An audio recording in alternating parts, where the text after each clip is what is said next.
Watching a horror film only to find oneself transformed into Cedric Diggory? Such misfortune is truly remarkable.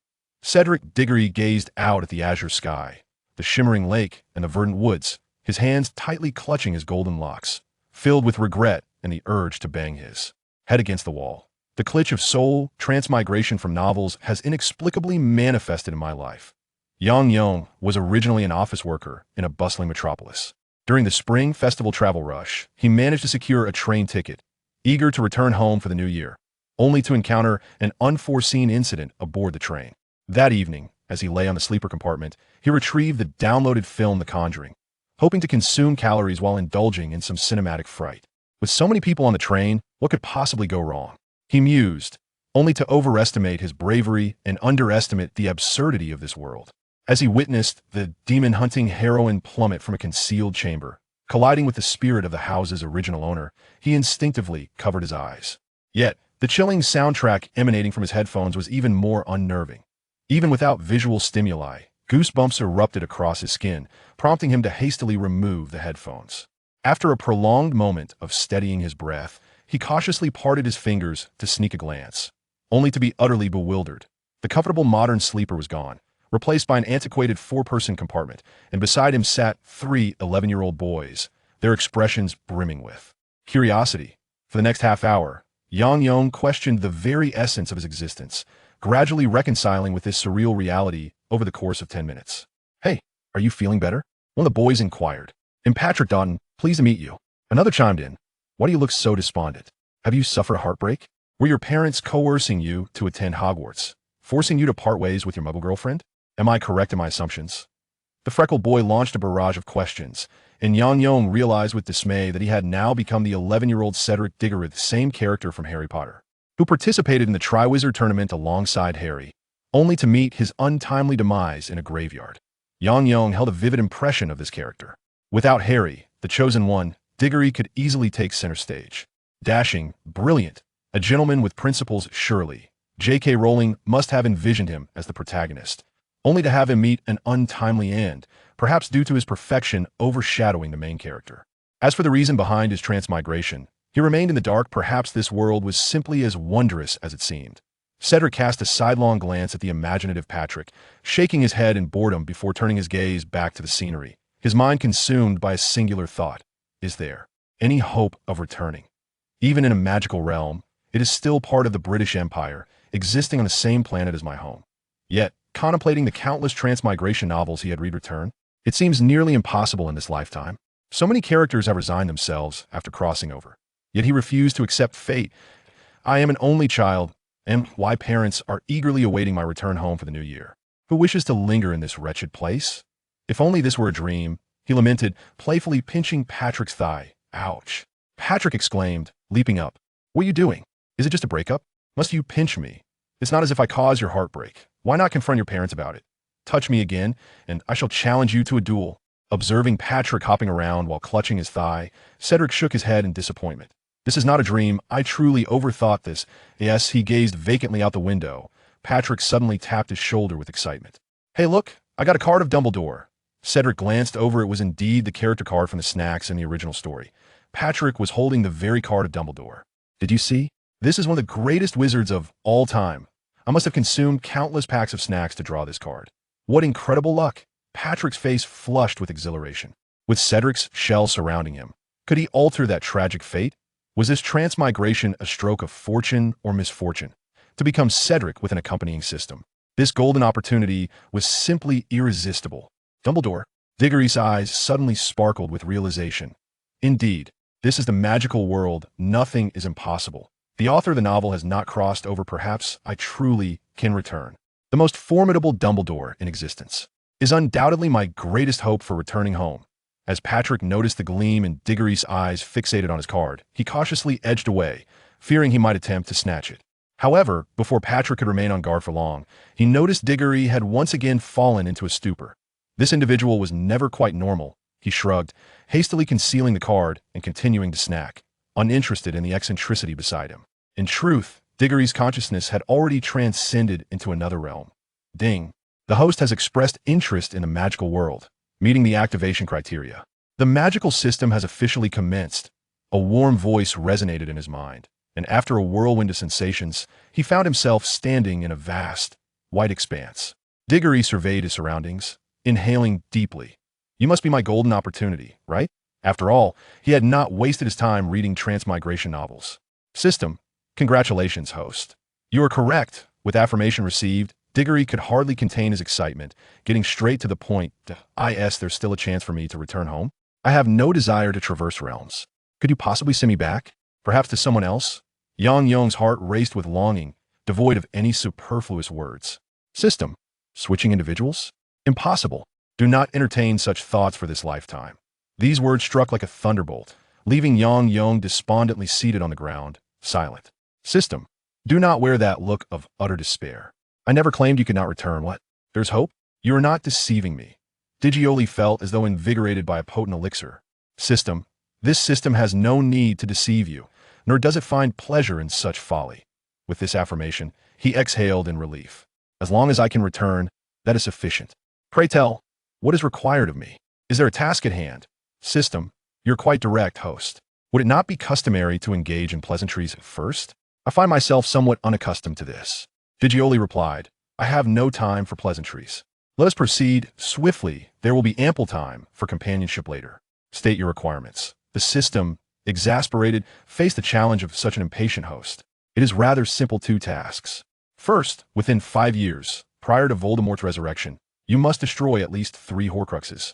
Second, assist Harry Potter in vanquishing Voldemort. Should you fail, you shall meet a fate akin to Cedric's in the original narrative falling to Voldemort's hand. Digioli inhaled sharply. This is no trivial matter. After a moment's contemplation, he inquired, why must we wait for his resurrection?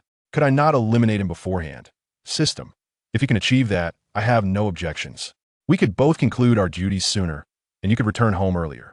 Upon hearing this, Digioli immediately recalled the locations of the Horcruxes from the original text. The first is the diary, located at the Malfoy residence, which Lucius later used to frame the Weasley family.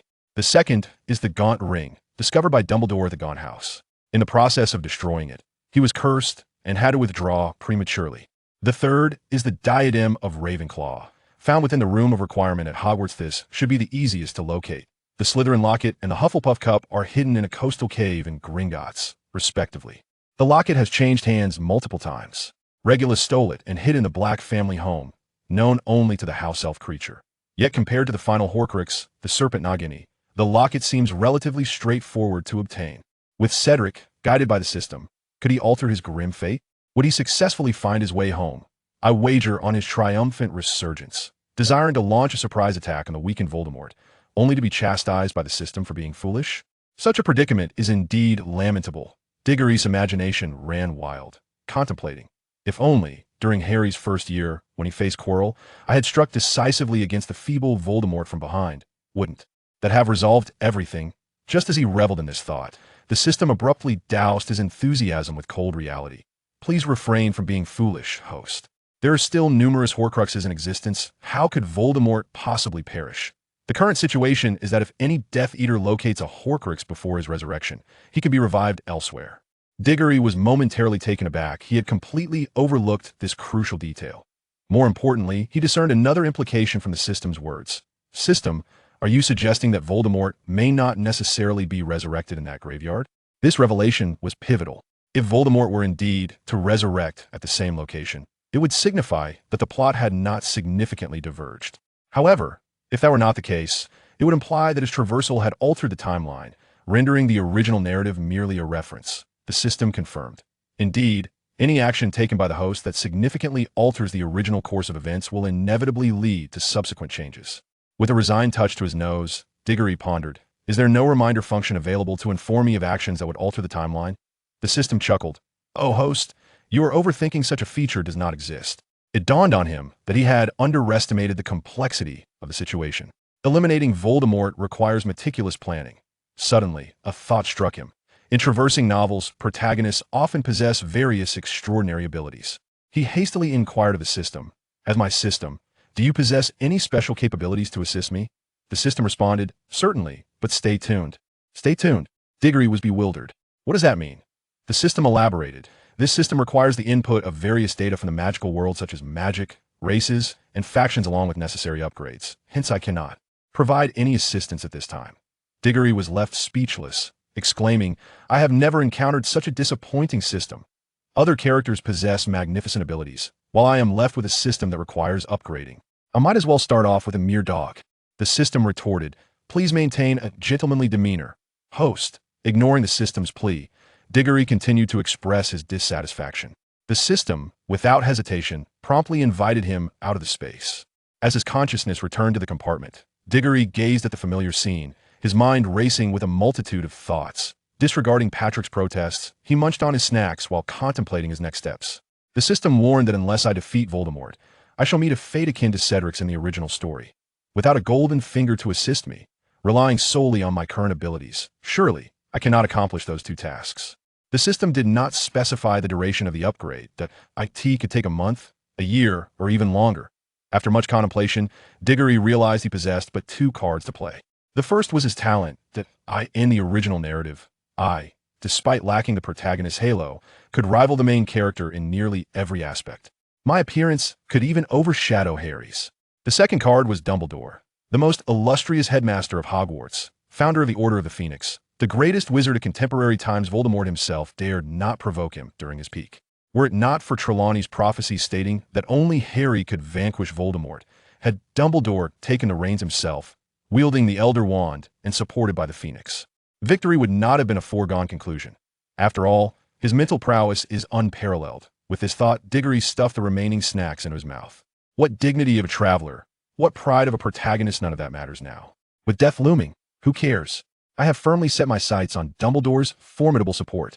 The scenery outside whizzed by, the sun gradually sank beneath the horizon, and Hogwarts was drawing near. As the train glided into the station, Diggory swiftly gathered his belongings, following the throng of passengers out of the carriage, standing at Hogsmeade Station. Would he succeed in clinging to Dumbledore's leg? Without the system's assistance, could he alter the course of his tragic fate? In this endeavor, I wager he shall prevail. A newcomer, daring to expose Snape as a Death Eater on his very first day? Such audacity is remarkable. Trailing behind Hagrid, he journeyed in a carriage to the lake, then took a small boat, gradually approaching the ancient castle shrouded in night. Unbeknownst to whether by design or coincidence, Patrick, like a shadow, followed Diggory in the same carriage and shared the same boat. That on the lake's surface, Diggory nudged Patrick, who was lost in thought, gazing at Hogwarts. You are Patrick Downton, correct? I am Cedric Diggory. Patrick turned to him, and no need for introductions. I recognized you within 10 minutes of boarding. Diggory, curious, scratched his nose. I did not converse with you. How did you know who I am? Quite simple. Your pocket watch fell out, bearing your name along with a photograph of your family. Patrick shrugged. My father mentioned your family. The Diggorys are akin to our lineage of pure blood spanning 2 or 3 generations. That be, by the way, your mother is truly lovely. I cannot fathom how your rather ordinary-looking father managed to win her affection. Do you know? Care to share a tidbit? Diggory observed the expression on Patrick's face. Gossip expressions incongruous with age. Directly ignored. I somewhat regret having initiated a conversation with this individual. He possesses nothing but gossip. Could his mother be that unscrupulous journalist? Yet upon further reflection, perhaps I can exploit his propensity for gossip, to disseminate and gather information on the Death Eaters, which might also attract Dumbledore's attention, and allow me to secure an advantageous connection. Diggory suddenly spoke with an air of mystery. I am unaware of how my father wooed my mother, but I do possess an even more explosive secret. Would you care to hear it? Upon hearing the mention of a secret, Patrick approached eagerly, akin to a dog catching sight of its beloved bone. However, Diggory leisurely stated, First, let me make it clear. You must not disclose this to anyone. Swear on your most treasured possession, or I shall remain silent. Without a moment's hesitation, Patrick declared, I swear on my future happiness that, if I fail to keep this secret, may I never again behold a beautiful woman, and may I wed a most unattractive partner. Diggory was somewhat taken aback by the child's fervent concern for beauty, but he dismissed it and motioned for him to lean closer. Whispering, You know Professor Snape, who teaches potions, right? Patrick nodded affirmatively. Diggory glanced around, feigning caution as he continued. He's a Death Eater, a spy implanted beside Dumbledore. Patrick gasped, exclaiming, Is that true? Really? His voice drew the attention of those nearby. Diggory pretended to be indignant. Who told you to shout? Does shouting still constitute a secret? Why would I deceive you? There is no benefit in that, to tell you the truth. Once we arrive at Hogwarts, I will seek out Dumbledore or Professor McGonagall to inform them of this matter, so they can prepare in advance. You are the only one besides me who knows this. Please do not tell anyone else. Patrick nodded cautiously on the surface, but inwardly he schemed on how to spread the news that he has no habit of keeping secrets. If a second person learns of it, it ceases to be a secret and becomes information everyone ought to know. Seated behind him, Diggory observed his silent demeanor, a smirk of triumph gracing his lips. In Professor McGonagall's office, she regarded the two new students with a serious expression. Cedric. Patrick, have you prepared an explanation? Patrick lowered his gaze, daring not to meet her eyes. That I somewhat regret having believed Diggory's words, and for having publicly revealed that forbidden secret regarding its revival. Professor McGonagall regarded him in silence, disappointment evident as she shook her head and turned to Diggory. Cedric, do you have nothing to say? When Patrick announced that so-called secret in the Great Hall, he claimed it was you who informed him. Indeed, Patrick did not fail to meet Diggory's expectations. Just as they were about to enter the Hogwarts Hall for the sorting ceremony, he boldly declared the secret aloud to Professor McGonagall, his voice echoing through the stairwell. Could this audacious act possibly capture Dumbledore's attention? Would Diggory's true intentions be unveiled? I wager these two young lads are in for some trouble. An 11-year-old first year is privy to the highest secrets of the Order of the Phoenix? Even Professor McGonagall was taken aback. At that moment, McGonagall's expression was frozen in disbelief. Throughout her tenure welcoming new students, she had never encountered a child audacious enough to weave such a lie in front of an audience. Voldemort has been vanquished for so many years. Who would believe he intends to resurrect himself in a few years? Standing nearby, Diggory gazed out at the dark night, a flicker of anxiety crossing his brow. Initially, Patrick had indeed spoken publicly of Voldemort's resurrection, but the ensuing developments were entirely unforeseen. The news initially caused a bit of surprise and panic, but no one believed it, even if he stood up to guarantee it. The teachers and students just thought it was a prank by the two boys. The death of Voldemort was confirmed by Dumbledore, the Order of the Phoenix, and the Ministry of Magic. The Death Eaters had scattered. These two kids probably just wanted to attract attention. Moreover, there were students who testified that Patrick was a huge fan of Dumbledore, and maybe he came up with this plan just to see his idol sooner.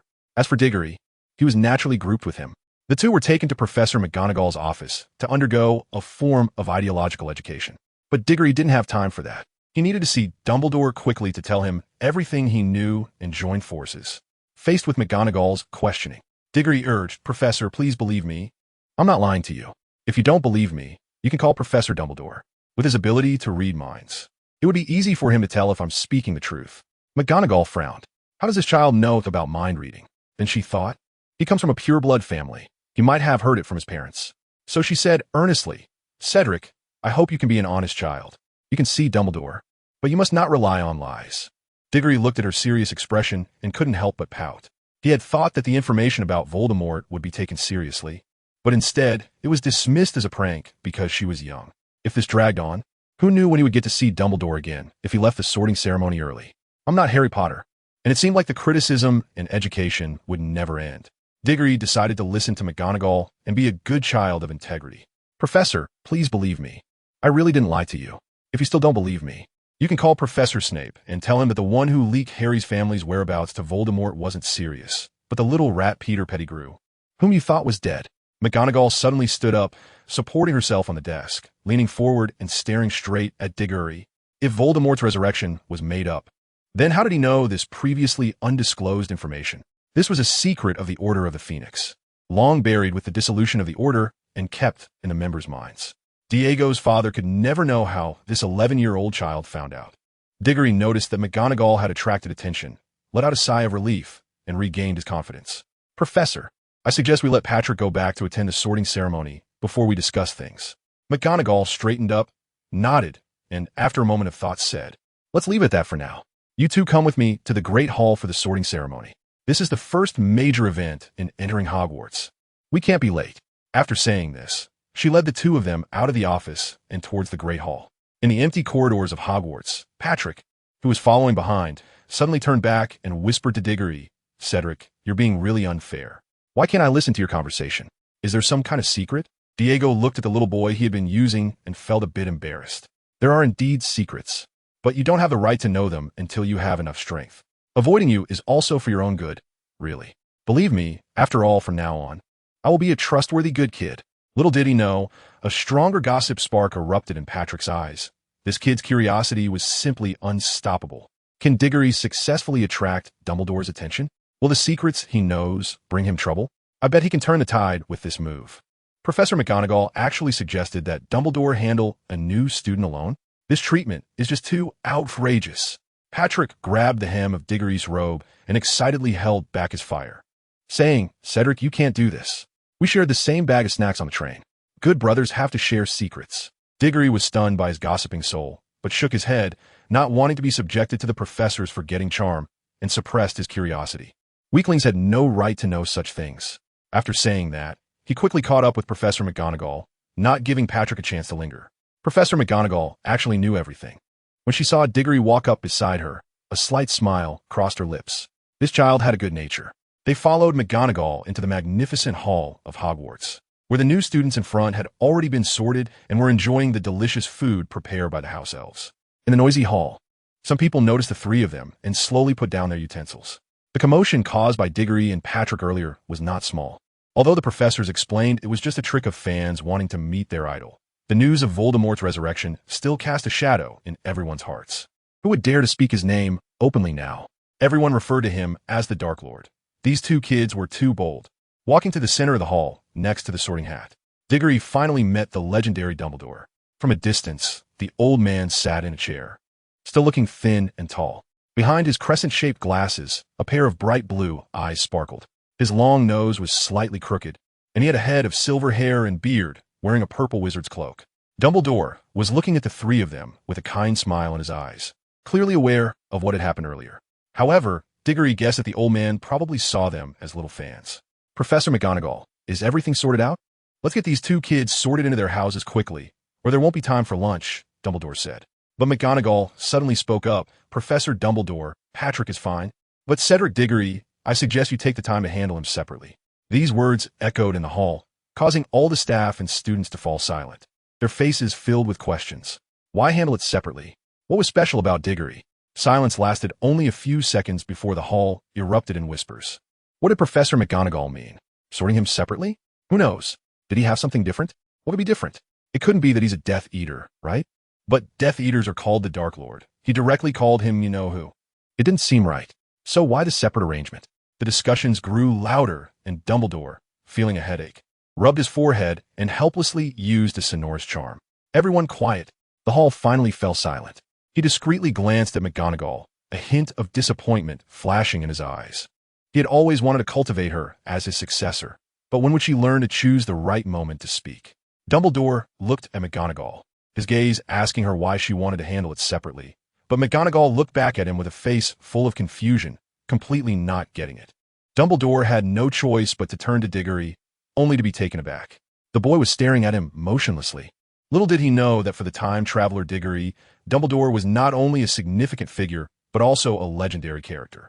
In his heart, he was a legendary figure defying the heavens. Only Merlin from a few hundred years ago could possibly surpass him. The four founders of Hogwarts might not even be able to compete with him. So, in a way, McGonagall saying he was her little fanboy wasn't wrong. What on earth was hidden behind this separate handling? Can Diggory successfully latch on a Dumbledore's thigh? I bet this wave will definitely have a big scoop. The Sorting Hat actually said this new student-esque talent is on par with Voldemort. That's too scary. Sitting at the table, Dumbledore looked at Diggory, who was staring at him, and his mental energy unconsciously probed in his direction. This child was openly scrutinizing me. Interesting. In fact, Dumbledore was not unfamiliar with Diggory. His father, Amos, was a friend of his. Before coming to school, Amos even wrote a letter full of pride for his son, saying Diggory's mental strength had already surpassed that of his peers. It was just the right opportunity to test if he really was that extraordinary. Huh? Dumbledore, his azure eyes flashed with confusion. He had not sensed his mental energy just now, but he could clearly feel it was right there. This is quite interesting. A separate sorting? Dumbledore said, "No need. Let them both go together. They'll need to return to the dormitory to sleep soon." McGonagall hesitated for a moment. After all, he knew some things he shouldn't, but it was not dangerous. It was fine to deal with it after the sorting was over. She waved her wand, and the high stool and Sorting Hat returned to the center of the hall. McGonagall gestured for Patrick to sit first and placed the Sorting Hat on his head. The hat, having its own consciousness, clearly did not want to work but dared not confront McGonagall and could only vent its frustration on Patrick. "Hey kid, behave yourself. Don't think foolishly. The intelligent girls from Ravenclaw want to look at you, you undeveloped little guy. Besides being lecherous, you're so lazy. Your parents must regret having you." Although lazy and lecherous, he was quite honest and reliable. "Hufflepuff, you go there," the Sorting Hat shouted, and Patrick was sorted into Hufflepuff. However, there was no applause or cheers from that side, since the Sorting Hat had called out all his shortcomings. The Hufflepuff students felt extremely awkward, and Patrick was even more embarrassed, sulking as he said to McGonagall, "Professor, can I sue her for defamation?" Before McGonagall could respond, the Sorting Hat roared, "What? You want to sue me? I've been working at Hogwarts for so many years and have never made a mistake. The ones next to you, behind you, were all sorted by me back then, and they didn't say anything. Who do you think you are? Have you even matured?" McGonagall quickly took the hat off and had the head of Hufflepuff lead Patrick away, telling the hat to shut up. The hat dared not shout again, fearing it would be thrown into a corner of the headmaster's office. McGonagall gestured for Diggory to sit and placed the Sorting Hat on his head. The hat, which had been mumbling just moments ago, suddenly froze like it had seen a ghost, dumbfounded. The crowd quickly sensed something was wrong and began to stir. Dumbledore and the others sitting at the back could not see the hat's expression and could only look at McGonagall with questioning eyes. McGonagall was also flustered. She had never seen this situation before. She tried to pat the hat. Could it have developed Alzheimer's? The Sorting Hat suddenly exhaled and began to breathe heavily, as if it had just been pulled from a vacuum. Before McGonagall could ask, it incredulously shouted, "Oh my Merlin S. Beard! How does this child have such strong mental energy? An 11-year-old child cannot possibly have this intensity. This talent is not inferior to Tom Marvolo Riddle. No, it's not inferior to any wizard I've ever seen." As soon as these words came out, it was like a hot iron ball thrown into ice water, instantly causing an uproar. What background does this new student have? Can his talent really rival Voldemort? How will Dumbledore treat him? I bet this move will rewrite the entire magical world. The Sorting Hat actually said this new student's talent is comparable to Voldemort. The teachers at Hogwarts were stunned. The students at the table gasped repeatedly, although they didn't know who Tom Marvolo Riddle was. The statement that he was not inferior to any wizard sent them into a frenzy. This had been passed down from Gryffindor. It had seen so many great figures. Even Dumbledore had been sorted by it in his youth. This implies that 11-year-old Diggory has talent that surpasses Dumbledore at the same age. All the students looked at Diggory with a mix of astonishment and curiosity, as well as at Dumbledore behind him. Dumbledore suddenly stood up from his chair, his blue eyes fixed intently on Diggory's back. Not only him, but all the professors were no longer calm. They stood up, staring at Diggory with expressions full of shock and, more importantly, fear. Their gazes were reminiscent of when they looked at the mysterious man years ago. The students did not understand, but the teachers knew all too well what Tom Marvolo Riddle meant. He was the second Dark Lord, synonymous with a decade of darkness. A madman who was invincible. Except for Dumbledore, no one was his match. Did the Sorting Hat just imply that this child could become the third Dark Lord? Everyone quickly averted their eyes and nervously looked at Dumbledore. Only he could stabilize the situation now. Dumbledore ignored the surrounding gazes and calmly said to the Sorting Hat, "Continue." You haven't said which house he should enter yet. McGonagall wanted to speak, but was silenced by a glance from him. The head of Ravenclaw, Flitwick, stood on his chair and quietly said, "Professor Dumbledore, I agree with McGonagall. A separate sorting would be better for everyone." Several teachers echoed this, suggesting pausing the ceremony. Dumbledore glanced at them. Is this fair to him? He is still just a child. The last sentence was forceful, like a warning bell ringing in the teachers' minds. Yes, he is only 11, a new student just starting school. Even if he has strong talent, he poses no threat right now. Everyone breathed a sigh of relief and sat back down, pretending that they hadn't just lost their composure. McGonagall sighed, glancing at the obediently seated Diggory, and let the Sorting Hat continue. The Sorting Hat seemed to be in deep thought, rational, talented, and respects women. Not only does he have talent, but he is also a gentleman. A wave of relieved sighs erupted from behind. D. Gully is well aware of his own character traits. He also overheard the teacher's conversation. It seems that having lived 2 lives, his mental strength has accumulated to be quite formidable. The Sorting Hat also mentioned that he is quite easygoing. As long as he doesn't touch on his principles, he rarely gets angry. But he is also quite lazy. TSK. Laziness is not a good thing. Why does D. Gory keep going on and on with his 3 black lines on his forehead? In movies, Don't they usually finish it in just 2 lines? Hufflepuff. I want to go to Hufflepuff. Diggory whispered to the Sorting Hat. Let's stick to the script. Hufflepuff? The Sorting Hat mumbled. Indeed, you lack the courage of Gryffindor, the studiousness of Ravenclaw, and the pride of Slytherin. Hufflepuff truly is your best place. So it's settled. Hufflepuff. Go ahead, kid. If this talent goes awry, what will happen? Fortunately, he ended up in Hufflepuff. This operation turned out to be a close call. The new student actually stuffed the Sorting Hat under his butt. This move is too wild. Oh, the students of Hufflepuff erupted in thunderous cheers, shaking the enchanted ceiling of the hall. The teachers breathed a sigh of relief instantly. Hufflepuff kids, their strength aside, their character is definitely not a problem. They won't produce any great villains. Just as they were about to raise their cups to celebrate, an unexpected incident occurred. Diggory, sitting on the stool, yanked the Sorting Hat off his head, plopped it under his butt, and sat down hard, muttering, I lack courage and vitality. I lack studiousness and intelligence. I lack pride and nobility. Are you sure you know that I don't? Even if I really don't, you can't say that out loud. Don't I have any dignity? The Sorting Hat's wails came from beneath him. Everyone stopped what they were doing, staring in shock at this unprecedented action. Professor McGonagall was stunned for 2 seconds before rushing over to pull Diggory away, rescuing the crumpled Sorting Hat from under him and holding it in her arms, her face dark enough to drip water. Diggory, what are you trying to do? Professor McGonagall, it just farted at me. Diggory solemnly defended himself. It really stinks. I suspect it has hemorrhoids or some intestinal disease. McGonagall stared at him with a murderous gaze. Hogwarts has been established for so many years, and nothing like this has ever happened. It looks like on the very first day of school, I'll have to call your parents.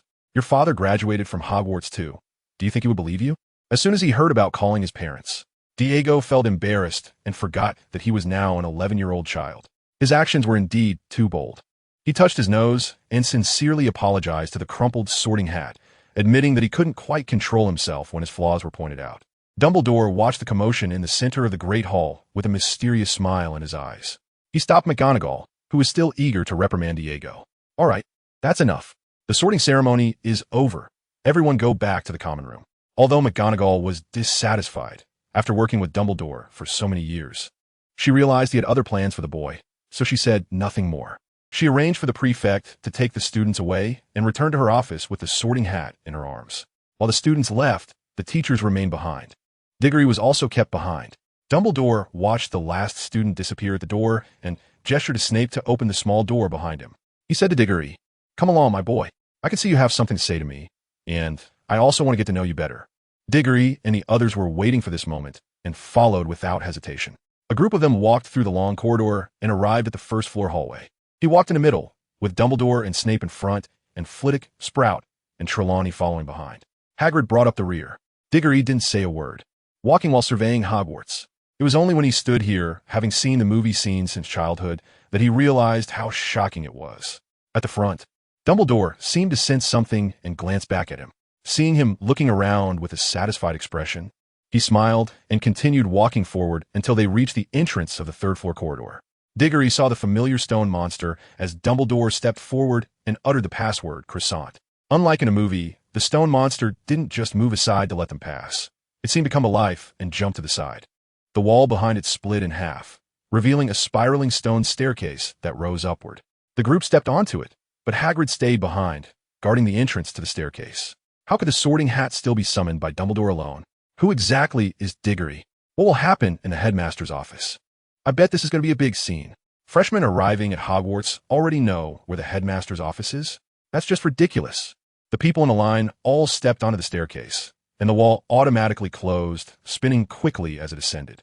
It didn't take long before it came to a stop. Diggory walked down the stairs. In front of him was an oak door polished by time, with a door knocker in the shape of a griffin. Dumbledore was about to open the door. Diggory suddenly spoke up. Professor Dumbledore, are you sure you want to take me directly into your office? As soon as he finished speaking, all the professors except Dumbledore looked at him with a ghostly expression. How could a newcomer like him know that this was the headmaster's office? No one had mentioned it to him along the way. He instantly recalled the Sorting Hat's evaluation, a talent that surpasses Voldemort's existence. Several professors quietly reached for their wands. Dumbledore suddenly laughed. What's wrong? Not interested in my office? Diggory also laughed. No, I'm very interested. Dumbledore ignored the shocked professors and turned to open the door. Diggory finally arrived at the principal's office he had been longing to see. In the spacious and bright, circular room, various strange instruments buzzed on the table, emitting smoke. On a table with claw-like legs, there was a shelf that should have held the house sorting hat. His gaze was soon drawn to a glass cabinet, where the sword of Gryffindor was prominently displayed. This was exactly what was needed now and in the future. Forcing himself to look away, he turned to the door behind him, and indeed there was a golden perch with a gold-red phoenix standing on it, observing him with its lively eyes, its splendid and noble feathers, and its pure call. Diggory was dumbfounded as he stared directly at Dumbledore, who looked on with pride. The phoenix was not just a pet. It was a companion of many years. Someone was watching the phoenix with obsession, and he couldn't help but feel a little smug. But as he continued to watch, Dumbledore noticed something was off. Why was this kid drooling? The cool moonlight streamed into the office, casting a glow on Dumbledore's silver beard and on Diggory's embarrassed smile. He stood in front of the desk while the other professors either sat or stood, all watching him like he was a thief. Dumbledore sat behind the desk, soothing the phoenix fox on his shoulder while giving Diggory a reproachful look as he entered the office. Diggory was quite normal, but it wasn't long before Dumbledore discovered that he was staring at Fawkes with an open mouth. The gaze was simply too blatant. Yikes! Fawkes called out to Dumbledore, and his voice attracted Diggory's attention. However, he noticed that Fawkes's look at him was not very friendly. Dumbledore, with a dark expression, asked, "Care to explain, Cedric?" Fawkes said, "It clearly felt that you were lusting after its body. If you can't give a satisfactory explanation, you'll be assisting Flitch during your free time this semester." Diggory felt that he was really angry and quickly confessed seriously, "You can't blame me. It's just the bloodline passed down in my family. When I see rare and exotic creatures, my first thought after appreciating them is what they taste like." He shrugged helplessly. "Professor, I know this is hard to believe, but it's truly because of my bloodline." Snape sneered from the side. "Humph. I've never heard that the bloodline of the Diggory family makes its descendants drool over magical creatures." Professor Pomona from Hufflepuff also said, "Child, you are one of us in this school, and we do not condone lying." Diggory smiled helplessly at Pomona and calmly looked at Dumbledore. "Professor, I said you might not believe me." Dumbledore gazed at him intently through his half-moon glasses with his wise blue eyes. After a moment, he exhaled softly. "I can see you are not lying to me. What exactly is this bloodline? Does Dumbledore really believe it? How many secrets are there in the headmaster's office? I bet this Diggory story could last until graduation." The other professors looked at Dumbledore in disbelief, while Snape looked uncertainly at Diggory and asked Dumbledore, "Professor Dumbledore, are you sure he's not lying? We all know his father, Amos Diggory. He didn't have such issues." Dumbledore nodded slowly and said, "Diggory is indeed not lying to us. I did not read deceit in his eyes. So, I am just as curious as you are." The wisdom and kindness in Dumbledore's eyes suddenly vanished, replaced by a hawk-like sharpness. In the corridor, let's consider it a prophecy. In the Great Hall, I couldn't sense your mental power. Outside my office door, you clearly came to Hogwarts for the first time, yet you knew this was my office. And now, this bloodline I've never heard of. Dumbledore leaned forward slowly, his gaze sharp as a sword. "I want to know who you really are. Please don't tell me you're Cedric Diggory. You know, no one can lie to me." Facing Dumbledore's questioning, Diggory flashed a brilliant smile, revealing all 8 of his teeth. "I really am Diggory. I haven't lied to you." The professors were unsure whether to be astonished by Diggory's boldness or to believe that this child truly was Diggory. They could only look to Dumbledore behind the desk. However, even Dumbledore now sat behind the desk with a furrowed brow, looking at Diggory with confusion. As a master of legilimency, his mental prowess was unquestionable. If someone lied in front of him, he could tell even without using legilimency. But today, Dumbledore thought it would be just an ordinary first day of school. Yet he encountered a situation he had never faced before. A person stood right in front of him, yet he felt no presence of mental power. He clearly knew the words were false, but he couldn't sense the lie. Dumbledore's expression was grave. Although he was unsure how it was possible, he knew you were not a bad kid and should have no malice toward Hogwarts. "So, could you honestly tell me what is really going on with you?" Diggory smiled. Dumbledore's current issue was something he had never thought to hide. He just had not found the opportunity until now. And now, it was clear that Dumbledore had placed this opportunity right in front of Diggory. Diggory looked at Snape and the others and said to Dumbledore, "Actually, I wanted to come clean with you for a long time, but before that, I must responsibly tell you that the fewer people who know about my current situation, the better, especially regarding what I am about to do to prove that I am not lying. It is even less suitable for more people to know." Dumbledore fixed his gaze on Diggory's eyes, and without much hesitation, just a few seconds later. He said to Professor Snape and the others, "Could you please go back for now? This matter will be resolved shortly." Although Snape and Professor Pomona and the others felt a bit uneasy, they thought of Dumbledore's strength. If he couldn't handle it here, then they wouldn't be able to help either. So, one by one, they left the headmaster's office. The last to leave, Snape closed the door behind him, and now the circular room was left with just Diggory and Dumbledore. Dumbledore tapped his fingers on the table and said, "Now it's just you and me. Can you tell me your secret?" Diggory smiled and said, "Of course." However, just as Diggory was halfway through his words, he suddenly felt a familiar sense of dizziness, and the scene before him began to swirl and blur. When the scene finally cleared up, Diggory realized he was back in the system space. System, ding dong. Host, please note that matters regarding your crossing over have been classified as top-level privacy and must not be disclosed. If leaked, it could lead to unimaginable and terrifying consequences. Aren't you in the process of upgrading? Diggory said excitedly. Did you finish the upgrade? System, you could say it has been completed. Diagonally felt a bit strange. Can we say it's completed? What does it mean? System, strictly speaking, I was interrupted by a powerful mental force 20 minutes ago, and the upgrade was forcibly halted. But fortunately, when I was interrupted, the upgrade was already 95 complete, and the main functions have been upgraded, so it can be considered as completed. An interruption from 20 minutes ago? Diggory recalled that Dumbledore had once mentioned conducting a mental probe on him. Suddenly, he felt a deep ache in his heart. That old glass Dumbledore. From now on, he has written down in my little notebook. Diggory clutched his chest, feeling like he had lost a fortune. What about the remaining 5%? Diggory asked. System. Actually, it's nothing much, just a time conversion system, an artifact exchange system, and a beginner's gift pack. Upon hearing that his beginner's gift pack was gone, Diggory immediately felt a painful tightness in his chest. At that moment, the system continued to add insult to injury. Originally, if you had the time conversion system, the ratio of time inside the system to time outside could be freely adjusted. To put it simply, 1 day in the system equates to 1 second in the outside world.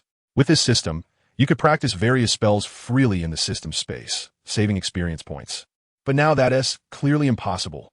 As for the artifact exchange system, it contains weapons and various magical items used by the great wizards of this magical world.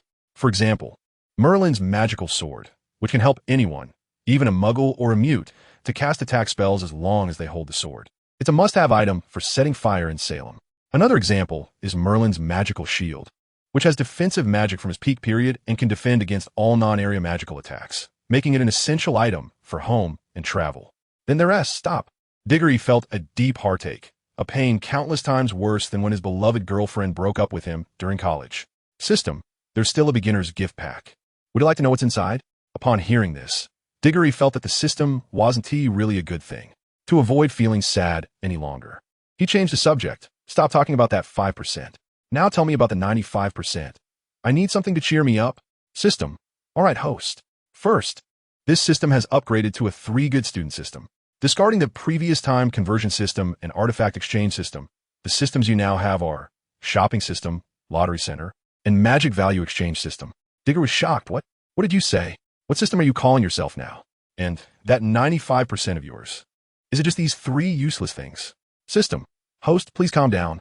Angry birds are small. For your health, please pay attention to your emotions. Diggory, I can't calm down. I feel like you're also a piece of junk right now. You can't be some cheap product from a certain online store. Can you? Among the 5% of the upgrades that weren't completed before, there were already 2 systems and a beginner's gift pack. Now you tell me that among the 95% that have been completed, there are only 3 systems? And what's with the name of the 3-good student system? Please get it straight. I graduated from elementary school over a decade ago. Okay. System. Host, please note that the incomplete upgrades are not the fault of this system. There's a reason for every grievance. If you have a problem, you can go find your thigh to resolve it. Moreover, the magic value exchange system is an extremely large system, and it alone has taken up 60% of the memory. Please believe in the value of this system.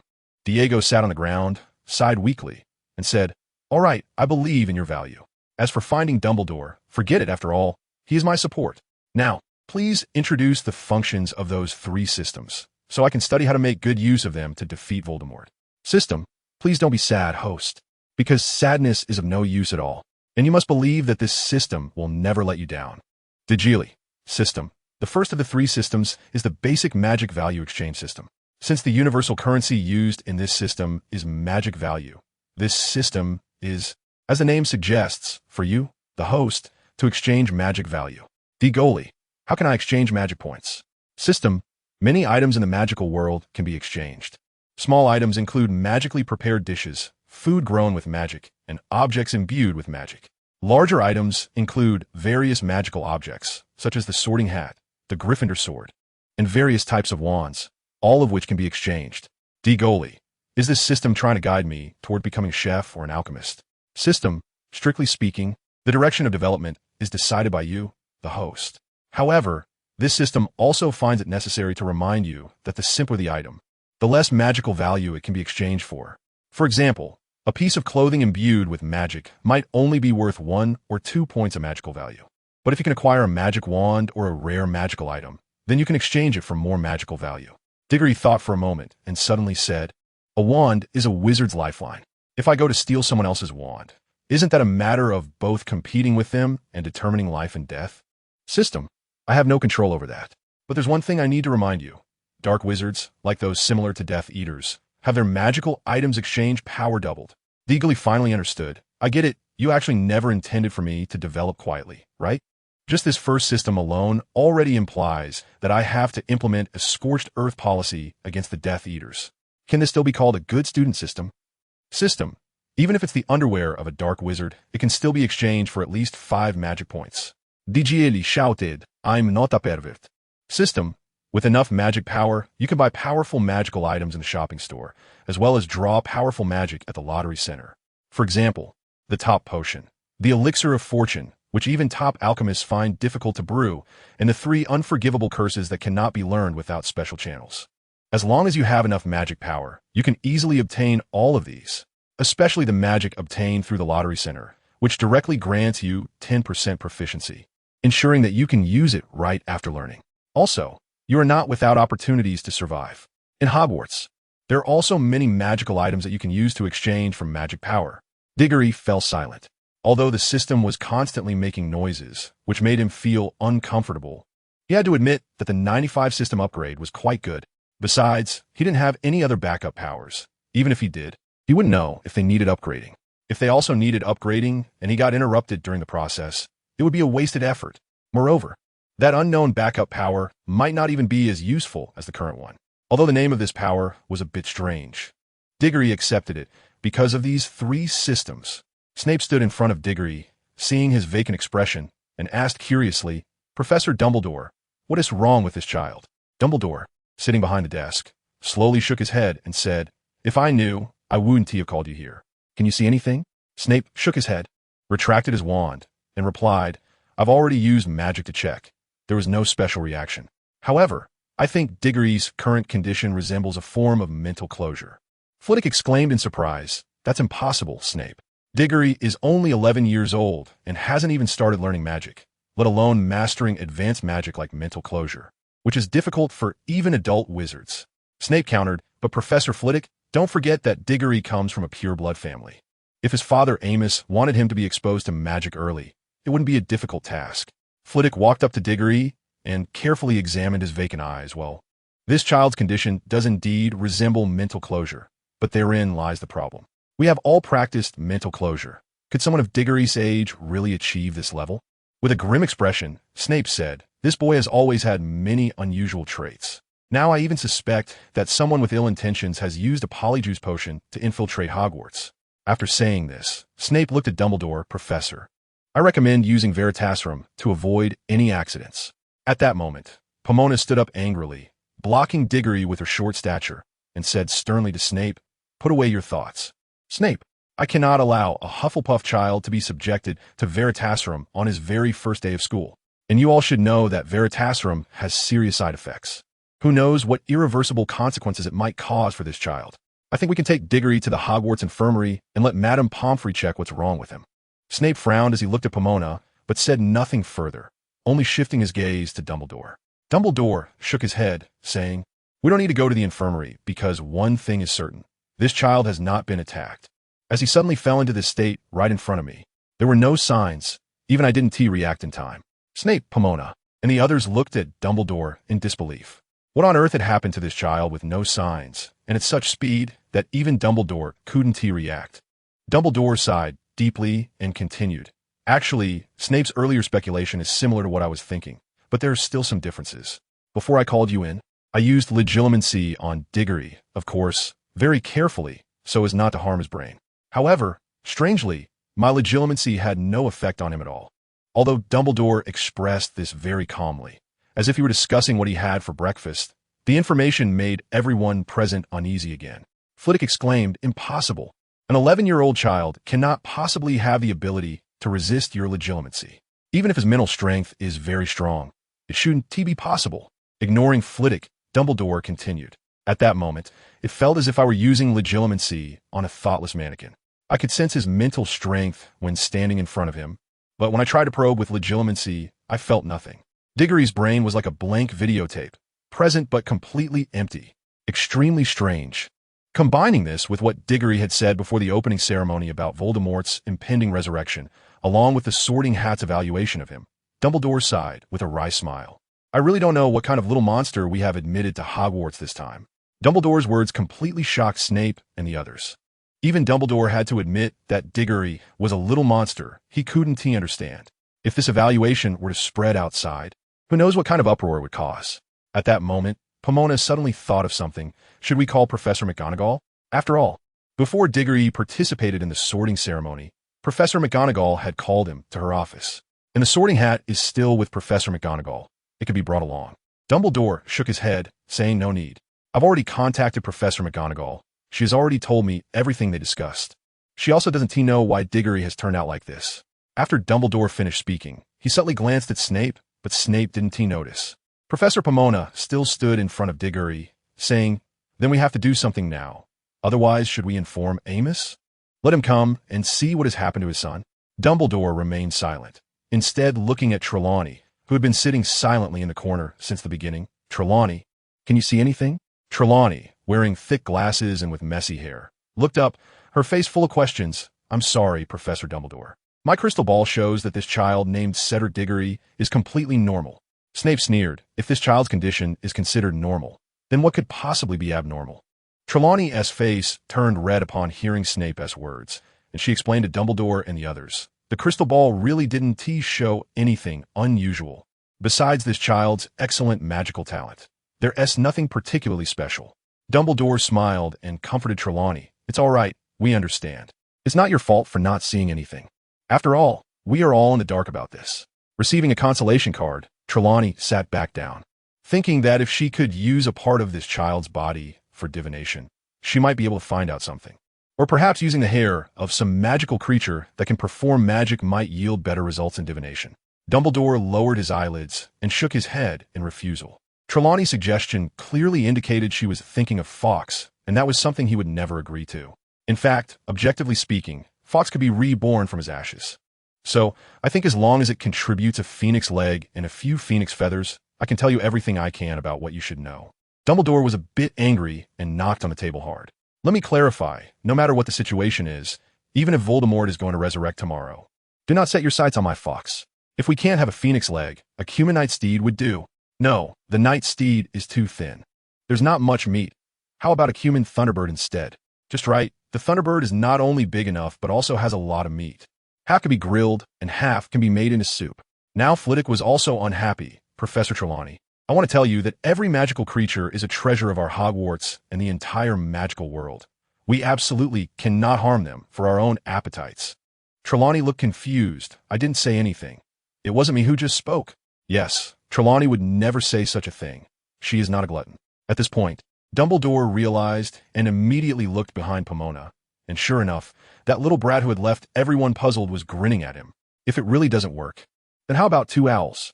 One braised, one grilled, paired with a plate of tomato and egg noodles. Simply perfect.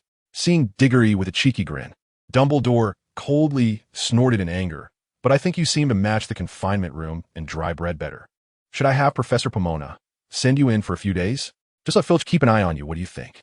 Diggory smiled wryly and touched his nose, saying, "Let's forget about that. I actually think the food at Hogwarts is quite good." The two of them paid no attention to the surprised looks of others in the office, engaging in their conversation as if no one else was around. Dumbledore let out a relaxed sigh and said, "Go on. I'm really quite curious about you. your extraordinary appetite for food, and that incredible mental strength. If you can't give me a satisfactory explanation, you won't be staying at Hogwarts any longer." As he spoke, Dumbledore's expression gradually became serious. "I can see Azkaban, or the operating table of some unrestrained researchers, being a good place for you."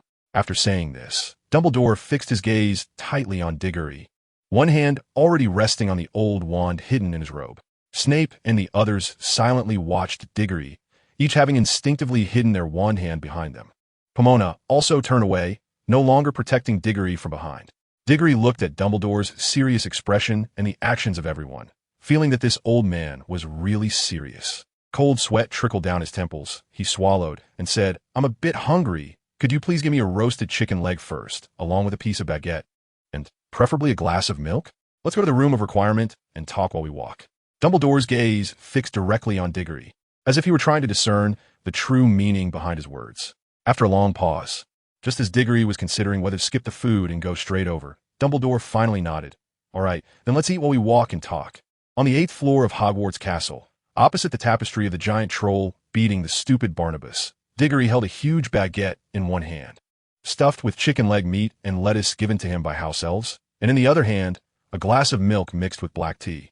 Savoring a sip of milk and a bite of his homemade meat sandwich, he watched as Dumbledore walked back and forth in front of the blank wall 3 times. And then a smooth, classical, and magnificent door appeared on that wall. Upon reflection, it seemed that during the latter part of the battle between Harry Potter and Voldemort, in Harry's 6th year, Draco had used the Room of Requirement and the Vanishing Cabinet inside to play a big trick, bringing in Death Eaters and evil magical artifacts that couldn't enter otherwise. Diggory was contemplating whether to tell Dumbledore this news, but the more he thought about how his words could change the storyline, the more he dismissed the idea. After the door to the Room of Requirement fully appeared, Dumbledore did not rush in, but instead turned back to look at Diggory and said, "Before we go in, I want to know why you were in a daze before, why I was unable to use legilimency on you, and why only you and I can enter the Room of Requirement, while Snape and the others cannot." Looking at Dumbledore's stance, Diggory realized that if he didn't give him a reasonable explanation, he probably wouldn't even be allowed to enter the Room of Requirement. After thinking for a moment, Diggory made up his mind. "I can't tell you why I was previously in a daze, and why you, Professor, cannot use the legilimency spell on me." Dumbledore's brow furrowed, his eyes narrowing, revealing a dangerous glint. Seeing Dumbledore's gaze, Diggory hurriedly added, "But I can tell you why I only want to take you into the Room of Requirement." Dumbledore's expression still did not improve, clearly indicating that his patience with Diggory was wearing thin. Noticing Dumbledore's silence, Diggory seized the opportunity to say, "For some special reasons, I have merged with a soul from the future. This soul contains the development path of all the upcoming events." At this point, Diggory paused, noticing that Dumbledore did not interrupt him, but was looking at him seriously, as if something was slowly swirling in his deep blue eyes. However, Diggory paid no attention to Dumbledore's eyes, seeing that he had not interrupted. He took a bite of his meat sandwich and continued, "The reason I say only you and I can go in is for 2 reasons. One is that the more people know about this matter, the more dangerous it becomes for me. After all, not everyone is a master of the mind-closing technique. The other reason is that there is a Horcrux of Voldemort inside the Room of Requirement." The swirling phenomenon in Dumbledore's eyes immediately vanished, revealing a brilliance he had never shown before. "Diggory, are you sure you are not lying to me?" Diggory confidently took a sip of his homemade milk tea. The Horcrux in question was Ravenclaw's diadem, the easiest one to find among the 7 Horcruxes. Without a moment's hesitation, Dumbledore grabbed Diggory's arm and walked into the Room of Requirement. At that moment, Dumbledore's desire to find Ravenclaw's diadem compelled the Room of Requirement to manifest a space that resembled a storage room. Dumbledore glanced at Diggory and said, "If what you're saying is true, and the diadem is one of the Horcruxes, then I believe you." With that, Dumbledore waved his hand, casting a simple summoning charm. They stood quietly in place, waiting for the diadem to fly to them. Inside the Room of Requirement, the sound of clattering and collisions echoed continuously. Soon, a gleaming object flew towards them at an incredible speed. Hey, Professor, catch it quickly. It's coming in fast," Diggory shouted with his mouth full of meat bun. The diadem flew with such speed that it created a whooshing sound. Diggory didn't even have time to swallow the meat bun, and instead ducked behind Dumbledore, believing that this was undoubtedly the safest place, bar none. Whoosh! The diadem came to a steady stop in front of Dumbledore, glancing briefly at Diggory hiding behind him, but paying him little mind as his focus remained on the diadem before him. Diggory saw the diadem stop right in front of Dumbledore, so he stood up again, swallowed the food he had already chewed to bits, patted his chest, almost choking just now.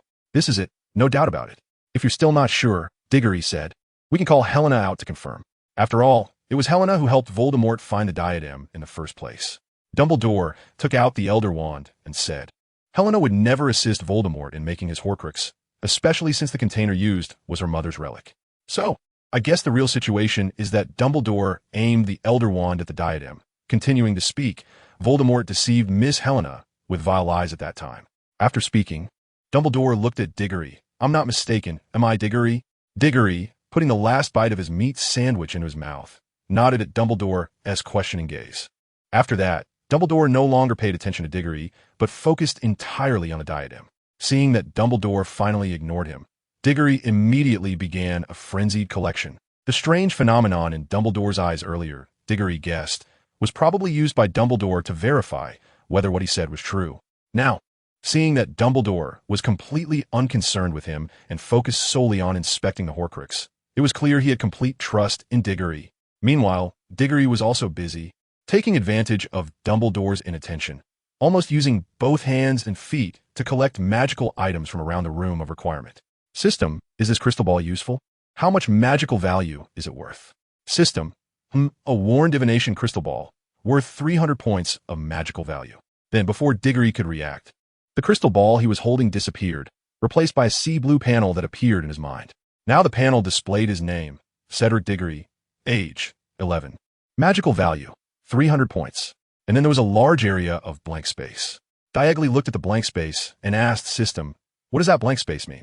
The System replied, after you, the host, learn magic and acquire some of your own magical items. The magic you have learned and the magical items you possess will appear in that blank space. Diggory nodded thoughtfully and then immediately returned to his task of exchanging magical power points. Once, a discarded chair from the Hogwarts Hall was worth 10 magical power points. An unclaimed wand, with a core made of unicorn hair, was worth 500 magical power points. A bottle of expired amortentia was worth 30 magical power points.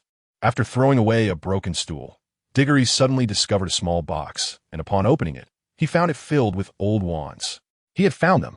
He excitedly counted and found a total of 20. System, an unclaimed willow wand, with a core made of phoenix feather, was worth 600 magical power points. An unclaimed purple wood wand, with a core made of dragon heartstring, was worth 550 magical power points. An unclaimed peachwood wand, with a core made of nightmare's tail, was worth 500 magical power points. The old chair, just thrown away by the host, was worth 30 magical power points. Diggory looked at the 13,000 magic points on the panel, grinning from ear to ear. He excitedly asked, 3 good student, what can I buy with these 13,000 magic points? How many times can I draw a prize? The 3 good student System replied, there are many things you can buy. How to purchase them is up to you, the host. As for the lottery system, it is divided into 3 levels, beginner, intermediate, and advanced. The uses and power of the magic drawn increase with the level of the lottery. The magic points required for the 3 levels of lottery are 500 points for a beginner draw, 5,000 points for an intermediate draw, and 10,000 points for an advanced draw. After listening to the System's words, Diggory's mouth twitched. Is this robbery? A high-level lottery costs 10,000 each time. Is it easy for me to pick up some scraps? As your host, do I not get any discounts or anything? System, host, you're thinking too much. There are no discounts. Such things never existed in the past, don't exist now, and will not exist in the future. If there were, it would only exist in your imagination. Diggory immediately spoke eloquently, warmly greeting all of the System's direct female relatives, and after taking a sip of milk tea, he greeted all of the System's direct male relatives. Diggory, what are you muttering about? And how did you get over there? Not far away. Dumbledore had finished inspecting the crown and saw Diggory not far behind him. Diggory turned around, his face still showing traces of anger, and said to him, I want to study hard and improve every day. Author's note. Hello, dear readers, I'm the author of this book, Old Blueberry. Well, since this is my first novel, it may not be well written, so please bear with me. Of course, if you find my writing acceptable, I would only ask for one thing, a subscription and a collection. Thank you. Dumbledore found it a bit strange, but nodded. Yes, as a new student just entering Hogwarts, you really should study hard. Although first-year students won't be taught very profound knowledge, you still need to learn well. As soon as he finished speaking, Dumbledore looked around and suddenly felt something was odd. Cedric, did you move anything around here? Why do I feel like there are fewer magical items? Diggory thought for a moment, scratched his nose, and explained bluntly, due to the need to keep the system a secret. I have use for those things, so I took them. Dumbledore looked at Diggory, who was empty-handed and had nothing but his sleeves, and a look of understanding appeared in his eyes. All right, I understand. You have your own secrets. If those things that usually gather dust here can be of use to you, feel free to take them. A glimmer of excitement erupted in Diggory's eyes. Professor Dumbledore, are you sure I can take whatever I want? Dumbledore was somewhat surprised that Diggory became so excited after hearing his words. However, he didn't mind and said, the Room of Requirement has existed since Hogwarts was first established. The items in this storeroom have been stored since then, and it has been centuries now. If you're sure you want it, then take whatever you like. I won't stop you. What else can Diggory say now? At this moment, he is so excited that he can't find the words. In his view, the once cluttered room is no longer just a storage space. It is simply a super treasure house that has been storing treasures for over 1,000 years. Diggo instinctively wiped his mouth. Fortunately, no saliva had dripped down. Then he grabbed a strange iron hat, which immediately disappeared from his hand, followed by a system alert sound in his mind. Before the system alert finished, he quickly touched another magical item, his speed surpassing even that of when he released billions of descendants before. Meanwhile, Dumbledore quietly watched the scene before him. He was not surprised at all to see magical items vanish into thin air from Diggo's hands. He had long suspected that there was something about this child, whom he could not probe mentally, that he did not understand. But so what? This child was neither Voldemort nor Grindelwald. Moreover, he had already tested the child. When they spoke, there was neither a presence of dark magic nor deceit. The Sorting Hat does not lie, and no one could deceive the Sorting Hat. The child's qualities had already been made public. Therefore, in Dumbledore's eyes, Diggo could only be considered a child with a few little secrets. As for the merged soul, it was clear from Diggo's coherent speech that the soul had not influenced him at all. Thus, this was an exceptionally gifted child. And as long as he guided him well, he believed he would grow into a very excellent wizard. Dumbledore looked at Diggo, who was diligently collecting magical items, and said, all right, child, we need to head back now. What? Leaving this treasure trove now is like taking his life. I don't want to go. Dumbledore shook his head. When we came in, it was already curfew outside. You should be sleeping in your warm bed right now, and you start classes tomorrow. You and T want to leave a bad impression on your teachers on the first day, would you? Diggory thought about what it would be like to sit in a Hogwarts classroom tomorrow, attending classes with a group of 11-year-olds, and suddenly felt very much like a muggle. Professor Dumbledore, can you just take me on as your apprentice? I don't want to go to class. Diggory tried to negotiate with Dumbledore. Seeing the hopeful look on Diggory's face, Dumbledore smiled kindly, and a bit slyly unless you give me a reason that can convince me. At that moment, Diggory also smiled, a pure and cunning smile. Because I need to grow up quickly. Professor, you actually know very well that Voldemort didn't completely die back then. To you, the Voldemort of that time seemed more like someone who had suffered a very serious injury, so severe that his physical body was destroyed and only his soul remained in the world. That's also why, after you learned that a mentioned Voldemort was about to resurrect, you reacted very calmly, and when I showed signs of being different from the other children, you weren't that surprised either. Am I right, Professor Dumbledore? Dumbledore looked at the boy in front of him, said nothing, but nodded with a smile, indicating for Diggory to continue. But you also didn't fully trust me. So whether it was in your office before, or during our conversation before entering the Room of Requirement, you must have secretly used your mental power on me to test my mental fluctuations while I was speaking, to judge whether I was lying. Although you can't access my memories, probing mental fluctuations is not an issue. So before entering the Room of Requirement, you believed what I said, including after entering the Room of Requirement, you must have also used your mental power to probe me. Dumbledore nodded and said, you're right, my child. I don't need to hide this. Moreover, what interests me most is what you said about the 7 Horcruxes Voldemort possesses. Can you tell me what the other 6 Horcruxes are? Diggory refused. Sorry, Professor. I can't tell you this because the more I reveal about these matters, the greater the likelihood of changes in the future. Moreover, even if I don't say anything, you should have a rough idea of the locations of the remaining Horcruxes, right? Diggory's statement is not without reason, because whether in the movie or in the original work, later on, Dumbledore did find several Horcruxes, including the Gaunt Ring that led to Dumbledore's early demise. There was also the locket, and one could say that Dumbledore was not looking in the wrong place. He just didn't anticipate that Sirius's brother had already gotten to the locket before him. Moreover, Dumbledore already knew that Harry Potter was the last Horcrux of Voldemort. However, what shocked Diggory was Dumbledore slowly shaking his head and saying, "I actually don't know about Voldemort's 7 Horcruxes. If you hadn't said anything, I wouldn't even have known that Ravenclaw's diadem had become one of his Horcruxes." Dumbledore's words left Diggory stunned, and he began to carefully recall his memories of the movie and the original work, ultimately realizing that it was only in the 4th movie that Dumbledore began investigating Voldemort's 7 Horcruxes. At first, Dumbledore didn't even think that Harry Potter was one of the Horcruxes. He only came to understand this as the investigation deepened. This means that the current Dumbledore, apart from suspecting that Voldemort did not truly die, knows nothing about the other matters. Diggo sorted out his thoughts and eventually realized he had made a mistake that required immediate corrective action. "Professor, what other information do you have about Voldemort?" Diggory asked. He now needed to figure out how much information Dumbledore currently had about Voldemort, so as not to inadvertently reveal things that would only happen in the future. After all, the more he leaked, the greater the changes to the future timeline would be.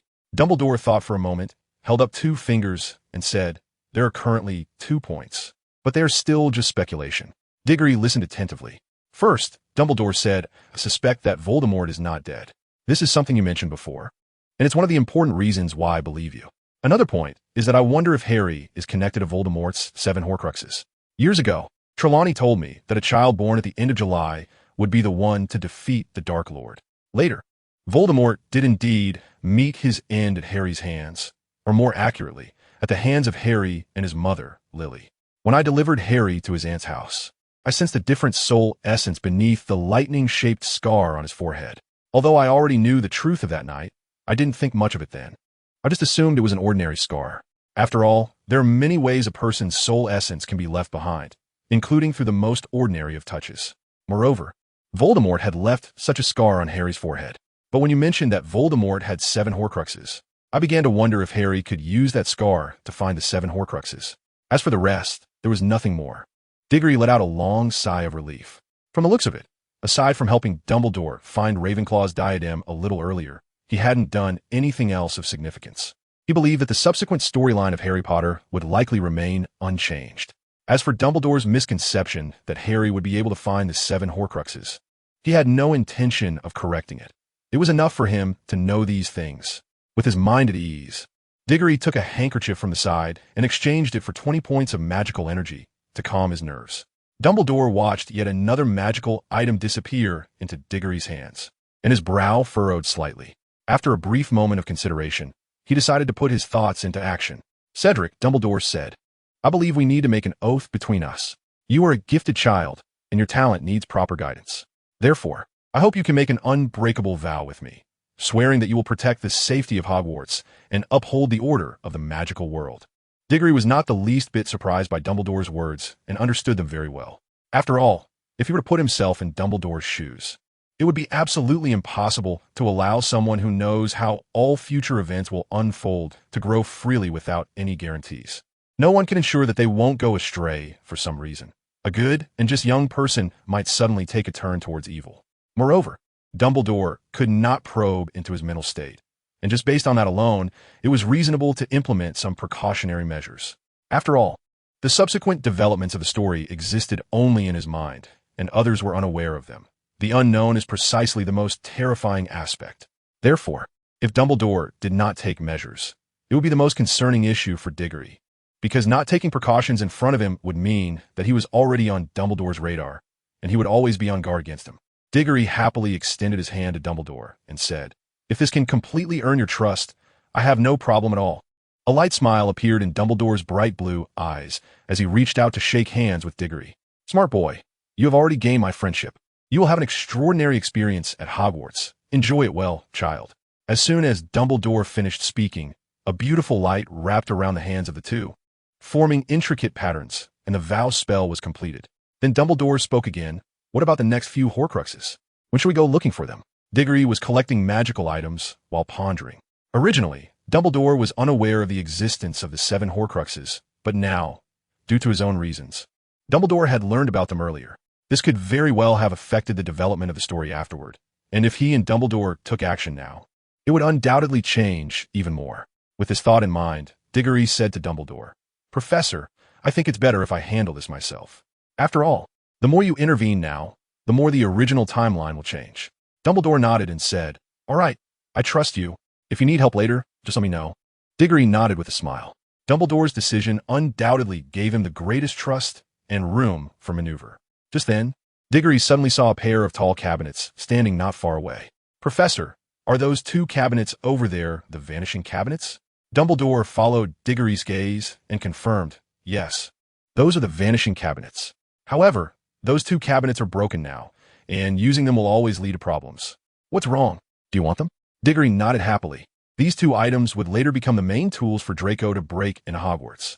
If he could resolve this trouble now, then Hogwarts would be virtually impregnable in the future, as it would no longer have any weaknesses. With a wave of Dumbledore's wand, the two vanishing cabinets appeared before Diggory. Then, Diggory placed his hands on the surface of the cabinets, and soon enough, the two cabinets disappeared right in front of him.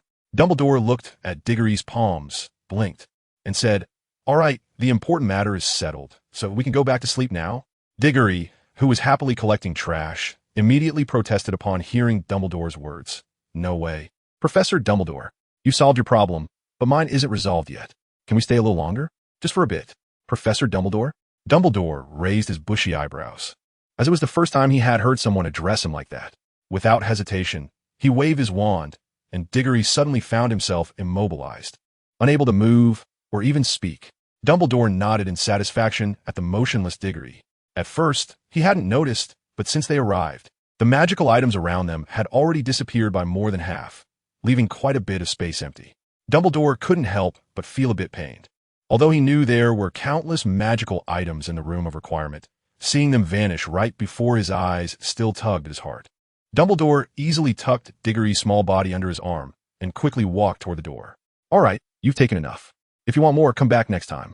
I don't have time to waste here," Dumbledore said. "I have to get up early tomorrow for a meeting at the Ministry of Magic to discuss the upcoming Triwizard Tournament at Hogwarts.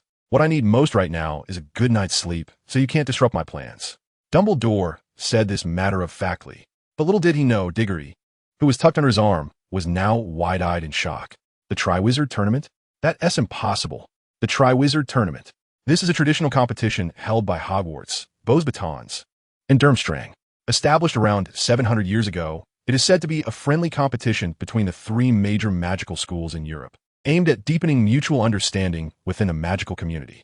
It has always adhered to the principle of friendship first, competition second, though no one had actually done so.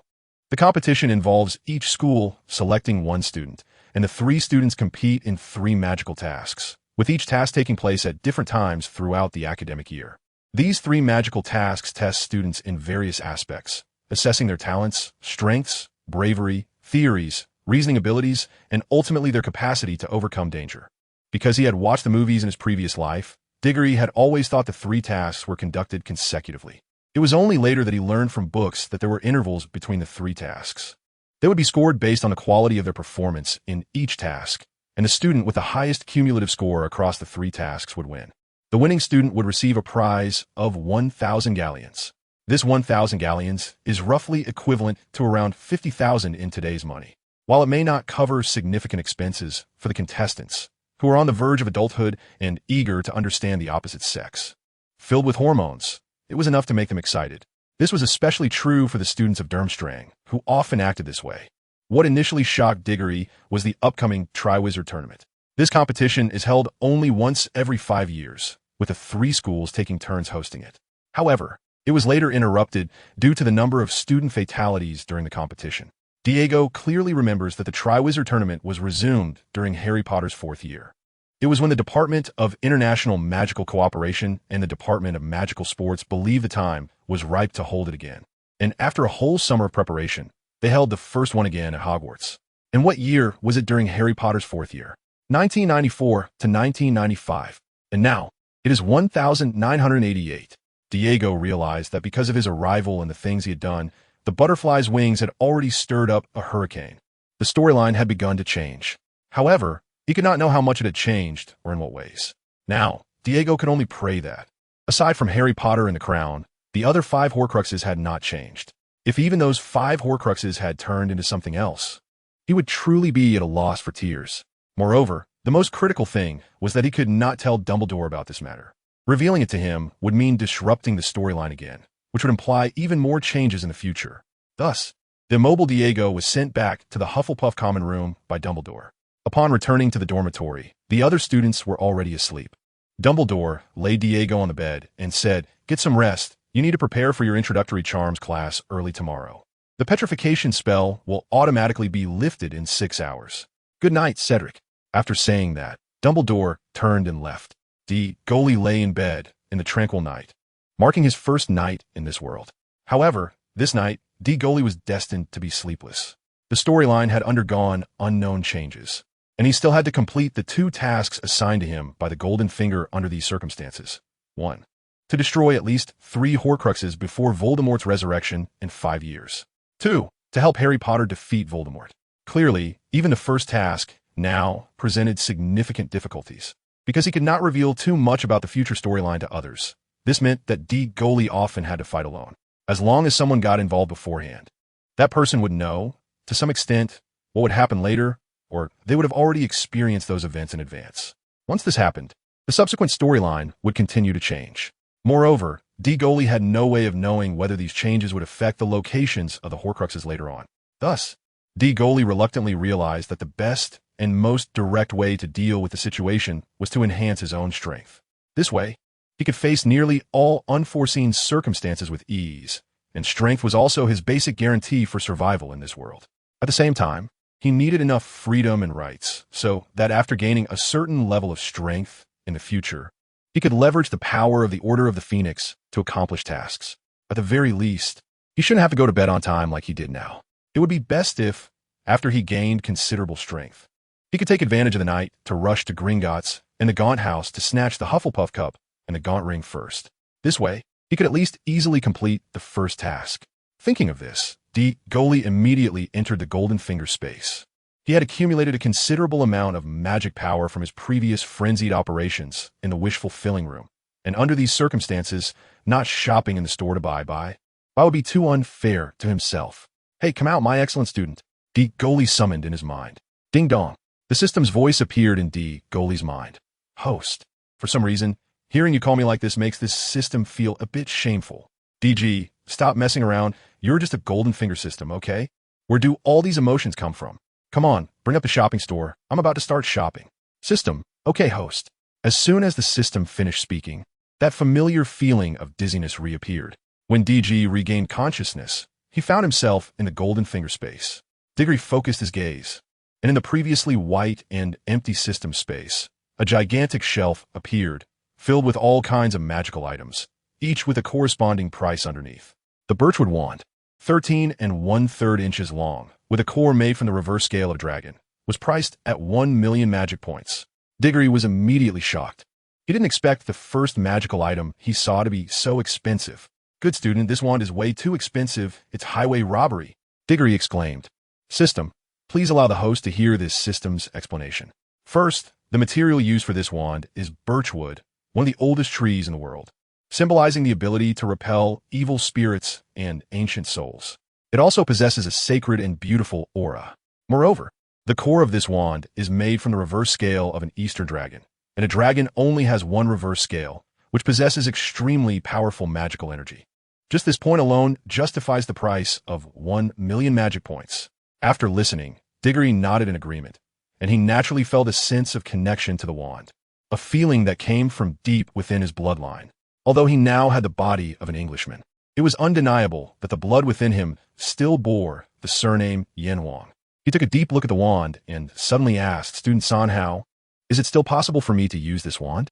Before coming to Hogwarts, Diggory had already bought his own wand from Diagon Alley with his father, a wand made of yew wood, 12 1/4 inches long, with a core of male unicorn hair, a very flexible wand. He was unsure if he could possess another wand since he already had one. Theoretically speaking, aside from the price, it was possible. System.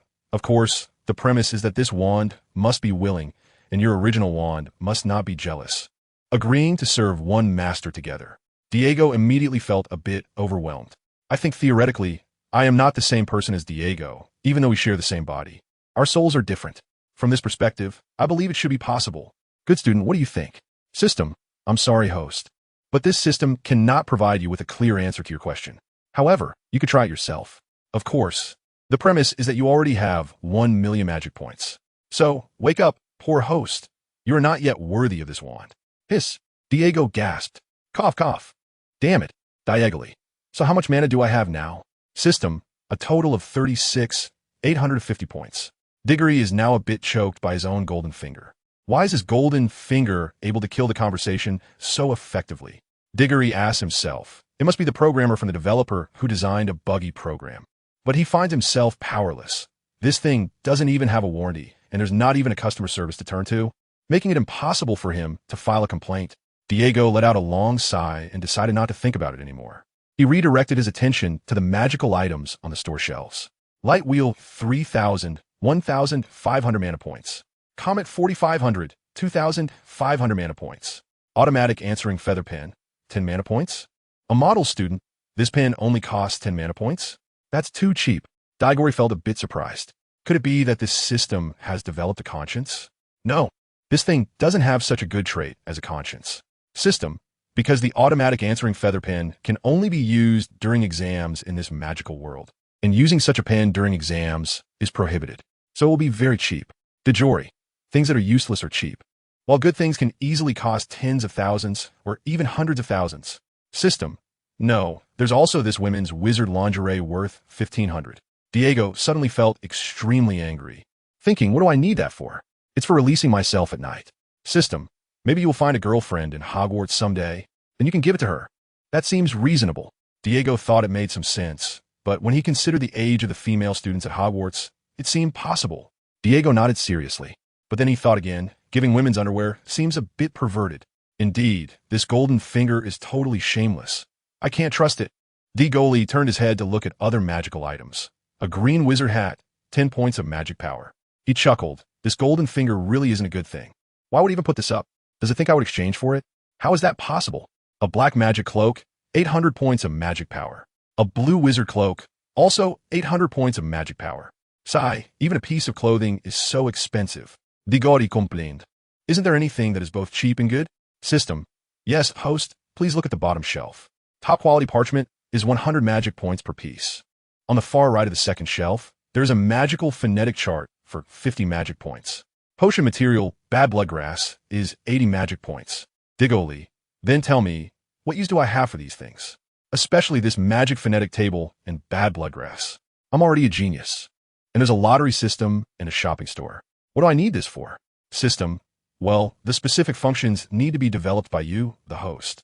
It may seem useless now, but perhaps in the future when you become a potion master, you will need these potions. Diggo, with a blank expression, pointed at the entire row of potions occupying the fourth shelf, and thought, why bother making the effort? Isn't it easier to just exchange for them directly? Plus, a bottle of the love potion only costs 1,000 magic points. How cheap is that? The system detected the anger and impatience in Diggo's words and tried to argue. 1,000 magic points is not a small amount. With those 1,000 magic points, you could exchange for a cloak and still have 200 magic points left. Isn't that great? Moreover, the materials needed to brew the love potion only require a total of 680 magic points, so you can brew it yourself when you need it, saving you 320 magic points. Diggory helplessly rubbed his forehead and sighed. When I want to use a love potion, do you think I have the patience to brew a bottle myself? I don't even think I could have that much patience. Diggory shouted. The system expressed its helplessness. I'm sorry, host, but the items in the store are not something this system can decide. If there is nothing on these four shelves that you like, we can change them. Diggory, why didn't you say so earlier? Change it now. Suddenly, the shelves in front of Diggory blurred, and when he could see clearly again, the items on the shelves had already been replaced. Spell-resistant cloak, 2,000 magic points. Spell-resistant hut, 1,800 magic points. Demon-repelling glasses, 1,400 magic points. After seeing these items, Diggory finally nodded in satisfaction. The things in the shop had finally improved. In the end, Diggory bought a white wizard's protective cloak, 10 stink bombs, a dung bomb, and a bottle of love potion. Looking at the clothes in his hands and all the bottles and jars, Diggory asked, can I keep these items in the space and take them out when I need them? System, of course you can. Diggory expressed that his dissatisfaction with the golden finger has faded, and he nodded calmly before asking the system, how much magic power do I have left now? System, One white anti-magic cloak costs 2,000 magic power. One bottle of seductive potion costs 1,000 magic power, plus 10 stink bombs costing 200 magic power, and 10 dung bombs, also costing 200 magic power, totaling 3,400 magic power. You now have 33,450 magic power remaining. Diego hesitated for a moment and asked, "Is there any discount? I'll be buying things here from now on. Can you give me a little something?" System: "No discount. Host: You're thinking too much." Diggory: "I'm your host. Aren't you going to give me some face?" The system is also a bit helpless at this point. This host, Diggory, is somewhat extraordinary. "All right, if you want a discount. Host, you can have it. Just give me 100 points of magic power as a tip, and I'll give you a 5 discount." Diggory fully utilized the advantages developed under the exam-oriented education of his previous life. After quickly calculating in his mind, he realized that he could earn money. However, Diggory looked at the shelves in front of him and asked, "It's fine to give a tip, but how do I pay you the magic value of these items along with the tip?" Just after Diggory finished asking, 2 strands of yellow and white light appeared in front of him, slowly descending and eventually gathering into a ball at his feet. In the blink of an eye, Diggory saw the light dissipate, revealing a large orange cat right where it had been. Immediately, the large orange cat sprang up the leg of Diggory's pants at lightning speed. After securing itself with its claws, it quickly climbed onto Diggory's shoulder and immediately extended its paw. Smack! It slapped the back of Diggory's head. Then the cat spoke human language. "Meow. Payment deducted. Thank you for your review." Diggory was stunned for 3 seconds, then came to his senses. Without saying a word, he no longer cared about what he was holding in his hands and directly slapped the orange cat on his shoulder. Slap! A loud sound echoed in the system space. "Ow!" Diggory cried out in pain. The orange cat nimbly jumped away, and Diggory's slap landed on his own shoulder. Angrily looking at the orange cat that was watching him warily from a distance, Diggory gritted his teeth and said, "Come on, don't go. Come and get close to me. Your host." The orange cat was not fooled and sat at a distance, saying, "Sorry, host, but this system doesn't trust you one bit." Diggory: "You have some skill. Golden finger." At this moment, Diggory was grinding his teeth in anger. He really didn't expect that the payment method for magic value would be like this. Was this challenging his bottom line of acceptance? But he had no choice. This big orange cat was very cunning. As soon as he moved slightly, it would immediately react. And its speed was incredibly fast. After chasing each other in the system space for a while, Diggory panted, pointing at the big orange cat, and gasped, "All right, you cat. You got some guts. Just wait until I catch you next time. Then you'll see." At this moment, the big orange cat, transformed from the excellent student system, leisurely licked its paw, then looked at Diggory with disdain and said, "Host, please mind your words. You'll still need me to get home." Hearing this, Diggory's eyes widened as he looked at the big orange cat and realized, "Oh, right. Oh no." Outside the window, the morning sun rose and shone into the Hufflepuff freshman dormitory, gently casting light on Diggory's tired face, who was still asleep. After shopping in the system space last night, Diggory also used the lottery system to draw some magic. He drew 3 times from the beginner lottery system and twice from the intermediate one. With anticipation, the intermediate lottery system's big wheel did not disappoint him. Both draws were successful, and he got intermediate magic. One of the intermediate spells was Sandstorm, which was a very practical offensive spell that could cause explosions. The other intermediate spell was Armor Protection, a very useful defensive spell, even more so than the regular defensive spell. This was because the defensive spell only defended against magical attacks, while Armor Protection, once cast, would instantly create invisible walls around the caster, defending against the opponent's magical attacks while also having the chance to counterattack. However, compared to the intermediate lottery wheel, the beginner lottery wheel left Diggory frustrated. Out of 3 draws, 2 were misses, and the last one was a consolation prize, the levitation spell.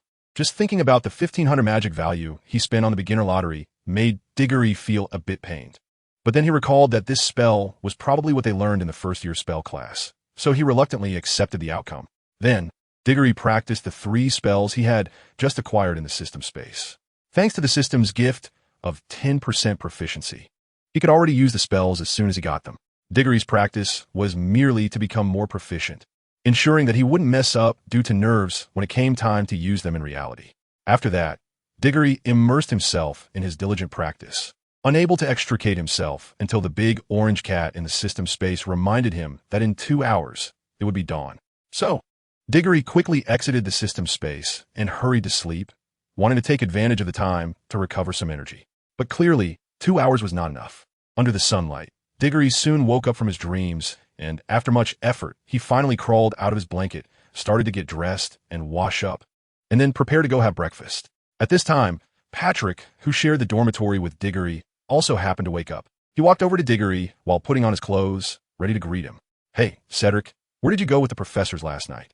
I didn't see you come back until I fell asleep," Patrick said, then pointed at the big orange cat on Diggory's bed and asked, "And where did this big orange cat come from? Isn't your pet an owl?" Diggory suddenly looked at his bed with deep dark circles under his eyes. And then in the corner of his bed, he saw the familiar orange figure that Patrick was pointing at. However, due to not fully recovering his spirits, he momentarily didn't notice the cat. But Diggory was also somewhat uncertain because he didn't know if that system orange cat could appear in this world. After all, when he was in the system, that big orange cat had never mentioned anything about this to him. Under the gaze of the two, the big orange cat lazily stretched, meowed softly, glanced at Diggory, and then continued to lie on the bed, refusing to move. Diggory and the big orange cat exchanged glances, realizing that this was indeed the big orange cat that had transformed from the excellent student system. Although he was a bit surprised that this cat could appear in the real world, it was clear that breakfast and the upcoming charms class were far more important. After getting dressed and freshened up, Diggory and Patrick headed to the hall, ready to eat. With the soul of a Chinese person, Diggory looked at the fried chicken legs, vegetable salad, various fruits, and bread on the table. After hesitating for a while, he finally chose a fresh sandwich, an apple, and a small piece of freshly baked apple pie for his breakfast under Patrick's questioning gaze. This marked the official start of his first day at Hogwarts. And also in this world, on the other side of the magical world, in the underground of London, Albus Dumbledore, dressed in a grayish-white wizard's robe, opened a door in front of him that led to a long conference table. The table was already filled with people. Sitting in the main seat was Cornelius Fudge, the Minister of Magic, with empty seats on his right and Lucius Malfoy sitting on his left. On either side were the heads of the other two participating schools in the Triwizard Tournament, Madame Maxime, headmistress of Beauxbatons, and Igor Karkaroff, headmaster of Durmstrang.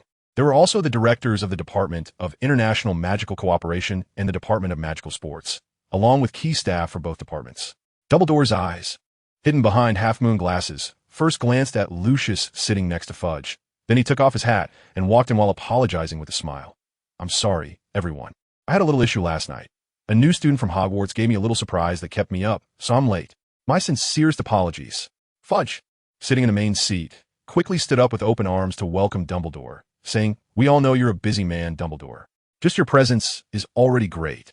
And to be honest, you're not late at all. It's just that the rest of us arrived a bit early." The others nodded in agreement at this. At this moment, Dumbledore took his seat, first giving a light kiss on Madame Maxime's hand as a friendly greeting, then turning his gaze to Karkaroff, who was sitting beside Lucius. With a mysterious smile, Dumbledore said, "Long time no see. Karkaroff, I didn't expect to see you here." Karkaroff responded with a defiant smile, saying, "Today we are here to discuss the resumption of the Triwizard Tournament. As one of the 3 champions from Durmstrang, I naturally must be present." Dumbledore nodded with a smile, agreeing with Karkaroff's statement. Suddenly, he turned to Lucius, the mysterious smile on his lips growing even more pronounced. "And you, Lucius, why are you here?" Lucius, with his silver hair, felt a slight tremor in his hand hidden under the table upon hearing Dumbledore's question. Though it was hardly noticeable, Dumbledore's sharp eyes caught it. But he said nothing. Seeing the ambiguous smile on Dumbledore's lips, Lucius's mouth twitched as he replied, "I apologize, Professor, for not notifying you in advance. The resumption of the Triwizard Tournament is heavily promoted by my family, the Malfoys, and we are also sponsoring it." Dumbledore raised an eyebrow. This sudden initiative from the Malfoy family was certainly not without significance. As one of the oldest pure-blood families in the magical world, the Malfoys were among the wealthiest of the pure-blood families. While it's hard to say whether the members of this family are smart, they are certainly not foolish, and they are very good at calculating and managing their interests. Otherwise, they wouldn't have been able to cling to Voldemort's leg during his dark reign, using underhanded means to seize others' lands and properties, allowing their own lives to be comfortable and enjoyable. Now, this shrewd family was willing to heavily sponsor a Triwizard Tournament that had long been called off and seemed to hold no meaning for them. There must be something Dumbledore didn't know behind this. Dumbledore looked at Lucius, trying to subtly use legilimency to read something from his emotions. But just as he began to exert his power, Karkaroff, sitting next to Lucius, suddenly unleashed his mental power. He had been keeping an eye on Dumbledore, and at that moment his mental power formed a mental barrier, blocking Dumbledore's attempt. Although his mental power was not as strong as Dumbledore's, stopping this probing legitimacy was not a problem. The two powerful mental forces collided violently in the air and then exploded. Everyone in the room felt as if their heads had been struck hard, and for a moment they all felt dizzy, taking a while to regain their senses. Karkaroff slammed his palms on the table and shouted at Dumbledore, "What are you doing, Dumbledore?" At that moment, the expressions of everyone in the conference room were not good. Some were angry, like Fudge, while others were still recovering. Dumbledore glanced at Karkaroff, who was panting with his hands on the table, glaring at him, remaining unfazed. He looked at Lucius, who was hidden behind Karkaroff and whose expression was not visible, saying, "Karkaroff, why are you so agitated?" "I wasn't targeting you, right, Lucius?" Before Lucius could speak, Fudge stepped in, forcibly suppressing his anger and placing one hand on the table, looking at everyone but actually applying pressure on Dumbledore. "Enough." Fudge's deep voice carried the authority of the Minister of Magic. "This meeting is to discuss the resumption of the Triwizard Tournament, which holds extraordinary significance for the entire European magical community. In this room, at this table, during the upcoming discussions, I hope to hear only one voice: the discussion of when the Triwizard Tournament will be held at Hogwarts. I do not wish to hear anything else." Upon hearing Fudge's words, Dumbledore frowned. Looking around the room, he noticed that aside from Madame Maxime, who appeared puzzled, everyone else wore calm expressions. At this moment, Dumbledore looked at Lucius, who had been sitting behind Karkaroff, and asked, "I recall the information I received was regarding the discussion of when and where the new Triwizard Tournament would be held at the Ministry of Magic. Why has it now changed to being held directly at Hogwarts? Why was I, the headmaster, not informed of this?" Fudge said nothing, merely returning to his seat. Karkaroff, like Fudge, also went back to his chair and took out a snuff box to sniff. Seeing their reactions, Dumbledore immediately turned his gaze to Lucius. Indeed, Lucius emerged from behind Karkaroff, a pale smile on his face that resembled a mask. "The Triwizard Tournament," Lucius began, "as a new generation of the European magical community and an effective communication method among the 3 magical schools in Europe, my family, the Malfoys, believes it is necessary to resume holding it. Therefore, my family is willing to take the initiative to start and sponsor the first tournament." Without waiting for Dumbledore to speak, Lucius immediately continued, "As for why it is being held at Hogwarts, it's because Hogwarts is my alma mater. I hope that this very significant Triwizard Tournament can be held here." Lucius quickly glanced at Dumbledore and continued, "This decision has already been approved by the Hogwarts Board of Governors." So Lucius looked at Dumbledore, his face beaming with a superficial smile. "Therefore, Professor, you only need to implement the board's decision." Dumbledore looked at Lucius, and, at that moment, he inexplicably felt a sense of crisis. He thought of Diggory's words last night before the opening ceremony. Voldemort is about to return. A flicker of regret passed through Dumbledore's azure eyes. He should have brought Diggory along if he had known this would happen. However, he quickly realized that even if he had brought Diggory, it would have been useless, let alone Diggory's rhetoric. Who would believe an 11-year-old child? Just based on what Diggory had told him, the more information leaked in the future, the greater the possibility of it being changed. For this reason alone, Diggory wouldn't reveal that information here. But now, Dumbledore had neither the opportunity nor the time to find a way to disrupt Lucius's plans. He had already joined forces with Karkaroff and Fudge, secretly rallying the support of the Hogwarts Board of Governors on his side. Dumbledore realized this too late. Lucius saw Dumbledore remain silent, and secretly let out a sigh of relief. Just then, Madame Maxime suddenly spoke up, asking if the rules of the tournament would remain the same as before. Had anything changed? After all, too many students had died in previous tournaments due to unexpected incidents. It was precisely for this reason that the tournament had been canceled back then. Madame Maxime tapped her broad knuckles on the table and asked, "Have you considered this? If not, then I believe there is no need to restart the Triwizard Tournament." Dumbledore gave Madame Maxime a grateful glance. Her intervention was timely.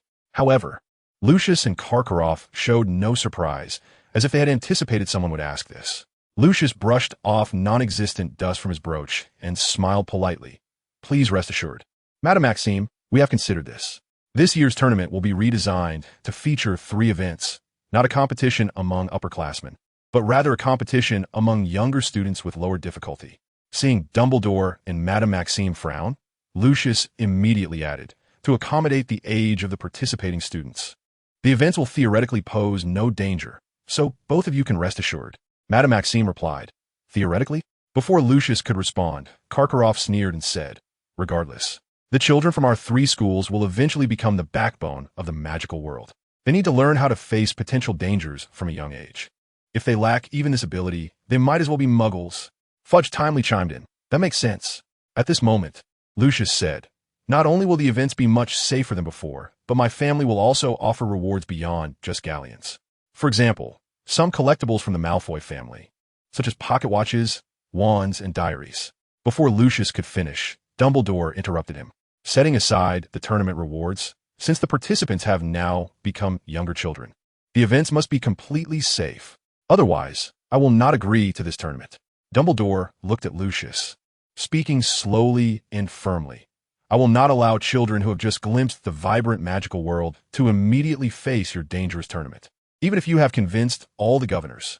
Lucius's expression darkened slightly, and Karkaroff, noticing this, immediately stood up again, pointing at Dumbledore and coldly stating, "This is the decision of the Hogwarts Board of Governors, which you cannot change.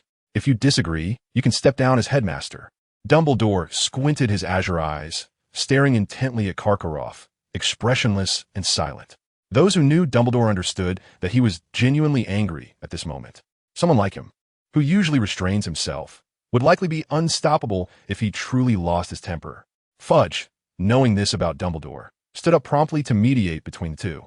Other people might still try to assert their authority in front of Dumbledore, but when Dumbledore clearly showed his displeasure, to provoke his limits would be courting disaster. "Karkaroff, what nonsense are you spouting?" Fudge sternly pointed at Karkaroff, saying, "The Triwizard Tournament was suspended due to excessive casualties in the past. How can we risk repeating that now?" After saying this, Fudge immediately shot Lucius a look. Lucius understood the cue. Although somewhat unwilling, he clearly knew more about Dumbledore's terrifying nature than Fudge did. So, he pulled Karkaroff back to his seat and smiled at Dumbledore. "Please rest assured, Professor. One of the purposes of this meeting is also to redesign the 3 events of the tournament, making every effort to avoid any tragic incidents like those in the past." After Lucius finished speaking, the director of the Department of International Magical Cooperation and the director of the Department of Magical Games and Sports both nodded in agreement and offered a few comforting words to Dumbledore. At this point, Dumbledore also realized his previous outburst, so he took a deep breath, glancing at Karkaroff across the table and the smiling mask of Lucius, and exhaled slowly. Dumbledore said, "Then let us now discuss the time for the Triwizard Tournament and the specific events. We must come up with a plan that everyone present agrees upon." Everyone present understood the implication in Dumbledore's words, yet each wizard had their own stance.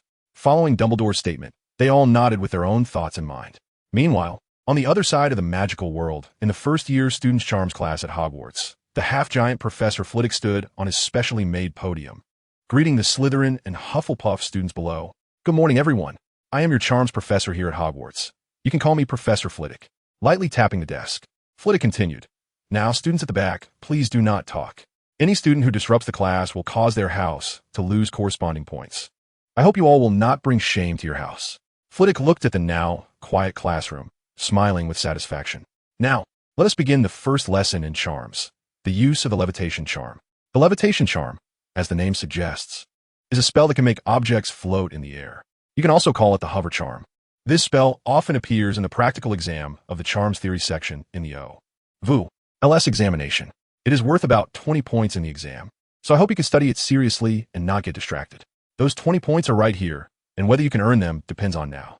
You should know that the O.V.L.S. examination is very important, and your exam results will directly affect your future work. Therefore, for your own future, you must study hard next, and not approach it with a casual attitude just to get through. Diego sat below, listening to Professor Friviv speaking on stage, and suddenly felt as if he had returned to his senior year of high school, sitting in the classroom, listening to the teacher explain the topics. After Professor Friviv finished his remarks, he handed out the spell for the levitation charm to everyone and encouraged them to make the feather in front of them float in the air using the charm. Diggory looked at the feather in front of him, the words of Professor Flitwick teaching the students the secrets of spells echoing in his ears. His already sleep-deprived mind felt the feather getting heavier and heavier. He thought about being a light feather. Yes, infuse the power of imagination into your wand. Be patient. Don't rush, take it slow. The final swing of the wand must be forceful. Flitwick walked over to Patrick's side and looked at Diggory, who had his head resting on the desk and was fast asleep. He immediately felt that his dignity had been insulted. Clap, clap, clap. Flitwick forcefully tapped on Diggory's desk and shouted angrily, "Is my class so boring that it makes you want to sleep?" Diagonally was immediately awakened by Flivvy, and the dazed look in his eyes cleared up as soon as he saw Flivvy. It was like being caught sleeping in class by the teacher. There was no fear, only the embarrassment of being caught unprepared this time. Diagonally felt only embarrassment, with no trace of fear or regret in his eyes, which made Flivvy even more furious. At Hufflepuff Academy, Cedric was docked 30 house points for sleeping in class. "Oh no, our house has lost points," a Hufflepuff student exclaimed. "Oh no, it's over. We lost points in the very first class of the school year. It looks like there's no hope for the House Cup this year," another Hufflepuff student said. "It's fine. We've never won the House Cup anyway," one person immediately replied. "That's right. I've heard my senior Hufflepuffs mention this before. It's true. So we don't need to care about losing points." Upon hearing this, the student who was initially worried about not winning the House Cup let out a sigh of relief. "If that's the case, then I'm relieved. By the way, after the Charms class, it's time for lunch. I wonder what we'll have for lunch." The Hufflepuff student who first spoke replied, "I asked the house elves in the kitchen before coming to class. They said it's roasted turkey and pizza, along with chicken legs, and so on." "That's right. I heard my seniors say that the house elves only cook the same old dishes. There's nothing new," another Hufflepuff student added. But just then, a discordant voice interrupted. "No wonder you Hufflepuffs are a bunch of useless fools. Not only are you incapable, but you're also so unambitious. What a waste of Hogwarts resources." Diggory's gaze, having studied Professor Flitwick's peculiar hairstyle, turned to the person mocking the Hufflepuff student, a tall and thin figure, with a mole as black as his cloak on his cheek. He held a peachwood wand, its tip pointed directly at the feather on his desk. His student cloak bore the Slytherin snake emblem, and he had curly brown hair and a brown complexion. For some reason, this Slytherin student's appearance inexplicably reminded Diggory of his past life as Cafe. Thinking of this, Diggory smiled and asked Patrick, who was fuming next to him because of Cafe's mockery of Hufflepuff, "Patrick, do you know who that guy is?" "That obnoxious guy is named Savage Skelling. From a regular pure-blood family," Patrick replied. "He's someone who has already sold his dignity to the Slytherin family." Diggory touched his nose, feeling a strange sensation in his heart whenever he heard Patrick mention the Slytherin family. It was as if the person in front of him, named Savage, would somehow lead to the arrival of the Slytherin family, and his own desire to develop quietly would be shattered by their presence. Just as Diggory was worried, Savage provocatively looked at him and disdainfully said, "So what if you were a genius recognized by the Sorting Hat? In the end, you were still sorted into Hufflepuff." Savage excitedly continued, the large black mole on his cheek gleaming with oil. "This just shows that you are merely a genius of Hufflepuff, and in my eyes, a genius from Hufflepuff is still a waste. That so-called title of genius? I think it's just that the Sorting Hat made a mistake when it landed on your head. Otherwise, how could it say you're a genius? If you were really a genius, you would be using a levitation charm right now. The time has come for you, the genius among the wastes, to show your talent. You better seize this moment, huh?" The more Savage spoke, the more excited he became, laughing heartily as if he didn't care that he was in a classroom. Diggory looked at Sai Wei Chi's arrogant laughter, then turned to Professor Fu Li Wei. Sure enough, at that moment, Professor Fu Li Wei's face looked as unpleasant as if he had accidentally swallowed a lot of flies, and judging by his trembling body, it seemed that these flies were eaten in the restroom. Diggory looked at Savage's laughing face and couldn't help but laugh as well. He thought that if someone could lend him a hand, it would be the best thing ever, because he had a feeling that if he did anything eye-catching right now, it would easily trigger a chain reaction, and was very likely to further change the storyline that followed. Therefore, Diggory now believed that he should try to minimize his presence as much as possible, and it would be best to survive without any risks until Voldemort's resurrection. That would be perfect, Diggory thought to himself. Seeing Professor Flitwick so speechless with anger, he immediately fanned the flames without fear of trouble. "You, who are the same color as mud, what right do you have to disrupt classroom discipline in Professor Flitwick's class?" Diggory pretended to be angry, but there was a hint of grievance in his tone. Sure enough, Savage took the bait. Diggory's remark about being the same color as mud to Savage was an insult implying he was a mudblood, and he was clearly a noble pure-blood wizard. Provoked, Savage selectively ignored Diggory's comment about disrupting classroom discipline, angrily pointing his finger at Diggory's nose and shouting, "You're the mudblood. Your whole family are filthy mudbloods. I bet you can't even use the levitation charm. So you're deliberately changing the topic." In the face of Savage's insults, Diggory felt it was truly lacking in skill. As a time traveler, he had seen all kinds of insults in his world. Hearing an 11-year-old child insult him now, Diggory genuinely felt it was like a gentle breeze brushing his face, hardly stirring a ripple in his heart. He even wanted to brew a cup of homemade milk tea, sipping it while enjoying Savage's one-man show. However, although Diggory held back, others couldn't. Savage, I see you're just jealous. You're jealous that Cedric is better looking than you. You're jealous that Cedric's talent is higher than yours. You're just jealous that Cedric stole your thunder last night. Diego looked surprised at his side, only to see Patrick panting and angrily staring at Savage across from him. The rebuttal just now had come from his mouth. You're just a self-righteous guy.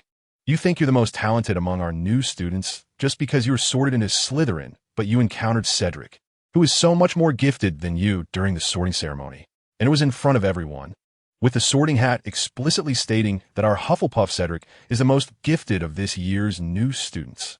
At this moment, Patrick's face was flushed, and he was even more excited than Savage had been earlier. Oh, I misspoke. Cedric is not just the most talented among our new students, but the most talented in the history of Hogwarts. This sentence was also loudly announced by the sorting hat at that time. That's right. You're just jealous of Cedric. Jealous that he is the most talented student. Jealous that even though he was sorted into Hufflepuff, he is still the most prominent presence among our year at Hogwarts. Other Hufflepuff students also mocked Savage. Patrick and the others' words struck Savage like thunder, mercilessly exposing his inner thoughts on his face. His face slowly turned red, and the anger in his eyes was about to erupt. Haha, you say his talent is the highest in Hogwarts history? Then let him use the levitation charm and show us. Savage yelled crazily. If he can't do it now, it means he has no ability. And it shows that you Hufflepuff students are all useless. Enough, Professor Flitwick said angrily, trembling his lips. This is a classroom, a school, not your own home. Since you are students and you are at Hogwarts, you must follow Hogwarts rules. Professor Flitwick pointed at Savage and said mercilessly, because of you, Savage, disrupting classroom discipline. Slytherin House loses 50 points. At this moment, Savage finally came to his senses. Slytherin was not like Hufflepuff. They cared a lot about the House Cup at the end of each semester. In their view, the House Cup was the glory of wizards and proof that their pure-blood wizards were superior to others since childhood.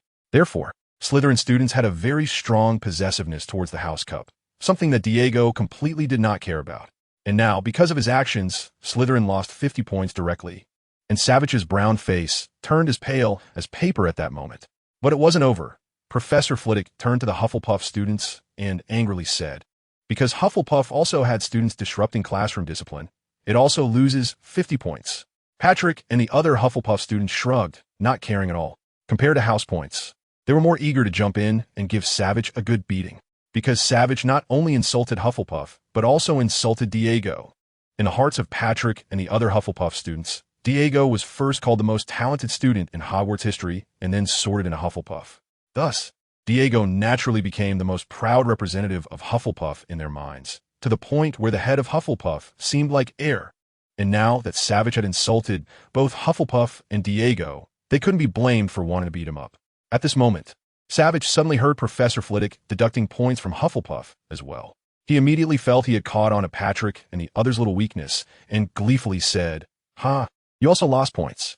Diggory frowned at the Slytherin student Savage, who was continuously mocking him in Hufflepuff House while laughing in a very smug manner. This Slytherin named Savage successfully triggered some unpleasant memories from his school days, reminding him of someone who was mischievous, loved to report him to the teachers, always sabotaged his efforts, and opposed him, making him grind his teeth in frustration. Professor Flitwick, Diggory turned to him and said, this person is seriously disrupting the classroom discipline. Should we manage him? Professor Flitwick glanced at Diggory and replied irritably, manage him? I believe Savage is acting this way because of you. Diggory rolled his eyes. Professor, do you really think that if I weren't here, Savage wouldn't be a disruptive student? The real reason for his disruption isn't my presence. It's because Savage is just that kind of person, whether he's in the same year as me or not, whether I'm in this classroom or not. As long as someone has more talent than him, he will be jealous. Some people have a fundamentally good nature, showing kindness and charm from a young age. But some people have a fundamentally bad nature, and that's due to their own character, which has nothing to do with me. Diggory asserted, I'm not taking the blame for this kid. However, after Diggory finished speaking, he noticed Professor Flitwick looking at him with a face full of curiosity and surprise.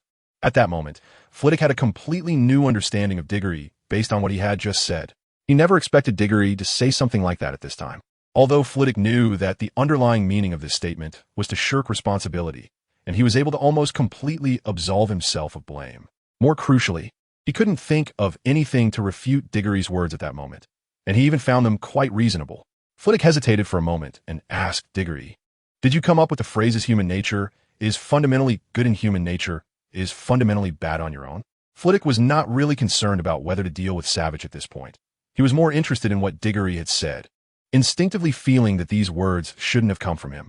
But SAVAGE thought to himself, if these words really did come from Diggory, then that would be truly astonishing. One must have a sufficient understanding of human nature to say something like that. If Diggory at the age of 11 already possessed such enviable talent and deep thought, Flitwick didn't know whether to celebrate that Hogwarts had received a true genius or to inform Dumbledore immediately, because this child was truly an enigmatic presence. Perhaps with such a child, no matter how he guided him, it would be impossible to influence his growth. Thinking of this, the Sorting Hat's earlier statement that his talent was not inferior to that of the Dark Lord suddenly echoed in Flitwick's mind. And then he recalled the speculations he and his colleagues had about Diggory, the third Dark Lord. Flitwick couldn't help but shiver, his gaze fixed intently on Diggory, as he desperately wanted to know the answer. Meanwhile, Diggory, standing opposite Flitwick, felt uncomfortable under the professor's gaze and shivered as well. Of course, those two sentences are not mine. Diggory felt a chill from Flitwick's eyes and instinctively moved closer to Patrick, adding, "I heard that from an old gentleman I met one day from the East." Flitwick finally breathed a sigh of relief, realizing he had been overthinking it. "Then let's do this, Professor." Flitwick pointed at SAVAGE and said, "Since you just disrupted the classroom again, you can sit over by my podium for the lesson." SAVAGE's face immediately scrunched up, but he didn't dare disobey Professor Flitwick's order. If his refusal to move resulted in Slytherin losing points, he would be in big trouble. So he could only follow Flitwick and slowly walk to the spot next to the podium. However, just as SAVAGE reached the podium, he saw Patrick next to Diggory making faces at him, which instantly made him furious, causing the hairs on his mole to bristle. At that moment, SAVAGE thought, "Since I'm having a bad time, I can't let Diggory and the others have it easy either." "Professor Flitwick," SAVAGE said to Flitwick, who had just returned to the podium. "Patrick was also causing trouble just now. You can't just punish me alone. You should include him too." At this moment, Flitwick really felt a headache coming on. First, a group of students was not following classroom discipline, then escalated into a classroom argument, followed by Diggory fanning the flames, and now SAVAGE's persistent whining. Flitwick impatiently said to SAVAGE, "You have no right to comment on others now. Everyone stop and listen to me." Flitwick thought for a moment. He needed to redirect the students' focus. So he said, "From now on, Slytherin and Hufflepuff are not allowed to argue anymore. Both sides need to focus on learning the levitation charm. The first students who learn the levitation charm or show significant progress in class will earn 100 points for their house. Let's get to work." As soon as Patrick heard that there were 100 house points to be won, he immediately forgot about SAVAGE's previous targeting. All he could think about now was that 100 house points. But at the same time, he was also very clear that his chances of mastering the levitation charm in this class were extremely slim. And it must be said, SAVAGE was right about one thing. The students from Hufflepuff were indeed a bit mediocre. So Patrick chose to focus on the genius Diggory next to him. Meanwhile, Diggory was trying to take advantage of Flitwick not noticing him to catch a bit more sleep. Right now, he didn't know what was wrong, but he always felt low on energy, extremely tired, and just wanted to sleep. However, just as he found the right angle and was about to close his eyes to rest, he suddenly felt two intense gazes fixated on him from the side. The looks were enthusiastic and fiery, sending chills down Diggory's spine. "What do you want?" Diggory turned his head and saw Patrick as the source of the gaze, taking a step back and asking. At the same time, he thought to himself, this country really produces a lot of openly gay men. Patrick wouldn't have a crush on me, would he? "Cedric, can you help our Hufflepuff earn that 100 points? Patrick looked at Diggory with anticipation. Upon hearing Patrick's question, Diggory first breathed a sigh of relief, glad that it wasn't a crush. Then he felt a bit puzzled and asked, "Why do you want that 100 points? Didn't you all say you didn't care?" Patrick smiled a bit awkwardly at Diggory's question and said, "That was in the past. We didn't care before because it was hard for us to earn points even if we tried. Although we Hufflepuffs are united and hardworking. Some things just can't be achieved by effort alone." As he spoke, a hint of bitterness appeared at the corners of Patrick's mouth as he continued. "The seniors in Hufflepuff told me that Hufflepuff is a very inclusive house. Any wizard who comes to Hogwarts to study, as long as their character is good, even if they have poor talent, Hufflepuff will still open its doors to them. And it is precisely for this reason that the talents and strengths of Hufflepuff students are so varied. To put it bluntly, they are all holding each other back. Patrick pointed at Diggory and himself, saying, "Just like you and me, your talent has been recognized by the Sorting Hat. You are a brilliant genius. But I'm truly someone who holds back, and I can't compare to you. There's no comparability between us." At this point, Patrick's gaze turned to the Slytherin students on the other side and said, "The relationship between Hufflepuff and Slytherin is pretty much like the relationship between the two of us. The difference lies in the fact that you do not look down on me, whereas Slytherin looks down on us Hufflepuffs." Patrick recounted to Diggory the things he had heard from the older Hufflepuffs, item by item. After Slytherin defeated us in the Quidditch match, after they brewed potions before us in potions class, in defense against the dark arts class when they trampled us underfoot, Slytherin always seized every opportunity to ruthlessly trample the dignity of Hufflepuff students. So at this moment, Patrick looked at Diggory, and the usual casual joking in Diggory's eyes was replaced with determination and seriousness. "Diggory, I hope you can help us Hufflepuffs in this confrontation to defeat Slytherin and bring down the arrogance of their new students. I hope you can tell them that we Hufflepuffs can be stronger than their Slytherin." Patrick's voice was not small, and he did not avoid the people nearby. Therefore, not only did Diggory hear this, but the Hufflepuff students beside them, as well as the Slytherin students across from them, including Professor Flitwick on the podium, all heard it. The Hufflepuff classmates looked at Diggory eagerly, just like Patrick, hoping he could stand up and become the banner of this year's new Hufflepuffs. However, the Slytherin students looked at them with disdain, concluding that Hufflepuffs are all mediocre, which is their practical comment on Hufflepuff. Thus, even though the Sorting Hat had acknowledged Diggory as a rare genius, the Slytherin students did not take him seriously. Professor Flitwick on the podium also shook his head. The 100 points were merely a tactic to regain the students' attention, and he did not believe anyone could learn the levitation charm directly in class. However, it was fortunate that he had previously stated that it was okay not to cast the levitation charm directly. As long as there was significant progress in the levitation charm during the class, one could still earn those 100 points. Although Diggory was a monster-level genius acknowledged even by Dumbledore, Flitwick still did not believe he could learn the levitation charm in one class. This was something only Dumbledore and Grindelwald had achieved. Even Voldemort did not possess such talent. Here, Flitwick still intuitively compared Diggory to Voldemort, so he believed Diggory could not do it. Moreover, as Flitwick looked at Diggory's half-asleep expression and recalled how he had been dozing off at his desk during class, he truly did not think Diggory had the ability to learn the levitation charm directly in class. He even suspected that Diggory might not even know what the incantation for the levitation charm was. "Cedric, did you catch the key points I explained about casting the levitation charm during class?" Flitwick, still inclined toward Hufflepuff, asked with concern.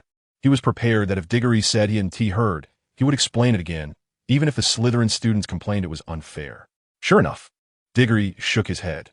He had been asleep earlier, and not only had he missed the recent explanation, but his mind was still transitioning from state of mush, completely unaware of everything that had happened before he was woken up. On the other side, the Slytherin students burst into laughter upon seeing Diggory shake his head, rendering Flitwick's management ineffective. As for the Hufflepuff Badgers, they were also gloomy. If they hadn't been paying attention in class, how could they possibly answer questions? This was a huge embarrassment. Patrick was also disappointed, forcing himself to comfort himself and give others hope, saying, "It's okay, I believe in you, Cedric.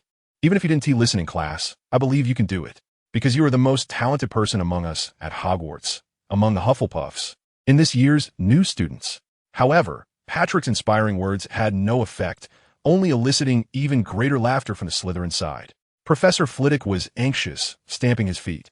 He felt there was not a single reliable new student among them. Just as he was about to shout for silence, suddenly the entire classroom fell silent, as if a group of ducks had suddenly had their necks grabbed by their owner. Without any warning, the classroom became extremely quiet, without a sound. Soon, Flitwick realized the reason for their silence. A clean white feather floated quietly in front of Diggory, with sunlight streaming in through the window, creating a beautifully serene scene. A long yawn broke this moment. Flitwick looked at the yawning Diggory. Hufflepuff students also looked at the yawning Diggory, and Slytherin students stared at Diggory in disbelief. Then came Savage's voice, a voice of an 11-year-old boy going through voice changes. "This is impossible. There must be something wrong, Professor. I'm sure Cedric must have used some magical item. You need to check quickly." There's no way he could have learned the levitation charm in such a short time, Savage exclaimed, unable to accept this reality, disregarding his image. Although Savage's appearance hardly had any image to begin with, Flitwick treated Savage's loud outburst as if he were just making a fuss. Magical item? Am I blind? Can't I sense the presence of a magical item? Flitwick murmured, looking at Diggory standing behind a desk. You were clearly asleep and didn't even hear my explanation. You slept through the first half of the class. Flitwick asked, Cedric, how did you do it? Diggory saw that his actions had already taken effect and wanted to let go of the feather he was controlling. However, before he could release his wand, Patrick beside him held his hand, not letting him drop it, with an expression that showed he still wanted to see more. Diego shook his head helplessly and could only continue to control the feather before answering Professor Flitwick's question. Self-study, right? Didn't the admission letter say we needed to buy the standard spell book, the beginner's edition? Isn't the levitation charm in there? I learned it on my own. Diggory had a calm expression and spoke in a nonchalant tone. Everyone, including Professor Flitwick, gasped in shock. They had seen people show off, but never like this. With a casual remark of I taught myself, Flitwick felt that his understanding from most of his life had been completely overturned. This was something even Dumbledore had not achieved back in the day. Was this what the Sorting Hat referred to as the strongest talent? He also didn't doubt that Diggory had encountered magic before, as the Ministry of Magic had clear regulations on this, and he believed Diggory's father would not violate those rules. Flitwick looked at Diggory in astonishment and, almost unconsciously, asked, Cedric, would you like to come to my Ravenclaw house? Diggory, who was struggling to fend off sleepiness, was momentarily stunned by Flitwick's words, feeling a bit more alert. Ah, can I change houses after being sorted? Diggory perked up and recalled the movies and original work he had seen in his past life. Neither mentioned anything about changing schools. Is it possible? Diggory asked. As soon as Franny heard this, he felt hopeful and couldn't suppress his excitement, immediately saying, As long as you say you're willing, leave everything else to me. Diggory looked at the short, old, and oddly styled Flivvy, thinking to himself, It's really difficult to say I do to you. Just as Diggory was about to say, I don't want to, he suddenly heard Patrick speaking beside him. Professor Flivvy, don't even think about it. That's impossible. Diggory is already one of us. Diego immediately rolled his eyes, saying, What do you mean I'm already one of you? Everyone is clearly innocent. Okay. However, Professor Flitwick still didn't want to give up and offered a very tempting condition. Cedric, come to Ravenclaw. There are plenty of smart girls in Ravenclaw.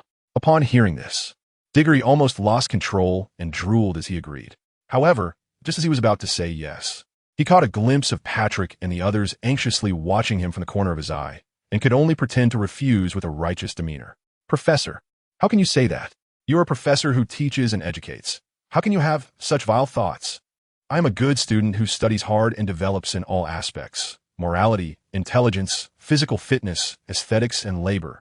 And I'm also willing to be a flag bearer for my Hufflepuff house, leading our students to achieve better results. I absolutely will not leave Hufflepuff. I am not that kind of person. While saying this, Diggory secretly decided that he would definitely make more visits to the Ravenclaw common room whenever he had a chance. Not for anything else, but to enhance the cultural exchange between Hufflepuff and Ravenclaw, as well as to discuss the cultural history and practical magic among classmates, which could foster mutual progress. Just like Patrick said earlier, Diggory believed it was necessary for him, as a flag bearer for Hufflepuff, to take on the responsibility of facilitating communication and to visit the Ravenclaw common room more often to find the girls inside and engage in in-depth yet accessible exchanges. The Hufflepuff students nearby celebrated happily at Diggory's words. As for the Slytherin students across from them, they were plunged into deep gloom due to Diggory's successful levitation charm. However, Professor Flitwick was clearly unaware of Diggory's inner thoughts. At this moment, he felt ashamed because of Diggory's seemingly righteous words, which were at odds with his own little thoughts. Flitwick looked at Diggory and sighed.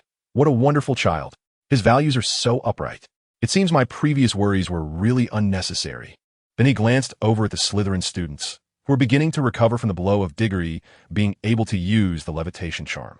They all looked dispirited, sitting in their seats, dejectedly watching the Hufflepuff students. Flitwick shook his head, feeling even more disappointed in them. However, he chose not to say anything further, as he had observed how the Slytherin students had oppressed the Hufflepuff students in the past. He believed that this kind of comparison among students could also serve as motivation for their progress. As long as neither side went too far, he would not interfere. As for the current gloom, he would let the Slytherin students bear it themselves. After all, This was something they would inevitably face in the future. The remaining time in this charms class saw a stark divide among the students. The Slytherin students practiced the levitation charm weekly under Professor Flitwick's guidance, while enduring the taunts from the Hufflepuff side. Meanwhile, the Hufflepuffs were enthusiastically practicing the spell, although they were struggling to grasp the technique, which made Professor Flitwick jump in frustration. They were happy. There was only one exception. Without a doubt, it was Diggory. When Flitwick announced that he had earned 100 points for Hufflepuff, he disregarded Patrick's hopeful gaze, stopped maintaining the levitation charm, and instead sat down, burying his head in the desk to continue his grand sleeping project. Thus, Diggory slept through this charms class, and by the time Patrick nudged him awake, it was already lunchtime. Sleepy-eyed, Diggory groggily followed Patrick out of the classroom, and amidst a crowd of Hufflepuff students, walked into the hall, ready to eat lunch. After arriving at the dining table, Diggory finally woke up from his half-asleep state. He looked at the roast chicken and pizza on the table, hesitated for a while, and took a portion of bacon pizza and a vegetable salad for himself. Sigh. I must find time to go to the Hogwarts kitchen and teach those little house elves a few national dishes. I have no appetite for the food on this table at all, Diggory mumbled while eating. On the other side, Patrick heard Diggory's words and said, "Cedric, I think this lunch is quite decent. You know, our seniors used to have the most common dish for lunch, which was stargazing." "What?" Diggory was shocked. "Stargazing? Are you sure, Patrick?" Patrick nodded helplessly and said, "So you should be content. Lunch is already quite good now. Of course, I'm also very interested in the national dish you mentioned." At this point, Patrick's eyes suddenly took on a mischievous glint. "When you make the dish, we can invite the Ravenclaw girls over for a romantic candlelit dinner under the moonlight at Hogwarts." Saying this, Patrick's playful gaze signaled Diggory to look towards Ravenclaw. Diggory followed Patrick's gaze, and, indeed, Professor Flitwick didn't lie to him. There were so many beautiful girls in Ravenclaw, and they all had such elegance. Patrick nudged Diggory with his elbow and pointed lewdly at a girl with long golden hair, fair skin, and a stunning figure, saying, "I want her."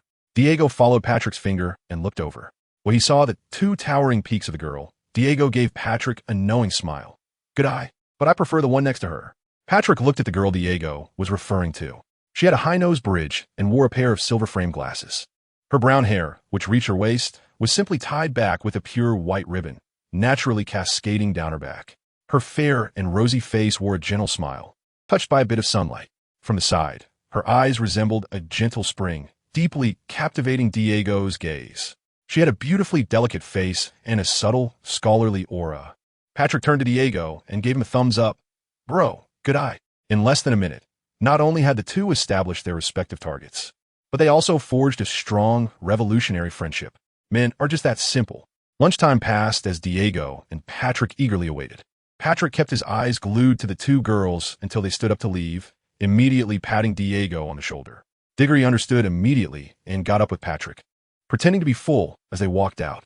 However, their path was quietly veering toward the two girls. After leaving the hall, the two girls headed straight for their lounge. Fortunately, there weren't many people in the corridor at that moment. Students were either still having lunch in the hall or had already returned to the common lounge, leaving only Diggory, Patrick, and a few scattered others in the corridor. Patrick, who was trailing behind, whispered, "Cedric, you go first in a bit. I'll be your wingman. Once you've made a good impression on your goddess, you can help me. Okay?" Diego nodded in agreement, then curiously asked, "Why just leave an impression? Can it be a bit deeper?" As soon as Patrick heard Diego say this, he realized that he was someone who had never been in a relationship and knew too little about the intricacies of dating. So he explained to Diego, "Here's the thing. When a girl first meets a boy, she won't have very deep conversations with you, especially in a situation where you just happen to cross paths. It's clear that you've only just met, yet you seem to have endless things to say. If you act like that, it can easily raise a girl's guard. You understand?" Diego nodded with excitement, finally realizing why he had always struggled to find a boyfriend or girlfriend before his journey. It turned out his guiding principles were the problem. "So, can I just go for it directly?" Just before going on stage, Diego felt a bit unsure again. Patrick exclaimed, "Of course you can, as long as you don't show the Juga look and fully utilize your good looks and gentlemanly demeanor. It would be best if you casually mentioned your performance in the charm class today. Of course, the task of revealing that you're a genius will definitely be left to me, your wingman. In short, when you go up there, you can start with a more ordinary topic. As long as you don't say anything wrong, I can help you recover." After hearing Patrick's assurance, Diego encouraged himself and quickly walked over to the two girls. Maintaining a step's distance, Diego flashed a warm, signature smile and said to the two girls, "Sorry to interrupt. But do you know how to get to the Hogwarts library? I'm a first-year student, and my house captain isn't here, so I had to come and ask you." Ophelia and Eloise turned to look at Diego, who had striking blonde hair, a standard height, and a sunny, handsome smile. Both girls gave this boy asking for directions a perfect first impression. However, the tall Ophelia shyly pushed up her glasses and felt too embarrassed to respond, while the curvy Eloise raised an eyebrow, clearly interested in Diego. "Sorry, we don't know where the Hogwarts library is either. How about we both go look for it together?" Eloise said with a smile. Diggory quickly glanced at Eloise's figure with the corner of his eye. Although he had already admired her magnificent upper body during lunch in the hall, he was now also surprised to find that her legs were impressive. Smooth, white, long, and supple. So sexy. This 11-year-old girl is growing up so fast. So it seems like going to find the library with Eloise is also a good idea. I'm a serious man with principles. How could I betray my good friend? Well, it wouldn't be good for just the two of us, right? Diggory said somewhat shyly. At the same time, he gestured urgently to Patrick behind him. "Oh no, your sister seems to have taken a liking to me. Hurry up and get into position." Patrick, who was not far away, seemed to understand the gesture. His expression changed, and he immediately walked out from behind a nearby column. "Hey, Cedric, what are you doing here? I've been looking for you." Patrick waved his hand while walking towards Diggory, but his eyes were fixed on those well-proportioned, long legs. However, before the mane and support could successfully meet, suddenly, Diggory felt a tap on his shoulder. He turned his head and saw a large handful of white beard. Without needing to think, he knew who it was. "Professor, I guess you must be looking for me," Diggory said, looking up at Dumbledore, who was standing behind him. Seeing this scene, Patrick quickly and smoothly turned 360 degrees and left. He didn't have the guts to flirt in front of the headmaster of Hogwarts. Dumbledore looked at Diggory and suddenly smiled, saying, "It's not that I have something to find you for, but I just happened to hear that you were going to find the library, and I happen to know how to get there and have the time, so I just wanted to show you the way." After saying that, he turned to Ophelia and Eloise beside him and asked with a smile, "Do you two beautiful young ladies want to come with us?"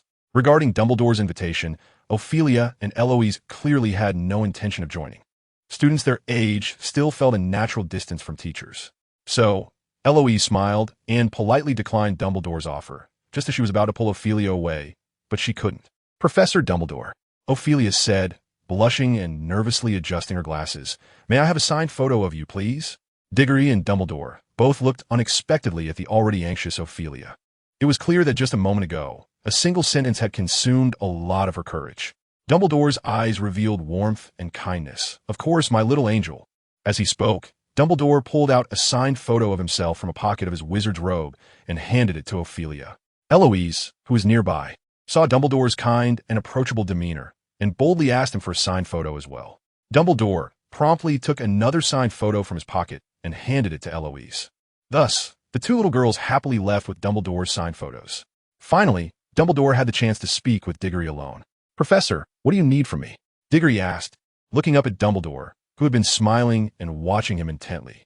He couldn't believe that Dumbledore had coincidentally appeared behind him, just in time to lead him. However, Dumbledore ignored his question and instead looked at Ophelia and the others who had walked away, then asked with a meaningful smile, "Cedric, do you want to fall in love early?" In the headmaster's office, Dumbledore sat behind his desk, staring unblinkingly at Diggory. Diggory sat opposite Dumbledore, glancing at the portraits of former headmasters on the wall, whistling at Fawkes the Phoenix, and generally avoiding eye contact with Dumbledore. In contrast, Dumbledore, seeing that Diggory was ignoring him, remained patient, quietly sitting in his chair and watching Diggory. 10 minutes passed. Half an hour passed. An hour and 15 minutes later, Diggory, sitting in the chair, felt increasingly uncomfortable under Dumbledore's gaze. He hadn't expected Dumbledore to be so patient. As the headmaster of Hogwarts, shouldn't he be very busy? Another 20 minutes went by, and Diggory really couldn't take it anymore. He couldn't stand the feeling of being stared at any longer. Although he constantly tried to distract himself with other things in the office, even chatting with the portraits of former headmasters, they completely ignored him. He had forgotten where the pensieve was, and couldn't see it anyway. But even if the pensieve was just sitting there, Dumbledore wouldn't allow him to look at it. "Professor, can't you stop looking for me about the Triwizard Tournament? That kind of competition can be deadly. Do you really think I, a first-year student, can survive such a competition? I'm still just a child." Finally, Diggory gave up resisting, spoke up, and hoped to convince Dumbledore to abandon his idea by emphasizing that he was still just a child. Yes, the first thing Dumbledore said after bringing Diggory to his office was that he hoped Diggory could represent Hogwarts in the Triwizard Tournament. However, Diggory was well aware of the dangers of such competitions. All three events could be deadly. The previous suspension of the tournament was due to the number of students who had died, although Dumbledore assured him that the dangers had been minimized and that teachers would be present to intervene in case of danger. Diggory was even less inclined to participate after hearing those words. What did it mean to minimize danger? Didn't that just imply that the three events were still dangerous? Moreover, the fact that teachers were arranged to ensure student safety only highlighted the danger. If the danger were truly minimized, there would be no need for teacher protection. Diggory remembered clearly that in the original story, Cedric had been transported to the graveyard of Little Hangleton under the protection of a teacher, only to be killed by an Avada Kedavra. Diggory wouldn't dare put his life in the hands of a group of people with mediocre abilities. As seen in both the original book and the movie, the teachers at Hogwarts are a group of individuals with polarized strengths. The strong ones like Dumbledore, Professor McGonagall, Horace Slughorn, Snape, or Flitwick are all at the level of great wizards and above. Especially Dumbledore, with his extraordinary strength, is currently the strongest force in the magical world. Even Voldemort at the peak of possessing 6 Horcruxes wouldn't dare attack Hogwarts, which Dumbledore protects. Only legendary wizards like Merlin, the founder of the magical world, or the 4 founders of Hogwarts, could compare with him. The weak ones, like Madame Hooch who teaches flying on broomsticks and Professor Trelawney from divination, are practically useless in battle. Therefore, unless Dumbledore personally oversees the competition, Diggory would absolutely not consider participating. However, upon further thought, if the competition's danger level required Dumbledore to participate personally, Diggory realized that it was indeed better not to go. Yet, Dumbledore shook his head and said, "Although you're just a child now, you previously mentioned that you have merged with a soul from the future. And what that soul knows, we need not discuss." Dumbledore smiled slightly. "Because of this, I believe you are no longer an ordinary first-year student. Compared to other lower-grade students, you are more capable of facing these competition projects." Hearing this, Diggory couldn't help but want to slap himself. Why did he have to use such an excuse back then?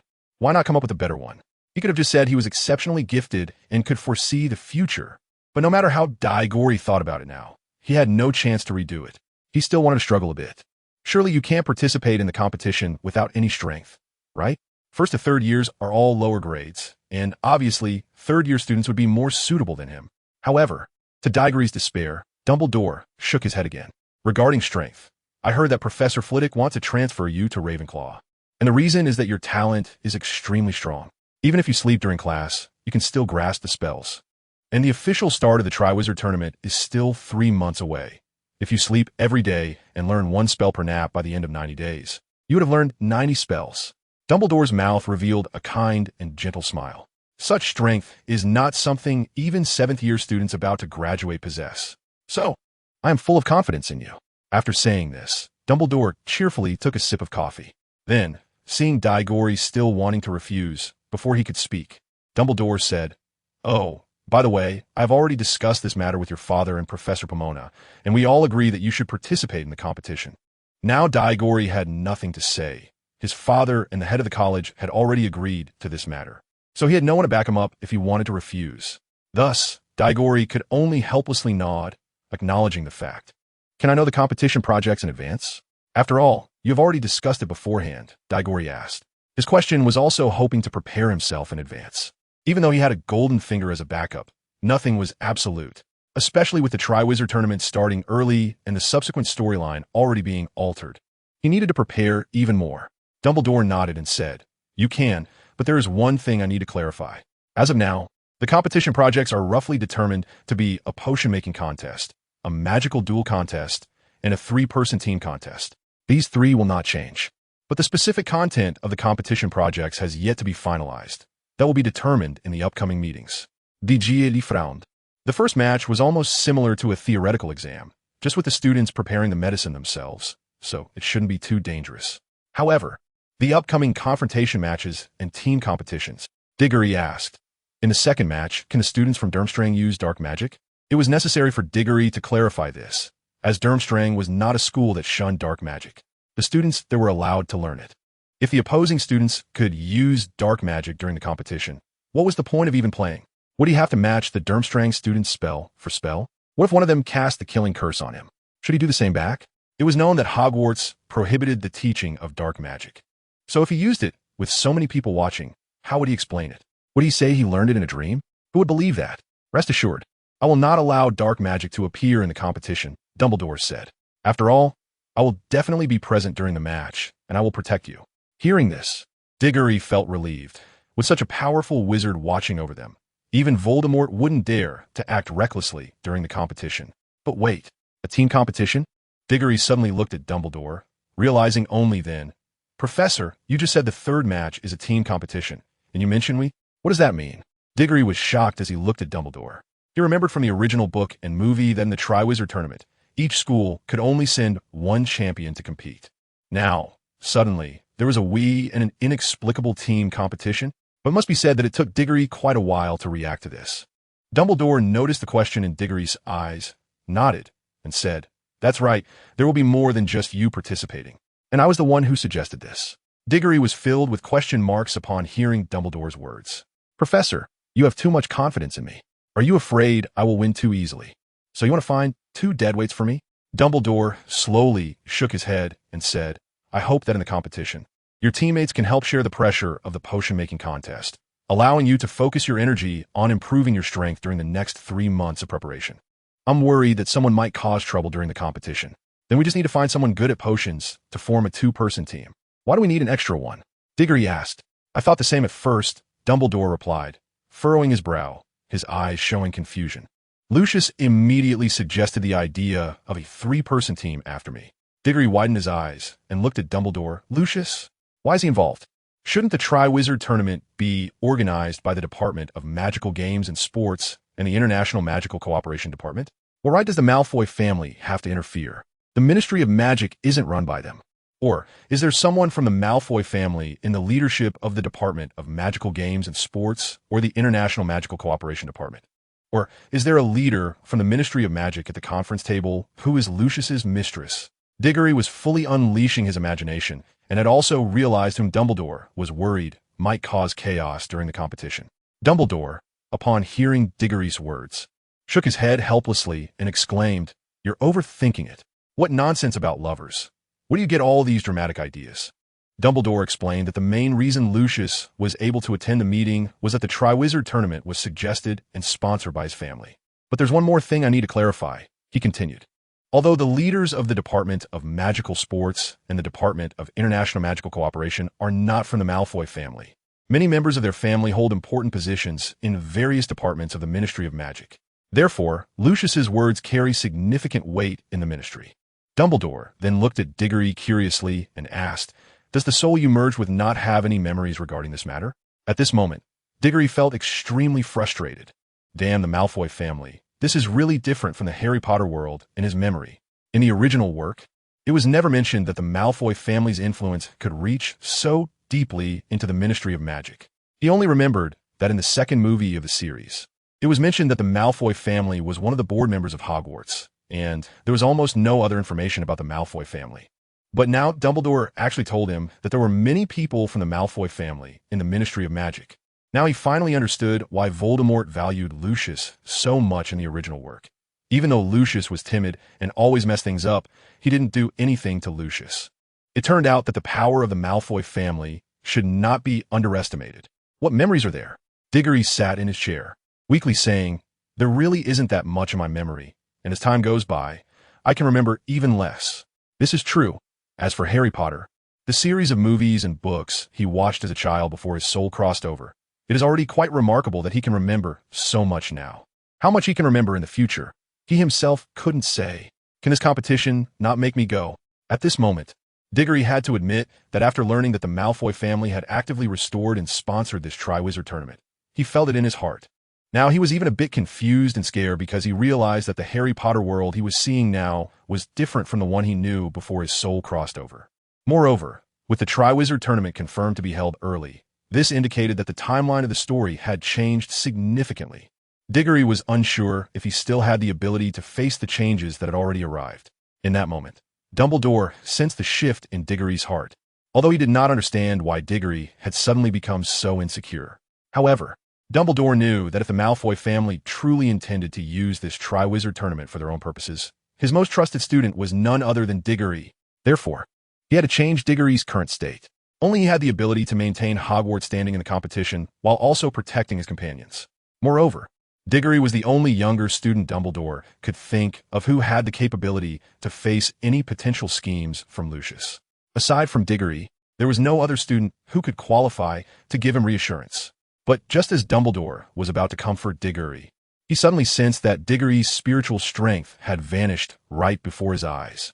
Just like the first time he brought him to his office yesterday. Even though Diggory was sitting right in front of him, he could not perceive the existence of Diggory's spiritual strength at all. In the pure white system space, a large orange cat stood on top of Diggory's head, its tail swaying back and forth, ignoring Diggory's gloom. The large orange cat scratched left and right with its paws on his head, eventually finding a comfortable position and lying down on Diggory's head. "Hey, come on. You really got this scared. This isn't like you," said the golden-fingered large orange cat to Diggory. The large orange cat's tail rubbed against Diggory's nose. "It's just the Malfoy family. Why are you so lacking in confidence?" Diggory anxiously brushed aside the tail of the large orange cat and explained, "It's not the Malfoy family that makes me lack confidence, but the increasingly divergent storyline.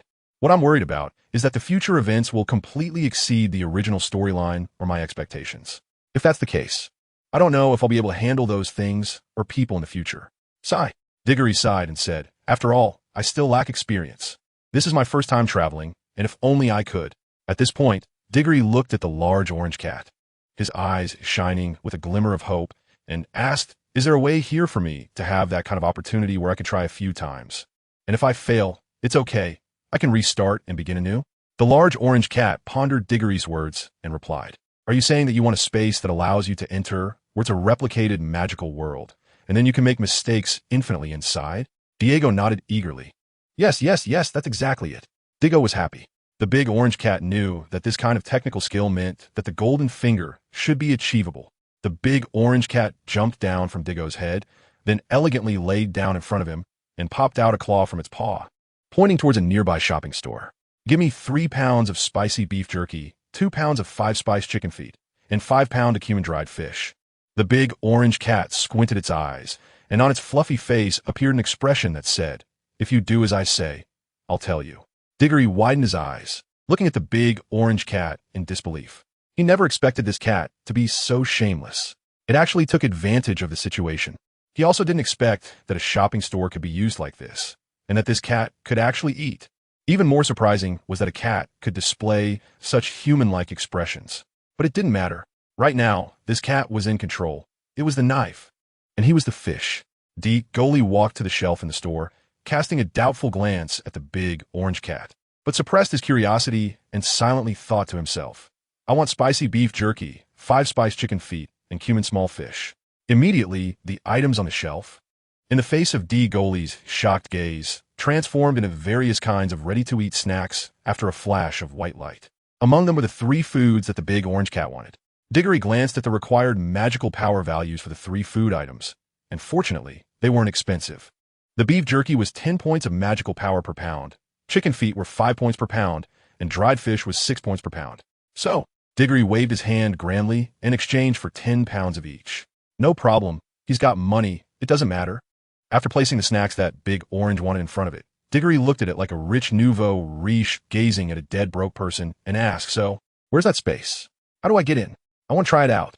Big Orange ignored Diggory's annoying expression, patted its belly with its paw, and then a pouch similar to a kangaroo's appeared on its belly.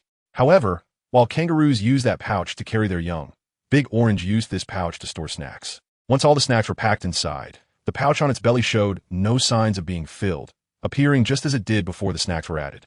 At that moment, Big Orange took a piece of beef jerky, chewed on it, and said, "Host, you might be a bit slow. Did you forget that our golden finger has only upgraded by 95%? Don't you have any idea what systems are still left?" Diggo was taken aback for a moment. After hearing what the big orange cat said, a memory slowly surfaced in the depths of the boy's mind. Oh, right. It seems that the big orange cat mentioned back then that the upgrade of the golden finger was interrupted, and now there are only the shopping store, lottery system, and magic value exchange system. Give me back my snacks. Diggo's expression was emotionless, his eyes glinting coldly. At this moment, he resembled a soulless assassin. Even though the big orange cat and Diggo were not of the same species, it still felt a sense of killing intent emanating from Diggo at that moment. It's still impossible to return them to you. You can forget about me giving you back your snacks for the rest of your life. However, the big orange cat was also a lone wolf. No snacks, just a life on the line. Hee. Then I just happened to be adding a dish tonight. Cat meat hot pot. With that, Diggo was about to step forward to grab a weapon. But after taking just 2 steps, he realized that he was merely an awareness entering the golden finger space and hadn't brought any weapons at all. So he shot a resentful glare at the big orange cat, thinking, just you wait, I'll exchange for a kitchen knife and come back to find you. After saying that, Diggo ran to the shelf, imagining in his mind, give me a dozen 40-meter-long big knives. Then Diggo opened his eyes and immediately saw various 40-meter-long big knives on the shelf. Diggory didn't hesitate and directly exchanged for the most expensive one, a full 200 points of magic power. Come on, tremble and wail under my 40-meter-long big sword. Diggory shouted, I'll let you run 39 meters first. Big Orange lay on the ground, seemingly ignoring Diggory's words, turned over, took out a piece of beef jerky, and said while chewing, this is my space. You can try to see if you can cut me. Digioli was taken aback and touched the 40-meter-long big sword resting on his shoulder. The real sensation and the dazzling cold light made him unable to believe that such a large sword could miss this cat. No, Digioli realized the previous words of the big orange cat. This is its space. The big orange cat looked at Digioli with a caring, condescending gaze and kindly explained, silly child, this is my space. In this space, what has lethal power and what doesn't, it's all up to me to decide. Diggooli does not believe. His palm brushed over the big knife. Diagonally raised his bloodied palm, looking at Big Orange with grief and anger. Is this what you call non-lethal? Big Orange truly regarded Diagonally as an idiot this time. Silly kid, I've already told you this is my space. Well, has this 40-meter-long big knife ever been non-lethal? It's all just a matter of my thought. DG, can I return it? Big Orange, of course not. Diggooli, but you haven't even patted my head yet, and we haven't settled the bill. I haven't left the counter, so how can I not return the goods? Big Orange has grown too lazy to argue with Diggooli. I've already said that this is my space. Do you think your words count here? Now Diggooli probably realizes that in this space, he has no rights. When he thinks about the storylines outside that have developed in unknown directions, Diggooli feels that this world is filled with malice. Throwing the big knife aside, Diggooli sadly sits on the ground, starting to contemplate what he should do next. On the other side, Big Orange sees Diggooli radiating negative energy and smirks, muttering softly, this selection program for the Goldfinger is not working. I can't stand it. Why does he get so tangled up over a small problem? Looking at the jerky in his claws, Big Orange pouts and says, fine, I'll try to enlighten you, considering you gave me so many snacks. Hey host, just a friendly reminder.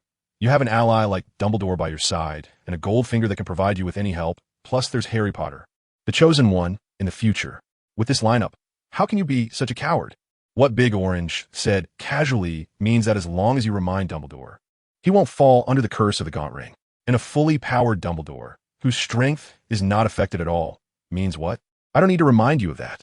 However, Diggooli understands what Big Orange is saying. But this is precisely where Diggooli hesitates and struggles. If he tells Dumbledore this point, it means he is actively intervening in the story's development and changing the storyline in advance. In that case, the original situation will deviate further from its previous track. Previously, Diggooli had 2 bugs.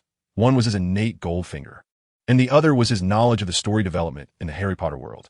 The reason Diggooli was reluctant to participate in the Triwizard Tournament was that he was worried he might further disrupt the original development, thus losing one of his bugs. Sigh. In fact, Diggooli still confides in Big Orange, saying that he is just conflicted about how to face the upcoming magical world after the story has changed significantly. Diggooli continued, will I only be able to live in a wish-fulfilling house in the future, waking up every day to pick up trash, then exchanging it for magic points, and then continuing to draw lots to practice spells? Is this the kind of repetitive life I'm destined for? Big Orange said with envy. Isn't that actually great? A life where you eat and sleep every day, go to class when you feel like it, and if you don't want to attend class, you can chat with a pretty girl about life and ideals. Isn't that appealing? Diego thought that what the Jew said made a lot of sense. But when he considered that he might not be able to have the bug of knowing the story plot in advance in the future, he felt a pang of regret. However, he then thought that if he kept hesitating and doing nothing out of fear of changing the storyline, it It would be no different from not knowing the plot at all. Diggory finally figured it out, regardless of whether he took action or not. The development of the Harry Potter story had already been changed, and that had become a fact. So now, if he wanted to live a more comfortable life, he had to take the initiative while the changes were still not too many. He had to actively stir up this mess. Only by taking the initiative and mixing up this world could he have a chance to fish for opportunities and successfully defeat Voldemort. With this thought, Diggory's previous gloom lifted as he pulled out a beef jerky stick from the big orange's bag and, without hesitation, put it directly in his mouth to chew. He wasn't sure if it was just his imagination, but Diggory felt that this beef jerky had a faint, peculiar taste. The big orange saw that Diggory didn't treat him as an outsider and directly took his own snack from his pocket and immediately felt unhappy. He had never seen such a shameless person. Get out of my space. The big orange quickly circled around behind Diggory and first gave him a slap on the back of his head to settle the snack and the magical value of the 40-meter-long knife. Then he kicked him in the butt, directly kicking him out of the golden finger space. The big orange licked his paw and couldn't help but complain about Diggory. What the hell? How can there be such a treasure around, wanting a golden finger while also wanting the storyline to remain unchanged? How could there be such a good thing? It's like being a kept woman and still wanting to set up a monument. As Diggory was kicked out of the space, his consciousness returned to his body, and he thought, damn cat, if you have the guts, don't come out again. If you dare to come out, I will make a cat meat hot pot. What cat meat hot pot? Dumbledore looked at Diggory strangely. He had sensed that Diggory's mental power had suddenly disappeared before, and having seen the situation before, he didn't pay much attention. Instead, he took this time to handle a few matters at hand, and even made himself a cup of coffee. Then he leisurely sat in a chair, waiting for Diggory's consciousness to return. Just as he felt Diggory's consciousness returning, he heard him cursing. At this moment, Diggory also saw Dumbledore in front of him and suddenly felt a bit embarrassed. Well, it's nothing, just a little hungry, yes, a bit hungry. A look of suspicion appeared in Dumbledore's eyes. It was now 2 o'clock in the afternoon, and you finished your lunch at 12:15. Diggory, I'm growing now, and my food absorption is quite fast. Yes, that's it. Dumbledore, hee, do you think I have dementia? But you can't eat cat meat. It's not allowed in our magical world, Dumbledore said. Diggory nodded immediately. After all, Dumbledore is one of his 2 pillars of support, so he must show a good boy image of recognizing his mistakes in front of him. Seeing Diggory's attitude, Dumbledore nodded in satisfaction. Then, recalling Diggory's previous negative attitude towards the Triwizard Tournament, he put on a stern face and said, and you at least shouldn't dare to have a negative attitude towards the tournament. As an excellent child growing up under the banner of Hogwarts, you cannot have such a situation. I have also gone through profound thinking and have realized my mistakes, and I am now willing to participate in the Triwizard Tournament. Diggory nodded. Having come to terms with it and decided to take the initiative, he directly agreed to participate in the tournament, leaving Dumbledore with his prepared persuasive words stuck in his throat. A hint of confusion flashed in Dumbledore's blue eyes. Profound thinking? Just thought about it? What has happened to this child's mental state? But none of this mattered anymore. As long as Diggory agreed to participate in the Triwizard Tournament, that was enough. With this thought, Dumbledore felt it was about time to send the guest away. Do you have any questions now? If not, you can go back. Diggory understood Dumbledore's meaning, raised his eyebrows, and said while touching his nose, Professor, can I know who my teammates will be during the competition? Dumbledore thought for a moment and replied, It's not that I don't want to tell you, but I haven't decided yet. I will have Snape organize a test next month, and then based on the test results, I will determine your teammates. Oh, I see. At that moment, an evil yet simple thought slowly emerged in Diggory's mind. Professor, I know a girl from Ravenclaw, and she seems like she could be my teammate. Dumbledore glanced at Diggory, and the innocent, lewd smile on his face caught his attention. Dumbledore helplessly rubbed his forehead, closed his eyes, and didn't want to look at Diggory's expression anymore. That girl is in the 3rd year? She has good grades and potions? Diggory thought for a moment and felt that since Ophelia was in Ravenclaw, her learning ability must be quite good. As long as she was given time, she would definitely meet the requirements. Diggory said awkwardly, she's a 1st-year student. But even though she's not a 3rd-year student, I believe that as long as she is given time, she will definitely be able to cooperate very well with me. Diggory deliberately emphasized the words team up with me, fearing that Dumbledore hadn't listened carefully. However, although Dumbledore caught on, he still refused, saying it wouldn't do. After all, the Triwizard Tournament was a matter of Hogwarts' reputation, and he couldn't just agree without Dumbledore's approval. Diggory, feeling a bit shy, said, Oh dear, what should I do? It seems that if I don't team up with her, I won't be able to show my true strength. This is really a problem. Dumbledore's eyelid twitched involuntarily for a moment. Then he stared seriously at Diggory. Yet, Diggory was unafraid and met his gaze with her pure and innocent eyes. Dumbledore held out for a while, but eventually realized that his decades of experience couldn't withstand her, so he could only helplessly say, all right, who is that girl? You tell me first, and then I can communicate with Professor Flitwick. Diggory first smiled shyly, then became flustered. It seemed he didn't even know her name. Outside Professor Flitwick's office, Diggory had already been waiting for 20 minutes. He rushed here straight from Dumbledore's office, just to find out that girl's name. As for the history of magic class in the afternoon, Diggory, being a bit of a slacker, didn't care at all, and he had no interest in a class taught by a ghost. Now, Diggory had been waiting at the door of Professor Flitwick's office for 20 minutes. Before coming here, he had asked Dumbledore and learned that Flitwick had no classes in the afternoon. But no matter how long he waited, he still hadn't seen Flitwick's figure. After waiting another 10 minutes, there was still no sign of Flitwick. Diggory started leaning against the window of Flitwick's office, confirming that Flitwick was not inside. Diggory was a bit anxious. Where on earth had Frivy gone? Skipping class in the afternoon. Could he have gone somewhere to indulge in some pleasures? No, that wouldn't be right. As a professor who is a role model for others, he shouldn't be going to indulge in such activities during the day. Diggory thought for a moment and decided to find Patrick. He had mentioned that he enjoyed collecting gossip about the four houses, and he also liked the girl with a great figure who sat next to his goddess. So Diggory figured that going to find him would be the quickest way to learn her name. With that, Diggory, with his little 11-year-old legs, hurried towards the history of magic classroom. Fortunately, he had already learned the location of the history classroom when he left the dormitory for breakfast that morning. Otherwise, he would have had to wait for him in the Hufflepuff common room, dodging Filch and his cat in the Hogwarts corridors, crouching along the wall. Diggory reached his destination and secretly squatted down by a window next to the history classroom. Diego carefully glanced around the classroom. Where the hell is everyone? Diego looked from the front of the classroom to the back, and then from the back to the front. Everyone was there, yet he couldn't see Patrick's shadow anywhere. Could it be that he was mistaken? Wasn't it history of magic class this afternoon? Diego wondered to himself. However, he glanced at the other students in the classroom. It was true, even though he couldn't remember the names of these background characters. There were a few familiar faces. They were indeed fellow Hufflepuff first years like him. This meant he wasn't mistaken. It was indeed history of magic class this afternoon. Diggory turned around and crouched back under the window, pondering where Patrick could possibly be. After a while, he still couldn't think of anything. So, Diggory sneaked past Filch and quietly returned to the Hufflepuff common room, but he didn't find Patrick there. He slipped into the hall and still found no sign of Patrick. In the morning's charms class, he couldn't find Patrick either. After searching around, Diggory sat in the Hufflepuff common room, eating the tomato sauce pork floss rolls and bacon pizza he had taken from the kitchen next door, contemplating how to find Patrick. After thinking for a long time, he realized he didn't really know Patrick that well. By the timeline, they had only known each other for a day. Given that level of familiarity, figuring out where he would be was indeed challenging. After finishing the last piece of pizza, Diggory thought seriously for a moment. He felt that instead of spending time searching everywhere for Patrick, it would be better to stay in the dormitory and wait for him. After all, the afternoon classes were about to end, and Patrick would definitely return afterward. He could just ask him then. If Patrick didn't know either, he could wait for that girl in the hall during dinner. Moreover, by taking these two approaches, he could avoid running into Filch in the Hogwarts corridors and also use this time to go into the Goldfinger space and practice a couple of new spells.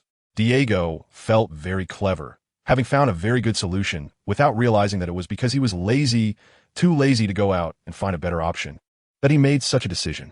As he was about to open the door to his dormitory, he suddenly heard a sound that was almost inaudible coming from inside. If my youth were a painting, it would surely be filled with you. If my life were a book, it would all be about you.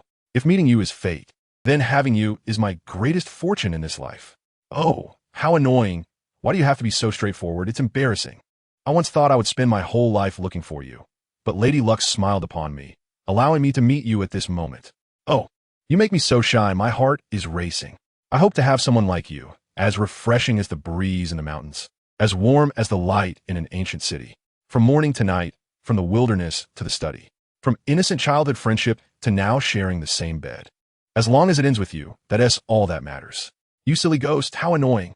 Diego, squatting outside, widened his eyes, filled with disbelief, and exclaimed inwardly, I'm still single, and you actually betrayed the organization. Diggory recognized the male voice inside as Patrick's. He didn't expect that after searching for him outside for so long, he was actually hiding in the dormitory with a girl. Moreover, the female voice was clearly not that of the sexy girl he heard at noon. He had heard that girl's voice before, and this one was obviously from another girl. Although the academy was a place for flirting, and serious people came here to find girls, Diggory pressed his body tightly against the door and muttered, "But how can I let you have your way when you disregard your brother's well-being and only care about your own pleasure? Oh no, why'd you throw my clothes away? I still want to wear them. This tasteless school uniform is not worthy of your beauty." Patrick's voice was filled with fire. "I will turn myself into a close-fitting garment, shielding you from the wind and rain, warming you like spring. Oh no, don't stop your hands. Oh, you're so naughty. I really like it." Outside the door, Diggory touched his nose. September and autumn was a bit dry. After his lament, he pulled out a stack of adult books from his pocket, which he had just purchased from the store after entering the Golden Finger space. Spending 100 points of magic power. Knock, knock, knock. "Hello. Is anyone in the room? I am the courier from Hogwarts. Is Mr. Patrick here? I have a package for you." Diggory was outside the door, randomly pretending to be a Hogwarts delivery person, banging on the door and shouting in a high-pitched voice. "There's a delivery for you outside. Do you want to go get it?" Below him, the girl asked Patrick. At that moment, Patrick was too preoccupied to care about the delivery outside. He had never heard of such a service at Hogwarts. "Shoo." Patrick gently placed a finger on the girl's lips and then, like a big gray bear, leaned over her, suppressing the fire within him. He whispered softly in her ear, "Let's ignore him. I don't have any delivery. He must have made a mistake." "I'm not mistaken, Mr. Patrick. Your 20-volume series, The Stories My Sister and I Have to Tell, is here, totaling 20 silver sickles and 10 bronze nuts. Please sign for it." The girl pressed her hand against Patrick's chest, her tone somewhat unfriendly. "Why don't you explain to me what You're the Stories My Sister and I Have to Tell series is about?" Patrick's mind was about to explode. Which bastard was ruining his good time at this moment? He had only taken the opportunity to sneak out with this Gryffindor girl, Carrara, under the pretense of going to the bathroom while everyone else was in class. To be safe, he had come out after her. At that time, everyone, including Professor Binns the Ghost, had shown no suspicion. Why was someone suddenly interrupting his good time now? The excuse that Diggory hastily made up for delivering a package was something Patrick simply didn't believe. Before coming to Hogwarts, he already had a very comprehensive understanding of the school, including his chats with the Hufflepuff seniors last night and today. He hadn't heard anything about a delivery person at Hogwarts. Therefore, the person standing outside the door definitely knew that he was skipping class. No, I need to calm down," Patrick silently told himself, then realized that since this person hadn't mentioned anything about class, it meant he didn't know about his truancy. So he quickly made up a reason to reassure Himari. "Actually, those books are for a friend of mine named Cedric Diggory from my dormitory. He wants to read them, but he doesn't have any money at the moment, so he asked me for help." "Really?" Himari looked a bit skeptical. "Of course it's true. Think about it. I already have you. Would I need those things?" Patrick said playfully and gently.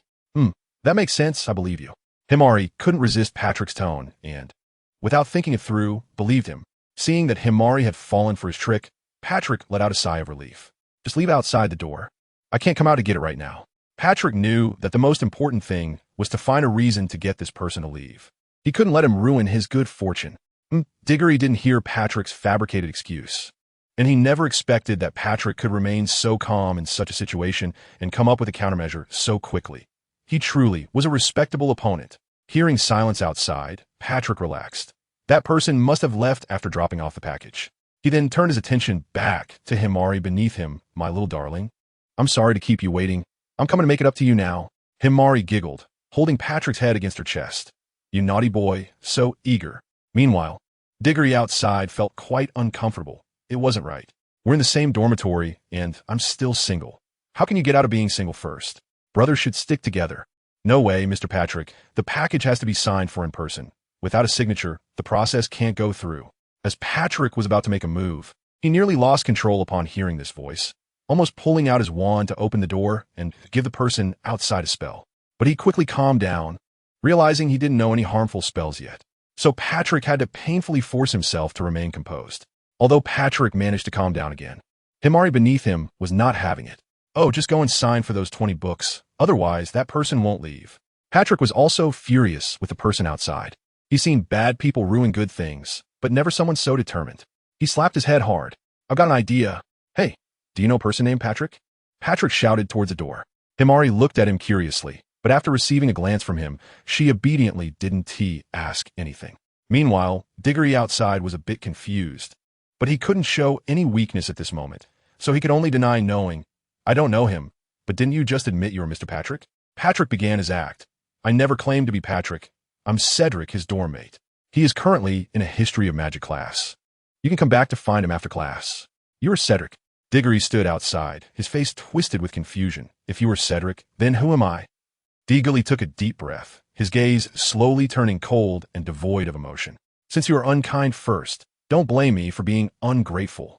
Diagoly's consciousness instantly entered the golden finger space, a shopping store. I want a voice changer, at least one that can change into 3 different female voices. Do you have that? The items on the shelves of the shopping store changed in an instant, and after a flash of white light, exquisite voice changers shaped like bow ties appeared, arranged in neat rows according to their prices. At that moment, the big orange cat in the space had already connected with Diagoly's consciousness and knew what was happening outside. It nimbly jumped onto Diagoly's shoulder and began to introduce the voice changers on the shelves to him. Hello, host, I'll be your shopping guide. First, let's look at the one at the very bottom. Diggory directly interrupted the Jew with a bold wave of his hand, saying, don't talk to me. I just want the most expensive and the best that can meet my requirements. All right. The Jew quickly jumped to the highest shelf, using his tail to grab the only voice changer on that level and return to Diggory's side. Host, this is the best voice changer. It can change voices for anyone from an 80-year-old mother to an 8-month-old baby. Diego's eyes lit up. All right, I'll take it. At that moment, the big orange cat had a furry face full of the sly grin of a shameless merchant. A bargain, 1,000 points of magic power. Diggory's eyelid twitched a bit, feeling a little pain and a bit expensive. But thinking about the preciousness of time, he gritted his teeth and bought it. The moment Diggory's words came out, the Jew immediately and swiftly slapped the back of Diggory's head, afraid he might regret it. At the same time, he threw in a compliment. Boss, you are so generous. Diggory hummed as he stepped out of the space. As soon as his consciousness returned, he heard Patrick's voice from inside the door, ready to mount and draw his gun. Diggory hesitated not at all and set the voice changer to 32 years old. Mature woman. Little Patrick, are you there? As agreed, I have come to find you. As soon as he finished speaking, Diggory, covered in goosebumps, looked at the voice changer in his hand with delight. This quality was worth the 1,000 magic points spent. This mature woman's voice made Diggory himself feel restless with excitement. At that moment, the room suddenly fell silent. All the actions that had been happening inside came to an abrupt halt. Diggory took a look and thought, this is interesting. So he immediately pinched his throat again and, using the delivery man's voice, exclaimed, Excuse me, this beautiful lady who takes my breath away. Do you happen to know Mr. Patrick? The 32-year-old mature woman's voice replied. If you're looking for Patrick Downton, then you've got the right person. Diego cleared his throat and said, That's right, it's Patrick Downton. Here is a package for him. Can you help sign for it? The 32-year-old woman replied, Package? I've never heard of that profession. Also, what am I dear by? Hurry up and show me. Diggory continued to speak in a husky voice. Oh, that night, the story series I had to tell with my sister-in-law. A total of 20 books. The 32-year-old woman's voice suddenly let out an extremely seductive and alluring hum. I didn't expect my little Patrick to be so energetic. Is having me not enough for him? It really surprised and amazed me. At that moment, inside the room. Hee, you're surprising and amazing me? asCedric sat up, her eyes cold and filled with murderous intent. Aren't you going to explain yourself to me? Or should I just let your breathtakingly beautiful big sister come in directly, and the 3 of us can be together? Patrick was sweating profusely, his mind in chaos. asCedric, you have to believe me. I am devoted to you. And honestly, look at me, I'm still so young. How could I possibly handle someone her age, right? After hearing Patrick's explanation, asCedric became even angrier. Oh, so you mean that if you weren't this age and could handle her, you would be with her, right? Patrick was dumbfounded. I didn't say that. Then that's what you think. asCedric was completely furious. Her eyes widened, her features twisted together, making her look extremely terrifying. Like a mad tigress, her face went from pink to a deep red, almost ready to explode with anger. Seeing asCedric like this, Patrick panicked. He hurriedly got up, grabbed his clothes off the floor, and explained to asCedric, who was throwing pillows on the bed, I didn't mean it that way, asCedric. You have to believe me. Even though that woman's voice is nice, the only person I truly like is you. asCedric let out a scream that could pierce through 10 layers of reinforced concrete. Roaring, you even said her voice is nice. You even said her voice is nice. You even said her voice is nice. In the corner of the room, Patrick, who was hiding, and Diggory, who was standing outside the door, both covered their ears with the same thought in their heads. This woman is terrifying. She must be going crazy. However, compared to Diggory outside the door, it was clear that Patrick was more anxious. He looked at asCedric, who had entered a rampage and was unrecognizable, drenched in cold sweat, racking his brain for the pickup lines his dad had taught him. But time was not on Patrick's side. In an instant, when asCedric picked up the short sword his mother had given him as a self-defense gift from the nightstand and aimed it at him, Patrick finally had a flash of inspiration and suddenly remembered a piece of advice his dad had told him. Son, if one day you accidentally mess up while flirting and the girl becomes uncontrollable, remember, don't hesitate. Go in for a kiss and block her mouth with yours. You must have enough momentum, act fast, and your eyes must be filled with love. You must ensure that at that moment, she can only breathe through your mouth.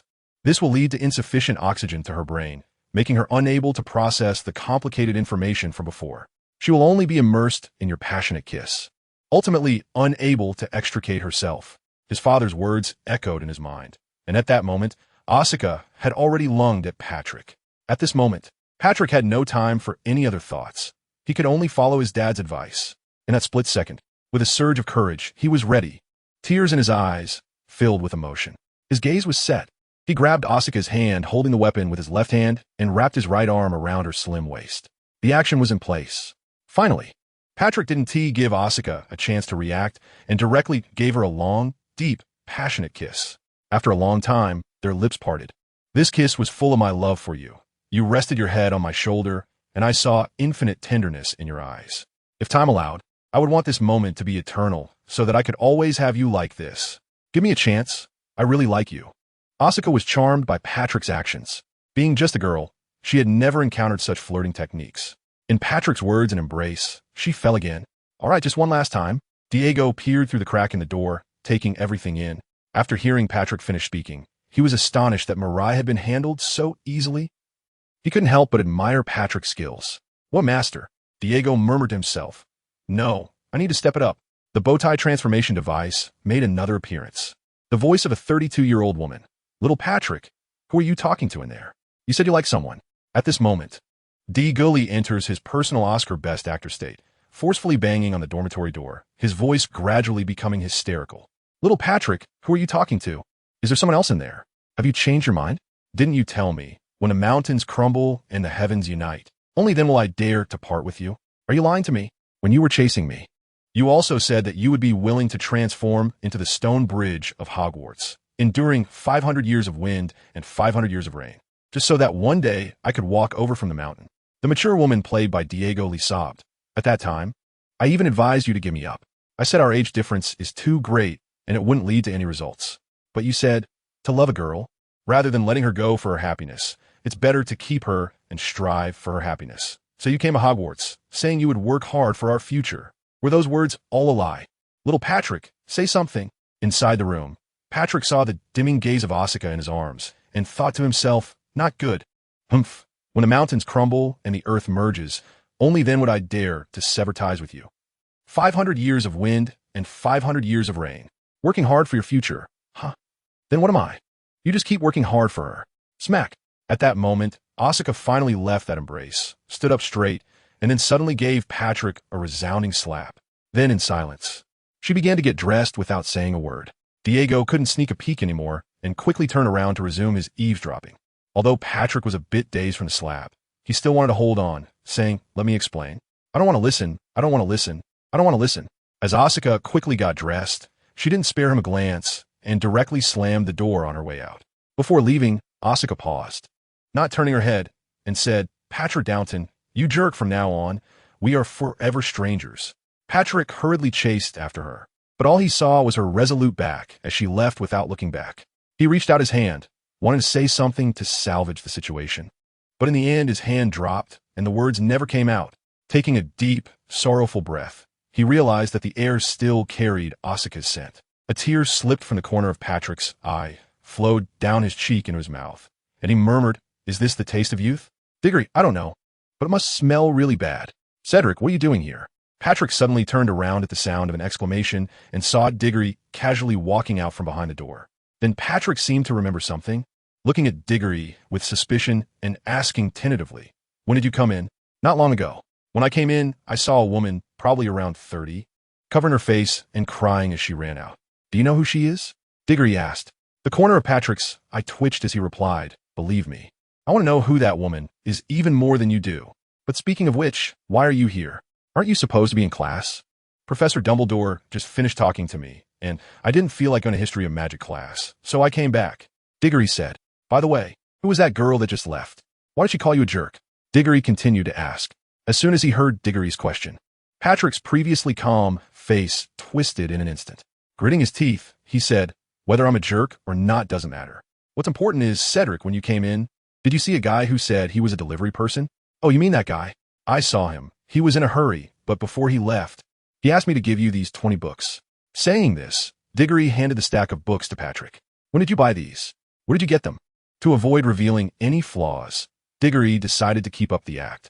Patrick looked at the thick stack of colorful books in his hands, almost wishing he could throw them all into the fireplace beside him, but thinking that these might be the only clue he could find to uncover the mastermind. Patrick, calm down.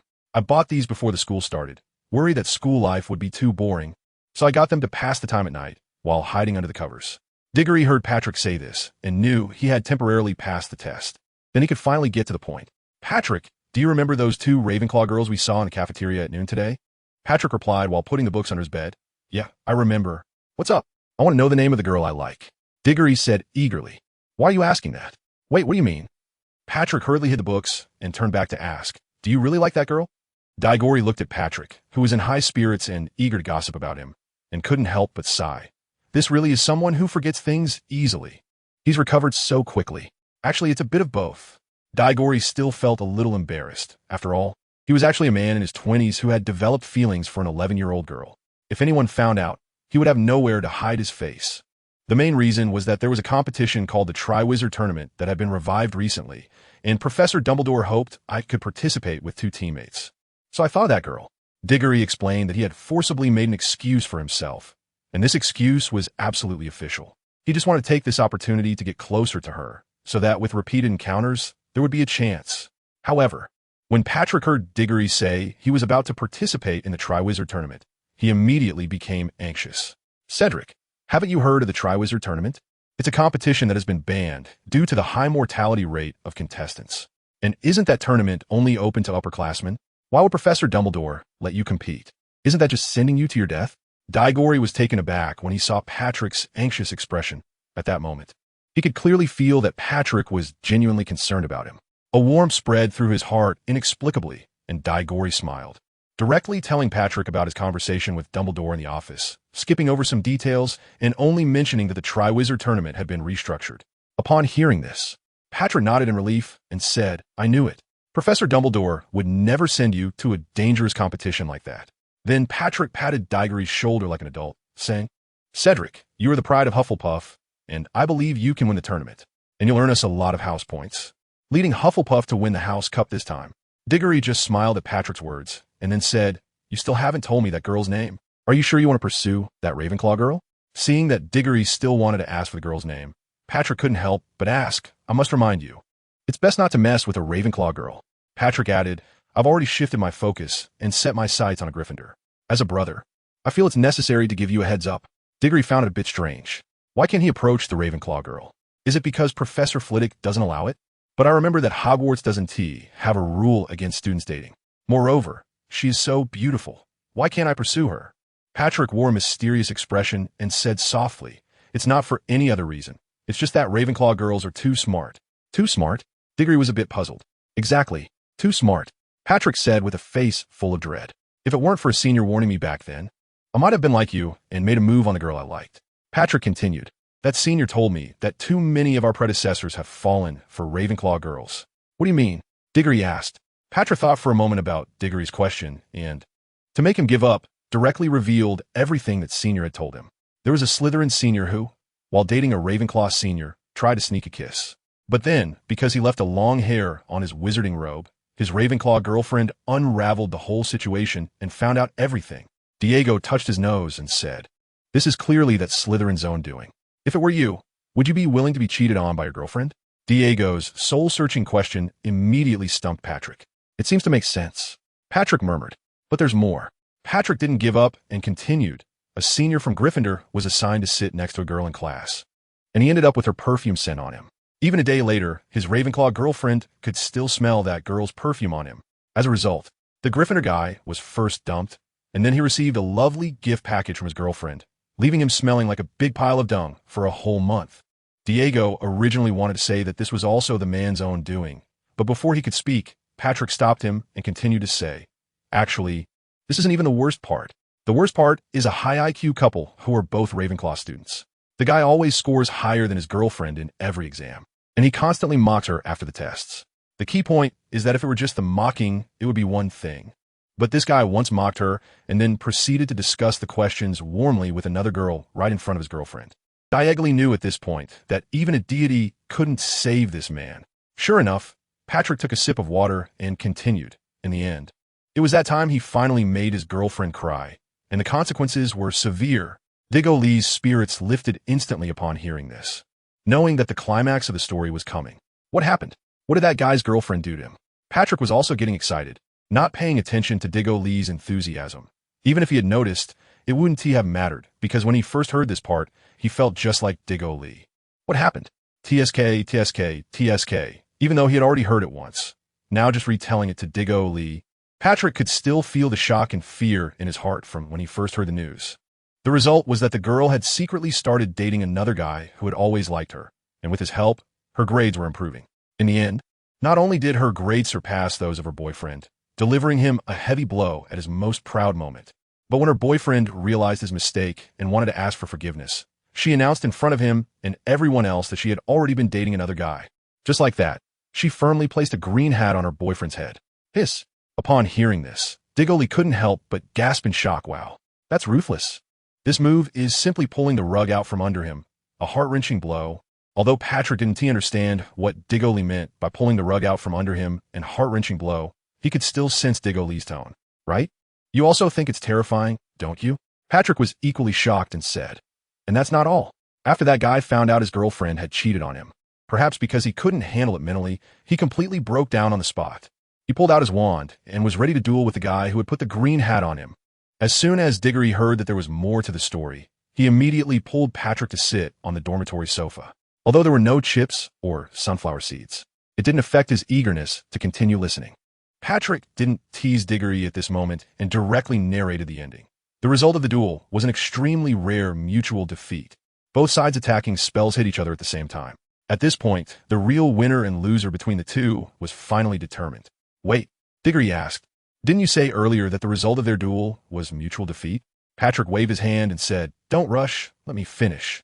The result of the duel was indeed mutual defeat, but the key lies in what happened next, regarding the girl who caused the duel and her object of affection.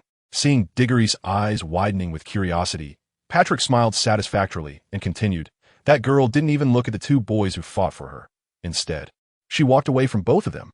Oh wow, Diggory couldn't help but exclaim. He originally thought that the girl was running to her current boyfriend and ignoring her ex. But reality was completely different from what he imagined. What a ruthless woman, so terrifying.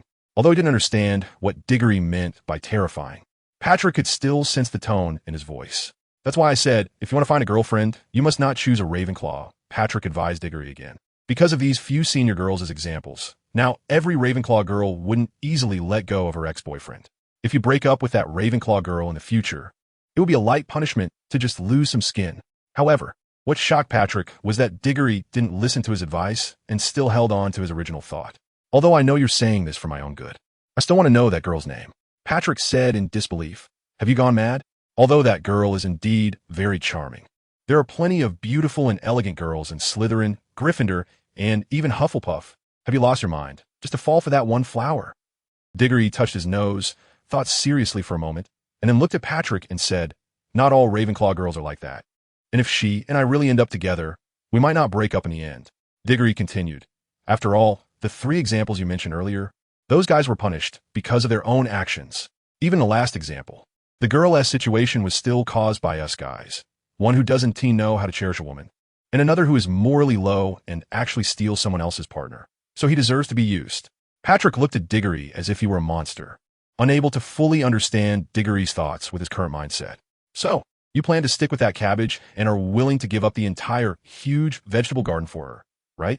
Diggory sat on the sofa, thinking carefully. On one side was the entire vegetable garden, and on the other was a big cabbage. Did he really have to make a choice like this? Seeing Diggory hesitate, Patrick immediately showed a cheeky smile and said, "Don't think about it too much. As young boys like the wind, we are only 11. How can we just throw away our bright future?" Patrick sat next to Diggory, put his arm around his shoulder, and added, "And you're so handsome, right? There's no reason to give up all those girls in the future." Diego continued to remain silent and did not speak. Patrick urged him on. "Really, believe me. With your conditions, I just want to say two things. First, don't hang yourself from a tree right now. Second, don't go for a Ravenclaw girl. You have to understand, if you really start dating a Ravenclaw girl, then forget about going out and having fun with your buddies. When you go shopping with her, don't even think about checking out other girls' smooth, long legs. Just glancing at them will be a sin, let alone messaging other girls. Especially, you probably won't have the chance to hit on any other girls in the future." Diggory suddenly looked up, his eyes shining with excitement. Patrick saw that Diggory finally had a reaction and immediately clapped his hands, saying, Right. You also think this ancestral skill shouldn't be lost, right?" But Diggory touched his nose, thought for a moment, and said, "Logically speaking, if I had a girlfriend, would I still need to use my hands?" As soon as Patrick heard this, he immediately sensed a different meaning. He squinted his eyes, stroked his clean-shaven chin, and asked, "Cedric, are you still a virgin?" Those who have been in relationships know that even if we have a girlfriend, there will still be times when we have to rely on ourselves, to some extent. Diego stared blankly at Patrick, his face slowly turning red, and then he awkwardly said, I really haven't been in a relationship yet." At that moment, Diego indeed felt very embarrassed. Whether it was his past self in his 20s or his current 11-year-old self, he had never experienced having a girlfriend. At this point, Diego suddenly felt something was off. "I'm only 11 years old. How could I possibly have been in a relationship at this age?" Patrick leaned back, revealing a knowing smile, his eyes squinting to mere slits. "That's because you haven't entered our Scottish gentleman's circle. So you think it's unbelievable to be in a relationship at our age. Would you like to join our circle?" Patrick's smile grew brighter. "Once you come in, you'll see a world you've never encountered before." Diego looked at Patrick, who at 11 years old wore a knowing smile that only an 80-year-old old lecher would have. Diego then said sternly, "What circles or not, I only know that your thoughts are very problematic right now." Patrick was taken aback, not understanding what Diego meant. "We're still just kids. How can we be in a relationship early? I think it's very necessary for me to join your circle, not for anything else, just to pull you and the other young lads in your circle back on track, so you can grow up correctly under the socialist values." Patrick was even more confused. Socialist values? What is that? Why do we need to change? Our way of life is just fine. If you want to join, just join. Why bring up all these things I don't understand? Saying this, Patrick sat down next to Diego, threw his arm around his shoulder, and continued. "But since you've joined our Scottish gentleman's circle, I'll take you to meet our friends in the circle now. After that, we'll also tell you about the English Fool Circle, the Welsh Idiot Circle, and lastly the Northern Irish Trader Circle. These guys are a group that both loves and fights with our Scottish gentleman's circle. In Hogwarts, they can be considered our teammates, as well as our rivals." While speaking, Patrick stood up, pulled out the series of stories titled The Night I Had to Talk with My Sister-in-Law, which he had previously hidden under the bed, and said to Diego, "I'll bring this book. They will definitely like it." Diggory looked at Patrick, who was about to pull him away with a book in hand, and frowned. He felt like he had forgotten something important. Why did he come to find Patrick in the first place? Wait, let us hold on for a moment." Diggory waved his hand and pondered. "I remember I came to find you for something. Let me think." Patrick waved his hand dismissively, saying, "We can think about that while we walk. What's most important now is to find the other members of our gentleman's circle and get to know them." "No, don't change the subject." Diggory, who had originally stood up being dragged by Patrick, sat back down again. "I remember it was something very important." "Oh, I remember now," Diggory said excitedly to Patrick. "I want to know her name." Patrick looked pained, as if he didn't want to discuss this topic anymore. His expression said he was withholding information for Diggory's own good, suggesting they should talk about something else instead. Diggory said directly, "This is the topic. Don't try to change the subject. Nothing else is as important as this. Hurry up and tell me. Don't babble about other things. I want to give you another chance. Every time you babble, the author has to write over 1,000 more words, and that's another chapter wasted by you." Patrick sighed helplessly. "All right, since you insist on knowing, I can only tell you." He glanced at Diggory with a helpless expression and finally spoke. "The girl's name is Ophelia." "Ophelia?" Diggory murmured the name slowly, then quickly gave an evaluation. "Easy to remember. Nice to hear." Patrick patted Diggory on the shoulder, worriedly saying, "Cedric, bro, have you lost your mind? It's just an ordinary name. Patrick looked at Diggory's springtime expression and felt very concerned.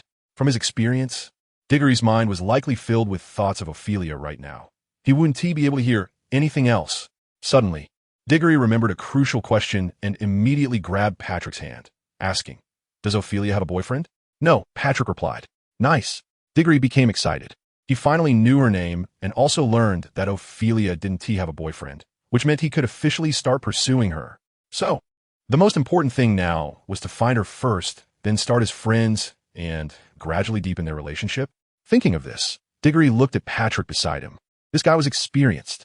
Seeing Diggory looking at him again, Patrick smiled proudly and said, "Let us go find the brothers in the Scottish Gentleman's Circle first. Then discuss how to help you win over Ophelia. After all, she is from Ravenclaw, and you can't think about the girl from that house in a normal way." Diggory nodded with a smile, proactively wrapping his arm around Patrick's shoulder. "Then thank you in advance. If you need my help in the future, don't hesitate." After leaving the dormitory, Diggory and Patrick went directly to the dining hall, where they successfully encountered the leaders of the other 3 circles in a corner of the hall. This was half an hour before dinner that afternoon, with a warm autumn sunlight streaming through the tall floor-to-ceiling windows, casting a comforting glow in the Hogwarts Hall. Patrick, the leader of the Scottish Gentleman's Circle, warmly met with the leaders of the English Fool's Circle, Welsh Idiot Circle, and Northern Irish Two-Faced Circle, engaging in friendly exchanges. At the beginning of the meeting, Patrick first extended warm greetings and good wishes to the other 3 leaders, who expressed their gratitude in return and conveyed their kind greetings and wishes to Patrick. Subsequently, both sides, with sincere and friendly attitudes, engaged in constructive and friendly discussions. The meeting continued, with Patrick introducing the 3 leaders to Cedric Diggory, the newly appointed leader of Hufflepuff House. He proudly showcased his relationship with Diggory while subtly implying to the 3 leaders that no matter how hard they tried, it would be impossible for their circles to surpass the Scottish Gentleman's Circle after Diggory's joining. However, the 3 leaders strongly denied Patrick's viewpoint, stating that personnel between circles could interchange. They even directly invited Cedric to join their circles in front of Patrick. Before Cedric could respond, Patrick angrily expressed his disapproval of the 3 leaders' underhanded tactics and made a clear declaration that Cedric would always be a member of Hufflepuff, always the leader of Hufflepuff, and always his good brother.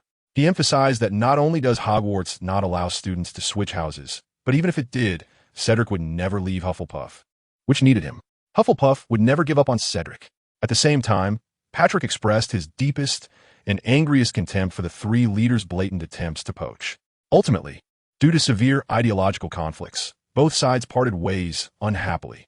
During dinner at Hufflepuff's table, Patrick sat on the bench angrily panting, one hand clutching a large chicken leg and the other holding a cup of pumpkin juice. It was clear that even delicious food could not satisfy him now. Those bastards, trying to poach right under my nose, how ridiculous, he thought. I even tried to help them out with the little heat stroke prevention sister, and now they want to act like this. Diggory calmly sipped his apple juice while scanning the Ravenclaw table for that familiar figure. However, for some reason, 10 minutes into dinner, he still couldn't find Ophelia at the Ravenclaw table. Just then, he heard Patrick's complaints, and as he swallowed a mouthful of cloud souffle, he disdainfully said, "Can you swallow what's in your mouth before you start talking? Look at the food in front of you. Is there anything left to eat?" Patrick swallowed his food, first looking at Diggory in disbelief. Then slowly tears welled up in his eyes, his once incredulous gaze turning into one filled with abandonment. Those 3 bastards were inhumane enough, but Cedric, you don't understand me either. It's one thing if you don't understand me. But why does this chicken leg taste so bad? Why does it have a burnt, foul smell? And they even added mustard? Have the house elves of Hogwarts gone insane? But the chicken leg was the priority. He trembled his lips and said to Diggory, "You weren't like this before." Diego looked at Patrick's expression, speechless as he touched his nose, feeling utterly helpless. He had originally thought that knowing Ophelia's name would allow him to start figuring out how to pursue her. But now it seemed that his wingman had been unintentionally triggered. Diego can only apologize first. "Patrick, I'm sorry, I was wrong. I shouldn't have spoken to you like that just now. I was just a bit impatient because I didn't see Ophelia over in Ravenclaw. You actually yelled at me for a woman." Diggory wouldn't have explained if it weren't necessary, but once he did, Patrick couldn't take it anymore, raising his voice and drawing the attention of other onlookers in the cafeteria. What Diggory didn't know was that, as the leader of Hufflepuff, his performance in the charms class had already made him the center of attention for both Hufflepuff and students from other houses.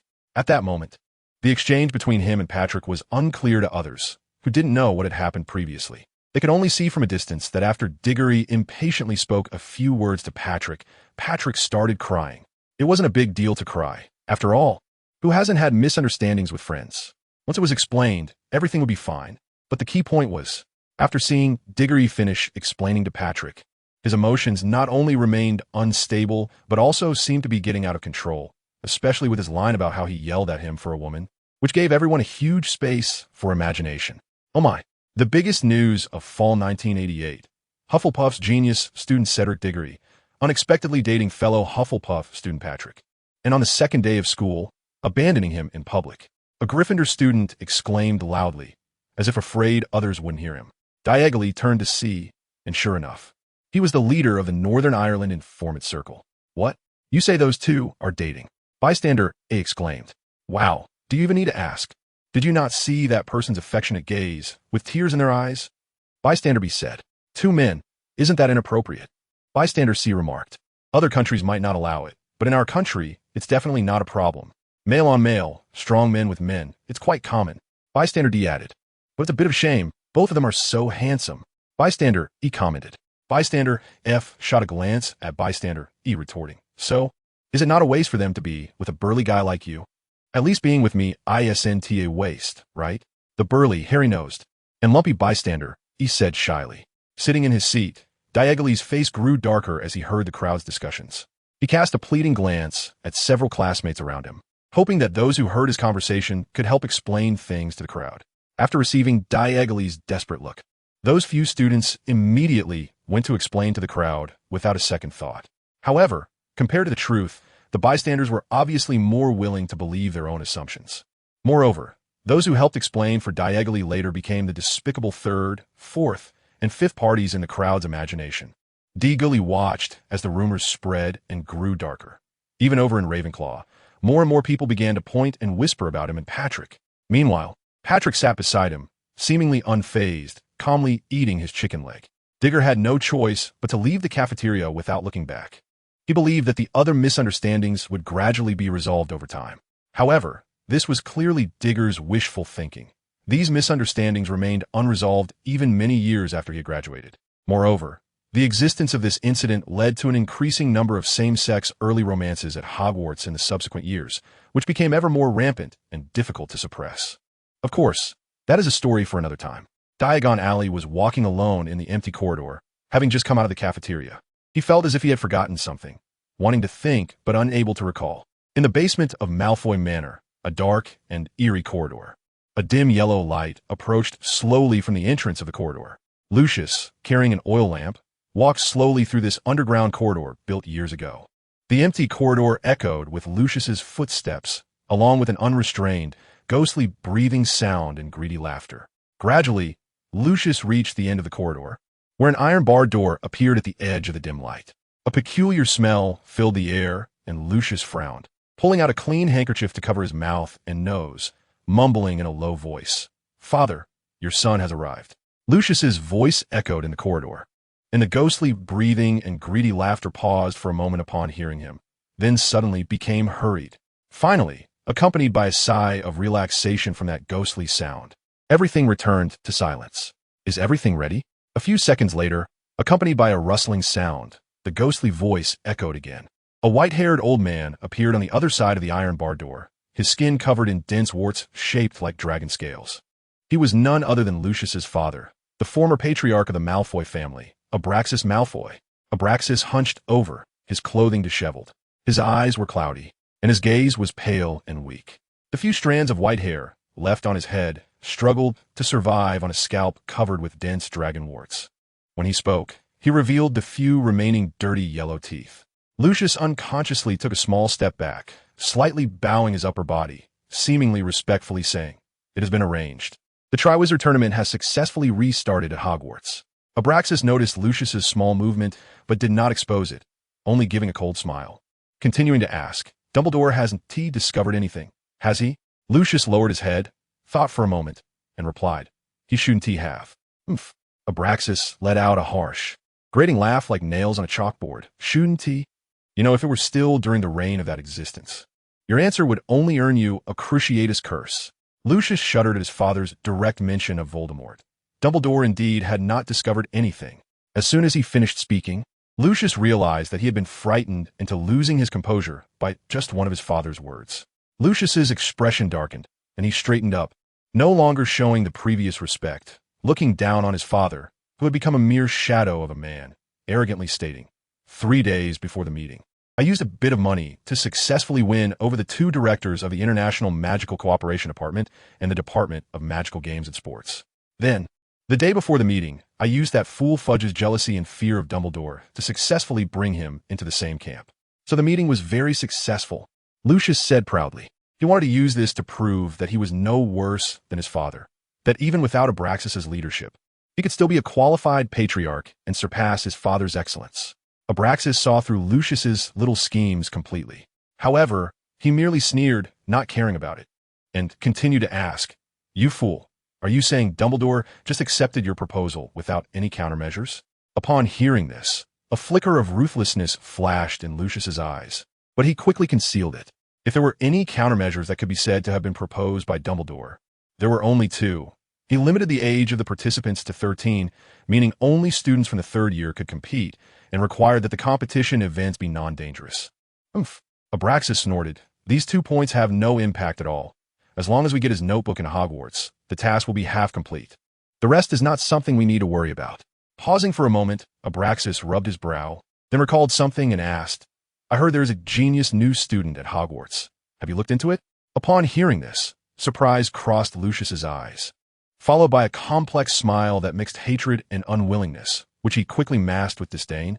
Oh, father, I didn't expect you still have intelligence sources in your current state. I'm truly impressed. Hee, Abraxas's ghostly voice laughed like an owl at night. Unless I am truly dead, you will never possess all the power of the Malfoy family.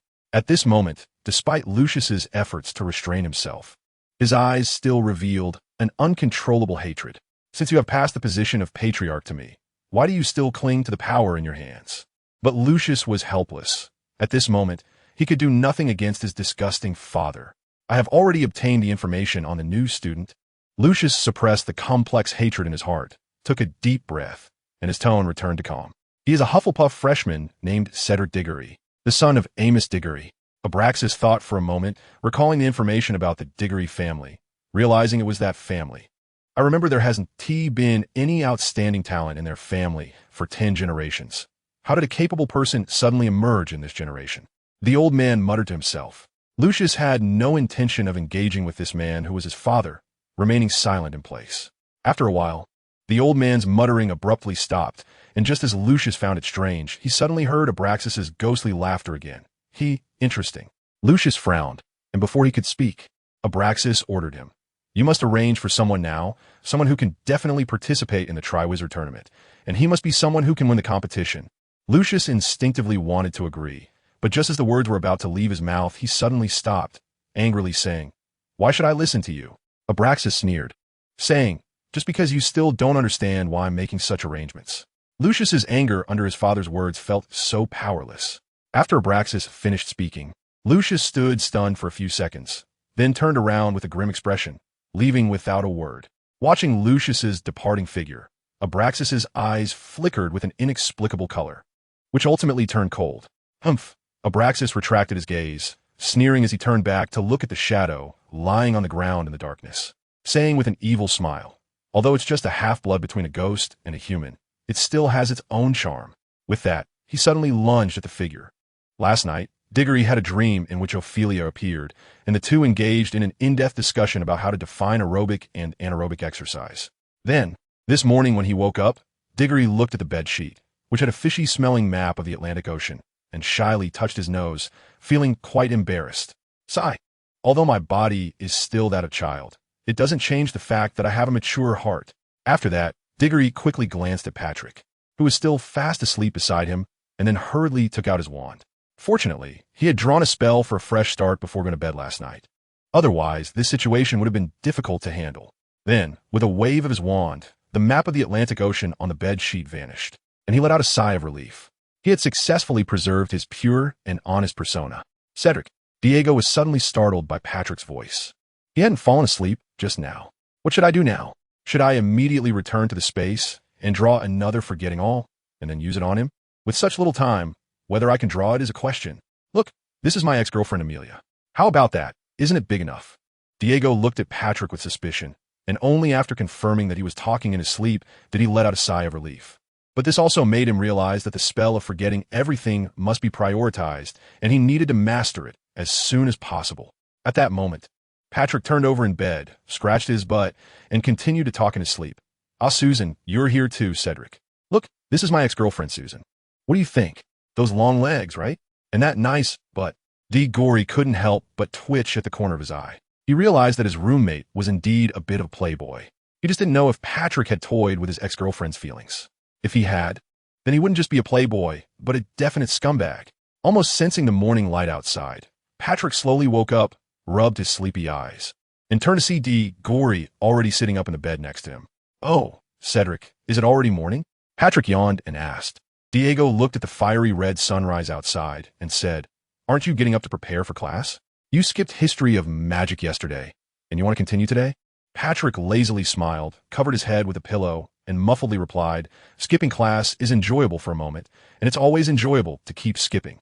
Digory listened and immediately revealed a smile of a kindred spirit, lying back down on the bed and covering himself with the quilt again. It wasn't that Digory didn't want to get up, but he had noticed that ever since autumn began and the weather turned cooler, his bed had developed a special sealing ability, and this power was so strong that getting out of bed every morning had become an extremely difficult task. Alas, since resistance was futile, he might as well learn to enjoy it. Digory lay in the quilt, comfortably sighing. However, just as Digory was preparing to sleep forever, the dormitory door was suddenly opened from the outside, and in walked a clearly upperclassman. I knew you guys would still be in bed, shouted the freckled, overweight upperclassman. Cedric, that's fine. After all, he just earned us points for Hufflepuff. But why aren't you getting up, Patrick? The upperclassman walked over to Patrick's bed and yanked the warm quilt away. Oh, what the heck? Patrick's scream was like that of a young girl about to be forcibly moved by a strong man. Logan, what do you want this early in the morning? Give me back my quilt. You can have it back when you get up. Logan replied. You're a jerk. Don't think I'm afraid of you, just because you're a prefect. I'll say it again. Give me back my quilt. Patrick said angrily. Not a chance. Because you skipped class yesterday, our Hufflepuff lost 30 points thanks to Professor Binns. So I won't let you skip class today. Logan tightened his grip on the quilt and refused to let go. Meanwhile, Patrick was desperately trying to pull back the quilt that was mostly out of his reach, but the difference in strength was too great. Despite his face turning red and the veins in his neck bulging, he couldn't gain any advantage over Logan. But Cedric earned us 100 points yesterday. Even if I lost 30 points, we still have 70 points left. Patrick argued. Logan was irritated by Patrick's reasoning. Those points were earned by Cedric, not you. He earned the points, so he can sleep in and skip class if he wants, but you can't. Who do you think you're fooling with that excuse?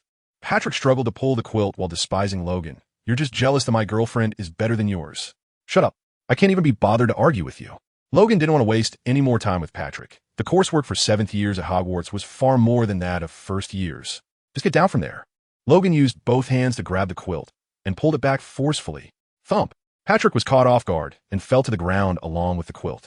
But before Logan could react, Patrick quickly got up from the ground using all fours. Then he swiftly lifted Diegori's quilt and dove in, hugging Diegori's body for warmth. I'm telling you, Logan, one day, I will make you pay for what you did to me today, Patrick said, one hand hugging Diegori's smooth body from behind while raising his middle finger towards Logan. Then, Patrick suddenly had a lewd smile on his face as if he had discovered a new world. Wow. Cedric, I didn't expect your skin to be better than my ex's. You're a guy. How do you take care of it? As he spoke, Patrick's hands were mischievously roaming under the quilt, touching Diegori's 2 muscular pectorals, his 8-pack abs, and other places shamelessly indulging. Diegori's face instantly turned as red as the sun, just rising above the horizon. Damn, get the hell out of here. I don't swing that way, you bastard.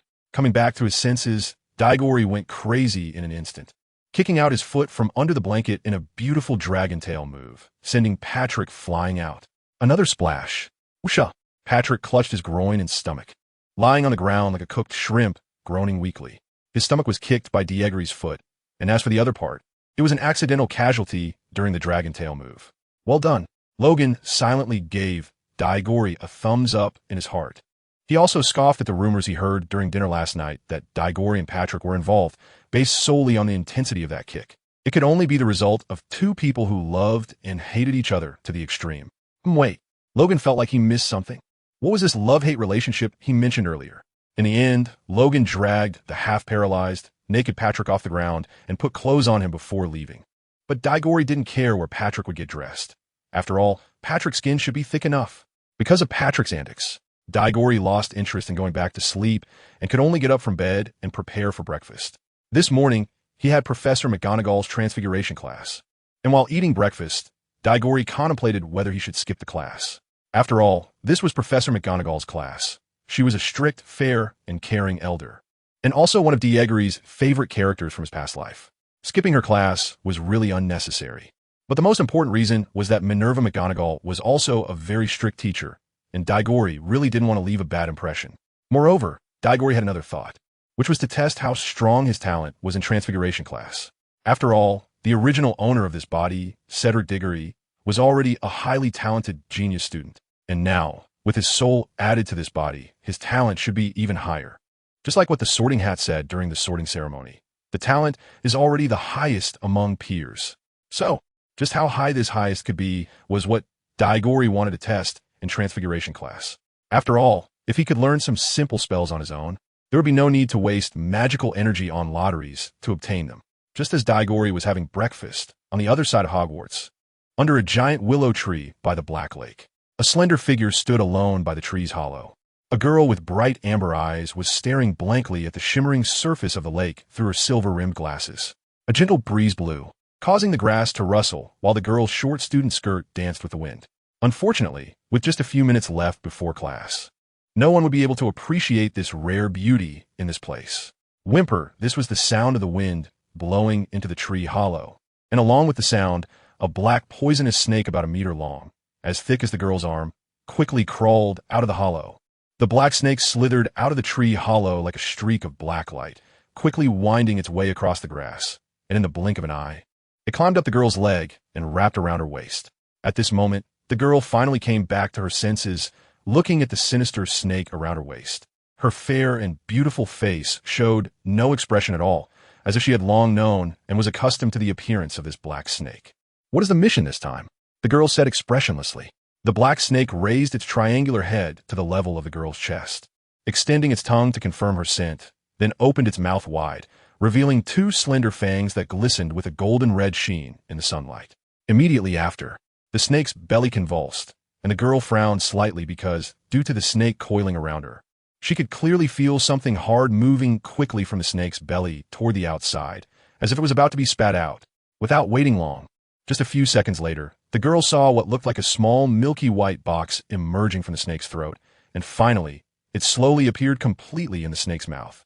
Stretching the snake's mouth wide open, the black snake, with no hint of emotion in its vertical pupils, stared intently at the girl and gently shook its head, signaling her to catch the box in its mouth.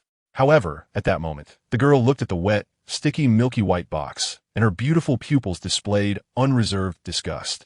Her originally boyish and straightforward personality suddenly hesitated at this moment. She really didn't want to take the box from the black snake's mouth, especially since it was something that was gradually spat out from its belly. Just thinking about the possibility that the snake's dinner last night and breakfast today might have been a few mice, and that the corpses of the mice had already rotted and digested in the snake's belly, made her feel sick. At this moment, Ophelia's face was full of the words, "I don't want it. What are you doing? Why so disgusting?" The bloodshot veins slowly appeared in the black snake's vertical pupils. It was getting a bit anxious. Holding its mouth open for so long was becoming a strain on its jaw. With a hint of urgency, it shook its head, signaling the familiar girl in front of it to hurry up and take the box from its mouth. However, what puzzled it was that the girl, who usually acted decisively like a boy, suddenly hesitated and was unwilling to take the small box from its mouth. Did it deliver to the wrong person? The snake thought. But that couldn't be right. The scent of this human was unmistakable, so the snake could only continue to shake its head, signaling the girl to hurry up and take it, but the girl still showed no reaction, only looking at it with a strange expression. The black snake was feeling a bit overwhelmed. "What are you doing? I can't understand your human expressions. If there's a problem, you should communicate it beforehand. Why are you torturing me, the errand runner, now?" The blood vessels in the black snake's vertical pupils became more and more pronounced, and from a distance, it looked like the snake had red eye disease. It felt like it couldn't hold its mouth any longer, and saliva was uncontrollably dripping down. And that girl, Ophelia, she also saw the drool about to be released from the corner of the black snake's mouth, so her expression of disgust became even more obvious. But there was nothing she could do. She could only choose to obey that person's orders. Keep your mouth steady, raise your head, Ophelia said to the black snake.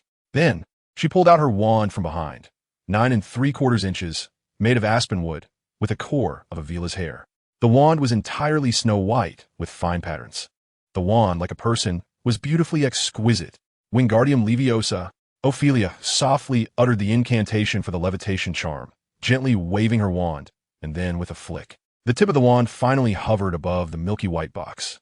As the tip of the wand slowly rose, the milky white box also left the mouth of the black snake and ultimately landed on the ground beside it. However, Ophelia did not immediately attend to the box. Instead, she walked over to the willow tree, reached out, and broke off a willow branch, then directly tied up the black snake's mouth, which was struggling to close. The black snake was a bit confused at this moment, not understanding why its mouth was being tied up by Ophelia. After tying the black snake's mouth, Ophelia clapped her hands in satisfaction and then yanked the black snake off her waist, mercilessly tossing it beside the willow tree hole. You always like to coil around my waist. I have no objections. Although I know you're a male and that you're trying to take advantage, we're not the same species, so I don't really care. But you should know, your saliva just now was disgusting. It was so close, just a little bit away from dripping onto my clothes. Do you understand? If there's a next time, Ophelia pointed her wand at the black snake's little head. I'll find a way to castrate you. Although I still don't know where your reproductive organs are, believe me, there are always teachers at Hogwarts who will know, right? Ophelia looked down at the black snake with a cold and proud expression, her eyes filled with warnings. The black snake no longer dared to meet Ophelia's gaze, its long body lying on the ground, trembling in the face of Ophelia's feminine authority.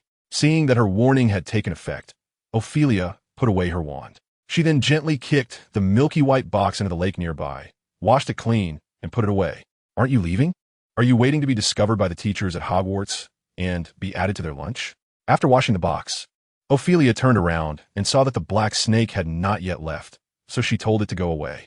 However, although the black snake was intimidated by Ophelia's authority, it did not leave immediately upon hearing this, but instead looked up at the pocket of Ophelia's school skirt where the box was.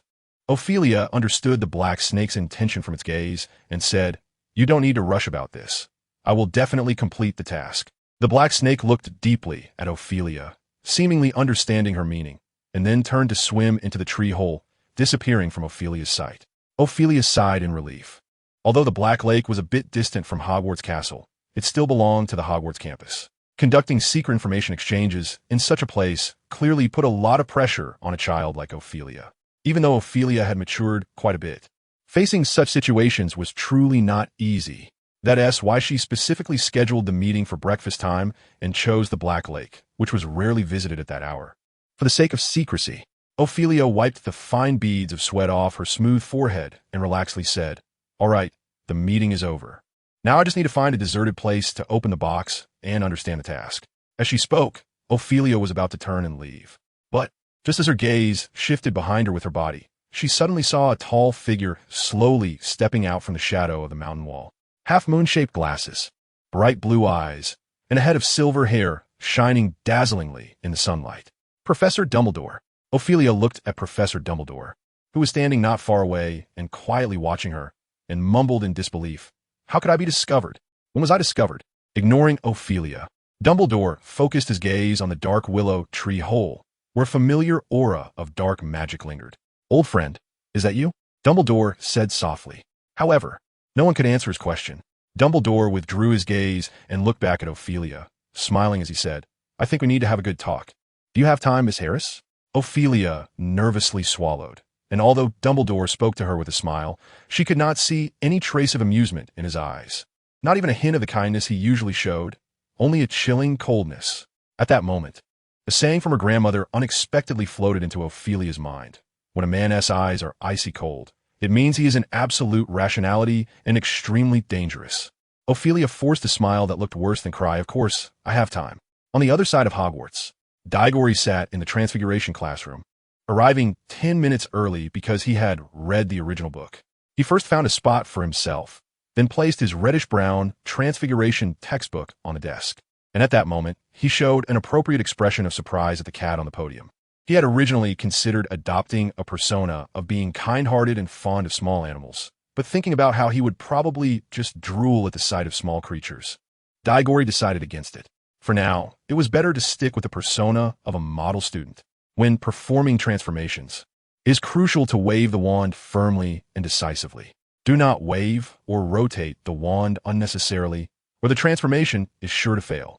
Diggory flipped to the first lesson of the textbook and immediately saw this sentence. Before using the transfiguration spell, clearly visualize in your mind what you want the object to become. Seeing this, Diggory patted himself down and realized he had nothing to experiment with. So, he turned around and borrowed a piece of paper from his fellow Hufflepuff classmate who had also arrived early to prepare, then turned back to continue reading while imagining what he would transform. Beginners should clearly speak the incantation, Fervito, while advanced wizards do not need to say the spell out loud. Incomplete transformations are difficult to correct, but you still need to try. Having a rabbit's head on a footstool is irresponsible and dangerous. Saying revert should return the creature or object to its original state. Large creatures are hard to transform unless done by skilled and powerful wizards, so one must know their limits. With a few minutes left before class, Diggory initially managed to focus on his textbook, trying hard to prepare for transfiguration. However, as time passed, he gradually shifted his attention to the Ravenclaw students entering the classroom. Where's Ophelia? Why can't he see her? Did she go to the bathroom? Steel-hearted Diggory had a series of question marks in his mind. At that moment, he thought of his good friend and confidant Patrick. Diggory felt he really needed him now. With Patrick's knowledge of gossip and women, he would surely be able to solve his current problem.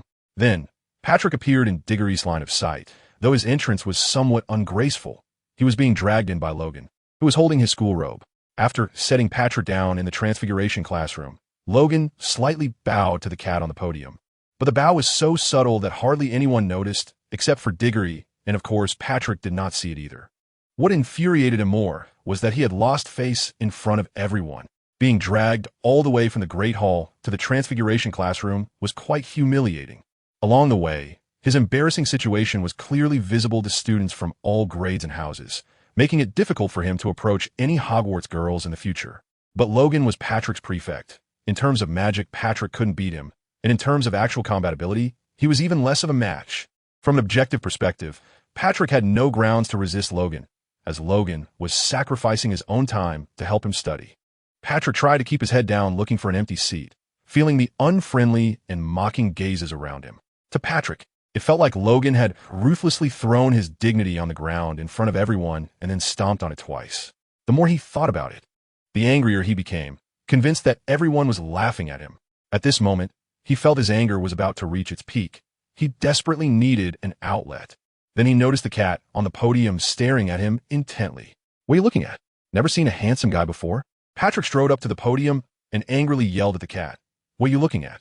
If you keep staring, I'll catch you. It's been a long time since I've had cat meat. Do you believe I'll chop you up for lunch? 1 plate spicy, 1 plate cumin.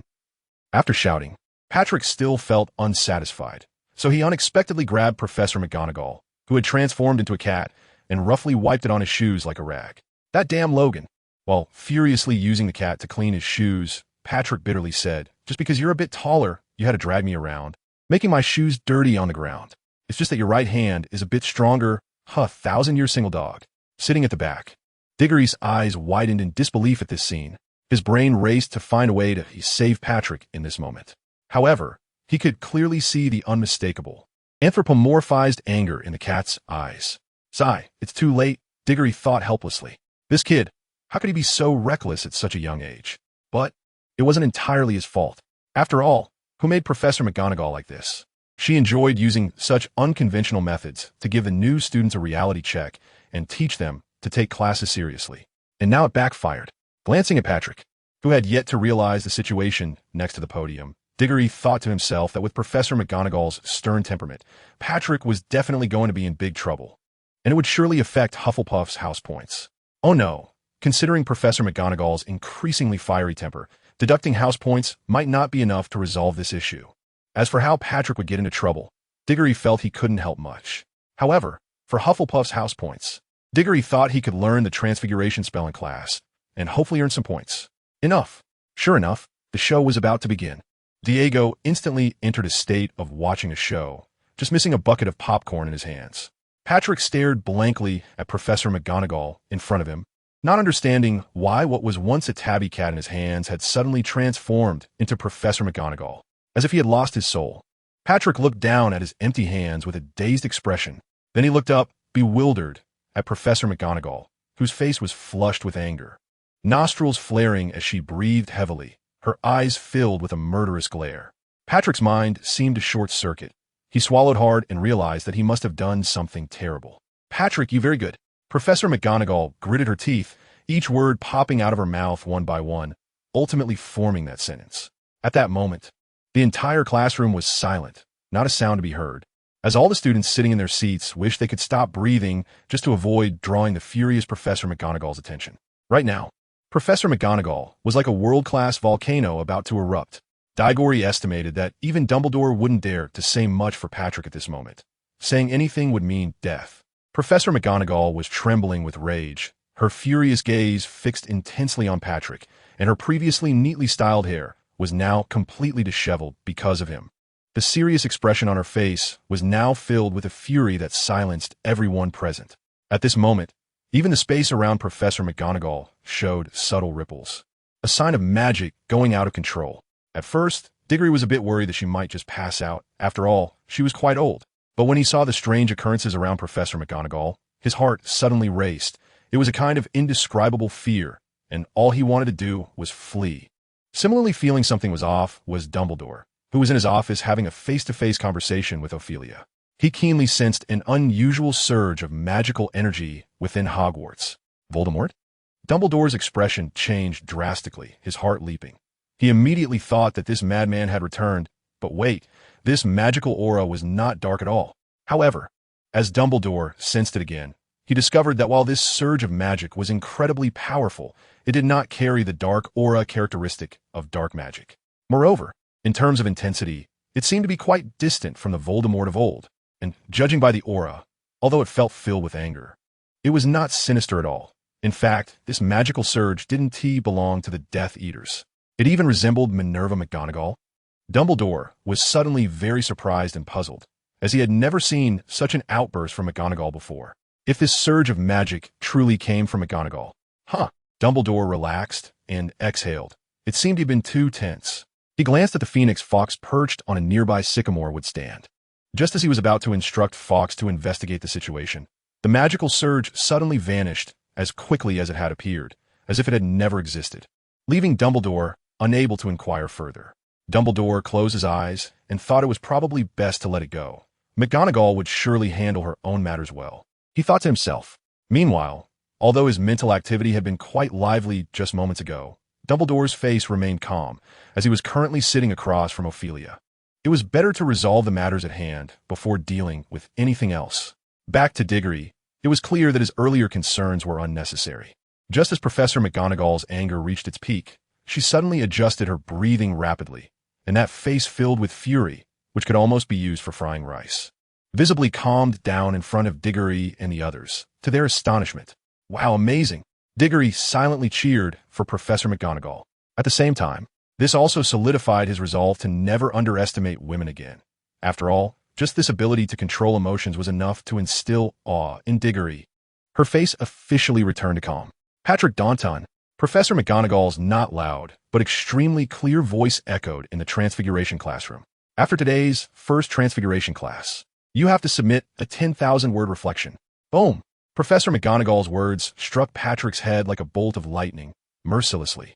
This requirement was even more devastating than forbidding him from dating girls from now on. Just this alone made Patrick realize he was in trouble. However, before sadness could spread across Patrick's face, Professor McGonagall continued, "You will just stand for this class, and I will inform your parents about your performance today in the form of a home visit. Double whammy, 10,000 points of critical damage." Patrick stood frozen on the spot. Diggory and the first-year Hufflepuffs sat below, collectively observing a moment of silence for Patrick.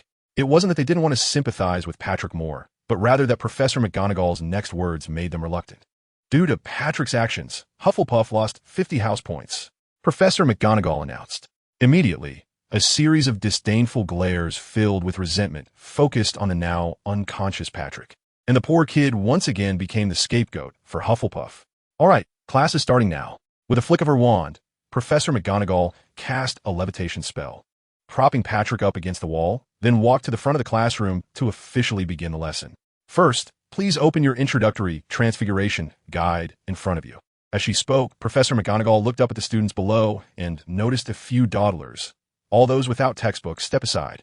As soon as she finished speaking, Diggory saw 5 Hufflepuff students silently stand up, not daring to make a sound as they walked to the wall, forming a line alongside the heartbroken Patrick. Upon seeing this, Professor McGonagall remarked, "More Hufflepuff students, more Hufflepuff." Another 50 points deducted from Hufflepuff. Professor McGonagall showed no mercy.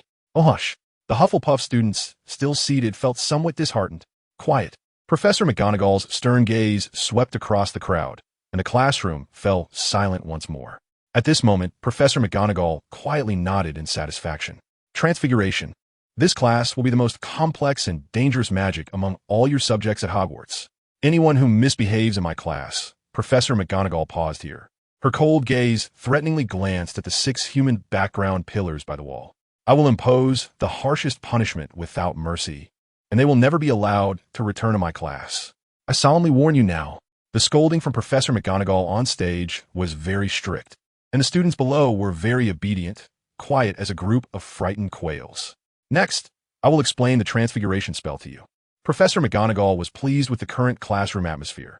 The transfiguration spell is the magic that transforms one object into another. It can turn inanimate things into living beings, and vice versa.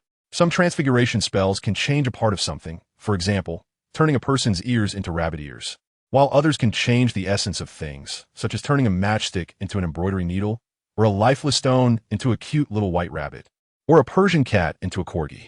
Among these 3 types of transfiguration, transforming one inorganic substance into another inorganic substance is comparatively easier than transforming an inorganic substance into an organic one or an organic substance into another organic one, as it consumes less magical power and mental energy compared to the other 2 spells of the same level.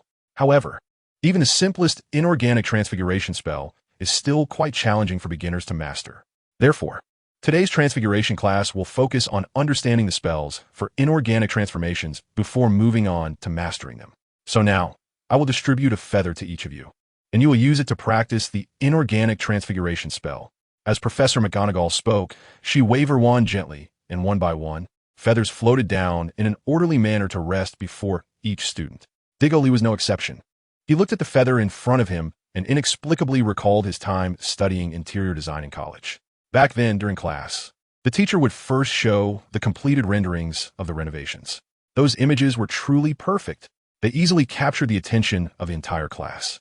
Only after all the students' enthusiasm was stirred did the teacher bring out the various construction drawings, including the floor plans, section views, plumbing and electrical installation diagrams, and interior decoration drawings, all made up of lines in different colors.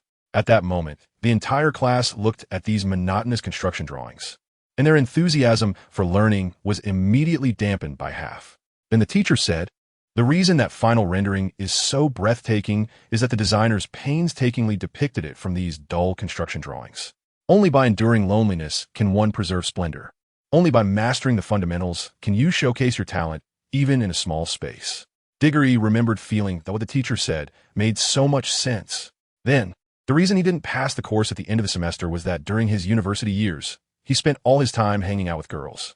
Clearly, between boring major classes and fun times with girls, was there really any difficulty in making that choice? On beautiful nights, going out to eat, chat, watch movies with girls, and finally finding a hotel to talk about life and elevate friendship. Wasn't that appealing? Just thinking about it made Diggory chuckle. "Cedric, is my class that funny?" Professor McGonagall looked at Diggory with a stern expression. Another Hufflepuff. Originally, Professor McGonagall had encountered Cedric on the night of the sorting ceremony, and she thought he was a pretty good kid at that time. But now, seeing his performance in her class, she decided to change her opinion of him. "You better give me a reasonable explanation. Otherwise, your house will lose 20 points, and you'll have to stand in class just like them," Professor McGonagall said coldly. Diego was a bit stunned. He didn't expect that he would lose control after just spending a little time reminiscing about the past. As a result, he directly ran into the muzzle of the gun. Diego touched his nose and glanced at Patrick and his 5 companions not far away, who were all expressing excitement on their faces. Diggory carefully observed with the corner of his eye. Their expressions roughly meant, "Come on, have fun. Anyway, there is plenty of time. Ah, it's itchy. Enough, you bunch of bastards." Diggory quickly withdrew his gaze. He then immediately changed to a cute and obedient baby expression, paired with a cute, sparkling look in his eyes, and said to Professor McGonagall, "Professor, I'm not smiling for any other reason. It's just that there are a few things I didn't understand in my preview before your class. After you finished speaking just now, I completely understood. I feel I should be able to master the transformation spell for inorganic substances soon. That's why I'm smiling." Finally, Diggory added a cute expression mixed with a hint of grievance, and squeezed a bit of moisture into his eyes. Suddenly, a perfect scene of a good student being misunderstood by the teacher appeared. Unfortunately, Professor McGonagall was oblivious to Diggory's poor acting skills. Although her first impression of Diggory on the night of the first day of school was quite good, the problem now was that Professor McGonagall was indeed very angry with those few exceptional Hufflepuffs. "I know your talent is quite good, but I also hope you can be grounded and study hard, and not aim too high," Professor McGonagall said sternly, educating Diggory with great seriousness. "It's good to have confidence, but your confidence must not turn into blind arrogance, because arrogance will only make you become someone who thinks highly of themselves, but is actually ignorant and superficial. No matter how great your achievements may be in the future, you will ultimately fall from the pedestal, and it will hurt. Therefore, I hope you can be humble and low-key, and not let others look down on you."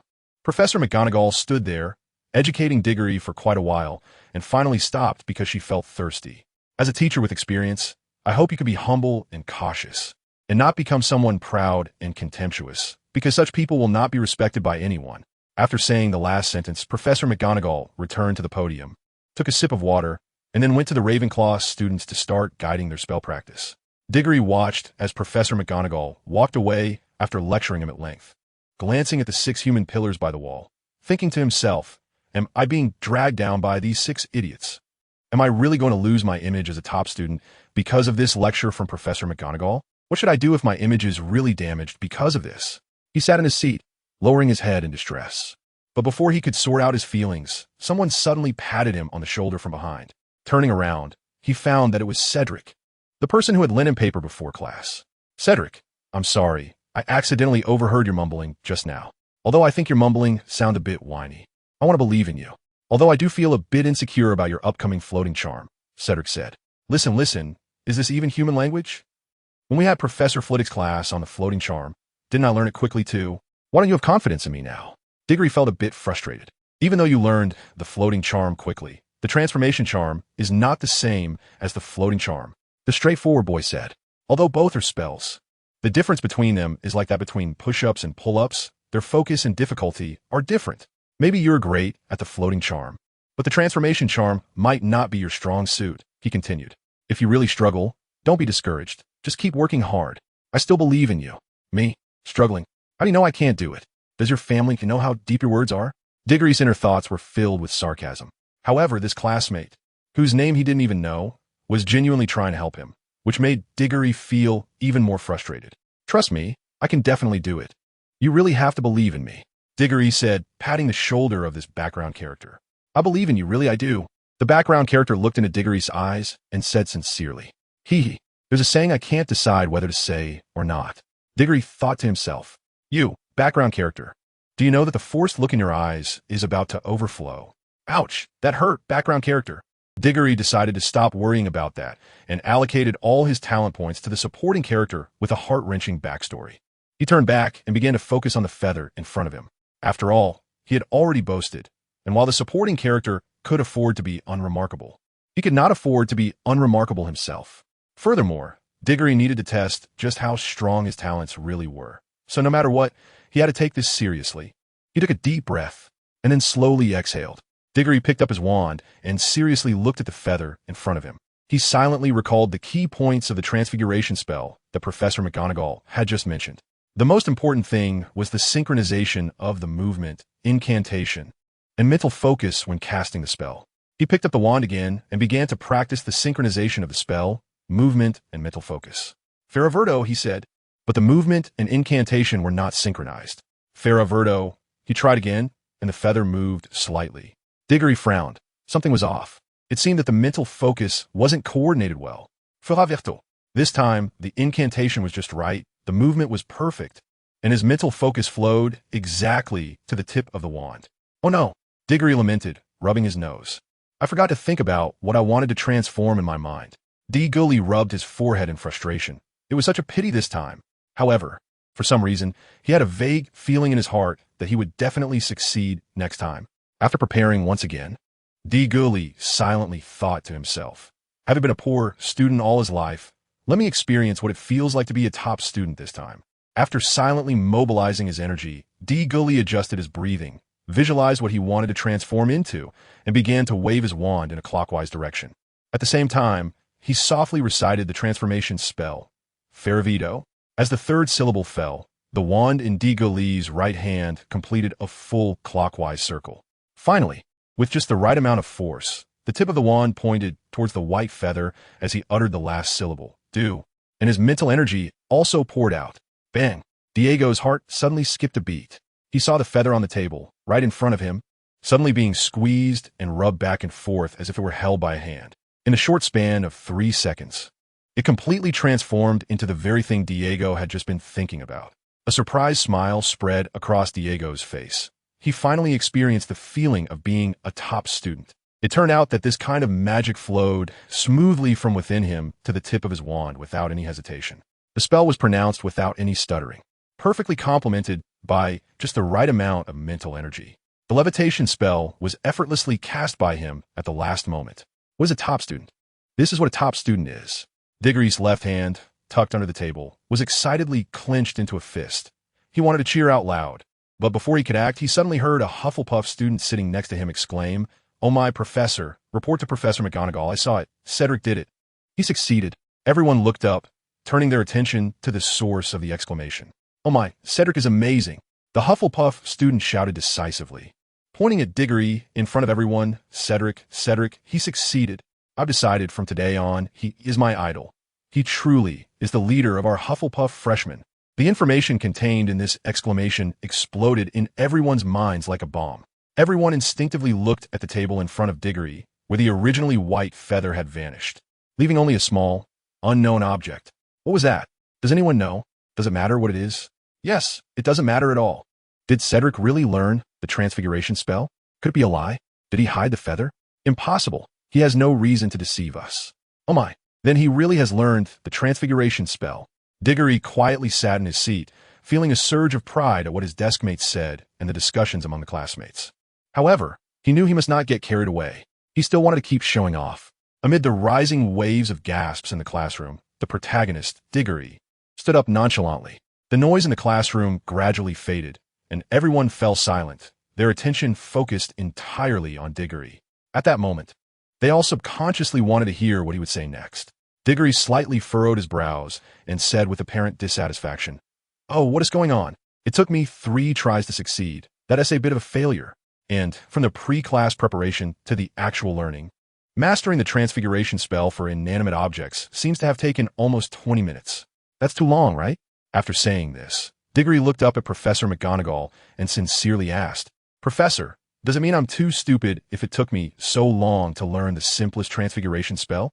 Upon hearing this, Professor McGonagall's serious face involuntarily twitched, thinking to herself, how much does this kid love to show off to say something like this? However, seeing the sincere expression on Diggory's face, she couldn't help but wonder, could it be that this child was really feeling frustrated? Does he really think he's inadequate? No, child, your performance is already very good. No, it's the best. No one is better than you. In the end, Professor McGonagall chose to believe in Diggory's poor acting skills, because in her mind, Diggory was still just an 11-year-old child, and how could a little kid have so many chaotic thoughts? So after forming this assumption, she naturally chose to believe him. "You are the fastest student I have ever taught in learning the transfiguration spell. Your talent is truly high," Professor McGonagall said sincerely. "I will write to inform your father of your performance. I believe he will be proud of you." Diggory stood up in his seat and touched his nose. Professor McGonagall's heartfelt praise made him feel a bit embarrassed, and now he really couldn't continue to show off. Moreover, Because of your excellent performance, I have decided. Professor McGonagall paused for a moment, as if she were deep in thought. Diggory was startled. It's coming, it's coming. The house points. How many will there be? I have decided to award 100 points to Hufflepuff, Professor McGonagall said. Diggory's mouth was almost stretching to the back of his ears. Oh dear, Professor McGonagall. Why are you being so polite? It's making me feel a bit embarrassed.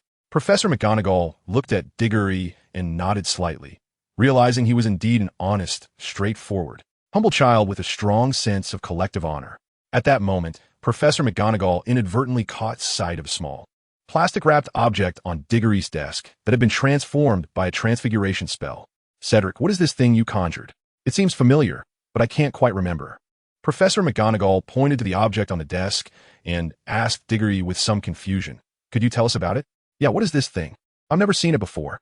It says Durex on it. What is that? I've never heard of it. Oh, it also says thin air condom, natural latex rubber. Snap. Diego slapped his little cutie hard, timely blocking the gaze of the student who wanted to continue reading. Diggory took a deep breath. What the heck? Did this brand already exist in this era? Sigh, I really know too little about this stuff. Diego didn't have time to feel regret. His mind was racing, and he blurted out. This is actually said to be a protective cover. Yes, a protective cover. But what is it protecting? Diagoly's brain continued to race. So it's to protect the fingers? Diagoly looked at his fingers, which were only a little over a centimeter in diameter. Is this really necessary? A protective cover. Patrick, standing by the wall, revealed a strange smile at the corner of his mouth. He knew what this was even better. That night, on his 11th birthday, his dad took him to a bathhouse run by a woman named Mei Hua, and they used it after bathing. He remembered using the ultra-thin version that night. At that moment, Patrick looked at Diagoly with a knowing smile, thinking to himself, Kid, you almost had me fooled. Professor McGonagall, after hearing Diagoly's explanation, slowly walked up to him. Coincidentally, she recognized this thing too. Once upon a time, she had used it, and then it was a scumbag, reminded of unpleasant memories. Professor McGonagall's gaze toward Diagoly grew cold again. How do you know about this? Diego was a bit flustered. How was he supposed to explain this? It was obvious from Professor McGonagall's expression that she knew what this was, but how could she know? Diego remembered this kind of packaging. It was clearly a special edition for the mainland. And where did this thing originate from? Suddenly, Diego thought of some not-so-good news. Could it be? Yes. The headquarters of this company is in the capital of this country. The voice of the big orange cat echoed in Diego's mind again. The company was founded in 1929, right? Can't quite remember, but anyway, you're done for, kid.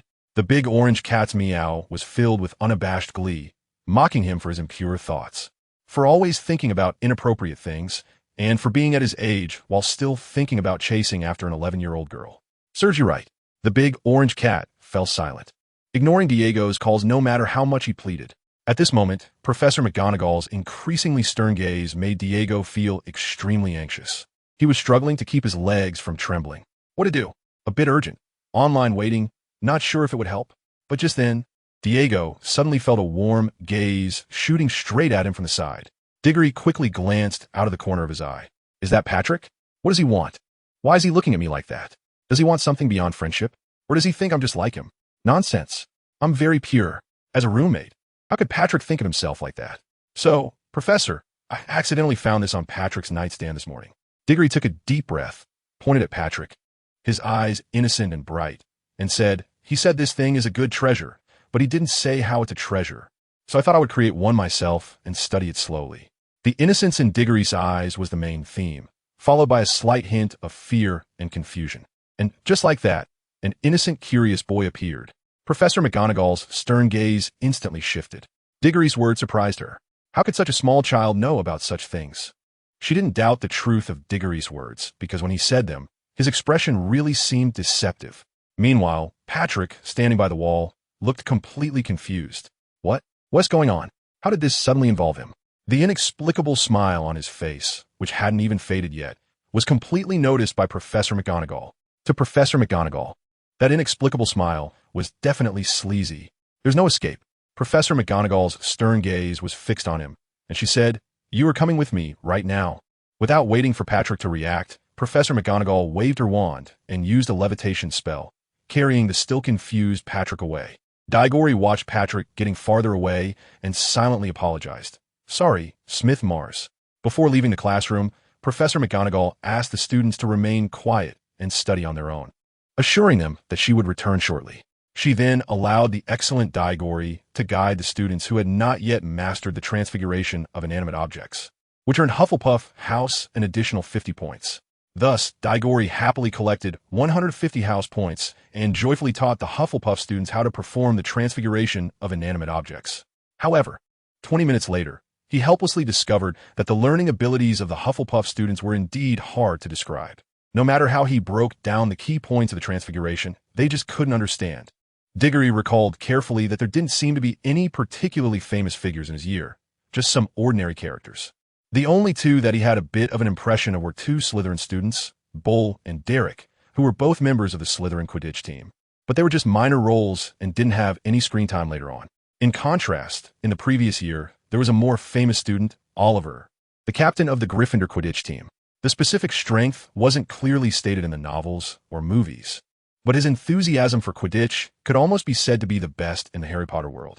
And his skill at riding a broomstick was probably at the level of a professional race car driver, exceptionally strong. It could be said that before Harry Potter, the Gryffindor Quidditch team was largely supported by Oliver. If he had had a few decent teammates at that time, the top prize in the Hogwarts Quidditch matches wouldn't have been dominated by Slytherin for so long. Then Diggory naturally thought of his own house. And well, the Quidditch performance was just as difficult to describe as the current situation with their transfiguration studies. So, Diggory felt helpless and could only cheerfully walk over to the Ravenclaw students and start focusing on teaching them spells. He also took the opportunity to ask Eloise where Ophelia was, but strangely, she only knew that Ophelia had disappeared early in the morning and didn't know where she had gone. Diggory furrowed his brow, feeling a bit worried. Ophelia's personal safety should still be guaranteed.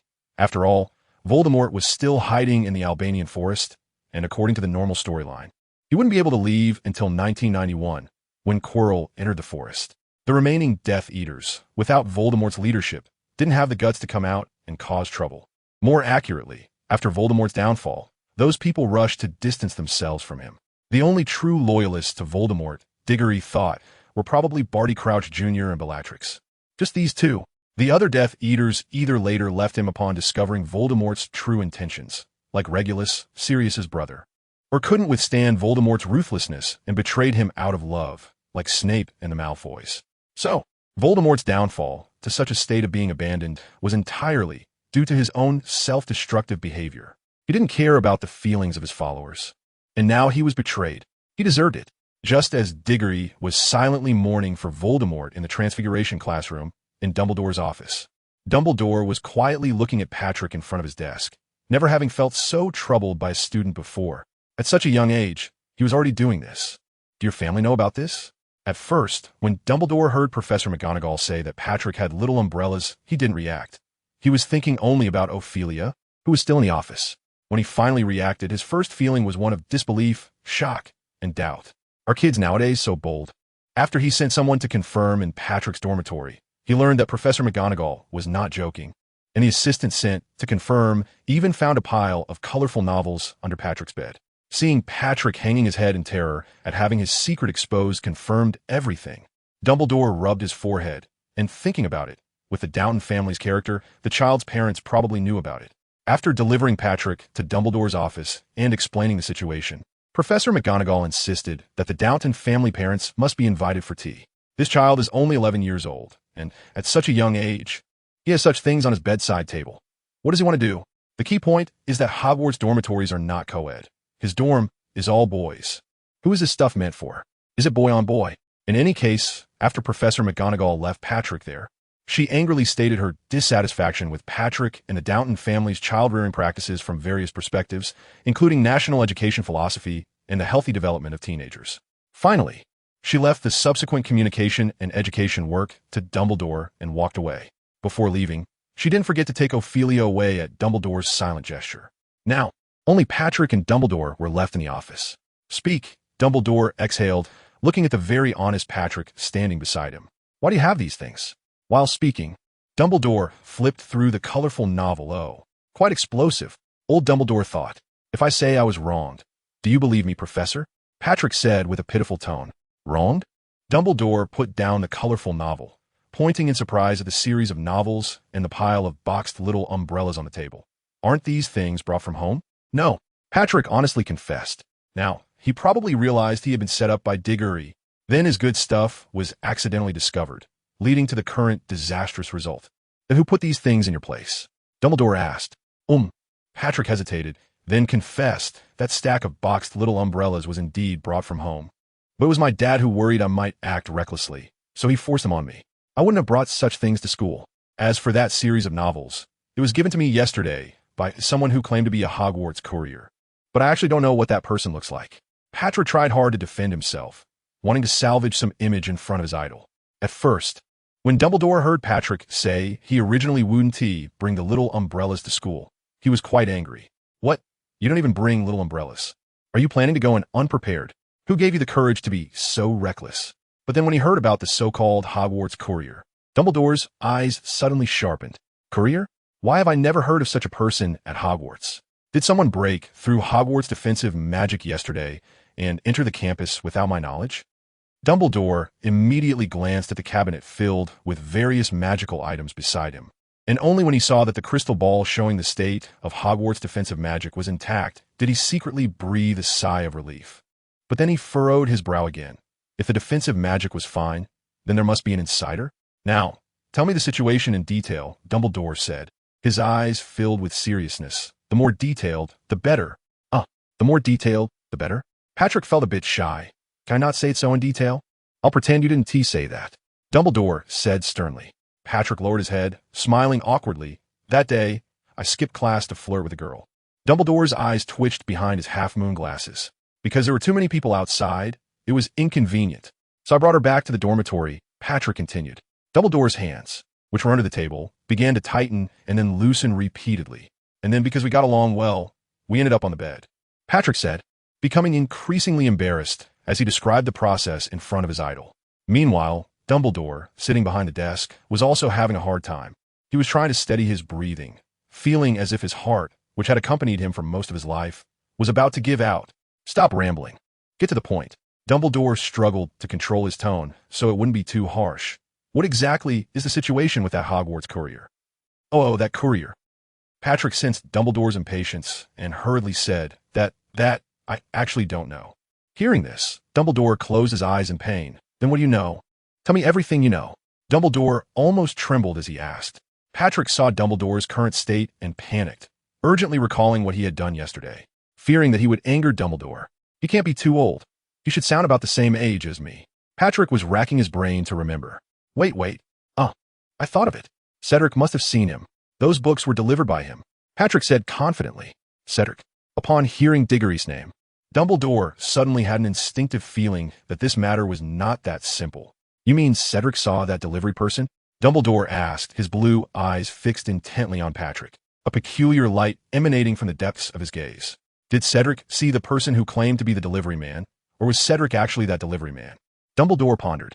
Meanwhile, Patrick was completely oblivious to the subtle changes in Dumbledore's eyes and continued to answer Dumbledore's questions. Yes, I can confirm that. At that time, I was in bed with that girl. Enough. Dumbledore, having confirmed that Patrick was not lying, immediately raised his hand to signal. Enough. I don't want to know about your affair with that girl. Just wait here for a moment. After saying that, Dumbledore turned to a portrait on the wall of his office and said, Fawcett, I need your help again. Please go and inform Minerva. Then bring that little scoundrel Cedric over here. Just as he finished speaking, a portrait of a chubby wizard with a red nose, who had been seated on a throne-like chair, stood up. He smiled warmly and said, Not a bother at all. I love getting out for a stroll. Staying here is just too boring. With that, Fawcett left his frame. After the office returned to silence, Patrick weakly looked up at Dumbledore and said, Professor, can you keep this matter to yourself? Dumbledore, still thinking about whether Diggory was actually the delivery man, instinctively asked, Which matter are you referring to? The one where I skipped class to chase girls, Patrick said, blushing and stammering. Patrick, I remember that the most skilled magic in your family is the armor charm, right? Dumbledore did not answer Patrick's question, but asked him another. Huh, yes. Is there a problem? Patrick asked, somewhat puzzled. Dumbledore's long white beard twitched slightly, revealing a deeply enigmatic smile. He still did not answer Patrick's question, but returned to the previous issue. You expect me to keep your skipping class a secret? Patrick looked at the inexplicable smile on Dumbledore's face, instinctively taking a step back, tightly pressing his lips together. For some reason, He felt like a stripped little bunny being eyed by this old fox. Why did his idol give him such a feeling? Is it because I look so innocent? Fortunately, Dumbledore's legitimacy had already ceased. Otherwise, knowing Patrick's thoughts at that moment would truly cause his heart to have problems. Patrick hesitated and nodded slightly. Professor, do you agree? With conditions. Dumbledore's smile became even more amiable. Professor, you are my idol, Patrick said, feeling wronged. He even emphasized the words professor and idol. Oh, silly child, what are you thinking? Dumbledore pretended to be angry and said, the conditions I propose are for the good of your family. Really? Patrick was a bit skeptical. Dumbledore stroked his beard and assured Patrick, of course it's true. How could I lie to you? I am your idol. Patrick glanced at Dumbledore's kind face, hesitated for a moment, and then chose to believe old Dumbledore. All right then, Professor, I trust you. Patrick asked, can you tell me the conditions now? Dumbledore nodded in satisfaction. In 3 months, Hogwarts will be resuming the Triwizard Tournament that has been on hold for a long time. That thing will get people killed. I absolutely refuse to go. Patrick jumped up and shouted in strong opposition. Absolutely refuse? Dumbledore asked, looking into Patrick's eyes. Not going, not even if I die. Although Dumbledore's piercing gaze applied immense psychological pressure on Patrick, the moment he remembered that all his memories of the Triwizard Tournament were bloody, he instantly found the strength to refuse his idol. So you intend for me to make your affairs public? Dumbledore threatened in a calm tone. Patrick was immediately conflicted. He could imagine that once Dumbledore, a wizard of that caliber, revealed the matter, with him endorsing it, he would not only not gain anything, but would also be despised by most female wizards who admired Dumbledore. Just thinking about the number of Dumbledore's female supporters made Patrick's handsome face scrunch up in distress. Moreover, the most crucial point was that all the girls in Hogwarts would undoubtedly have their impressions of him drop to the lowest, to the point where he would have absolutely no hope of winning over any girl from Hogwarts. He might even be unable to attract women who had already graduated from Hogwarts. Patrick finally realized that his feelings at that time were correct. This was a thoroughly unequal treaty. At this moment, he felt very regretful. His life at Hogwarts was not at all like what his father had told him before he started school. He still clearly remembered that on the night he received his acceptance letter from Hogwarts, his father told him, who goes to Hogwarts to study? The school? Isn't that a place to chase girls? Who would study there? In a transfiguration classroom, a background character sat in his seat, tilting his head to look at Diggory, who was seated in Ravenclaw's area. A Hufflepuff badger beside him asked, Hey, why do you keep looking over at Ravenclaw? Have you fallen for some girl over there? The background character shook his head and said, Haven't you noticed that Cedric has not returned to our side since Professor McGonagall came back? The little badger suddenly realized. Following the background character's gaze, yeah, why hasn't Cedric come back? I didn't even notice. The background character sighed, because your attention is all on your feathers. The little badger sighed as well. Yeah, I still haven't learned the transfiguration spell for inanimate objects, and class time has already passed more than halfway. I wonder how things are going over in Ravenclaw. The background character looked over at Diggory and replied to the little badger. I don't know if the others in Ravenclaw have learned it, but that girl has definitely learned it. Ophelia, is there anything you don't understand? Do you want me to explain it to you again? Under one of the classroom windows, Diggory sat next to Ophelia, leaning against the desk with one hand propping up his head, his eyes fixed intently on the girl before him. The sunlight outside streamed through the glass, casting a warm glow all around. The girl's fair face seemed to radiate light in the sunshine. The fine sweat hairs that represented her youth were clearly visible. You've missed classes for a while, so you've had less practice time, and as the first person to master the transfiguration spell, I think it's necessary for me to help you fully grasp it. When Diggory said this, his gaze remained fixed on Ophelia. Professor McGonagall, this person is always bothering me next to me. I want to apply for a seat change. Diggory was taken aback, looking at Ophelia, who was gesturing to McGonagall. Was this a report?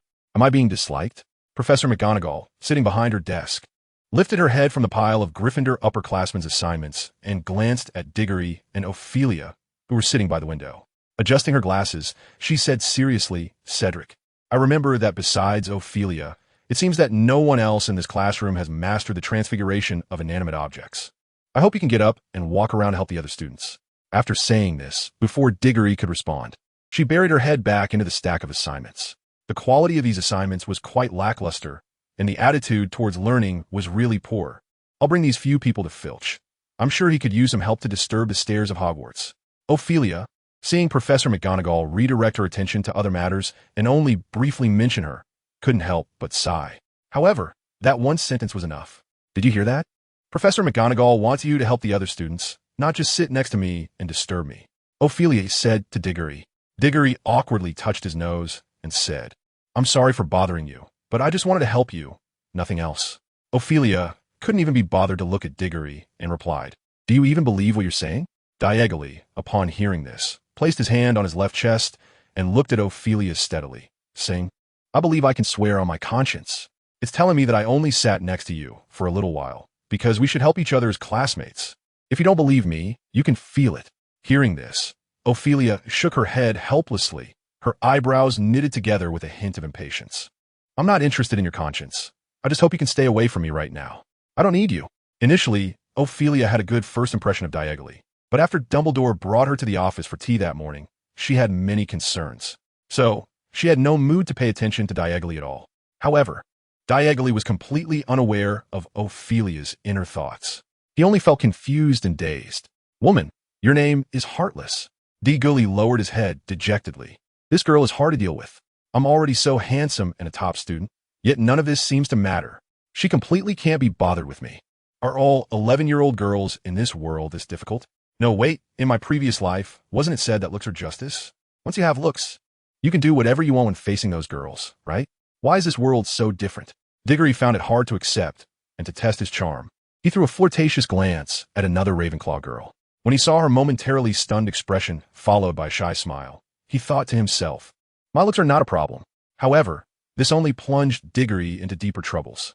Just like that, while he was already questioning his life, a background character pulled him back to Hufflepuff, and Ophelia finally got the quiet she desired.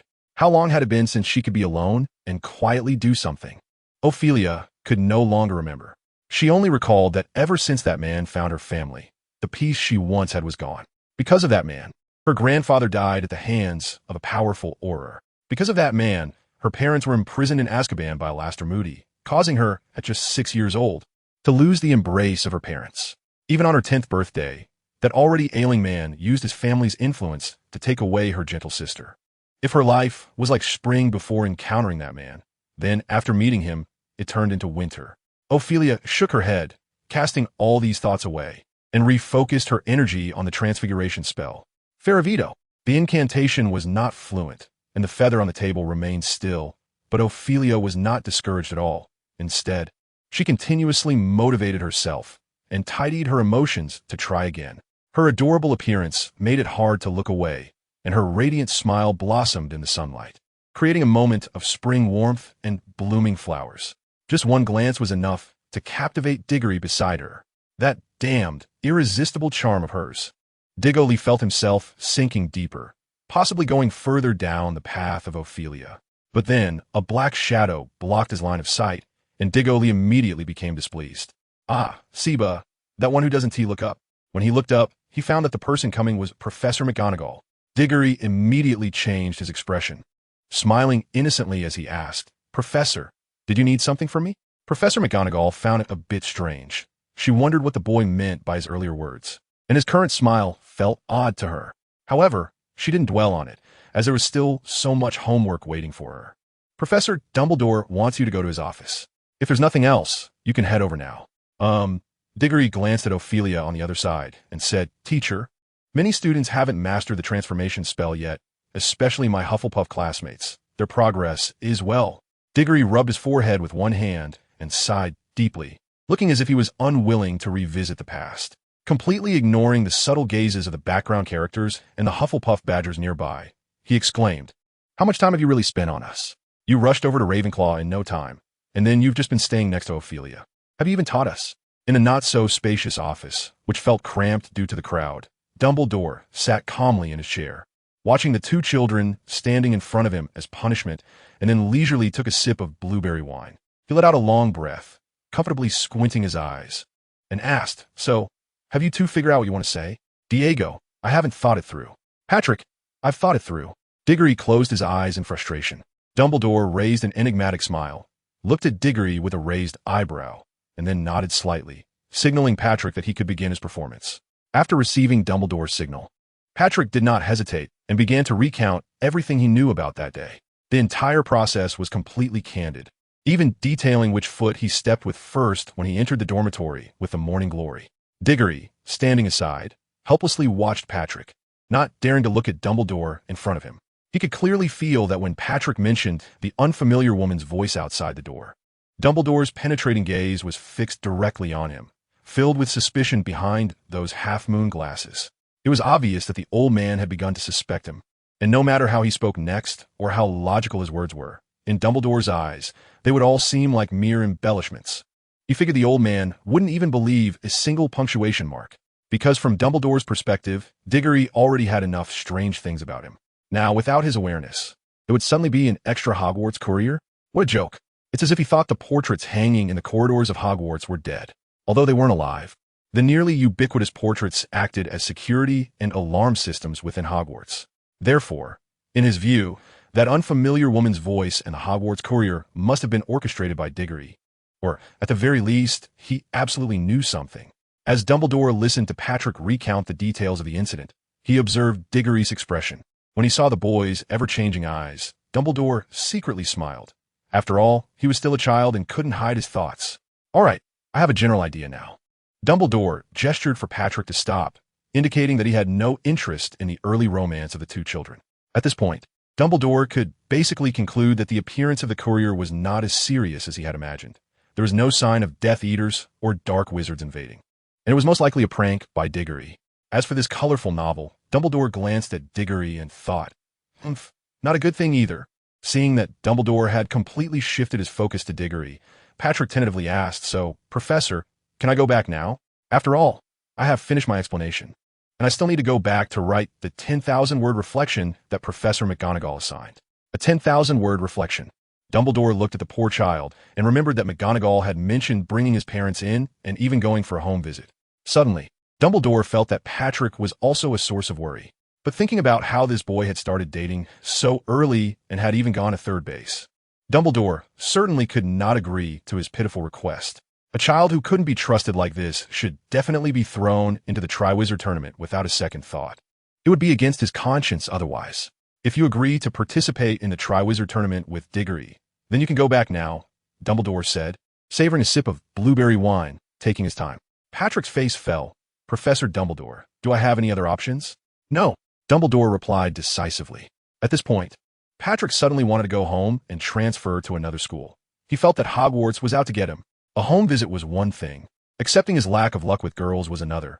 But now he was being asked to participate in that life-threatening competition. Was this asking for his life? After all, he was the heir of a capitalist society, the young master of the Downton family, the next family patriarch, usually protected by layers upon layers of security. How could he be sent to risk his life at Hogwarts? Thinking about this, Patrick felt it was necessary to contact his father. Professor, it's not that I disagree, it's just that, after all, you are my idol.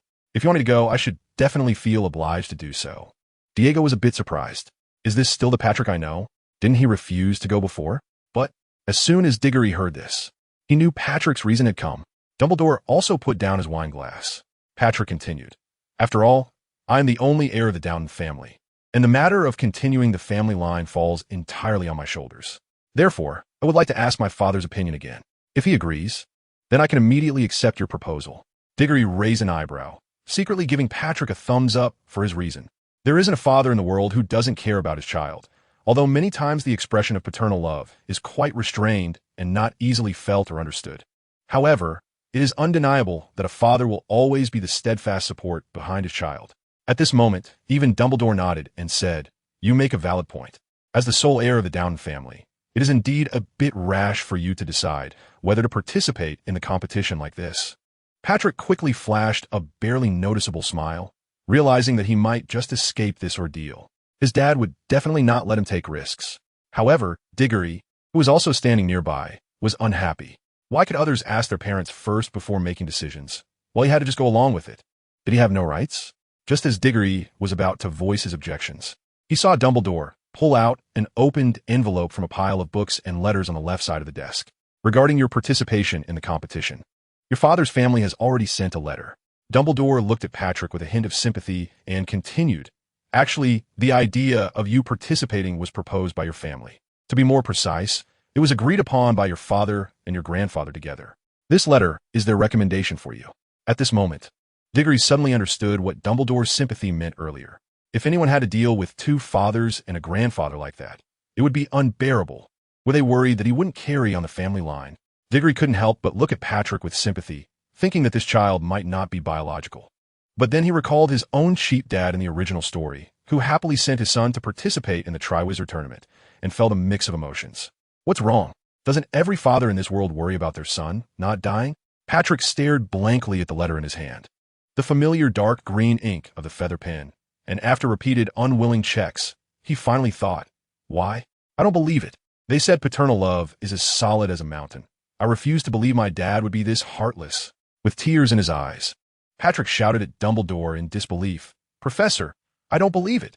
I don't believe my dad would let me participate in the Triwizard Tournament. Even if he agrees, my grandfather would definitely not agree. As a proud heir of a family, why should I participate in a competition where I might lose my life at any moment? Why? Even if he is my dad, so what? My legs are my own.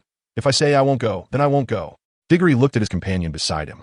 Patrick had completely lost his composure and was throwing a tantrum, completely unstoppable. At least Diggory believed he definitely couldn't stop him. Dumbledore watched the farce before him, calmly pulling out an envelope from the left side of his desk. This is a letter from your grandfather. Take a look. It was a voice letter, somewhat like a shouting letter, and Patrick eagerly opened it, only to hear the earnest teachings of his grandfather, whom he considered his last hope. Hope shattered. The voice, which sounded slightly hoarse yet very kind, like his father's, conveyed the same message that Patrick should participate in this Triwizard Tournament.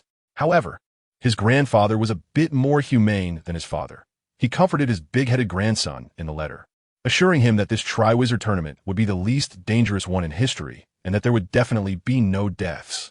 At most, it would only result in an 8th-level disability, and he would have to lie in bed for the rest of his life. Patrick, having lost his last hope, was now slumped on the ground, as if his life had lost its luster. Diego couldn't bear to watch any longer, so he reached out and patted Patrick on the shoulder, comforting him. It's okay, it's just a game, right? We'll face it together. Isn't there a saying, when brothers stand together, their strength can cut through metal? Dumbledore, who was nearby, couldn't help but raise an eyebrow upon hearing this, and thought to himself, this kid has some skill with words. No wonder he's Amos's son. But where did he hear that? I've never heard it before. Patrick brushed off Diego's hand with a mournful expression and said, what do you mean it's okay? You don't know anything. Do you have any idea about the nature of that school, Durmstrang? That school doesn't prohibit dark magic. You poor thing. Do you know what dark magic is? Do you know the 3 unforgivable curses? The biggest reason the Triwizard Tournament was banned in the past was because the students from Durmstrang were too lethal. Do you understand? You know nothing, Diagonally shook his head at Patrick, who was already crying like a baby. He was so pathetic. He had never seen someone with such poor stress tolerance and such a cowardly personality. Considering that Patrick was on the verge of breaking down, he decided not to hold it against him for calling him a poor loser. However, it must be said that Patrick's words hit the nail on the head. What if they encountered students from Durmstrang and they carelessly threw dark magic at them? He remembered that he had been a bit cowardly about that too. At this moment, Dumbledore spoke up. Isn't your family, the Downton family, the best at the shield charm? You're already a year older this year. You should be able to cast the shield charm with ease. But Patrick wasn't buying it. Just as he was about to complain again, Dumbledore's gaze suddenly turned sharp, and his tone became very stern. You two little rascals, when asked to bring some honor to Hogwarts, you both keep making excuses. Do you think you have the ability to negotiate conditions with me? Isn't Hogwarts your alma mater? Are you really willing to watch Hogwarts, as the host, be humiliated by the other 2 schools in this competition, shave bald, and then shamed? Don't you have any sense of collective honor? Don't you want to be heroes for Hogwarts? You all keep finding various reasons to dodge, unwilling to participate in the competition, and are more indecisive than any girl. Diego stood below, feeling a bit wronged. Didn't I promise back then? Why am I now being scolded along with you? But wait, girl. Diggory heard that there was a girl on the team, so he asked, Professor, who is that girl? What are her abilities? The implication was clear. If her abilities were lacking, then she shouldn't be included, as she would hold them back. Meanwhile, Patrick, seeing that he had no hope, stopped crying and making a fuss. He stood up quietly, brushed off his clothes, wiped his face, and there were no tears left on his face, mostly just loud sobbing. He then calmly stepped aside, as if the person who was just on the brink of despair was not him at all. At the same time, Diggory's question was also meant to change the topic, redirecting Dumbledore's attention away from the issue of the Hogwarts Courier. using this opportunity to shift focus to his last team member. Upon hearing this, Dumbledore pondered for a moment and then replied, "You can rest assured about her abilities. She has her own special skills. As for what those skills are, I won't tell you for now. You'll have to communicate with her yourselves later. In any case, you two little rascals can rest easy. She will definitely not hold you back." Knowing the strength of the last female team member was sufficient, Diggory felt relieved. At that moment, Patrick spoke up. Unlike Diggory, who focused on the female teammate's abilities, he was clearly more concerned about her appearance.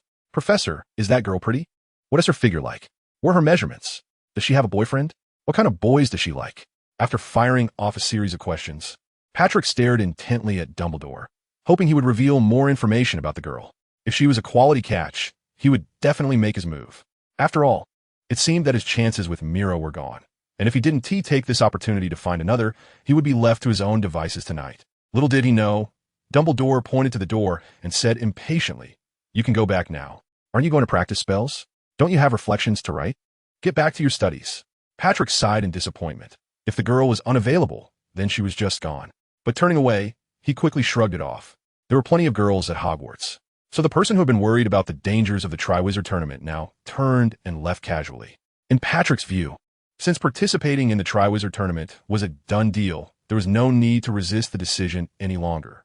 After all, resisting was useless. It was better to relax and go with the flow. He could just follow Diggory, cling to his leg for support, while Diggory handled the attacks, and he took care of the defense, letting the girl do whatever she wanted as long as she didn't hinder them. As Diggory turned to leave, he felt very pleased. He had successfully dodged the courier issue. As for when Dumbledore would think of it again, that was not something Diggory needed to worry about now. There were plenty of days ahead. They could deal with it later. Right now, his main task was to go to the room of requirement to exchange for some magical power and then focus on enhancing his strength in preparation for the Triwizard Tournament 3 months later. Dumbledore watched as Diggory and Patrick exited, especially Diggory, and vaguely recalled that he seemed to have forgotten something important. But he couldn't remember what it was for the moment. With a sigh, Dumbledore lifted his glass, noticing the dull skin on his hands, marked with uneven wrinkles that resembled mottled imprints on a wall. He sighed deeply, realizing that he was indeed getting older. In his younger days, when he studied dragon blood and invented things with Nicholas Flamel, he could clearly remember what he had for breakfast a month ago. Now he couldn't even recall the details of a single conversation. His gaze shifted to the letters sent to him by Patrick's father and grandfather, and Dumbledore frowned. This matter was indeed a bit strange. When he was troubled about the participants, he hadn't expected Old Taunt to write to him, and the content was about encouraging his precious grandson to participate in the Triwizard Tournament. Although he did have some rapport with Old Taunt, it wasn't enough for him to proactively recommend his grandson to help him out. Moreover, these old pureblood families in the magical world were known for being shrewd foxes who wouldn't act without benefit. So Dumbledore couldn't help but think deeply about Old Taunt's recommendation. Was it because of Cedric? Dumbledore speculated. It must be. These old pureblood families all have their own sources of information, and they couldn't have missed the news about Cedric. But if Old Taunt's target was indeed Cedric, Dumbledore's fingers tapped rhythmically on the desk. Was Old Taunt trying to get his grandson to befriend Cedric early on to curry favor with his third Dark Lord? Dumbledore snorted, thinking of the scheming old man. But scheming, it seemed he had lived for over 100 years and never quite mastered that skill. Although he had established the Order of the Phoenix, the organization was fundamentally just a group of people with a common goal coming together. It didn't count as scheming. Dumbledore opened the right drawer of his desk and took out a brown paper bag, contemplating whether to open it. Inside was the information about Diggory that he had requested from a friend at the Ministry of Magic. His fingers continued to tap rhythmically on the desk, the sound echoing in the quiet office, and Dumbledore's gaze was indifferent. Just then, Fawkes suddenly chirped from a nearby perch, the clear sound bringing Dumbledore back to his thoughts. "You mean to go find Trelawney to do a reading for Cedric?" Dumbledore communicated with Fawkes. "That might not be useful. Trelawney is more skilled at predicting the deaths of wizards than their fortunes." At that moment, Fawkes chirped twice again. "You mean the Veritaserum?" Dumbledore's eyes lit up. That was indeed a possibility, but the taste of that potion was dreadful. How would he get Cedric to drink it? Get him drunk? Dumbledore's face flushed. He was still a child. Wasn't that inappropriate? Chirp. Hearing Fawkes' response, Dumbledore nodded gravely. Indeed, considering Cedric's talent, there could be no room for error. Looking out at the midday sun, Dumbledore said softly, "Then it needs to be arranged as soon as possible. We need to find a suitable candidate." It was a sunny Friday morning. During flying class, Hufflepuff and Ravenclaw were having lessons together. On a lush green field, Diggory looked down at his feet and muttered, "Isn't it autumn now? Why is the grass still growing so well? What brand is it?" Diggory recalled the few green plants he had planted next to his computer in his previous life. For some unknown reason, they always mysteriously died after a while. He thought that when he eventually traveled back, he must bring this grass with him. It must be different from the flamboyant things he had bought before. Unfortunately, no one was there to answer his questions. Since the last time Diggory had tricked him, Patrick had been sulking and hadn't spoken to him for 3 consecutive days. Even when they returned to the dorm, Patrick didn't communicate with Diggory, and even if Diggory took the initiative to speak, Patrick would only huff in a Sunder manner and walk away. Now, the others had gathered in the center of the grass, eagerly waiting for the teacher to arrive. Diggory sighed and slowly made his way over to them. He really didn't want to attend this class. There were 2 reasons for this.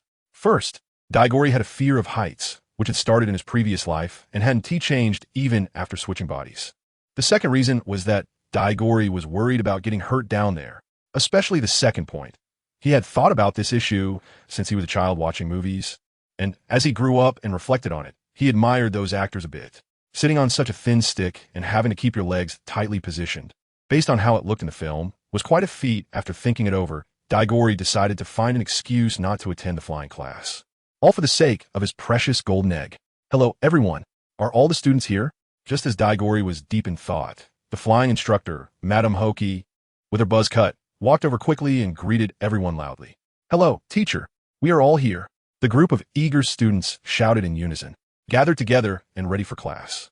Diggory stood quietly at the back, having already made up his mind to pretend he had no talent for flying, claiming he couldn't even hold onto the broomstick, thus justifiably skipping the class and watching Ophelia fly in the air instead. Thinking of this, Diggory couldn't help but smile, believing he would definitely see a different kind of scenery at that time. Next, the freshmen from the 2 houses stood on either side, each with a broomstick at their feet. The group of excited students had already found their spots before Diggory had even taken a step, with the broomsticks beside them already picked out. At this moment, Diggory slowly and casually chose an unwanted broomstick and stood to the side. When he looked up, he smiled happily because Ophelia was right in front of him, facing him. "All right, now everyone extend your hands over the broomsticks and say up. This way, the broomsticks will fly into your hands." Before Diggory could greet Ophelia, Madame Hokey had already begun teaching everyone the first step of flying with a broomstick. Regarding the spell for the flying broomstick, I've reviewed the movies, and in English, it's just a simple up without any special incantation. Then Patrick laughed happily. He didn't need to look for reasons anymore, since he could spend the entire class trying to get the broomstick to fly into his hands. And if Madame Hokey ignored him, he would still have time to practice a new spell he had drawn from the system, fainting, on the grass for the flying class. Madame Hokey held her broomstick in one hand and rested the other on her hip, appearing quite bored. She yawned and looked at the group of kids in front of her. 10 minutes had already passed, and only 2 people had managed to summon the broomsticks to their hands. These 2 were Patrick from Hufflepuff and Eloise from Ravenclaw. As for Diggory, who had been rumored to have talent that could take down the heavens and the earth, his broomstick hadn't even budged an inch. Is this it? How can we have class like this? With this level of skill, Flitwick still wants to transfer him to his house. That old fellow must have lost his mind. As for the others, their performance was like mountains and rivers, fluctuating greatly, but none had managed to get the broomstick into their hands. Seeing this, Madame Hokey let out a helpless hum. She felt this year's students were the worst she had taught at Hogwarts. Put some effort into it, show some feeling. Madame Hokey had no choice but to remind the students, you can imagine the broomstick as your close companion, or your most important tool. You can even think of it as your girlfriend or boyfriend. In short, speed up. I don't want to waste time on this. Madame Hokey's tone was extremely stern, her yellow eyes fixed on the students like an eagle, her gray hair standing on end, causing some timid students to not even dare to look up at her. Diggory curled his lip in dissatisfaction at Mrs. Hawk's interruption of his appreciation for the girl. After she finished speaking, he ignored her words and continued to admire Ophelia's hard work. However, this scene caught the eye of Mrs. Hawk, who was already in a bad mood, and it made her even angrier. "Cedric, the weather is nice today, and the female classmates are good-looking too." Mrs. Hawk's tone was filled with anger. "So what are you planning to do to seriously learn how to fly on this warm autumn day? Now that the sun is out and the rain has stopped, you think you can do it, right? Can you focus on your studies? It's been 10 minutes since class started, and you're the only one who hasn't moved your broom. Do you know that? Is this all you can do?" A giant in spells, a dwarf in flying? The more Mrs. Hawk spoke, the angrier she became, and the visible spit in the sunlight almost sprayed onto Diggory's face. Now, starting from this moment, either you grab that broom in the next 5 minutes, or you can wait to be deducted house points and face punishment.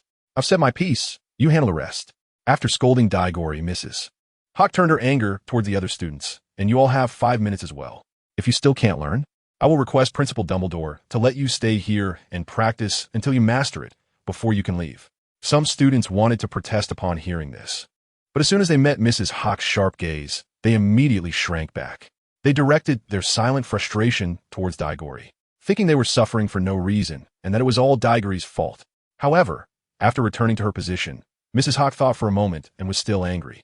She then glanced at the girl Digory had been focused on, not bothering to ask Ophelia's name, and started lecturing her. Her words implied that Ophelia should not affect others and focus on summoning her broom first. But when Mrs. Hawk said this, Ophelia was unwilling to accept it. It was indeed her problem that she couldn't summon the broom, but Digory's inability to take his eyes off her was entirely his issue. So Ophelia calmly said, "Teacher, it is indeed my problem that I haven't been able to summon the broom, but I disagree with your statement that I am affecting others." Mrs. Hawk laughed upon hearing this, but it was an angry laugh. However, Ophelia didn't care about Mrs. Hawk's expression at all. Her tone was neither humble nor arrogant as she continued, "Someone's eyes are his own, and I can't control where he looks. Whether I am good-looking or not is also something I can't control. My parents gave me excellent genes, so I was born looking this good, and I can't help it." Ophelia's clean gaze met Mrs. Hawk's without fear. "Cedric likes to look at me. That's his inability to control his eyes. The problem is not with me, and I want to take the blame. At the same time," she assured, "I will also study hard and not waste my time or my grandmother's expectations." After Ophelia finished speaking, she resumed practicing as if nothing had happened, completely disregarding Mrs. Hawk's furious glare and the shocked expressions of others. "Wow, this girl is amazing." Digory thought Ophelia was simply too. His vocabulary was lacking at this moment, and he couldn't find the right words to describe how he felt about Ophelia. Independent, brave. Diego looked towards the source of the sound and happened to see Patrick giving him a thumbs up, his eyes seeming to say, "Bro, you have good taste." Diggory smiled proudly, glanced at Eloise not far away, and gave Patrick a look. "Your taste isn't bad either." Thus, after this wave of eye contact and mutual flattery, their relationship returned to its original state. All awkwardness vanished. Perhaps this is the friendship of youth, free from the strange complexities of adulthood, characterized only by a simple and pure relief that comes with turning away. Mrs. Hooch felt quite pressured by Ophelia, but after thinking it over, she realized Ophelia wasn't wrong. You can't blame the wine for being fragrant just because the drunkard can't control the urge to drink. However, she felt embarrassed to apologize to Ophelia, so Mrs. Hooch shifted her focus to Diggory and the other students who hadn't yet learned to summon their wands. "Weren't you little rascals the ones who put me in a bad mood and caused me to embarrass myself? A group of you who aren't serious about your studies. Hurry up and practice well. Don't waste any more time," Mrs. Hooch said a bit awkwardly. Although this was the worst class she had ever taught, she still hoped that Diggory and the others could learn to use the broomstick properly. Her earlier anger was ultimately due to her concern for these kids. "I believe many of you are quite fascinated by Quidditch, and if you can't use a broomstick, then this exciting and thrilling sport will be out of reach for you." After Mrs. Hooch finished speaking, she looked at the students who hung their heads in shame and smiled with satisfaction, as long as they still wanted to learn. "I need to step out for a bit. You all practice on your own for now." Mrs. Hooch decided to give the students a little freedom, sensing that many of them were subconsciously avoiding eye contact with her due to her earlier outburst. If that caused them to perform poorly, it was not what she wanted. As they saw Mrs. Hooch's figure disappear around the corner of Hogwarts Castle, the students felt the air around them lighten immediately. A student who hadn't moved his wand took a deep breath. This lightness in the air, it's intoxicating. Yes, I've never felt breathing could be such a relaxing and pleasant thing. Another student chimed in. "When Mrs. Hooch was angry earlier, I didn't even dare to let out a fart, and only now can I finally do it. I was about to burst." As soon as that student said this, the others standing next to him immediately sensed that the originally sweet air seemed to have mixed in some other unpleasant odor. Damn it! This guy had the audacity to eat abalone this morning, and with garlic too. Shameless. Suddenly, a large area around that student was cleared, leaving him standing alone. The student looked around in confusion, feeling a bit wronged. Diego also caught a whiff of that smell, and he simply couldn't stand it. So he pinched his nose and seemingly casually moved away from the spot, only to somehow find himself right next to Ophelia. Diego smiled and greeted Ophelia. "Hi, Ophelia. Let's practice together. Maybe we can get faster." Ophelia did not respond, just looked up and glanced at Diego disdainfully from the corner of her eye, then wrinkled her delicate little nose, thinking, this smell is really terrible. How could it even drift over here? So shameless. Diego's smile froze on his face. He felt like a cicada in Ophelia's summer, as if no matter how much he declared his existence, he was superfluous to her.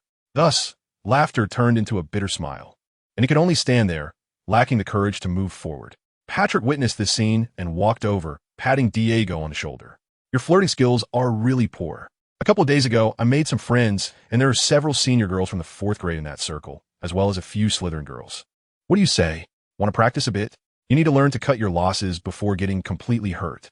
Otherwise, your heart will end up with nothing." Diego looked at Patrick in surprise and continued, "Of course, the last part was something my dad told me, to not be foolish and get hurt by girls. But the first part is true. Those senior girls are really something, like a bunch of proud little kittens just waiting for us." Patrick placed a hand on Diego's shoulder. Looking at him with a knowing expression and chuckling, he diagonally frowned and said, "Can you wait for me to catch my breath?" "All right, no problem, brother, I understand."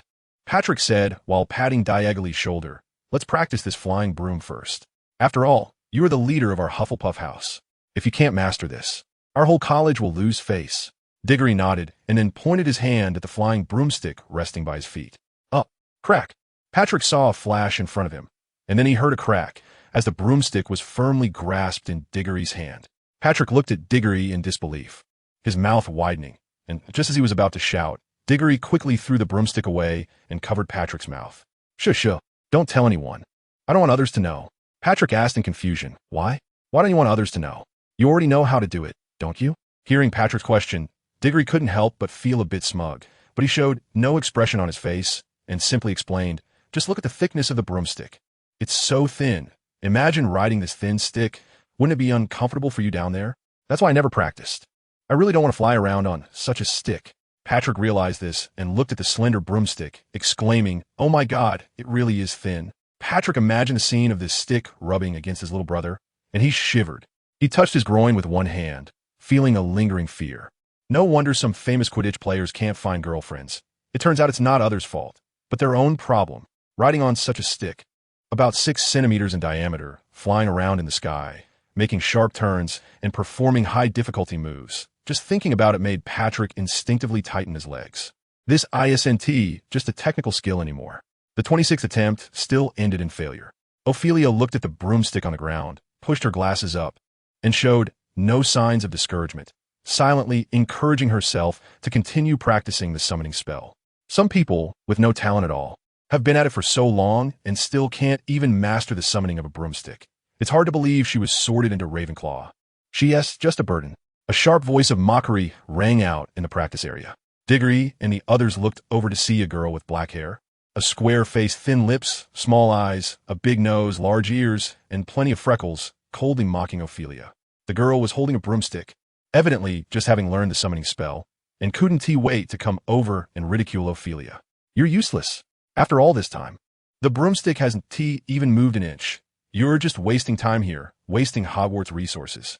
With your kind of talent, how did you even get sorted into Ravenclaw? I think either the Sorting Hat made a mistake or you used some underhanded trick to fool the Sorting Hat.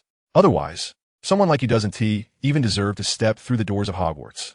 However, despite the girl's enthusiastic taunts, Ophelia showed no concern for her words, as if she weren't the target of the insults, and continued to focus intently on practicing the summoning spell. Seeing that Ophelia completely ignored her, a flicker of malice and jealousy crossed the girl's eyes.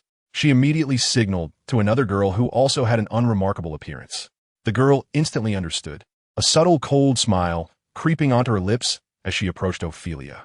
As the girl moved closer to Ophelia, she pulled a small bottle from her pocket, a transparent bottle filled with an unknown, dark green, viscous liquid. Her actions clearly indicated that she intended to sneak up behind Ophelia and pour the green liquid onto her clothes. Meanwhile, Ophelia was still seriously practicing the summoning of the broomstick, completely unaware of the impending malice. Diggory was anxious in his heart. He wanted to loudly warn Ophelia. But it was too late.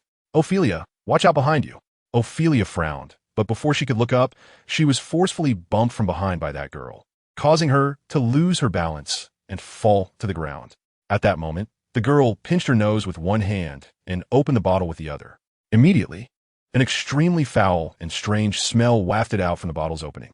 A student standing downwind merely took a sniff and vomited up his dinner from the night before. The girl's face was twisted with jealousy and madness. She had disliked Ophelia since the first day of school. Why did Ophelia get to be so beautiful? Why were there boys pursuing her? Why was everyone's attention always on her, while no one ever paid attention to herself? Not even a little. And now, with this potion, Ophelia would forever be surrounded by a stench that could never be washed away. This way, no boys would pursue her, and she would become like herself, someone who was looked down upon. The girl's gaze had completely gone mad. The dark green liquid was escaping from the bottle's mouth, ready to be poured onto Ophelia. Days on the ground, armored protection. The training ground was silent. At that moment, everyone seemed to forget to breathe, their eyes wide open, staring blankly at Diggory and Patrick, who were holding their wands.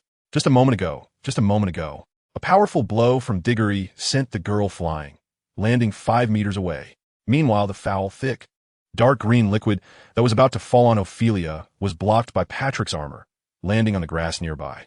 Everyone stood frozen in place, their brains struggling to process the scene they had just witnessed. What on earth is happening? Are we all just freshmen who entered the academy a week ago? Why have those two already learned intermediate spells while we're still learning how to summon flying brooms? One has protective armor, and the other is knocked out. Do your families know how amazing you are? Especially that Cedric guy, who seemed to easily learn the levitation charm and the transfiguration charm just a few days ago. And now he's learned the coma charm too. Is this not leaving us ordinary students any way to survive? With your talents being so strong, we all just become your background props. Have you ever considered our feelings? Clearly, Diggory didn't consider this at all. He didn't even pay attention to the gazes of those in the background. At this moment, in his eyes, there was only Ophelia. "How are you? Are you okay? Do you need help?" Diggory hurriedly ran to Ophelia's side, wanting to reach out to support her, but fearing it might be too abrupt, he hesitated with his hand outstretched. Unsure of what to do, Ophelia wasn't hurt. She had just been bumped and managed to stand up on her own. She glanced at Diggory's confused hands, made no comment, and instead walked over to Patrick to thank him. This made Patrick feel a bit awkward. After all, he wasn't the first one to help her. He had only stepped in because of Diggory, so she shouldn't be thanking him. Patrick thought this to himself, but couldn't show it on his face, as such thoughts didn't align with his image as the chief gentleman of the Down family. So he could only manage a polite smile and say, "No need to thank me, really. It was Cedric who reminded me to help you, so you should thank him. Brother, I can only assist you up to this point. The rest is up to you." Unfortunately, Ophelia didn't give Diggory a chance to shine. She acted as if she hadn't seen him at all, completely ignoring Patrick's words, and walked back to continue practicing her broomstick summoning. At this point, Patrick felt sorry for Diggory. He shot Diggory a look. "Brother, with your great qualities, both inside and out, and with such good hardware and software, Ophelia still has no feelings for you. Just give it up. It's already quite obvious that she has no interest. Don't keep putting your warm face against her cold backside. Continuing like this is just wasting yourself." Diggory also felt a mix of emotions inside. Sometimes he wondered if he had left some bad impression on Ophelia somewhere. Receiving Patrick's glance, Diggory could only respond with a knowing look and then took his own broomstick, stepping aside to reflect. At that moment, Mrs. Hawk, who had just taken a stroll, returned and saw the extra girl lying on the ground, unconscious. Mrs. Hawk was immediately startled. What was happening? She had only been gone for less than 10 minutes. And how could she come back to such a situation? She quickly crouched down to check on the extra girl, and after confirming that she was fine, let out a sigh of relief. But then she got angry. Mrs. Hawk scanned the numerous students with a sharp gaze, and then focused on a seemingly honest and well-behaved Hufflepuff student, pointing at the girl lying on the ground and asking, "Child, can you tell me what happened here?" Under Mrs. Hawk's piercing gaze, the Hufflepuff badger immediately shivered and without any hesitation explained the entire sequence of events as a third-party observer, without embellishment. When Mrs. Hawk heard that both Diggory and Patrick had simultaneously used intermediate spells to save Ophelia, she gasped. They were just 11-year-old kids, and they had already learned intermediate spells that were difficult even for adults. Mrs. Hawk's focus differed from that of the other students, while they recognized Diggory's innate talent. She paid more attention to Patrick. Intermediate spells posed a certain level of difficulty even for adults, let alone for an 11-year-old child. Diggory is easy to understand. With such great talent, learning intermediate spells should be effortless. Of course, Mrs. Hawkeye doesn't know that Diggory actually finds spell learning quite easy, but Patrick's talent is nowhere near Diggory's. So why was he able to react so quickly and successfully use the shield charm? Mrs. Hawkeye looked at Patrick, feeling a bit puzzled. Mrs. Hawkeye, have you forgotten that I come from the Downton family? Faced with Mrs. Hawkeye's confused gaze, Patrick chose to introduce himself directly. Oh, I forgot you're from the Downton family. So, who is Drackle to you? He's my dad, Patrick replied. However, at that moment, for some reason, Mrs. Hawkeye's gaze made Patrick feel a bit guilty. He's her dad, huh? Mrs. Hawkeye pondered. Aren't you his biological child? The people around them were suddenly shocked, and Patrick's face turned dark. He finally understood what that guilty feeling was about. If nothing went wrong, it was another one of his dad's past misdeeds. I just look like my mom, Patrick explained helplessly. Oh, I think that's a good thing. Mrs. Hawkeye said coldly, if you took after your dad, you'd be in the infirmary right now. The corners of Patrick's mouth twitched, and a cold sweat trickled down his forehead. He had no doubt about the truth of this statement, because throughout his life, he had always received malicious attention from some aunts he didn't even know. If it weren't for his grandfather, Patrick probably wouldn't have made it this far. Feeling the extremely targeted aura emanating from Mrs. Hawkeye, Patrick couldn't help but take a step back. It seemed this was definitely a mistake made by his dad in the past. It was confirmed. Patrick shot a glance at Diggory. Brother, help me. I feel like this woman wants to get me. Diggory quickly blinked his eyes to indicate understanding. Teacher, do you want to send this girl to the infirmary first, or go back to the dormitory directly? Diggory pointed at the ugly girl lying on the ground and said, it's a bit unsettling for her to just lie here. Mrs. Hokey, upon hearing Diggory's words about the supporting actress ugly girl, twitched the corner of her eye and said, you have a point. She pointed at the girl with the prominent ears who had caused trouble and said, come on, come over and carry this girl back to your Ravenclaw dormitory. The girl walked over, her eyes filled with unwilling hatred. However, now that Mrs. Hokey had fully understood that the situation was instigated by her, she didn't dare to say anything more. She worried that if she made any more moves, not to mention the punishment from Mrs. Hokey, she certainly didn't want to publicly suffer a fainting curse from Diggory, as that would be too embarrassing. Mrs. Hokey watched the two girls disappear around the corner of the castle, and then turned to look at Diggory, her gaze slightly off, feeling a chill at his neck. Diggory paused, and as soon as he turned around, he saw Mrs. Hokey's strange expression. He instinctively wanted to leave, but before he could take a step, he was called to by Mrs. Hokey. Cedric, come here, don't go, let's have a good chat. Mrs. Hokey said, what's wrong with you? You still can't summon a broomstick? Come, I'll give you some special guidance. Mrs. Hokey's tone was extremely kind, and other students felt there was even a hint of affection in her words. So those who hadn't mastered summoning broomsticks looked at Diggory with envious eyes. However, as the party evolved, Diggory could clearly sense that Mrs. Hokey definitely had no good intentions towards him, so he immediately gave Patrick a look, signaling him to think of a way to attract Mrs. Hokey's attention. However, after receiving Diggory's pleading glance, Patrick expressed his helplessness, returning a look that said, bro, I can't do it. It was obvious that his father had done something to offend Mrs. Hokey back in the day, and given that Mrs. Hokey still remembered it after all these years, it must have been significant. To guess big, his father might have caused a death with Mrs. Hokey. To guess small, he was just a heartless person who couldn't escape blame. Now, he was barely managing to avoid Mrs. Hokey. How could he dare to approach her on his own? So Patrick could only give Diggory a look of good luck, indicating that his backup was offline and to contact him later if needed. This made Diggory extremely angry. Fine. This operation was really a case of crossing the river and demolishing the bridge. Mrs. Hokey stood by, watching the two boys exchanging glances nonstop, and immediately felt uncomfortable. This scene reminded her too much of her past with that scumbag Drackle. So she quickly separated the two, feeling a bit better. Mrs. Hokey glanced at Diggory and said, come with me. Then, without caring whether Diggory followed or not, she left. Seeing this situation, Diggory felt like he was being forcibly locked in a small dark room. He was still so young. If he was asked to do something scandalous, how could he face people in the future? Moreover, he was still a child. Mrs. Hokey was unaware of Diggory's concerns. Walking ahead, she turned around and found that Diggory had not followed, prompting him to hurry up. Reluctantly, Diggory edged his way toward Mrs. Hokey, as if it were a bottomless abyss inhabited by an ancient monster. However, Reality showed that Diggory was clearly overthinking. Mrs. Hokey led him through the castle, turning left and right, and after passing several corridors, they stopped in front of a thick wooden door on the first floor. "This is my office. I have a few things I want to ask you." "Come in," Mrs. Hokey said. Diggory felt a sense of certainty upon hearing this. It turned out to be just a question, which was a relief. Following behind, Diggory entered Mrs. Hawk's office, his eyes filled with curiosity as he surveyed the small room. This was a place that Diggory had not encountered in his previous life, as neither the original work nor the movie provided any description of Mrs. Hawk's office. A large row of cabinets occupied nearly 1/3 of the office space, while the remaining 2/3 were simply divided by Mrs. Hawk into 2 guest chairs and a tea table, her own workspace, and a potted plant. However, Diggory found it strange that this small potted plant alone took up as much space as that large row of cabinets, 1/3. Inside the pot, there was only a small plant, about 20 centimeters tall, entirely snow white, with 2 or 3 branches showing no hint of green. To put it bluntly, Diggory thought it looked like a potted plant that had already withered away. Diego is a bit strange. What exactly is this potted plant that makes Mrs. Hokey value it so much? "Don't touch it."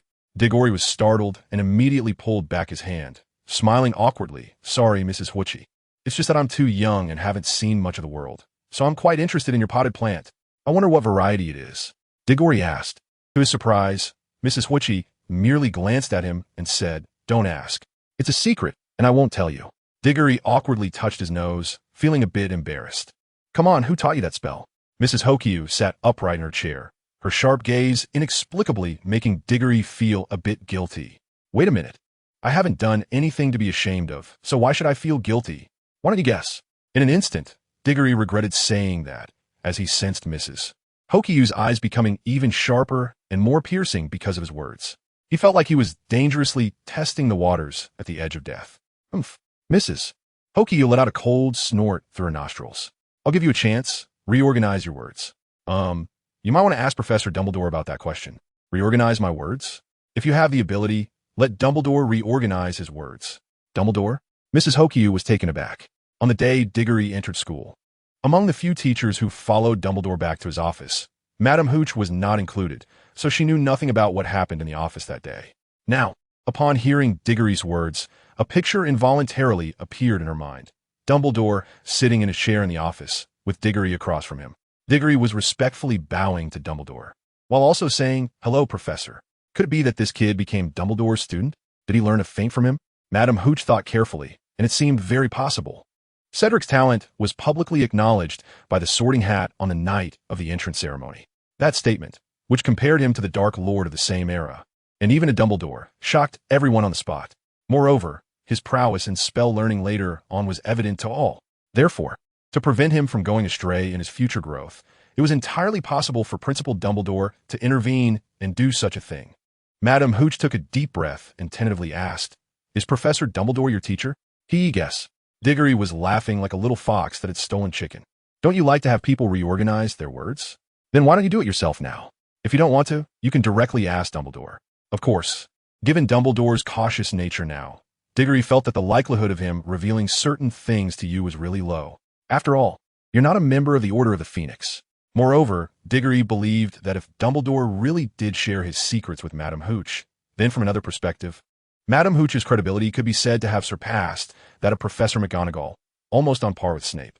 After all, in the original text of the past life, Snape, as a former Death Eater, was still trusted by Dumbledore and became the most crucial person in his plans.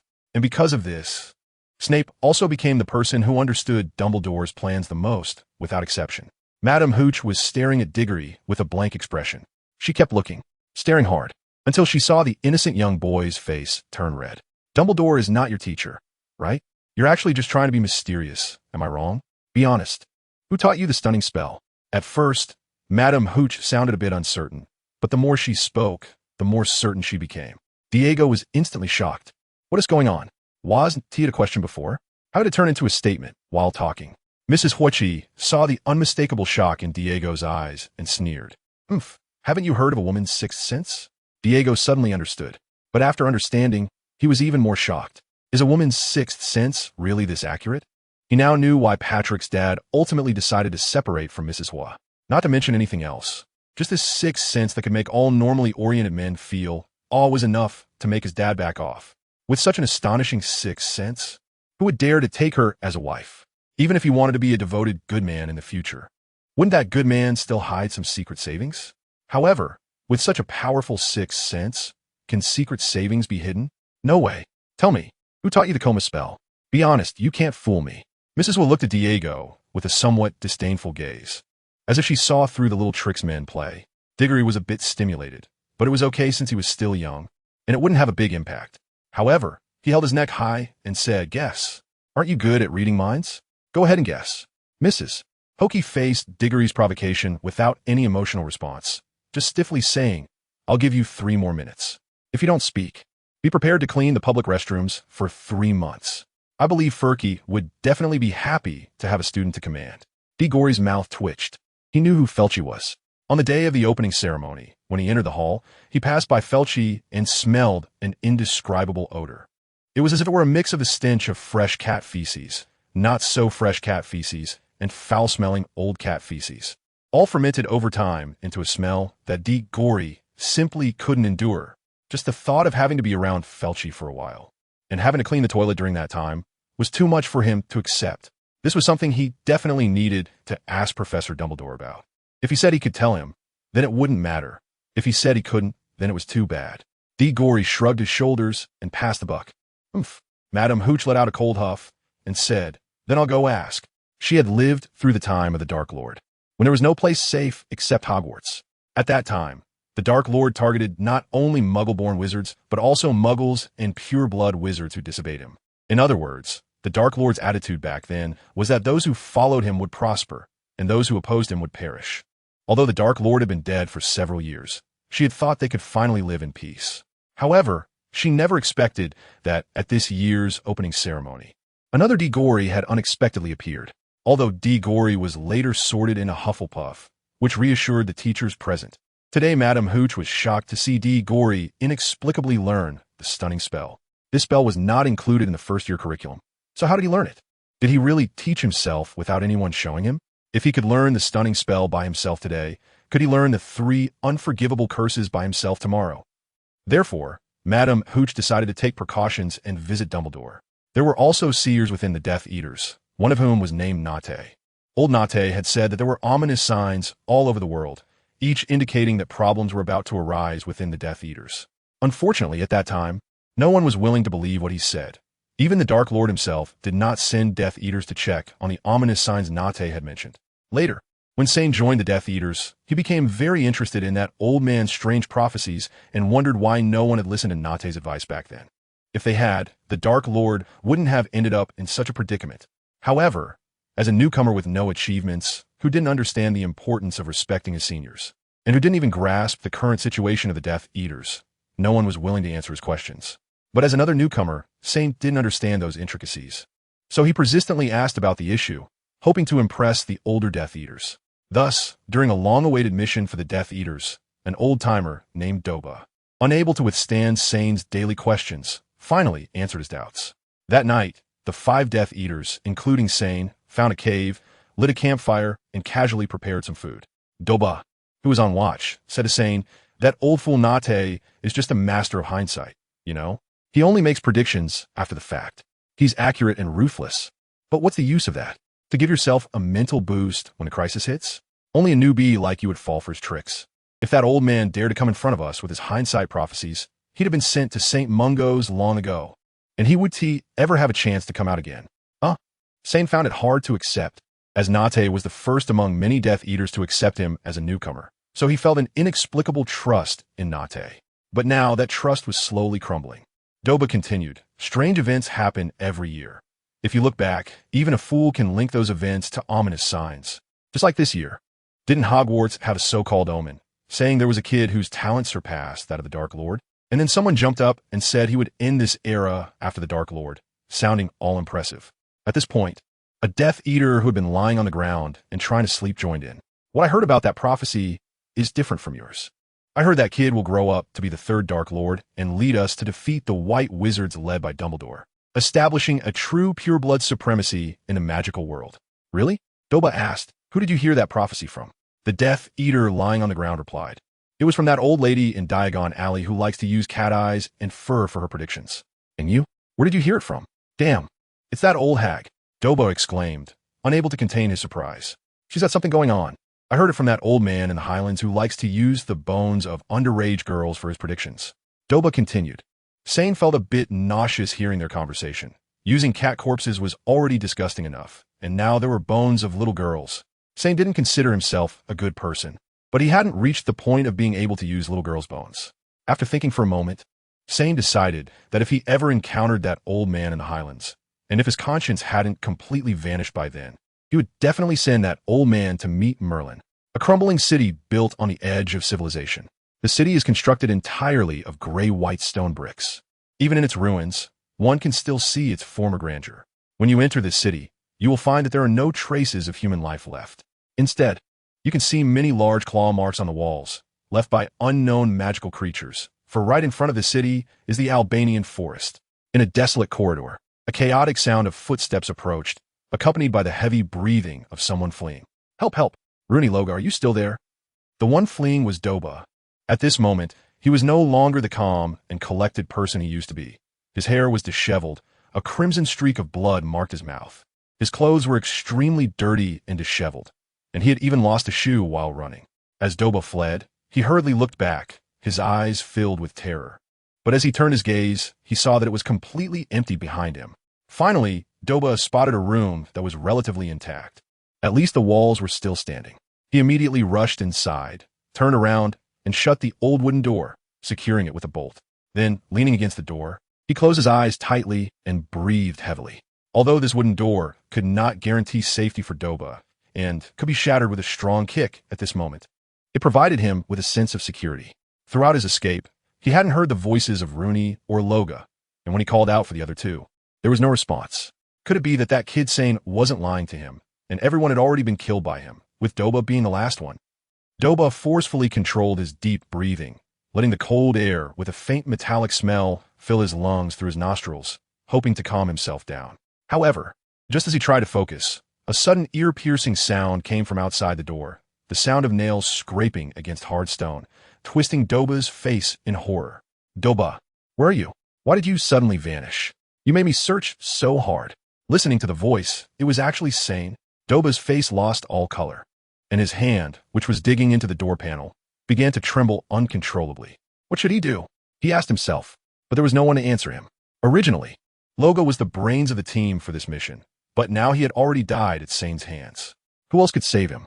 If the old door could talk, it would probably say, "What? You still want to rely on me? Do you think this piece of rotting wood, which will weather away in a couple of years, can block that hungry young man outside? Obviously not. Who could have known that this rookie, who originally followed along to gain experience, would show much stronger capabilities than everyone else at this moment? They were simply not on the same level. He could pretend to be harmless to everyone, while proving with his blood-stained body that they were all mistaken.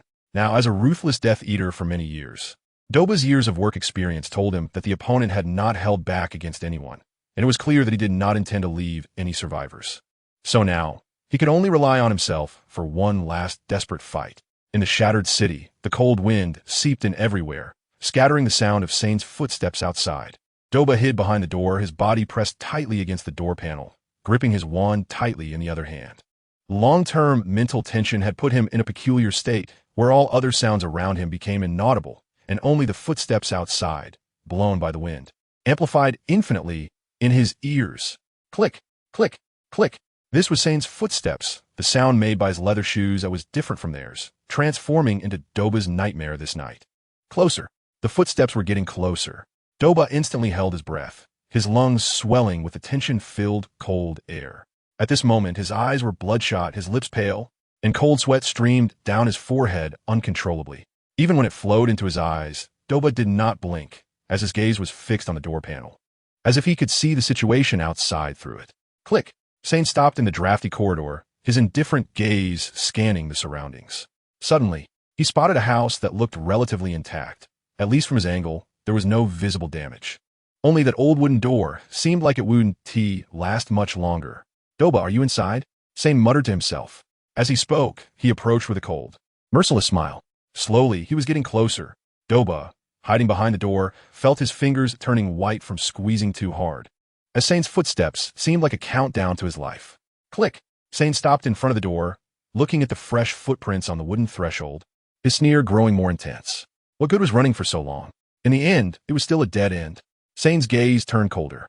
He had no other thoughts, and directly raised his hand to cast an attack spell. The trope of the villain dying from talking too much did not apply to him at all. Shattered. Bang! The wooden door instantly splintered into pieces. And amidst the flying dust and wood chips, Sane keenly sensed a figure escaping. Doba had evaded his attack. Sane thought to himself. Meanwhile, Doba in a room widened his eyes, unable to process what had just happened, because the wooden door beside him was perfectly intact at that moment. Sane had looked in the wrong place. At this moment, Doba felt favored by the goddess of luck, receiving a kiss of her mercy, blissfully escaping a disaster. In the ups and downs, he unconsciously let out a breath. But this sound of exhalation seemed so out of place in the shattered environment of the dark city. Sane abruptly turned to look at the old wooden door behind him. An identical door, an identical house that was still relatively intact. He had been so focused on the previous house that he completely overlooked that there was another hiding spot behind him. But this time, Doba took the initiative. Avada Kedavra! In Doba's mind, there was no other thought, only one idea: to kill Sane as quickly as possible. He yanked open the old wooden door, moving boldly and with momentum, facing death without fear. The moment he saw Sane's black robe back, Doba instinctively uttered the spell he used the most, the one he was most confident with. The door fell from the frame under this tremendous force, crashing to the side. And in the 3 seconds it took for the door to hit the ground, a lightning-fast, magical battle began and ended. Avada Kedavra hit its mark. It struck Sane's black robe. The instant the door was opened, Sane immediately separated his body from his robe at an unbelievable speed, as if he had never worn it. Sane rolled on the ground, landing awkwardly. Though the position was quite embarrassing, he had no time to care. The door panel was still 2 seconds away from hitting the ground. A cold smile crept across Sane's lips as he raised his arm, his lips slightly moving, an invisible dark blade. Immediately, Doba felt something cut through his skin, sweeping past his hyoid bone, and his cervical vertebrae could not stop it for a moment. In an instant, it exited from the back of his neck. And at that moment, the sound of the door panel hitting the ground followed closely. Damn it! He cursed. Under the moonlight, the shattered city of Gross echoed with an extremely annoyed, affectionate greeting. Sane stood there, staring blankly at Doba's decapitated body on the ground, feeling quite melancholic. Originally, he had planned to spare this guy's life, to let him lead him into the Albanian forest to find Voldemort. But just now, Doba had cast an Avada Kedavra, which had made Sane lose his temper. Damn it, you scared the hell out of me. How dare you use the 3 unforgivable curses on me? And the one with the strongest killing power, without any joke. Can this be tolerated? No. So in that short moment, Sane successfully lost his cool. And the result is now like this. Sane looked up at the bright crescent moon in the sky, sighed lightly, and then pulled out a yellow eel from somewhere, which was as thick as the fist of a 10-year-old boy. He looked at the thick, long yellow eel, which was desperately wriggling its body with an extremely strong will to live, and said seriously, "Now that the person is dead, you have lost your purpose of interrogation. So should I eat you? Or eat you? Or eat you?" Sane looked at the yellow eel in his hand, a deadly triple question, and as he asked, a crystal-clear drool involuntarily flowed down the corner of his mouth.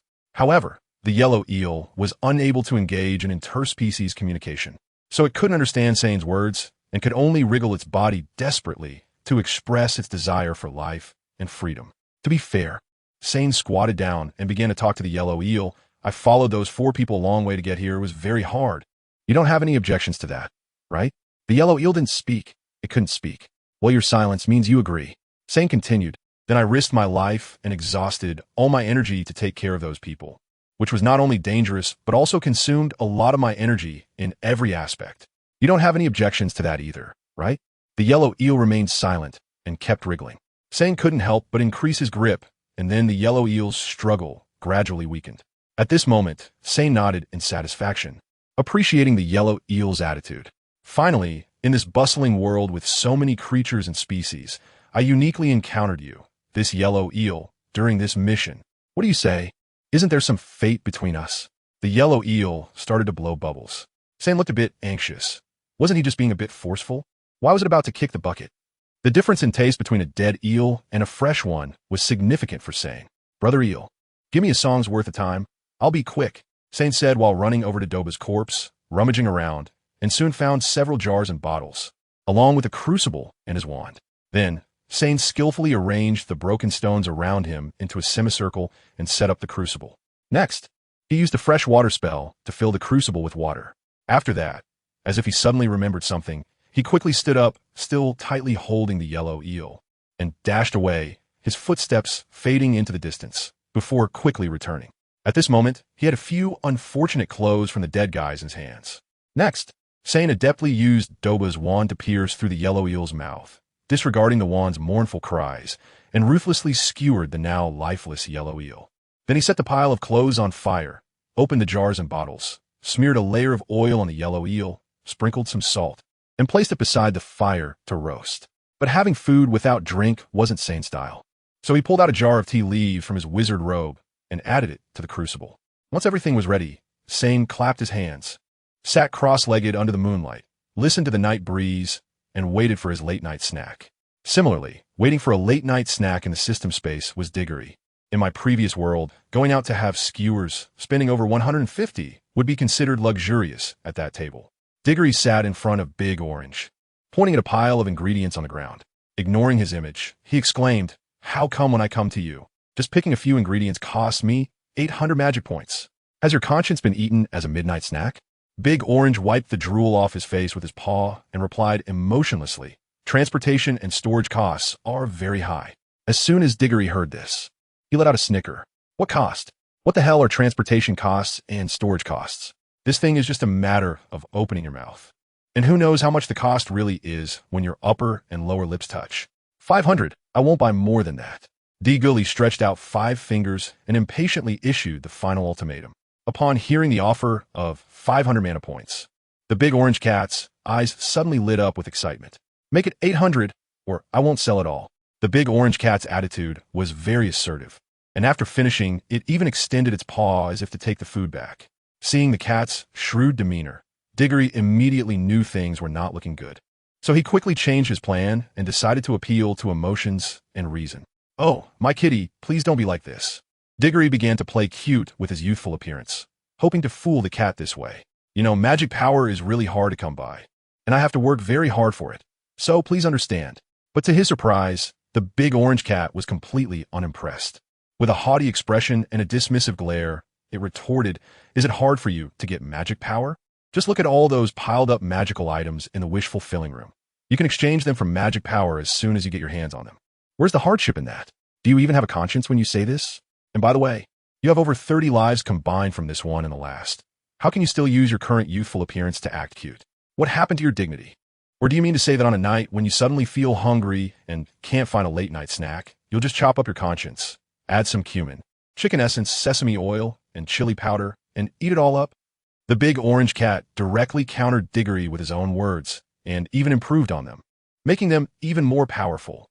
Sure enough, upon hearing this, Diggory was enraged, and as he tried to smack something in frustration, the empty space around him left him with no choice but to slap his own thigh.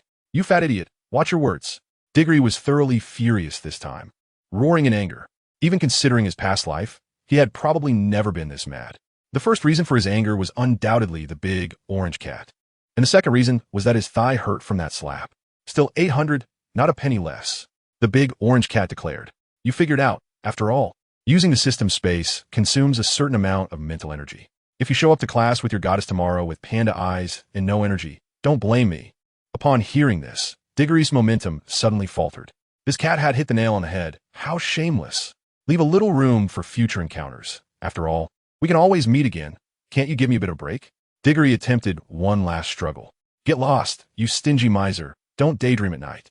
The Big Orange Cat refused to budge at all. Diggory was so angry that his eyes twitched as he glared at the Big Orange, gritting his teeth. "Can you at least give me a discount? Considering I'm the system's master." The Big Orange pondered for a moment and decided to give him a favor, offering a 5 discount this time. After saying that, the Big Orange looked pained. "All right, I'll take it all. Wrap it up for me. The boss is generous." Then came a slap to the back of the head. It was a dark and windy night, perfect for barbecuing and having fun. Diggory glanced at the clock. It was exactly midnight. He sat up in bed. As soon as he got up, he suddenly felt a wave of dizziness. This really matched what the big orange had said. As long as it was the system space, it would consume mental energy. However, Diggory also noticed that after using the system, while his mental energy was being consumed, there was also some growth. Moreover, this growth was even stronger than the increase he experienced after practicing spells. In other words, this system could also be considered a cheat for increasing strength. But right now, none of that mattered. Diggory was holding various barbecue foods he had just exchanged for, along with a stainless steel grill and several stainless steel skewers. He had been in this world for almost half a month, and during this time, he had eaten pizza, chicken legs, bread, milk with pasta, and a series of bizarre foods led by stargazing. For Diggory, who was accustomed to the delicious food from his homeland, this life was unbearable. Not to mention, there wasn't even a pickled vegetable for breakfast. Eating bread every day could easily lead to malnutrition. So, Diggory decided to find an opportunity to replenish his nutrition by barbecuing in the Hogwarts dining hall. He glanced at Patrick, who was lying on the bed with a blanket tucked between his legs, and thought about it, but decided not to invite him. If he asked where these things came from, it would be hard to explain. So, Diggory quietly slipped away. The autumn wind was a bit chilly, and the night at Hogwarts was eerily quiet. After leaving the Hufflepuff common room, he had to pass through a short dark corridor to reach the Hogwarts dining hall. Diggory stood at the door of the lounge, looking at the dark corridor in front of him, and inexplicably recalled the movie The Conjuring that led to his crossing over. This pitch-black corridor felt very reminiscent of the haunted house's hallway. He suddenly hesitated. Surely there were no malevolent spirits in Hogwarts. There couldn't be, after all. This was the magical world of Harry Potter, not some director's Conjuring universe. The ghosts here, like Peeves, Nick, and Helena, were completely harmless. So, Diggory reassured himself. There was no need to be afraid. This was just an ordinary corridor, and it seemed dark only because a cloud was blocking the moonlight at that moment. That's all there was to it. Diggory comforted himself like this. But for some reason, his legs always found it difficult to take a step. Looking at the darkness in front of him, Diggory swallowed and thought, why not wait for the moonlight to come out before moving? So Diggory stood still, waiting for the moon. Perhaps hard work pays off, or maybe the moon sensed Diggory's urgent feelings. Soon, the silvery moonlight poured down the corridor. But Diego looked at the corridor with a troubled expression. For some reason, the shadows of the tree branches on the stone floor under the moonlight appeared so oddly shaped. Why did these shadows make him feel a chill at the back of his head? It was as if someone with icy, dead-like hands was touching his head.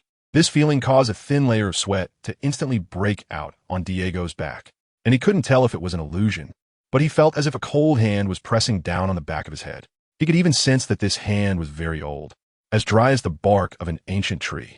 At that moment, Diego even thought that the sensation of this cold palm caressing the back of his head felt so real, as if there truly was a hand on his head.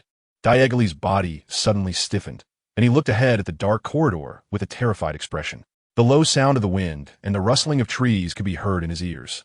The feeling of terror was like the cold tide by the sea at night, crashing over Diego's mind again and again, raising layer upon layer of goosebumps.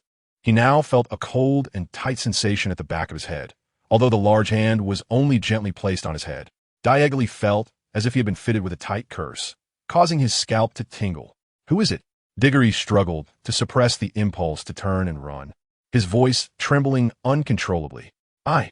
An elderly voice answered from behind him. What the hell? In his terror, Diggory felt like crying without tears. How would I know who you are? Brave man, do you want money or your life? Diggory summoned his courage to ask. As long as there was a response from behind, it meant that the presence had real desires, so at least it was a person. For Diggory, as long as it was a ghost, he wouldn't be afraid psychologically and could stand tall. Although he didn't have his wand with him, he believed that if he shouted, someone in the dormitory would definitely wake up, and the original problem wouldn't be a problem anymore. Moreover, he didn't believe that the presence behind him would harm him. After all, someone capable of sneaking into Hogwarts at night wouldn't expose themselves for his sake. They must have other, more important things to do. But there was silence behind him. There was actually silence. Diggory was panicking again. The analysis he had just made was for nothing, and the presence behind him clearly wasn't human. I don't want anything. I just came to talk to you. The presence behind him spoke up. Talk. Diggory was a bit confused. What did that mean? He glanced at the moon in the sky and suddenly seemed to understand something. He swallowed hard and said, Are you trying to rob me of my essence? Do you want to absorb my still lingering innate energy from my youth? You want my life? Diggory's voice trembled violently. He felt that there wasn't a single part of him that had the strength to stand up. He felt very scared. At that moment, he would rather face a Death Eater like Peter Pettigrew, who killed without blinking, than confront this thing here. Meanwhile, standing behind Diggory, Dumbledore was both amused and exasperated. He had come to the Hufflepuff common room to find Diggory for a matter, but as soon as he entered the common room, he saw Diggory sneaking downstairs, seemingly holding something in his arms. Curiously, he cast an invisibility charm and stood still watching Diggory, and then all of this happened. Dumbledore was also increasingly curious about the strange terms that Diggory kept throwing around, like absorbing Een to replenish Yang and innate energy. However, he respected Diggory's privacy. To him, although these terms represented something mysterious, they seemed harmless at the moment, so he wasn't worried. I don't want your life, but I do want a bit of your time. I want to talk to you. Upon hearing this, Diggory laughed. Just a bit of time, as a young person, he had plenty of that. However, as he laughed, he began to feel something was off. Why did this voice sound a bit familiar? Previously, Diggory had been too nervous to notice, but now that he relaxed, he immediately detected it. This elderly voice seemed to. Diggory mustered his courage and slowly turned his head to look back. When he saw that iconic crescent-shaped lens, he exclaimed, "What the hell? Old Dumbledore, that's not fair. Today the whole country is in mourning, so there's only one update. I will make up for it tomorrow with 3 updates. Please understand, thank you." In Dumbledore's office, Diggory and Dumbledore sat on the sofa by the fireplace, the younger one roasting, while the older one slowly ate and sipped blueberry wine. "Where did you get these things?" Dumbledore couldn't help but ask. Diggory wrapped the pork belly with leeks, and after grilling it, sprinkled some pepper salt and chili powder on top. Taking a bite, he found the taste delightful.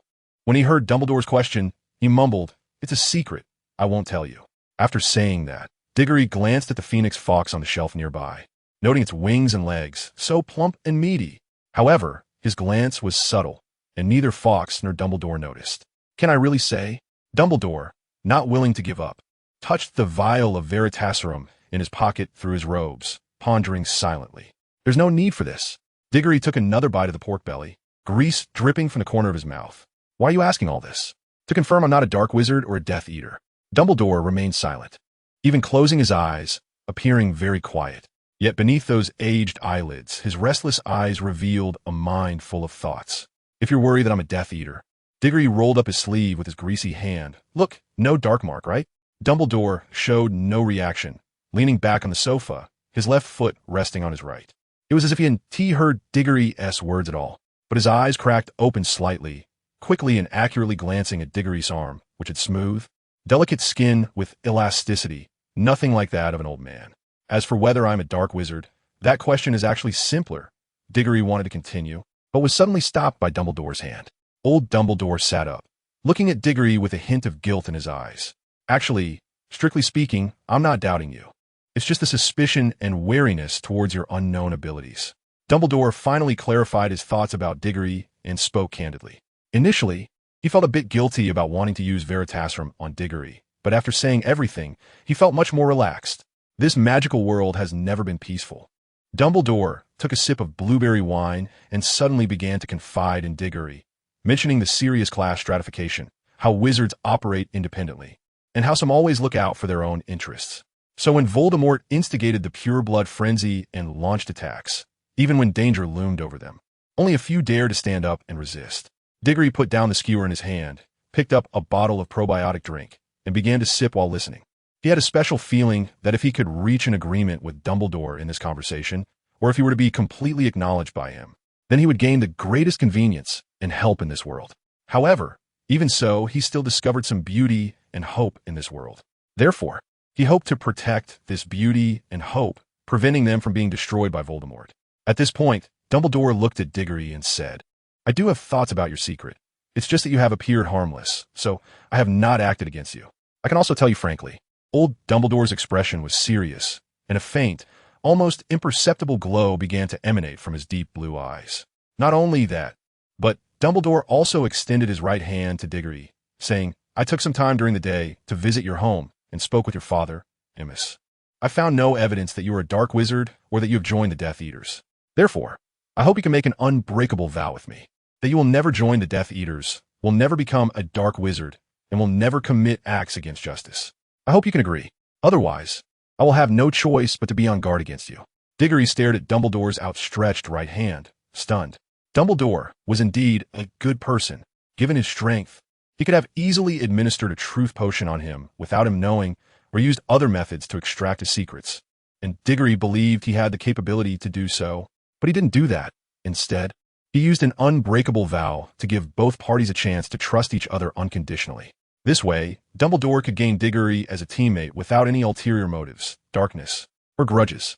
Moreover, it could be seen from this that Dumbledore, in some respects, no longer viewed Diggory as a child. But then the question arose, Professor Dumbledore, doesn't the unbreakable vow require a witness in addition to the two parties swearing?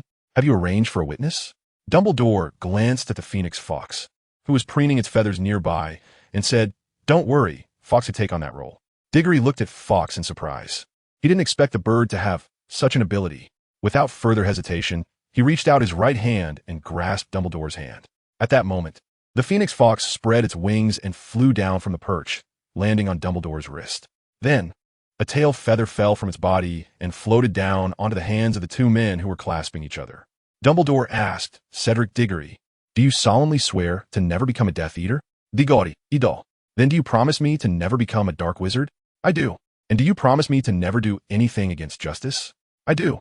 The oath was established in that moment, and the tail feather that Fox had dropped gradually melted, turning into a metal wire that seemed to be burning with flames, red and hot, wrapping around their clasped hands before disappearing.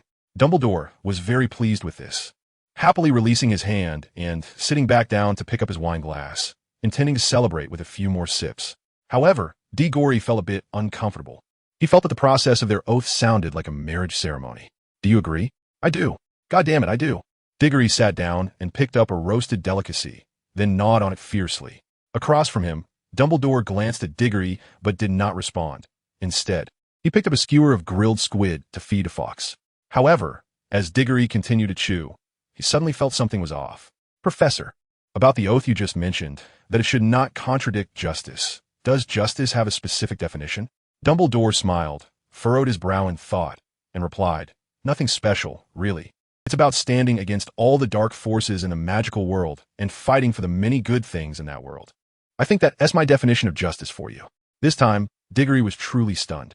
The clam he was holding, just about to reach his mouth, froze in midair.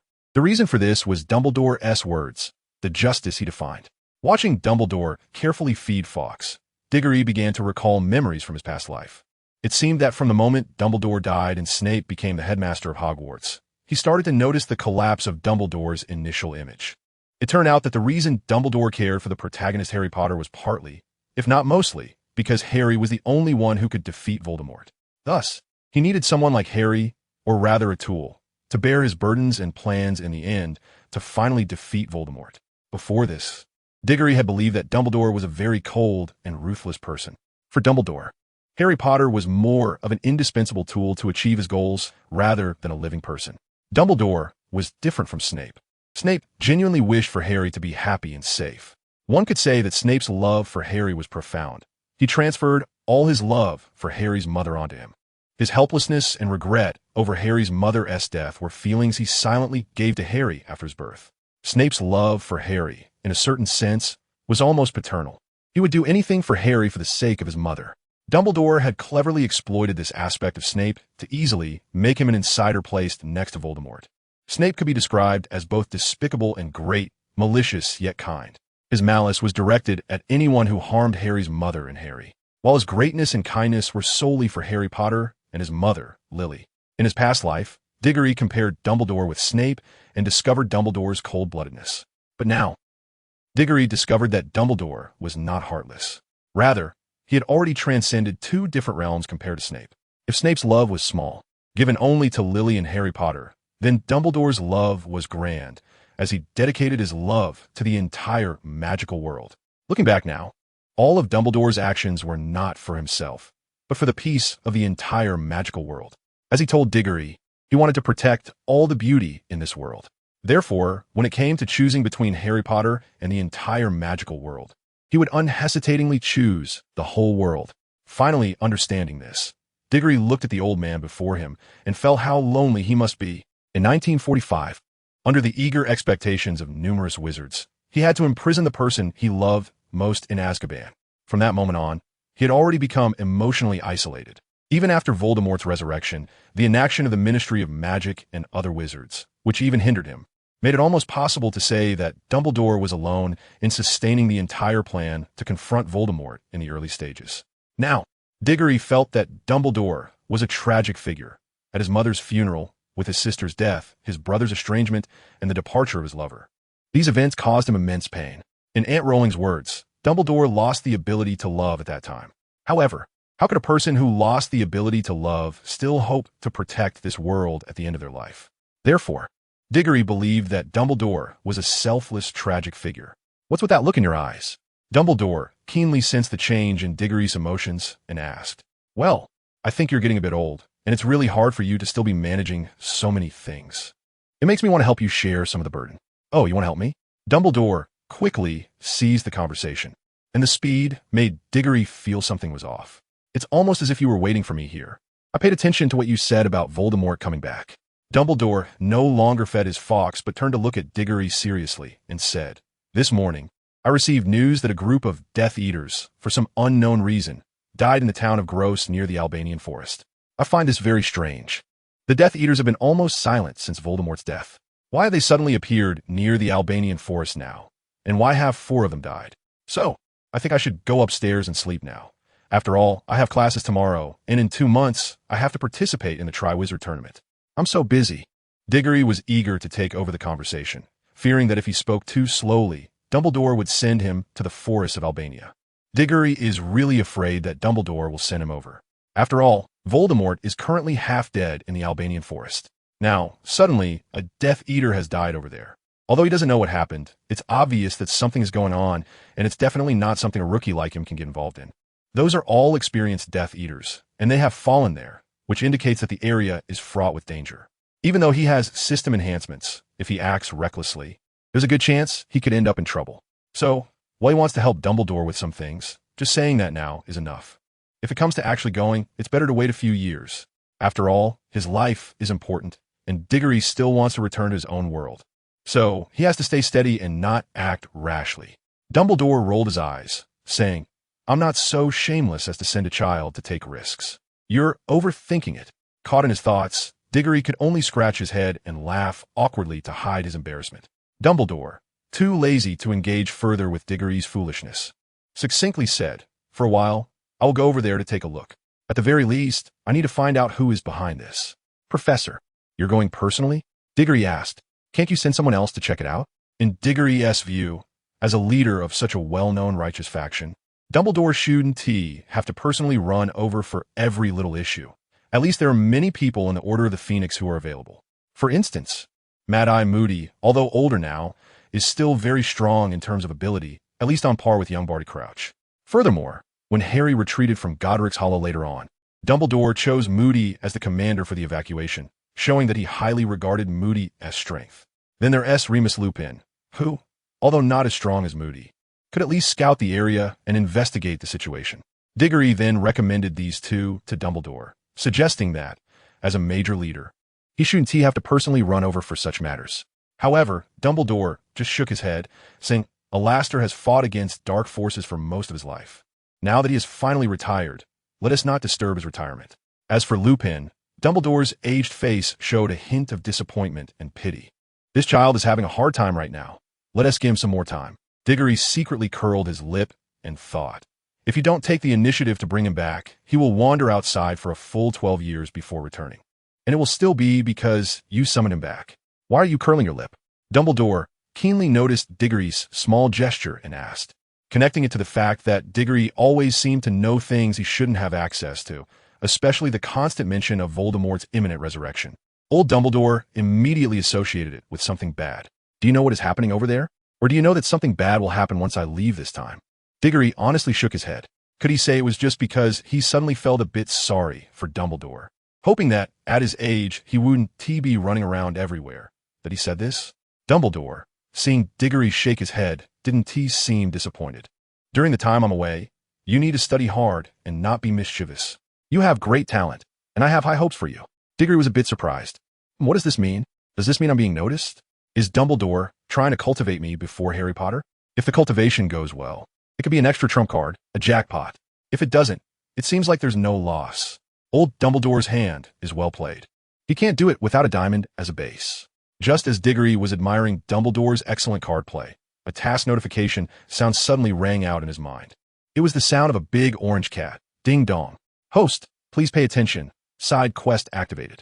Content as follows.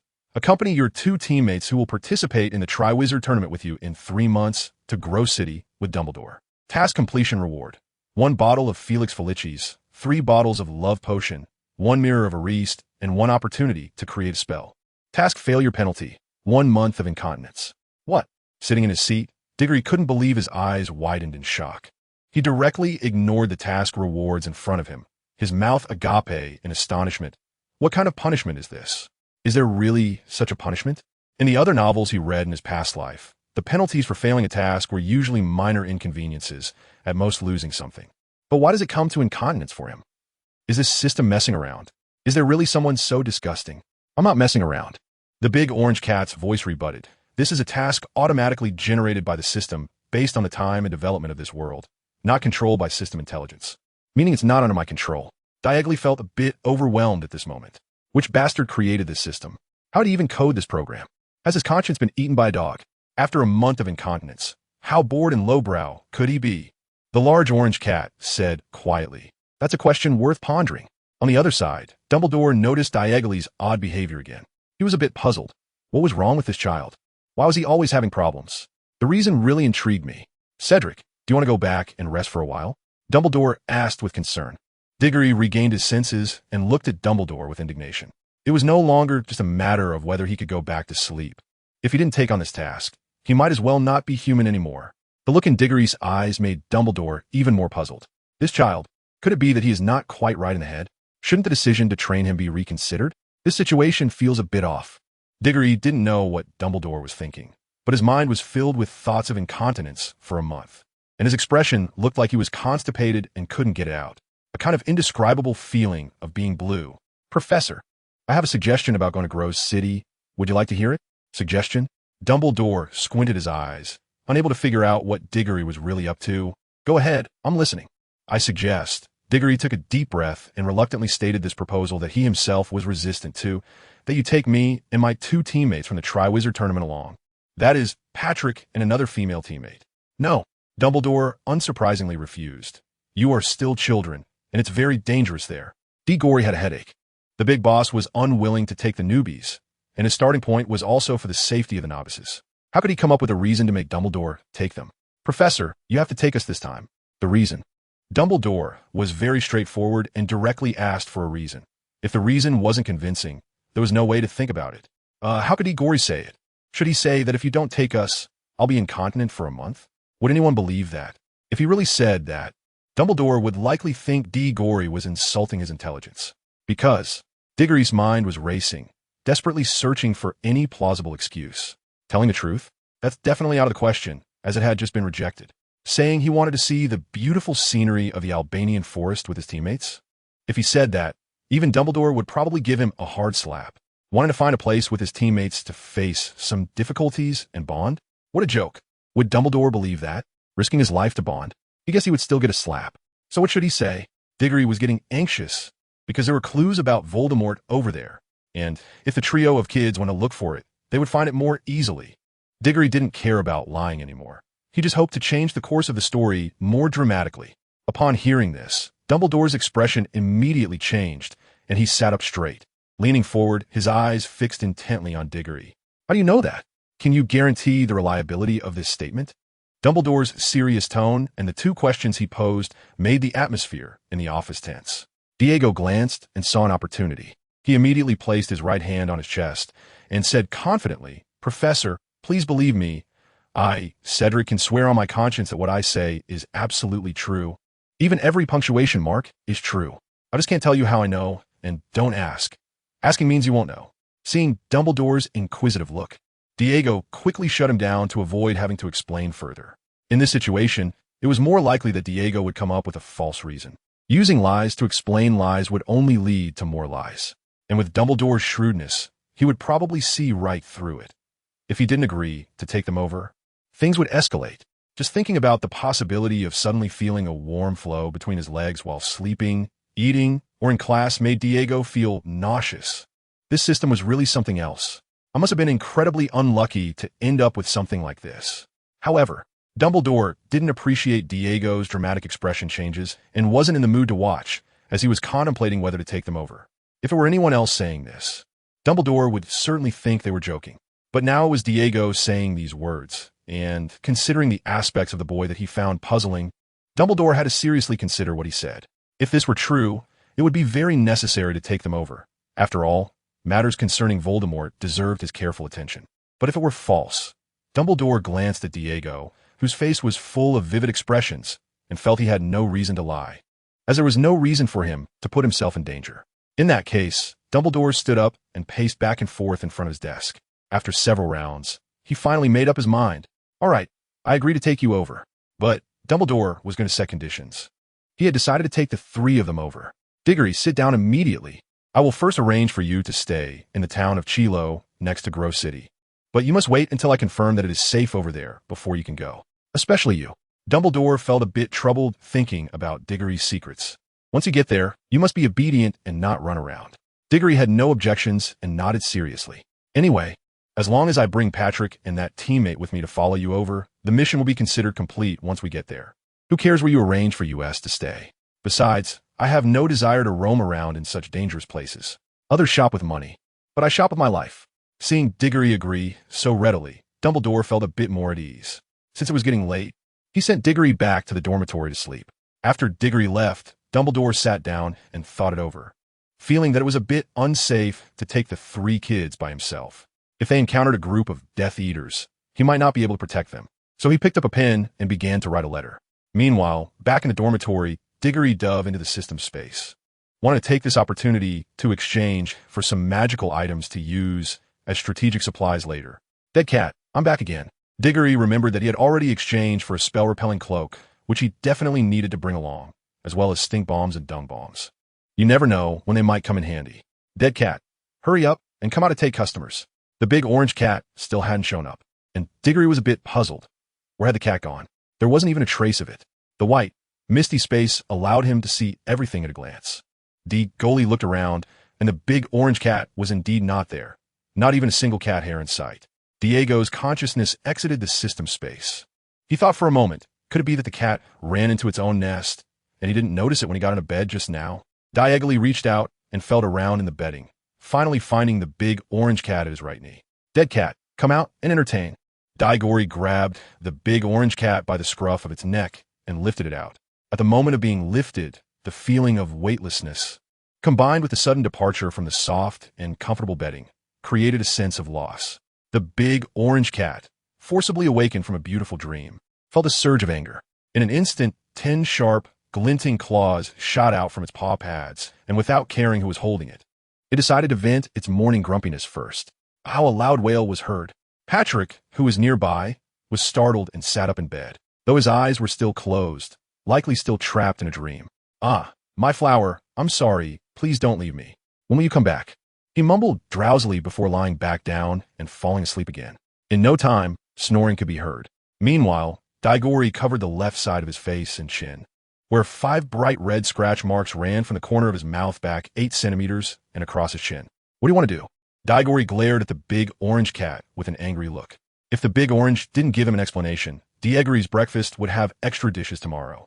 The big orange cat knew it had done something wrong, so it remained silent, widening its bright eyes to look at Diggory, attempting to charm its way out of the situation. Humph.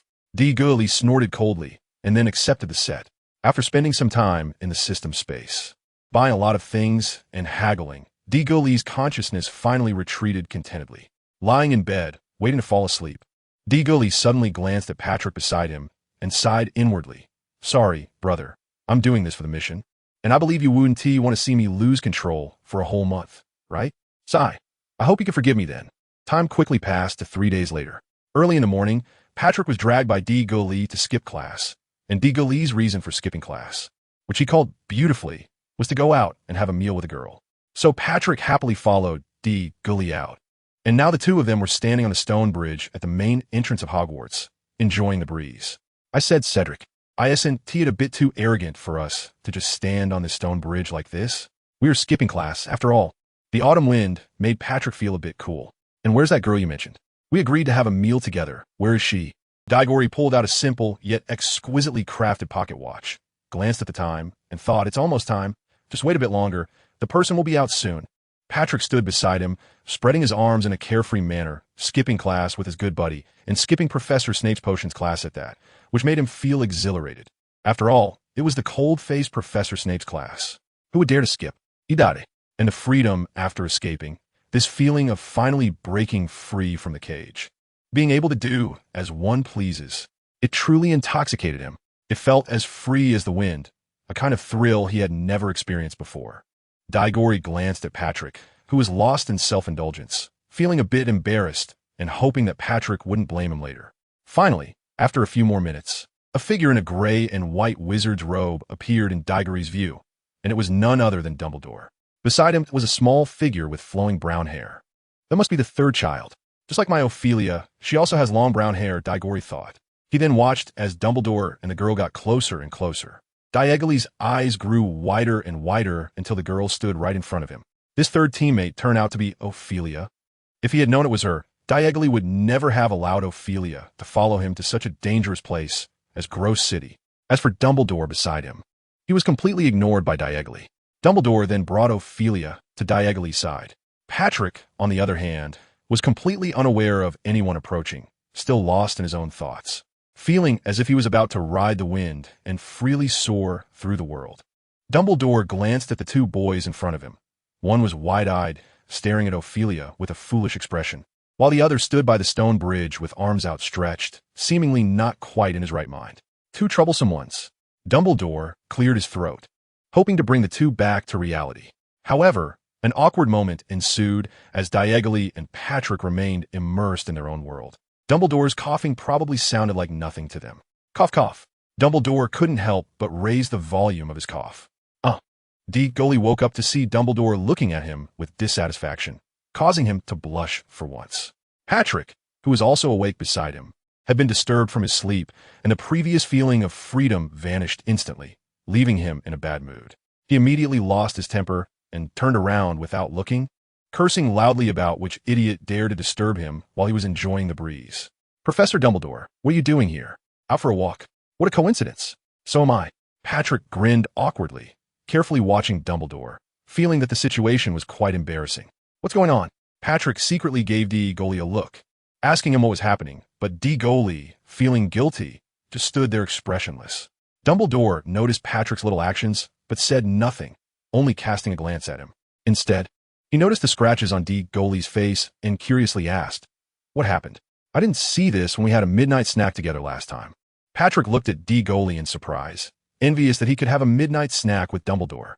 Ophelia also glanced at Diggory, her eyes showing disdain. Humph, loser. Diggory felt like crying without tears. It's just a cat scratch. Patrick thought it was necessary to help his buddy and said, "No problem. I can vouch for Diggory. That morning, when I got up, I saw Diggory's face scratched by a cat." As soon as he said this, it was so easy for people to misinterpret it. Moreover, it was evident that Ophelia and Diggory had the same thought, and her disdainful look intensified. Diggory could only give Patrick a resentful glance. Why are you being so talkative? With your image in a girl's eyes, it would surely be slander. But Dumbledore believed him. He glanced at the scars on Diggory's face and said, "That's enough. It's nothing serious. Now that everyone is here, let's set off." Set off? Where to? Patrick turned to Diggory with a puzzled expression. Wasn't it said there would be girls? Weren't we supposed to go out to eat and have fun? Why are we just left with a teammate and Professor Dumbledore? With a professor around, how can we have fun? You're not messing with me, are you? Patrick questioned Diggory with sharp eyes. However, Diggory remained calm, staring straight ahead, ignoring Patrick's gaze. Spill it quickly, or our friendship boat is going to capsize. Patrick continued to glare at Diggory, but he didn't know how thick-skinned Diggory was, except in matters of romance. Diggory's thick skin was comparable to the layers of makeup on a woman, one layer after another, in a tree hollow in the Albanian forest. A beaten-up Chilo lay on the ground, unable to move, as any slight motion sent waves of pain through him. Sitting beside him was Sane, who had caused Chilo's paralysis, stirring a cauldron in front of him that was boiling a gooey mixture of unknown ingredients. "Can I have a taste?" Chilo looked at the cauldron in front of Sane, licking his lips, but Sane ignored him, focusing intently on the goo, saying that cooking required concentration. Unaware of Sane's thoughts, Chilo's eyes gleamed with greed as he looked at the food in the pot. "You better give me some, or you won't get anything from me." Sane seemed not to hear him, scooping a spoonful of goo into his mouth to taste, a bit bland. He added some salt, stirred it, and tasted it again, finally getting it just right. Chilo watched as Sane pulled the cauldron closer to himself, showing no intention of sharing, and he panicked. "You better give me half, or you can forget about me helping you find the Dark Lord." At these words, Sane stopped. He looked at Chilo with the spoon in hand. "I'm sorry. I didn't catch that. What did you say?" Sane's expression appeared calm, holding a soup spoon instead of a wand. At that moment, he looked at Chilo with a peaceful gaze, resembling an old neighbor asking if you had eaten on a typical afternoon.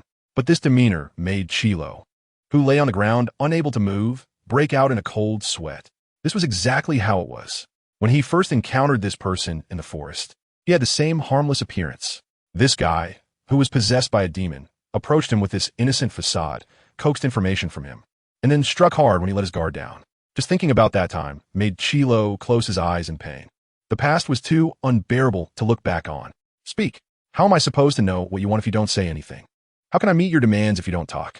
Sane's expression grew increasingly calm, transitioning from a neighborly friend to a kindly old man next door. "Go ahead, and I will do my best to meet your request," Sane said with a smile. Chilo realized he had made a mistake. He buried his face in the dirt, like an ostrich, feeling that this position could at least provide him with a sense of safety.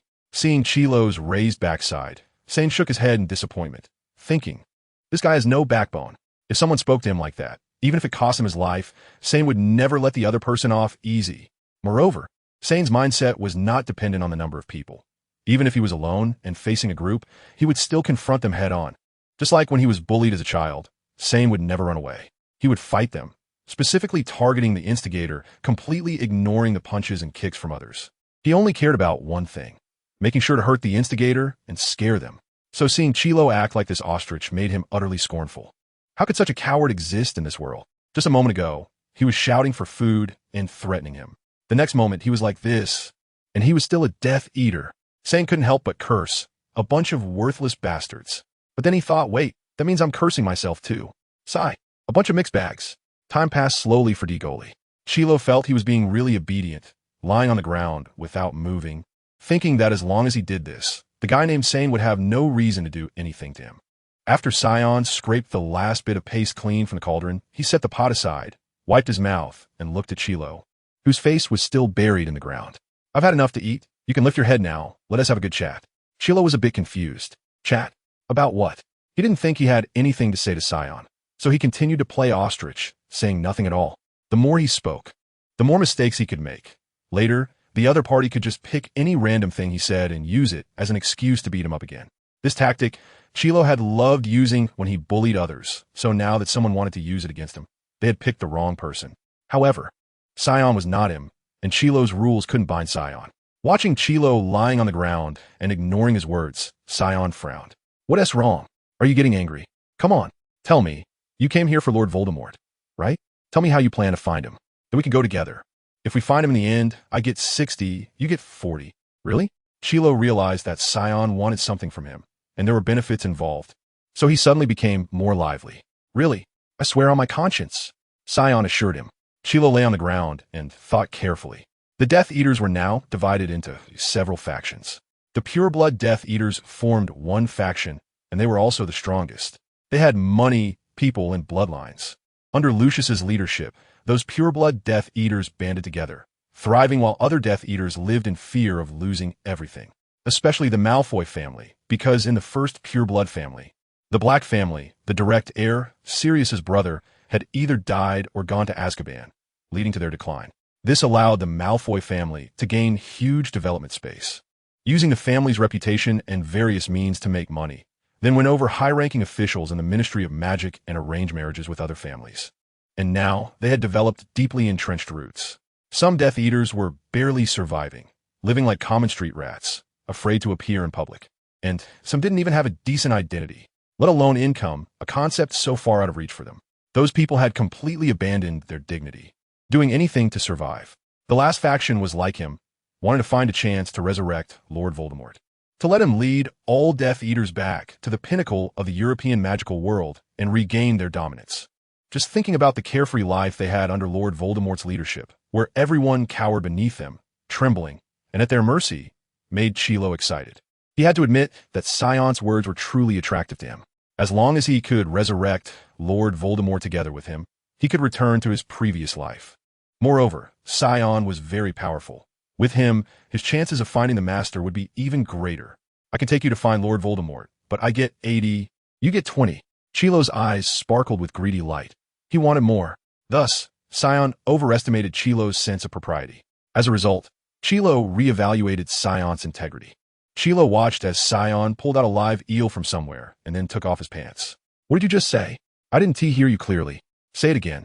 The greed in his eyes faded, and Chilo trembled. Why, you said 80 to 20? 80 to 20? Sion pondered. After thinking for a moment, he put the eel away. Chilo breathed a sigh of relief, feeling like he had escaped a calamity. But who knew that Sion then pulled out a thick, wriggling worm from somewhere. Chilo hadn't even put his pants back on when Sion placed the worm in front of him. What did you just say? I still didn't hear clearly. All the benefits go to you. All the benefits go to you. Chilo's face turned pale at that moment. Cold sweat quickly soaked his headscarf, his expression terrified, like a small, innocent girl being eyed by a greasy giant. I don't want any benefits. It's all yours. Chilo was on the verge of tears. He couldn't understand why this young man in front of him had so many terrifying thoughts in his head. He felt that Sion was a demon, a bastard who would definitely go to hell after death. Sion nodded in satisfaction. Although Chilo sometimes couldn't see the situation clearly, he still had great potential if properly trained. Now, tell me what method you have to find Lord Voldemort. At that moment, Sion stood under a clear autumn sun, at the edge of the ruined Grow City, feeling melancholic that all his teammates had been killed by him, pondering how to enter and find Voldemort. Then, a disheveled Chilo appeared in his line of sight. With a blue-black headscarf, pale complexion, one eye twitching, a harmless smile on his face, but hiding immense ambition and hatred deep in his eyes. This is not a good person. Sion concluded this at the first sight of Chilo. Therefore, he felt no psychological burden in dealing with him. I did some research. After Lord Voldemort was betrayed by that treacherous woman, he only lost his physical body.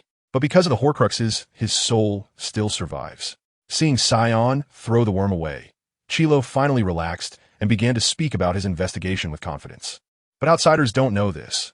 Everyone thinks that Lord Voldemort is completely dead. So, those wizards who usually hide like rats all came out of their holes at that time. They directly started to beat the Death Eaters who were down on their luck. You lost Lord Voldemort, and you couldn't organize a decent resistance? Sion said. So I want to find Lord Voldemort's soul, resurrect him, then let him lead us to regain our former glory and return the insults and injuries those rats inflicted upon us. Well, that time is a bit distant from Sion. He was still a good child who wanted to study hard and improve every day. So, does what you say about returning have anything to do with me? Slap. Sion slapped Chilo's bare bottom. Can't you just say how to find Lord Voldemort instead of rambling on about useless stuff? Chilo lowered his head, not daring to let Sion see the flicker of hatred in his eyes. Lord Voldemort currently has no physical body, so he definitely needs a body he can use. However, this forest is sparsely populated, and there are also great risks if he possesses a human. Therefore, he should currently be inside some magical creature in the forest. There are so many magical creatures in the Albanian forest. How do we find them? Sion rubbed his palms, feeling the sensation from that slap just now, which wasn't bad. Just that his hands smelled a bit. Sane immediately showed a bit of disdain, wrinkling his face as he rubbed his hands on the ground beside him, the smell of dirt becoming more fragrant. Chilo continued to analyze for Sane, explaining that since the Dark Lord was currently parasitizing a magical creature and did not have a body of his own, he had to find something to replenish his energy. However, there were very few things that could replenish soul energy. Aside from some rare potions, there was only unicorn blood. So, the Dark Lord must be parasitizing a unicorn. Sane eagerly interrupted Chilo, saying excitedly, "No, that's wrong." Chilo poured a bucket of cold water on him. It could be the eight-eyed spider that preys on unicorns or a ghoul instead. Chilo's correction made Sane feel a bit embarrassed. However, he recalled what Uncle Peter Wong from next door had told him when he was a child. If a person wants to accomplish something significant, they shouldn't care too much about their face. Because no matter how much face you lose in the process, as long as you succeed, all the face will come back, even more than before. Sane found this statement very reasonable. So he generously forgave Chilo in his heart and continued with his idea. Then we should hurry to find the nest of the eight-eyed spiders and locate the Dark Lord from there. You're wrong again. Chilo, unaware of Sane's thoughts, explained that eight-eyed spiders are social creatures, and their nest would be filled with countless spiders. Just going in there to search could cost us our lives. Sane's expression started to look unnatural. You make a good point. Then we can wait outside for the eight-eyed spiders to come out to hunt, and when we see one spider, leave the group to look for unicorn. That spider must be the Dark Lord. Chilo fell silent, lowering his head as if he were considering the feasibility of this suggestion. But he was just hiding the smile that was about to spread across his face. Once he managed to suppress his laughter, Chilo lifted his head and said, "Actually, the Dark Lord definitely wouldn't stay in the eight-eyed spider's nest. It's full of spiders, and the smell and environment wouldn't be suitable for humans. So, if everything goes well, the Dark Lord would be controlling the eight-eyed spiders, often lurking in places where unicorns are found. We just need to go directly there." Sane's expression was already quite unpleasant, but Chilo didn't notice. He continued, saying that we could go directly to the vicinity of the unicorns. At that point, whether the Dark Lord was inhabiting an eight-eyed spider or a ghoul, we could wait for him there. Sane's face turned completely dark. Then why didn't you say so from the beginning? Yes, why didn't I say that from the start? You wanted to see me make a fool of myself, didn't you? Chilo realized a bit late that the anger level of Sane sitting across from him was probably enough for him to be knocked out with just a couple of hits. No, let me explain. I don't want to listen. I don't want to listen. Sane shouted angrily. I just want to hit you until I feel better. So hold on. After I'm done, we'll still be good teammates. In Devonshire, England, Dumbledore and his group were standing in front of a multi-story house. When Diggory heard the tenor's practiced voice coming from inside the house, he knew he was standing in front of the famous alchemist of the magical world, Nick LeMay, who was also a well-known opera enthusiast. Before setting off, Dumbledore had informed everyone that he would be adding one more wizard to the trip. However, at first, no matter how Diggory hinted, Dumbledore did not reveal who this wizard was, nor did he mention that they would specifically travel to Country F to find him. Now he knew, but Diggory quickly realized something was off. "Professor, does Mr. LeMay still have the ability to accompany us to the Albanian forest? He is over 650 years old.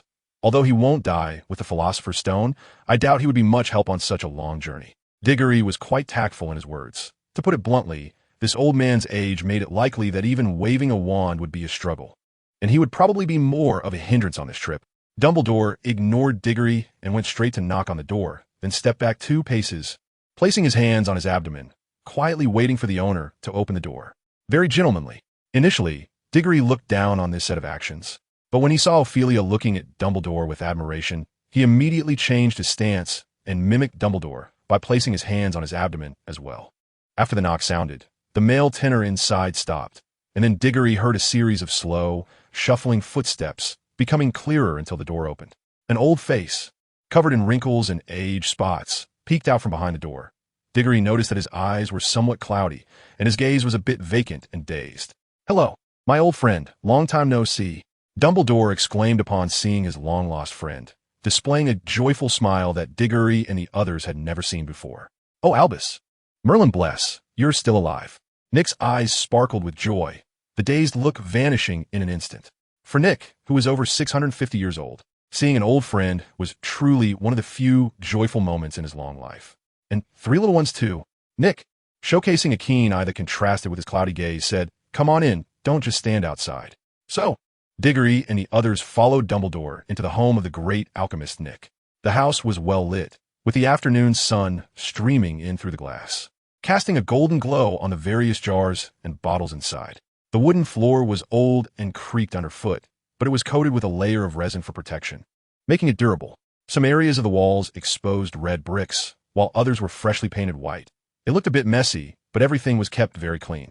Dumbledore sat on the sofa with Diggory and the 3 children, then looked around and smiled at Nick, who was pouring tea for them. "Parental is indeed very capable. It seems you're living quite well." Nick smiled and carefully approached them with the tea tray, his steps unsteady. The shuffling footsteps Diggory had heard earlier came from him. Suddenly, Dumbledore leaned back subtly and reached out to smack Diggory's head, leaving him looking bewildered. "What's going on? Why the sudden hit?" Dumbledore gestured with his eyes toward Nick, who was serving tea, and Diggory immediately understood, hurriedly running over to take the tray from Nick's hands. After placing the tea on the coffee table, he helped Nick sit down before returning to his own seat. The four of them sat on a long sofa, with Diggory next to Dumbledore, Patrick beside him, and Ophelia on the end. Diggory originally intended to sit next to Ophelia after placing the tea tray, but a fierce glare from her made him reluctantly return to his original position. Nick noticed that Diggory seemed a bit downcast and smiled. This child reminds me of myself when I was young. Nick thought back. It seemed like it was over 600 years ago when he was pursuing his wife Parental. She was just like this back then, initially indifferent to him. Patrick was astonished. Wow. Old man, you've lived so long and still aren't he confused? Impressive. Dumbledore's cheerful expression darkened instantly, and he retaliated with a playful smack, unfortunately hitting poor Diggory in the process. However, Nick didn't mind at all, merely waving his hand with a smile. At his age, there were probably not many things left that truly mattered to him. It's fine, Nick said. Seeing these kids full of youth and energy makes me feel a bit more vibrant myself. So let them be. Just consider it childish talk. Nick could laugh it off. But Dumbledore was unwilling to. He scowled at Patrick and said, "What are you thinking? Hurry up and apologize." Patrick, rubbing the back of his head, stood up seriously and bowed to Nick in apology. Dumbledore looked apologetically at Nick, saying, "These kids have been spoiled since childhood. They'll all be fine in a couple of years." He shot a glance at Patrick and noted him down in his little notebook, planning to take better care of him when they returned to Hogwarts, ensuring he graduated without any flaws. By then, he would be trained into a polite young man who respects the elderly and loves children. Nick shook his head, indicating he really didn't mind. "Albus, did you come all the way to France with these 3 kids to see me for something specific?" Upon hearing Nick's question, Dumbledore took a sip of tea and said, "Yes, I hope you can help me with something." "What kind of help?" "I'll definitely assist if I can," Nick replied. Nick and Dumbledore had a good friendship. They had known each other since Dumbledore was young and had become good friends. Dumbledore had studied alchemy with Nick back in the day, discovering 12 uses for dragon blood. That was a friendship spanning nearly a century. Their bond was so strong that when Dumbledore later approached Nick to discuss destroying the Philosopher's Stone, which granted him and his wife their long lifespans, Nick agreed. Therefore, Nick's promise was without a hint of insincerity. "I hope you can accompany us to the Albanian forest," Dumbledore said. "The Albanian forest?" Nick's gaze became vacant as he stared into space, seemingly recalling memories related to that place. This recollection took a while. It lasted until Diggory and the others finished their tea, and Nick's gaze slowly returned. "That place is quite chaotic." Nick defined the Albanian forest, explaining that it housed nearly half of all magical creatures, most of which were not welcoming to humans.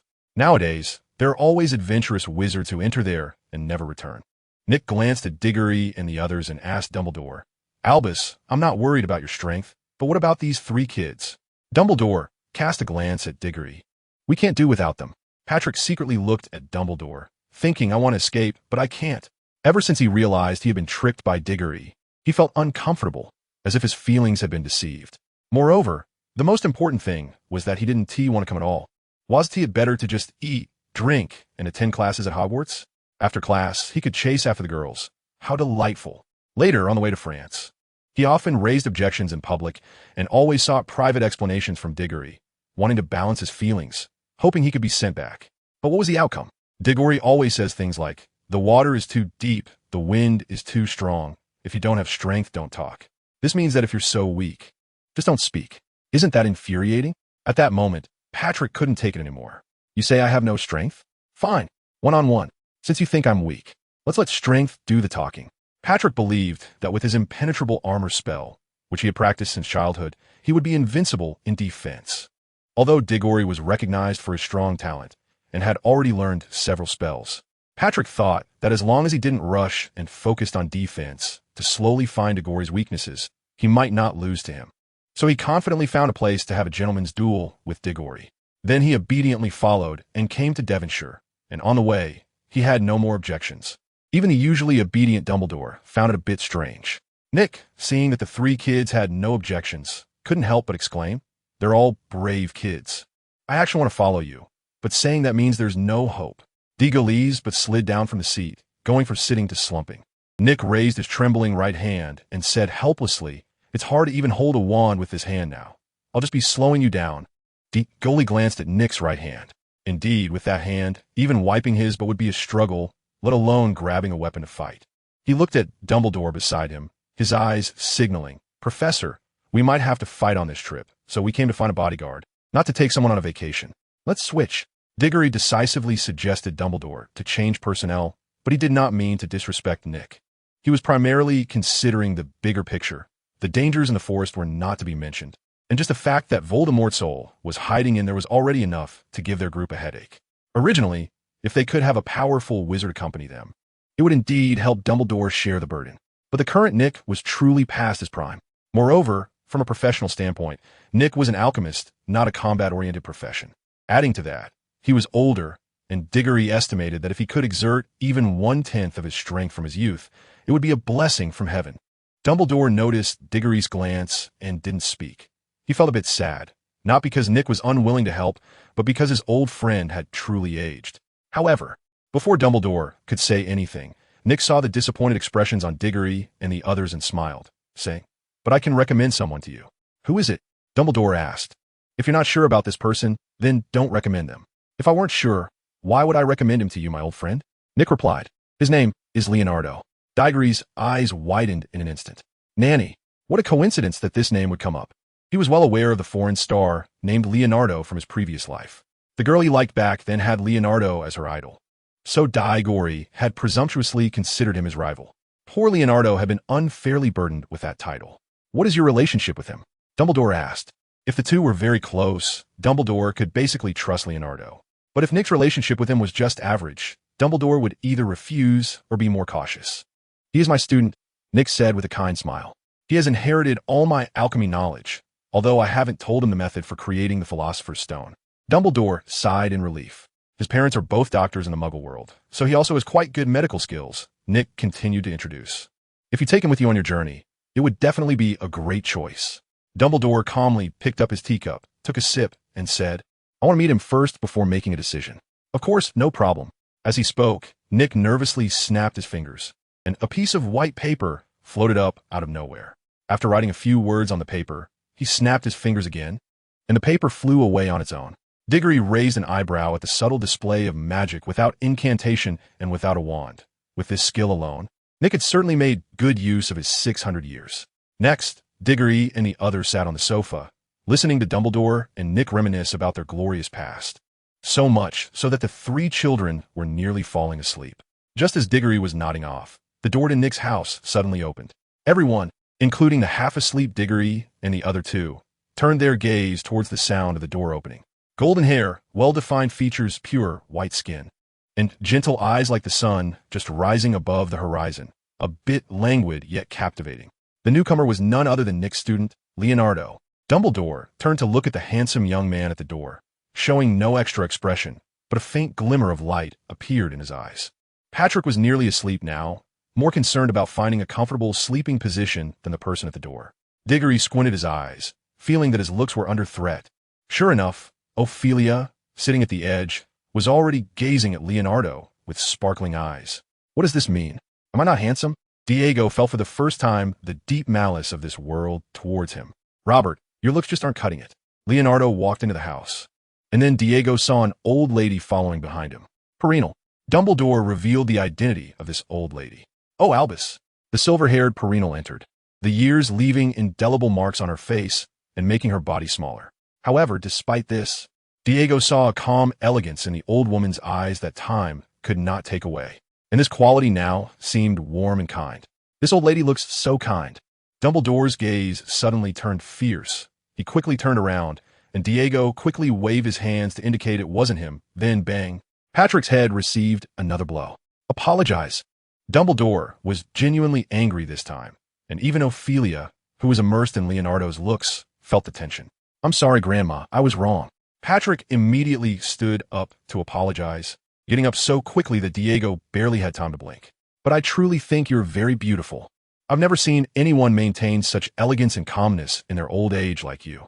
Diggory took a breath of cold air. This remark was impressive.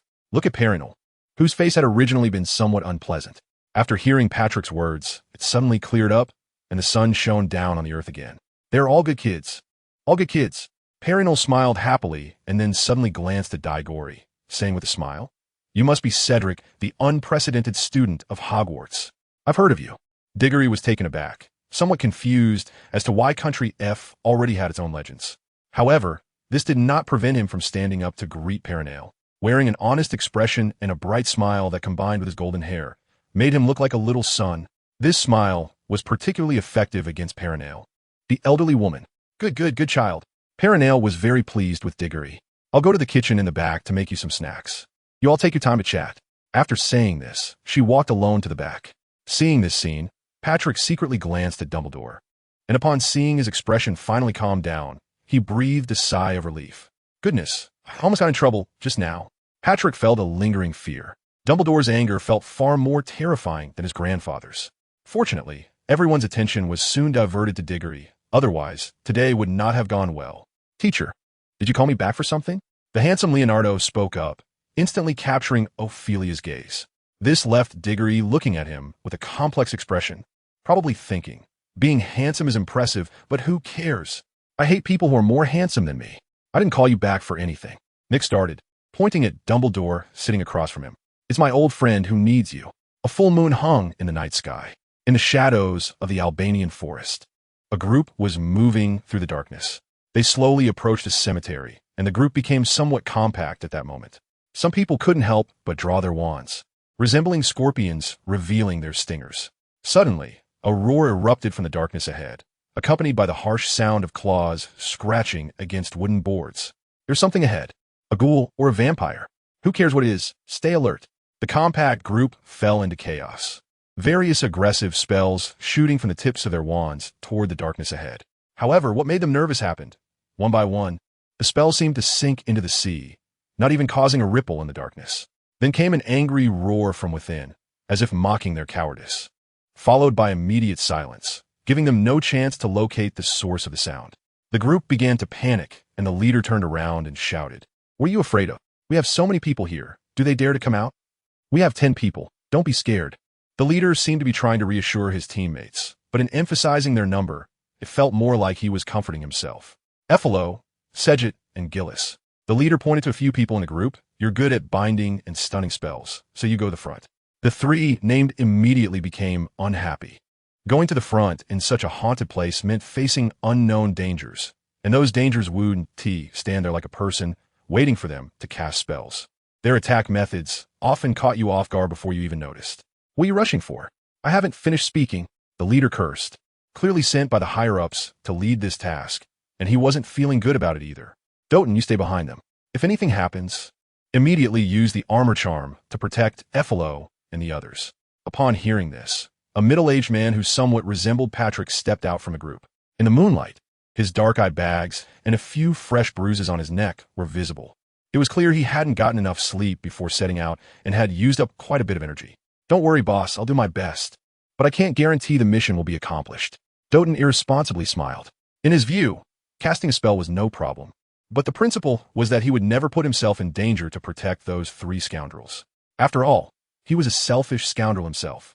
His motto was dead friends don't matter, only I do. The leader clearly knew Doten's character, so he pretended not to hear his words, taking them as an agreement. I say, Doten, your intel is reliable, right? The reason we came here is all because of the information your family provided. If we end up in danger because of wrong intel, I will definitely take you out before I die. Someone in the group suddenly said. As soon as this was said, the others looked at Doten, their eyes filled with meaning, clearly agreeing with this person's words. Even the leader fell silent. Seeing this, Doten shrugged and said, "What do you want me to do?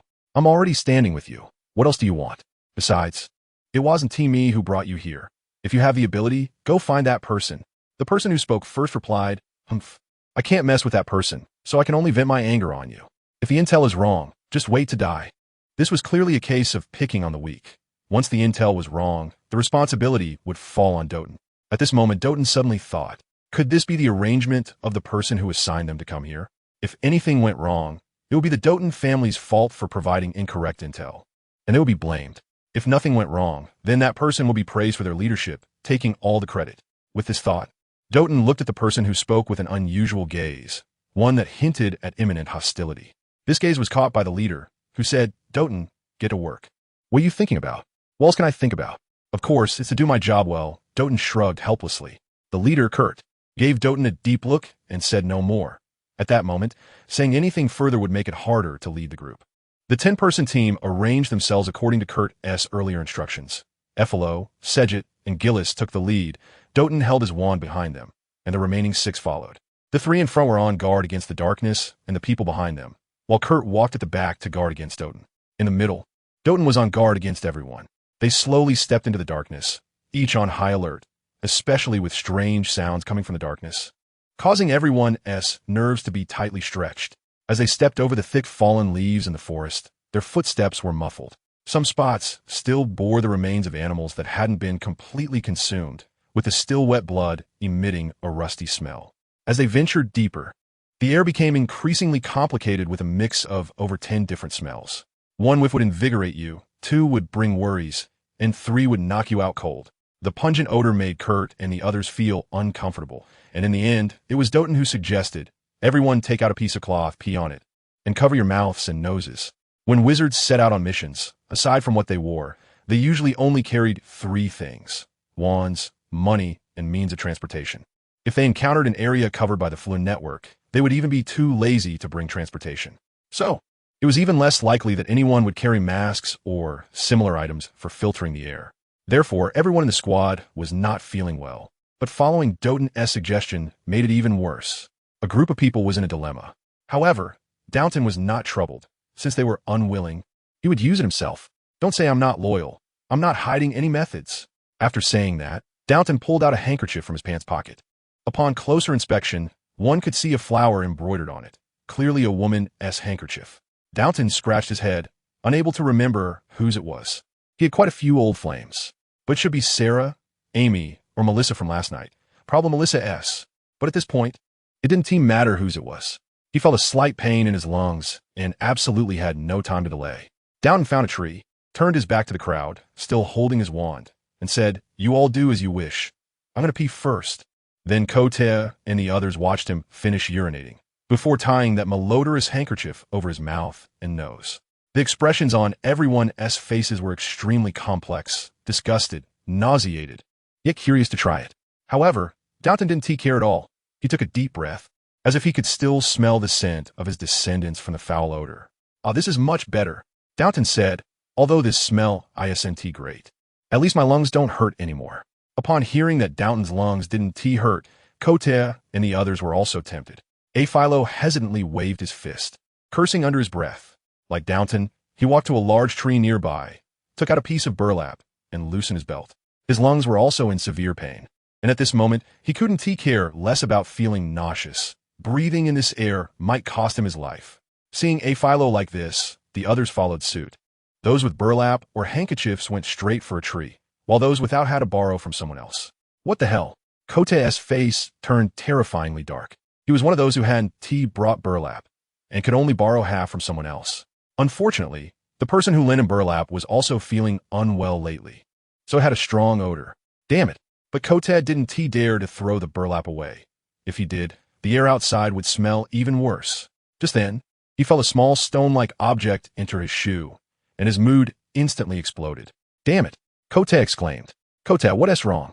The person who lent him half asked with concern. "I'm fine." Potter pretended to be calm. "It's just that a small stone seems to have fallen into my shoe." "What? A small stone?" Downton, who was ahead, suddenly turned around. "How is that possible? Where would a small stone come from?" Potter was already in a bad mood, and hearing Downton's aggressive tone made him even angrier. Where did a stone come from? Of course, Potter realized that in this dense forest, the ground was covered with a thick layer of decaying leaves, making it impossible for a stone to get into his shoe. Suddenly, a chill ran down Potter's spine, straight to the back of his head, causing him to break out in a cold sweat. "Quick, take off that shoe," Downton shouted anxiously. It was that he cared so much about Potter under normal circumstances. He would even blink if Potter were to die. But now, in this place, having one more person meant more strength, and Potter's abilities were decent. Oh, okay. In this emergency, Potter completely lost his composure as a leader, hurriedly sat on the ground, took off his shoe, and sighed in relief when he saw his foot still attached to his leg. It was just a false alarm. However, Downton sensed that things might not be so simple. He picked up Potter's shoe, held it upside down, but no small stones fell out. The others also noticed this and looked silently at the shoe in Downton's hand. Potter began to tremble, his face twitching uncontrollably. Downton immediately realized something was wrong. "Kota, what is happening?" Kota pointed at his foot with trembling hands, saying, "It feels a bit numb, but it also feels like it's not." Downton's expression grew serious as he pointed the tip of his wand at Kota's foot. A surge of magic slowly flowed from the tip, as if a hand was slowly pulling off Kota's sock. Everyone gasped in shock. In the dim moonlight filtering through the trees, Downton saw that Kota's foot had turned completely dark purple. "Look," Jill said, trembling. "It seems like something is wriggling around in Kota's blood vessels." The others looked closely.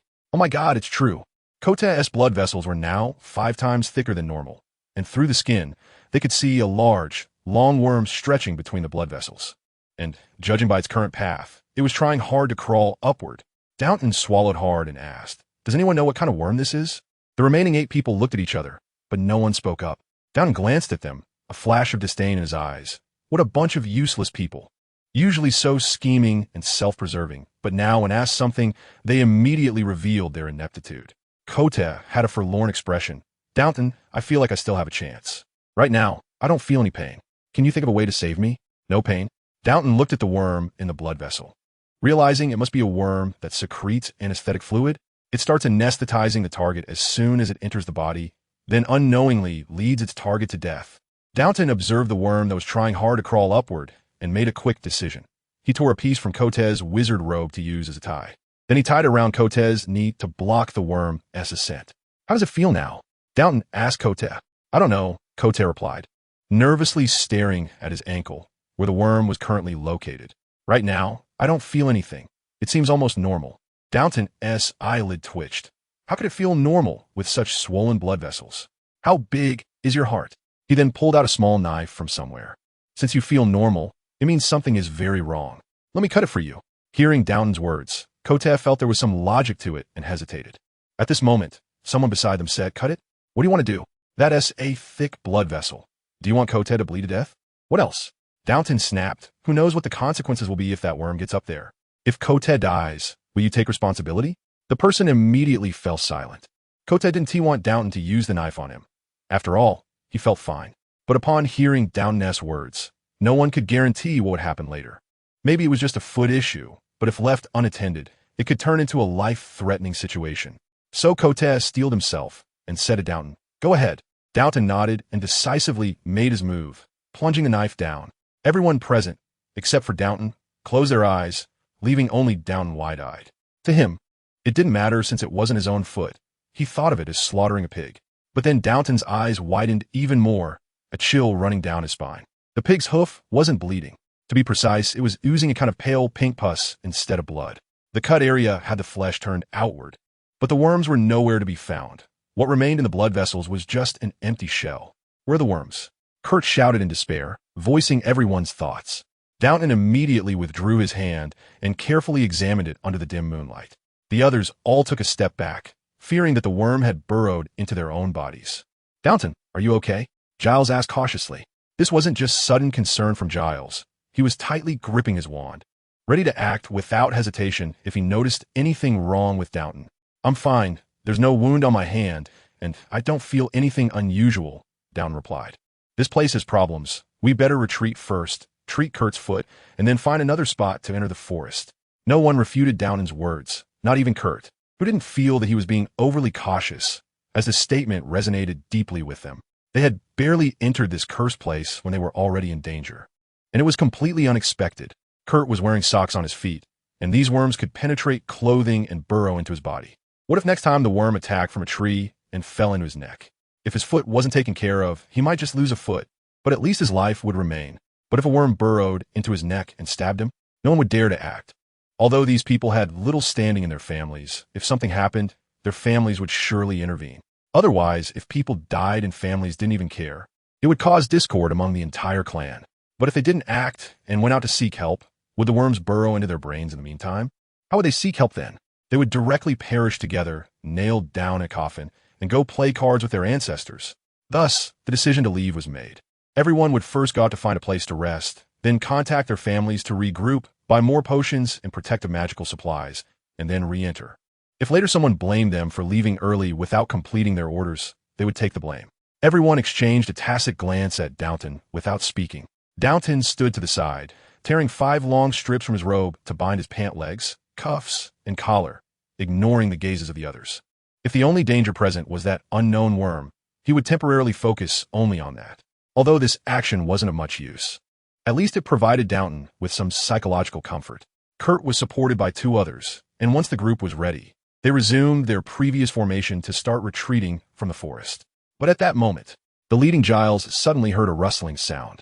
Realizing something was off, he looked at Effalo beside him and trembled, asking, "Did you hear any strange sounds?" Seeing Giles with a terrified expression as if he had seen a ghost, Effalo instantly realized something bad was about to happen. Just as he was about to say something, he saw Giles looking behind him in horror, tremblingly pointing. "Why are you behind that tree, run?" Before Giles could finish his sentence, he was already scared away. But just a few steps into his escape, Downton and the others saw a dark wave approaching from the direction Giles had fled, a blurred shadow composed of countless tiny worms. The black tide met the already terrified Giles head-on, and in just 3 seconds, it completely devoured the panicking Giles. Downton saw this, and without a moment's hesitation, turned to run. The others followed suit, and the 2 carrying Kurt found him too heavy and simply dropped him to the ground before running off. "Don't leave me. Help me. Save." Downton turned back to see the worms crawling into Kurt's mouth as he cried for help, and in an instant he was engulfed. This scene sent chills down Downton's spine, and he burst forth with unprecedented speed, leaving everyone behind. Effalo, running last, saw Downton sprinting so fast that a wicked thought arose in his mind. He took out his wand and aimed it at Downton, casting a spell to try to bring him down, hoping to delay him for just a few seconds, even if it meant using his life. Sometimes, in the face of catastrophic disaster, human hearts can be more dangerous than the disaster itself. However, Downton had been keeping an eye on his teammates the entire time, so the moment Effalo pulled out his wand to attack him, he immediately cast an armor spell on himself. This spell successfully blocked Effalo's sneak attack, and taking advantage of Effalo's moment of surprise, Downton quickly cast a stunning spell at Effalo. Effalo couldn't match Downton's reaction speed and was caught off guard, immediately pursued by the wave of worms behind him, unable to even let out a scream before being devoured. The others fleeing saw this scene and remained indifferent, with no thought of avenging Effalo. In their eyes, it wasn't worth offending a powerful person over a dead man. Seeing Downton's strength, asCedric had other thoughts. "Downton, can you use the armor spell to block the worms behind us?" Downton ignored asCedric. Could he possibly block this overwhelming tide of worms with just one armor spell? What a brainless idea. No. Downton suddenly realized that speaking while running could easily lead to losing breath, and asCedric was likely trying to make him talk to slow him down, ultimately delaying their escape. Thus, Downton got angry and turned back without saying a word, simply giving asCedric the middle finger. 10 minutes later, Downton leaned against a massive stone pillar that was less than half intact, breathing heavily. The process of these 10 minutes felt more exhausting than the 3 hours he spent the night before. The initially dense tide of worms had become an endless swarm, and all of them were too afraid to look back. During this time, a few skeptics tried to throw spells while running, glancing back.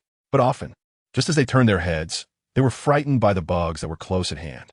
Before they could throw the spell, the bugs caught up with them, and in the end, they lost their lives. After they escaped into an abandoned stone temple, the wave of bugs that had been closely following them suddenly seemed to be under a binding spell, all coming to a halt at the edge of the stone temple. These densely packed bugs hovered at the edge, emitting an impatient and piercing buzzing sound, but they dared not enter. The few who had been fleeing finally had a chance to sit down wherever they could find a spot, keeping a wary eye on the bugs outside while trying to recover their strength. At this moment, Tang Dun turned to look at the remaining teammates. There were only 3 of them left. A cold smile crept onto his lips. They had already lost 7 people without even finding anyone, and he wondered how Lucius, that long-haired sissy, would explain this to the families. But then he thought again, damn it, the families behind them were counting on Lucius to make money together. Given the moral integrity of those old guys, they probably wouldn't care about explanations. They were more likely to seek benefits to gain advantages for the family. Damn, law. This is the tragedy of being a side member of a capitalist family. To those heads of families, side members are often seen as tools rather than individuals. Thinking about this, Tang Dun lowered his head and clenched his fists. What should we do next? At this moment, one of the survivors spoke up. Why don't we stay here and wait for rescue? As long as the family finds out we Haven Tea returned after a while, they will definitely send someone to look for us. Another person snorted coldly. Come looking for us? Will your family send someone in for you? One tea they? The person looked confused, trembling all over. Tang Dun shook his head. It was clear that this person had never experienced the harsh realities of life.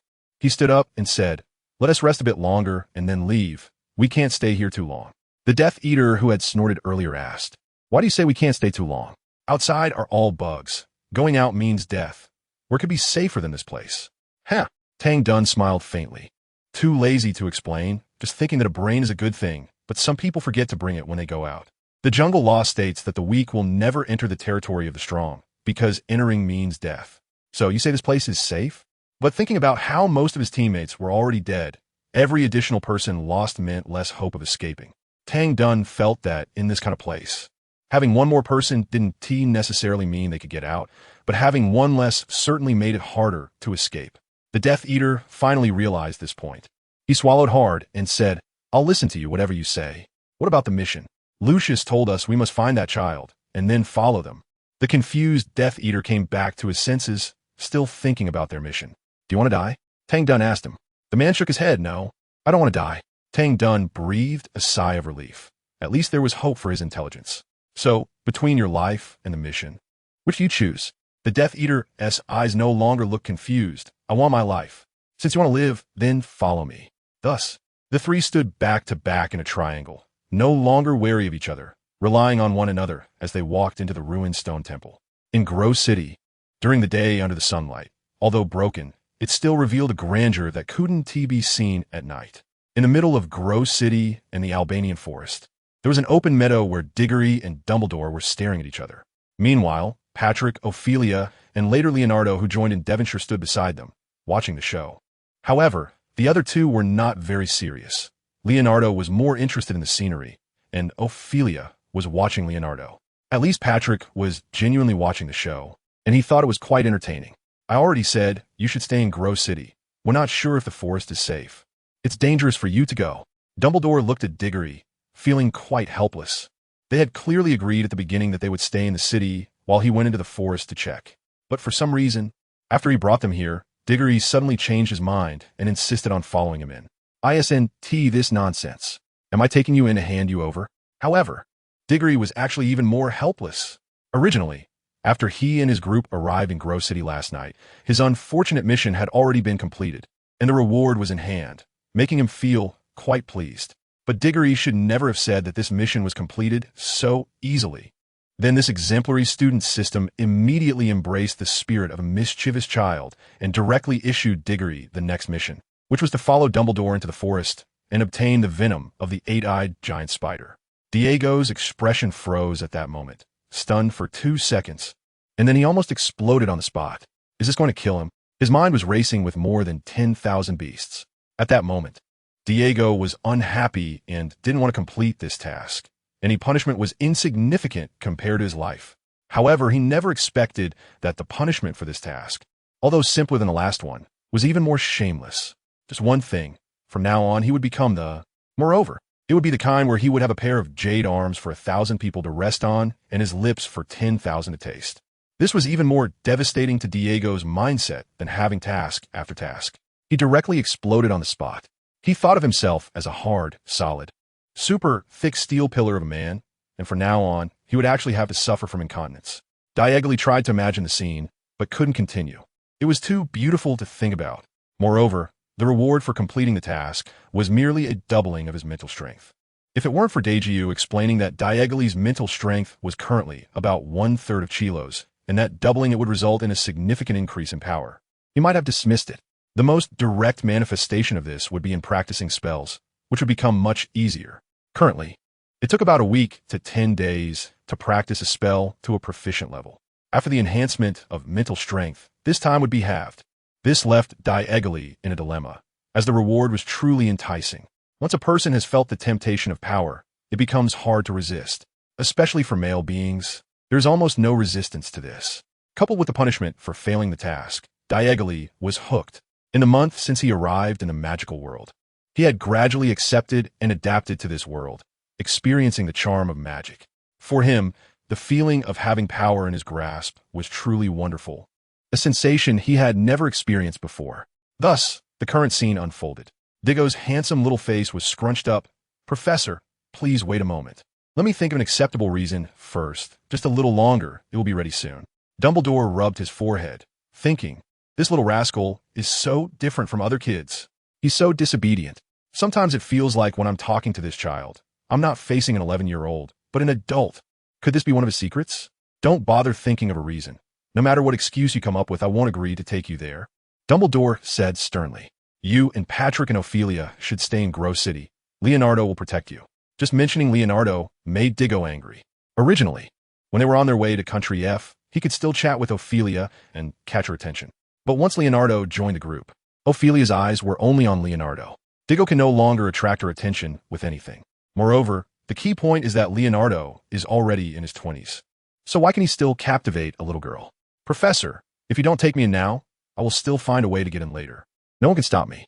At this point, Diggo intentionally glanced at Leonardo. So from this perspective, I suggest you would be better off taking me in. At least you can keep an eye on me. Digger paused and asked, Professor, what do you think of my reason? Is it enough for you to take me in? Dumbledore's eye twitched. This was not a reason, but a threat. The old man suddenly narrowed his eyes, and a sense of power emerged. Diego felt a sudden chill, and only then did he remember that the old man in front of him was someone he couldn't afford to provoke. You behave yourself, and stay here obediently. Or I'll confiscate your wand and tie you up here. You can choose. I choose the third option to go in with you. Only children would obediently make choices. Adults create their own options. Dumbledore was furious. He reached into his pocket, tried to pull out something big to bind Diego. Meanwhile, Patrick, who was watching from his side, grew increasingly serious, his eyes filled with admiration for Diego.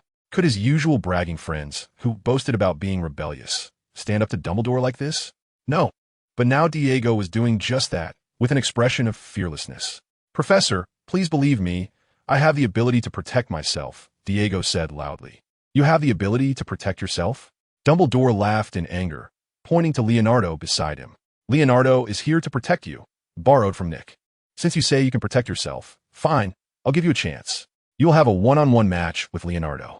If you win, I'll let you come in with me. Upon hearing this, Patrick took a deep breath, forcing himself to control his facial expression to hide his excitement.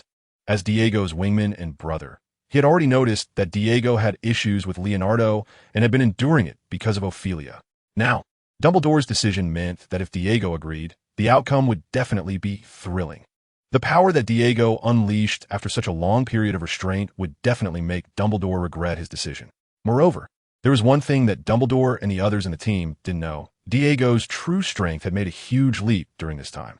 This was something Diego had told Patrick during a trip to gather firewood. So now, Patrick turned to Leonardo beside him, a voice in his head screaming, Agree, agree, agree. Leonardo, hearing Dumbledore say to have a one-on-one match with a kid, was somewhat surprised. He felt like throwing in the towel, thinking he was already 27 years old. Under Nick's guidance, he was not only academically successful, but also much stronger than his teacher. He was like a student surpassing his master. Even if he heard that Diego was a genius, so what? Didn't everyone have their own talents? He himself had been chosen by Nick for his high aptitude, becoming the last student to inherit his legacy. He raised an eyebrow. Professor, are you sure this is necessary? Dumbledore looked at the stubborn Diego and, feeling a bit helpless, smiled wryly, realizing he was affected by this kid's mood. He nodded to Leonardo. Let's have a match. It might make this kid give up. After saying this, he signaled Leonardo to be careful. Leonardo shrugged, smiling somewhat helplessly. All right then, Professor. I understand. The two stepped aside, drew their wands, bowed to each other, then turned back to back and walked forward. Each took 10 steps, then turned to face each other. Patrick stood to the side and asked Dumbledore, Professor, who do you think will win? Before Dumbledore could answer, he eagerly said, I bet Cedric will win. I know his strength. Do you believe it? Dumbledore remained non-committal. While on the other side, Ophelia, watching Leonardo in the arena, said that's impossible. Not only do you know Cedric's strength, but the professor and I also know it well. And one thing you don't know is that Brother Leonardo's strength is recognized by both the professor and Mr. Nick. Among all the young wizards, he is definitely in the top 5, if not the top 3. With his strength, how could Cedric win? Heh, just a moment ago, she was calling him by name. Now she's directly calling him brother. Patrick glanced at his good buddy, silently mourning for him for 2 seconds. If a girl doesn't see you, then no matter how brilliant, talented, and outstanding you are, no matter how much you try to win her favor, in the end, It will likely be overshadowed by a trivial smile from someone she likes. Before Patrick could finish his thoughts, Diego took the initiative to attack Leonardo. With what seemed like a casual lift of his hand, he drew a curve with his wand, and a flash of white light erupted. Dumbledore's pupils suddenly constricted, and he exclaimed in his heart, "How is this possible? It's the shatter spell. When did this kid learn it?" It was only then that he recalled what Mrs. Portcliffe had told him during her recent visit about Diego. This child had inexplicably learned a lot of magic and seemed to have many secrets. Indeed, this kid had so many secrets that Dumbledore needed to bind him with an unbreakable vow. The shatter spell was instantaneous, and Leonardo, being Nick's top student, quickly cast his family's signature spell, the shield charm. An invisible transparent wall appeared in front of Leonardo, forming an impeccable defense. However, something that left everyone astounded happened at that moment. Diegoli's attack landed on the ground in front of Leonardo, raising a cloud of dust. And even Leonardo's armor spell wasn't touched. Patrick's jaw dropped, and he screamed inwardly, "Is this it? Is this it? Brother, what are you doing?" Dumbledore squinted. This child's strength was still lacking a bit. Leonardo felt the same confusion as Dumbledore. The strength displayed by Diggory seems unworthy of his title as a genius. But before he could finish his thoughts, Diggory suddenly moved. He quickly ran, and before the dust had completely settled, he swiftly changed positions and arrived at Leonardo's side. This was a moment when Leonardo had no time to react. This was an action concealed by the swirling dust. This was a position where the armor spell's defense couldn't reach. At that moment, everyone present understood that the shattering spell was not a sign of weakness, but a deliberate act, a smokescreen intentionally released. A seemingly casual sneak attack was merely a cover. A seemingly weak mistake was meant to make the opponent let their guard down. Petrification spell. Diggory waved his wand recklessly, venting the grievances in his heart. "You old cow eating tendergrass, shameless thing." Leonardo had lost his previous composure. The astonishment and panic in his eyes were clear even to Patrick outside the field. Meanwhile, Ophelia kept hitting Dumbledore beside her, urging him to act quickly and prevent her brother Leonardo from making a fool of himself. But Dumbledore remained calm, his hand holding the wand unmoving, because he saw that in Leonardo's eyes there was only panic, not confusion. Sure enough, after a moment of surprise, Leonardo reacted with lightning speed. He countered the spell, waved his wand, and cast his own spell. A series of actions flowed smoothly. The combination of magical and mental power perfectly executed. The green light of the disarming spell shot from the tip of his wand, just as it met Diggory's petrification curse. "What the hell?" Patrick exclaimed. "Is this reaction human?" Beside him, Ophelia clutched her heart with one hand and tightly grabbed Dumbledore's forearm with the other. The extreme tension followed by sudden relaxation made her brain feel a bit oxygen-deprived. Yet she still widened her sparkling big eyes, staring unblinkingly at Leonardo through her round glasses. Dumbledore was also watching Leonardo, and because of his actions, he couldn't help but regard this young man more favorably. This kid is not bad, steady and capable, with a measured response, calm and unhurried. To be able to quickly make a flawless reaction in such a short time, he truly lives up to being Nick's prized student. It seems his old friend has a promising successor. Bang! The two spells collided in the air before everyone's eyes, then exploded. Digory frowned, surprised by Leonardo's quick reaction. He had not anticipated that he could respond so swiftly. On the opposite side, Leonardo was sweating profusely, completely caught off guard by the fact that this 11-year-old boy in front of him forced him to use all his strength after just one encounter. Indeed, Leonardo had put away his contempt for Digory and now regarded him as an equal opponent. Habitually, his hand reached for the backpack behind his waist, where he kept potions made through alchemy, intended for use in battles. But at the moment his hand reached inside, he caught a glimpse of the disdain in Digory's eyes. Leonardo immediately realized and then bitterly smiled. Was it now his turn to be looked down upon? Indeed, Digory had started to underestimate Leonardo. Just now, when he reached for his bag, it was obvious he intended to take out something else, likely a little gadget made through alchemy. But clearly, those gadgets belonged to the category of hidden weapons. How could a child like him even think of using hidden weapons? If Ophelia saw that expression, she would surely see right through him. Thus, Digory's gaze shifted towards Ophelia, only to find her completely focused on Leonardo. Her gaze never once shifted to Digory as a target. Witnessing this scene, Digory's heart suddenly felt empty. Just then, Leonardo happened to notice Digory's distraction and seized the opportunity to launch an attack. A transparent, leg-locking spell shot out swiftly from the tip of his wand. flying straight towards Diegory's legs. Beautiful. Ophelia gasped softly. What the heck? Patrick shouted, shameless. This is a shameless sneak attack. So disgraceful. Dumbledore shook his head. Losing focus during a battle was not acceptable, and that was Cedric's own fault. On the contrary, Leonardo had seized the timing perfectly. He was in the right. Patrick's face darkened. It was over. Even the professor wasn't speaking up for them. Brother, I try my best. Meanwhile, Digory snapped back to reality just as the leg-locking spell was right in front of him. So close. What should he do? Diggory asked himself. While Patrick and the others were also watching him, Leonardo's lips curled into a subtle smile. Previously, Diggory had almost made him embarrassed, and this time he wanted to get back at Diggory. He even imagined how Diggory would look when hit by the curse, falling awkwardly. But just as the leg-locker curse was about to strike Diggory, he suddenly did something that left everyone present dumbfounded. He suddenly exerted force at his waist, quickly turned around, and used his back to face Leonardo's attack. Seeing this, Dumbledore let out a disappointed sigh. Patrick's eyes were filled with anxiety. However, what happened next shocked everyone. The leg-locker curse hit Diggory's back and simply slid off. Just like that, it slid off. It actually slid off. The curse's attack was deflected onto the nearby grass, creating a small crater. Patrick rubbed his eyes, looked at Diggory's unscathed legs, then glanced at the smoking little pit, and finally looked at Dumbledore with confusion. Professor, what's going on? Ophelia and Leonardo shared the same confusion. Everyone was baffled as to how Diggory had managed that. Dumbledore's azure eyes were filled with amusement. Perhaps these kids lacked the insight to understand, but having lived for over 100 years, he knew exactly what was going on. The wizard's cloak Cedric was wearing must be a curse-deflecting cloak. A curse-deflecting cloak. Patrick exclaimed, it's that thing?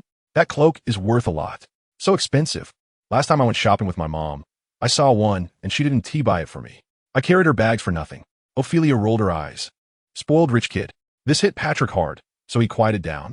Leonardo also heard Dumbledore's words, and a hint of jealousy appeared deep in his eyes. Why should he have such a good item while he did not? Jealousy drove his reason out of his mind in that moment. Taking advantage of Diggory's turning around, Leonardo immediately cast a spell to kick up dust and stones. The curse hit the ground in front of Diggory, immediately sending dust flying everywhere. As Diego turned around, he was immediately engulfed in a cloud of dust, with visibility reduced to less than a meter. He was startled and thought to himself, what the hell? Is this tit for tat? This thought flashed through Diego's mind, causing his initial reaction to lose the necessary time for response. Just then, the swirling dust in front of him suddenly lightened, as if the smoggy weather had transformed into good air quality. This phenomenon instantly alerted Diego that something was amiss. Sure enough, in the next moment after the dust cleared, a dazzling blue spell appeared in Diego's line of sight, shining with blinding light. In just a glance, he could sense the nearly overflowing magical power from the spell. This was an attack unleashed with all its might. However, there was no time for Diego to turn around and withstand it. Even if he tried to block the spell with the front of his protective cloak, he could prevent the spell's effect, but he couldn't stop the magical damage. Not far away, Dumbledore tightened his grip on the old wand, his gaze suddenly sharp. He was preparing to shield Diego from the spell, but at that moment, Diego reacted. He didn't use the protective cloak, nor did he even use his wand. Instead, he concentrated all his magical power in his left hand in that instant. Then, he clenched his left fist and launched a full-force strike. The spell exploded, and magical energy scattered everywhere. Digory's unexpected counterattack left everyone wide-eyed. Dumbledore gasped, that foolish child. How could he do this? Dumbledore and the others were blocked from seeing Digory's situation by the explosive spell. Leonardo sneered. There was no way to block such an attack with just his fists. Moreover, using fists as a conduit for magic, wasn't he worried about injuring his hands? However, considering Digory's age, Leonardo understood. After all, being so young and inexperienced, it wasn't surprising to make such a mistake. But now that he had done it, Professor Dumbledore would surely have to come up with an explanation for him. Diagonally's strike was akin to wandless magic, but even wandless magic could only be performed by some powerful old wizards who were casting spells they were extremely familiar with. However, how could Diagonally be one of those strong old wizards? Moreover, those who watched wizards perform wandless magic still recited spells. No one used their bodies as a medium to gather magical power and clash with another spell head-on. Meanwhile, Patrick looked at Diagonally's position in disbelief, where the remnants of magical light still lingered, and he could see no one. Professor, Cedric should be fine, right? Patrick asked Dumbledore. Dumbledore's expression was grim, unprecedentedly grim. Since he personally sent Grindelwald to Azkaban in 1945, he had never experienced such emotional fluctuations. Hearing Patrick's question, he shot a cold glance at Leonardo and prepared to intervene to save Diagoly. But just as he was about to act, a powerful spell suddenly erupted from Diagoly's position. The fiery red light surged forward with an unstoppable ferocity, like a startled swan or a swimming dragon, and in the astonished and disbelieving eyes of everyone. It suddenly charged toward Leonardo. The surrounding swirling magical energies and the dust that had yet to settle were pushed aside in that instant. Making way for this all-out stupor spell, the smoke was forcefully dissipated under the fierce magical storm, allowing everyone to see clearly that the tail of the fiery stupor spell was connected to Diagoly's wand. Patrick's eyes lit up. Diagoly was fine. No, only Dumbledore saw that Diagoly's left hand was hanging limply. This child. But the most shocked person was still Leonardo, who was standing there thinking of excuses to dismiss Dumbledore. His eyes were filled with disbelief. How could this be possible? That was a freezing spell cast with all his strength. And someone of lesser strength could never withstand such a blow. Could this kid have reached his level at such a young age? Is this the rumored strongest talent? Could it allow him to reach his level of magic in such a short time? But Diagoly's attack didn't give him that much time to ponder. All these thoughts happened in the blink of an eye. Diagoly's attack was already in front of Leonardo. At this critical moment, Leonardo suddenly pulled out a bunch of bottles and jars from his waist pouch and threw them toward Diagoly's stupor spell attack. However, those bottles and jars had no effect against Diagoly's full force attack. They only bought Leonardo 2 seconds of time. But that was exactly what Leonardo needed. This time was enough for him to raise his wand and launch an attack. The same red light shone, and a disarmament spell burst forth from the tip of his wand, also exerting all his strength, directly colliding with Diagoly's stupor spell. The clash of spells. At this moment, it was no longer a matter of whose reaction speed was faster or whose magical level was higher. The only competition now was the duel of their mental powers, and Patrick outside the arena was clearly aware of this, so he directly said to Dumbledore, "Professor, you need to act quickly, or else Cedric, being young, will definitely suffer. I know Cedric's character. He will surely not give up and will exhaust his mental power." Saying this, Patrick glanced at Ophelia beside him and continued to Dumbledore, "Professor, you definitely don't want to see that kind of scene." Dumbledore understood what Patrick was saying, but it wasn't that he didn't want to intervene. He had long wanted to act. However, he couldn't act recklessly, because Diagoly and the others were currently competing in mental power. If he intervened carelessly, it could potentially harm their mental powers, and in serious cases, that damage might be irreparable.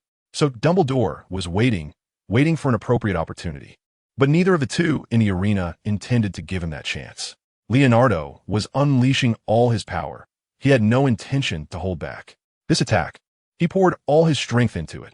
After all, it was just a disarmament spell, and the spell itself wouldn't cause Diagoly any harm. As for the potential aftermath caused by the opponent's mental exhaustion, Leonardo sneered in his heart. Why should he care? It wasn't him who forced Diagoly to do this. On the other hand, Diagoly was struggling to hold on. He originally estimated that having lived 2 lives, his mental power surely couldn't compare to that of a legendary being like Dumbledore, but he thought it would be sufficient compared to the relatively young Leonardo. Indeed, if it were just an ordinary young wizard, Diagoly's mental power would definitely be stronger than his. However, the mistake was that Leonardo was not an ordinary young wizard. He was a genius who had captured the interest of the over 600-year-old Nicolas, who took him as a student. And who was Nicolas? The greatest alchemist alive, bar none. Would Leonardo, chosen by him, have weak mental power? Moreover, over the years, Leonardo's continuous study of alchemy was also a process of constantly enhancing his mental power. Thus, he was probably the only young wizard whose mental power surpassed Diagoly's. And now, Diagoly, with a wry smile on his left hand, felt that at that moment he had gathered all his magical and mental power, which allowed him to withstand Leonardo's freezing spell. But now, he only felt a weak sensation in his mind, like a tide surging in waves. Furthermore, his left hand was cramping, and every muscle in his hand, along with the bones, was tearing with pain. But he couldn't lose. Diego gritted his teeth and persevered. At that moment, the voice of the big orange cat echoed in his mind. "Young man, what you are doing is useless. There are many ways to attract a girl's attention, but among them, harming the person she likes is definitely not one. Moreover, the most important point is that the girl does not like you. No matter how much effort you put in, You're only providing her with an escape route. And in the end, you won't even make her look at you more than once. So give up. She's not the right one for you. Gully seemed to turn a deaf ear, still fixated on the counterspell, but his increasingly dim eyes betrayed him. He wasn't unaware. He just wanted to pretend he was, because he felt there was still a chance for him. The voice of the Jew echoed again. If you don't believe it, you can take a look at Ophelia over there. Even now, has her gaze lingered on you at all? Digier liesse gaze shifted. And that gentle look was directed towards someone opposite him. I understood that some things, no matter how hard you try, are not meant to be yours. What lingers in the mind will eventually resonate. This is ultimately a scene from a movie.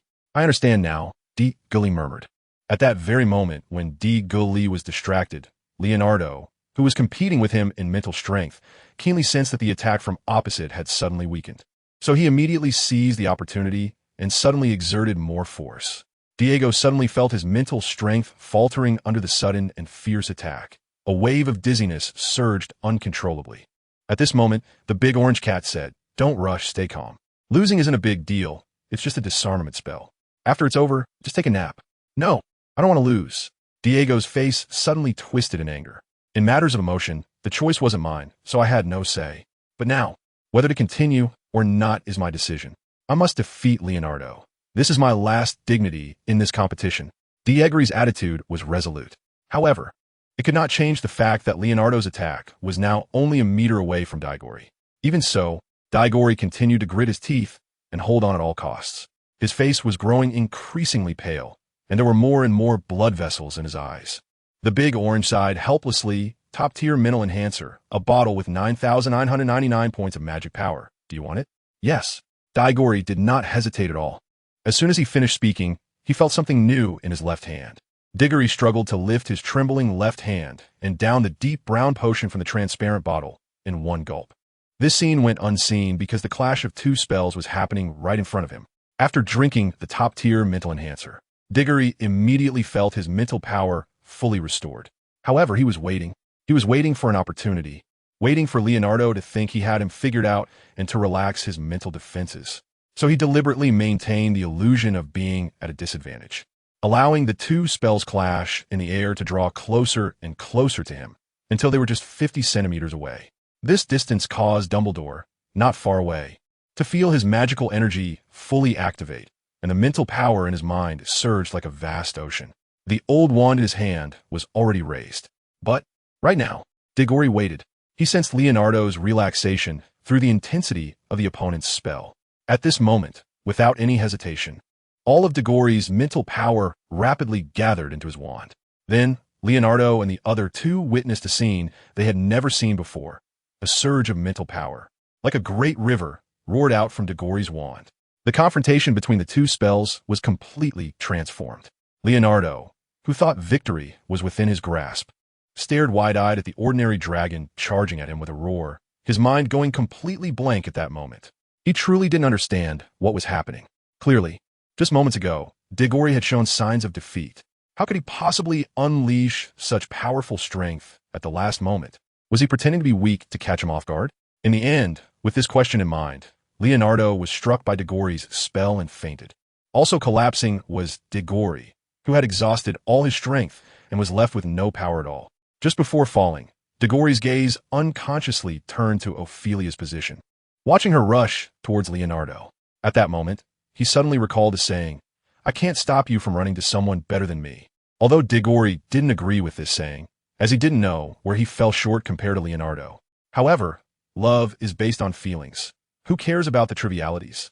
In the end, Diggory fainted with regret. Dumbledore suddenly appeared behind Diggory and reached out to catch the unconscious boy. Looking at the now unconscious Diggory, Dumbledore felt a headache coming on. For some reason, this child always managed to disrupt his plans, causing unexpected events to occur in matters he thought he had under control. He had even challenged Dumbledore's understanding in certain things. For example, those two previous instances. First, Diggory had managed to block Leonardo's spell attack with his fist, and second, just now, he had seemingly reached his limit, but somehow unleashed an unprecedented power that defeated Leonardo. Dumbledore couldn't figure out how Diggory had accomplished this, no matter how hard he tried. Could it be that he used a potion? Dumbledore wondered to himself, but then he shook his head secretly. Potions that have such explosive effects are not easy to brew. First of all, the raw materials for those potions are incredibly difficult to obtain. And even if you got the materials, the brewing process would be beyond your capabilities. It requires a sufficiently experienced wizard to brew them, and such wizards are extremely rare. Patrick also came to Diggory's side, gently lifting Diggory's left hand with his right hand, and suddenly felt a jolt in his heart. Professor Patrick's face looked very grim. Just look at Cedric's left hand. It seems to be ruined.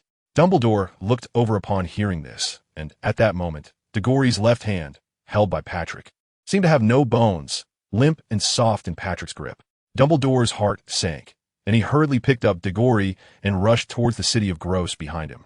As for the equally unconscious Leonardo, neither the old nor the young had thought of him. Only Ophelia remained by his side. Diagoly is now in a dangerous situation, and in a similarly perilous position are Sane and Chilo in the Albanian forest.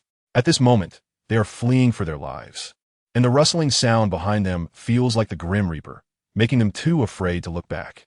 Damn, the bugs. Damn, the bugs. Sane has excellent lung capacity, and while running, he continues to curse. What the hell are these bugs? Chilo, didn't you say you did research? What the hell are they? And how we deal with them? Chilo, however, does not have Sane as stamina and is already out of breath, being carried under Sane's armpit as they escape. Although he doesn't have to exert himself to run, Chilo wishes he could escape on his own two legs, because the smell under Sane's armpit is just overwhelming. Moreover, being carried like this, the jarring motion makes his heart, liver, spleen, lungs, and kidneys ache in protest, collectively objecting to such an inhumane mode of transportation. After vomiting his breakfast, Chilo weakly protests to Sane. I solemnly declare that I want to change positions. This is too inhumane. Inhumane? While running. Sane looks down at Chilo's bald head. His headscarf has fallen off somewhere during the escape. Are you kidding me? Talking about humanity with a Death Eater? Sane scoffs. Keep whining, and I'll toss you to those bugs for lunch. Do you believe that? Chilo falls silent, knowing that Sane is capable of such things. In the 2 days he has spent with him, he has never figured out where Sane's bottom line lies. These bugs are called carrion beetles. They are small, have a hard shell, can withstand most magical attacks, and have almost no weaknesses, usually feeding on decaying flesh. Chilo recites the characteristics of a carrion beetle like he is reciting a textbook. After a long rant, Sane finally interrupts, but according to your logic, that's not right. We are living people. We're not on their menu. So why are they after us? To finish their meal? No. Chilo struggles to explain. They are called carrion beetles not because they only eat rotten meat, but because they even eat rotten meat. We are within their prey range. Moreover, we are a delicacy for them. Hearing this explanation, Sane immediately starts cursing again. Damn it. What the hell? As a seasoned foodie, Sane is fully aware of the temptation of improving one's diet. Just like now, in this forest, he hasn't had a decent meal in days. If a roasted turkey were placed in front of him now, he would want to eat some mush. But if that meal were his, it would be a different story. Are these bugs brainless? Why don't they go for rotten meat? Rotten meat doesn't run away. It just lies there waiting for them to eat. Why do they have to chase us? Isn't it tiring? Not tiring, Chilo said quietly.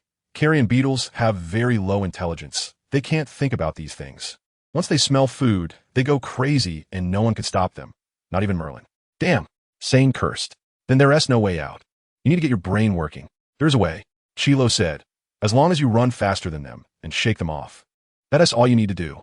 Sane paused, then asked, if I toss you here, can I run faster? Chilo was startled at this. Are you heartless enough to sell out your teammate? We've been through thick and thin for so long, and now you want to sell me out? You irresponsible man. Sane smirked. I'm a notorious Death Eater. Why should I be responsible for you? What is the matter? Are you my girlfriend or something?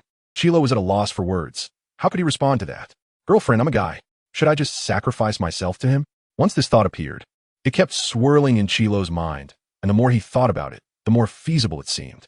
With that, Chilo suddenly glanced shyly at Sane, who was carrying him.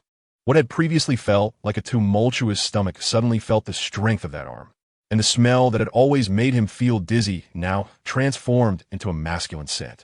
If you're willing, then I'm willing too. After saying this, Chilo blushed, shyly turning his face away and burying it in Sane's armpit. Ah, that damned, intoxicating masculine scent. Meanwhile, Sane continued to talk to himself. If you want me not to drop you, it's not impossible. Just find someone I'm willing to listen to. But unfortunately, the only ones who can make me obey are my wife and my mom. And my mom is gone and my wife. Wait, what did you just say? Don't rub against my armpit. Speak clearly. Chilo's head was pulled out from under Sane's armpit, and he was a bit displeased. But he still didn't lose his temper at the man in front of him.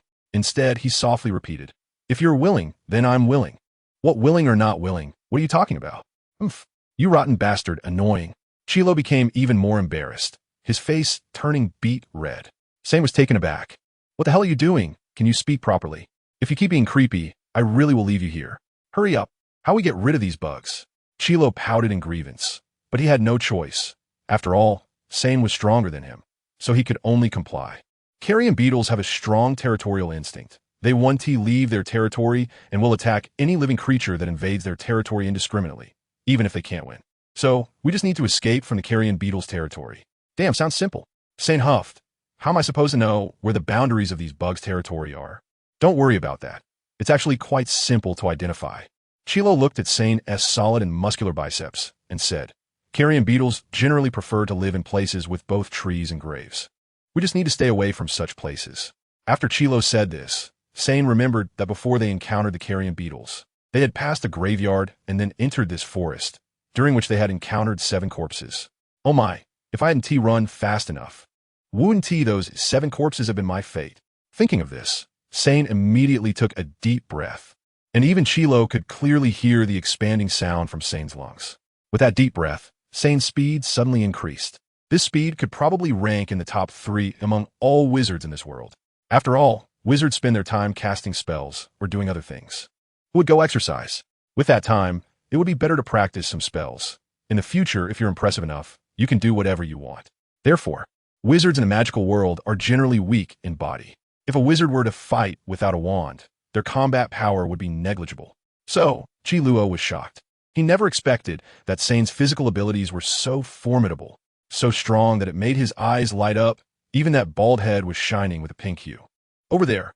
At this moment, Sane suddenly pointed ahead and shouted, "There's a dilapidated stone temple. There are no trees around it.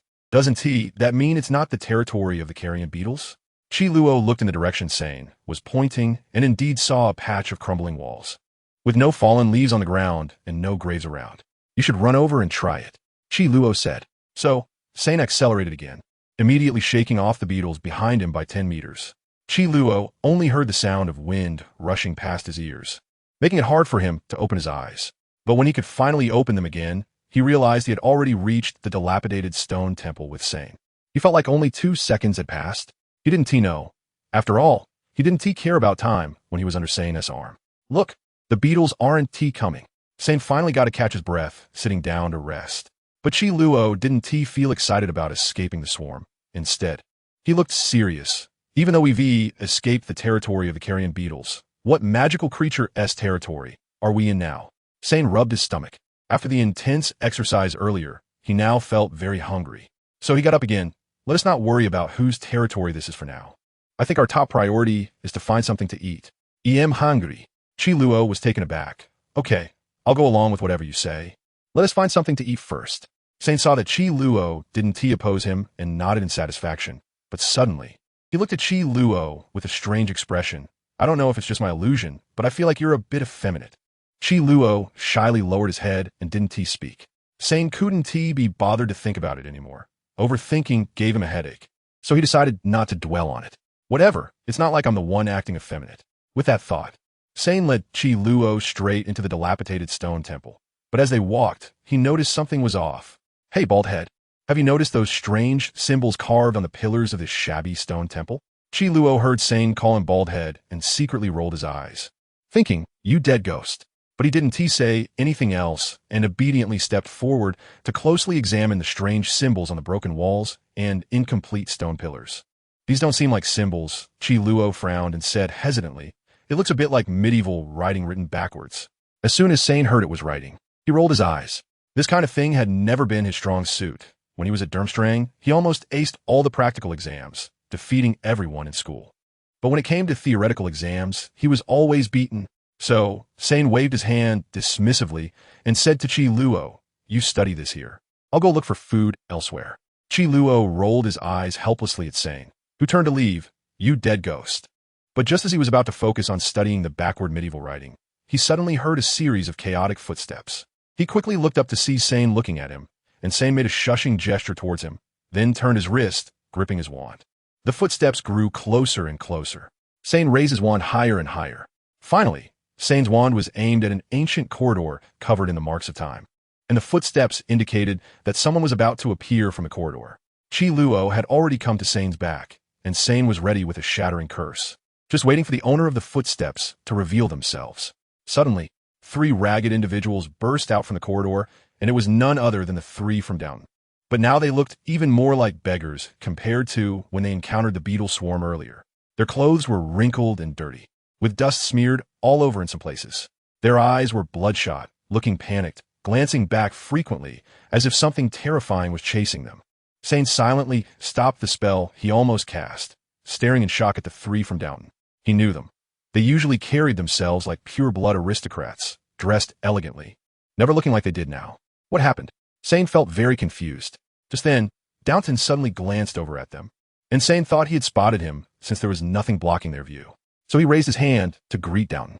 However, the next scene made both Sane and Qi Luo feel their scalp tingle. Downton looked at them with a terrified expression, as if he had seen a ghost. And without a word of greeting, he turned and ran away with the other 2. Sane at that moment didn't think twice and shot a self-created curse, Shadow Blade, behind him without looking back. But when he turned his head, he didn't see any terrifying presence, only the dilapidated stone temple and Qi Luo, who had almost been hit by his spell. However, Qi Luo, who had nearly lost his life, didn't blame Sane because he felt just as uneasy as Sane. What is going on? There's clearly nothing behind us. Why did Downton run away like that? Sane asked. You were standing behind me just now. Did you notice anything strange? Qi Luo slowly shook his head, indicating he hadn't seen anything. After this incident, Sane and Qi Luo decided not to separate for the time being. Clearly, Downton's behavior just now told them that this dilapidated stone temple was not simple and probably harbored something even more terrifying than the carrion beetles. How about we retreat back to the edge of the stone temple?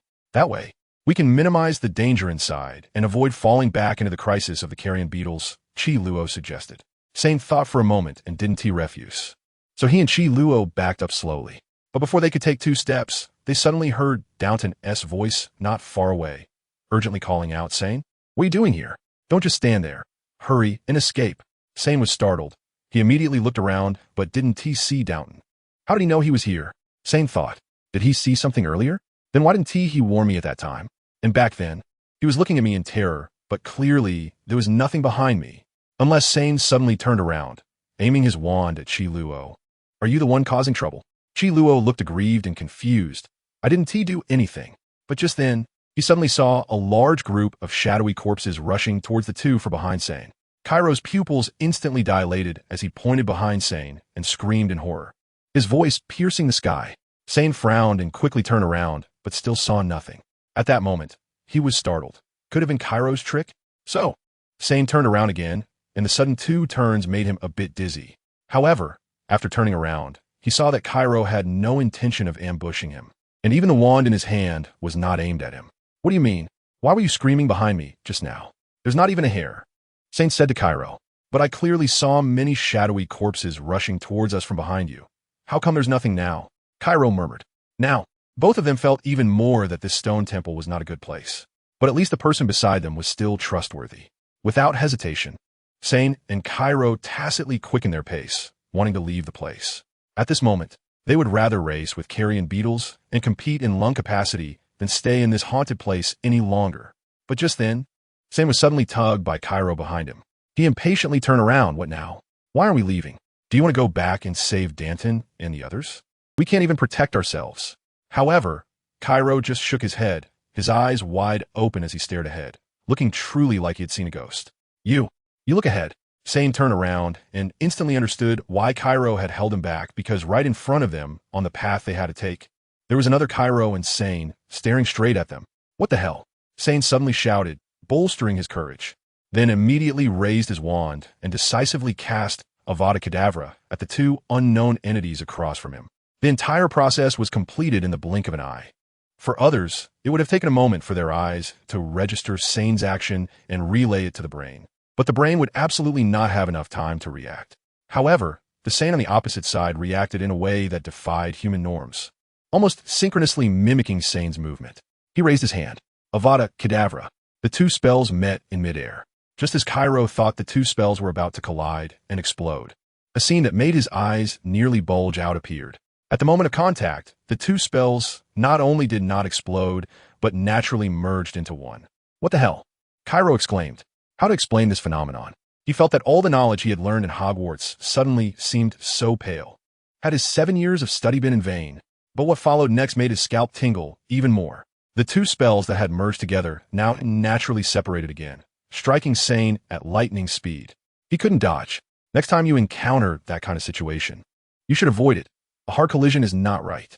Goalie followed Dumbledore, listening to him summarize the battle he had with Leonardo yesterday. You shouldn't act impulsively, and you definitely shouldn't use your hands as a vessel for magic to go head-to-head with Leonardo's spells.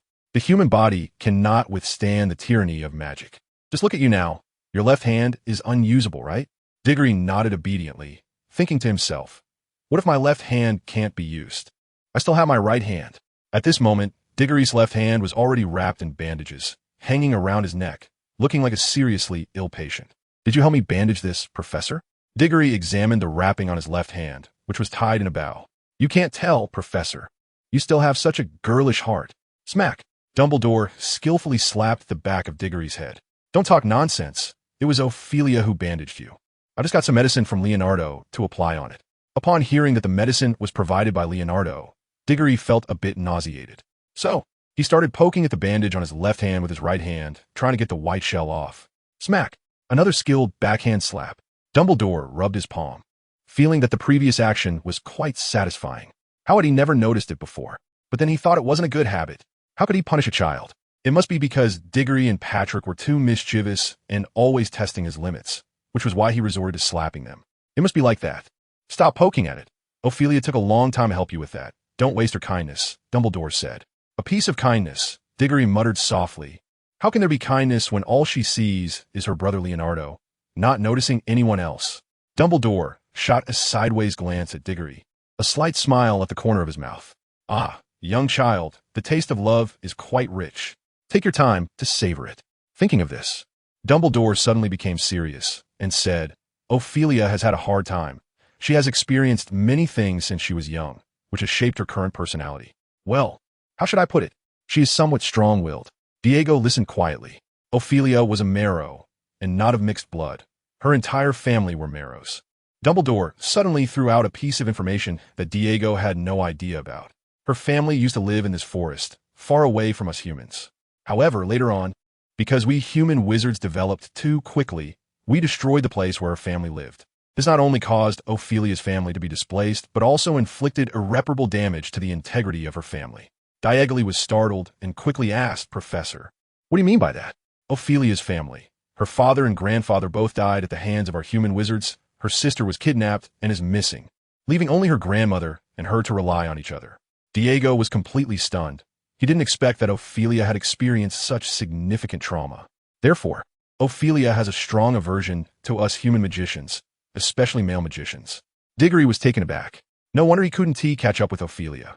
It turned out he had suffered from the collateral damage. Wait, that is not right. Leonardo is also a male wizard. Why is it that he isn't disliked? Is it because he is older? Dumbledore noticed Diggory's confusion and said, Leonardo's parents are ordinary people, not the kind of magical capitalists who destroyed her family. That is the first point. Secondly, Leonardo is from F country, not our country, so Ophelia wouldn't have as much aversion to him. And lastly, Nick put in a lot of effort to protect the Mua race. So, as a student inheriting Nick's legacy, Leonardo naturally has a slight advantage over you. Upon hearing this, Diggory finally understood. No wonder Ophelia had never been kind to him, and no wonder Leonardo could win Ophelia's favor the moment he appeared. The reason was right here. He subconsciously clenched his right fist, wanting to slap it onto his left hand, but the pain made him break out in a cold sweat immediately. What about Leonardo's people? Diggory looked back, seeing only Patrick and Ophelia behind him. I need to compete with him fairly. Dumbledore also glanced back, then mysteriously bent down and said to Diggory, I've already sent Leonardo back to Hogwarts. His talents are enough for him to be a teacher at school. So, I've helped you get rid of your only rival. Now, you know what to do next, right? Dumbledore said earnestly while patting Diggory's shoulder. Upon hearing this, Diggory's admiration for Dumbledore surged like a torrent, unending. It was like the Yellow River flooding, uncontrollable. However, with Leonardo gone, doesn't that lower our safety factor? Diggory asked. When Dumbledore heard this question, he felt that this child understood the bigger picture and was sensible, not only having his own feelings but also caring for his mentors and friends. Dumbledore looked at Diggory with satisfaction and said, "Aren't you here too? Your left hand is injured, but you use your right hand to hold your wand." At this point, ignoring the deeply moved Diggory, Dumbledore turned to Ophelia behind him and said, "Child, come here for a moment." Just now, Diggory accidentally bumped his left hand again, and it's hurting badly. Come help him take a look. After saying that, he mischievously winked at Diggory. Our little Diggory felt a jolt. Was his wingman number 2 online? So, wingman number 2 then led wingman number 1 to the front, leaving Ophelia and Diggory walking behind. Watching Ophelia seriously check his left hand again, Diggory felt a bit embarrassed. Saying, "Sorry, I have to trouble you again." "It's fine." Ophelia's voice sounded somewhat cold, but this didn't dampen Diggory's rekindled spirit. He thought, "Don't worry, I'll protect you well in the time to come. Just don't stay too far from me. It would be fun too far away." However, when Ophelia heard this, she frowned and coldly replied, "Thank you, but I don't need your protection. We girls can protect ourselves just fine." After saying that, she rewrapped Diggory's bandage, ran to the front to join Dumbledore, and switched back with Patrick. At this moment, Diggory could clearly see that both wingman number 1 and wingman number 2 cast him subtle looks of disappointment. At this moment, Diggory felt like crying. He just couldn't handle the whole dating thing. By a small stream in the Albanian forest, Dumbledore, Patrick, and Ophelia were gathered around a stone table, watching Diggory fussing by the stream. It was already noon, and the group had come here following Dumbledore after losing a great opportunity to get closer to Ophelia in the morning. So, Diggory decided to take advantage of this noon to prepare a lavish lunch for Ophelia to express his feelings. As for the earlier agreement with the big ginger cat to give up, Diggory thought that since he already understood why Ophelia had been cold to him, it would be a disservice to Dumbledore's thoughtful advice not to take targeted action and try again. Thus, Dumbledore and the others held bread and milk that had been magically conjured, while they watched Diggory pull out a pile of items from who knows where, pots, bowls, and all kinds of seasonings, along with firewood that Ophelia had insisted on collecting herself, ignited with a fire spell. A genuine Chinese meal was about to be cooked. Diggory exchanged ingredients for yellow braised chicken, salt and pepper ribs, red braised pork, and sauerkraut fish from the space, along with a serving of pasta. After about 80 minutes, these exquisite dishes, emanating rich aromas, were delivered by Diggory to Ophelia. Not only that, but Diggory also presented Ophelia with a set of cutlery. A plate of tomato, an egg pasta, and a glass of freshly squeezed orange juice. This level of service in such a remote area could almost be considered a luxury. Patrick first tossed aside the bread and milk he was holding, looked at the pasta and dishes in front of Ophelia, then glanced at the empty plates in front of himself and Professor Dumbledore, suddenly unable to believe that his good brother prioritized romance over friendship. "Cedric, what about our portion?"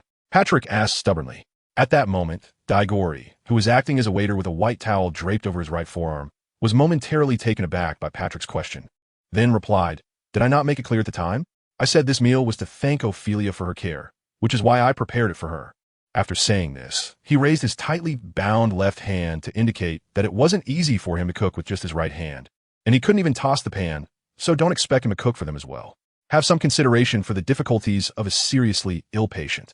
Patrick continued to look in disbelief at his good brother, who prioritized romance over friendship. Could they still have fun together? Diego faced Patrick's questioning gaze and directly responded with a look. "Bro, I've got Ophelia now. What do I need to play with you for?" As soon as Patrick received this look from Diego, his body shook and shook again until there was no more shaking. Then, with profound meaning, he looked at Diego and nodded, indicating that he finally saw through him. Diggory shrugged his shoulders, indicating that he didn't care at all. However, he soon noticed that Ophelia had not touched the dishes in front of her, so he asked, "Is the food not to your taste? If not, I can toss it out. Just tell me what flavors you like, and I'll make it again." Patrick immediately thought, no, such delicious food. Although I haven't seen it before, it would be such a waste to throw it away. You can give it to me. But then he thought again and felt that Diggory was really not a good person, willing to throw away so many dishes without giving him any. Ophelia shot Diggory a glare, ignored him, and turned to Dumbledore, who was drinking water, saying, "Professor, please go ahead and eat these dishes." Dumbledore glanced at the utensils Ophelia handed over, then looked at Diggory beside him, and his meaning was clear. Look at yourself, and then look at others. He smiled at Ophelia, then magically pulled out 2 sets of cutlery from his wizarding robe, one for himself and one for Patrick. You can use Diggory's utensils, Patrick, and I will use something else. After all, we can't let a certain child's good intentions go to waste. However, Dumbledore suddenly frowned at this point, realizing that there seemed to be a bit too little food. Patrick smirked, immediately understanding Dumbledore's meaning, and added, "Yes, it's definitely not enough. I've been starving on this journey, and if I eat freely, Ophelia might not be able to keep up, and then she would go hungry. Oh dear, it's really hard to bear." Dumbledore looked at Patrick after his performance and gave him an approving glance. At this moment, Diggory couldn't help but understand that it was just because he had been unfair. So he could only turn back, using the leftover eggs, green onions, and then adding 2 pounds of 5-spice beef, green peppers, onions, and leftover rice from the system space, quickly stir-frying a fragrant and perfectly separated beef and egg-fried rice. Diggory brought the fried rice to the table, saying, "Give it a try. These are all dishes I've come up with myself, so let me know what you think, good or bad." He shamelessly claimed all these dishes as his own. The magical world is still relatively closed off, with little contact with the outside world, especially for old wizards like Dumbledore and Patrick, who belong to pure-blood families. And Ophelia goes without saying. Magical creatures appearing in the outside world would be hunted by the Ministry of Magic. So these 3 definitely hadn't had authentic Chinese cuisine and wouldn't recognize it. Therefore, Diggory's shamelessness was quite bold. However, it was clear that Diggory was overthinking it. Among the 3 people eating, Patrick didn't care what the dishes were called, just repeatedly saying they were delicious. Ophelia, on the other hand, chewed slowly and attentively, seemingly indifferent to why Diggory had such good culinary skills or how he made these dishes. As for Dumbledore, Diggory caught him looking down at his plate, suddenly playfully blinking. All right, he felt a strange flutter in his heart. Diggory suddenly realized he had no need or ability to deceive Dumbledore. So since he didn't ask much or say much, he would just stay silent. How does it taste? Diggory was still quite concerned about the taste because he hadn't cooked in a month since arriving in this world and wasn't sure if his cooking skills had declined. Patrick, who had buried his head in his plate, struggled to lift it, chewing and spitting as he said to Diggory, "I say you're not being fair. Since you have such good cooking skills, why don't you?" Patrick suddenly stopped. Diggory asked, "Go on, finish what you were saying, and then evaluate the taste of my dishes." But Patrick seemed not to hear Diggory's words. His expression slowly turned to one of terror, his hand trembling as he slowly raised it, pointing behind Diggory. Oh my, that's a huge spider. This leisurely afternoon had lulled Diggory into a false sense of security. Hearing Patrick's words, Diggory immediately pulled out his wand and turned around to prepare for battle. Sure enough, as he turned, he saw a gigantic spider with 8 eyes, covered in thick black fur, hanging in the air with its massive legs, its cold black eyes staring right at him. Its mouth had 2 razor-sharp fangs that dripped with purple venom. A wave of goosebumps shot from Diggory's lower back straight to the back of his head, making him shiver uncontrollably. Oh my gosh! He stared wide-eyed at the spider in front of him, holding his breath. Seeing such a large 8-eyed spider in reality was an unprecedented visual shock that was truly hard to digest. Diagonally's low murmurs were completely unheard by Patrick, who was staring at the 8-eyed spider and fearfully said to Dumbledore, "Professor, please take action. I'm so scared." But Dumbledore simply took a quiet bite of the boneless sour fish and closed his eyes in enjoyment. Patrick looked at him and thought, it's over. The boss isn't going to act. What should I do? He couldn't help but cast his gaze towards Diagonally, who was in front of him. Can he handle it? The visual shock brought by the 8-eyed spider was stunning at first glance, surprising at the second, and by the third glance. The breathtaking feeling was almost no different for Diagonally, who had traversed from another world. At this moment, he was staring intently at the venom dripping from the 8-eyed spider's mouth, swallowing hard. Isn't this exactly what the mission required? The venom is right here. If he could get the venom here, the mission reward would double his mental power. Thinking of this, Diagonally suddenly broke into a happy smile. However, this smile made Patrick think that his good brother had gone crazy from fear. Just then, Diagonally suddenly pulled out a bottle of aphrodisiac from the pocket of his cloak. When Patrick saw the pink potion, he couldn't tell if it was his imagination. But he felt that this potion was similar to the aphrodisiac the ladies at the club he went to with his dad last year used. The bottle of aphrodisiac, with its elegant curve, smashed onto the head of the 8-eyed spider in front of Patrick's puzzled eyes, shattering and splattering the aphrodisiac all over the spider's face. Dumbledore, sitting behind, twitched at the corner of his eye upon witnessing this scene. Patrick wasn't sure if it was really an aphrodisiac, but Dumbledore certainly knew. This kid, day after day, he originally wanted to train Diagoly's combat strength, but this kid ended up doing this. Now he was waiting to see how Diagoly would handle it after the spider got aroused. Just as Dumbledore's thoughts settled, the eight-eyed spider's 8 eyes, which had previously appeared cold and emotionless, suddenly turned a pink color, just like the aphrodisiac. At this moment, the eight-eyed spider suddenly started to flail around. In fact, Diagoly wasn't clear on which of the spider's many legs were hands and which were feet. But seeing the eight-eyed spider flailing all its legs wildly, he could only use an idiom to describe the current situation. The eight-eyed spider suddenly went insane, and the venom that had been dripping from its mouth was now flowing out in a continuous stream, spraying everywhere. This made Diagoly's heart ache. What if the venom ran out later? But the eight-eyed spider didn't know what Diagoly was thinking, nor did it care about what this human was thinking. It only knew that there was an extremely primal and powerful desire driving it to find a female eight-eyed spider. So it only wanted to climb back along the silk thread connected to the branch and return to its species nest to find that bald eight-eyed spider and relax on top of him. As for the 4 people in front of it, under the strong drive, the eight-eyed spider's not-so-smart head couldn't think of so much. No one could stop it from returning to its nest to find that bald eight-eyed spider. Seeing the eight-eyed spider actually turning to leave, Diagoly was suddenly anxious, realizing that the reward he had almost obtained was about to slip away. He quickly drew his wand and aimed at the spider's rear, casting a blasting spell. Immediately, the eight-eyed spider, which was climbing up the silk, felt a coolness in its rear, a sensation reminiscent of when it had exhausted itself lying on that bald spider. It felt a bit confused and wanted to turn around to see what was happening. But before it could turn, it already felt all its strength slowly fading away. Then all its legs could no longer grip the silk. Finally, light left all its eyes, and the black eyes dimmed. Bang! The spider's massive body fell to the ground with a loud crash. Patrick was startled by the sound. Is it done? He asked himself in disbelief. Wasn't it said to be extremely ferocious and dangerous, a magical creature that was terrifying enough to make one run away at the first encounter? How could it be so easy now? Patrick looked at Dumbledore beside him, hoping the professor could give him an answer. But Dumbledore was just eating the food in front of him, calculating how to find a suitable magical creature for Diagoly to practice with next, completely oblivious to Patrick's gaze. Diagoly ran excitedly to the corpse of the eight-eyed spider, took out a bottle, and filled it with more than half a bottle of venom from the spider's mouth. Just as he finished filling the bottle, a voice suddenly echoed in his mind. Hello, host. This is the 3 good student system reminding you that the task has been completed. Would you like to receive your reward now? Diagoly recalled the moment when he was almost defeated by Leonardo due to his lack of strength, relying on potions to barely hold on. He steeled his heart and said without hesitation, All right now. Diggory stood up, and as soon as he finished saying this sentence in his mind, he suddenly felt an intense pressure in his head.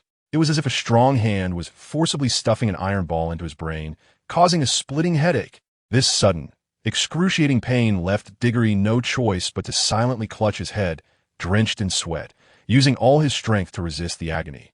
His legs lost their strength, and he fell to the ground as if weightless, rolling in pain.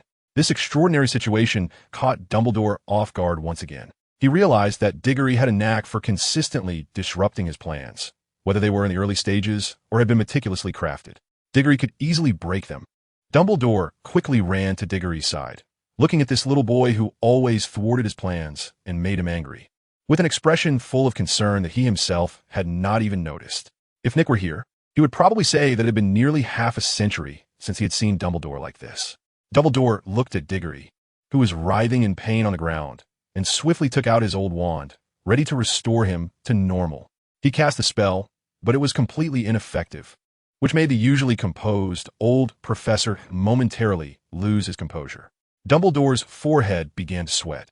He thought for a moment and then quickly reached into his pocket, pulling out several vials of potions he had taken from the Hogwarts infirmary before coming here.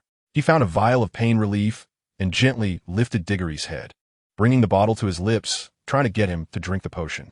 However, he simply couldn't do it. Diggory curled up in pain, gritting his teeth tightly and trembling all over. Not to mention taking medicine. Even lying flat was impossible. And it just so happened that Dumbledore had never encountered such a situation. He couldn't even prescribe the right remedy. What should he do? Dumbledore asked himself. Just a moment ago, Diggory had been lively.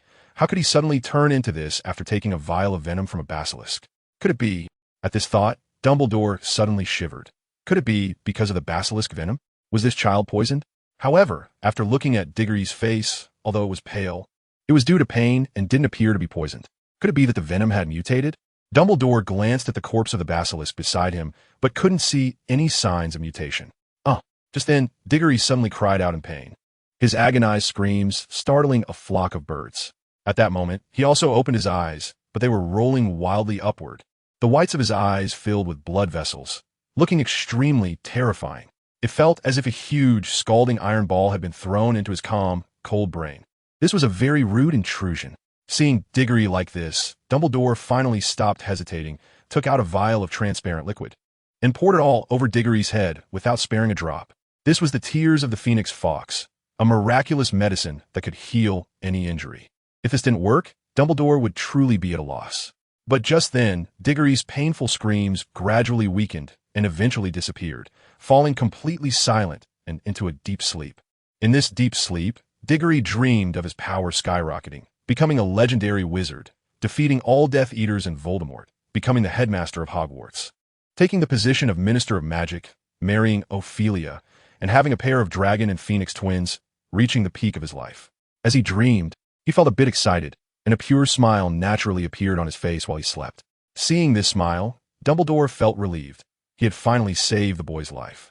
However, he truly couldn't understand how a simple task of retrieving a vial of basilisk venom could lead to this.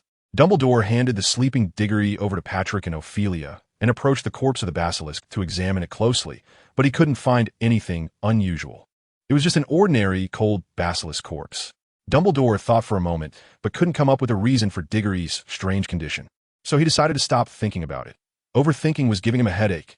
Anyway, Diggory was fine now, and at worst, he would just wait for him to wake up and ask him about it.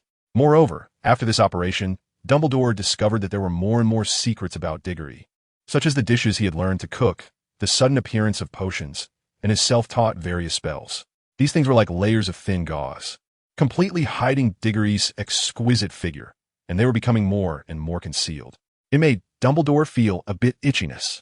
If it weren't for the unbreakable vow, Dumbledore would never have taken such a relaxed attitude toward Diggory.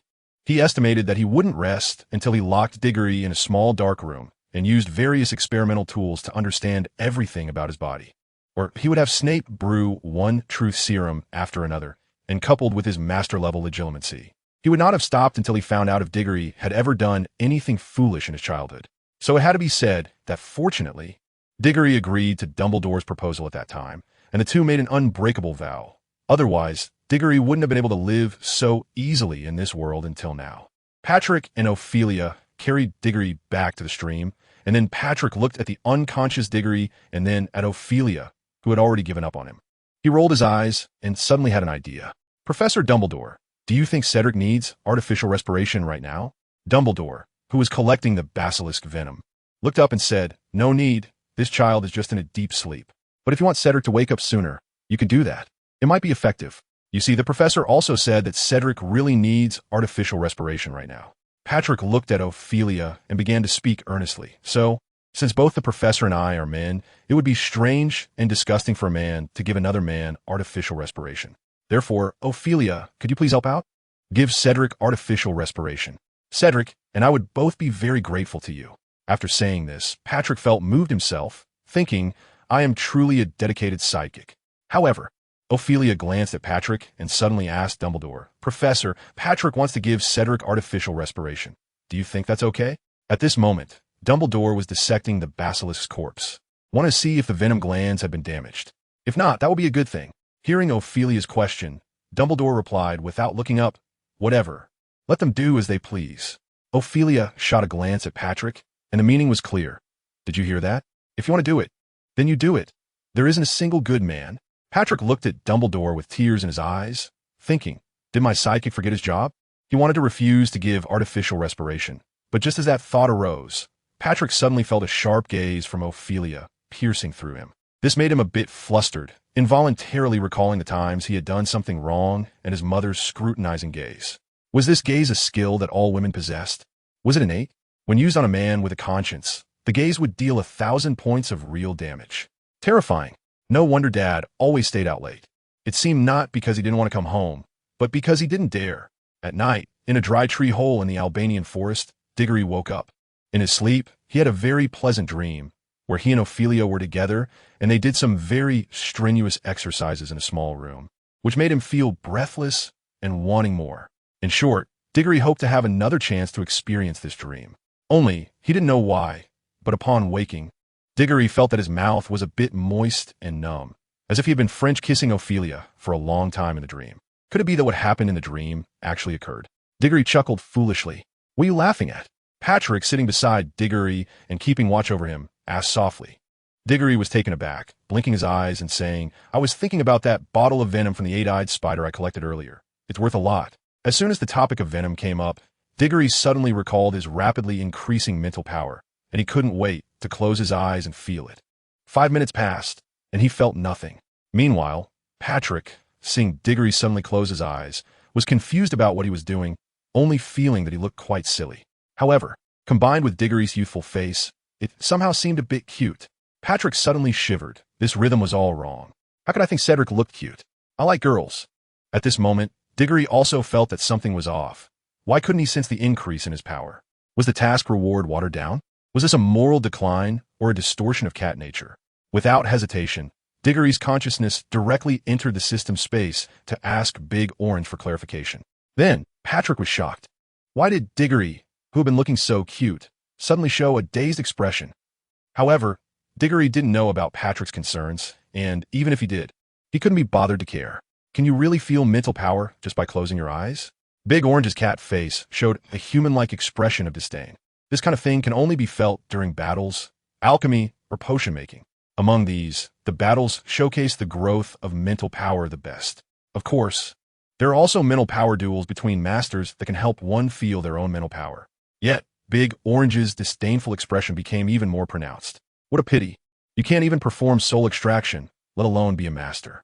You're really pathetic. Hearing Big Orange's merciless mockery, Diggory's face turned from green to red. He wanted to retort, but couldn't find the words. After holding it in for a long time, he finally managed to say, 30 years in the East. 30 years in the West. Do not bully the young when they are poor. Big Orange leisurely licked its paw and disdainfully pouted. Do you even have the face to call yourself young? Don't you know your own age? We're all nearing 40. Diggory couldn't take it anymore. His consciousness returned directly. He felt that if he continued to stay in this space, he would either uncontrollably make a cat meat hot pot or explode on the spot. After thinking it over, neither option seemed appropriate, so Diggory wisely exited the space, preferring not to see. As soon as he opened his eyes, he saw Dumbledore and Patrick entering the tree hole. Professor, you have to come see. Just now, Cedric woke up and was talking to me normally. But then, suddenly, I don't know what happened. He seemed to become like a fool, and no matter how I called him, he wouldn't respond. Please take a look and see if he has become an idiot. Initially, Diggory felt a bit warm in his heart seeing Patrick's anxious expression, but upon hearing the latter part, he couldn't help but frown. Why use the word idiot? Couldn't they just say he was sick? Are the kids in country why really that lacking in vocabulary? Dumbledore bent down. The space of this tree hole was still a bit small for him, and, after entering, his movements were greatly restricted. Yet the old man still rushed to Diggory's side as quickly as he could. To his surprise, when Dumbledore looked up, he saw a pair of clear eyes. Oh, Cedric, you're awake, Patrick exclaimed in surprise. However, Diggory ignored Patrick and instead stared into Dumbledore's eyes, saying, Professor, let's have a one-on-one duel. Dumbledore was taken aback by this statement. Floating? I can't lift a knife anymore. Feeling like defeating a Leonardo means you can challenge me? Who gave you the courage? Liang Jingru? Suddenly, Dumbledore found it a bit strange. Who was Liang Jingru? Why did he suddenly say that name? But none of that mattered. The only important thing was that Diggory in front of him was now challenging him. And, judging by his serious expression, he wasn't joking. Diggory's words not only shocked Dumbledore, but Patrick, who had dragged him in, was also gaping, unable to close his mouth for a long time. What is truly impressive? He used to not understand much, only feeling that his dad's family was impressive because their red flag never fell, while outside, colorful flags were fluttering. But now, looking at Diggory, who publicly challenged Hogwarts' greatest headmaster, the most powerful wizard of the present, Dumbledore, who else has that kind of courage? Patrick felt that even the most rebellious uncle in the family, who happened to have the best talent, couldn't do it. After all, Dumbledore's strength is well known. He defeated the first Dark Lord Grindelwald, and even at 100 years old, he could still intimidate the second Dark Lord, Voldemort, into not daring to invade Hogwarts. With such strength, who else could do it? But Diggory dared. This made him feel that he had not misjudged his friendship with Diggory.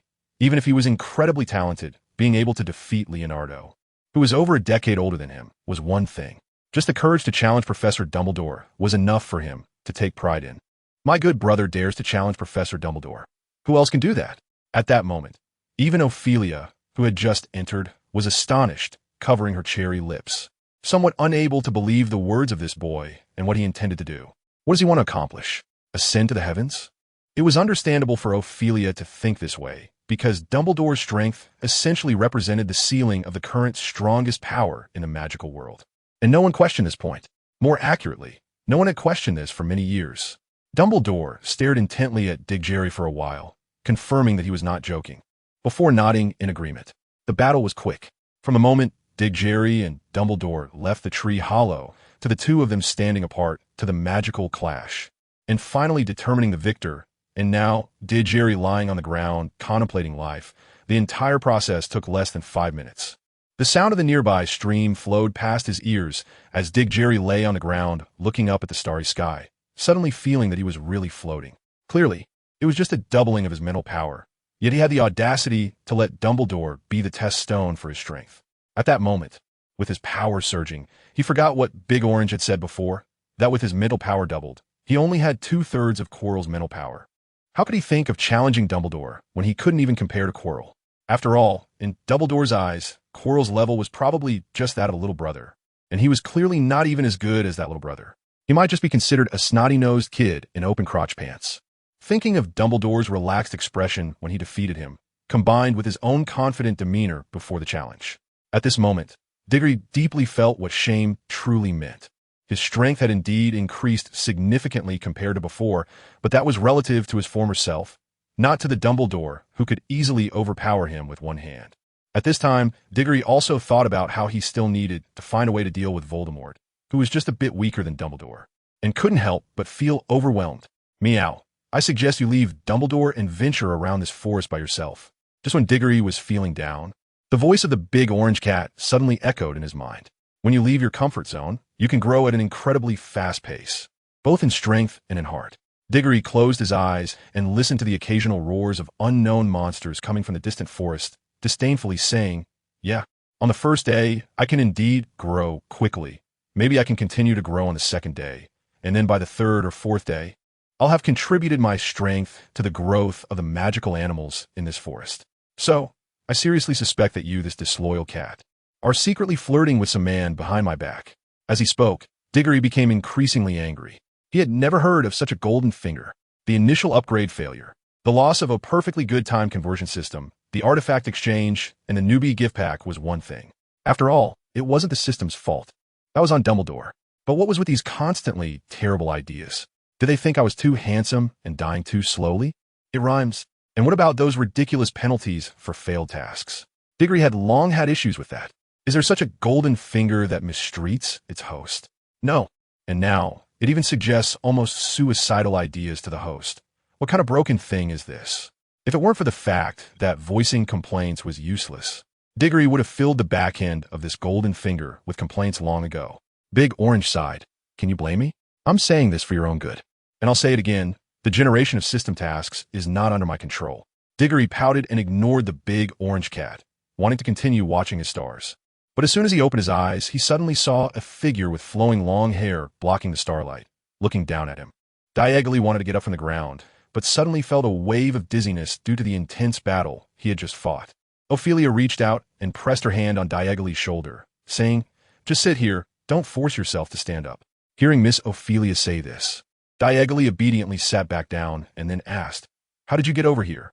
Diggory was indeed a bit surprised. In his view, the most likely person to come at such a time would be his wingman and good brother Patrick, followed by the possibility of Professor Dumbledore coming down. As for Ophelia, her arrival took Diggory a bit off guard.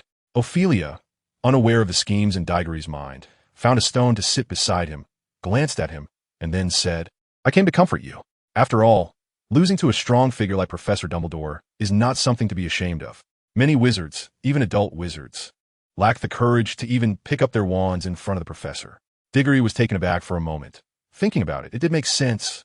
Just like Voldemort, who didn't dare to confront Dumbledore directly at the height of his power. Moreover, during that battle in the Ministry of Magic, Voldemort had a hard time facing Dumbledore, only to be trapped in a large water sphere by Dumbledore's nearly perfected levitation spell, ultimately suffering a crushing defeat. With this in mind, Diggory felt clearer in his heart. He then glanced at Ophelia beside him, the faint starlight gently draping over her, her Ravenclaw uniform accentuating her quiet and elegant demeanor beautifully. At this moment, Ophelia was slightly leaning back, supporting herself with her arms, quietly gazing at the starry sky. Her fair skin seemed to emit a soft glow, almost mesmerizing Diggory. It felt as if everything around had quieted down, with only the gentle sound of the nearby stream and the breeze rustling through her hair. The scene made Diggory feel calm from the inside out. At that moment, he wished time could stop, allowing him to forever admire this picturesque beauty. "What are you looking at?" The sudden, slightly bashful and annoyed voice instantly shattered Diggory's fantasy. Diggory came to his senses and saw Ophelia looking at him warily, one hand reaching into her wizard's robe, ready to pull out her wand. "Ah, let me explain," Diggory said earnestly. "I didn't mean anything else.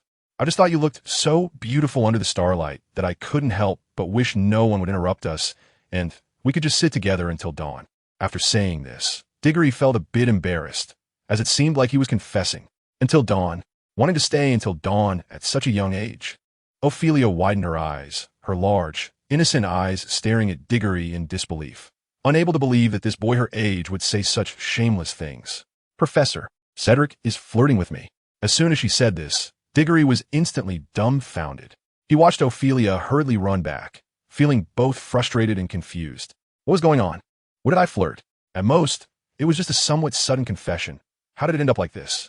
Flirting? I admit my gaze might have been a bit eager before, but I definitely didn't think too much at that time. I'm wrong. Late at night, still by the stream. Compared to before, there was now a bonfire beside Diggory. This was because Dumbledore believed he was not suitable to be in the same space as Ophelia anymore. So he was naturally assigned to keep watch, without anyone to take over. Dumbledore, peeking from the tree hollow, looked at Diggory sitting alone outside, exposed to the cold wind, and felt a bit sorry for him. His sidekick had clearly created such a good opportunity for Ophelia to comfort him, even stopping Patrick, who was originally going to comfort Diggory. And what was the result? Such a great opportunity wasted. Sigh, too inexperienced.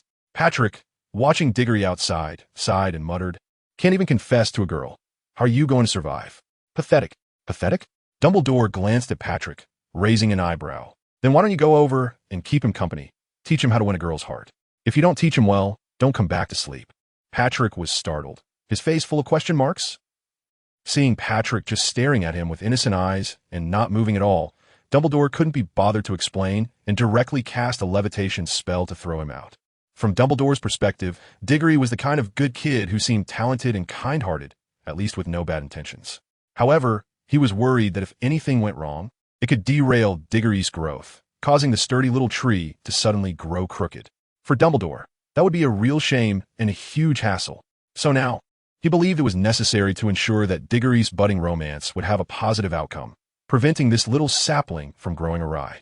Therefore, he chose to send the battle-hardened Patrick out to guide Diggory while he stayed in the tree hollow. He only knew that Diggory had flirted with Ophelia, but didn't know the details, so he needed to clarify how exactly Diggory had flirted. Any signs of trouble needed to be nipped in the bud to help him correct his behavior and ensure the healthy growth of this child both physically and mentally. Outside, Patrick, who had been thrown out by Dumbledore, first rubbed his backside and then shivered. The night in the forest was very cold and lonely, so he quickly trotted over to Diggory's side. If nothing else, at least there was a bonfire here. "What are you doing here?" Seeing Patrick come over, Diggory felt a bit strange. "Did you also do something that got misunderstood?" Patrick thought for a moment and figured it wasn't necessary for Diggory to know he was being called pathetic. So he omitted the reason for coming out and directly stated his purpose. "I'm just eager to teach you how to woo girls. Are we brothers?" Diego sniffed and sighed. "Well, thank you in advance, but I think you shouldn't waste your time. I feel like I'm probably two insulators compared to Ophelia. We'll never have the chance to be close in this lifetime." Patrick patted Diego on the shoulder and said, "Don't be discouraged. Women are creatures whose psychology is completely different from ours men, so it's hard to understand. To understand them, you need enough time, patience, and experiences. Experiences? Diego frowned. A bit confused, what do you mean? Patrick felt a bit awkward about how to explain. Understanding the complexities of a woman's heart is definitely a challenge that requires time to delve into. And to delve deeper, isn't it all about the number of experiences and time? It's about the number of times you date, he said, making up a plausible reason. Fortunately, Diego was a novice. Although he was nearly 40 in total from this life, and the last he was still relatively reserved, commonly known as a virgin. Diego nodded in confusion. He really didn't understand. Although Patrick was the same age as him, it didn't stop him from accumulating romantic debts one after another. So, Diego went along and nodded. After all, compared to him, Patrick could be considered an expert in this area. When Patrick saw Diego nodding and not asking any questions, he sighed in relief and continued, "Then you tell me what you just talked about with Ophelia, and I'll help you analyze it." At this point, Diego felt quite wronged. He didn't say much at all, just mentioned that the night was beautiful and he wanted to sit with her until dawn in the night's embrace. Patrick was taken aback at first, staring intently at Diego, and 3 seconds later, his gaze shifted to Diego's groin, thinking, how straightforward, how wild. I respect you as a man. Sitting until dawn? Who can do that? He wouldn't even dare to think about it. How can you approach it like this? Patrick looked at Diego and said, your confession is really no different from being a rogue. Besides, you're not very familiar with Ophelia yet, so suddenly confessing like this might come off as a bit stiff. And a rogue. Patrick paused, then added, so, Ophelia was right to say you were being a rogue. Diggory suddenly felt overwhelmed upon hearing this. How could just a confession involve so much complexity? So how should he say it? Diggory humbly sought advice. Should he say, miss, I have a sweet romance here, do you want it? Would that work? Slap. Patrick smacked his forehead, not even wanting to glance at Diggory beside him. If you say it like that, you'll just sound like a greasy middle-aged man. Do you think Ophelia would accept a confession like that? Then what should I do? Diggory racked his brains, and after a long while, finally thought of another way.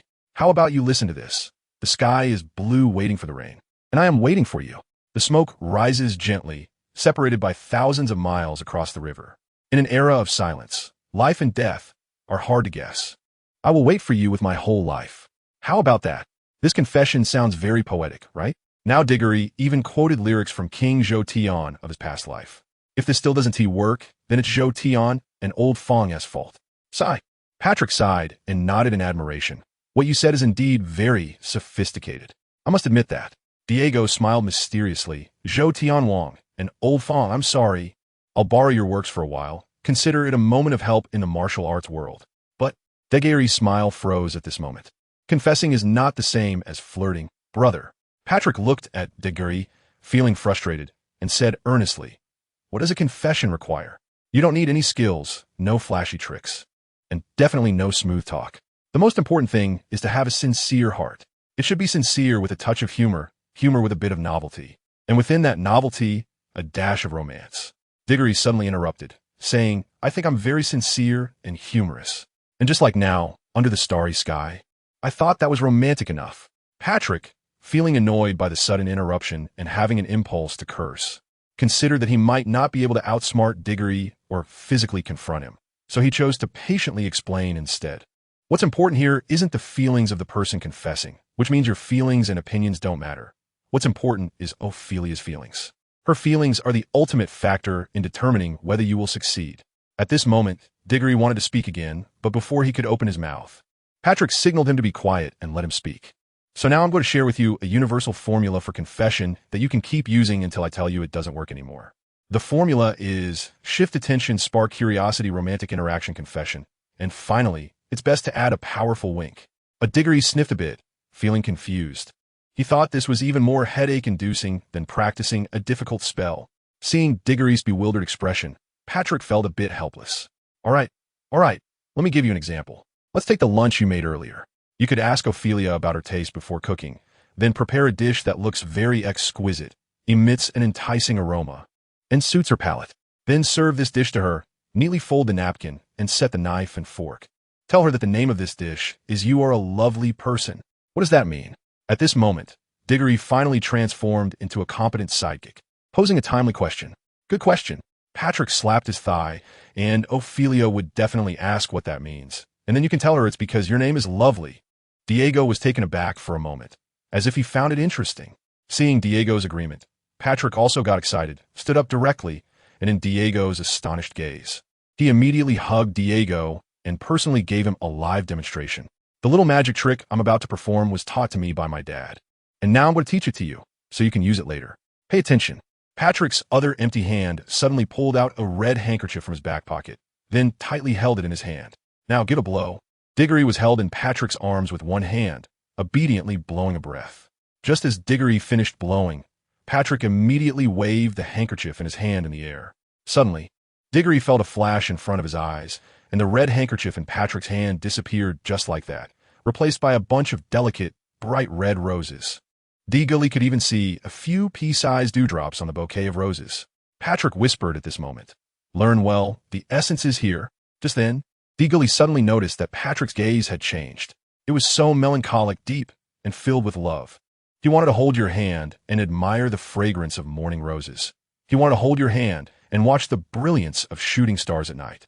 He wanted to hold your hand and see the beauty of the four seasons bloom. Tonight, under the witness of the starry sky, can you promise me to let me be your only knight from now on, my queen? My lords, this knight humbly asks for your collection and flowers. Patrick's head was getting closer and closer, and Diggory had no idea what he had for dinner. Only smelling a heavy breath coming closer and closer. Unable to help it, Diggory extended his right hand to press against Patrick's chest, trying to maintain distance. But unexpectedly, Patrick was completely immersed in the role at that moment.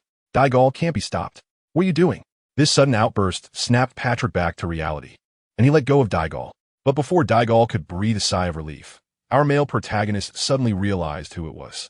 He looked up to see Dumbledore, standing not far away with Ophelia, both pairs of eyes fixed intently on them. Dumbledore's gaze was somewhat understanding. After all, he had been through similar situations before. However, he was still somewhat annoyed, as the scene before him clearly resembled early romance. As for Ophelia, Diggory didn't dare to meet her eyes, because even without eye contact, he could sense, through a man's intuition, the shame, disdain, anger, and perhaps a hint of excitement in her gaze. Wait, why would there be excitement?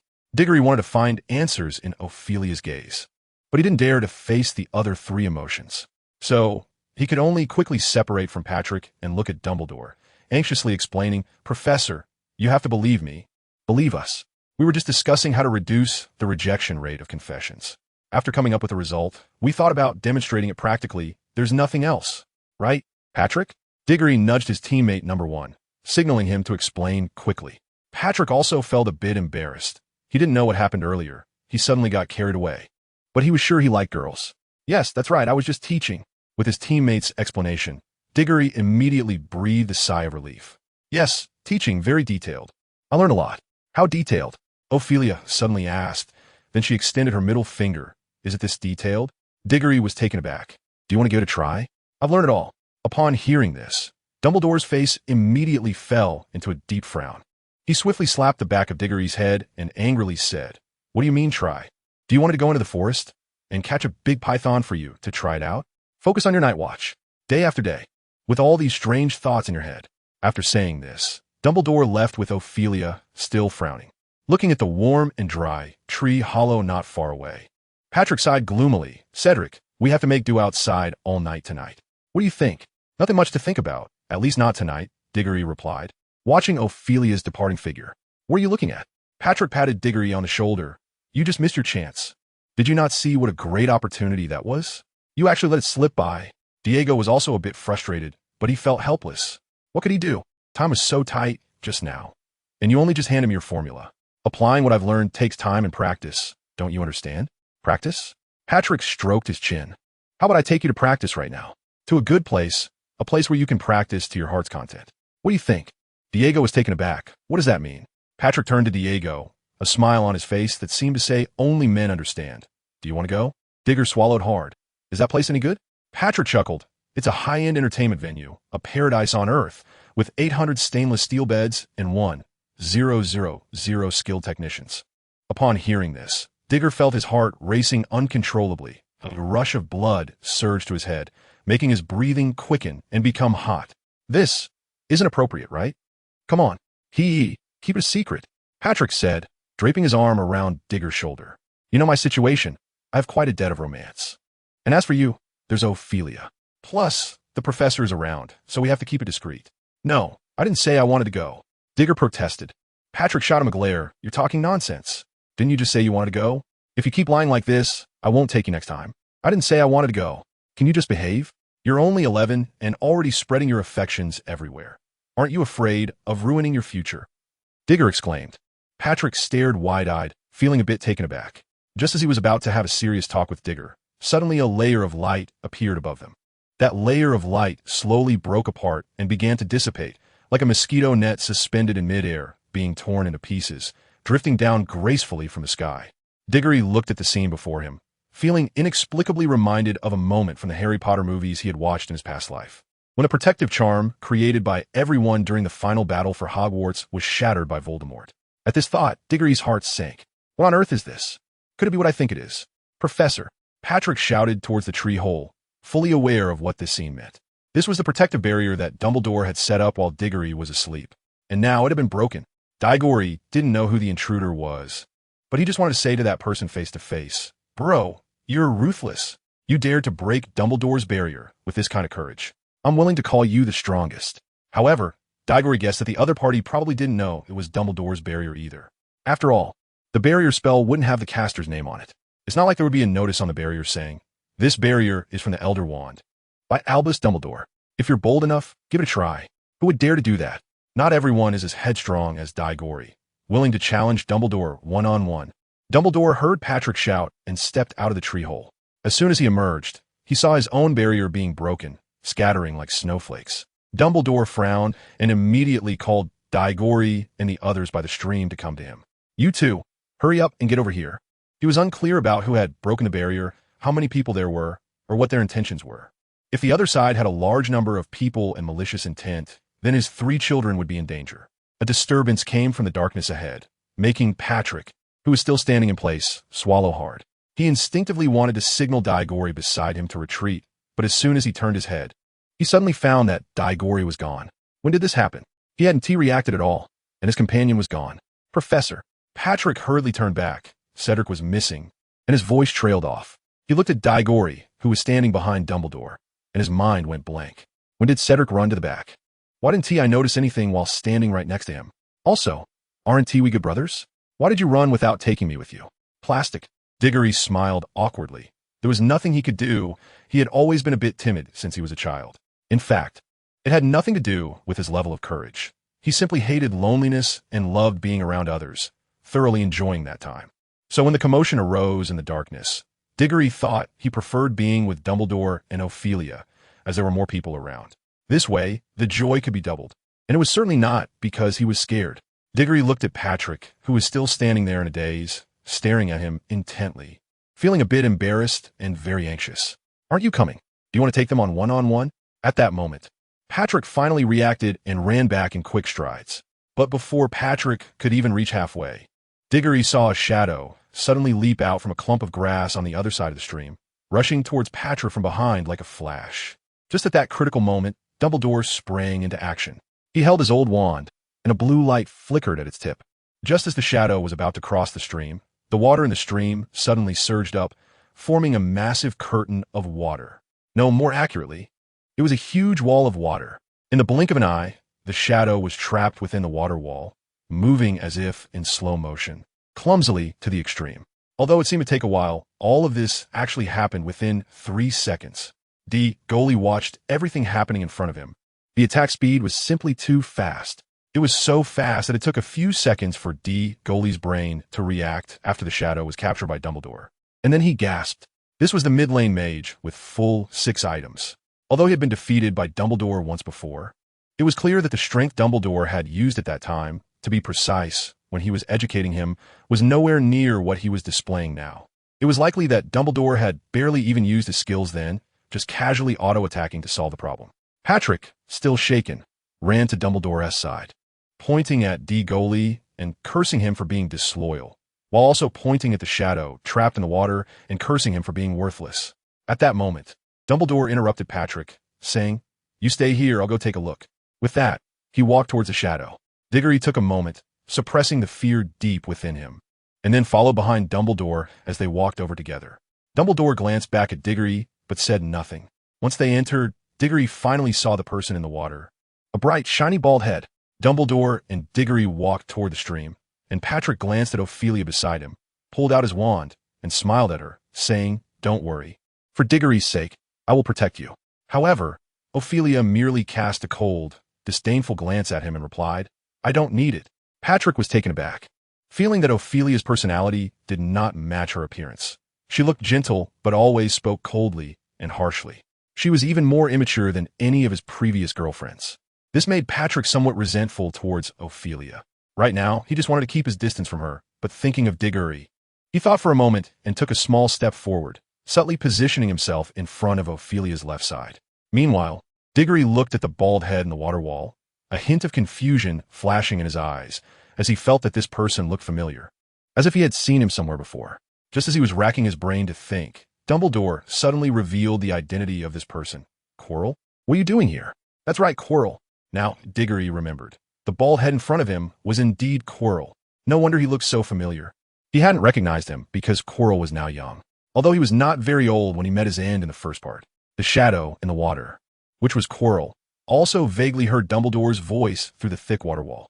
At that moment, he seemed like a wandering child who had suddenly seen his family, and tears streamed down his face as he waved his arms and legs desperately, wanting Dumbledore to quickly break the spell. Dumbledore naturally recognized this student from Ravenclaw at Hogwarts, and seeing him in such a state of distress, he released the constraints of the water wall. The moment the water wall was lifted, Quirrell fell into the stream like a giant loach. As Diggory wondered whether he would choke on the water and how many times he would cough if he did, Quirrell surprisingly climbed out of the muddy bottom of the stream with astonishing speed, using both hands and feet to reach Dumbledore's side. "Professor, please help us. Please save us. Someone is dead. Another person is dead." Quirrell cried incoherently, tears and snot streaming down his face, gripping the hem of Dumbledore's robe tightly, as if clutching onto the last lifeline. Dumbledore squinted his eyes. Although Quirrell was speaking incoherently, his sharp ears still caught the word "us." It was already strange that Quirrell appeared alone in the dangerous Albanian forest, but now he was inexplicably saying there were companions. Who was this companion? Furthermore, there were dead people, and not just one. Who were the others? What was the purpose of coming here as a group? If it was for camping, Dumbledore felt he might just give Quirrell a slap. Thus, Dumbledore remained calm on the surface, but showed a worried expression, saying, "Don't panic. Take your time and explain what happened. Someone is dead. Another person is dead." Quirrell repeated this, his hands trembling, his gaze darting around from Dumbledore to Diggory, then to Ophelia and Patrick behind him, before finally returning to Dumbledore. Finally, it seemed that Dumbledore's presence gave him confidence, and Quirrell slowly calmed down, no longer trembling. The first thing he said after regaining his composure was, "Professor, you must come with me to save them. If we don't hurry, Tangdon will die there." "Tangdon?" Dumbledore frowned and glanced back. Diggory suddenly realized that Patrick's last name was Downton. So who exactly was the Downton mentioned by Chilo? Was it Patrick's flirtatious father? Or one of his uncles, aunts, or siblings? Thinking about this, Diggory shook his head. The possibility of siblings was too small, given Patrick's age. The danger of the Albanian forest was an objective fact. Therefore, those young members of the Downton family, who were in their prime, would likely not feel the need to seek thrills in this forest. Patrick clearly heard the conversation and hurried over, shouting as he ran, "Professor, what danger? What do you mean someone has died? I think I just heard that someone from my Downton family is in danger. Is that right?" Dumbledore glanced at Patrick, but chose not to respond as he contemplated. A few seconds later, he said to Diggory, "Cedric, you three stay here. Remember, set up a barrier. Chilo and I will go save them." Although he harbored doubts about why Chilo was there and about his companions, Dumbledore ultimately did not refuse Chilo's request. Given his character, he could not stand by and do nothing in the face of danger. As for why Dumbledore left Diggory and the others there at that moment, it was not out of carelessness, but because he believed that Diggory's strength was sufficient to handle certain situations. When Diggory saw Dumbledore was going to let the three of them go, he couldn't help but feel a bit anxious. Although he had some confidence in his own abilities, he was also very aware that his current strength was still insufficient to deal with the various crises in the Albanian forest. Especially since he was responsible for the lives of the other two, Diggory really felt unsure. Moreover, the most critical point was that he still didn't know any barrier spells. Although he could enter the system's space to draw with magic points, that would be when he lost consciousness. If a carnivorous magical creature happened to come out looking for food and saw these three tender young boys, wouldn't it drool and pounce on them? At that time, he could very well become the first person in history to perish less than a month after crossing over. So, Diggory chose to be honest. Professor, I can't cast barrier spells yet. Although it was somewhat awkward and Diggory wanted to tough it out and say he could handle it. The thought of being responsible for 3 lives, including his own, made the words stick in his throat. He initially thought he would be met with Dumbledore's disappointed gaze. But it didn't happen. Dumbledore merely patted Diggory's shoulder gently, and there was not a trace of disappointment in his azure eyes. Instead, there was appreciation and encouragement for his honesty. It's all right. Ophelia can handle the barrier spell. What you need to do is to take your intact right hand and use your wand to protect Ophelia and the others. Can you do that? Of course. Diggory nodded excitedly. The feeling of being recognized, especially by the most powerful wizard Dumbledore, was truly exhilarating. Indeed, everyone needs to be recognized, whether it's children, teenagers, or even later in middle age and old age. Everyone requires the acknowledgement of others, because such recognition is a manifestation of a person's value. Professor, just go ahead and don't worry. As long as the person is in the tower, everything will be fine, Diggory said confidently. Dumbledore smiled. He finally felt that Diggory was just a child now, unlike before when he seemed like a young man in his 20s or 30s. But the more this was the case, the more it indicated that he could trust him, right? Dumbledore turned to leave with Quirrell. But the smile at the corner of his mouth did not fade with his turn. In fact, because of this, Dumbledore carelessly did not notice Quirrell's strange glance toward Patrick and Diggory. Likewise, Diggory did not notice until Dumbledore and Quirrell had walked far away that there was still someone beside him who needed comfort. Patrick, don't worry. The professor has already gone over. You know his strength. There's nothing that can trouble him. After hearing Diggory's words, Patrick nodded in agreement.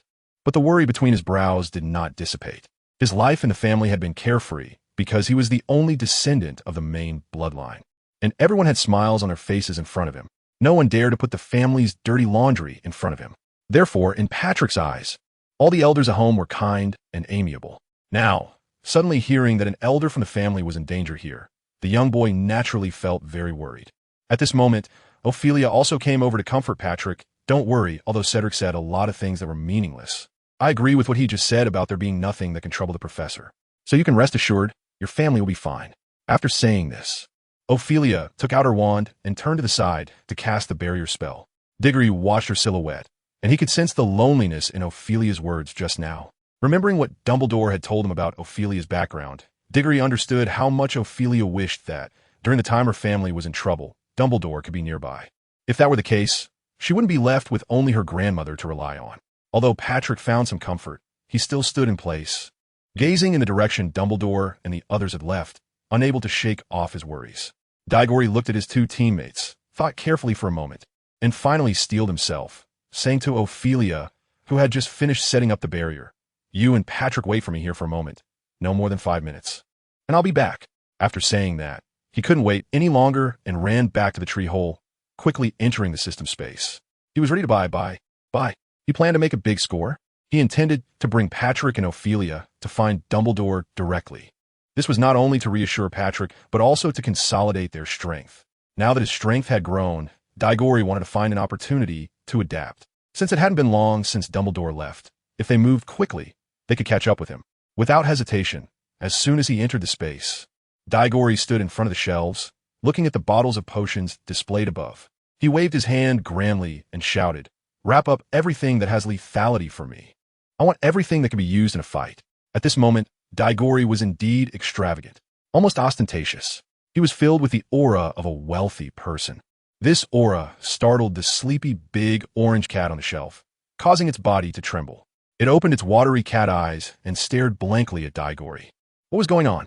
Wasn't he usually very stingy? Had he changed his ways? "Are you sure you want it all?" the big orange asked. "According to your request. Packaging all those items would require about 30 million points of magical power. Do you have that, you poor thing?" This left Diggory stunned, staring blankly at the big orange cat. Why did it require so much magical power? He silently calculated in his heart. It seemed that even after looting the wish room before departure, it was still not enough. This was awkward. He had intended to act like a wealthy person, but now he felt very embarrassed. "Then, let us get 2 more sets of anti-curse cloaks, some love potions, stink bombs, dung bombs, luck potions, and so on," Diggory stammered. And he added a few more items, pretending that although he wasn't that rich, he at least wasn't lacking in money. The big orange cat said nothing and silently packed up everything Diggory requested. However, although the big orange didn't speak, the look in its eyes, filled with disdain mixed with a hint of mockery and a touch of concern for the poor, infuriated Diggory to the point of losing his mind. He quickly chanted in his heart several times, "Don't argue with non-humans, don't argue with non-humans, don't argue with non-humans," to suppress his anger. After paying in an extremely humiliating manner, he immediately left without looking back, showing no signs of nostalgia. Once Diggory returned to consciousness, he sat in the tree hole, taking deep breaths. After a while, he managed to suppress his desire to eat cat meat hot pot. Then he went back outside, ran over to Ophelia and Patrick, and handed over the anti-curse cloaks. He also gave each of them a bottle of luck potion and an antidote. After receiving them, Ophelia frowned and asked, "Cedric, what does this mean? And where did you get these things?" Diggory smiled and said, "Well, it's nothing much. I just think this forest isn't safe. So I brought these things for you. After all, I consider myself your big brother, and it wouldn't be right not to protect you. As for the second question, don't ask, it's a secret." Patrick looked at the protective cloak and potions in his hands. His eyes reddened, and his vision started to blur, almost bursting into tears. "Cedric, you're so rich, and you're really generous. I didn't make a wrong choice in having you as a brother. If it weren't for the fact that I'm not a girl, I would definitely want to marry you." Ophelia glanced at Patrick and said, "You can still marry him now, as long as Cedric doesn't mind it being dirty." "Dirty?" Patrick replied, "Humph. As long as Cedric is willing, I will definitely wash myself clean and wait for him." Diego felt a shiver run down his spine, and goosebumps appeared one after another.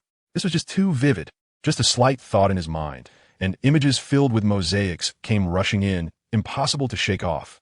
Moreover, the key point was, why would Ophelia say such things? Do all girls have such corrupt tastes? Do they all like male on male? Diggory thought seriously for a moment, and it seemed that there was nothing wrong with girls thinking like this. For example, he also really liked watching certain things. With that thought, his mind was filled with pixelated images. Diggory cleared his throat twice, trying hard to shake off the images of Ophelia and the other girls in his mind, and then focused on more serious matters. Since the equipment was already ready, let's set off.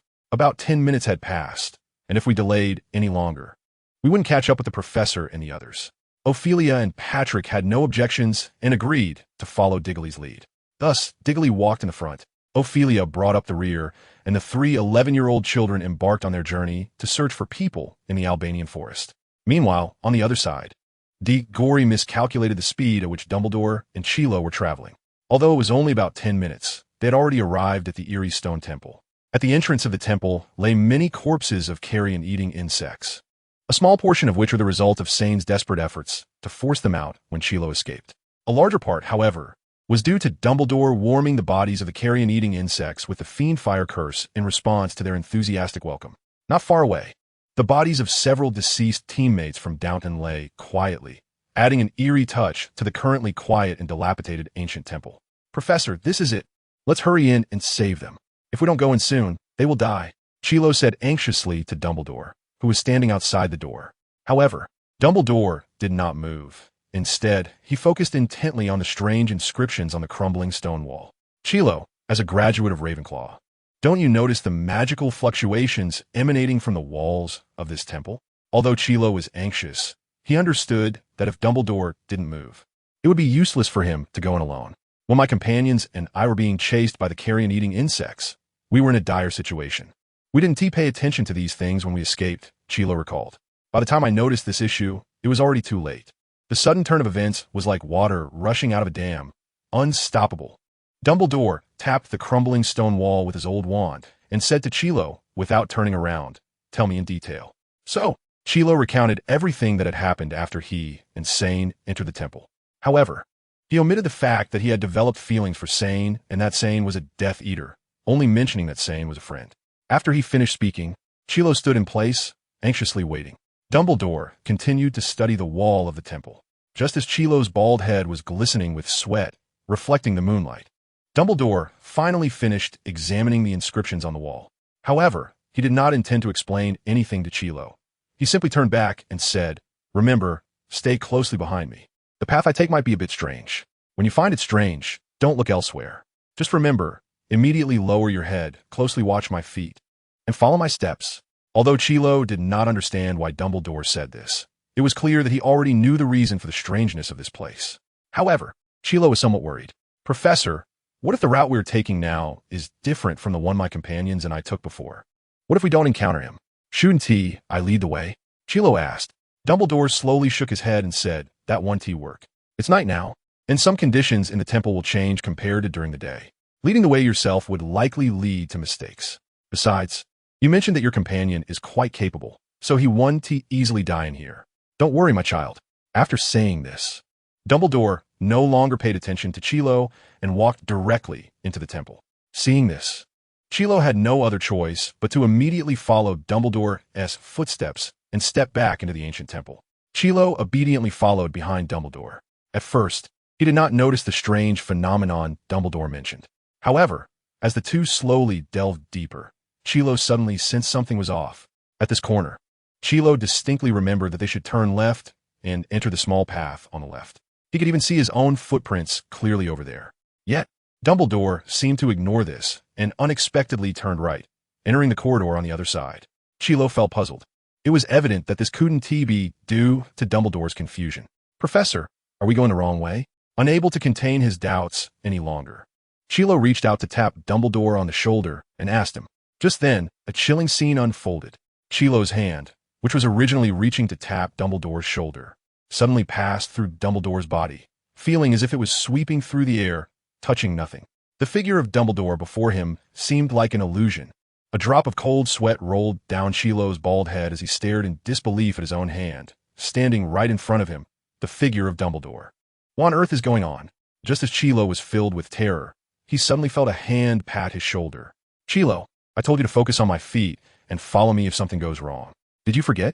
Hearing that familiar, aged voice, Chilo's heart, which had just been suspended, finally settled. He turned around to see Dumbledore's blue eyes. Professor, what is happening?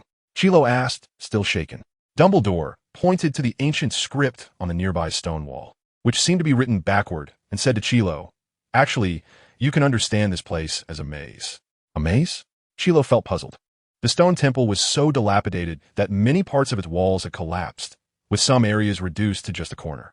Standing there, one could see the surroundings within a 10-meter radius. This temple simply did not qualify to be a maze. Dumbledore noticed what Chilo was thinking and said lightly, the words on these stone walls are the key to my discovery. Perhaps I wasn't clear enough earlier.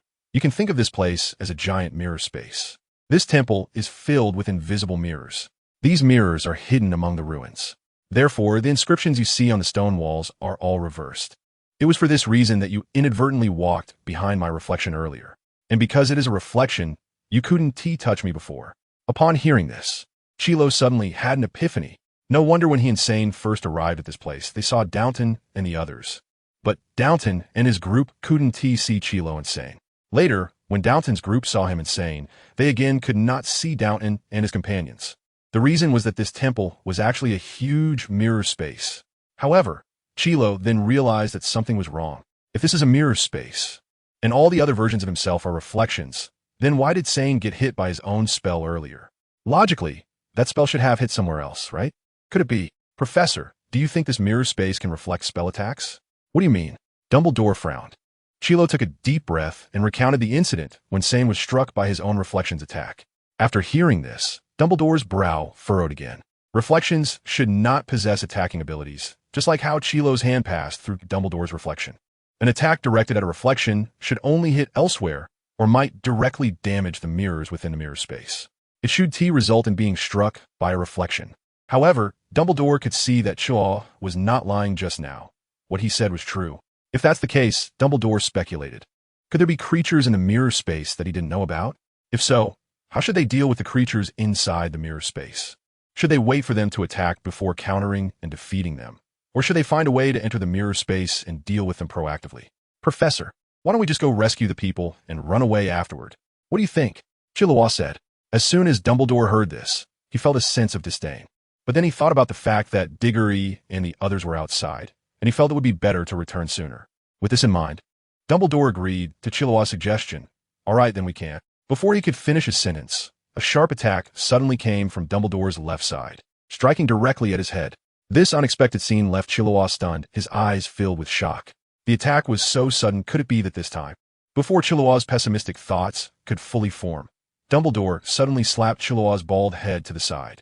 With what seemed like a casual flick of his wand, he silently cast a spell, and in the blink of an eye, a flash of silver light appeared, neutralizing the attack. Dumbledore focused his gaze and saw Chilliwack standing on the opposite side. But before Dumbledore could react again, the Chilliwack on the opposite side suddenly darted into the left passage. Dumbledore quickly recalled the position where the imposter Chilliwack had stood and estimated the distance between him and Chilliwack. He immediately turned around and slapped Chilliwack's bald head again, aiming for the left passage of a fork in the road, casting a precise freezing spell. The left passage began to freeze rapidly from the intersection at a speed beyond the naked eye's reach, and it spread to other areas as well. In just a breath, wherever Chilliwack looked, it had completely transformed into a frozen world, as if he had entered the Ice Age. He swallowed hard in shock and cautiously glanced at Dumbledore, standing beside him, making up his mind that even if he successfully resurrected the Dark Lord in the future, he would definitely not meet Dumbledore on the battlefield. Although Dumbledore sensed that Chilliwack's mind was filled with schemes, he had no time to pay attention to that. Instead, he walked straight to the fork and carefully examined the crumbling stone walls on both sides. "Professor, have you dealt with that thing?" Chilliwack asked softly. Dumbledore shook his head, his broad palm brushing over the dilapidated stone wall he had frozen. Though it was in ruins, it only showed signs of decay. The reversed writing on it had not suffered any damage. This indicated that the entity in the mirror space likely hadn't been harmed at all. Just as Dumbledore was inspecting the stone wall, a thin man was hiding on the other side of the wall. With sunken eyes, murky gaze, and messy, straw-like yellow hair, he wore filthy clothes that seemed like they hadn't been washed in hundreds of years, looking as if he had crawled out of the mud. Leaning against the wall, he gasped for breath. Although he had only exchanged glances with that old man, he could clearly feel that this old guy was extraordinary. He was the only one who could quickly identify where his true self was and could counterattack in time. It had been many years since he had encountered someone so strong. With this thought, the man took a deep breath, glanced at the dim and blood-red environment around him, and suddenly broke into an angry, frenzied smile. "For hundreds of years, Nick LeMay, you have trapped me for hundreds of years. Don't wait for me to find an opportunity to get out. As soon as I do, I will definitely seek revenge on you." His furious voice spread out from him and quickly echoed back. If one looked closely, this peculiar space was actually quite small, roughly the size of 3 basketball courts. This man had been trapped in this space by Nick for hundreds of years. If he were an ordinary person, he might have gone insane by now. After venting, the man felt somewhat better. He turned to look at the other world, separated from him by just a wall, at Dumbledore, and, after thinking for a moment, decided not to provoke this old thing, since he had been trapped in this peculiar space. He had created a unique spell that could replicate the power of anyone he had seen and cast spells through the barrier of this space. Since the development of this spell, he had never missed. However, just a moment ago, the spell had failed when he tried to replicate Dumbledore's power. Not only did he not succeed, but he almost ended up injured by a backlash of magic. It was clear that Dumbledore was not someone he could afford to provoke. So compared to this old man, those 2 young people who were not very powerful in his eyes were more appealing and easier to bully. However, just as he turned to leave, he seemed to hear the sound of an egg cracking. Suddenly, he turned back, but he found nothing, only seeing Dumbledore with one hand resting on the wall, looking like an old man trying to find a place to rest. The surrounding world was still filled with darkness and blood red. The man shook his head nervously, thinking he must have misheard. This cursed place had never had such a sound in all these years. But before he could finish his thought, he heard the continuous cracking sound, echoing endlessly. A familiar aura, long forgotten, came from behind him, accompanied by a beam of silver light unlike anything in this world. The man stared blankly at this silver light, memories slowly flooding back. He seemed to remember that this was starlight. He quickly turned around, looking in disbelief, only to see cracks rapidly spreading outward from the center point of Dumbledore's hand in the place that had trapped him for hundreds of years. The aura from the outside world surged in as the space continued to shatter, like a tsunami, completely enveloping him. His eyes became brighter and brighter, filled with tears of excitement and the anxiety of fearing it was just a dream. However, his worries were unnecessary. In his expectant gaze, and in Chilliwack's shocked eyes, the mirror space of the stone temple, in Dumbledore's hand covered in deep palm lines, shattered with a loud crash. The blood-red and dim space was swept away by the clear starlight from the outside, and the mirror space that had trapped the raven for 300 years ceased to exist. The raven deeply inhaled, greedily breathing in the air he had been deprived of for 300 years, with a satisfied expression on his face. He said to Dumbledore, "If it weren't for the fact that you're a man, I would definitely want you as my wife, the kind that is loyal to the end." Upon hearing this, Dumbledore's expression suddenly turned pale, and a long-lost killing intent appeared in his deep blue eyes. Forcing down the urge that felt like a piercing pain in his heart, Dumbledore gritted his teeth and said, "I'll give you one last chance. Reveal your identity and hand over the other two people." The raven directly ignored Dumbledore and turned his head to seriously examine this familiar yet strange world. "This place, this stone temple has collapsed. Well, when that old Nick fought me back then, he had already destroyed this place almost completely. But it seems there wasn't this forest nearby back then, right? I didn't expect that after all these years, such a big change would happen. I want a woman and some fresh drinks right now." After saying this, the raven suddenly extended his crimson tongue and licked his lips. Then he flashed a wicked smile at Dumbledore and Quirrell. Although this smile on his current face looked far from wicked, it did not affect his good mood. "Goodbye, my friend who set me free. I hope fate will arrange for us to meet again. Of course, during the days apart, I will miss you. Especially you." The raven pointed at Dumbledore and said, "I will think of you often, darling." Quirrell suddenly heard this cold snort, and then looked sharply toward Dumbledore. He saw Dumbledore's face had completely changed from a previous iron gray to black, and his gaze at the raven was like that of looking at a dead man. Without a word, with a wave of his hand, Quirrell felt a blur in front of him, and then heard the raven's unparalleled scream. "Ah! What have you done to me?" The raven gritted his teeth against the tearing pain in his heart, cold sweat pouring down, and his eyes glaring red at Dumbledore. "Questioning, to make you calm down, to know who you are, to know what you can say and what you cannot say." At this moment, Dumbledore seemed to have completely transformed into a different person. The calm wisdom, kindness, and gentleness had vanished completely from him. What replaced it was a chilling coldness that made one shudder. The raven suddenly laughed. I actually got too carried away. I forgot you were someone who can break that damn barrier. Your strength is clearly far superior to mine, but that doesn't mean you can easily control me." As soon as he finished speaking, the raven suddenly raised his head and gave Dumbledore a strange smile.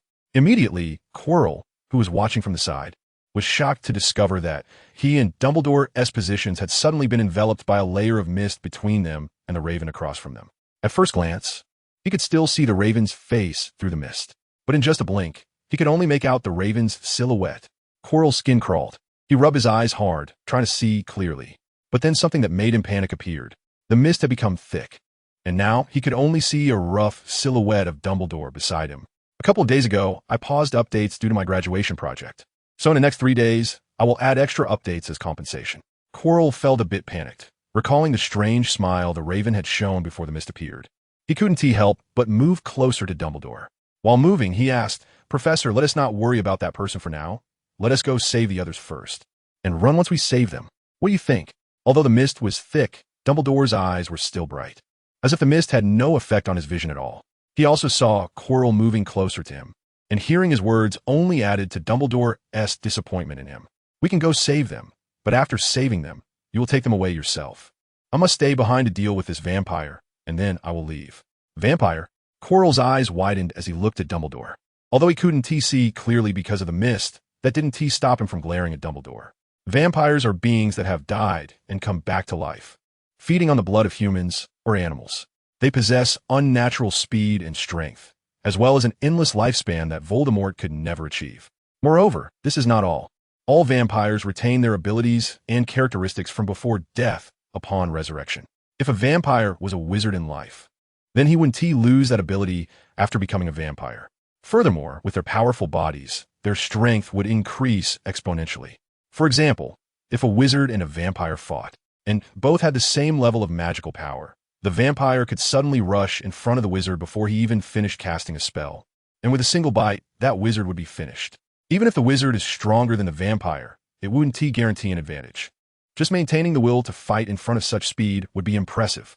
Of course, if it's a wizard of Dumbledore's caliber, that's a different story. Typically, it's the vampire that gets taken down. If old Dumbledore gets angry, he might even drop the friendly facade and directly capture the vampire. Then wait for sunrise to give him a nice sunbath. But only old Dumbledore can do that, not Quirrell, who is just a small fry. So the little fry is feeling very panicked, extremely panicked. The little fry tightly backed against Dumbledore, as only his former headmaster could give him a sense of security. Professor, let us hurry and save them. Although panicked, the little fry still remembered his beloved, saying, after we save them, we can decide whether to split up based on the situation. After all, if the other party is really a vampire, then even if the three of us are tied together, we wouldn't be able to defeat him. We might only end up providing that vampire with a lavish free late-night snack. Quirrell spoke pitifully, and upon hearing this, Dumbledore felt there was some truth to it. Moreover, thinking about Diggory and the others being alone at the camp, if it didn't find that vampire here and instead allowed it to find Diggory and the others, that would not be a good thing. That's acceptable. Dumbledore hadn't finished speaking when Quirrell suddenly saw him widen his eyes, as if something extremely terrifying had happened. Professor, what is it? Don't scare me. Quirrell trembled and asked. However, Dumbledore completely ignored Quirrell, quickly turning around and waving his wand. Immediately, a strong wind blew, and the mist that had trapped their line of sight swiftly dissipated. It was gone. The spot where the raven had been was now completely empty. Dumbledore's face immediately turned grim. From Dumbledore using the heart-piercing curse to control the raven, to the appearance of the mist that obscured their view, and now discovering that the raven had vanished, although it felt like a long time had passed. In reality, it had only been less than 2 minutes. And in this short 2 minutes, the raven not only dealt with the attack from the heart-piercing curse, but also escaped right under Dumbledore's nose. Dumbledore's eyes were fixed on a spot 2 meters ahead that was distinctly different in color from the surrounding stones, a mix of seriousness and frustration in his gaze. He had forgotten the peculiarities of a vampire's body. Since these magical beings had died once, they no longer had pain nerves in any part of their bodies. Thus, the Cruciatus curse had almost no effect on them. The pained expression that the raven had initially shown was clearly meant to distract Dumbledore and make him lower his guard. Chilo had evidently realized this as well. His expression grew more tense as he quickly glanced around, not spotting any immediate danger. Professor, let's go rescue them now. Once we save them, we'll head back to the camp immediately to ensure everyone's safety. Dumbledore nodded. There was no other choice now. He could only hope that Diggory and the others were obediently following his instructions, setting up protective enchantments at the camp and waiting quietly for his return. He had originally thought that Ophelia and Patrick would definitely listen, but the thought of Diggory made him uneasy. However, thinking about it wouldn't help. Dumbledore and Chilo hurried to rescue Sane and the others, trying to save time and return as soon as possible. What he didn't realize was that Diggory and the others had not listened to him at all. To be precise, under Diggory's leadership, the trio had largely disregarded Dumbledore's words and had already left the camp. They were now deep within the territory of the carrion beetles. Diggory took the lead, walking at the front. He tightly gripped his wand, his eyes nervously scanning the surroundings, his body tense. The environment of this dense forest inexplicably reminded him of a horror movie he had watched in his past life, The Valley in Silent Hill. Just thinking about the resentful little girl Alessa and the gray world she created along with the dark world influenced by her made Diggory break out in goosebumps. After taking a few more steps, Diggory turned back to confirm that his 2 companions were still following him. He breathed a sigh of relief, and then, feeling a bit nervous, said to them, Patrick, Ophelia, if you suddenly notice any changes in the environment, like if a place suddenly turns gray, you must let me know immediately. Gray? Patrick was taken aback, then suddenly pointed behind Diggory. If that's the case, I just saw that place turn gray. Diggory was taken aback. His face suddenly changed, and he quickly turned to look in the direction Patrick was pointing. To his surprise, there really was a patch of gray land. What the hell? Diggory was a bit overwhelmed. Isn't this the magical world of Harry Potter? Why is there a Silent Hill plot appearing now? Is the system trying to kill me? Just as Diggory stood there in a panic, Ophelia, who had been at the back, suddenly stepped forward, walked to the edge of the gray area, crouched down, rubbed the ground with her hand, and then sniffed it. From the residual magical aura in this place, it was clear that this area had been burned by fiend fire, hence its gray appearance. Moreover, fiend fire is a high-level offensive spell, and not many can cast it, but Professor Dumbledore, who had gone ahead, obviously possessed that ability. There are also many insect corpses around. Ophelia picked up one, examined it closely, and found it to be the charred remains of a carrion beetle. Ophelia turned back to the somewhat cowardly Digger and the clueless Patrick and said, This place should be the territory of carrion beetles. When the professors passed through here, they were attacked by them, and to save time, The professor directly used fiend fire to burn them to death. Hearing that it wasn't Silent Hill, Digger calmed down. He walked over to Ophelia, confirmed the situation, and said, "Since this path was taken by the professor, it means we haven't taken a wrong turn. And since the professor has passed, it indicates that all obstacles on this path should have been cleared by him, which means we won't encounter any dangers." With that, he suggested, "Then let's speed up and move on." Ophelia had no objections, but Patrick seemed a bit reluctant, as if being asked to speed up was taking his life. He followed behind, dragging his feet. After a few steps, he started whining. "I say, can we take a break first? We're still kids. We need enough sleep." However, Digger and Ophelia in front ignored him. Digory was busy surveying his surroundings. Although he had already deduced that this place had been cleaned up by Dumbledore, he still felt uneasy. As for Ophelia, she simply couldn't be bothered to pay any attention to Patrick. When Patrick noticed that no one was acknowledging him, he became displeased and shouted in protest, "You can't treat me, a developing child, like this. First, the food is mediocre, and now you won't even let me sleep. You're simply devils." Digory turned around and complained, "You rascal. It seems that more than half of the food I made for Ophelia ended up in your stomach." "That's because I need to grow," Patrick retorted defiantly, without an ounce of gentlemanly demeanor. "All 3 of my legs and 2 hands need enough nutrition. Otherwise, they'll develop poorly." Digory scoffed and was about to turn around to scold Patrick for being shameless when he suddenly sensed a rush of urgent and terrifying killing intent looming from behind. Digory's body instantly tensed with fear, and in that moment, he had no time to make any arrangements. He could only instinctively push Ophelia aside and shout loudly to Patrick, who was walking behind, "Quick, armor spell." But it was too late.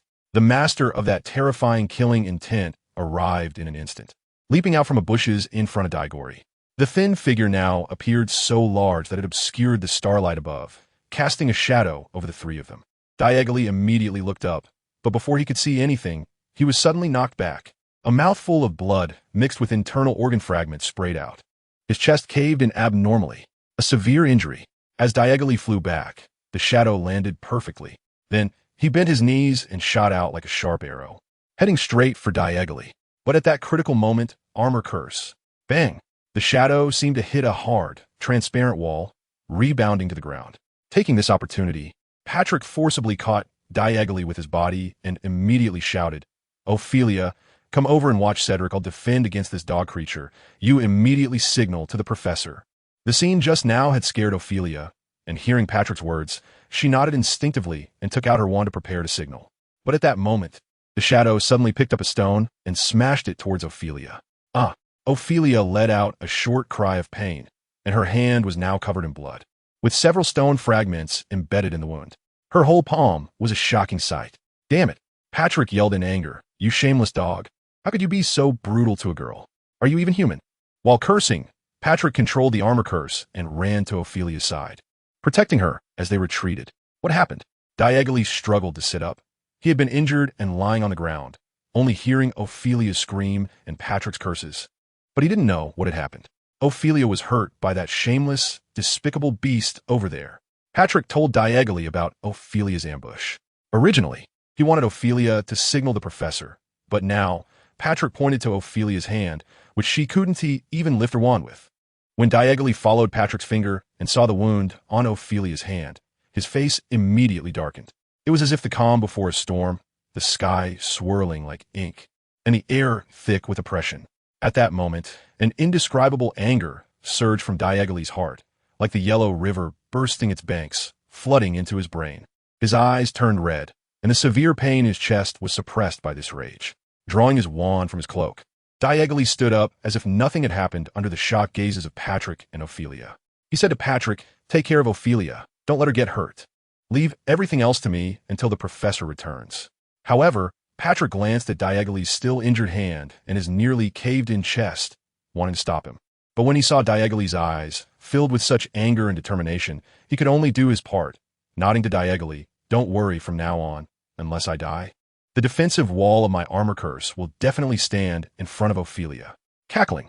At that moment, a terrifying, hoarse laughter came. The shadow gradually emerged from beneath the trees, with sunken eyes, murky double pupils, disheveled yellow hair like hay, and dirty clothes.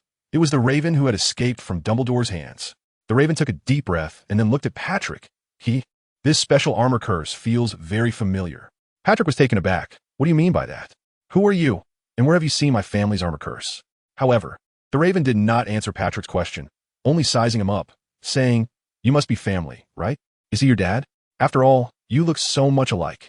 At this point, Patrick realized that the person in front of him was definitely his uncle. What have you done to my uncle? Where's the professor? Why weren't you caught by the professor? Patrick asked, suppressing the fear in his heart. But the Raven still did not answer Patrick's questions, changing the subject. His blood smells so good. Just thinking about that scent makes me a bit unable to bear it. How nostalgic. Upon hearing this, Patrick's eyes turned completely red, and he immediately turned to Diagonally, roaring, Cedric, take him down. You must take him down. Diggly swallowed the last mouthful of potion and then discarded the 2 bottles in his hand, one containing a charm potion and the other a recovery potion. Hearing Patrick's angry shout, he moved his injured left hand and said earnestly, don't worry, I will do my best. After saying this, Diggly walked forward alone, leaving his back to the 2 behind him. Ophelia watched Diggly's back, her lips moving as if she wanted to say something, but in the end, she didn't say anything. The Raven saw Diggly walking towards him alone and cracked a cruel smile. Interesting, are kids nowadays so brave? Dare to stand up and challenge me alone? What is the relationship between you 3? You seem quite close. Is that girl your girlfriend? After all, as soon as you saw her injured, you got angry, as if I owed you a lot of gold gallons. But speaking of which, your girlfriend is really good looking. That delicate, smooth skin, those big, watery eyes, that enticing cherry mouth, it's really tempting to just take a bite. The Raven's contemptuous tone, merciless smile, and those disgusting words continuously stimulated Diggly's nerves, pushing him to his limits. And when he thought of Ophelia's injury and Patrick's request, the anger in Diggly's heart nearly filled his brain. Although he knew his strength was definitely not a match for the person in front of him. Although he knew the hope of winning was less than 1%. Although he knew that being crushed by the opponent might be as easy as squashing an ant. However, at this moment, Diggly knew even more that he wanted to protect Ophelia behind him, the first person who lit up his heart after arriving in this world. So when the Raven spoke those frivolous words to Ophelia, the anger in Diggly's heart almost reached its peak, driving him to charge at the Raven without a second thought.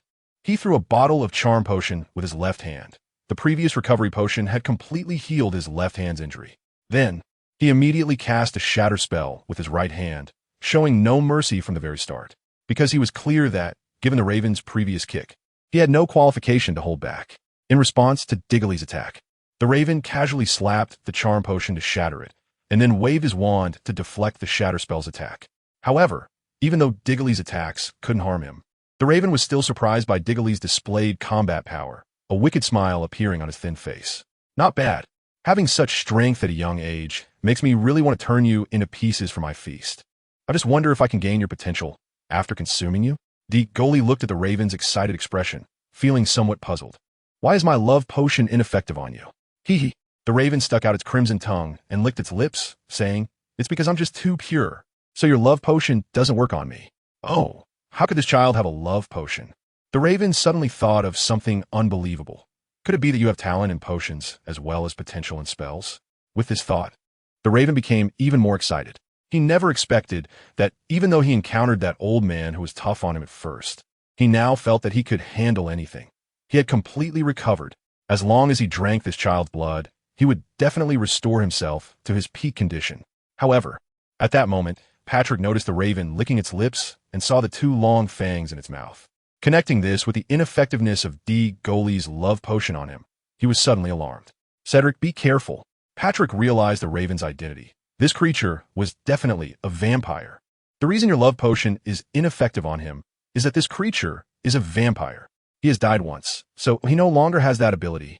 He can't get up at all. Not only your love potion, but even if all the restorative potions from high-end clubs were used on him, he still wouldn't be able to get it up. I see now. Diggly suddenly realized. No wonder the aphrodisiac was ineffective on the Raven. It turned out he could no longer be considered a man. At first, he was shocked as to why the aphrodisiac wouldn't work on the Raven, a male creature. After all, the aphrodisiac is a miraculous drug that can even affect insects like spiders. Now he finally understood. Diggly glanced at the Raven below with a strange expression, full of sympathy and pity. If I were you, I wouldn't bother living anymore. A man's dignity is gone. What is the point of living? Seeing Diggly's gaze, the Raven suddenly became angry. his face dark as if a torrential rain was about to pour down. He shouted loudly at Diagonally and Patrick, "You two little brats. Listen up. Mine just can't be used anymore. It's just that the erectile tissue can't fill with blood. But it's still there. I'm still whole. Do you understand?" The Raven thought this explanation would clarify things, but after he finished speaking, Diagonally looked at him with an even stranger expression. Pity. A useless fade that can only numb oneself. A lie to convince oneself that everything is still fine. At this moment, Patrick also sighed. Say, right? It can be seen but not used. This is even worse than having nothing. At least if there was nothing, people wouldn't misunderstand it as being unable to perform. But now it still remains. And to others, if it isn't broken, it must mean he likes men. Diagonally and Patrick took turns mocking. And the Raven felt his sanity slipping away. Just then, he suddenly sensed a gaze from Ophelia beside him, a look filled with pity mixed with disdain. Disdain mixed with contempt, and contempt mixed with disgust. That gaze felt like a raging fire, completely burning away the last remnants of his rationality in an instant. At this moment, the Raven's eyes turned completely red, filled with murderous intent as he glared at Diagonally and the others, wanting to wash away his anger with their blood. "I curse your mother." Patrick angrily flipped the bird at the Raven. "Return our blood. Wash away your anger? Why don't you break my armor spell first? You barking dog." The veins on the Raven's forehead throbbed. He was so furious that he laughed instead. "That man who looks a lot like you said the same thing to me back then. Guess how that turned out?" "I guess nothing," Patrick retorted, maintaining his armor spell's defense while unleashing a barrage of insults at the Raven. "People like you, who look like you've been filthy for hundreds of years without a bath, are always looked down upon, avoided, and scorned by members of the Downton family. If any lady requests it, or if you offend a lady, we of the Downton family will become righteous knights and drive you as far away as possible." Despite Patrick's verbal onslaught, the Raven still wore a smile. But his eyes grew colder by the moment. Diagonally stood aside, tightly gripping his wand in one hand while holding a bottle of black, gooey liquid in the other. He watched the Raven nervously, ready to throw the well-prepared concoction at its face the moment it showed any sign of aggression. So while the previous potion had no effect on the Raven, it wasn't entirely without purpose. At least when Diagonally threw this bottle of liquid later, the Raven wouldn't pay too much attention.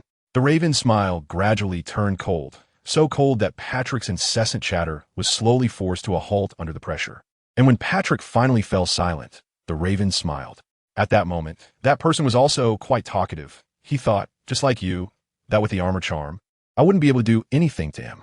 But at this point, the Raven suddenly extended a finger, and the color of that finger, in the eyes of Diagonally and the others, slowly changed from a grayish white to an eerie black.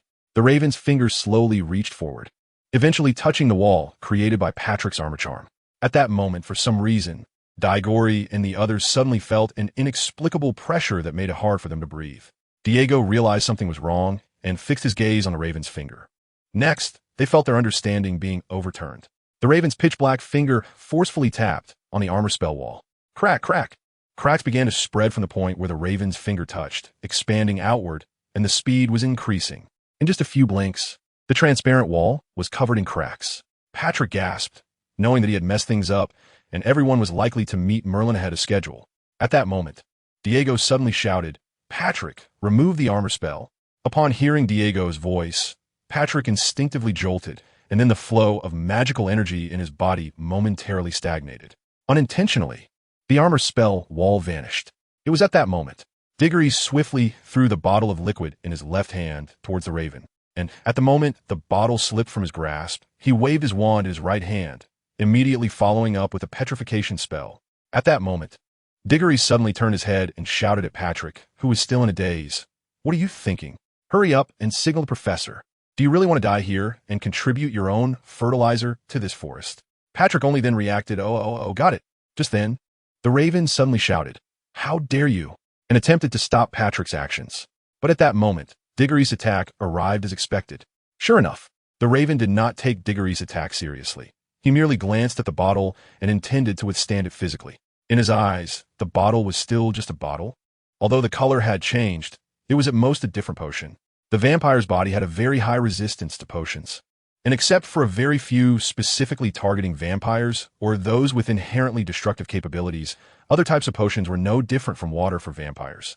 As for the spell that followed, the Raven's skin also had a high resistance to spells, as long as it wasn't a high-level offensive spell, a powerful dark magic, or one of the 3 unforgivable curses. Other spells could basically be blocked. Therefore, the Raven completely dismissed Diggory's attack. To him, the signal Patrick was about to send was his primary target. Bang! The bottle shattered against the Raven's face, and the black liquid inside began to flow down his face. At first, the Raven felt nothing, but soon he sensed something was off as his face started to itch. The original attack halted as his hands began to scratch his face, and the more he scratched, the itchier it became, until he couldn't stop. Although Diggory's petrification spell had no effect on him, this strange liquid had already achieved its intended effect, perhaps even exceeding it. Although he couldn't see his face without a mirror, the Raven could see that the flesh on his face seemed to be falling away like paper being burned to ash. What have you done? The itching on his face was like a parasite, invading his very bones. The Raven let out a furious roar and charged directly at Diggory, disregarding Patrick, who was signaling nearby. The 3 great grievances in life: disfigurement, taking away a wife, and killing one's parents. Clearly, Diggory had committed the first offense. Seeing the Raven rushing towards him, Diggory turned and ran. This was not cowardice. It was a tactical retreat because Ophelia was already injured and couldn't pick up her wand, while Patrick was insufficiently capable to make any impact. Therefore, relocating the battlefield was the best choice for Diggory at this moment. Patrick, remember to protect Ophelia well, please. Patrick, having just finished signaling, paused at Diggory's words, then clenched his left fist against his right shoulder, looking firmly at the retreating Diggory, and said loudly, "Don't worry, brother, not to mention it's for your sake. As a member of the Downton family, gentlemen, I swear in the name of the family that I will protect Ophelia. It's a disgrace for a man to let a girl get hurt. So don't worry, I will definitely keep my promise." On the other side, Dumbledore and Chilo finally found Downton and Sane, who were huddled in a corner, and were hurrying them back.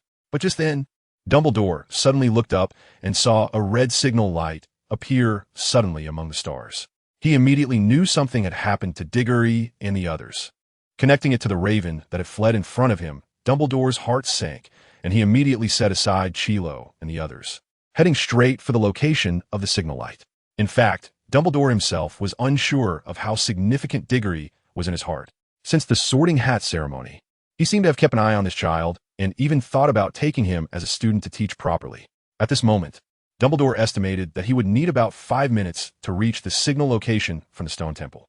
He couldn't help but silently wish, "I hope everything is still on time. Wait for me, my child."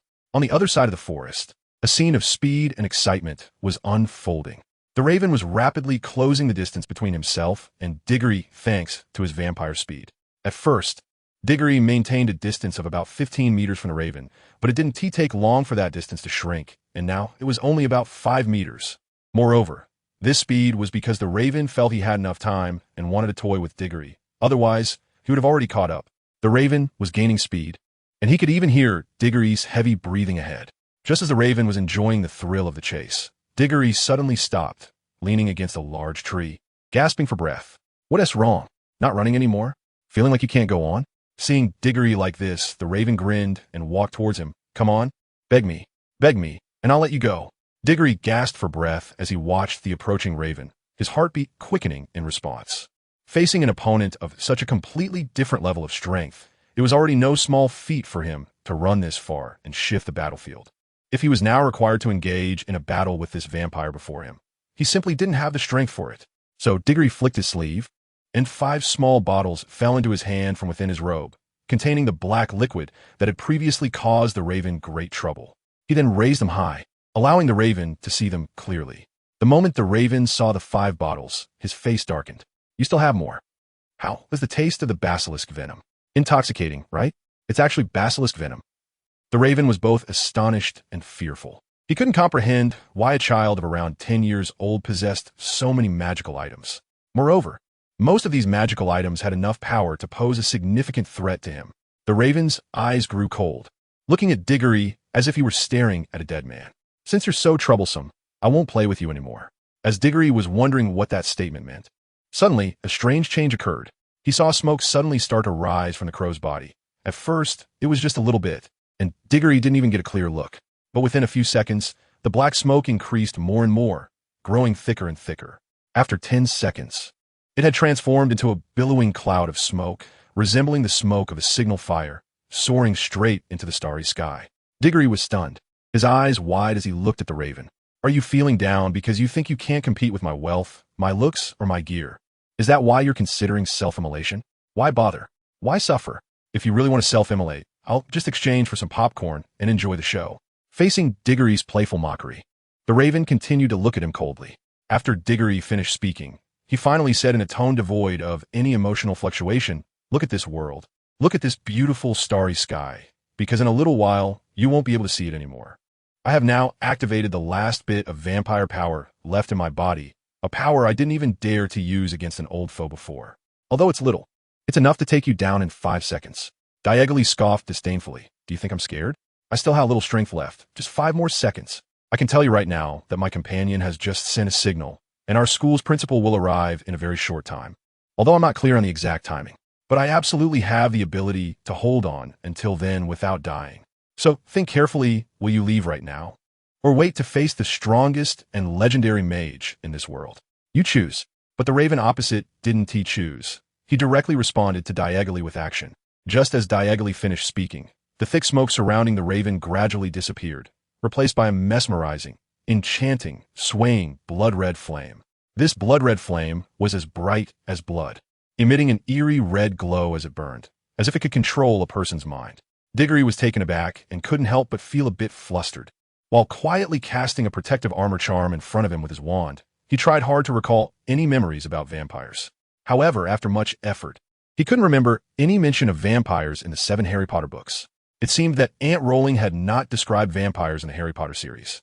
Except for that fraud Gilderoy Lockhart writing a book about traveling on a ship with a vampire, there was no other depiction of vampires. After thinking it over, Diggory could only recall the Twilight series and the Vampire Diaries from his past life, one being a series of vampire movies and the other a vampire television show.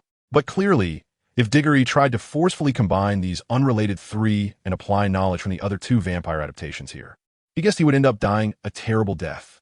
But what made Diggory feel even more desperate was that it wasn't over yet. After blood-red flames erupted from his body, the raven let out a loud scream, and with a whoosh, a pair of black leathery wings appeared behind it. Accompanied by a gust of wind, Diggory's right eyelid began to twitch uncontrollably. He realized that he shouldn't view the monster before him through the lens of Twilight or the Vampire Diaries, but rather through the reference of Underworld. The raven looked at Diggory, and his suddenly surging power made him feel elated. He hadn't felt this good in 300 years. With a casual wave of his hand, accompanied by the sound of shattering glass, the armor spell that Diggory had set up before shattered in response.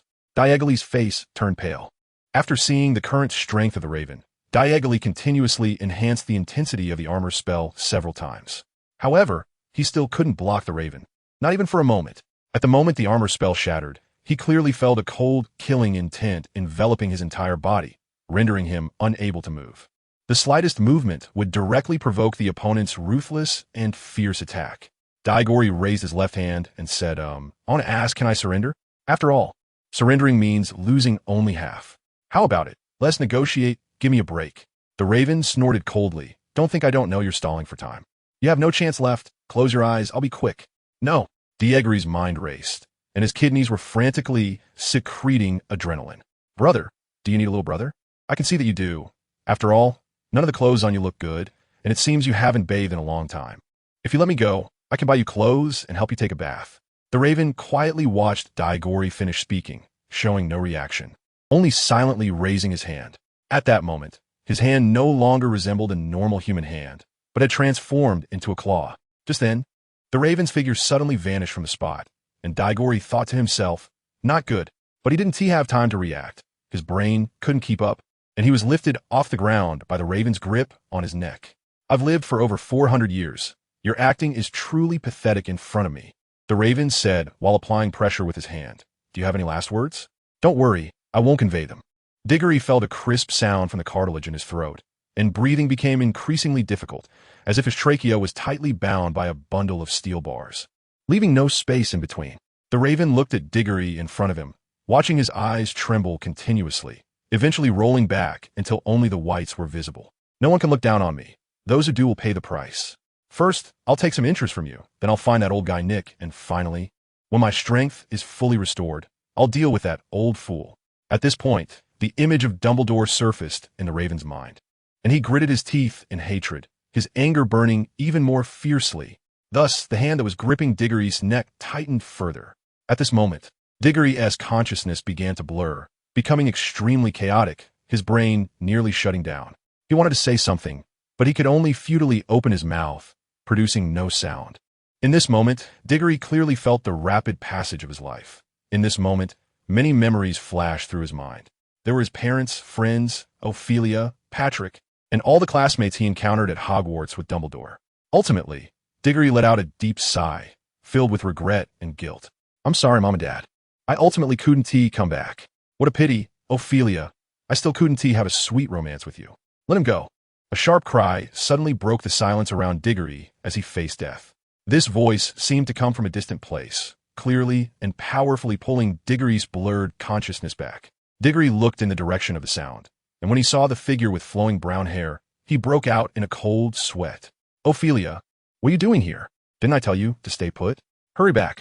At that moment, the dying spark of survival within Diggory reignited fiercely. He could accept his own death, but he absolutely could not accept that Ophelia was in such danger too. Hurry back. Didn't I tell Patrick to protect you? What is he doing? You need to go back, and I'll try my best to buy you some time. Diggory spoke while wrapping his hands around the Raven's arms, trying his best to buy time for Ophelia. However, Ophelia was completely unfazed, lightly waving her wand and chanting incantations, casting magic directly in front of the Raven. The Raven coldly glanced at Ophelia and then ignored her. He had already sensed that Ophelia's strength was not even half of Diggory's, even if he completely disregarded her. She couldn't possibly cast a spell strong enough to break through his vampire skin. However, Ophelia didn't intend to harm the Raven with her spells. Her spells were not meant for attacking. Leg-locking curse. A flash of silver light appeared as a chain swiftly shot out from the tip of Ophelia's wand, and in the blink of an eye, it was bound around the Raven's leg. This attack caught the Raven off guard. While a vampire's skin could resist most magical attacks, that was only if the magic was offensive. If faced with a spell like the leg-locking curse that restricted the enemy's movements, it was outside the defensive range of the vampire's skin. After all, this spell caused no damage. However, this was completely useless for Diggory, as the Raven was using his hands to choke him, not his legs. What are you doing, my lady? What could his locking his legs do? Diggory couldn't understand Ophelia's actions and began to panic. You might as well go find the professor to save me. I can hold on for a while longer. The Raven shared the same understanding as Diggory. Although the leg-locking curse restricted his movements, he could easily break the spell if he wanted to. After all, the effect of the leg-locking curse cast by Ophelia, given her strength, was indeed very limited on the Raven. However, Ophelia remained unfazed, not even glancing at Diggory, and instead lightly waved her wand. At that moment, both Diggory and the Raven suddenly noticed that a white mist had appeared around them without them realizing when it happened. Before the Raven could figure out what was going on, he suddenly felt a sharp pain in the hand that was choking Diggory. Ophelia had appeared between them at some point, a purplish-red dagger embedded in her wrist, with the other end gripped in her hand. Before the two male beings could react, Ophelia moved again, with her left hand wrapping around the Raven's arm. She suddenly twisted her waist to the right, bending her legs at an incredible angle, and finally clamped her legs around the Raven's neck, forcefully snapping it. The whole set of movements was fluid and completed with lightning speed. Caught off guard, they heard a crack. The Raven's neck was snapped by Ophelia's deadly, scissor-like grip. This sudden change left the Raven speechless, unable to react in time, and the grip on Diggory's hand loosened, allowing Diggory to finally breathe fresh air. At that moment, Diggory took a deep breath, then directly picked up Ophelia around the waist and turned to run towards Dumbledore's direction. Diggory was caught off guard by Ophelia's skills, and the Raven also suffered from underestimating her, allowing Ophelia to successfully ambush him and giving Diggory this once-in-a-lifetime opportunity. Diggory was running fast while glancing back at the Raven behind him, seeing that it couldn't catch up with its head and neck at a 90-degree angle. It was now jumping up and down, cursing loudly, its mouth nearly reaching its ears. Having almost died because of the Raven before, the sensation of his body gradually losing consciousness was something Diggory absolutely did not want to experience again. Moreover, looking back on it now, his hatred for the Raven was also rising rapidly. You scoundrel, once I find the professor, I will definitely have him seal you away, and when I become strong enough, I will release you and then make you suffer. Dumbledore's actual speed returning was even faster than he had previously estimated. In about 4 minutes, he reached the signal transmission point, and the rush caused his wizard hat to fall off somewhere, leaving his hair disheveled. But he didn't care about these things. Instead, he anxiously searched for Diggory and the others. When he saw that only Patrick was there next to a large tree, his heart sank. Dumbledore looked around in confusion, and upon confirming that he didn't see Diggory and Ophelia, he had a bad premonition. His white beard quivered as he asked Patrick, "Where's Cedric and the others?" Seeing that Dumbledore had finally returned, Patrick immediately rushed over and hugged his leg, crying, "Professor, you're finally back. We almost all died just now." Dumbledore's forehead twitched with veins bulging, thinking, isn't that just nonsense? Hurry up and tell me where Cedric and the others are. However, Dumbledore also understood Patrick's feelings at that moment. At such a young age, surviving a near-death experience was indeed very impactful for him. So Dumbledore gently patted Patrick's head, comforting him that everything was okay, and then asked where Diggory and the others were. At this point, after Dumbledore's comfort, Patrick calmed down. He wiped his tears and said, "At that time, Cedric deliberately provoked that person with words, and when that person was completely focused on him, he ran off in that direction, drawing the person away." Patrick pointed to the small path on the left. "After I sent the signal here, I helped Ophelia bandage her wounds, but just as I finished bandaging her, she took her wand and went to chase after Cedric. I couldn't stop her." Dumbledore frowned. "How could you not stop her? Don't you know that every person you let go adds to Cedric's burden? It only harms his fight, not helps." "Of course I know," Patrick explained with a bitter smile, "but I couldn't stop her. It turns out Ophelia's close combat skills are ridiculously strong.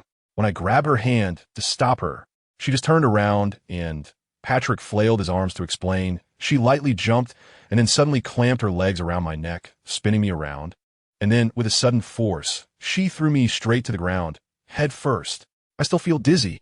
Dumbledore glanced at the top of Patrick's head, and sure enough, there was still some dirt that hadn't been cleaned off.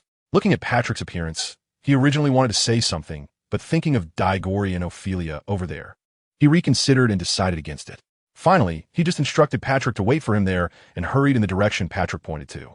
Meanwhile, Patrick stood there holding his mouth, having already guessed what Dumbledore wanted to say, but didn't. After all, Dumbledore's expression when he heard that Patrick couldn't stop Ophelia was filled with disdain, disappointment, and frustration. A mixture of emotions that made Patrick feel almost unable to lift his head. Was that my fault? No, I really couldn't beat her. She knocked me down with her strength. Why should I be looked down upon? Each has their own expertise. If it comes to picking up girls, I could outshine Ophelia by a long shot, and Cedric and Ophelia combined wouldn't stand a chance against me." At this moment, Ophelia was feeling a bit anxious. A deep-seated urgency coming from within. Because now, for some unknown reason, Diggory suddenly stopped running, and the raven was not far behind. Ophelia could still clearly hear its angry roars, feeling that it could fix its injuries at any moment and then come after them. Yet at this critical moment, Diggory suddenly froze. But Ophelia thought, "If you don't run, fine, at least put me down." However, Diggory did not. He still held her tightly in a princess carry, his strong arms preventing her from falling while also leaving her unable to move. Ophelia's face was now flushed, half from embarrassment and half from anxiety. At the same time, she was scolding Diggory in her heart, thinking that he usually seemed so serious, but now he was showing his true colors. Rogue, bandit, despicable, shameless, vile bastard, shameless. However, Diggory really didn't mean it. He suddenly heard a cold, mechanical prompt from the 3 good student system in his mind. Ding dong. Side quest in the Harry Potter world activated. Side quest content. Turn around and fight. Comprehend the true meaning of life on the edge of death. Quest completion reward. Increase spell practice comprehension by 10 points. And the proficiency of 3 learned spells will be upgraded to non-verbal casting. Quest failure punishment. From now on, become effeminate. After listening, Diggory's mind was filled with countless thoughts. The system's task penalties had become increasingly concise and efficient, yet the content was becoming more and more insane. However, it must be said that this time's task rewards and the previous increase in mental strength were equally enticing to Diggory. So, while cursing the system for being worthless, Diggory couldn't help but drool over the task completion rewards. First, let's talk about the increase in spell comprehension. This is innate and unchangeable. From a certain perspective, the level of spell comprehension determines the ceiling of a wizard's career. The stronger the comprehension, the higher the ceiling. Just like Voldemort, although he eventually turned himself into something that was neither human nor ghost, losing even his nose. It cannot be denied that Voldemort had a high level of spell comprehension, so high that he self-studied the creation of Horcruxes by the 5th grade. After clarifying the method of making Horcruxes from Slughorn, he learned to create them on his own without any guidance. From this perspective, Voldemort truly was the only one in the Harry Potter world who could barely match Dumbledore in achievements. Of course, these achievements are irrespective of good and evil. But this also shows how important a wizard's spell comprehension ability is. Now, the task reward offers 10 points in spell comprehension, which is certainly enough to make Diggory feel overwhelmed. Not to mention that there is another reward following it, which is to elevate the proficiency of 3 learned spells to nonverbal casting. Diggory was fully aware of how difficult it is for a spell to go from being learned to nonverbal casting. So far, the only spell he could easily cast nonverbally was the levitation charm. Moreover, nonverbal casting is not simply using spells without speaking. It also means that as the proficiency of the spell increases to a certain level, the magical energy and mental strength required to cast the spell will decrease to some extent. In other words, if Diggory can currently cast the shattering spell 20 times at once, after increasing the spell's proficiency, he could cast it 40 times at once. The difference during this period is evidently significant, so it is understandable why Diggory feels so distressed now. Accepting it might mean he could die here. After all, the Raven, this vampire, is not to be trifled with, especially since it is currently in a rampaging state. However, refusing it is even worse. Just the thought of himself, a straight man at a perfect 90-degree angle with the ground, turning into a dainty, delicate person waving a pink handkerchief makes him shudder. That image is too beautiful. He simply cannot imagine it. While Diggory was in great distress, he suddenly heard the voice of Big Orange in his mind. Meow, I say. You might as well accept it. Get lost. Diggory was infuriated by Big Orange's casual tone. He didn't even let it finish speaking before he started cursing. Do you know what the consequences of failing the task are? It's turning into a dainty person. Someone completely lacking in masculinity, totally inconsistent with my character. Just thinking about becoming like that makes my skin crawl. And you, as my system's butler, casually telling me to accept it, since if I fail and turn into a dainty person, it won't be you experiencing the pressure, will it? You beast. It's bad enough you don't help me come up with a solution, but you actually look forward to me turning into a freak. You deserve to be condemned. Big Orange snorted coldly. I was going to tell you a solution, but since you said that, I've lost all motivation. I'm in a bad mood now. Go ahead and turn into a dainty person. Goodbye, Meow. As soon as Diggory heard this, he realized he had made a fool of himself.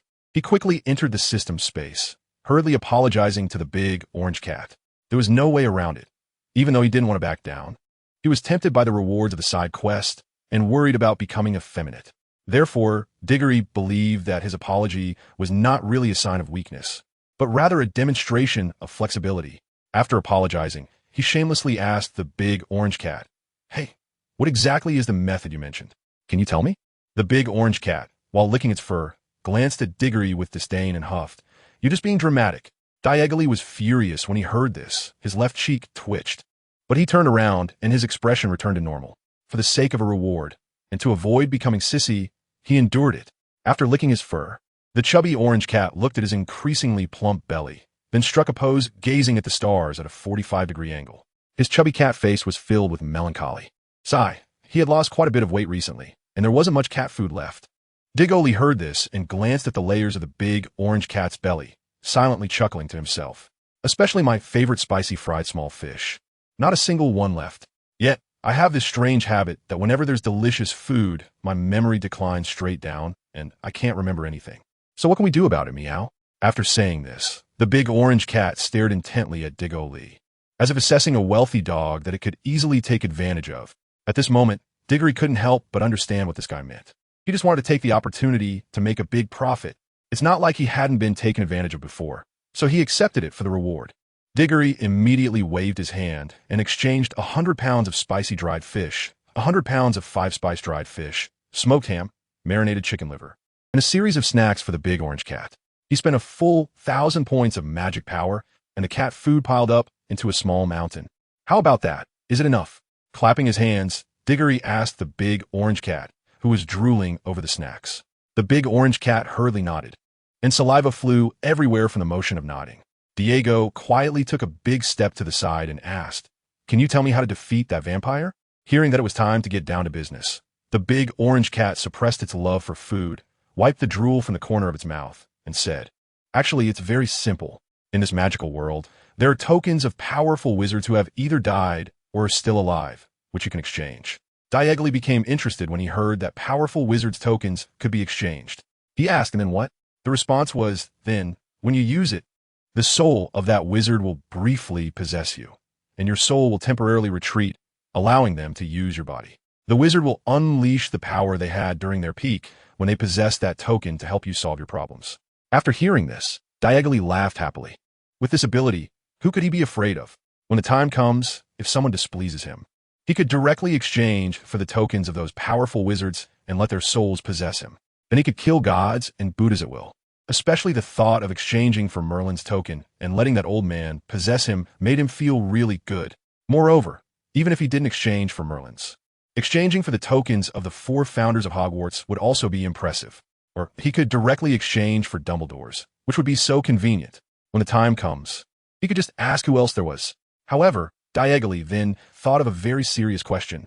"Big Orange, how many magic points do I need to exchange for those powerful wizards' tokens?"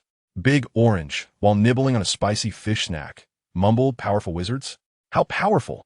Diggory thought for a moment and said, "It's the kind of level like Gryffindor, Hufflepuff, and Ravenclaw." The big orange head didn't even raise up and said, "You can see for yourself." Digory thought for a moment and immediately found the section for the wizard's tokens on the shelf. There were indeed quite a few items. He skipped over Trelawney's prophecy crystal ball and wondered if the system was sure that after exchanging for Trelawney's token, he would be going to challenge the Raven and not to do a fortune-telling for him. Fudge's pocket watch. Fudge's strength must be considerable. After all, he is the Minister of Magic for the British Empire. Although he surely couldn't match Dumbledore, he should be pretty close to Mad-Eye Moody. However, when Digory saw the magic value below, with a long string of zeros after it, he thought better of it and decided to give up. Flitwick's little suit. Diegoli nodded. This was indeed possible. After all, he was well aware of Fuliv's strength, and defeating this vampire, who could unleash power in a short time, shouldn't be a problem. Moreover, this old man wasn't the Minister of Magic, so he shouldn't require such a high amount of magical power. Then he glanced at the required magical power. "Big Orange, are you sure the system is doing business and not robbing you like you do?" Fudge was one thing, given his high position, but this little suit from Fuliv actually required 300,000 points of magical power. The system was out of its mind, planning to kill and break hearts. It clearly wanted to turn me into a sissy. Big Orange didn't even bother with Diegoli's outburst, turning around and presenting his plump backside to him, continuing to enjoy his delicious dried fish. Diego was instantly angered, but he had no way to deal with this cat and could only endure and watch. As for Flivvy's level and strength, even Diego, who was stronger than him, directly skipped it. Watching was pointless, as he couldn't afford it. Ultimately, it all boils down to one word: poor. Most people suffer from a kind of illness, and this illness is called poverty. Moreover, it was clear that Diego was already in a dire state. But then, a scene appeared that made him widen his eyes in shock. Diggory saw another artifact of Dumbledore's, which was a feather quill. However, what puzzled him was that the magic power required for this feather quill was only 50,000. Although 50,000 was still not a small amount for Diggory, compared to the previous prices in the hundreds of thousands to millions, this price was already very affordable. However, Diggory remained cautious and grabbed the big orange cat that was focused on gnawing on fish jerky beside him, asking, "Why is Dumbledore's artifact so much cheaper than Fudge's? Is there an error in the system?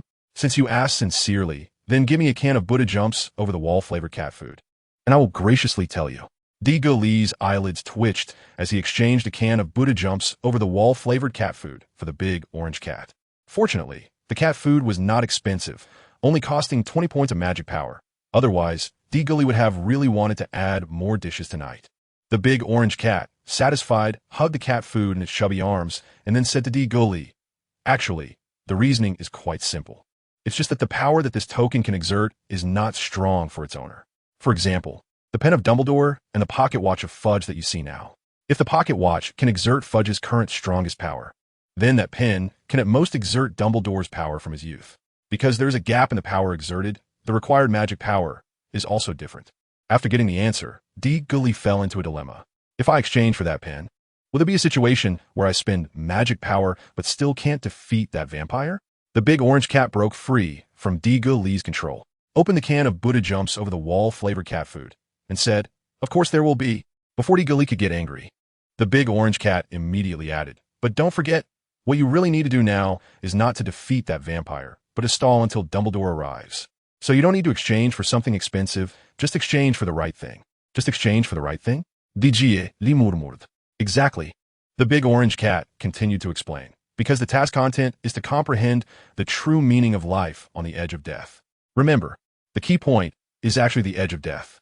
This task does not stipulate that you must have some comprehension, but it must be on the edge of death. Diagoly's expression became a bit strange. So, according to you, should I thank the system? Thank it for forcing me to face death? For making me dance on the tip of a knife? Ophelia became anxious, since just now, Diagoly had been in a state that looked like dementia, and it had lasted for a while. And hearing the voice from the raven behind, he was about to turn his neck. If Diagoly didn't wake up soon, both of them would end up here. Oh no! Just as Ophelia was considering whether to break Diagoly's hand and jump down, then escape with him, the boy finally made a sound and came back to his senses. However, Diagoly's hand held neither Dumbledore's pin nor any other token, just a tube of light blue potion. What happened to you just now? Why did you suddenly turn into that? Ophelia urged Diagoly anxiously. Let us go quickly, or it will be too late.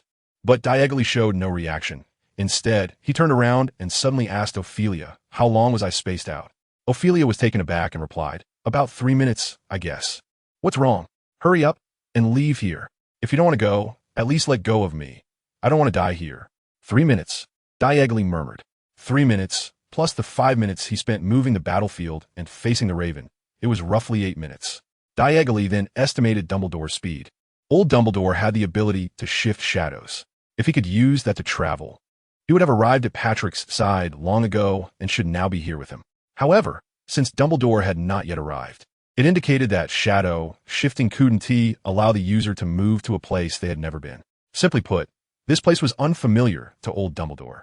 He had no memory of the environment here, so he couldn't directly arrive through shadow shifting. But Patrick had sent signals along the path Dumbledore had traveled. After seeing the signal, old Dumbledore wouldn't just use shadow shifting to move to the signal's location. At the very least, he could move to a general area and then find Patrick. Therefore, when old Dumbledore received the news and rushed over, although he couldn't use shadow shifting and Phoenix Fox wasn't there, he could only rely on his old legs to make the journey. But it wouldn't take long. After all, although his legs were old, they were still long enough. Even if it took more time, it wouldn't exceed 7 minutes. Considering possible unexpected situations during the journey, and adding 3 more minutes for old Dumbledore, it meant that Diagoly only needed to hold out for 10 minutes. And even if Dumbledore had to crawl, he would make it to Diagoly's side. Thinking of this, Diagoly glanced at the light blue potion in his hand, recalling the temporary boost in strength he had after drinking the potion in the system space, and remembering the physical strength the raven had previously displayed, he made an estimate. It seemed that, just as the big orange cat had said, he could reach a similar level. It would allow him to have the strength to fight the raven for a short time, but there would be a time limit. Diggory muttered, but the vampire power unleashed by the raven also has a time limit, and Dumbledore will take some time to arrive. Ultimately, it's just a race against time. Ophelia, seeing Diggory constantly murmuring to himself, became anxious. She couldn't understand how someone who had seemed quite normal before could suddenly change like this. It was a waste for her to rush over to save him at the risk of danger. She would have been better off waiting for the professor and coming together. Cedric, if you're going to lose your mind, do it on your own. Don't cling to me and make me stay here with you. That thing is about to recover, and I don't want to die here with you. Diggory chuckled, realizing he had been princess carrying Ophelia all along. He gently set her down and said, you should head back now. I have some matters to attend to. Be careful on your way back. After saying that, he walked towards the raven. Ophelia, glancing at Diggory who didn't look back, stomped her foot in anger. Fine, since you can't make up your mind, don't blame me for giving up on you. With that, she too left without looking back. The agility potion, when consumed, would enhance the user's physical abilities in all aspects for 10 minutes. After its effects wore off, there was a certain probability that it would permanently enhance the user's physical abilities. This was the potion Diggory exchanged for when he left the system space. Yes, he did not choose Dumbledore's token because he was unsure whether Dumbledore, while possessing this pen, would have the strength to contend with the raven. If not, it would not only be very dangerous for him, but would also waste 50,000 points of magical power. Considering his previous experience of a one-on-one duel with Leonardo, Diggory wondered if there was any potion that could help him get through this difficult situation. So, He searched the shelves again and eventually found this new type of enhancement potion. After trying it out, he decisively spent 40,000 points of magical power to exchange for this expensive potion. As he passed through the jungle, Diggory spotted the raven not far ahead. The raven's neck, which Ophelia had twisted at a right angle, had mostly recovered and now looked as if it had just suffered from stiff neck. At this moment, the raven also saw Diggory returning and sneered, "Kid, wait a moment. Soon, I will drain your blood and turn you into my servant, making you serve me for eternity." Facing the raven's provocation, Diggory remained expressionless. From a distance, he stared at the raven while picking up the agility potion. He uncorked the bottle, took a whiff, and found the scent a bit strong, reminiscent of a blue margarita cocktail. However, there was no choice. Upon seeing Diggory, the raven suddenly seemed excited, pressing his head down hard with both hands and forcibly twisting it to face front. Watching this, Diggory felt pain just from looking at it. But he also realized that the raven was genuinely eager to get rid of him. So without further hesitation, Diggory tilted his head back and gulped it down. The light blue potion flowed down his throat, and before it even reached his stomach, he felt an intense heat, as if he were drinking boiling water. It felt as if his entire esophagus was about to be burned away, with every pore in his body exuding heat. Diego couldn't help but scream, startling a flock of birds. Not far away, Ophelia, who was leaving the area, paused upon hearing Diego's agonized wail. "Idiot, I told you not to go back, but you insisted. Now look what happened. You got beaten up," Ophelia muttered to herself, hesitating as her mind waged a battle. Finally, she stomped her foot in frustration and turned back towards Diego's direction. "This is the last time. After I save you this time, if you continue to seek death, I'll leave immediately and never look back." Meanwhile, the raven saw Diego suddenly fall to the ground in pain, a cruel smile curling at the corners of his mouth. "Ha ha ha. Do you want to drink poison and end it all? Useless. As long as your death doesn't exceed 10 hours, I can use my blood to revive you, and you will still be my slave. You can't escape." At that moment, the raven gripped his hands tightly, and with a loud crack, he forcefully twisted his neck. Without hesitation, he slightly bent his knees and pushed off, instantly shattering the ground beneath him. He shot forward like a bolt from a crossbow, racing towards the struggling Diego on the ground. In an instant, without even having time to blink, the raven was already at Diego's side. At this moment, his face was pale, his eyes blood-red, his expression frenzied, and his nails had become long and sharp. Reaching towards Diego's tender neck, just as the crisis was about to strike, Diego finally opened his eyes. However, what was concerning was that his eyes were blank, as if he were in a daze, or just waking up. Yet, facing the raven's attack, he reacted quickly. As the raven's attack was about to harm him, Diego suddenly bent slightly, channeling his core strength. In the next moment, Diego, who had been lying on the ground just a second ago, suddenly vanished without a trace. As if there had never been anyone there at all, the raven was startled, his expression changing drastically. What was going on? Where did he go? Ascended to the heavens? Diggory did not ascend to the heavens, but rather climbed a tree. At this moment, he squatted on a thick branch with a dazed expression, occasionally looking at himself, and then glancing around, as if everything around him had become unfamiliar and strange. In reality, what Diggory saw was not that he didn't recognize his surroundings, but that suddenly there were many wave-like ripples appearing everywhere. His body was emitting ripples. The trees beside him were emitting ripples. The crow on the ground was emitting ripples, and even a withered leaf on the ground was similarly emitting ripples. Diggory gently raised his hand, originally wanting to be quicker, but the presence of these ripples felt like chains, limiting his movements and making him feel as if he were stuck in a swamp, with every action restricted. However, in the eyes of the raven below, it was a completely different story. To him, Diggory's movements were utterly unclear. If he could barely see the afterimages when Diggory climbed the tree earlier, then just now, he couldn't even catch a glimpse of single hair. This was precisely what astonished the raven. He had activated his vampire powers. At the peak of his strength, the full power of the Blood Clan. At this moment, his combat power was at least that of a mid-level mage, if not higher, combined with a powerful body. In his era, before encountering Nicolas, he had never met an opponent. Yet now, he couldn't even see the movements of an 11-year-old child. Who would believe that? He didn't even believe it himself. But the reality was right in front of him, leaving him no choice but to accept it. Gritting his teeth, the raven realized he didn't have much time left. He couldn't care less about Diggory's situation. He just needed to act. He clenched his hand, and a ball of blood-red flames blazed within, exuding a chilling and evil aura. just brushing against it would cause injury. And contact would mean death. Without another word, the raven hurled the ball of blood-red flames at Digoli. Meanwhile, Digoli was still staring blankly at his smooth, delicate, and elastic little hand, wondering what these ripples were. Just then, a sudden jolt surged through him, and an overwhelming sense of danger flooded his heart. Digoli immediately leaped to another tree beside him, and at that moment, the ripples broke under his action. However, this also brought Digoli a sense of movement stagnation. Now, Digoli vaguely understood what these ripples were all about.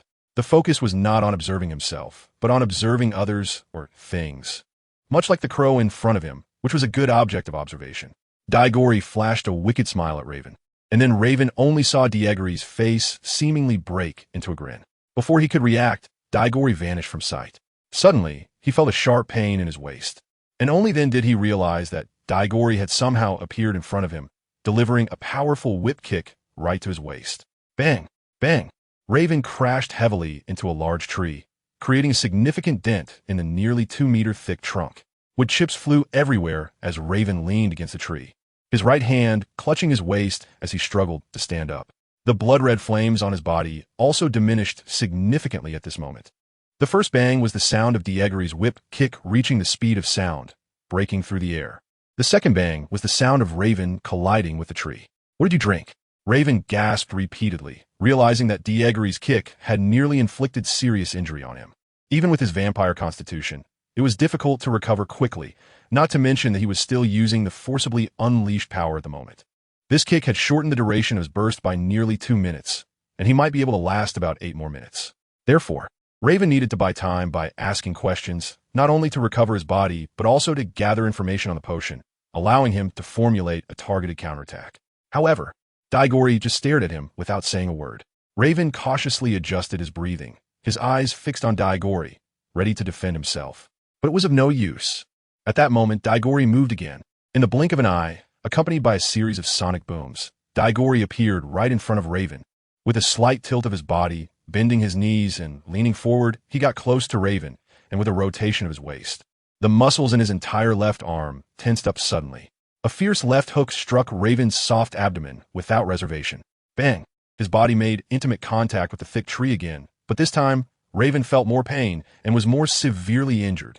He opened his mouth in agony. The feeling of vomiting blood seemed like a command transmitted from his brain to his entire abdomen. At this moment, Raven's stomach was diligently executing that command. However, nothing came out because since the day Nick LeMay sealed him, he had nothing left to vomit in order to survive in that hellish place. At this moment, Raven's past combat experience told him he must counterattack immediately, but before his body could react, Digori struck again. Strike while the iron is hot. One should pursue the retreating enemy with the remaining strength. Do not seek fame like a tyrant. Take advantage of his illness to claim his life. Digoli muttered to himself while clenching his fists, using the crow leaning against the big tree as a wooden dummy, crazily delivering his punches to every corner of its body. Bang, bang, bang, bang, bang. The 2-meter-wide tree shook continuously, and the leaves rustled down like it was raining. Digoli was panting visibly, with white mist escaping from his mouth, a sign of his intense breathing. Steam was rising from his skin, as sweat evaporated immediately due to the high temperature of his surface. His eyes were still filled with ripples, and he finally understood that these ripples were nothing but the waves produced by all things in this space coming into contact with the air. His current actions, under the influence of the agility potion, were continuously breaking these ripples, reaching the speed of sound. Meanwhile, his body was heating up from the constant friction with the air, and the moisture within him was rapidly depleting. Just 2 more punches. Digoli's hands exerted force simultaneously, advancing together, one punch like a black tiger striking the heart, the other like a monkey stealing a peach. Ha ha ha ha. The raven's eyes were bloodshot, bulging outward, making incomprehensible sounds, trying to say something but unable to speak. The blood-red flames on his body gradually extinguished at this moment, and the hands that wanted to grab Digoli's neck involuntarily covered his own groin. Although he was a vampire and that area was already unusable, as a male primate, it still held symbolic significance. In the end, the raven struggled for a long time, but still couldn't utter a single word before collapsing to the ground, losing consciousness.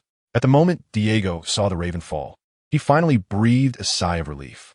However, just as he relaxed, he suddenly noticed that the ripples in his vision were slowly dissipating, and the world began to gradually return to the way it was before he took the potion. It seemed that the effect of the agility potion was about to wear off. At that moment, Diego collapsed onto the ground. Although he had the assistance of the agility potion during the sudden burst of intense combat, now that its effects were fading, his body was also showing signs of exhaustion. He trembled as he searched for a rope or something to tie up the raven, but after rummaging through his belongings for a long time, he couldn't find even a single thread. Gradually, Diego felt his thoughts beginning to dull, so he decided to enter the system space, first to exchange for a heavy chain to bind the raven. But just then, a sharp pain suddenly pierced his head, as if countless tiny needles were stabbing around in his mind. Diego's face twisted in pain, and the agony began to escalate. Tiny beads of sweat continuously slid down from his head.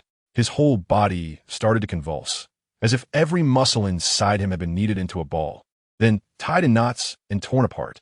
And it wasn't over yet. After the muscles, all 207 bones in his body suddenly began to ache for some unknown reason, as if someone was wielding a hammer and chisel. Diggory was convulsing violently, his entire body twitching, with some parts contorted in strange ways. His face was pale, devoid of color, and sweat was pouring down. He looked as if he had just been pulled out of water. As soon as Ophelia arrived, she saw Diggory lying on the ground, unconscious. Her heart tightened, and she rushed to his side to check on him, but she couldn't discern anything and could only immediately take out her wand to signal into the air. After thinking for a moment and worrying that it might be too late, she made an effort to lift Diggory and try to carry him back. "Hey, how are you? Can you hear me?"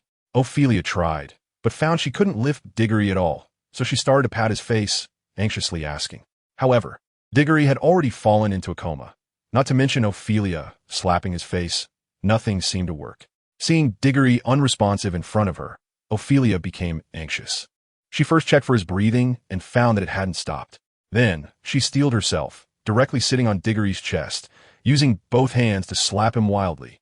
By the time Dumbledore arrived, following the signal, he saw Ophelia and a person who looked somewhat familiar, yet unfamiliar at the same time.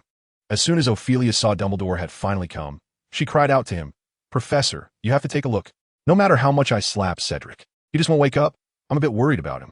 Dumbledore leaned in for a closer look and gasped. The person lying on the ground was Diggory. This person with a face swollen to the size of a Muggle basketball was Diggory. Dumbledore glanced suspiciously at the crying Ophelia, then carefully observed the clothes of the person on the ground. He noticed they were indeed identical to Diggory's. After all, he recognized that protective cloak very well. Coupled with that familiar golden hair, Dumbledore was now certain it was indeed Diggory. Dumbledore secretly glanced at Ophelia. What trouble has this child caused again? Still in that huge, dry tree hole, the flickering flames cast the shadows of 3 people. Diggory was lying deep inside the tree hole, still asleep. Ophelia sat next to him, while Patrick was at the entrance. At that moment, Patrick glanced at Ophelia, his eyes filled with confusion. I said, "Ophelia, why did the professor say your strength surpasses mine? Did he make a mistake, or what did I miss here? He just left us here in this tree hole and said that as long as you're here, it will be fine for him to leave for a while. That's not right. Logically speaking, shouldn't our strengths be Cedric first, me second, and you third?" Ophelia shot Patrick a glance, took out a pillow from a bag she had that was enchanted with a non-detection spell, and placed it under Diggory's head before replying. "Logically? Based on what logic? Your logic?"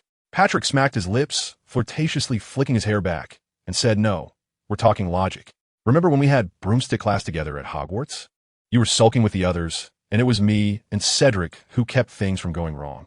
At that time, Cedric and I both saw clearly that your strength was negligible." Ophelia snorted coldly, rolling her eyes. "Do you think what you see is the truth?" Patrick paused, recalling the scene from back then. "Yes. If it weren't for me and Cedric helping you, you would have." Suddenly, Patrick stopped, his father's words echoing in his mind. With women, any female creature, as long as they want to, can absolutely outsmart any male of the same level when it comes to lying. If you don't have absolute intellectual dominance over a woman, don't think you can deceive her. It's only her deceiving you. Of course, if that woman falls for you, that's another story. Patrick snapped back to reality. "Were you acting with that girl?" No. Based on my experience, that girl was genuinely angry. You were the one acting, pretending to be weak. Am I right?" Patrick pointed at Ophelia, gradually becoming more certain. Ophelia merely rolled her eyes again and looked at Patrick with a half-smiling expression, saying, "Guess." Patrick felt a chill from Ophelia's strange expression. He was all too familiar with it. Every time his ex-girlfriends wanted to get back at him, or when other girls wanted to trick him, they would show that kind of smile. So, Patrick conceded, all right. I won't guess. The professor is definitely right, and you are too. I have no objections. Let's just watch Cedric. He's unconscious now, and we don't want him to catch a chill. With that, Patrick moved to help cover Diggory with a blanket. But as soon as he reached out, Ophelia slapped his hand away. Do you need to? I just covered him. Just keep an eye on the fire and use your armor charm to protect us until the professor comes back. Patrick silently retracted his hand, looking at the clear, bright red handprint on the back of his hand, deep in thought. With his strength and this temperament, if Cedric really ends up pursuing Ophelia, who should I help when they have a falling out? After thinking it over, Patrick made a decision that he felt guilty about towards Diggory. To help, no way. When the time comes, I'll just pretend I didn't TC anything.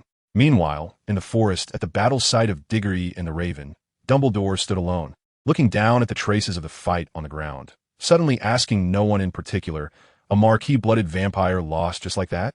Dumbledore's voice echoed through the woods. And during this time, no second person appeared, as if he were talking to the air. How did Cedric manage that? Did he pull out a bottle of unknown potion from somewhere? Dumbledore asked another question, but this time someone did respond.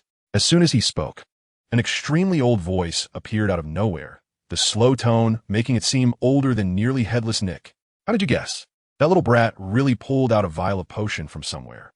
After drinking it, his physical abilities saw a significant enhancement, directly overpowering that little vampire. He didn't even give that little vampire a chance to cast a spell. His speed was so fast that the naked I couldn't catch it at all. So, I'm curious what that potion was. Is it something you human wizards just researched? I've lived for over 700 years and have never seen such a potion. Although there were side effects afterward, compared to the effect of the potion, those negligible side effects are hardly worth mentioning.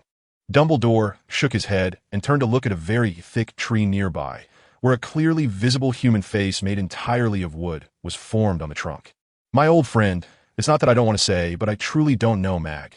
Dumbledore sighed and said to the treant named Mag, Cedric has too many secrets, so many that it makes me feel uneasy. And then what? The treant Mag asked. Measures have already been taken, an unbreakable vow, Dumbledore replied. That too, the treant Mag murmured. So what do you plan to do with him next? Train him to be your successor? Or let him grow however he wants as long as he doesn't go astray? Dumbledore pondered, I plan to train him well. Hearing Dumbledore's words, the previously expressionless wooden face of the treant Mag suddenly showed a very human-like expression of surprise. Then, that surprise quickly turned into schadenfreude. You actually have this idea? It seems you really value this child. He's going to have a hard time in the future, though it sounded like Mag was pitying Diggory. The tone of waiting to see the show couldn't be concealed. Dumbledore smiled at him. Mag, my old friend, aren't you considering giving Cedric a gift on my behalf? Mag's schadenfreude expression abruptly stopped. What do you want? Just say it. The side effects of that potion are not simple. It seems to be consuming Cedric's life. So I want 2 vials of your treant tribe's exclusive life essence, Dumbledore said. You're robbing me. The treant Mag exclaimed incredulously, like a cat with its tail stepped on. My old friend, this is outright banditry. You know how rare life essence is. It takes 100 years to produce just a small vial of 100 milliliters. I've only had 7 vials in my long life. And now you want to take 2 vials directly? Does your conscience not hurt? Conscience? Dumbledore thought for a moment. Are you talking about my midnight snack from last night? In the tree hollow, Patrick, who had just returned from a short trip, glanced at Ophelia without saying much. The person who had something to say was still lying down, not awake. So, he could only turn back, sit at the edge, and stare at the stars in the night sky, starting to daydream. But just then, Ophelia spoke up. Patrick, where did you go just now? Patrick shot a glance at Ophelia, thinking to himself that there were only 2 people in this world who could make him obediently report his whereabouts. One was his wife, and the other was his mother. You choose. Which one do you want to be? Ophelia rolled her eyes, about to say something, when suddenly a large dark shadow appeared at the entrance of the tree hollow. Then there was a loud slap. Patrick's head was suddenly slapped from behind by that shadow. Before Patrick could react, he heard an old voice say, Tell me, what were you doing while I was gone? The person who appeared at the entrance of the tree hollow and slapped him was Dumbledore, who had just returned from the tree man Mag. Patrick looked at old Dumbledore with a grievance, rubbing the back of his head, and said pitifully, It's actually my second uncle. They said they wanted to leave first and wouldn't be coming back with us. They also asked me to thank you for saving them. Dumbledore expressionlessly hummed in response, and then ignored Patrick, walking over to Diggory's side, crouching down, and pulling out a bottle of bright green liquid from his pocket. Then, under Ophelia's shy gaze, he unbuttoned Diggory's shirt, exposing his bare chest, and poured a bit of the green liquid onto his heart area. Immediately, the bright green liquid absorbed into Diggory's body at a visible speed and vanished. While Dumbledore was treating Diggory for the side effects of the potion, on the other side of the forest, 3 figures were hurrying along. These 3, illuminated by the moonlight, were Sane and Chilo. After passing through a cemetery, Danton stopped, leaned against a broken tombstone, and gasped, "Let's take a break. My wounds haven't healed. I can't take it anymore." Hearing this, Chilo and Sane also stopped. Since Chilo wasn't injured and Sane had been carried by Chilo, their physical exhaustion wasn't too severe. However, they weren't much better off than Danton. Sane sat down against a strangely shaped tree with Chilo's support, then looked at Danton, who was in a slumped position, and said, "We didn't really communicate back at that haunted place. Now that we have time, why not take this opportunity to communicate properly?" Danton, who hadn't rested all night, was too lazy to even move his fingers. After a long pause, he weakly responded, "Communicate? About what? Under this moonlight, I usually only communicate with pretty women. I like to find a romantic hotel with a big bed when the feelings are mutual, and then in the room, we talk about life, discuss ideals. I write poetry for her, and she blows." Danton's voice suddenly stopped as he noticed Sane holding a wand that was ready for battle, glowing with magical energy. And most critically, the tip of the wand was pointed directly at his own wand. He swallowed hard. Although there were no big beds or pretty girls here, at least it could be considered. Danton looked around, realizing that besides tombstones, there was just grass about 3 feet high and nothing romantic in sight. Finally, he found a wildflower next to a tombstone behind him, picked it, placed it by his ear, and with the moonlight scattered across the cemetery, he said, "Now it can be considered a flower before the moon. There's some ambience, so we can talk now." Chilo glanced at the overly dramatic Danton, rolled his eyes quietly, and stood behind Sane, giving him a shoulder massage, which made Danton feel a pang of envy. "What brings you to the forest?" Sane asked directly. Danton raised an eyebrow, about to make up some excuse about coming to enjoy the scenery, but Sane spoke up first. "Don't say it's for the scenery. Just the fact that you had to say goodbye to your big nephew tells me you must have some ulterior motive." The topic was abruptly shut down, and Danton's brow twitched. "Then what are you doing here?" He glanced at Chilo, who was helping Sane, and understood with a smile. "Don't tell me you came here for a romance. That's something for a hotel." Sane scoffed, shaking his shoulders and causing Chilo's hand to drop. "I'm here to find someone." Danton raised his eyebrows in satisfaction. "What a coincidence. I'm here to find someone too." Sane continued, "We're looking for a man." Danton thought for a moment. Although younger, he was still male, so he said, "What a coincidence, so am I." Sane pondered and added, "The person I'm looking for is pretty powerful, but not doing well at the moment." Danton furrowed his brow, thinking that he and Sane might actually be looking for the same person since he was also not doing well. He nodded, "What a coincidence, so am I." After that, the two started to look at each other, trying to find something in each other's eyes, staring intently at one another as if they had just met. It wasn't until Chilo began to feel jealous that they reluctantly averted their gazes. Danton suggested, "How about we write down our true purposes and exchange them? Just like with my ex-girlfriends. Let's have a confession session?" Sane thought for a moment, then nodded in agreement. Sane had Chilo tear a piece of cloth from his clothes, which they then split into 2 pieces. They each wrote down their purposes for being there and exchanged them with magic. Danton held the piece of cloth in his hand. "No longer looking unserious. Is what you wrote true? You're not fooling me, are you?" Sane's expression turned serious. "Absolutely true. More real than gold. Just not sure if what you wrote is true." Danton patted his chest. "Can I fool you? We both escaped from that place together. We have each other's backs. How could I deceive you?" Sane smiled slightly, leaving Chilo in awe. He said to Danton, "Right? We're brothers. How could we deceive each other? So how about we look at it together?" Danton smiled, "Of course."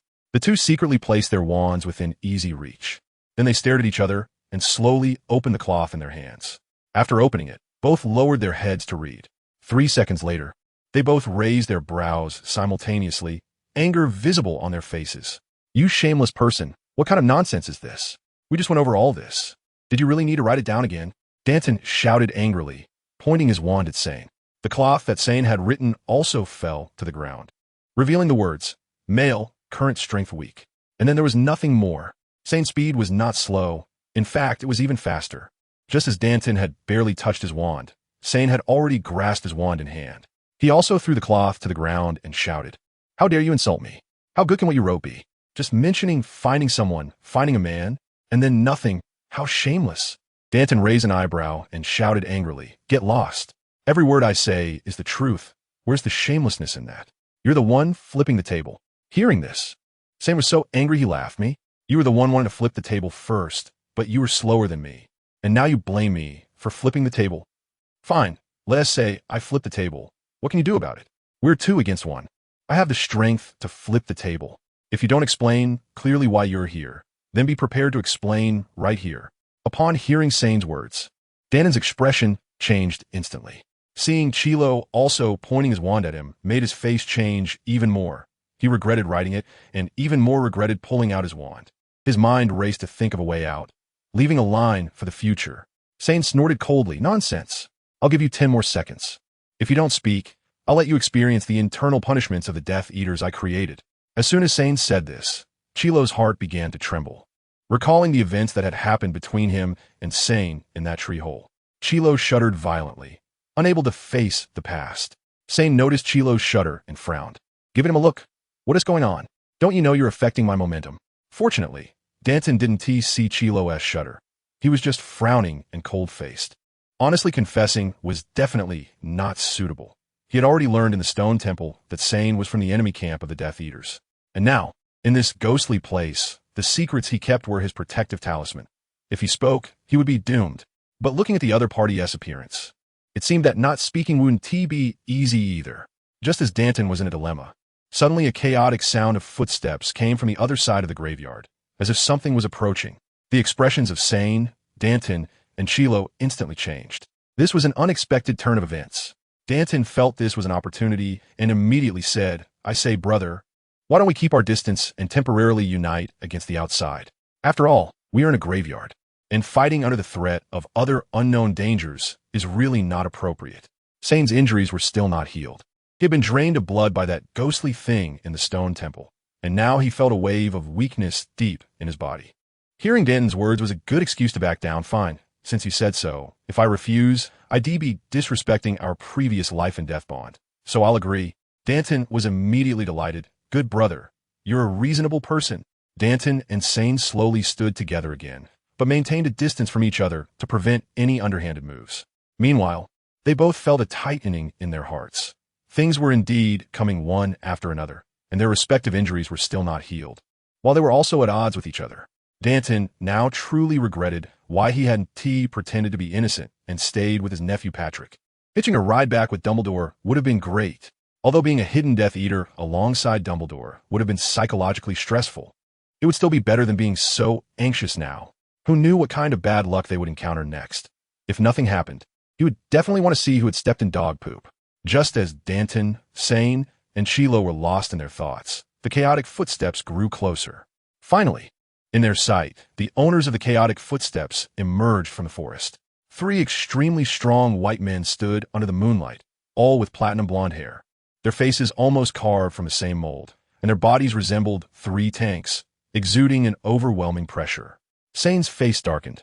These 3 were not reinforcements on his side, and they exerted a significant pressure on him. If he weren't injured, he wouldn't be afraid, but now his strength was barely at 1/10. He had no confidence at all. He glanced at Chilo beside him and found he also had a serious expression, indicating these were not allies either. Just then, Sane suddenly heard Danton's surprised exclamation from the other side, laced with uncontainable excitement. "The Gunner brothers? Quickly, capture those 2 little thieves. They're not good people." Damn! Sane's expression changed drastically. He never expected Danton to be so shameless. Just a moment ago, they were partners on the same front, and in the next moment, he immediately turned against him. It was infuriating. The 3 Gunner brothers, upon recognizing that the beggar-looking person urging them to act was Danton, drew their wands towards Sane and Chilo while joking about Danton. "Oh, our Danton family's wayward young master actually asked us for help. The moon must be rising from the west today." After saying that, the 3 Gunter brothers laughed heartily, as if the other 3 present didn't exist. Although Danton's face was as dark as the bottom of a pot, these 3 idiots were his saviors, so he couldn't turn against them. "You should take this seriously. This person in front of you is not simple." Danton pointed at Sane and informed the Gunter brothers of all his actions in the Stone Temple, including Sane's self-created spell, the Dark Blade. Originally, the Gunter brothers had looked at Sane, who seemed not strong at all, with no regard. But upon hearing that he had created a spell, their expressions instantly turned serious.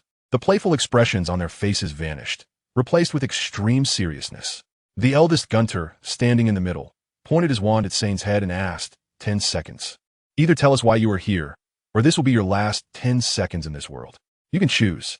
The second Gunner on the right added, I hope you don't make this choice your last one in this world. At this moment, Sane pulled a piece of fruit hard candy from Chilo's pocket and put it in his mouth. Tasting the sweetness, Sane forced a smile, thinking, why make a choice? Don't you know I've always been terrible at studying since I was a kid? Poor at studies, can't make choices? The eldest Gunner scoffed, come on. I'll teach you a method. Just take out a coin, and we'll flip it. If it lands on heads, choose the first option. If tails, pick the second. That way, you won't be troubled. Even with poor grades, you can make a choice. As soon as the eldest Gunter finished speaking, the second and third burst into laughter, with the second one glancing at Chilo, who looked nervous behind Sane, saying, of course, we still hope you flip heads. After all, if you die, someone will be sad for you. Sane also chuckled, thinking you all must be sure you have me cornered. Boss Hente looked around, then pointed at a few graves beside him and laughed. Are you hoping someone will come save you? We confirmed there was no one around before we came. Could be the old bones buried in these pits. Just as Boss Hente finished speaking, a sudden sound of earth breaking came from the grave at Sane's feet. A skeletal, bony arm with 5 claws shot up from the ground, bringing with it the unique bone-eating worms and the fresh smell of soil. Tang Dun suddenly widened his eyes and looked at Boss Hente. What the hell, brother? What did you do? Did you invent a spell? Great prophecy or great resurrection? Boss Hente also looked at his hand in disbelief. No way, I didn't use any magic just now, let alone invent a spell. Hearing this, Tang Dun pointed at the hand on the ground and shouted, then what is this? Don't tell me the person buried underground can still have post-mortem muscle reactions. Seeing the situation was not looking good, Hente's second brother raised his wand to prepare for an attack, not caring about anything else, just doing it. But before he could recite the attack spell, the arm that had emerged bent at the elbow, the palm pressed against the ground, and, as the soil loosened, everyone could see that the corpse's body was also about to come out. Seeing this, Hente's second brother immediately launched an attack. A shattering spell shot out rapidly, heading straight for the corpse, breaking through the earth. But just at that critical moment, the spell was blocked by Kilo's wand. Then, in response to the glances from Tang Dun and the Hente brothers, Kilo smirked mockingly, then said nothing, directly ignoring them as if he hadn't seen them at all. The Hente brothers were furious and wanted to launch another attack, but they realized it was too late. The corpse moved extremely quickly. It had only shown its head during the previous attack, but now only a small part of its leg was still in the pit. And just during this brief moment, the corpse completely crawled out, trembling as it stood next to Sane. The moonlight fell on it, and Boss Hente gasped, You are minus Tirith? You died? No. Wait, you came back to life. Hearing Boss Hente's words, Tang Dun was also stunned. Then looked closely and realized it was indeed that old fellow who always liked to oppose his pure-blood family of Death Eaters back in the day. However, this old guy had been rumored to have disappeared many years ago, and everyone thought he was dead, yet here he was again. No, he didn't die and come back, Tang Dun said with a dark face. He should have never died. As soon as these words were spoken, the expressions of the 3 Hente brothers turned extremely ugly. Such an old fellow was clearly the reinforcements from the other side, and since he dared to act alone as a reinforcement, it indicated that the opponent's strength had not declined, and might even have grown stronger over time. The more the opponents suffered, the happier they would be. Seeing that the 4 opponents looked as if they had lost their mothers, Sane and Kilo started laughing happily. At this moment, Minus Tirith also raised his skull-like head, his eyes burning like 2 green, ghostly flames, staring intently at Hente's second brother. Little brat from the Hente family, didn't you want to attack me earlier? Hente's second brother didn't want to lose momentum. Though he was anxious inside, he said defiantly, What of it? You don't dare? Minas chirichu laugid. And his voice sounded like 2 rotten pieces of wood rubbing against each other. Back in the day, one of your uncles spoke to me like this, and then I pinned him to the ground and beat him, making him defecate, and then I used his feces to hit him. Have you all forgotten this? Or did your uncle feel ashamed and never tell you? Tang Dun's expression changed. The Hente family had always adhered to the principle of not backing down. So how could such a thing have happened? He turned to look at the 3 Hente brothers to see their expressions and confirm if there was any truth to it. Hente's second and third brothers both had confused looks, while the eldest brother appeared indifferent. That was many years ago. You old guy still remembers it? Boss Hente spat on the ground. Old thing, why don't we try it out and let you see what it means for the new wave to push the old wave? With each wave stronger than the last. Minus Tirith scratched his earwax and sighed. Young people are full of vitality. If you have the guts, come and try it. Don't just talk big. Boss Hente seemed not to have heard this, squinting his eyes and not directly responding, but instead turning the tables. Stop babbling. If you want to fight, just do it directly, and don't use those two useless ones behind you as an excuse. I can guarantee I won't touch the two behind you until I kill you. Minus Tirith remained non-committal, still scratching his earwax, casually blowing on his fingernail as if he was out for afternoon tea. Young people are just hot-headed. If you want to fight, hurry up. I'm going to hurry to go back to sleep. Boss Hente remained silent, but the second and third brothers couldn't take it anymore and angrily prepared to launch an attack. At that moment, Tang Dun suddenly stepped forward to hold them back, signaling them not to act impulsively. Because among the three Hente brothers, the eldest was the one who liked to confront the most, and now he hadn't made a move, which was definitely abnormal. Minus Tirith, seeing Tang Dun's actions, curled his lips and said somewhat boredly, "Let's go back. We can't fight here anymore."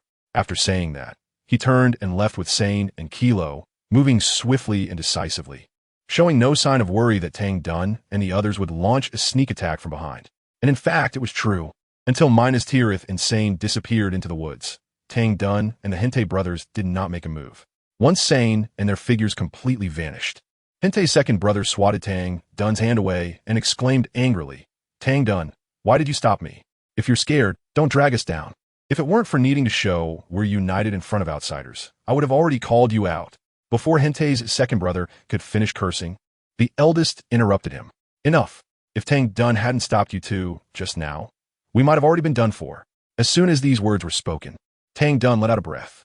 He had found Boss Hente's reaction to that old man quite abnormal earlier, so now that the eldest said this, he wasn't surprised at all. However, Hente's second and third brothers were still confused. "Eldest brother, did you drink too much before coming? We have 4 people, and we have the advantage in numbers. Moreover, the cooperation of the 3 of us can definitely allow us to fight above our level. Why can't we just shove that annoying old thing back into the pit?"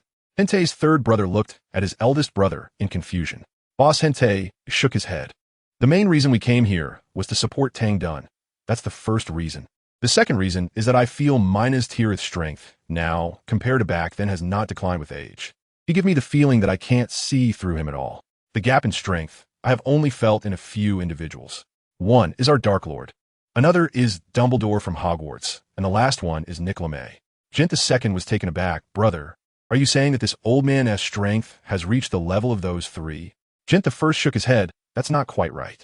More accurately, Minus Tirith's strength has far surpassed mine, to the point where I can no longer sense what level he has reached." Jint the third, upon hearing his brother's words, felt a chill run down his spine, and fear gripped his heart, while he breathed in fresh air with lingering trepidation. He wondered why that old man didn't directly take us out, but instead tolerated our insults. Jint the first shook his head for the third time. "I don't know about that either." "I know," Tang Dun suddenly spoke up, "because not far from this graveyard, Dumbledore is there. So that old man didn't dare to take action, fearing that if he did, the noise of the battle would attract Dumbledore." "So you're saying," Jint the first picked up the conversation, "that Minus Tirith's strength hasn't increased that much. At least he hasn't reached the level where he can silently dispose of us. We actually don't need to be afraid." Upon hearing this, Tang Dun looked at Jint the first in disbelief. "What happened to the steady you from before? What does it matter that Dumbledore is not far away? Do you think he will definitely help us? Wouldn't he find it amusing to watch us Death Eaters fight among ourselves? He would intervene if there was a way to deplete our internal strength without the help of those white wizards, not just stand by and watch." Tang Dun looked at the expressions of realization on the faces of the Jint brothers and sighed helplessly. "Let us head back first. There's no point in staying here. We should quickly find a high-end hotel. I need to relax. This is for 2 days, so he..." Near the edge of the Albanian forest, Minus Tirith walked in front, hunched over, hands clasped behind his back, and without turning his head, directly asked, saying, "I will ask 3 questions. First, why is it that from the original 4-man team, only you are left? What happened to Rooney and Roger? Second, have we found the person we're looking for? Third, who is this little bald guy?" Sane, being supported by Chilo, replied, "Rooney and Roger were killed after we were attacked by an unidentified powerful being when we arrived in Grove City. Second, I haven't found the person. Third, His name is Chilo, also a Death Eater, but from another faction. Upon hearing Sane's response and knowing that 3 companions had been lost, Minas Tirith showed no emotional fluctuation, as if he didn't know Rooney and Roger at all. He continued to ask, now, 3 more questions. First, with 3 dead, what were you doing? Second, I remember you were a new addition. Why did 3 veterans die while you were still alive? Third, how did you and Chilo end up together? Sane thought for a moment and answered, first, that person was too strong. It wasn't that we didn't want to complete the mission, but we simply couldn't. Second, the mysterious strong being seemed to find me too weak and lost interest in me after killing Rooney and the others. Third, fate. After Sane finished answering, Minas Tirith glanced back at the bald Chilo, thinking, fate? Huh. Seeing Minas Tirith look back at Chilo, Sane felt indifferent, but Chilo was nervous. He knew about Sane's 3 companions who had come together. Sane had mentioned them before, and they had long been sent to hell by Sane to enjoy their lifetime membership there. Now, watching Sane calmly lie without a change in expression, Chilo was sweating for him inside, because the old man walking ahead had completely entrusted his back to them, yet he still felt that if the other party wanted to, taking out him and Sane would be a matter of minutes. Compared to Chilo's caution, Sane had no such awareness and directly asked, hey, old man Minas, why didn't we just take out those 4 directly? I believe with your strength, it shouldn't be difficult, right? It could indeed be done, Minas Tirith replied, but in that place, I could clearly sense a very powerful mental force lingering around. Once we make a big commotion, we will definitely be discovered by the other party. Therefore, taking action is impossible. Even though they're not my opponents, it wouldn't be a quick fight, and the battle could easily attract the magical creatures in the forest. And most importantly, it would alert the master of that mysterious mental force. So we just talked. A powerful mental force? Sane muttered. Then, as if recalling something, he said to Minas Tirith, Dumbledore is also in this forest. The mental force you sense might be his. What? Minas Tirith suddenly turned around, his murky eyes no longer dull, bursting forth with a glimmer of light. You mean that guy Dumbledore is also in the Albanian forest? Sane nodded. Then why didn't you 2 say it earlier? Minas Tirith's anger flared, and he turned to leave Sane and Chilo behind, running towards the forest's edge. Watching Minas Tirith fleeing in a panic, there was none of the earlier invincibility left. Sane was taken aback, feeling it was strange, and turned to Chilo, who was supporting him. Did the old man go crazy? Why is he running? Chilo sighed, feeling helpless. Sane, that's Professor Dumbledore. Perhaps in recent years, Professor Dumbledore has kept a low profile, focusing on teaching at Hogwarts. But decades ago, when Professor Dumbledore was younger, very few dark wizards dared to act up in front of him. So powerful? Sane was somewhat incredulous. Chilo nodded and said, I know some things from long ago because I studied at Hogwarts. If you don't believe me, you can ask the dark wizards who were sent to Azkaban by Professor Dumbledore when you have the chance. They will know better. Of course, the premise is that they are still alive. Supported by Chilo, Sane slowly followed Minas Tirith, recalling, I remember that most of the prisoners in Azkaban were sent there by Alastair Moody, right? Chilo didn't explain, but retorted. Although Moody is publicly a friend of Professor Dumbledore, their relationship often appears more like a superior subordinate one to outsiders. So, do you think that as Alastair's superior, Professor Dumbledore captured fewer people back in the day than his subordinates? Sane nodded, confirming the reason. Minas Tirith was indeed scared. So, the reason old Mammy ran away so quickly was truly because of Dumbledore back then. Chilo also nodded. The terrifying nature of the professor was something the older generation of dark wizards understood best, just as Sane and Chilo were discussing how powerful Dumbledore really was. In the Tree Hollow, Patrick was discussing how strong he was with Dumbledore. By the campfire, Patrick slyly moved closer to Dumbledore, glanced at Ophelia beside him, then put his hand over his mouth and leaned close to Dumbledore's ear, saying, Professor, I think you've got something wrong. My strength should be greater than Ophelia's, right? Dumbledore looked at the cheeky Patrick and said, Actually, your strength is not only stronger than Ophelia's, but also stronger than Cedric's. In fact, you're just a little bit weaker than me. Patrick's eyes widened in disbelief as he looked at Dumbledore, shock filling his gaze. Then gradually, excitement emerged as he found it hard to believe that his strength was indeed that strong and had received Dumbledore's recognition. He tried to lower his voice in excitement, but he couldn't manage it. However, he couldn't care less and exclaimed, Professor, you're not joking with me, are you? Is my strength really that impressive? Dumbledore looked at the somewhat silly and dazed Patrick and smiled. Child, you were the one who joked with me first, so I just played a joke back on you. The smile on Patrick's face slowly froze. He felt like he was being teased very seriously, and it hurt. Professor, you must be joking with me, right? How could you bear to toy with my feelings? Smack. Dumbledore slapped Patrick on the back of the head. Toying with your feelings? With your feelings? You've long since shared them with how many girls? If I had that spare time, I'd rather go to Azkaban for tea with old friends. Patrick covered the back of his head, asking pitifully, then Professor, is my strength really not as good as Ophelia's? I remember her talent isn't that great. It takes her forever to learn to summon a broomstick. Dumbledore shook his white beard, disdainfully glancing at Patrick. But she works harder than you, is more dedicated, studies better, and understands herself better. You still think you can compare to her? Ophelia has long left you behind. Dumbledore spoke without lowering his voice, so Ophelia, sitting nearby, also heard their previous conversation. She glanced at Patrick expressionlessly and said, if you're not convinced, we can have a duel. Her disdainful gaze and indifferent tone deeply provoked Patrick's newly formed self-esteem. Just as Patrick was about to agree, the words were on his lips, but he stopped. After thinking for a moment, he rephrased, it's impossible to compare. Our Downton family gentlemen never bully girls, but I just don't accept it. I believe you can't possibly beat me. Oomph. Ophelia scoffed. You're not being serious, are you? Coward. Patrick's trembling finger pointed directly at Ophelia, and he was so angry he couldn't articulate his words properly. Why you don't push me? If I hurt you, Cedric definitely won T let me off. And I might not even have a brother anymore.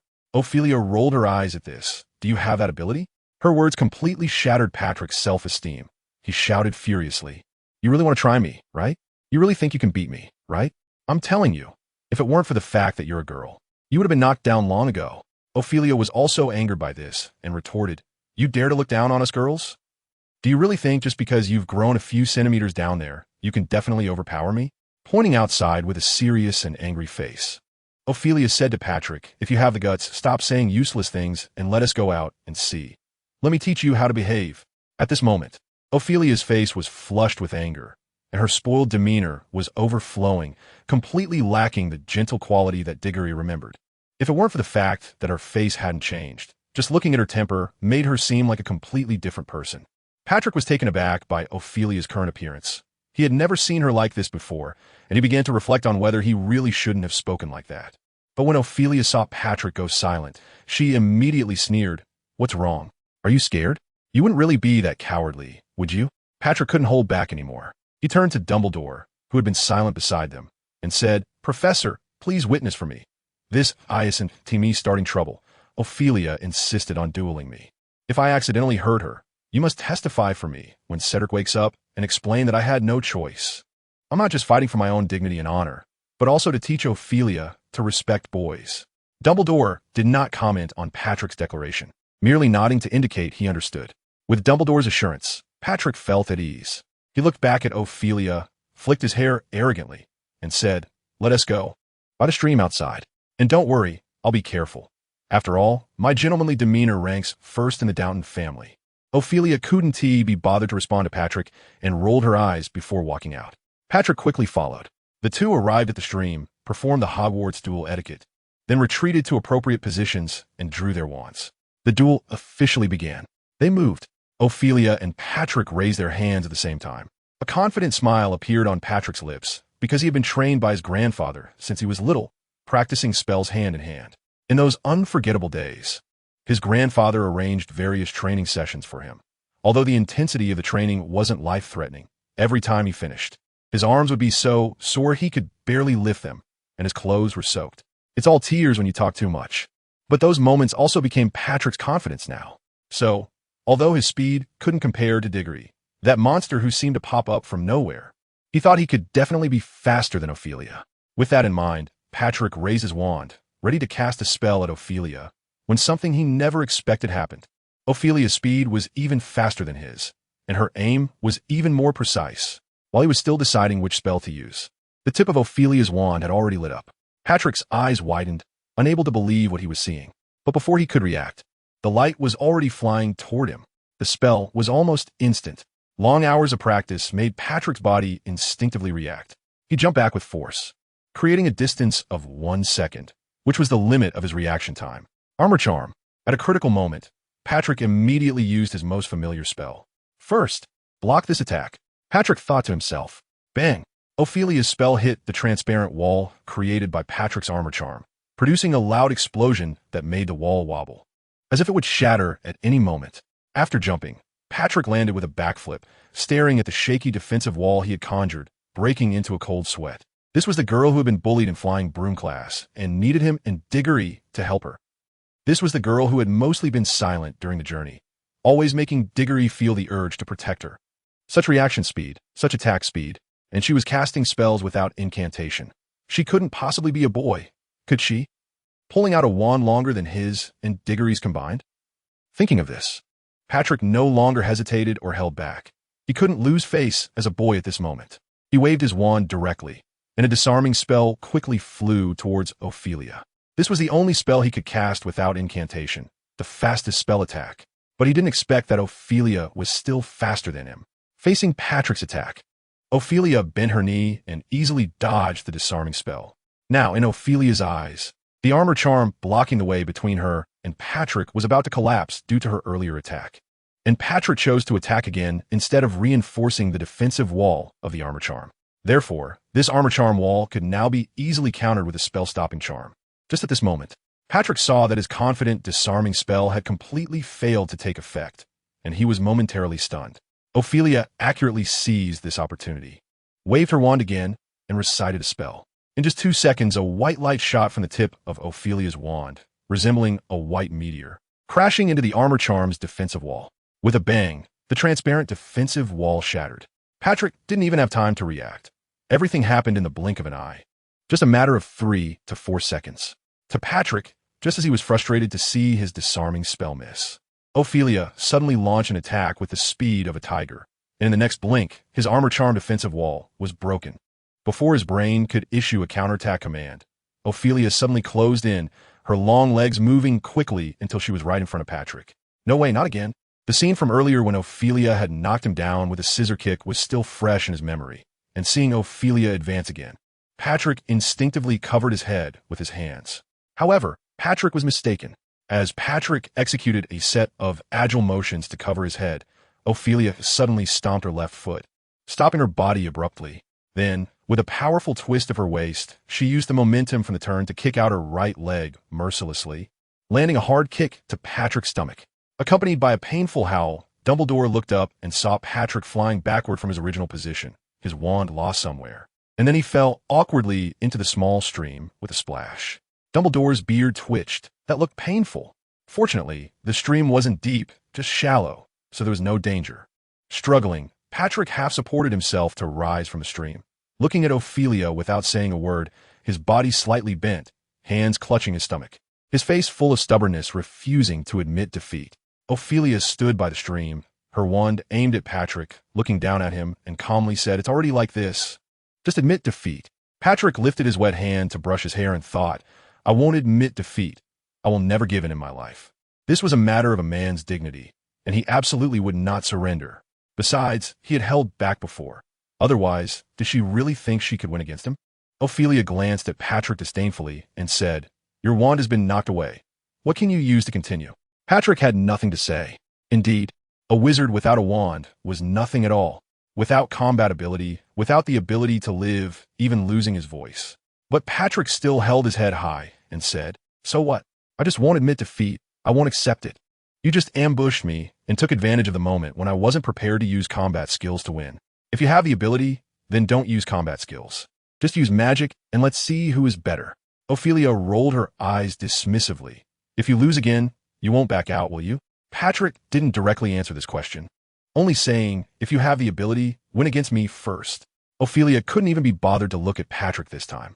She simply used a levitation charm to return his wand, saying as she walked back to her position, "Then let's do it again. I'll teach you a lesson." Patrick immediately picked up his wand, walked back to his position, and said seriously, "This time I won't hold back." Ophelia took off her glasses and said, "Then thank you. No need to hold back." After saying this, Ophelia waved her hand, and a stunning spell shot out directly towards Patrick. Another instance of casting without incantation, coupled with her extremely fast hand speed. She left Patrick almost no time to react. Armor charm.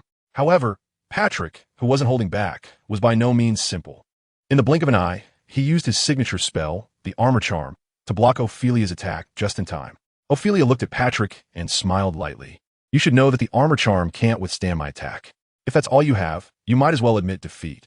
In response to Ophelia's taunt, Patrick remained noncommittal, just waving his wand confidently and saying, "We'll talk about those words after you break my defense." Although Ophelia was standing directly opposite Patrick, she didn't pay attention to the small movements at his wrist. At this moment, Dumbledore, standing aside, squinted his eyes, having noticed Patrick's small movement. He was somewhat surprised that this kid, at such a young age, had already mastered a variation of the armor charm. However, while Dumbledore was aware, Ophelia was not. So after Patrick finished speaking, Ophelia smiled and immediately pulled out another wand from her magical cloak. Seeing this wand, Patrick's previously confident smile faded, and he dazedly asked, "What does having two wands mean? Don't you know a wizard can only use one wand? Using two at the same time could cause the wands to explode and break. Are you trying to lighten the mood because the atmosphere is too serious?" Ophelia looked at the wand in her hand, her eyes filled with an indescribable mix of emotions: sadness, anger, attachment, and guilt. However, all of these feelings were deeply hidden and not expressed. Hearing Patrick's words, Ophelia softly said, "You'll know soon." As soon as she finished speaking, Ophelia suddenly struck a pose, resembling the beginning of a dance. Patrick was confused and completely unaware of what she intended to do. Was she really trying to lighten the serious atmosphere with a dance? Meanwhile, Dumbledore, hidden in a tree hollow, was moved for the first time by what he saw. Was this the unique combat style of the seductive tribe? Unexpectedly, it had been passed down. Just then, Ophelia suddenly moved. She gently raised her hands, stood on her tiptoes, and began to spin gracefully, her sleeves fluttering like willow leaves or flower petals swaying in the wind. At that moment, Ophelia resembled a swan spinning in the air or a peacock dancing on the ground. Her youthful yet graceful figure seemed to merge with nature. Her dance beautiful but not seductive, like an orchid in a secluded valley, pure and exquisite, captivating beyond compare. Patrick watched Ophelia's dance while nodding and said, "Still not trying to lighten the mood? Just this? If you don't attack soon, I will." Before Patrick could finish his sentence, he suddenly saw Ophelia's wand begin to spin, leaving him speechless with surprise. What was she trying to do? Who spins their wand like that? A carousel would make more sense. If the wand was used like this, it probably couldn't cast any spells. However, what happened next shocked Patrick even more. The two wands did not explode or break. Instead, they both launched spell attacks. But the wands weren't aimed at him. The spell attacks couldn't possibly hit him. Patrick thought, yes, Ophelia's two wands were aimed elsewhere, almost at a 90-degree angle to where Patrick stood, making it seem impossible for the spells to hit him. However, it was clear that Ophelia wouldn't do something pointless. Then came the moment that shattered Patrick's understanding of magic. The two spells suddenly seemed to gain awareness, drawing an arc in the air and ultimately heading straight for Patrick. Their speed increased astonishingly, and with a clever angle, they bypassed the protective wall of the armor spell. Patrick had no time to defend himself, and the two spells hit him. Seeing her two stunning spells hit their target, Ophelia instinctively wanted to stop dancing. But then something strange happened. Patrick, hit by the stunning spells, did not fall unconscious. Instead, he raised his wand to counterattack. How could this be possible? Only Dumbledore, watching from the sidelines, understood the situation. Ophelia was using a special combat style passed down from her seductive tribe, the Waltz of Red Lips. Dumbledore was unclear about how it worked or the principles behind it. The only two things he knew were that, firstly, this dance required a high level of skill from its user, and it was nearly impossible for anyone to use two wands without them conflicting. The relationship between a wand and a wizard is not that of a servant and master, but rather equal, like a monogamous marriage. If you already have one wand, using another wand is akin to having a red flag at home while flaunting colorful flags outside. You can use another wand, but the problem is that you cannot use your own wand at the same time. It's as if you can ignore the number of colorful flags outside. But that is only if you don't bring those colorful flags home. If you do bring them home, then it's not something that can be resolved with a washboard or durian shells. The consequences could range from losing your family status to losing your original wand. This principle applies equally to both genders. Regardless of whether the wizard is male or female, only one wand can be used at a time in the same phase. Yet today, this absolute rule of the magical world was broken. Even Dumbledore had only heard of it before. Witnessing it with his own eyes today was a first. The second point about the Waltz of Red Lips is that through the rotation of the user and the wands, the spell's launch can curve in the air instead of being direct attacks. While Dumbledore might have grasped the first point and could research it further, he was completely baffled by the second point. As for why Patrick could withstand Ophelia's unique attack, there was only one reason. At the age of 11, he had already mastered the second-level variation of the armor spell. This was a variation developed by the Downton family, exclusive to its members. The change sounded simple. It merely transformed the armor spell's original protective wall into an actual suit of armor worn on the body. However, the practical operation was a different matter entirely. The second-level variation of the spell required changes in the incantation, corresponding adjustments in the internal magical energy supply, and different amounts of mental power used. Any small mistake in any of these steps could lead to a complete failure. Moreover, this type of error is not like a mistake on a test paper that can be erased and redone. Once a mistake occurs during this process, magical and mental energies can become chaotic within a body. At that point, the person experiencing the chaos would either become a dud or a fool. There is no third option. Of course, if an adult forced a third option, it would be suicide, which, while providing relief, would also grant them a good reputation for sacrificing themselves for their family and the magic cause. No one knew when the Downton family had developed the second-level variation of the armor spell. Moreover, not everyone in the Downton family could use this new armor spell. Only a select few, all of whom were core members of the family, could. The fact that Patrick had mastered this new armor spell at such a young age compelled Dumbledore to reassess him. Without mentioning Dumbledore, who was internally tumultuous, the focus shifted back to the contest between the two. At this moment, Patrick took advantage of the new armor spell. No matter how Ophelia danced or how tricky her attack angles were, they were all futile against him, who was fully protected by the armor spell, as if he were wearing a suit of armor. Therefore, Patrick was now smiling with great satisfaction. At this moment, you could choose to surrender, although I might not accept it. Upon hearing this, Ophelia couldn't even be bothered to roll her eyes and simply quickened her dance steps. Her figure swayed faster and faster, the wand in her hand spun more rapidly, and at the same time, the number of spells launched from both wands increased.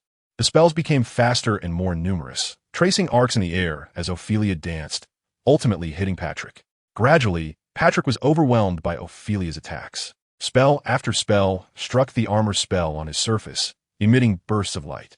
As the light of the spell intensified with the dance, the frequency became increasingly tight, until from the side, it looked like a human-shaped pillar of light was standing there. At least Dumbledore could no longer see Patrick's figure with the naked eye. However, he was not worried. He realized that Ophelia not only mastered the unique combat style of her enchanting clan, but could also cast the stunning spell non-verbally. At this moment, the spell she used in conjunction with the waltz to attack Patrick was indeed the stunning spell. Moreover, for a fast-paced combat style like the red-lipped waltz, it would be impossible to execute it well without non-verbal spellcasting. I said. Patrick suddenly shouted, "Ophelia, are you planning to exhaust our magic power in a battle of attrition? Trying to drain my magic power?" Patrick sneered coldly. "You should consider who will give in first. I just need to stand here. With your current attack frequency, I can last at least another 15 minutes. But what about you? You're not only consuming magic power, but your dance is also draining your stamina. Do you really think I would give in before you?" Although everything around them was now a blinding white, rendering everything invisible, Patrick was completely unfazed.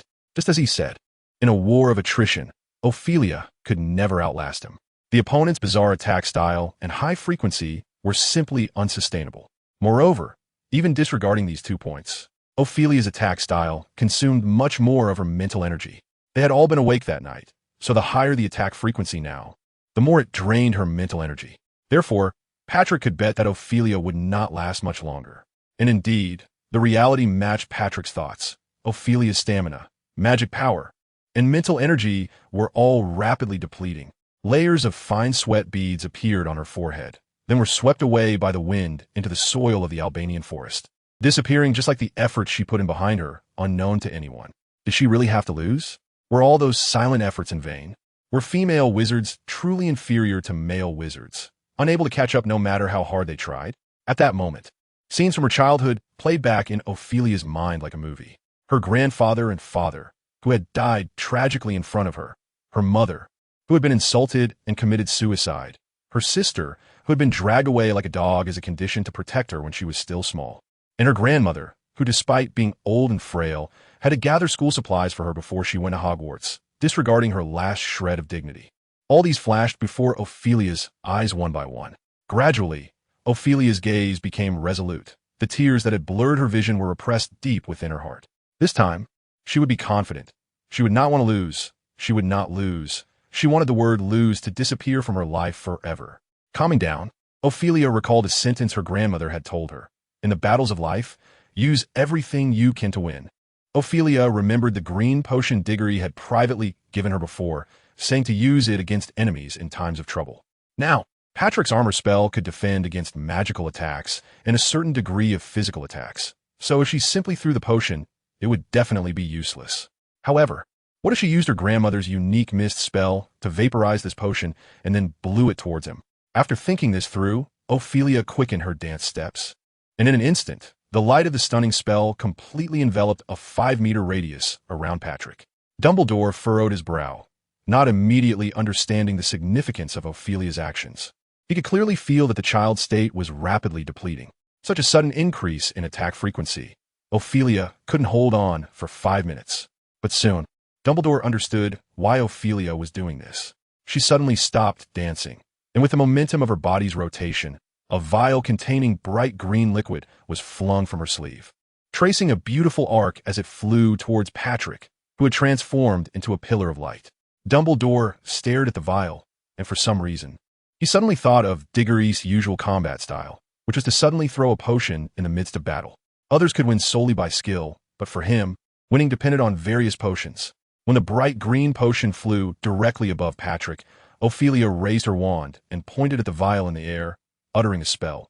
Baderick, a beam of light erupted from the tip of her wand, swiftly flying towards the potion. Then the vial shattered, and the bright green liquid instantly transformed into a cloud of green mist, slowly drifting down, completely enveloping Patrick. Seeing this, Dumbledore slapped his forehead, his face filled with discomfort. A good child was led astray by Diggory like this. This kind of attack method, if not learned from Diggory, who would believe it? And that vial of bright green potion, if not given to Ophelia by Diggory, who else could it be? However, the child who had been led astray by Diggory did not notice Dumbledore's expression. At this moment, she was wholeheartedly focused on the green mist, paying attention to the changes within it. In just a few seconds, a scream like that of a pig being slaughtered came from the green mist. Ophelia, what have you done? What did you use? Why am I so itchy? The moment the green mist descended, because the vaporized potion no longer possessed magical power. Even a second-level transfiguration armor spell could not defend against such a special attack. Therefore, the potion successfully penetrated Patrick's armor spell and intimately adhered to his delicate skin. Finally, Ophelia witnessed this delightful scene. Patrick stumbled out of the mist, disheveled, his cloak thrown on the ground, and the shirt inside unbuttoned, revealing his fair skin. However, his exposed arms and chest were already covered with scratch marks. Ophelia, what did you do to me? Why am I so itchy all over? We were just trying to determine who is superior. There was no need for this potion. Hurry up and give me the antidote, or I'll turn against you now. Beg me, and I'll give you the antidote, Ophelia said with a smile. Patrick was stunned, then shouted, Fine, I admit defeat. I acknowledge that you are better than me. Okay, but you previously said you were fighting for the dignity of men, and now that you lost to me, it means. Ophelia paused here, looking at Patrick with a half-smile. Ophelia, who had been holding a serious expression, finally smiled. You can have the antidote, but you must admit defeat first. As soon as Patrick heard Ophelia say this, his hair stood on end with anger. You shameless girl. How could someone like you exist in this world? Truly an angel's face with a devil's heart. I curse you to never get married. Ophelia rolled her eyes. If I can't get married, so be it. Do you think I care about marrying your men?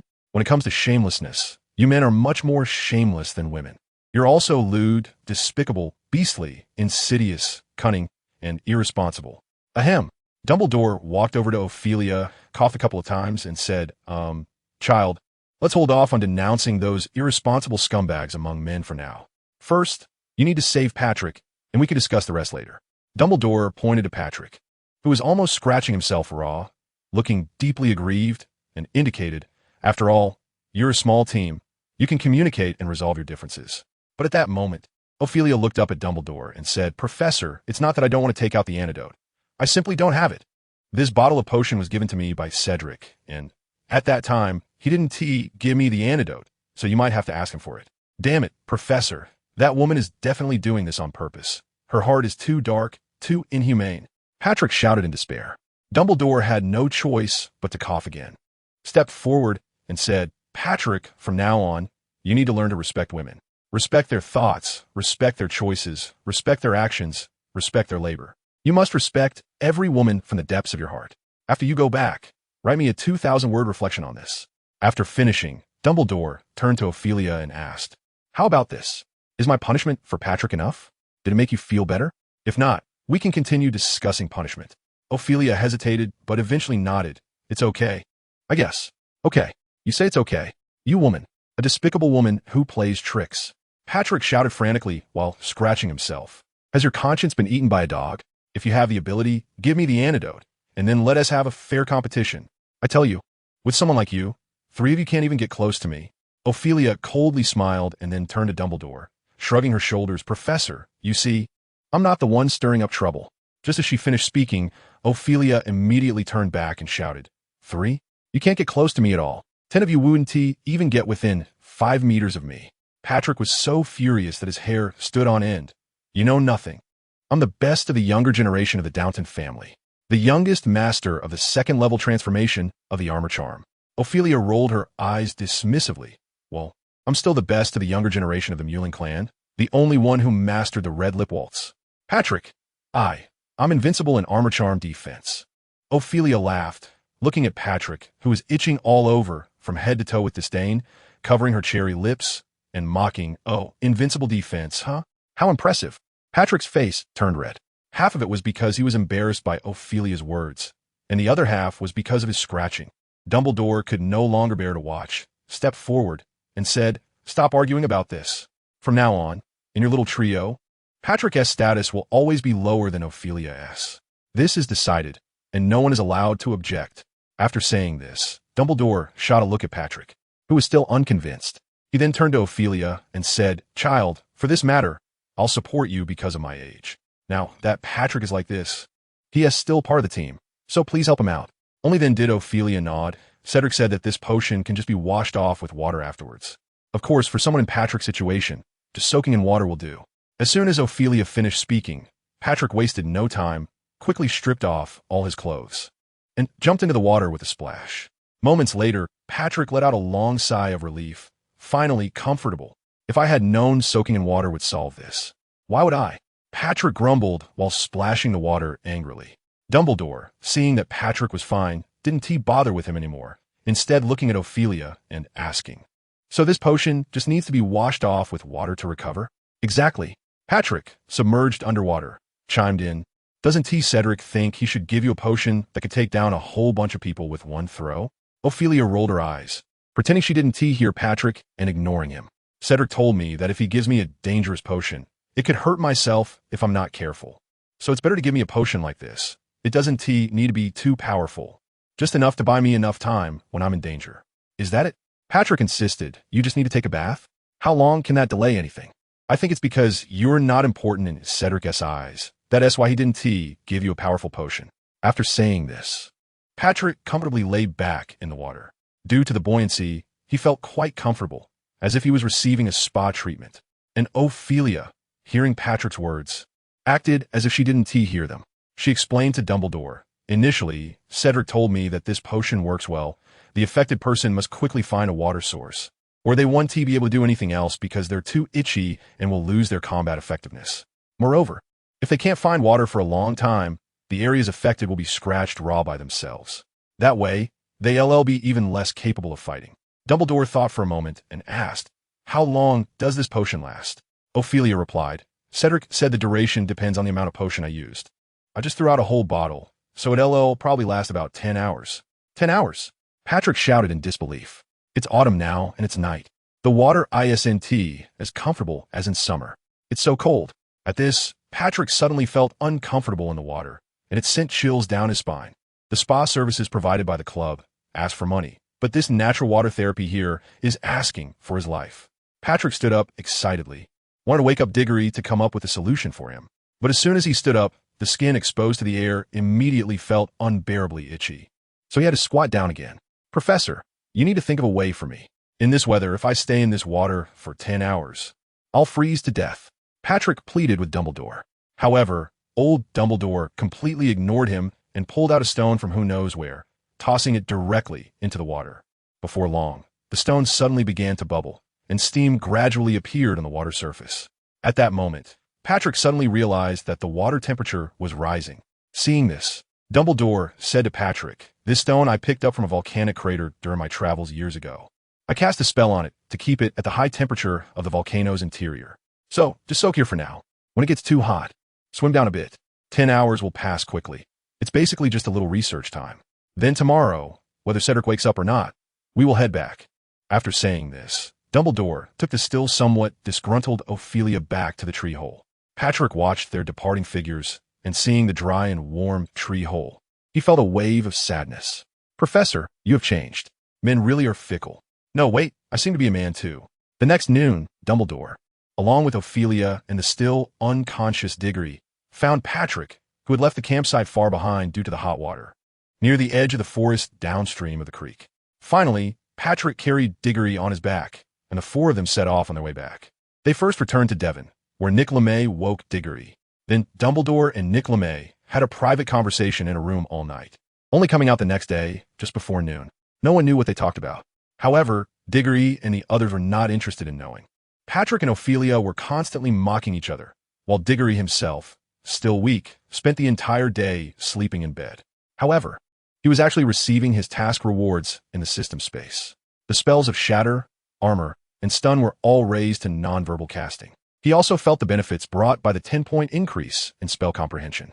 But what Diggory did not expect was that this 10-point increase in spell comprehension did not bring him the significant benefits he imagined. On the contrary, it felt like when doing problems, if before he had no thoughts at all, now it was just a vague feeling. Although it was there, it was of no help. Consequently, Diggory got into another argument with the Big Orange Cat, claiming that the system was deceiving his feelings and trampling on his dignity as a host. However, the Big Orange Cat responded nonchalantly, saying only, "Rome wasn't built in a day. Don't expect to become a big fat guy in one bite." Diggory was certainly dissatisfied with this response, and when he wanted to voice his opinions, the Big Orange Cat made a cute gesture, bringing its paw to its mouth and saying a meow. Then, without saying anything else, it turned to leave, swatting Diggory's consciousness out of the system space. Today and yesterday received a lot of flowers, so here's an extra 1,000 words as a thank you. By the way, the Albanian 4 segment is finished, and the next part is the Academy segment. 10 days later, Dumbledore finally returned to Hogsmeade with Diggory and the other two. "Oh, Hogsmeade, my dear little town. Your Lord Grantham has returned." Standing at the town's entrance, Patrick, who had been traveling for 10 days and suppressing his usual nature, stretched his arms to the sky and cheered. Ophelia also took off her headscarf and turned to Dumbledore, asking, "Professor, why didn't we use Apparition or the Flynn Network to come back, but instead chose to use Muggle transportation?" Dumbledore pointed to the still unwell Diggory beside him and said, "Cedric hasn't recovered from the side effects yet.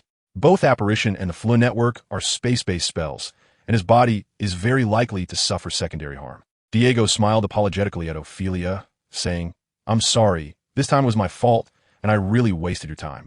If possible, I would like to compensate you for your time in other ways." After saying that, Diego raised his eyebrows at Ophelia. Ophelia rolled her eyes and said, "Although I have no evidence, I still suspect that you are flirting with me." Diggory smiled wryly and raised his hands in protest. "I'm not that kind of person. I might have used the wrong words. I won't do it again next time." Hee. Patrick walked over with a sly smile and said, "You don't need to raise your hands to prove your innocence, because by the time you do, it's usually already over." Diggory looked at Patrick speechlessly, unsure of what to say. Was this a moral decline or a case of the Wingman strike? Before he could think about these questions, Dumbledore suddenly addressed Diggory and the others. "Today is the weekend, and there are no classes. Although you are first-year students, in terms of strength," Dumbledore calculated in his mind, "your strength is at least at the level of 4th to 6th graders." At this moment, Patrick suddenly interjected, "Professor, that strength must be Cedric in 6th grade, me in 5th, and Ophelia in 4th, right?" Ever since he lost to Ophelia in the Albanian forest last time, Patrick had been brooding over it. In his view, Ophelia was able to defeat him solely because of the potion that Diggory gave her. If it weren't for that potion, or if he had a potion too, he definitely wouldn't have lost. On the way back, Patrick kept pestering Diggory, wanting to get a few bottles of potions from him. However, Diggory never gave in, making excuses that he had run out, and he didn't even show Patrick a glimpse of the potions. This left Patrick feeling miserable all the way and made him even more unwilling to accept the result of that match. Therefore, he asked this question again, hoping to hear something he wanted from Dumbledore. However, old Dumbledore just shot him a glance and then ignored him, directly addressing Diggory and Ophelia originally. First-year students like you are not allowed to be out on weekends, but because of your strength, I think I can make an exception. I'll head back to Hogwarts now. You can play outside until 7 o'clock in the evening, but you must return to school by then. You know, if I have to come out to look for you later, there will be consequences. As soon as Diggory and the others heard they could have some fun, they immediately nodded eagerly in agreement. What was the big deal about returning to school on time? No problem at all. Seeing Diggory and the others obediently nodding, Dumbledore was ready to leave. But just as he turned around, he suddenly remembered something and turned back to Diggory, saying, I almost forgot, Cedric. Because of your previous fainting incident, I informed your parents, so they are here now, at the Hog's Head Inn. You should go see them. After Dumbledore finished speaking, he left. Diggory thought for a moment and decided to go meet his cheap parents first. Perhaps influenced by the original soul of Diggory, his attitude towards his father and mother felt a bit like that of a rebellious child. It couldn't be said that he was dependent on them, nor could it be said that he wasn't, because deep down he always had a strange, inextricable affection for his parents. Therefore, Diggory simply chose to ignore it. After all, they were the ones who gave him this body, so calling them mom and dad wasn't unreasonable. I'm going to see my parents first. Are you guys coming? Diggory asked Patrick and the others. Ophelia shook her head directly. No, I feel a bit strange going to meet your parents like this. I'm going to go shopping instead. Diego felt a chill in his heart. Is a woman's love for shopping something that starts from a young age? Or is it something ingrained in her bones, written into her genes? It felt inexplicably terrifying. Patrick, on the other hand, was much simpler. He absolutely would not go where Ophelia went. So he followed Diego to meet his parents. But for some reason, Diego felt it was a bit strange to bring a guy to meet his parents. The Pighead Bar served both as a bar and a small inn. It was also easy to find. You just had to turn into a small road next to the post office on Central Avenue, and the little bar at the corner was it. A shabby wooden sign hung from a rusty bracket above the door, depicting a severed pig's head with blood seeping through the white cloth that wrapped it. Diggory pushed open the door, and the noisy sounds immediately rushed towards him. Hey, did you know? This morning, that man got kicked out by his wife again.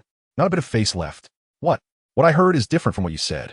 It said that the man was already kicked out by his wife last night, and this morning he wanted to go back to bed, but his wife was still angry, so he got kicked out. Sigh, how can his wife be like this? She completely looks down on us men. Exactly. She doesn't even give her husband a bit of face. But do you know what this man did to upset his wife? Well, it said that he went out looking for a mistress behind his wife's back yesterday afternoon and accidentally got caught. So that is how it ended up. I heard it was because he hid some secret money and was found out by his wife, so he got kicked out. Another theory is that his wife always waits for their son to come home, but never sees him, so she takes it out on her husband. Patrick turned to Diggory and asked, those people aren't talking about your dad, are they? Diggory himself didn't know. After all, he had no impression of his parents and could only recall his family through movies and books from his past life. But after racking his brain, he could remember 2 points. One was that Diggory's family wasn't very wealthy, probably just a bit better off than Ron's family. The second point was that the family environment should still be decent. After all, they raised Cedric Diggory, a person with good character in the original work, so his parents must be good people. Although only Diggory's father appeared in the book and movie, there were no signs of domestic violence on his father's face. So now Diggory felt that those people were probably not talking about his parents. Diggory walked up to the counter and asked the bartender, hello, could you tell me which room Amos Diggory and his wife are staying in? The young bartender looked up and said, I'm sorry, young man, but may I ask who you are? We need to protect our customers' privacy to some extent here at the bar. Oh, I'm their son. Diggory scratched his head and replied, for today's extra update. Finally, good night, everyone. Diego's voice was not loud, but as soon as he spoke, the bar suddenly fell into an eerie silence. Everyone's gaze immediately focused on Diego, hot enough to seem as if it could burn holes into him. This intense scrutiny made even Patrick, who was just standing there, feel uneasy. He couldn't help but touch his nose to conceal his discomfort. The bartender's expression was even more exaggerated, as if a person in a post-apocalyptic world had finally seen a glimmer of hope. His eyes were shining as he looked at Diego, his mouth forming an ah shape, and he kept making ah sounds. The bartender's appearance was so dramatic that anyone unaware might think he had suffered a stroke, which startled Diego as well. He pointed to the stairs beside him and said to Diego, just take the staircase, go straight up, and the room at the end of the corridor on the right is it. Diego nodded and directly took Patrick upstairs. He had a faint premonition that the people they were talking about might be his parents. In his previous life, he only knew what his father looked like, but he had no idea about his mother. Sure enough, when Diegoli's gaze reached the second-floor corridor, he saw a man sitting at the end of the corridor, completely disregarding his appearance. This man had the same dark brown hair as him, wore glasses, and his now plump figure made it impossible for others to see the handsomeness he had in his youth. The image matched his memories, and Diegoli confirmed that this was indeed his adoptive father. At that moment, Amos was staring blankly at the door in front of him, completely unaware that Diegoli and Patrick had come to his side. "Father." Diegoli crouched down and patted Amos's shoulder. Amos, waking from his stupor, looked up at Diegoli, his gaze slowly focusing. When he saw his son standing in front of him, the man excitedly stood up, his hands reaching out to touch Diegoli. "Oh, my son, are you okay? Professor Dumbledore wrote to say you collapsed in the Albanian forest. Do you know how worried your mother and I were when we saw the letter? How could you be so careless? Don't wander off when you're following the professor." Diegoli felt the hands touching various parts of his body, and his face turned red. He tightly grabbed Amos's hands and said, "Father, don't worry. I'm back safe and sound. Everything is fine." Seeing Amos's red and moist eyes, Diegoli felt a warm current flow into his heart. Thank the heavens. No matter which world he was in, he had a father who cared for him. After Amos collected himself, Diegoli asked, "Father, why are you outside? It's autumn now, let's go inside." At that moment, Amos's expression suddenly became strange. He shook his head and said, "Well, I won't go in just yet. I just woke up this morning and was about to take a walk. So you go in first. Your mother has been very worried about you. She hasn't slept well since the day she received the letter. So when you go in, remember to say some nice things to cheer her up first. Remember, you must make your mom happy. That's the key." After saying this, Amos even winked at Diegoli. Diegoli understood the look. He had seen it before. In his past life, when his father angered his mother and hoped he would speak well on his behalf, he used this same expression. However, Diegoli didn't rush in, but introduced Patrick to Amos. "Father, let me introduce you first. This is my good friend from Hogwarts, Patrick." "Hello, Uncle." Patrick greeted obediently, showing no sign of nonchalance at all. It must be said that when Patrick got serious, he was quite the charming young man, on par with Diegoli. Amos smiled, seeing his son had made a friend at school. "All right, let's go into the room to rest and have a glass of milk. And you can help take some of the heat off my son." "No, what I mean is..." Before Amos could finish his sentence, Patrick tossed his hair and gave him a knowing smile, saying, "Uncle, I understand. When my dad and mom had arguments back then, he would always have me draw fire for him. When he asked me to take the heat, I would usually bring a cousin or something along. I get it." Amos's smile turned awkward for a moment, but then he laughed even more joyfully, as if he had found his kindred spirit. "All right, I'll head out then. Is half an hour enough?" Diego twirled his fingers and said, "Dad, this question doesn't seem to depend on us, does it? How long it will take shouldn't depend on how big of a mess you made." Amos smiled awkwardly, not knowing what to say. Diegoli felt a bad premonition when he saw his father like this. Could it be that Dad got drunk last night and didn't come home? But that's not right. "Dad, you're not the kind of person who can't control your drinking. Or is it really like those people below said, that you went out looking for something?" "No, Dad. Your salary is managed by Mom. You don't have that kind of money." Could it be that Diegoli looked at Amos and said, "Dad, did you really hide some secret money? How much did you hide? Share some with me." "Oh, how could that be?" Amos shook his head helplessly, unable to tolerate his son's current wild imagination. "My salary in the department for the regulation and control of magical creatures at the Ministry of Magic is just that much. Your mom keeps track of it. I would like to hide some, but I need the opportunity to do so. And your mom has never given me that chance. In the past, I thought even if I didn't have the chance, I would create one, but it all failed. Your mom was just waiting for me to fall into her trap. Now, even if I have the chance, I'm too scared to take it. I've been scared by your mom's traps. I can't even get angry. When I do, your mom ignores me and makes me stay alone for a night. Now I don't even dare to speak to her loudly, for fear that she will leave me and not want me." Diegoli twirled his fingers and sighed for his dad. This wave of strict wife management was a solid fact. Moreover, it was thoroughly enforced. This dog food was quite enough. Was he worried that I didn't eat enough for breakfast and was now afraid I'd go hungry? Since it wasn't about hiding a stash of money. "What on earth did you do, Dad, to make Mom kick you out?" Diegoli asked. Actually, Amos felt quite embarrassed. He was reluctant to say it in front of his son and his friend's presence. "Uncle, if you don't say it, it's hard for us to help you." Patrick said. "So fine, then I'll tell you." Amos quietly said to Diegoli, "Actually, last night, your mom and I went down to have dinner, and then at the next table sat two men. One of the men asked the other what things women think are pretty good but we men find quite unnecessary. Diego immediately knew that his dad must have said something he shouldn't have. But that was someone else's conversation. Why did he have to butt in? Dad, what did you say? Be honest. Amos sighed and said, at that moment I said it instinctively, without thinking. Now that I think about it, my mind is filled with regret. At that time, another guy couldn't figure out what was going on, so the guy who had asked the question suddenly asked me. And I just blurted it out. What did you say? Seeing his dad's hesitant demeanor, Diego couldn't help but ask. Getting dressed. Diego gasped at this answer. Incredible. Patrick also widened his eyes as he looked at Amos, shocked by his best friend's father's imagination and admiring Amos's courage. He really dared to say that. But he also noticed that Amos was brave in words, but not in action. Otherwise, with his restless heart, he would have already become a person like his father. Diego furrowed his brows, feeling a severe headache. He turned to Patrick and asked, how do you usually advise your family when they encounter this kind of situation? Patrick ran his fingers through his hair, recalling, it seems like I don't really need to persuade them much. I just say a few kind words.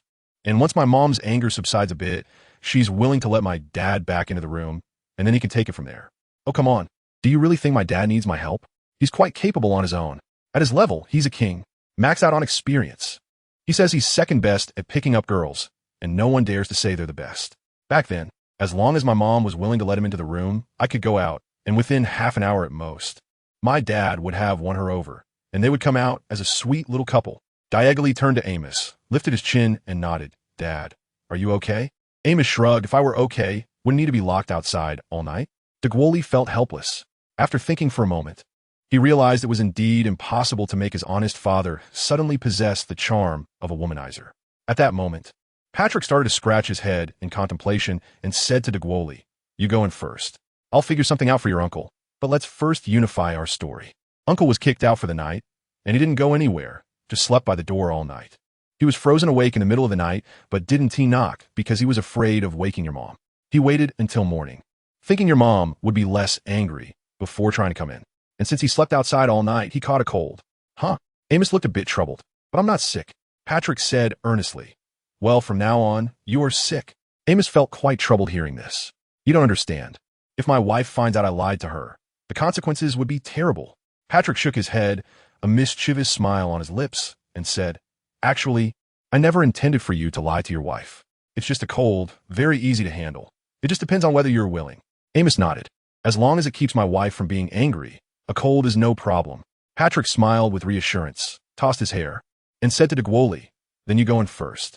I'll take your uncle to handle this, and we'll be back in no more than 5 minutes. If your mom is still mad, you must open the door for us. Diego nodded, and then Patrick left with Amos, leaving him alone in the hallway. Looking at the doorknob in front of him, Diego felt a bit hesitant. He didn't know what kind of person his mother was, what she looked like, what her personality was like, what clothes she liked to wear, or what food she enjoyed. What would he do if she was very warm towards him? Her son who was no longer her son? And what if she was very indifferent?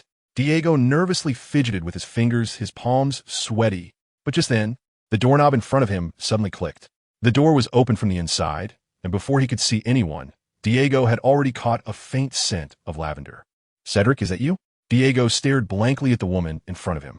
Her amber eyes, light golden shoulder-length hair, deep facial features, and slightly thin lips, with crow's feet at the corners of her eyes due to the passage of time. She appeared somewhat shrewd, harsh, and strong. This face was both familiar and unfamiliar to him. Diego felt an inexplicable flutter in his heart and couldn't help but say, Mom, I'm back. The woman lowered her head and looked at the boy, who was just at her waist, her gaze lingering on him as well. For her, it had only been a few seconds from the moment she opened the door until now. But it felt like a long time had passed, long enough to take her back to more than a month ago when she reluctantly saw the boy off at the train station. Diego looked at his mother's eyes becoming increasingly wet, feeling at a loss. Although he was familiar with this body, it was still the first time he met this mother in front of him. But before he could utter any clumsy words of comfort, he was suddenly pulled into his mother's embrace. At that moment, the woman was crying with tears streaming down her face. You little brat, going so far with Professor Dumbledore without even writing a letter to your mom. Do you know how worried I've been? It's one thing to go out and mess around, and I wouldn't blame you for not writing, but you need to take care of yourself in that dangerous jungle. No matter what happens, you should stay behind Professor Dumbledore. Why are you running around everywhere when there's nothing wrong? You had to go and make yourself unconscious, scaring me to death. Has your conscience been eaten by a dog? Come on, let me see how you are. Digger's mother first patted him all over check for missing limbs, and after confirming he was okay, she cupped his little head and examined him closely. Diego pouted and said, Mom, I'm fine. The professor cured me. Look, I'm full of energy now. Dimu glared at Diguli and said, What's wrong with you? Look at you, you've lost weight. You must not have eaten well or slept well over there. That place is so dangerous. You must have been on edge every day. Mom, actually it's not that bad. Diguli couldn't stand Dimu's nagging anymore and tried to break free from her control.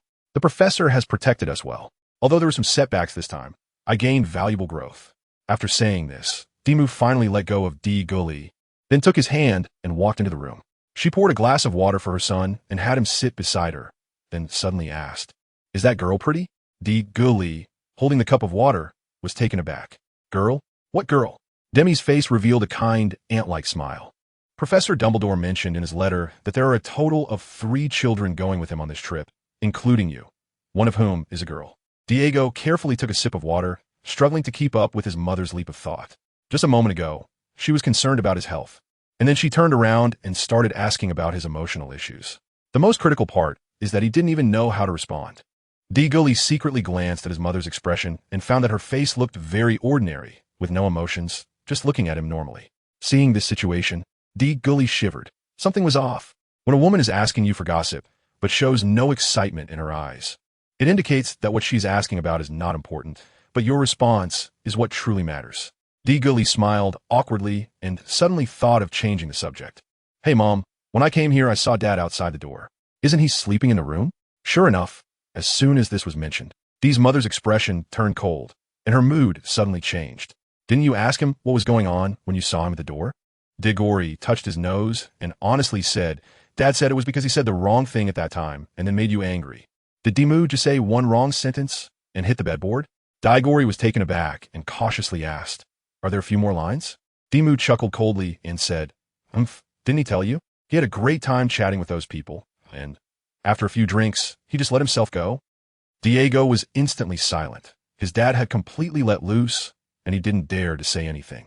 He had just shifted the topic, and if he accidentally let his mom bring it back, it would be trouble for him. So he quietly listened, saying nothing, just being a listener. At that moment, someone asked him whether to buy a flashy flying broom first or to buy a place to build a house and marry a wife. Do you know what her dad said? Gully honestly shook his head. Your dad actually said that if you meet a benefactor first, you should buy a flying broom for convenience at work. If you meet a good girl first, you should buy a house for a good marriage. At this point, I also think it's reasonable. After all, it makes some sense. Gully also nodded, and indeed, there was nothing wrong with what was said so far. But do you know what her dad said next? He actually said, if you meet a rich woman, then buy a car and a house. DG had to cover his mouth with his hand to keep from laughing out loud. And it's not over yet. DG's mother continued. Diego widened his eyes. Is there still a follow-up? Those people asked your dad again. Why do girls take care of their skin? Some said it's for healthy skin and to pay attention to maintenance. Others said it's to look energetic, but when it was your dad's turn, he actually said. Diguli leaned slightly forward. What exactly did my dad say? Mom, can you just tell me already? He actually said it was for a better feel. Diego was taken aback again. Then he sharply inhaled a breath of cold air. This is truly a way to die, a good death. However, just as Diego was reflecting on this, he suddenly felt the piercing gaze full of murderous intent from his mother stabbing right into his face. Demi stared at Diggory and said word by word, Cedric, how is it that you, an 11-year-old child, can understand something that only adults can grasp? Diego sat on the edge of the bed, suddenly unsure why the mattress that had felt soft and comfortable just a moment ago now felt uncomfortable no matter how he sat. Dimu's gaze became increasingly pressing, and DGE's heart grew more and more anxious. A drop of cold sweat slid down his cheek, and his mind began to race, desperately trying to come up with a plausible excuse. But before Digu could think of a reason, Dimu suddenly brought the earlier topic back and added, You still haven't told me. Do you think that girl on your team is pretty? At this, Digu was completely flustered. His eyes began to twitch involuntarily. Should he tell the truth or not? And no one knows a child better than their mother. When Dimu saw Gully looking like that, she immediately thought of something bad. She said, Have you fallen in love early? I haven't. Gully feels a bit wronged. Does he have a crush? No. He actually wants to, but unfortunately, Ophelia doesn't pay him any attention. Dee's mother squinted at him, her gaze seemingly hiding needles, making Diggory hesitate to meet his mother's eyes. No, Dee's mother was skeptical about what Diggory said. Then why did Professor Dumbledore write in his letter to us that you are always being attentive to that girl. What the heck? After all this time, it turns out old Dumbledore was tipping off my mom and falsely accusing me of having a crush. Old Dumbledore. So you're this kind of person. Diego subconsciously twisted his fingers, organized his thoughts, and explained, Mom, let me explain this. I actually haven't had a crush early. Dee Moo crossed her arms and took a chair to sit in front of him, waiting for Dee Gully to explain. I actually just wanted to pursue, but I just couldn't catch up. As soon as he finished speaking, Dee Gully suddenly felt the air pressure in the room drop sharply. In a panic, he looked up and saw his mother's furious face, contorted with anger as she shouted, You're going to get yourself killed. Still try to pursue when you can't catch up. Just like your dad, and you're embarrassing me. Demi was talking while starting to search around the room, looking for something suitable to give Diego a lesson in love. At this moment, Diego was completely panicked. He had no experience with this scene. In his previous life, whenever it came to physical confrontation at home, it was always his dad who took action, and he would just run away, heading straight for his mom. But now, it was his mom who was taking action, and his dad was not around. He was also trying to escape, but he didn't know where to run, so he could only circle around the table. Just then, as if summoned, there was a knock on the door. The sound was like a morning bell or evening drum, stopping both people in the room. Honey, open the door. Cedric's friend is here to see him. Diego heard his father's voice and let out a sigh of relief. The timing couldn't be more perfect. His dad was his lifeline. Diggory hurried to the door to let his straw dad in. When Amos and Patrick walked in, Diggory was taken aback. Dad, it looks like your cold is pretty serious. He saw that Amos had a red nose, was sniffling, looked dazed, was breathing somewhat rapidly, and had a very pale complexion. Diego Lee's eyelids twitched. Is this an act? Is his dad really that good at acting? Patrick followed Amos in and exchanged a subtle glance with Dee Gully. He originally wanted to greet Dee's mother as well, but as he raised his hand, he found that she was too busy to notice him, so he could only reluctantly drop his hand. Dee's mother saw her husband like this and felt both heartbroken and angry, exclaiming with her eyebrows raised, You deadbeat. I didn't TC you all night, and when you finally show up, you look like this. Where have you been fooling around? Amos shrank his neck as if afraid, stammering, Dear I didn't go fooling around. I sat at the door all night. I just saw some beautiful flowers blooming outside and wanted to pick some for you. After saying that, Amos revealed the hand he had been hiding behind his back, which held a bouquet of vibrant roses in red, pink, and white. I was thinking that I couldn't be with you for our 15th anniversary because of work, and I made you angry yesterday, so I want to make it up to you.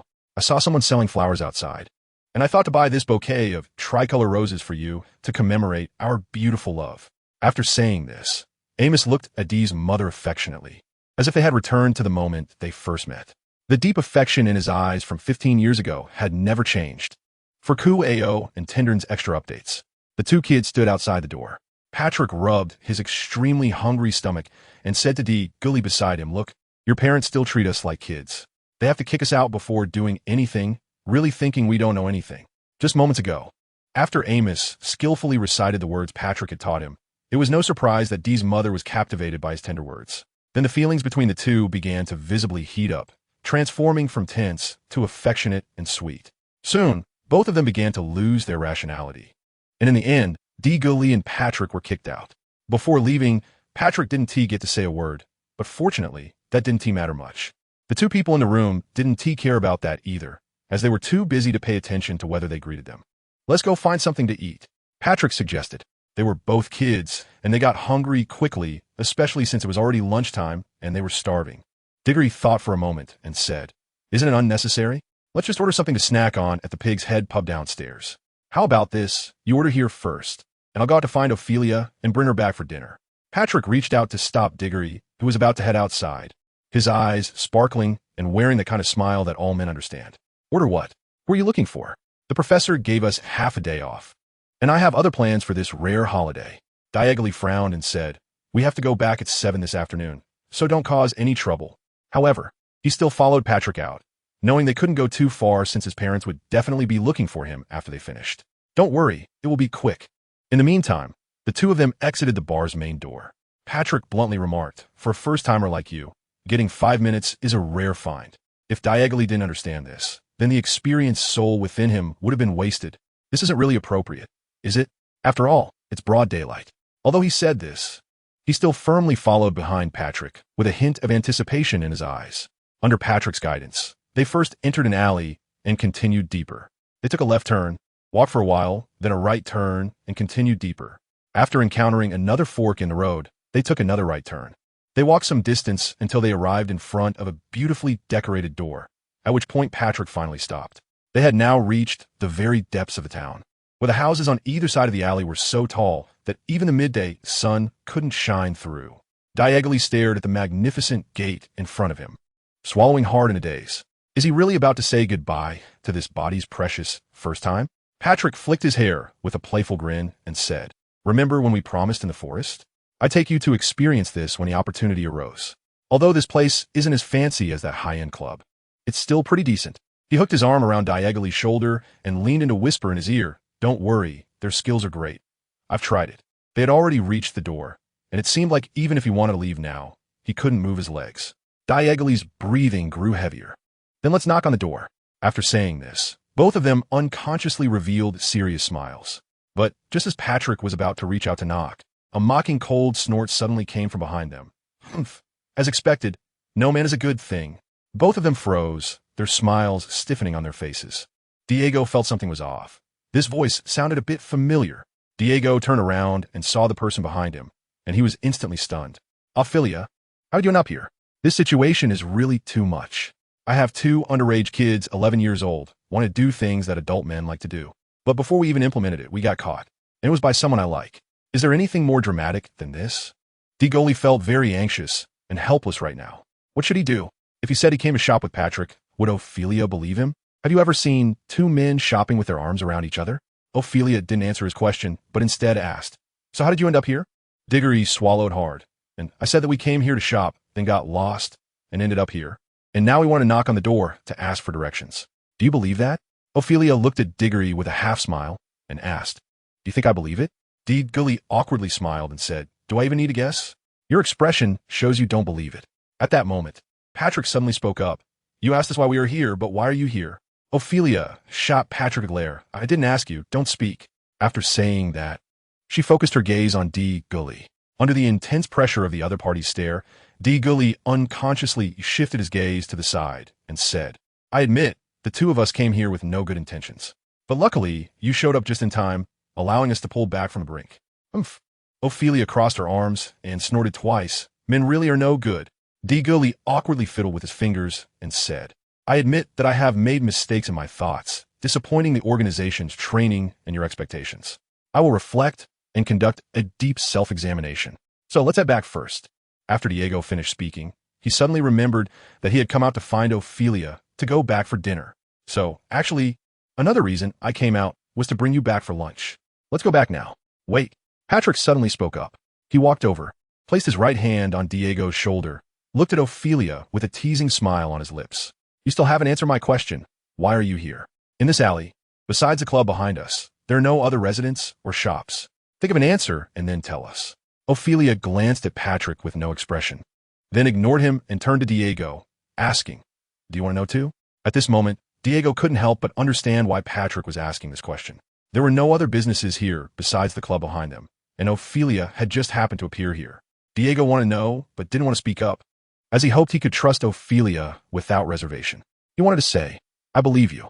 However, at that moment, he couldn't bring himself to say it. Ophelia noticed the evasive look in Diego's eyes and his hesitation, and a certain sparkle in her eyes gradually faded, replaced by a self-mocking smile at the corners of her mouth. "All right, then I'll take you to see why I'm here." After saying that, Ophelia turned and left, not caring whether the 2 behind her followed, just stubbornly leading the way ahead. Diego silently followed Ophelia. Her voice just now was different from when they were on the way to Hogsmeade. Diggory could hear it. On the way, she no longer spoke to herself as she did before. Instead, she began to talk to herself, and for some reason, her voice became somewhat gentle. But now, the gentleness was gone, replaced by a sense of estrangement and indifference. It was as if they had transformed from friends into strangers. This was the most terrifying thing. When 2 people go from being friends to strangers, it feels even stranger than being strangers. The journey was filled with silence. Only Patrick, unaware of the unspoken thoughts between the 2, was rambling on about nothing in particular. However, gradually, as the 3 continued deeper, the buildings on either side of the alley began to change, from high walls and large courtyards to flat-roofed houses. And further back, the flat-roofed houses became old and dilapidated, with the surroundings becoming quite unsightly. The ground was littered with flowing sewage, various animal or human waste, and the air was filled with a complex array of odors. All of this was clearly indicating to Diggory and Patrick that they had arrived at the impoverished area of Hogsmeade. Patrick glanced at Ophelia, who was walking ahead, then turned to Diggory and said, "What is she bringing us here for? Does she expect us to help the poor? I'm not interested in doing that. Isn't it more appealing to spend the money in my pocket at a club? Wouldn't it be better to buy the latest flying broomstick? Even buying some nice treats for my pet would be more meaningful than doing charity work." Diggory turned to look at the eloquent Patrick, frowning as he felt that this good friend in front of him seemed very unfamiliar at this moment. "Do you think it is meaningless to use your money to help those in need?" Patrick's words were abruptly cut off as he noticed the coldness in Diggory's gaze, which upon closer inspection seemed like disdain and contempt. Did he say something wrong? Patrick brushed his hair back, but before he could explain, Ophelia, who was ahead, stopped in front of a dilapidated low house, turned back to the two behind her, and more specifically looked at Diggory, saying, "Don't you want to know why I'm here? Come in with me, and you'll find out." Diggory looked around and found that this was the dirtiest place in the entire slum.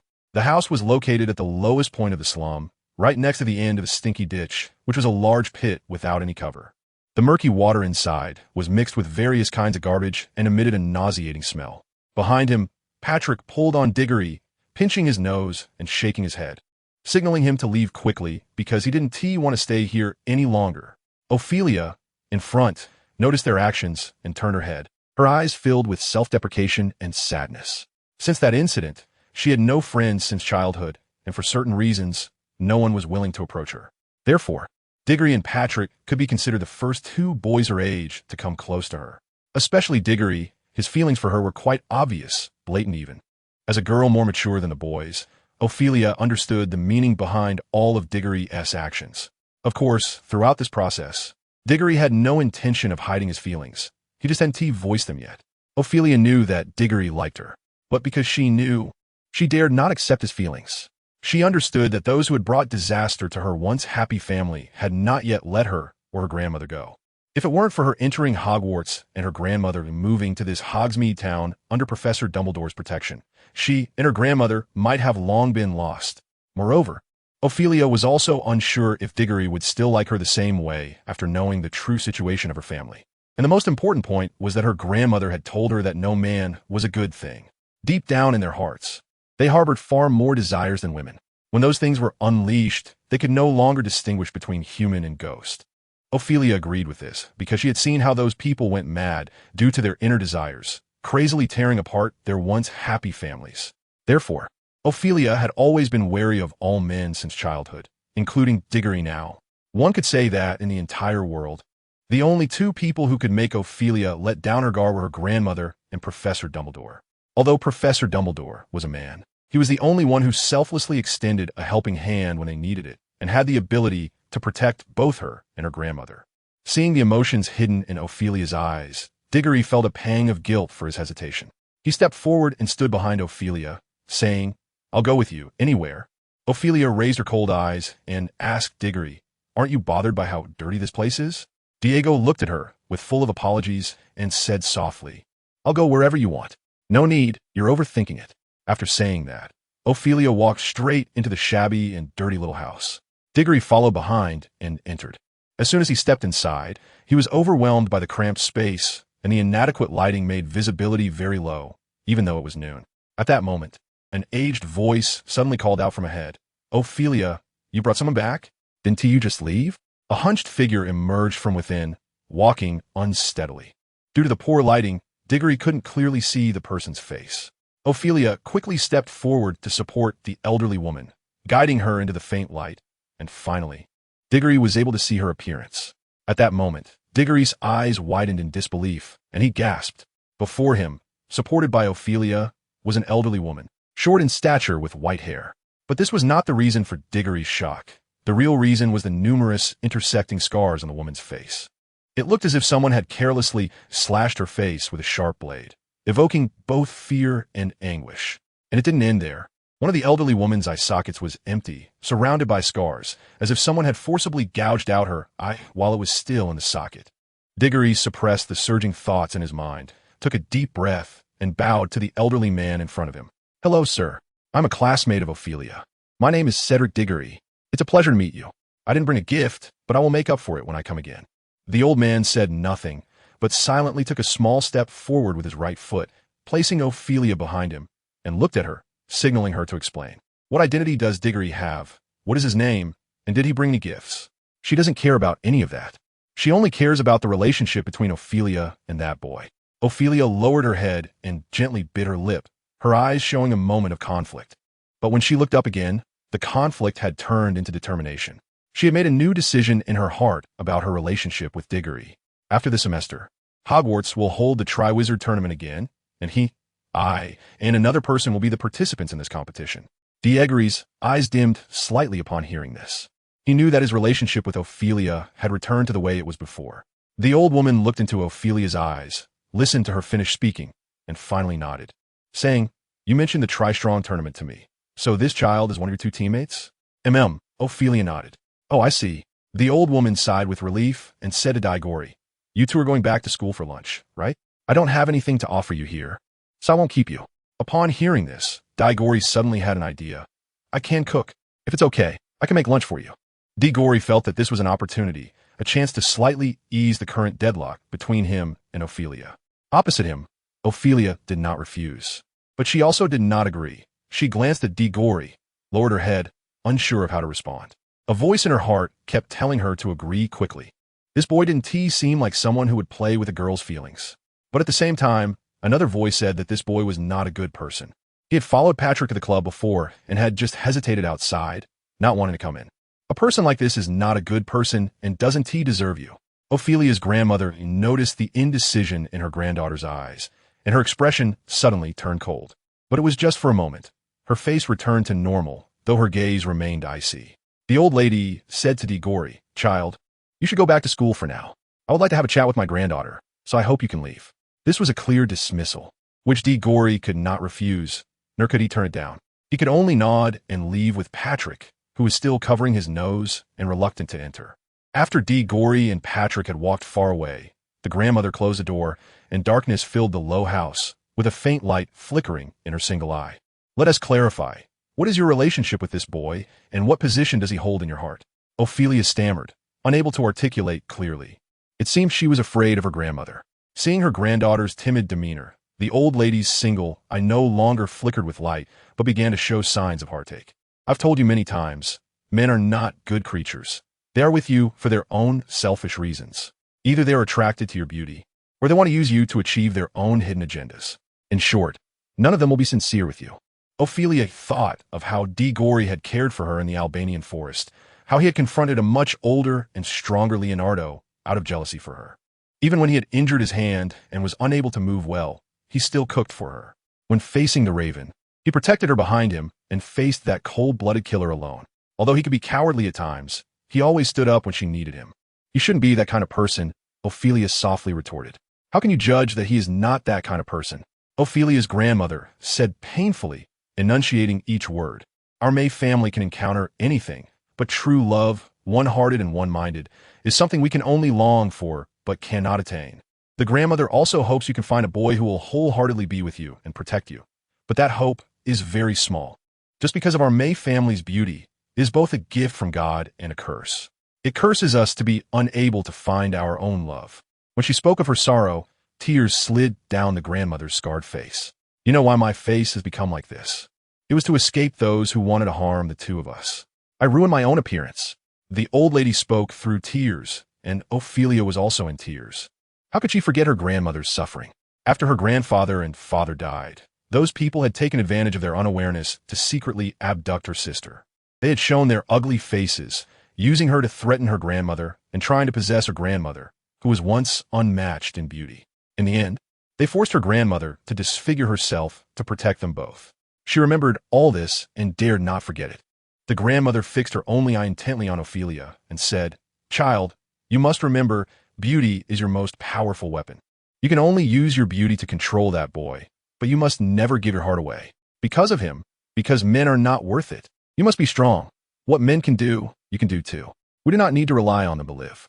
Ophelia nodded sadly. "Men are all big pigs. I will be careful from now on." In the alley of the slums, two big pigs were walking back. The one on the left, named Patrick.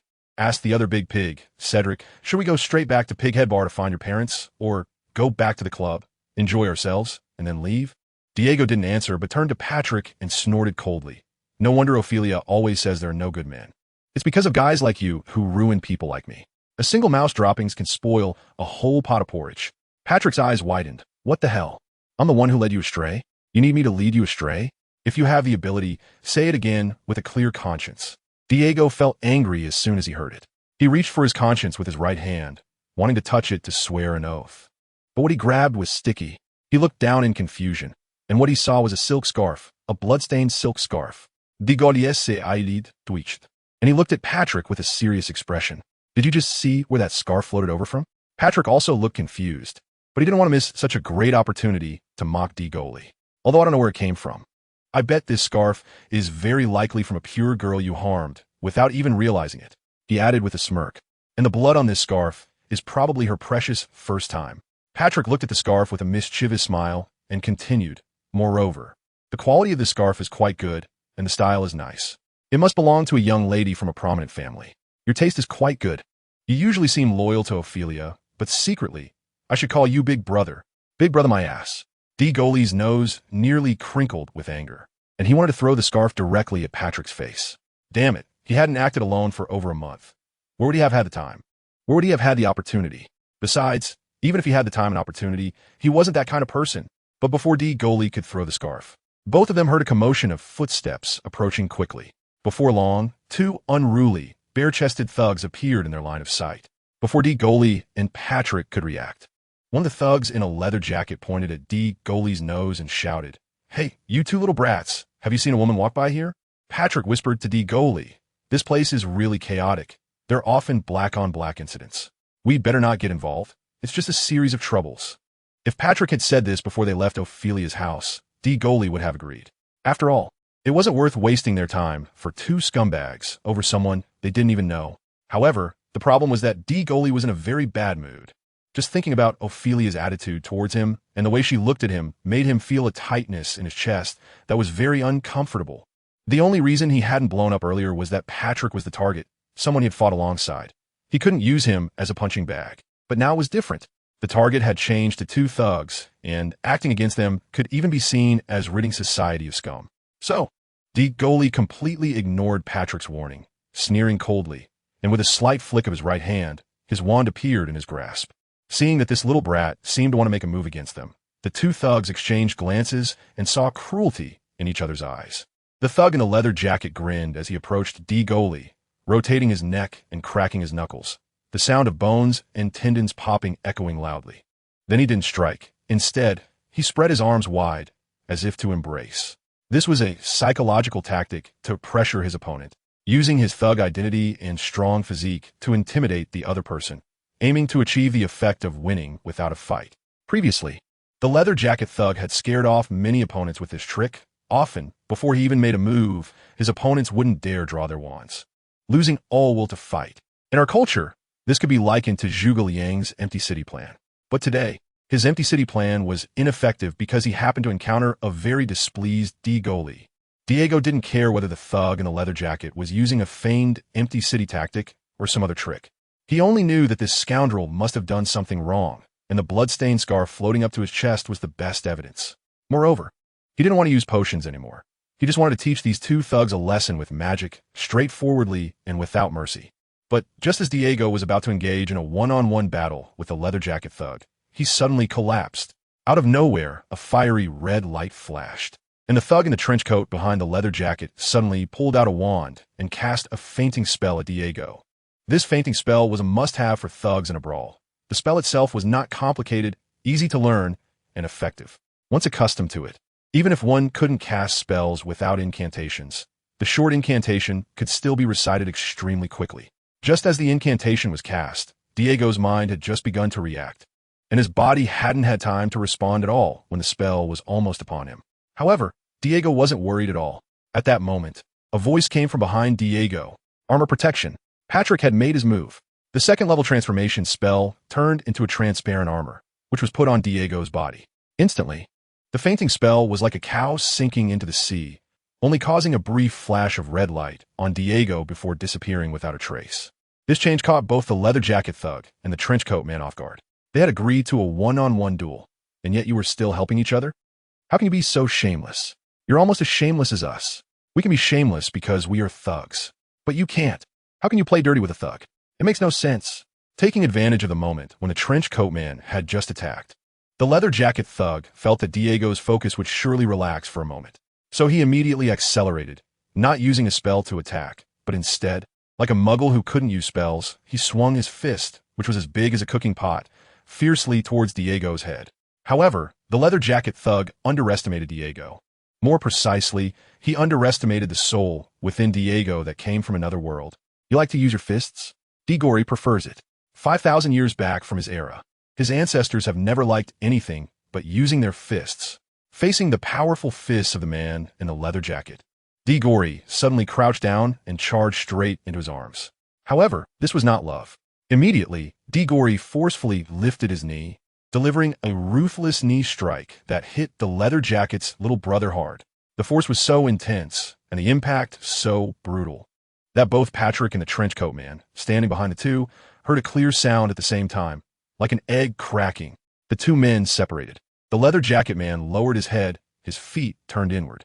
One hand covered his little brother, while the other pointed at Diggory. His eyes were fixed on Diggory, wanting to speak, but nothing came out. His face turned red. Finally, unable to stand, he collapsed to the ground, hunched over, letting out long, strange sounds filled with pain. The trenchcoat man stared with murky eyes, leaning against the alley wall, mouth agape, unable to believe that this child, around 10 years old, possessed such powerful skills. Completely unmatched for his age. At that moment, Diggory suddenly looked at him, and the trenchcoat man dropped to his knees, threw his wand aside, and prostrated himself before Diggory, apologizing. I'm sorry, we were wrong. We shouldn't have been here. Just consider us a skunk's fart.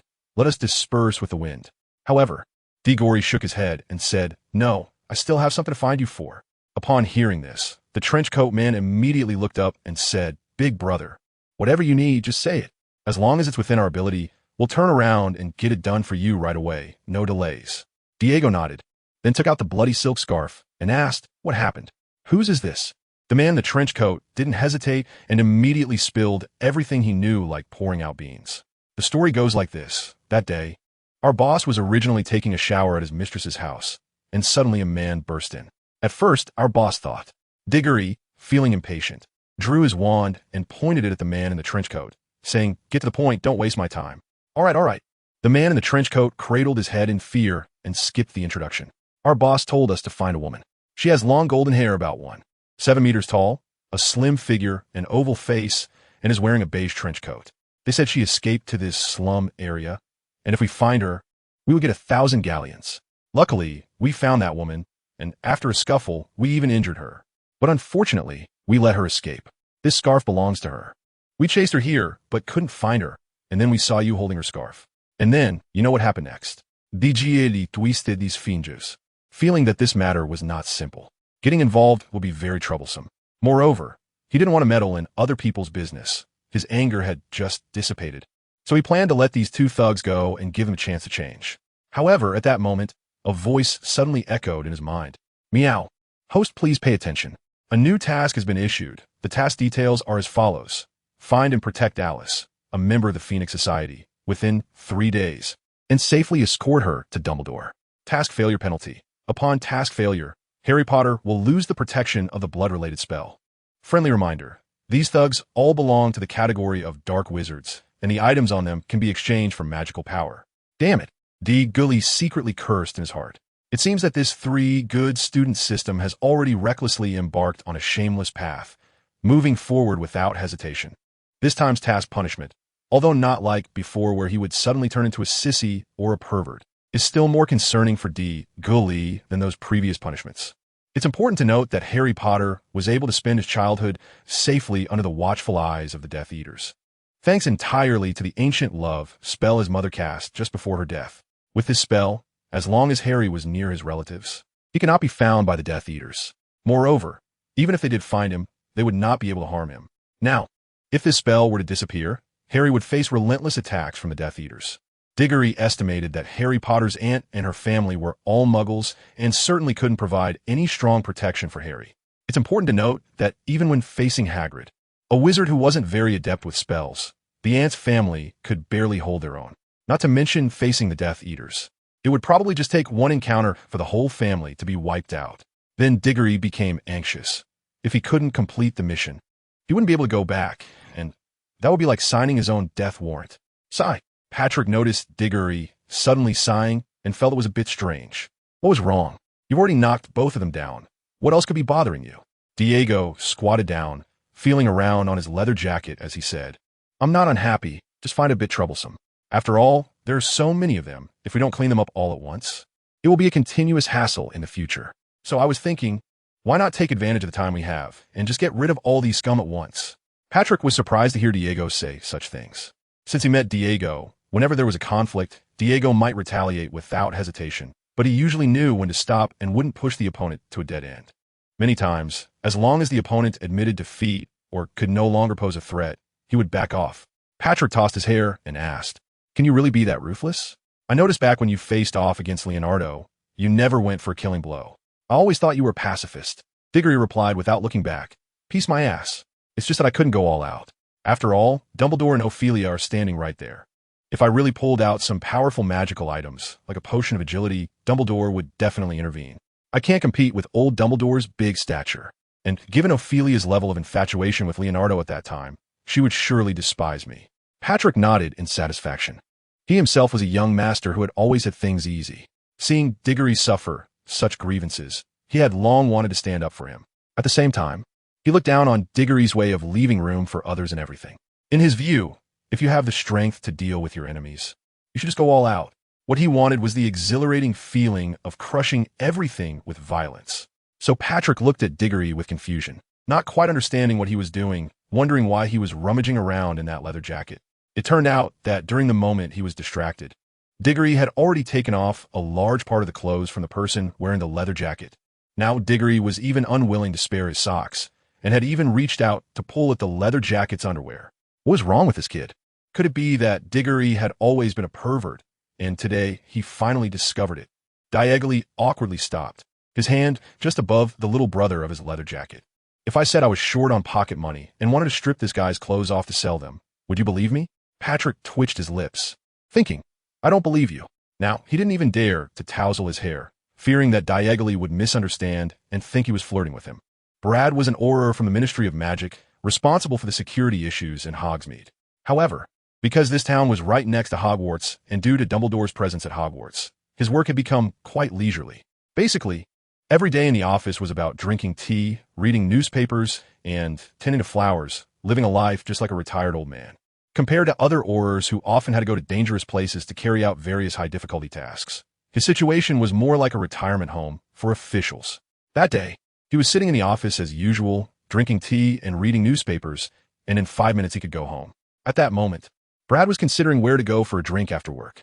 But just then, the door to his office was suddenly pushed open roughly from the outside, and his subordinate Braca rushed in, breathless, saying, Boss, something happened.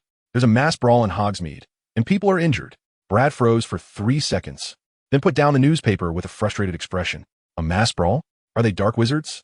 Braca quickly calmed his breath and said, The report didn't clarify. Just mentioned that many people were fighting and got injured. Sigh. Brad stood up, patting his belly, and said, Then let's not waste time, let's go. He glanced at the clock on the wall. It was impossible to go for a drink now. If he could get home by 8 tonight, it would be thanks to Merlin. Grabbing his wand, he and Braca traveled through the Floo network to Hogsmeade, stepping out of the fireplace. They walked a few steps to the town's main street. Not far away, Mayor Peter saw Brad and immediately jogged over, his mustache twitching. Oh, Brad, you finally made it. We were waiting for you to solve this tricky problem. Brad shook hands with Peter and asked, Mr. Peter, do we have time? We haven't had a chance to understand the specifics yet. Could you please tell us in detail? Of course. Peter readily agreed, then sighed, leading Brad and the others towards the town's medical office, saying with a mix of laughter and tears, Actually, our first reaction to this incident was one of confusion. Confusion? Braca, holding a small notebook and pen, asked while seriously taking notes. This was his job, having rushed over without understanding the situation. He now needed to know and record the whole story. Was it done by those people's subordinates? They always like to use some incidents to prove they're still active. You know what I mean? Peter nodded and gestured. I know what you mean, but I can almost guarantee this time it's not those people. Brad moved his gaze away from a hot beauty, frowning at Peter, and said, some things can't be decided underground. Peter slightly bowed. I understand what you're saying, but the reason I dare to say this is for two reasons. Brad, with one hand on his beer belly, nodded for Peter to continue. The first reason is, as you know, Mr. Brad, Hogsmeade is right next to Hogwarts. Those people really don't have the guts to come here and act wild, Peter said with a hint of pride on his face. Brad agreed. After all, his current figure and leisurely life were all thanks to the one at Hogwarts. And the second reason. Peter's expression became strange, looking as if he was constipated and didn't know how to start. Braca's pen was rapidly recording on the notebook, and when Peter stopped, he urged, come on, just say it. If you keep hesitating, we can't proceed with our work. Height. Braca's words struck a chord with Brad. He hoped to get off work early and couldn't waste time here. Seeing both Brad and Braca urging him, Peter gritted his teeth and said, the second reason is that all those injured people are the local rascals of Hogsmeade. If it were really those people, they wouldn't have such good intentions to rid the world of harm. Brad nodded. Indeed, those guys usually engaged in robbery or destruction, just like what happened in Diagon Alley. And it's not over yet. Peter continued. Those rascals were just injured and unconscious, but everything on them, from wands to clothes, even their underwear, is gone. As soon as he finished speaking, Braca suddenly stumbled and almost fell, looking up at Peter in disbelief, his eyes behind the glasses filled with, what are you saying? Say it again. Peter smiled wryly and nodded. I didn't misspeak, and you didn't hear wrong. I should actually thank this pervert. After all, he made the security in Hogsmeade better. But thinking that those rascals were also residents of Hogsmeade, I felt it was necessary for Mr. Brad to come over. What else needed? Brad, holding his big belly, showed impatience. Since the injured parties were those rascals, why should he care? It was clearly a case of heroism. A righteous wizard who, upon seeing these petty criminals, decided to give them an unforgettable experience. Although stripping their clothes was a bit inappropriate. I think this was a lesson the wizard wanted the rascals to remember, which is why he did it. It's not a big deal. We really don't need to be here. Mayor Peter, you just need to take a statement from those rascals, and it'll be about enough. After you finish, find someone to send it to the Ministry of Magic for us. Remember not to delve too deep. Don't hurt the hero's feelings. Since this incident didn't result in any deaths, let's just leave it at that.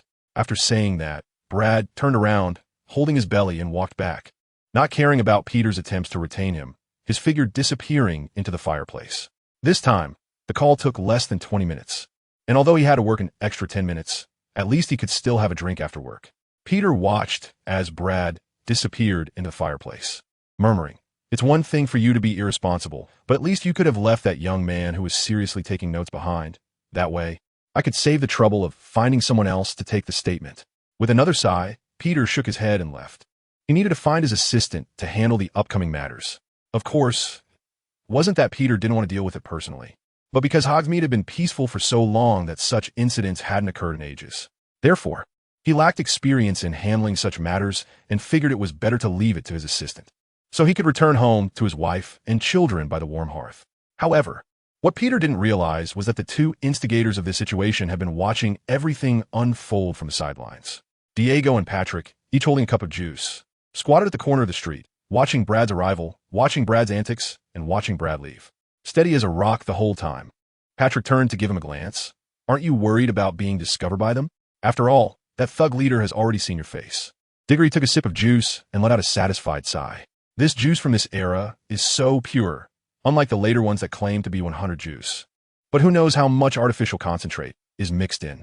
Hearing Patrick's question, Diggory was not worried at all.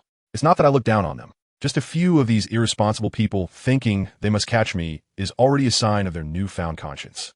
But just look at them. Do they seem like they have a conscience? If they did, could they still be in this position today? Patrick smiled a knowing smile. Aren't you worried about that bespectacled Oro?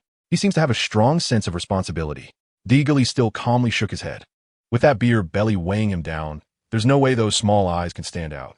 Moreover, even if those small eyes wanted to investigate, they wouldn't be able to find anything on me. Diggory smiled smugly and said, I gave that thug leader a little something to drink. As long as he wants the antidote, he'll definitely keep his mouth shut. Upon hearing this, Patrick recalled the moment he was defeated by Ophelia. Realizing he had been a victim of that potion, he wanted to ask Diggory what he had given the thug leader, but before he could speak, Peter happened to walk past them. He glanced over and thought, what lovely children, sitting here, quietly drinking juice, not causing any trouble. Their parents must be very relieved to have kids like them. With that thought, Peter gave Digory and Patrick a kind and loving smile before leaving. Patrick watched Peter's departing figure, wiping the sweat from his forehead with lingering fear. When that middle-aged man looked over, he almost thought he was going to make a move. But when he turned back and saw Digory still calmly drinking juice, he felt quite emotional. I used to say you were carefree, just for fun, but now I truly believe you are. Diego drank his juice and got up to leave. He spent most of the afternoon looking for thugs, fighting thugs, stripping thugs of their clothes, and asking thugs where that woman was. He did well with the first 3 tasks, completing them successfully. However, he still hadn't found that woman. So now he said to Patrick, "Patrick, you go back with Ophelia first. I have things to do, and will need 2 more days before I can return. Also, you can help me ask for leave. And don't tell my parents what I've been up to. Just think of a way to keep them from worrying." After saying this, Diego turned and ran away, disappearing after turning into a small alley. Patrick was left standing in place, feeling lonely in the wind. What the hell? He just left like that? What about your parents? What if Ophelia asks about it? Who's going to explain it? Although she might not ask. After taking a sip of juice to calm himself down, Patrick thought for a moment, felt a headache coming, and decided not to think about it anymore. He hadn't eaten lunch yet, and he figured it would be better to find something to eat than to dwell on this. With that thought, Patrick staggered out to look for food. He didn't want to go to the Pig Head Bar because Diego's parents were there, and if they asked where their son had gone, he hadn't figured out how to respond. Meanwhile, in the alley, Diego returned to the place where he had found the bloody handkerchief. The task was only 3 days long, and while he was squatting by the wall watching a show, he took the opportunity to sneak into the space and ask Big Orange again. Today was half a day already gone, and there were still 3 days left. Although 3 days sounded ample, Diego didn't dare relax at all. After all, he hadn't learned the hiding place of that woman after robbing those thugs. If he exceeded the time without finding her, he would lose the protection of the blood relative spell from Harry Potter, which would be catastrophic for him. Gathering his thoughts, Diego began to carefully search the alley for any other clues that could lead him to that woman. He clearly remembered that there was no wind at the time, so the handkerchief could drift to his chest, which meant the blonde woman was very likely at High Place. If it was a high place, Diego looked up and saw that on the eaves of the house on the left, there was a spot where the tiles had come loose from their original position, standing out awkwardly from the ones next to it. He had found a clue. Diggory immediately stood on a wooden plank and cast a levitation spell on it. As the plank slowly rose, a few seconds later, Diggory found himself standing on a roof eaves. Upon closer inspection, he noticed blood dripping onto the tiles. This blood eventually disappeared in front of the attic window of a nearby 3-story building. Diggory peeked through the somewhat blurry window and murmured, "I've found you." He opened the window and quietly slipped inside. He crouched down in front of the blonde woman, feeling that the situation was a bit tricky. The blonde woman was already unconscious, half lying on a worn-out sofa in the attic, her messy hair sticking to her face, looking somewhat disheveled. Her white shirt was stained with blood, and she was burning with fever. Her brows were tightly furrowed, as if she was enduring unspeakable pain. Diego looked at the blonde woman's S-shaped figure, and his heartbeat was like a drummer playing rock music. He didn't even know where to direct his gaze. He had just stolen a careful glance at her figure, and it was quite alluring. Although Diego was over 30 years old in total from his 2 lives, he was still a novice. What should I do? Diego shifted his gaze to his toes, subconsciously asking himself. He thought of Big Orange. "Hey, Big Orange, come out. See if you understand what to do in this situation." Upon hearing the call, the increasingly plump figure of Big Orange appeared on Diego's shoulder, hanging completely on top. "Why are you calling me out again? I'm telling you, this time there won't be 500 little fish snacks," Big Orange said. But his eyes were fixed on the blonde woman lying on the sofa, his tongue flicking out. "Cedric, you're still young. Your body's physiological age is still very young. Only 11 years old. You can't do this. You'll ruin this body. Just leave it to me. Leave it to you." Diego looked at Big Orange as if he had discovered a new world. "You're a cat. Shouldn't you like cats? And besides, you're male." This sentence successfully angered Big Orange, who, with incredible agility, leaped onto Diego's face, paws flailing. I'm male. And you bumpkin, true beauty knows no race. Do you understand?" Diego pushed the big orange cat away from his face and pointed at the blonde woman, saying, "All right, I get it. I apologize for your gender issue. But our top priority right now is to find a way to save her. You know, she is my mission, and my mission is my life." The big orange cat jumped from Diego's shoulder to the blonde woman's thigh, staring at the wound on her chest for a long time, even sniffing it. Finally, it swallowed hard and turned to Diego. Her wound is poisoned. I just detected it. It's from wolfsbane. This plant is highly toxic, whether from the flowers or other parts. It's a miracle she can endure this. So how do we save her? Diego panicked. The consequences would be terrifying if the blonde woman passed away.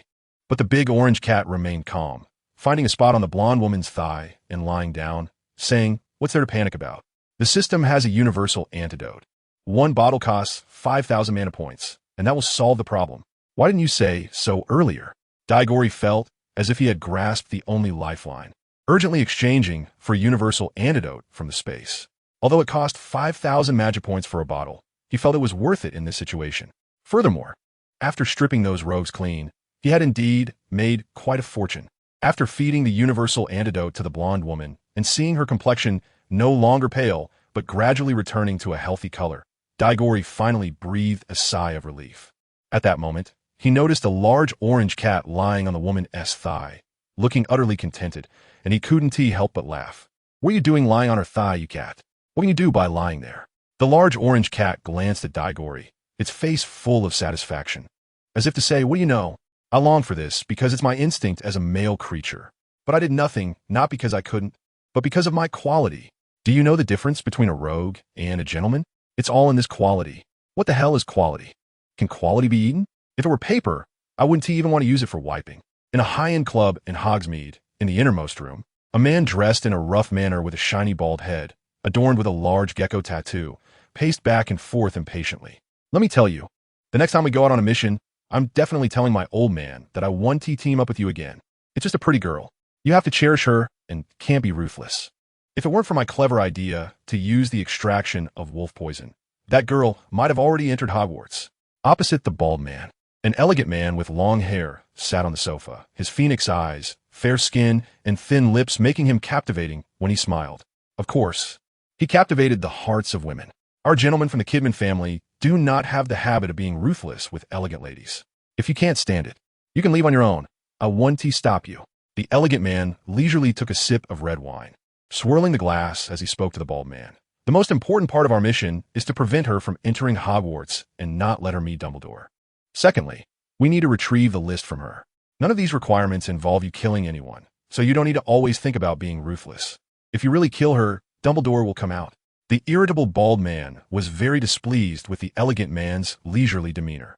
He wanted to stomp this guy into the ground, but thinking of the man's strength being greater than his own, he could only snort coldly. "Then what do we do next? We still haven't found her, and the rogues we brought in to help can't be counted on now. What do you say we should do now? Shouldn't we take advantage of the fact that she was poisoned to find her, or just let it go? What if she detoxifies herself and goes to Hogwarts?" The elegant man gazed at the red wine in his hand, his expression gradually becoming dreamy. "What are you in a hurry for? Most of the restaurants and hotels in the town are on our side. Once there's news, they will immediately inform us. There are also people guarding the main road to Hogwarts. As soon as that woman appears, we will immediately move to capture her. We just need to wait for news here." The elegant man's voice grew softer until he finally collapsed on the sofa, drunk. Seeing this scene, the bald man sneered. "A good-for-nothing who only knows how to drink and enjoy. Useless." He left the room and impatiently said to his subordinate outside, "You go find 12 people immediately. They must all be good at what they do. 3 people in a small group, for groups in total. And you must find that girl by the day after tomorrow at the latest, then bring her to me." The subordinate nodded grimly and then went out to find people. The bald man returned to the room, glanced at the unconscious elegant man with disdain, and turned to leave without knowing where he went. Just after the bald man left, the elegant man, who had already fallen asleep, suddenly opened his eyes a crack. After confirming that the bald man had left, he smiled. This matter connected to the Order of the Phoenix and Dumbledore was a hot potato. Whoever took it would be in trouble. Since you are willing to take care of it, then I'll leave it all to you, saving me the trouble. After saying this, the elegant man really fell asleep, and before long, soft snoring began to sound. At that moment, if he hadn't immediately fallen asleep, but had come out to take a look, he would have found the bald man, who had already left, standing quietly outside the door, listening to the sounds from the room. When he heard the snoring grow louder, the bald man also smiled. He went downstairs, where someone was waiting for him at the stairway. It was the subordinate who had gone out to gather people. When you go to find people, make sure to wear the Kidman family crest. No matter what trouble arises, we'll place all the blame on their family. Seeing the subordinate's departing figure, The bald man's mouth curled into a sinister smile, combined with a large gecko tattoo on his head. It made one feel a chill down their spine. Diggory looked at the dagger less than 5 millimeters away from his important parts and felt a chill run down his spine. What do you want to do? Is this how you treat your lifesaver? Diggory angrily reprimanded the blonde woman who had just woken up on the sofa. This house was an uninhabited 3-story building that had been vacant for a long time. So when Diggory found the blonde woman, she was still lying there unscathed. It was now nighttime, and after administering the antidote to the blonde woman, Diggory brought up an oil lamp and sealed the attic window with wooden boards to prevent anyone outside from seeing the light inside. While waiting for the blonde woman to wake up, Diggory exchanged for ready-made, steaming kung pao chicken, sauerkraut fish, and beef ramen from space, sitting across from her, eating while waiting. However, just as Diggory was enjoying the spicy flavor of the sauerkraut fish, a flash of silver suddenly appeared, and he felt a surge of danger. Diggory, who had been crouching, stood up abruptly but lost his balance due to his numb legs and fell again, spilling the beef ramen in his hands. In that moment, Diggory felt a wave of despair, thinking he was about to meet his end. However, to his surprise, the fall turned out to be fortuitous, as the bowl of beef ramen he had thrown out perfectly blocked the weapon. With a clang, the cold gleam plunged into the floorboards from above. At that moment, the weapon was less than 5 millimeters away from Diggory's private parts. Finally, as the bowl of beef ramen clattered to the ground, Diggory let out a long sigh. Still shaken, on the sofa across from him, the blonde woman's face looked terrible, partly because her injury hadn't healed, and partly because she hadn't been able to defeat Diggory, the villain. Meanwhile, Diggory felt wronged, as if in a past life he had helped an elderly woman cross the street only to be accused by her. I'm the one saving you, not harming you. Could you not have used those big eyes of yours to carefully observe your surroundings before making a move? Have you ever seen a kidnapper like me? One so carefree that he eats in front of you without any defenses? And I'm just a little kid? Have you ever seen a kidnapper like me? After his outburst, Diggory stood up feeling aggrieved, walked to the side, and picked up the beef ramen from the ground. It was now covered in dust, and he couldn't eat it anymore. With the food ruined, Diggory looked back at the blonde woman, deciding to condemn her with his gaze. The blonde woman also felt quite embarrassed. While Diggory had just angrily yelled at her, she had checked her injuries. Indeed, she had already applied the medicine, and now it didn't hurt anymore, and the fever had subsided. Yes, that S right in the blonde woman's eyes. Diggory's fierce yelling seemed to her like the powerless rage of a little puppy. So, her gaze towards Diggory changed, as if a girl were looking at her little pet, filled with affection. Diego was puzzled. What was wrong with this woman?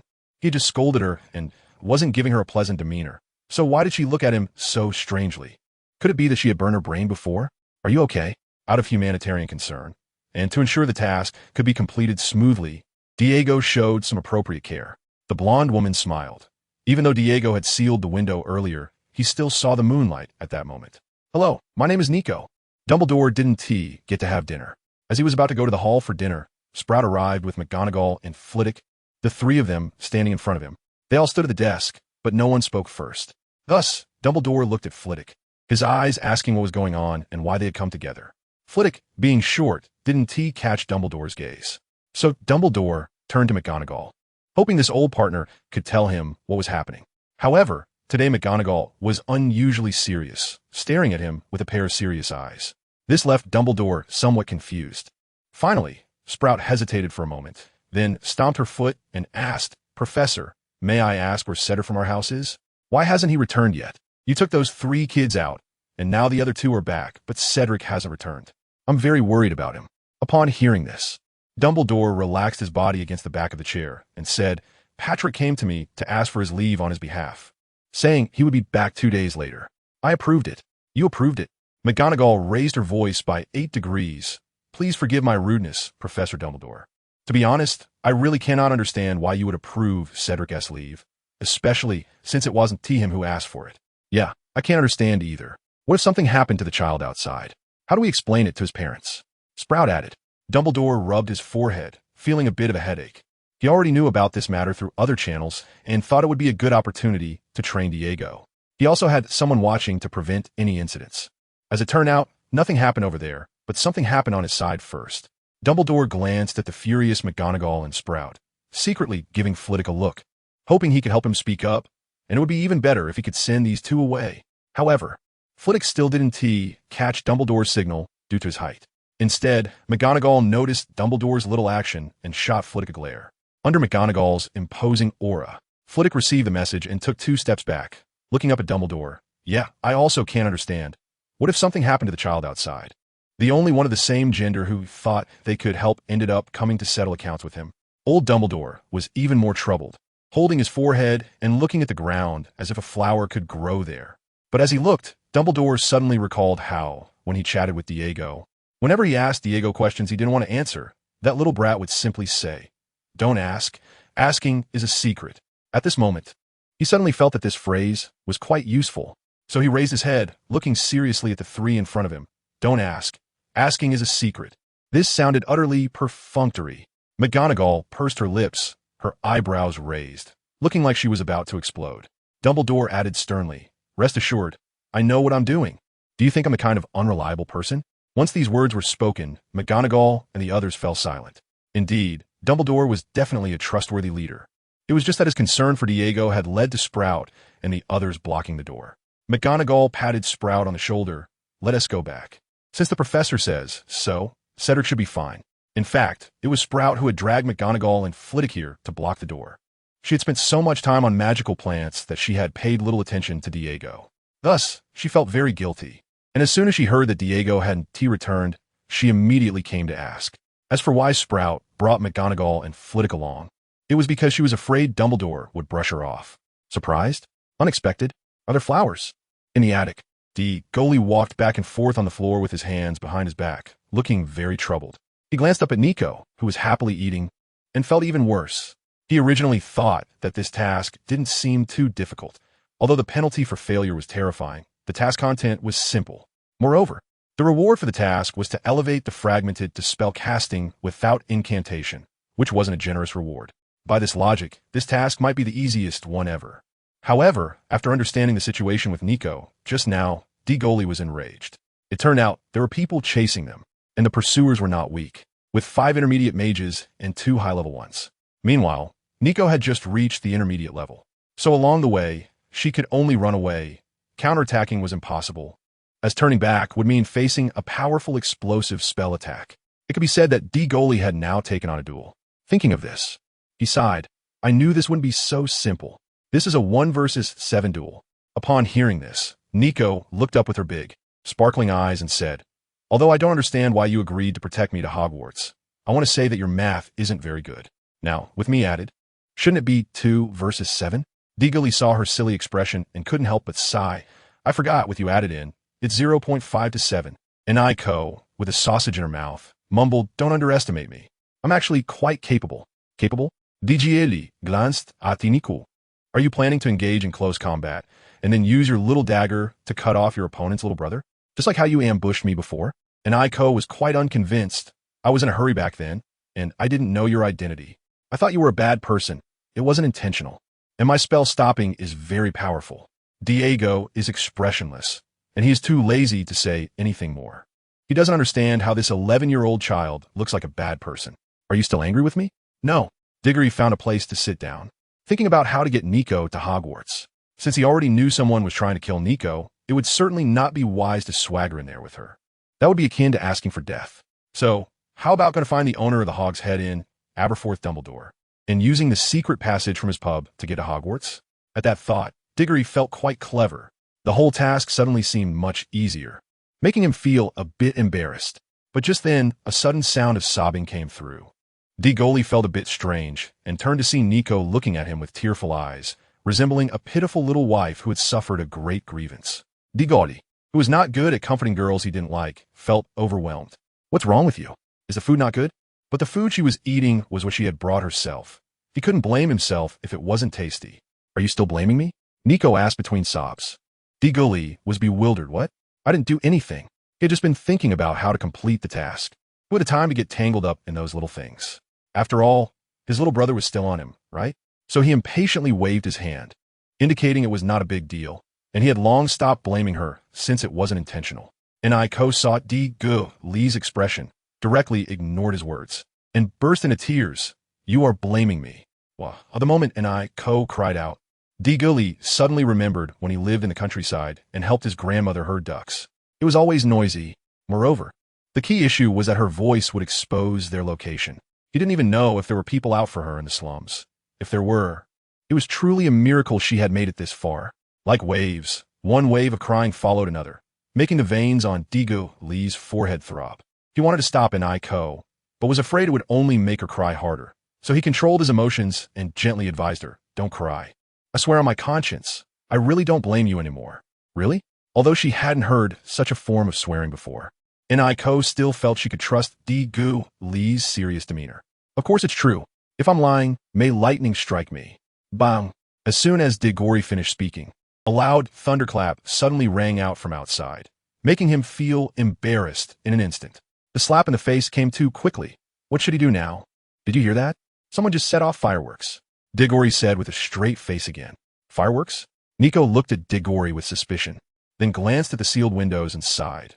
"What a pity the windows are sealed. Otherwise we could have watched the fireworks." Daegu didn't think so. Luckily, the window was sealed. But just then, a sudden sound of breaking tiles came from outside. Diego's expression changed instantly as he quickly extinguished the lights, plunging the attic into darkness. Nico's reaction was a beat slow. It wasn't until Daegu darted to her side and covered her mouth that she realized what was happening. Just as she was about to resist, Daegu whispered in her ear, "Don't make a sound. There are people outside." Nico remained silent, though her face felt a bit flushed and hot. However, she understood what was happening, so she obediently kept quiet and tightly gripped her wand. Creaking sounds began as someone started prying at the wooden boards sealing the window, though their movements were a bit slow. This was partly because Daegu had added 2 extra layers of nails to ensure the light inside wouldn't leak out, and the intruders were likely being cautious to avoid alarming those inside. However, they didn't know that the people inside had already been disturbed. Daegu and Nico's eyes quickly adapted to the darkness, so he pointed to the stairs beside them, signaling her to quietly go down. Nico nodded. However, just as they moved to the stairway, they suddenly heard footsteps coming from below. The other party was divided into 2 groups. One was breaking the window, while the other was coming up from below, blocking their escape route. Nico was frightened and her tense hands tightly gripped Daegu's wizard robe. She was still injured, with toxins lingering in her body, and her magical power was affected, leaving her with no combat ability at all. Now, she could only hope for the little boy in front of her. It wasn't that she was desperate, but because Daegu's previous series of actions made her realize that this child was not ordinary and might bring her a surprise. Whether Daegu would be surprised or not, he only knew that he had a headache right now. This girl really had a big heart. However, no matter how big Nico's heart was, the urgent matter was to find a way to deal with these 2 groups. The group below sounded like there were more than 2 people, but not more than 4. They were still lingering on the lower floor, but the second floor wasn't too large, and he estimated they would find their way up to the attic soon. As for outside the window, he wasn't sure. He had nailed 6 wooden boards before, and now, from the sound, they had only removed the 4th one. The attic had no other exits, so they could either wait for them to find their way in and then have a fight, which would likely end in defeat and death, or find a way to break out. Thanks to the angel's flower, but Daegu looked at Nico in front of him and was suddenly troubled. No matter which method they chose, it would lead to a direct confrontation, and given Nico's physical condition, it would be a stroke of luck if she didn't hold him back. He had to come up with a plan that, if not directly eliminating both sides, at least ensured that Nico wouldn't hinder them when the time came to act. Just then, the people outside the window had already started to remove the 3rd wooden board, and the footsteps of the group below were getting closer to the stairs. About to come up, Daegu quickly scanned the attic with his eyes, eventually stopping at the worn-out sofa. He pointed at the sofa and silently mouthed to Ko, "You, hide behind that sofa and don't make a sound." Ko obediently nodded. Just as she was about to walk over, she suddenly felt her body lighten, almost screaming in fright. Turning around, she indeed saw that Daegu had used a levitation spell on her. Concerned about the noise of her footsteps, Daegu had decided to use the levitation spell to let her float over. However, she had turned back too early, missing Daegu's mouth movements indicating the spell, and almost shouting startled Daegu as well. Fortunately, Daegu successfully hid Ko behind the sofa. At this moment, the 3rd wooden plank of the window had been removed, and the 2nd was halfway taken down. The group below was about to reach the middle platform, and with just one more turn, they would see Daegu at the top of the stairs. What to do? Should they confront them head-on? There were too many of them, and their strength was insufficient. Time was too short. There was no way to arrange anything. But just then, time seemed to slow down. Diggory suddenly could clearly hear his own heartbeat, as well as the cautious breathing of the two outside and the four on the stairs. Not only that, but he could also hear the sound of a spider weaving its web in the corner of the west side of the attic, behind the sofa, and Ika's almost inaudible suppressed breaths. The sound of cold sweat sliding down his forehead. It felt as if everything had slowed down, although time was still pressing. Diggory now suddenly felt that he could calmly make his arrangements in this hurried moment. With a shake of his hand, the last few vials of potions he had saved fell into his palm, 2 bottles of aphrodisiac, 1 bottle of basilisk venom, and Diego widened his eyes. Chili powder and cumin? Diggory. It came to me, this was from the last time he wanted to have a barbecue. But it's too late now. We'll have to make do with the seasonings. 2 bottles of aphrodisiac and a bottle of basilisk venom were thrown down the stairs just as the 4 people were about to turn around. The moment they turned, they heard a whoosh of wind, and before they could see what it was, 3 bottles exploded right in front of them. Immediately, the person in front let out a scream they had never heard before, like a man giving birth, seeing a ghost in broad daylight, or having their bones crushed inch by inch while still fully aware. The 3 behind him were so scared that they instinctively stepped back, but it was too late. They managed to dodge the painful dark liquid, but couldn't escape the unknown pink mist. In an instant, the 3 were enveloped in the pink mist, and before they could react, they suddenly felt an inexplicable sensation in their bodies. Although they were surrounded by the same sex, and none of them were homosexual, they couldn't help but feel an urge to hold each other, to cherish and care for one another. Soon, these people lost their rationality, and the scene descended into chaos. Diggory didn't want to watch and didn't have time to watch. Just as he was using the shatter spell, causing the love potion and venom to explode, he immediately turned around and threw the chili powder and cumin he had in his hand out the window. Then, using the same trick again, 2 bottles of highly pungent seasonings at the narrow window were enjoyed by 2 people who were about to break in, under the moonlight. A cough, cough, cough, cough, cough in an instant. The 2 who broke the window could no longer open their eyes, and as they opened their mouths to wail, they were hit by the chili powder and cumin still lingering in the air. So both of them squatted on the ground, coughing painfully. "Run!" Diego shouted at Nico, who was peeking over the sofa to observe the battle situation. "What are you waiting for? Why not run now? Are you waiting for their reinforcements to arrive? Or are you waiting for these few people to recover and then complain or take revenge?" He dashed over and grabbed Nico's wrist, pulling her out through the window. The 2 coughing individuals couldn't even chant their spells and attempted to grab Nico's feet, but Diego swiftly threw a tile at their heads. It didn't hit the crown, but the back of their heads. Instantly, the 2 collapsed on the roof, unconscious. When they wake up, the best outcome would be a severe concussion. Under the moonlight, Diego held Nico as they jumped from one rooftop to another. In her gaze, the stars and moon shone. However, Diego, focused on escaping, didn't notice Nico behind him. The wind howled past his ears as he ran, scanning the surroundings. Once he realized no one was chasing them, he stopped with Nico behind a clock tower. Initially, he wanted to run a bit farther for safety, but unfortunately, in his panicked escape, he had lost his sense of direction and didn't recognize the surroundings anymore. "Do you know this area? I'm lost." Diego supported himself on his knees, carefully catching his breath while asking. Nico also breathed heavily. The rapid running just now made it difficult for her to adjust her breathing, and she couldn't answer Diego's question at all. She could only place one hand on him and shake her head, indicating that she didn't know either. Diggory frowned. Great. The difficulty of this task just increased out of nowhere. Meanwhile, Nicolette looked around the environment and suggested finding a place to hide first, and figuring out a plan when the sun rises the next day. Otherwise, if they continued to travel in the dark, they would arrive at the enemy's lair without even knowing what was going on. Diego looked at Nico with surprise, wondering how her mind had suddenly become so sharp.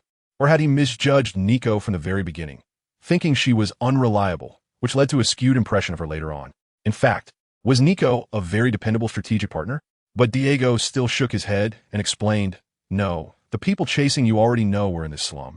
If we don't escape under the cover of night soon, by morning, they might have surrounded this place. At that point, we really won't be able to get away." Nico asked with a distressed face, "Then how do we leave here? We're both lost, and without anyone to guide us, they'll definitely find us." Diego was calculating. "You mentioned before that there were a total of 2 high-level mages and 5 mid-level mages chasing us. And just now, I already took out 6 of them in that attic, so for the time being, we should be fine. We'll have enough time to get out." Sorry about that." Diego looked at Nico, who suddenly became shy and speechless, and felt an inexplicable sense of foreboding. What do you want to say? Aiko was nervously tapping her index fingers together in front of her chest, her face as red as an apple, but Diguli couldn't see it clearly. The 6 people you dealt with before? I feel like they aren't the same 6 people who are chasing me. Feel?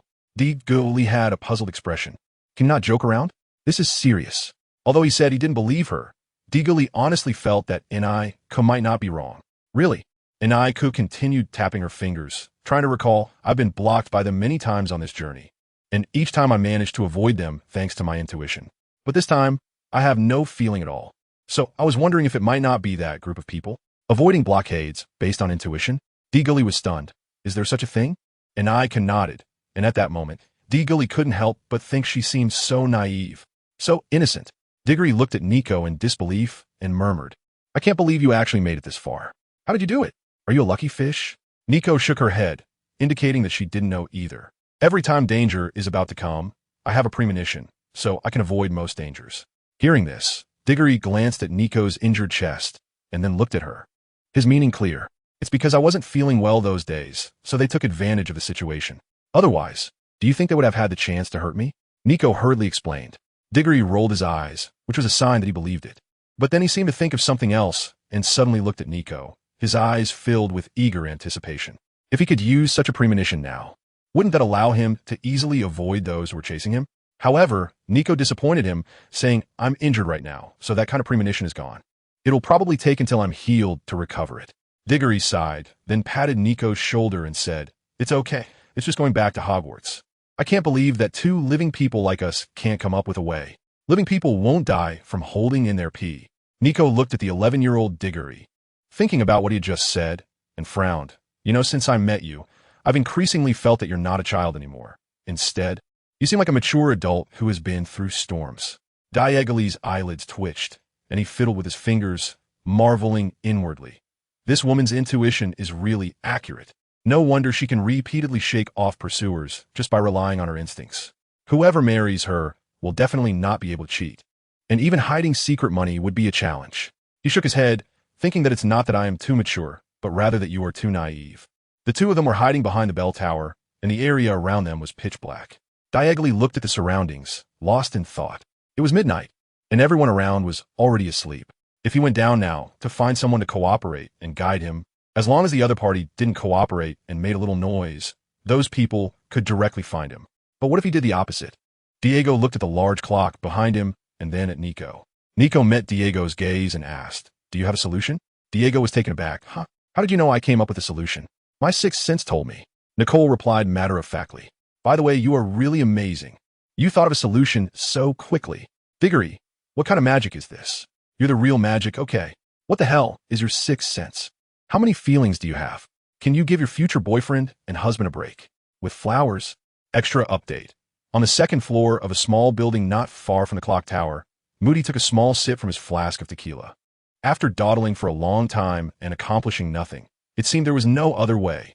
But don't worry, for Dumbledore's sake, I'll lend you guys a hand. Moody muttered as he looked at Diggory in the distance. However, just as he finished speaking, Diggory jumped off the clock tower roof with Nico and disappeared. Moody blinked and muttered, Didn't he expect him to be quite capable? He is half of my flair now. In the darkness, Diggory brought Nico to a building that had a small courtyard in front, filled with white bed sheets hanging up and a red cross painted on the wall. Nico tilted her head and looked at Diggory. Why did you bring me to the hospital? Wouldn't we be easier to spot here? No. Diggory shook his head, a mischievous smile creeping onto his lips. Once we get inside, I'll find an empty room for you to hide in. Then I'm going to look for an old friend. Old friend? Nico was a bit confused, but thinking of what Diggory had said about having a plan, she didn't want to think too much. After all, she was injured, and thinking too much would tire her out and give her a headache. The hospital was probably just a small-town clinic, with a simple lock connecting the iron bars on either side of the gate. Diagoly picked up a twig from the ground and started poking it inside, poking and poking.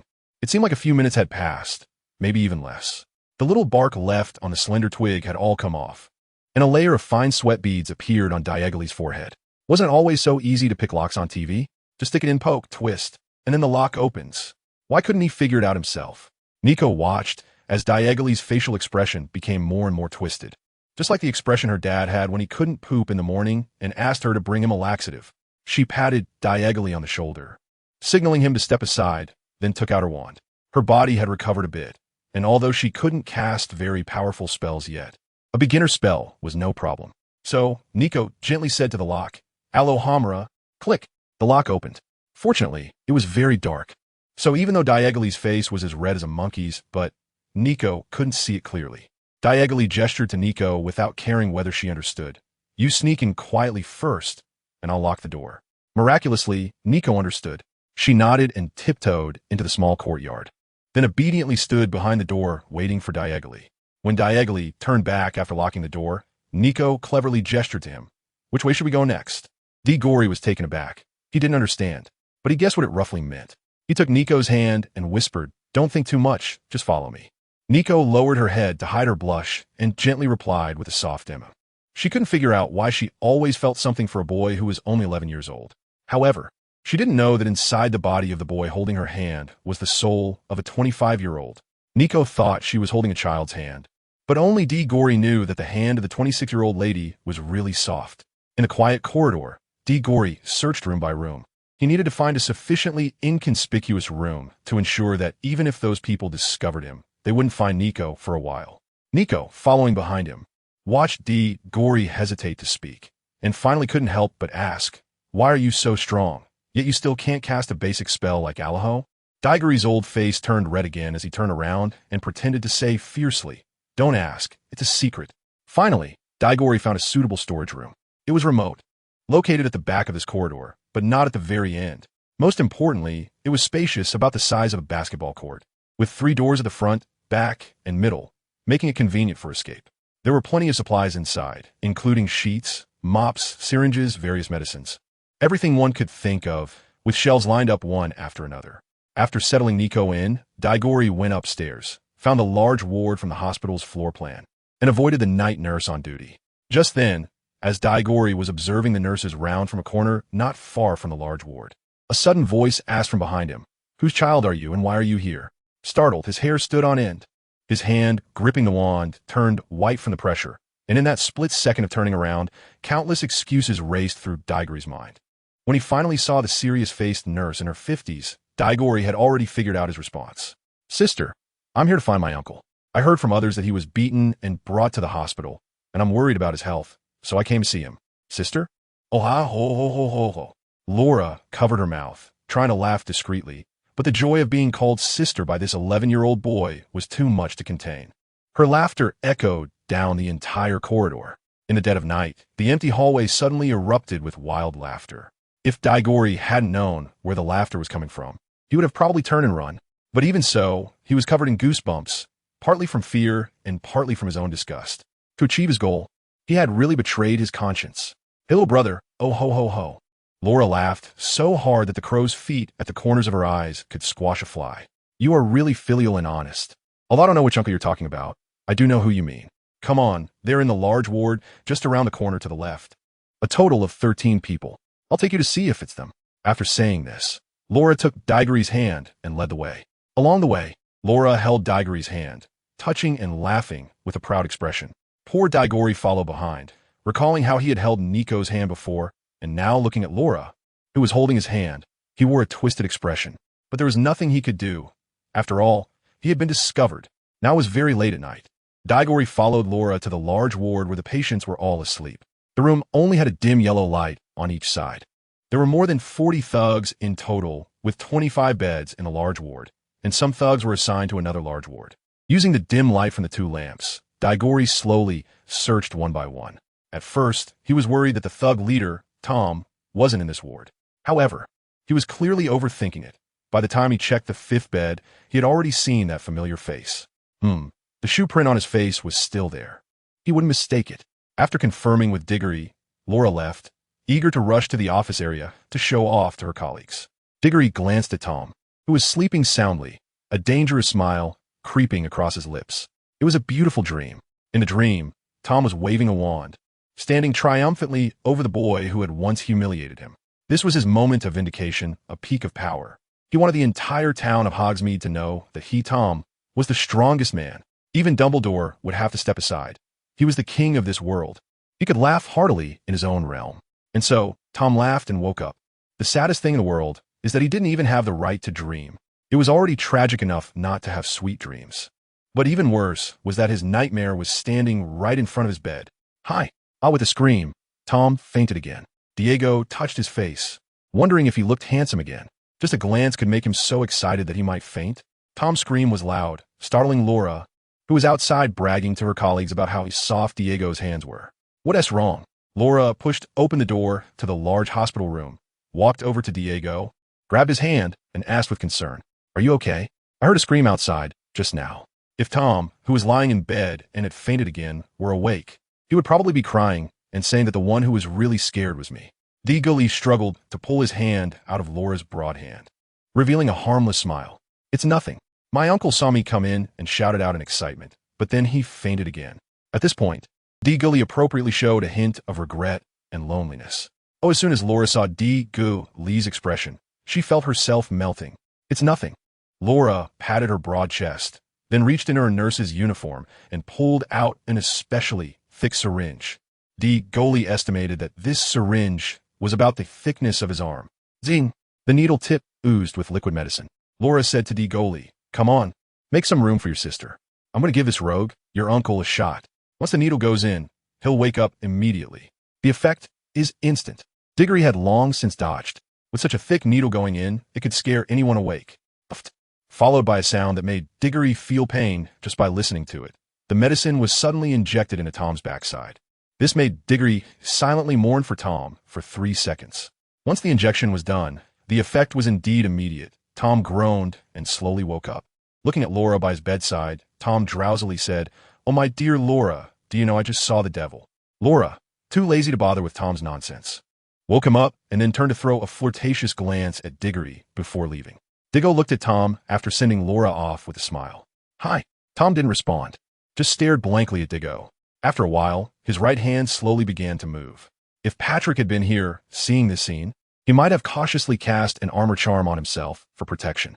But Diggo was different.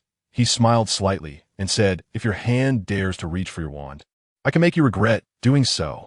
Tom's hand paused, then continued upward, finally covering the shoe print on his face, tears of grievance welling up in his eyes. "Why are you here again? What do you want? I've already said everything I know. There's nothing left to hide." Diego glanced at the moonlight outside the window and estimated the time in his mind. He had previously managed to shake off those 6 people, and now that so much time had passed without any movement, there were only 2 possibilities. Either they had gathered more people, surrounded the entire slum, and were preparing to catch him like a fish in a barrel while waiting for the right moment. If they could catch him, that would be great. If not, they could still wait for people from outside. Or they had gathered more people and, under the cover of night, were quietly searching for him, making it nearly impossible for Diego to escape once he noticed them. Therefore, regardless of which possibility it was, they would be operating as a larger group.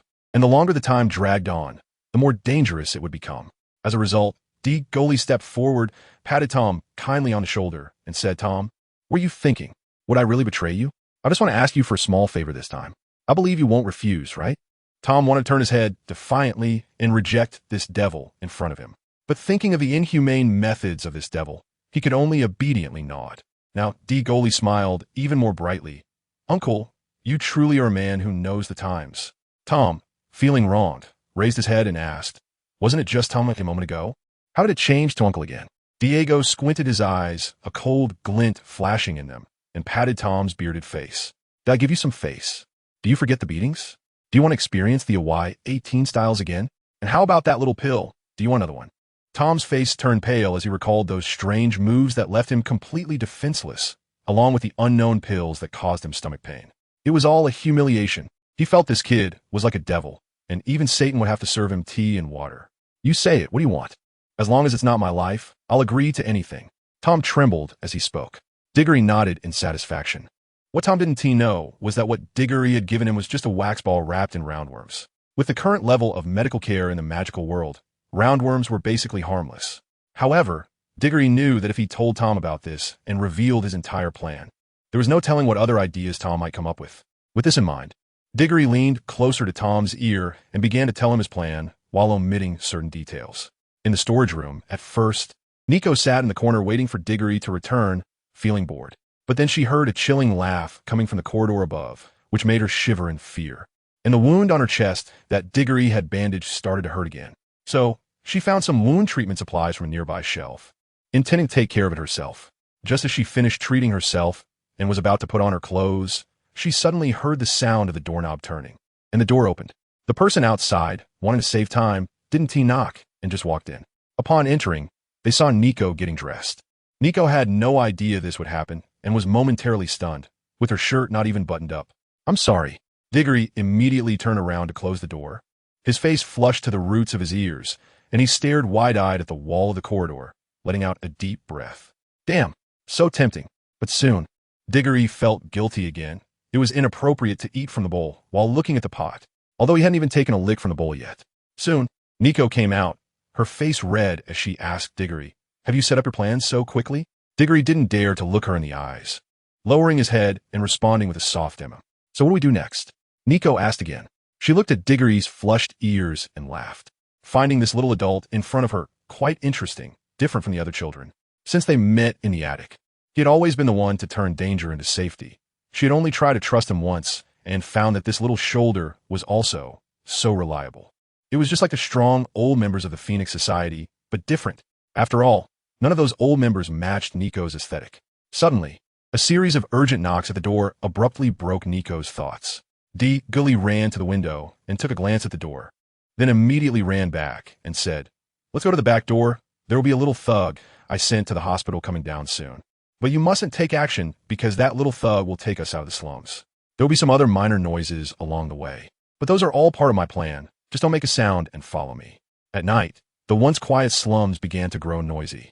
Hey. Open the door. Open the door. Ministry of Magic routine inspection. "Oh, what inspection?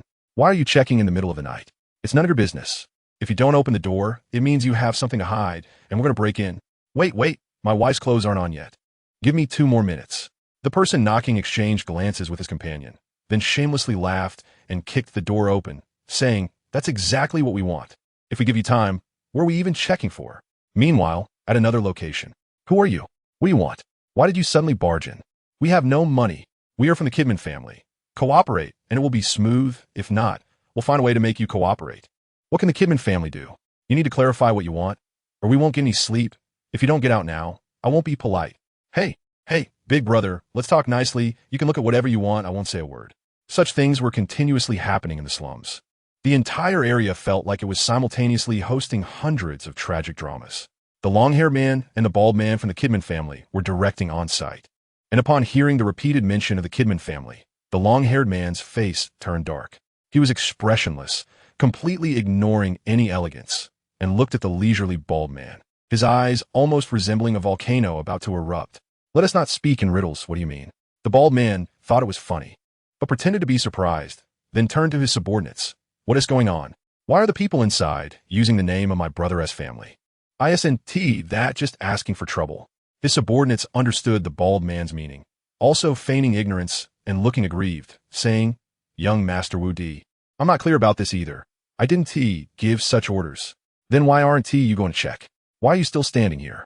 "Wu Di," the bald man shouted, "get the hell out there and check. If I can't figure out why, I will make you all clear." His subordinates chuckled awkwardly and turned to leave, but what exactly they were going to do, the long-haired man did not know. He stared coldly at Wu Di, and at that moment, he realized that this seemingly naive person was actually a cunning tiger in disguise. He fixed his gaze on Wu Di, thinking that unless he successfully captured that woman, he would definitely make him pay the price. Wu Di also stopped pretending, snorted coldly, "I'm not in a hurry anyway. All the people going in to catch them are from the Kidman family. If the person escapes, you can't blame it on me." The long-haired man was infuriated, secretly cursing the shamelessness. He regretted not being more cautious back then. Otherwise, he wouldn't have ended up in this situation. But arguing with Wu Di, this shameless guy, was pointless now. He needed to find someone he could trust to lead a team in to catch people. The noise in the slums grew closer, and Gully and Nico were crouching in a small house. Next to them stood a short, scruffy man with a goatee. This scruffy man was Tom's little follower, who had witnessed Gully's formidable strength during the one-sided fight in the afternoon. Now, standing next to Gully, he was bent over and didn't dare to breathe loudly. And Nico listened to the commotion not far away, her palms starting to sweat, asking, When does your plan start? We can't get caught by them. Diggory comforted her. Don't worry. Just wait a little longer. The personnel should be in place soon. Nico was a bit anxious. The list she had was very important, and she needed to deliver it to Dumbledore. So even though Diggory reassured her, Nico was still very anxious. At that moment, a red flare suddenly shot up from a place in the slums. Diggory smiled at Nico and said, "Get ready to run." The lewd man darted out first, agile as a baboon, leading the way for Diggory and the others. Behind them, Nico was grabbed by the wrist by Diggory, quickly following him as they ran through the winding slums. What are we doing? If we just run like this, we'll easily be discovered. Nico was anxious. If this was Diggory's plan, she really wanted to slap him dead right now. However, just as her thoughts finished, Diggory turned back and smiled at her. Accompanied by a sunny smile, brilliant fireworks kept rising into the sky, blooming freely against the night backdrop. Nico suddenly understood. This was his plan, to use the fireworks to attract attention and buy them time to escape. The plan was successful. At that moment, everyone searching for Diggory was looking up at the fireworks, including those rudely dragged out of bed. But then, an unpleasant voice rang out. "Still watching the fireworks? Are you all out of your minds? This is obviously that woman's trap. She's trying to escape now." A subordinate sent by Woody, stationed in the slums, roared. He was now thankful that his young master had the foresight to send him in. Otherwise, relying on this group of temporary workers who had tea brought their brains, that woman would have truly escaped. When the temporary workers saw their leader arrive, they immediately shifted their focus, no longer paying attention to the fireworks above, and resumed their search for people. At this moment, Diggory and Nico were only a street away from the temporary workers, and in the slums. A street was only about 5 or 6 meters. If someone here let out a loud fart, they would hear it clearly over there. What to do now? Nico anxiously looked at Diggory. The three of them were hiding behind a low wall, with Nico tightly gripping Diggory's arm, which was her only source of security. Diggo did not answer her, only giving her a reassuring glance. He then looked at Tom's sleazy sidekick and nodded at him. Nicole felt a bit angry. Even at this point, he was still exchanging glances with that sleazy guy, sending him subtle signals. The sleazy guy, receiving the signals, turned around and barked like a dog toward a nearby alley. Suddenly, with a loud rumble, a building in the slums collapsed, burying several temporary workers underneath. Diggo's subordinates were stunned. What was happening? But before they could analyze whether this was a coincidence or premeditated, another building collapsed nearby, crushing many people. Just as he turned his neck, another collapse occurred. It seemed to be like a game of dominoes, with houses around beginning to fall in a chaotic and irregular manner, leaving him bewildered. At that moment, he saw a temporary worker frantically waving his arms at him, as if urging him to leave quickly. A sense of foreboding suddenly surged in his heart. He looked up, and a half-collapsed wall was the last sight he would see in his life. Tom was anxiously waiting under a small bridge. This place was far from the slums. Beyond the bridge was the road to Hogwarts. The little demon's plan was utterly incomprehensible to him, crazily extreme. In his former self, he thought that extorting old people for fun, collecting protection fees, and stealing things here and there was already bad enough. However, he never expected that the seemingly harmless little demon could casually say things that shocked him to the core. If the brilliance of fireworks couldn't make them stop, then use explosions to teach them to keep a low profile. This was Diggo's plan. At this moment, Tom was both frustrated and anxious. He was frustrated that if this matter was ultimately traced back to him, he simply couldn't bear the consequences. But he was even more anxious about the pill that Diggo had forcibly made him swallow. The little demon told him that there was a lively and adorable little bug inside the pill. Listen, is this even human language? Can he still disobey? Tom swore that if it weren't for Diggo's coercion, he would never help Diggo carry out this plan. Just as Tom secretly cursed Diggo to hell, the main character arrived. Under the lead of the sleazy man, Diggo and Nicole successfully avoided the sight of the temporary workers and reached this place without incident. Tom rushed over, extending his hand and asking, "Where's the antidote?" "I want the antidote." Just thinking about a little bug crawling around inside his body made Tom feel uncomfortable all over. His mind filled with images of the bug crawling from one part of his body to another, and his body was providing it with food, drink, and shelter, making it feel like a 5-star hotel. Diggory laughed unkindly, holding a pill that contained a living roundworm, along with a tower candy, totaling 10 points of magical power. Looking back, he realized that his impulsive decision at the time turned out to be such a good deal and coincidence. He tossed the tower candy to Tom and said with a smile, "Eat it, and a few hours later you'll want to go to the bathroom, and then you'll be able to see that worm with your own eyes." Tom carefully caught the tower candy, looking at the yellow antidote in his palm, feeling a bit uneasy. How do I know this is really the antidote? What if you're tricking me? Diego shrugged and said, what benefit would I have from lying to you? Besides, think about it. Have I ever lied to you? Do I even need to lie to you? Tom thought for a moment and found it reasonable. Diggory saw that Tom believed him and smiled modestly. Simple-minded, it was indeed that bug, but there were countless bug eggs, which he didn't mention. A piece of candy was more than enough to deal with one bug, but facing so many bug eggs, it wouldn't be enough. As the local power in Hogsmeade, through this plan, Diggory discovered that Tom's abilities were quite good and his personality was simple. With such a talent, he had no reason not to keep him under control. However, Tom, unaware and simple-minded, waved his hand, allowing Diggory and the others to pass. In a moment their figures crossed, Tom said to Diggory, Demon, we will never meet again. Diagonally responded with a pure and kind smile. You silly ghost. You are the real demon. The ironclad straight man, Tom, shivered all over, as Diagonally's words truly disgusted him. On the small path between Hogsmeade and Hogwarts, Diogry said he was going to find a place to do something private and asked Nico to keep an eye on him. After saying that, he slipped behind a big tree. Nico thought he was going to take a leak, but after waiting for a long time, she didn't hear any trickling water. Just as she was wondering, Diogry came out, holding a flying broomstick in each hand. Nico's eyes widened.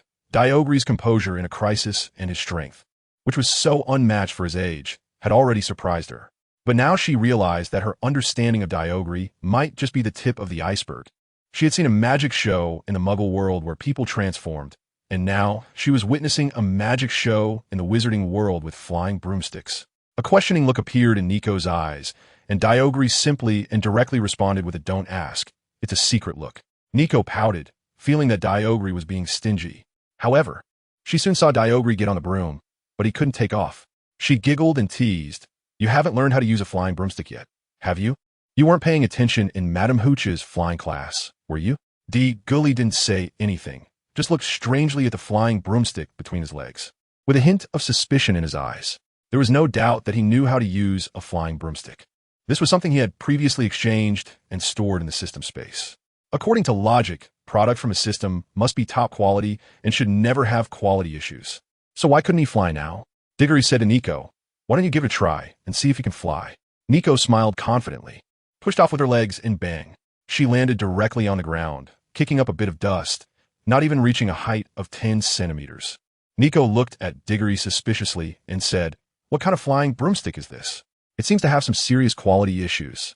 Diagonally saw that Nico did not take off either, and he understood most of it in his heart.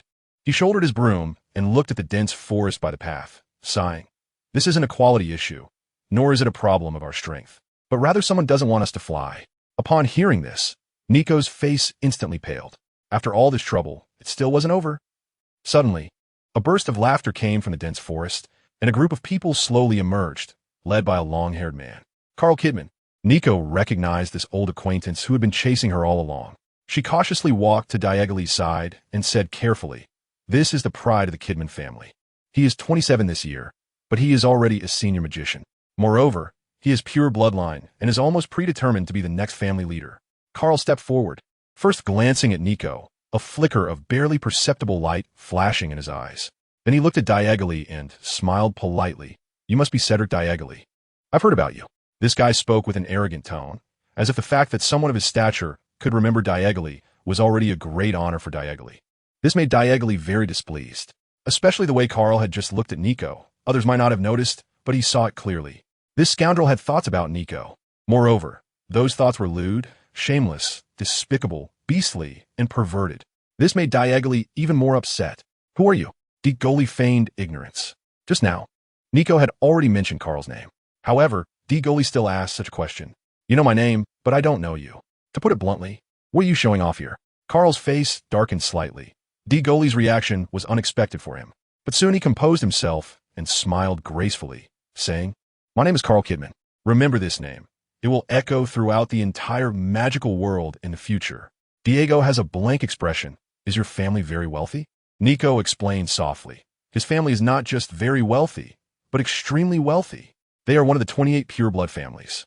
Diagonally nodded and said seriously, then your name will indeed resonate throughout the entire magic world in the future.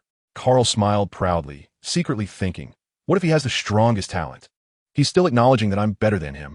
When the day you die comes, I believe the entire magic world will mourn for you, and by then, it will be hard for your name not to echo throughout the magic realm. Nico let out a laugh, then pretended to look very wronged at Diegoli, indicating that she couldn't help herself. The smug smile froze on Carl's face as he began to seriously observe the 11-year-old child. You should know that the combined strength of the two of you is not enough for me to take even one round. Why does your mouth still run so freely? Diegoli snorted. It's not that I have a loose mouth, but sometimes a person's pride is something they throw away themselves. Carl's face had turned as dark as a pot bottom. He took a deep breath to suppress the anger rising within him. If you want to say it's the Pompeo family that's preventing you from returning to Hogwarts, then I'll take you at your word. If you don't want to, then don't blame me for being unsympathetic. The Pompeo family is the other bald man who was chasing me before. Nico was afraid Diegoli didn't know about the Pompeo family, so she explained from the side. Diggory raised an eyebrow and smiled. This group of people really isn't on the same page. He vaguely remembered that when he escaped from the slums, those people claimed to be working for the Kidman family. It seems that they were actually all part of the Pompeo family, and Carl had suffered a loss. Now, he wanted to retaliate, and even more fiercely. Sure, no problem at all. Diggory readily agreed. I still need to be assured. Otherwise, I can't trust you. Carl stepped forward and said, what about the most basic trust between people?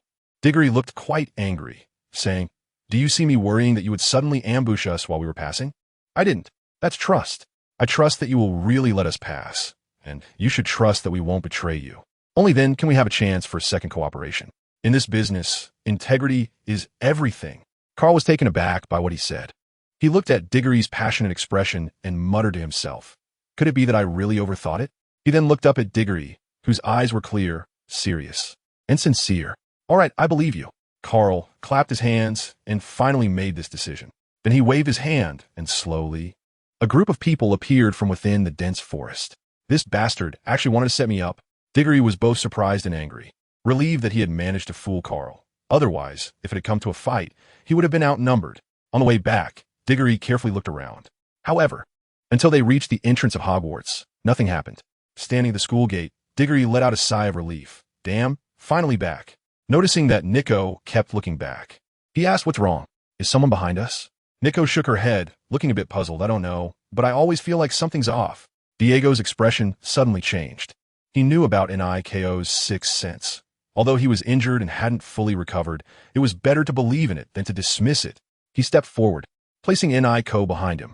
Just as he was about to signal Niko, he suddenly saw something writhing in the darkness ahead. Diggory immediately took out his wand and pointed it forward, feeling somewhat shocked.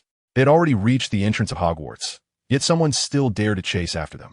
Did he think that Dumbledore didn't exist in the school? Even Voldemort, at his peak, wouldn't dare to do this. Who gave him the courage? Liang Jingru? Just as Diggory was mumbling to himself, Nico, who was behind him, leaned over and said, don't be nervous. I feel like there is no danger. No danger? The figure in the darkness was getting closer and closer, and slowly, a limping person with a cane appeared in Diggory's line of sight. Although he couldn't clearly see the person's face yet, he already knew it was Moody. In the entire magical world, there was only one wizard who looked like this. Mad-Eye Moody. He was among the top 3 in the entire Order of the Phoenix. The first was definitely Dumbledore, and only a fully unleashed McGonagall could compete for second place. Moreover, when it came to actual combat ability, Moody could even surpass McGonagall. Soon, despite limping on one leg, Moody approached the two with a cheerful demeanor. He glanced at Diggory, his expression strange, as if pretending to be stern, but his voice was genuinely harsh. What are you two doing here? Come with me. So Diggory and Nico followed behind Moody, and by now it was around 4 in the morning. The 3 of them went straight to Dumbledore's office. Surprisingly, old Dumbledore was still awake. Dumbledore carefully observed Diggory and Nico, and after confirming they were fine, he looked at Moody and asked, pointing at Diggory, how is this boy? Moody took a sip of his drink and said, very good. He remained calm in the face of danger, and the key is that he isn't cowardly. Diggory was taken aback, thinking to himself, how come Moody has been following me all this way? Since when did this start? Dumbledore pondered. The most important thing in what Moody just said was that he wasn't afraid. This was exactly what he needed. Seeing that no one was speaking, Nico took out a folded piece of craft paper from her arms and placed it on Dumbledore's desk. Professor, this is the list of pure-blood Death Eaters. Dumbledore came back to his senses, picked up the list in front of him, and said, it's about the same people I know, those who are hiding. Moody asked, when do we take action against them? Dumbledore shook his head. It's not appropriate. If we act first, they control most of the resources in the magical world. If we attack them, no one will support us. Moody began to get a bit agitated. So we just hold this list and do nothing? Then why do we go to such lengths to obtain this list in the first place? We paid such a high price for it. Dumbledore sighed heavily at that moment. He seemed to have aged considerably. He raised his head to look at Moody. This list is telling us that we already have their weaknesses. In the future, when we want to take action, they will be more cautious, and it will be easier for us. At least, there won't be another chase like this one. Dygely was originally listening intently from below, but when he heard this sentence, he was suddenly shocked. What is going on? Does Old Dang know about these things? Then why doesn't he take action himself? If he did, those families like the Pompeo family and the Kidman family wouldn't even be enough to fill the gaps between his teeth. There was a previous update, but due to some matters, I couldn't add more, so this is to make up for that. I will add today's updates from 2 book friends at the end. Diagory stared intently at Dumbledore. However, Dumbledore, who had already experienced various storms and challenges, had seen all kinds of gazes, so he was completely unfazed. At that moment, Nico tugged at the hem of Diagory's cloak and said, "Stop glaring at the professor. He needs to oversee Hogwarts, and any movements must be kept confidential. If the professor didn't have to protect the students and could roam freely, many Death Eaters would have already been dealt with." Diggory looked back, incredulously at Nico, feeling a sense of admiration. This level of awareness is truly high. When did Westerners develop such awareness? If it weren't for Nico's blonde hair and blue eyes, Diggory would really think she was of authentic Easter descent. Moody clearly saw the look in Diggory's eyes, took a sip of his drink, and said, "Don't look at Nico like that. She's a sensible, good kid, and her parents are also exceptional." As soon as Diggory heard this, he immediately knew there was a story behind it. However, seeing Nico's reaction at that moment, looking somewhat sad, he guessed that it must be a tragic story. So Diggory decided to change the subject. That long-haired sissy named Carl Kidman had told him to shift all the blame for chasing Nico onto someone else. Diggory looked at Moody and said, "Do you know about this?" Moody nodded. "I was right behind you at that time. I understood everything he said." Diego became interested and asked, "Did you record what they said in the scene at that time? What's the use? Isn't it just a bit of dirt between each other?" Nico inquired. Diggory waved his hands excitedly. No, Nico, you are still too young and too innocent. It's a pity not to take advantage of that scene. That's the leverage that can tear apart the Kidman family and the Pompeo family." Nico and Moody looked speechlessly at Diggory, a mere 11-year-old acting all mature, saying that someone in their 20s was too young. Don't you have any idea how old you are? Only Dumbledore knew Diggory's secret. Although Moody felt a bit speechless towards Diggory, it did not affect his admiration for him at all. The look in his eyes towards Diggory finally changed from stern to calm with a hint of recognition. It was a sense of finding a kindred spirit. I am not alone on this path. He took out a memory ball from his coat pocket, which would record what people said and the context of the situation at that time. How could I possibly overlook something like this? Moody said with a hint of pride. He raised an eyebrow at Diggory, and Diggory trembled all over again. Had he just met Moody and already gained the recognition of this big shot? How exhilarating. Diggory and Moody were exchanging glances, and Dumbledore, feeling a bit displeased, interrupted. "Cedric, you can head back now. I'll grant you a leave today, and you can come out tomorrow." Upon hearing this, Diggory suddenly felt an overwhelming wave of drowsiness wash over him.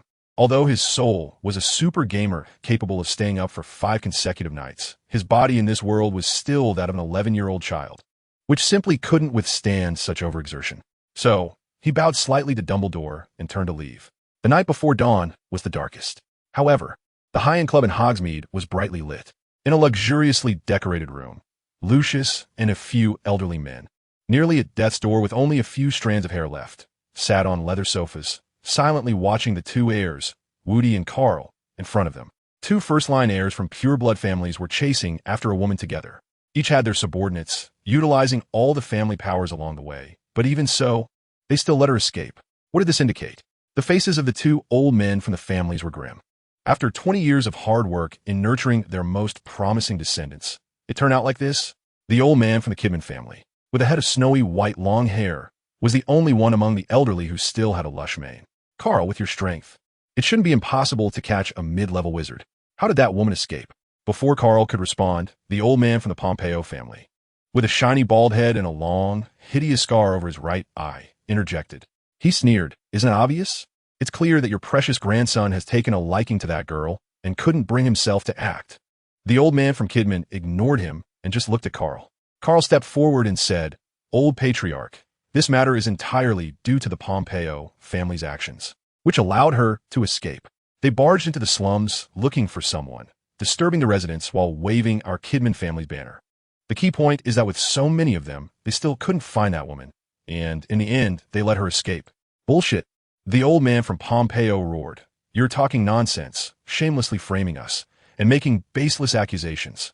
Carl, unafraid of the old Pompeo, pointed at his chubby face and shot back, "I don't believe you. You can check for yourself. Everyone in the slums knew about this incident that night. Your grandson is as shameless as old dung in a cesspool. It's bad enough to stink, but you still come out to disgust people." The old Pompeo slammed his cane on the hardwood floor, making clear imprints. "Who knows if what you're saying is true? What if you already bribed someone in the slums?" The old man from Kidman, not to be outdone, spoke up to defend his grandson. "Shut your eyes and spout nonsense. With so many people in the slums, tell me how you could bribe them? With such a big commotion, how could you not know?" Woody, who had been silent, snorted coldly at this moment. "You can't say that. Isn't your Kidman family the best at secretly doing shameful things?" The old man from Kidman shot him a glare. "Humph. Do you think you have say here?" Pompeo immediately defended his grandson. "So your grandson was just talking nonsense, huh?" That remark hit the nail on the head. If the old man from Kidman admitted it, then Carl would be left speechless. If he denied it, then Woody could speak up, making the old man's words seem absurd. Lucius sat quietly by, even feeling a bit amused. Let him go at it. It would be best if a fight broke out right here, escalating into a war between the two families, and then I can reap the benefits, he thought to himself. Carl did not disappoint his expectations. Facing the verbal attack from old Pompeo against his grandfather, he coldly retorted, "You're full of crap." As soon as those words were spoken, the room fell silent. This was truly a self-inflicted wound that could take down the enemy. Lucius began to get excited, waiting for the two families to start fighting. Woody clenched his fists upon hearing this, and without saying much, he directly punched Carl in the eye. "You damn sissy. Do you even know what it means to be a man? I'll let you see tonight." This punch left Carl a bit dazed as he covered his eye, struggling to believe what had just happened. But Woody's next words made him snap back to reality. "How dare you call me a sissy?" Carl had never been insulted like this before. He immediately turned around and started wrestling with Woody, the two of them rolling on the ground, exchanging slaps and claws, fighting back and forth. At that moment, all titles of first-line heirs of pure-blood families and noble wizards became irrelevant. The only thought in their minds was to strangle each other right there. "Nice job." Lucius cheered them on in his mind. His gaze kept drifting toward the two old men, hoping they would start fighting too. But his hopes were dashed. Although the two old men looked displeased, they did not intervene. "Enough. You've embarrassed the pure-blood families."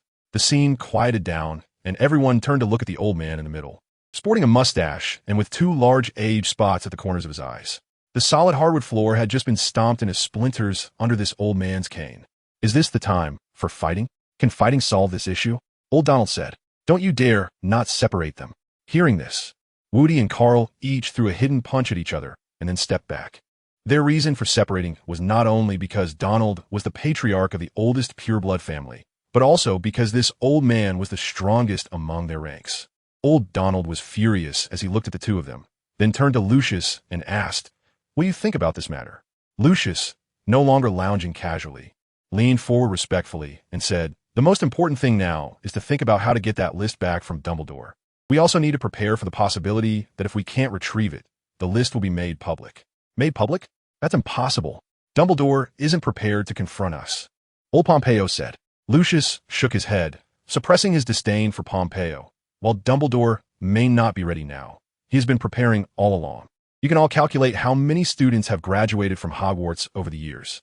How many people in our Ministry of Magic are not pure-blood wizards? Upon hearing this, everyone's expressions turned serious. It turned out that, unbeknownst to them, the number of pure-blood wizards had already been surpassed by the number of mudbloods. Seeing that everyone had a clear understanding, Lucius continued, "These wizards are spread throughout the magical world. If we used to be the backbone supporting the magical world as the 28 pure-blood families, then now, to put it bluntly, we are left with only a name. Dumbledore, as long as he is willing, with his position as the headmaster of Hogwarts and being the greatest white wizard in history, along with so many titles, could easily find enough power to replace us. Isn't this precisely why we had to join the Death Eaters in the first place?" Old Donald's face was ashen. The name of the 28 pure-blood families must not be tarnished here, nor can it simply disappear. He looked at Lucius and said in a deep voice, "No matter what method you use this time, you must get that list back." Lucius smiled slightly, a hint of conspiracy in his expression. Of course, the list being made public is not beneficial for any of us. But the cost? Old Donald snorted coldly. "Go ahead and do it. We will help you cover your losses." Lucius smiled, looking very composed and dignified. "You can rest assured, retrieving it won't be difficult. There are less than 2 months left before the Triwizard Tournament begins, and we can find a way at that time. This is an update. There will be another one tomorrow." In the early morning, a breath of fresh and clean dawn fell on Diggory's face. Under his closed eyelids, his eyes moved slightly, slowly waking up. He got up, glanced at the dormitory door next to him, which had not yet opened, so he lay back down again. He was not lying on the soft and comfortable single bed in the dormitory, but on the sofa outside. Diggory stared blankly at the ceiling, calculating when he might be able to go to bed and whether the beds in the dorm were clean. As for why he was thinking this, and why he had spent the night on the sofa, the reason was that when Diggory returned last night and was about to open the door, he suddenly heard some very harmonious sounds coming from inside the room. He was all too familiar with this kind of sound. It was similar to the sounds he had heard in single-scene adult films from the island he had watched in his past life. Without a doubt, this was Patrick taking advantage of his absence to bring a girl back to the dorm somehow. And when the Golden Wind and Jade Dew met, it surpassed countless encounters in the human world. At that moment, Diggory nervously fiddled with his fingers and awkwardly left because the girl's voice was a bit loud. Moreover, it must be said that Patrick had quite a bit of energy. After all, when Diggory returned, it was already 4:30 in the morning, and Patrick was still going strong. That was a display of true stamina. But after that night, his back was suffering. Diego got up from the sofa, pounded his lower back, and felt that he couldn't do this anymore. Snap! Diego turned to follow the sound and saw Patrick's head poking out, looking around. Then he spotted Diego. A complex smile appeared on Patrick's face, followed by a questioning look directed at Diego, as if asking whether there was anyone else in the lounge besides him. Diego shook his head. If someone had come out first, he would have gone to that person's bed to rest. Patrick's head shrank back, and then the door was opened. He came out with a girl wrapped in a blanket and quickly brought her to the entrance of the Hufflepuff common room. After a brief, quiet exchange, Patrick kissed the girl, and then she left. Diego watched the whole time, and after the girl left, he finally asked, "Which house is that girl from?" Patrick smiled proudly and said, "Ravenclaw."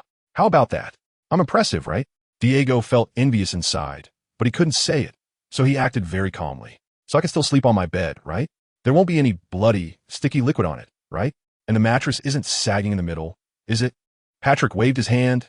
"Don't worry, I didn't use your bed." "Oh, that's good." After saying that, Diego got up to go back to sleep, but Patrick stopped him. "There's something I need to tell you. Because you didn't take your mom home yesterday afternoon, she got really angry, so you should reflect on it." This time it was Diego who waved his hand, not caring at all. "It's just my mom being angry. That feeling will pass in a little while. After a while, it'll be fine. At most, I'll just get nagged a bit when I go back, so what? If she's still angry, I could just say a few nice words later." Seeing Diego's indifferent expression, Patrick kindly reminded him, "Hey, brother, we should take our mother's anger seriously." Diggory felt indifferent, because the bond between mother and child deepens with time apart and fades with time spent together. In his previous life, when he was in college, his mother would urge him to come home before the holidays, constantly saying how much she missed him and calling him heartless. But after he returned, within 3 to 5 days at most, she would start to complain about him. So Diggory wasn't worried at all. He just wouldn't go home for the holidays. Seeing that Diggory still looked unconcerned, Patrick became anxious and warned him not to underestimate his mother's anger.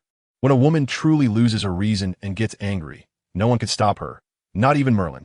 Diego glanced at him and said, "Is it because of your mom that you've been beaten? Is that why you have a psychological shadow?" Patrick seemed to be reminded of a painful past, habitually ran his fingers through his hair, and replied, "I haven't been beaten, but I have been educated. Since then, I've understood a principle." Diggory asked, "What's the reasoning?" "When you talk reason with a woman, she may not listen, but when a woman talks reason to you, you must listen."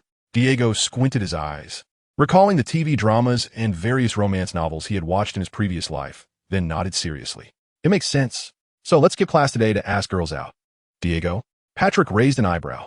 Diggory yawned and thought, "Forget it. I just want to sleep now. No one can stop me." "No." Patrick had to stop Diggory. "How about I ask Monica to meet up with Ophelia?" Diego's footsteps came to a halt. "And the two of us will create opportunities for you to have some time alone." Patrick continued to raise the stakes. Diagonally had a conflicted expression, his body telling him, "You want to sleep now? Hurry to bed." But his mind couldn't help but picture the moments he would spend alone with Ophelia. "I will also ask Monica about Ophelia's preferences and tell you everything later." The way Patrick said this sounded like he was tempting someone to commit a crime. Diggory asked, "Ravenclaw has class soon, right? What makes you think your Monica can get Ophelia to go out? And who is your Monica anyway?" TSK. Patrick had a suggestive smile on his face. "Isn't she the girl who just left? I tell you, it's actually not hard for girls to arrange to meet up, just like how we boys do it." Before Patrick could finish, the door to the Hufflepuff common room suddenly swung open. Digger and Patrick looked over and found it was Moody. Moody's serious eyes scanned both boys' faces, causing them to shiver. Moody pointed at Patrick and said, "I'll give you 5 minutes to get dressed, and then come straight to me. And you," Moody pointed at Digger, "you have 2 minutes to wake yourself up. Don't act like you're still half asleep in front of me." Even though his plans for a date were disrupted, and despite Moody's rudeness in barging in, Patrick didn't dare to get angry. He had already recognized the identity of the limping man before him. He couldn't afford to provoke the mad-eyed Moody, so he immediately complied with Moody's demands without a word of complaint. Done. There was about half an hour left before class. By the Forbidden Forest, Digger and Patrick were forcibly brought here by Moody. He didn't say what he wanted to do, only that they should wait a bit longer. So Digger sat down against a big tree, pretending to nap. The ground was covered with a layer of soft fallen leaves, and with the refreshing autumn air and the golden morning sunlight as a blanket, it was incredibly cozy. Just when Digger was drifting off to sleep, he suddenly felt unable to breathe, his brain starved of oxygen, as if someone was controlling him and he couldn't get air. Diego's first reaction was that someone had poisoned him, but in his confusion, he realized that he was at Hogwarts, where Moody was present. Who would dare to act recklessly here? The lack of oxygen quickly snapped Diego back to reality, and then he saw the culprit who had almost taken his breath away. "Nico, even though we're quite familiar, if you still try to lay your hands on me, I'll definitely turn against you." Nico squatted in front of Diego, looking at him with a smile. It was obvious that she was the one who had played the prank by pinching Diego's nose. Diggory shouted at Moody, "Aren't you going to do something about it?" Moody was taken aback at first, probably not expecting Diggory to speak to him like that. After realizing, he shot Diggory a glare, as he hadn't anticipated such a response. However, Diggory wasn't intimidated and glared back immediately. Nico found it amusing and thought Diggory was quite unique. Due to his appearance, Moody probably equated in the children's eyes to a dangerous figure to be avoided at all costs. Just like Patrick, because of Moody, he now resembled a quiet, introverted good boy, standing aside silently and not saying a word. Nico stepped forward to stop the mutual glaring between Diggory and Moody, smiling as she said, "All right, because you both fell behind in your lessons after your trip to the Albanian forest, we're going to have some special training shortly." Special training? Diggory thought for a moment. Is it going to be the three of us, me, Patrick, and Ophelia? Nico nodded, her golden hair glowing in the morning sunlight, creating a hazy beauty that left Patrick mesmerized. She pointed to Ophelia, who was standing not far away. Diggory hadn't noticed her earlier. "So you all are?" Diggory asked. "Special guest instructors." Moody interjected, pulling out a small flask, taking a sip, and smacking his lips as he said, "We need to hurry. This morning we're going into the Forbidden Forest to catch a giant 8-eyed spider. You must finish by noon, or else you won't get any food today." Now it was Patrick's turn to be unhappy. He initially wanted to protest loudly, but upon seeing Moody's terrifying face and serious expression, his confidence dwindled. In the end, he only managed to sound like a mosquito buzzing, "But we're just kids." Moody shot him a glance. "Your behavior in the dorm last night didn't seem very childlike." "Patrick!" Diggory. As soon as Moody said this, the scene instantly fell silent.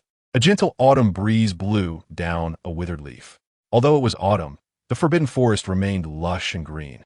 Diggory turned his face away, suddenly feeling that the scenery on the other side of the Forbidden Forest was surprisingly pleasant. Not far away, Ophelia had approached earlier and was now frowning at the few people on site, completely unaware of what Moody's words meant. Nico was still grinning, glancing at the serious-looking Diggory and then at the stunned Patrick. Meanwhile, Patrick was in a state of despair. He remembered the first time he did something sneaky. He was about 6 years old. It was when he accidentally saw his dad with his mistress.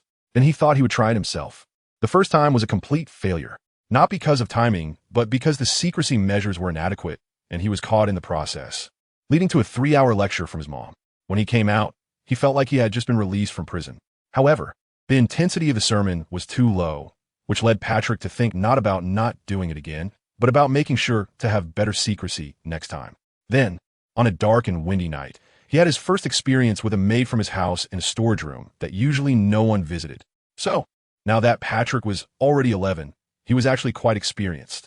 When he brought Monica back to his room, he had thoroughly checked the room and found no secret passages or hidden rooms. He had also locked the door well, and there were no problems when he opened it in the morning. The windows were covered with curtains, making it impossible for anyone outside to see inside. So, how did Moody know? Could it be? Patrick suddenly looked at Diggory. You actually suspect me? Diggory rolled his eyes, saying, do I need to do that?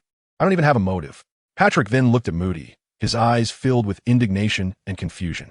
However, Moody ignored him and simply said, since everyone is here, let us set off. With that, he leaned on his cane and led the way toward the forbidden forest. Ophelia and Nico followed behind.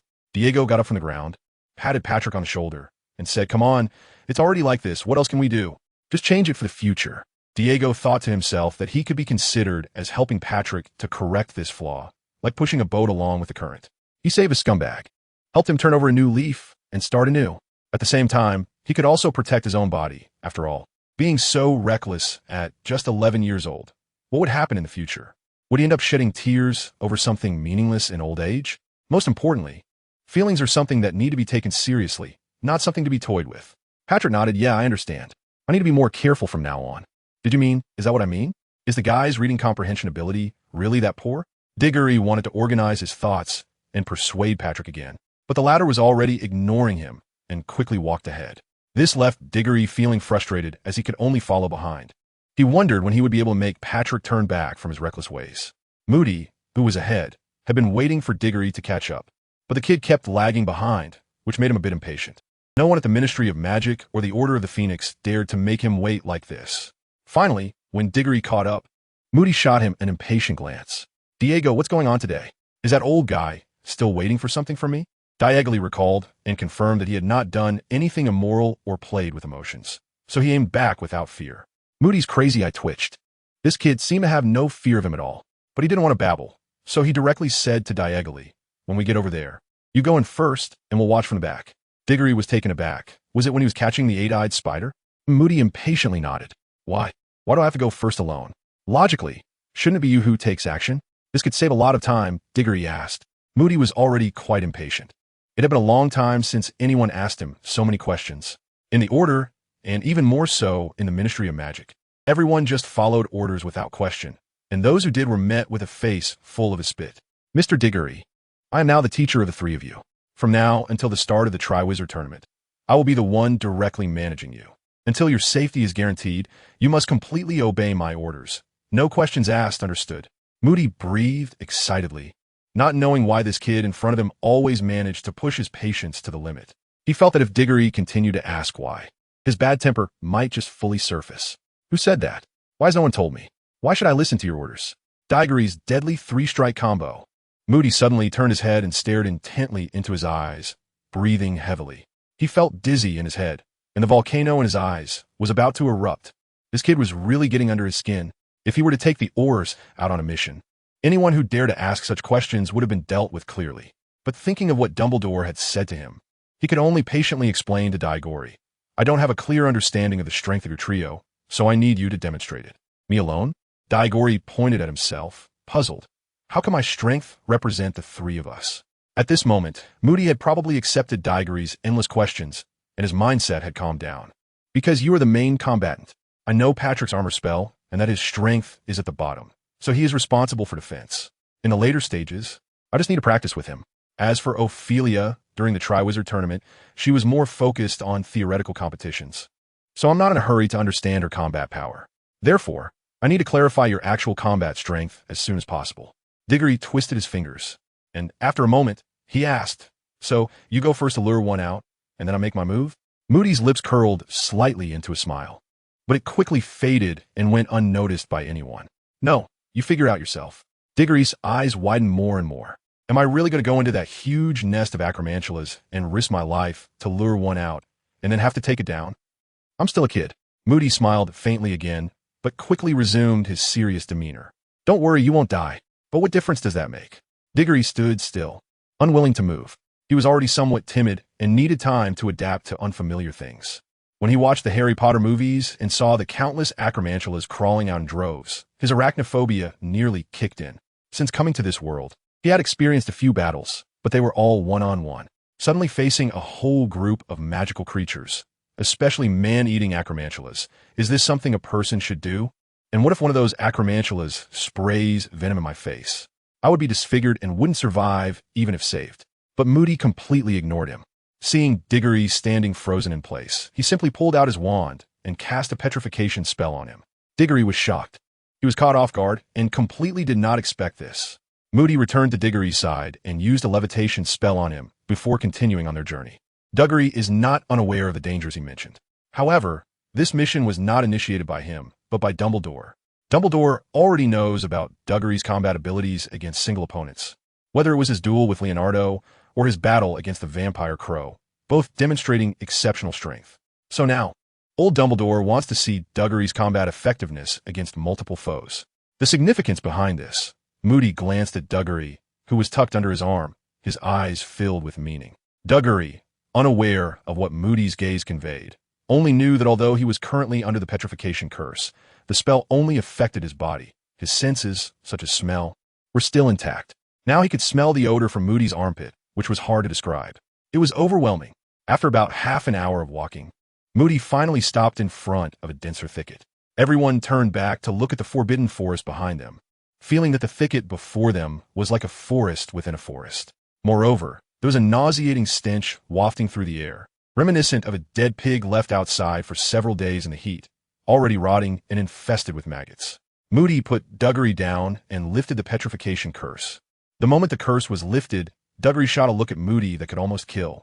In his mind, he embodied the spirit of AQ, telling himself that if looks could kill, the guy in front of him would already be flattened on the ground.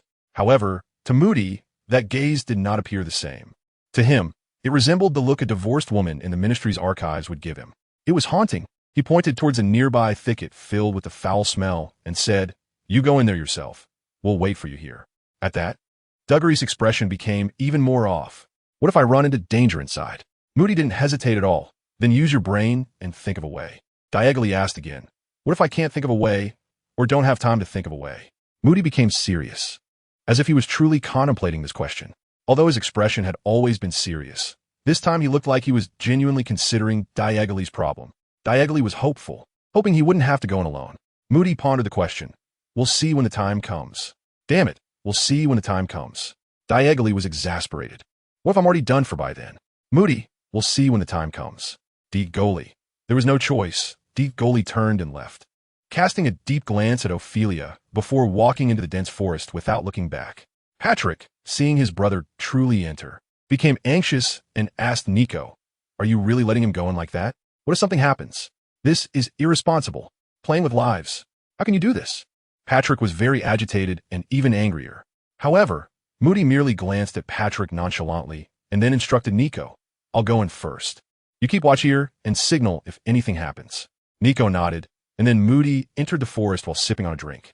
At this moment, Patrick turned back to ask Nico, "So, you all planned this long ago. Why deceive Cedric then?" Nico looked at the forest that had already swallowed the figures of the two and slowly said, "Because this is the best way to both stimulate Diggory's potential and ensure his safety." Patrick nodded thoughtfully and then looked back at Ophelia, who was staring blankly at the place where Diggory had entered.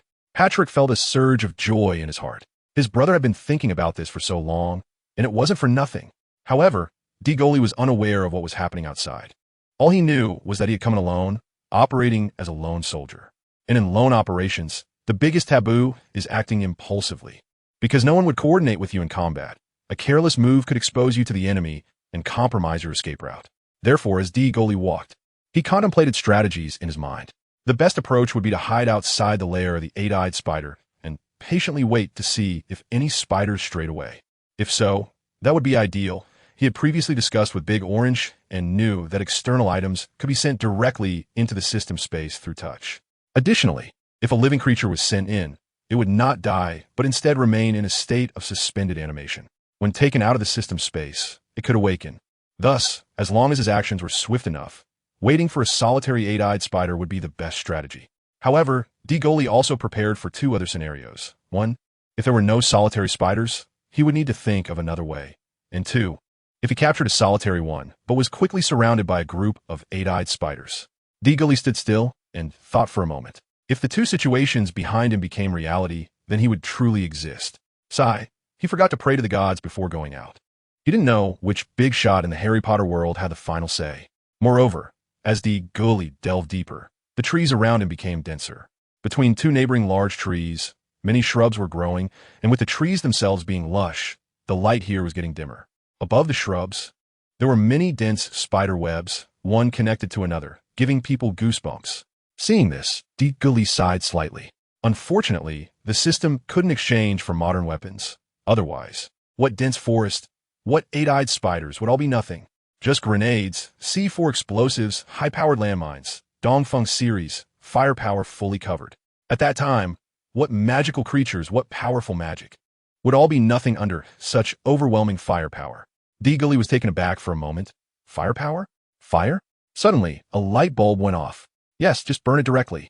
Diggory excitedly looked around, thinking this was a perfect spot for arson. The dense jungle bushes and so many spider webs, with just a simple incendio spell.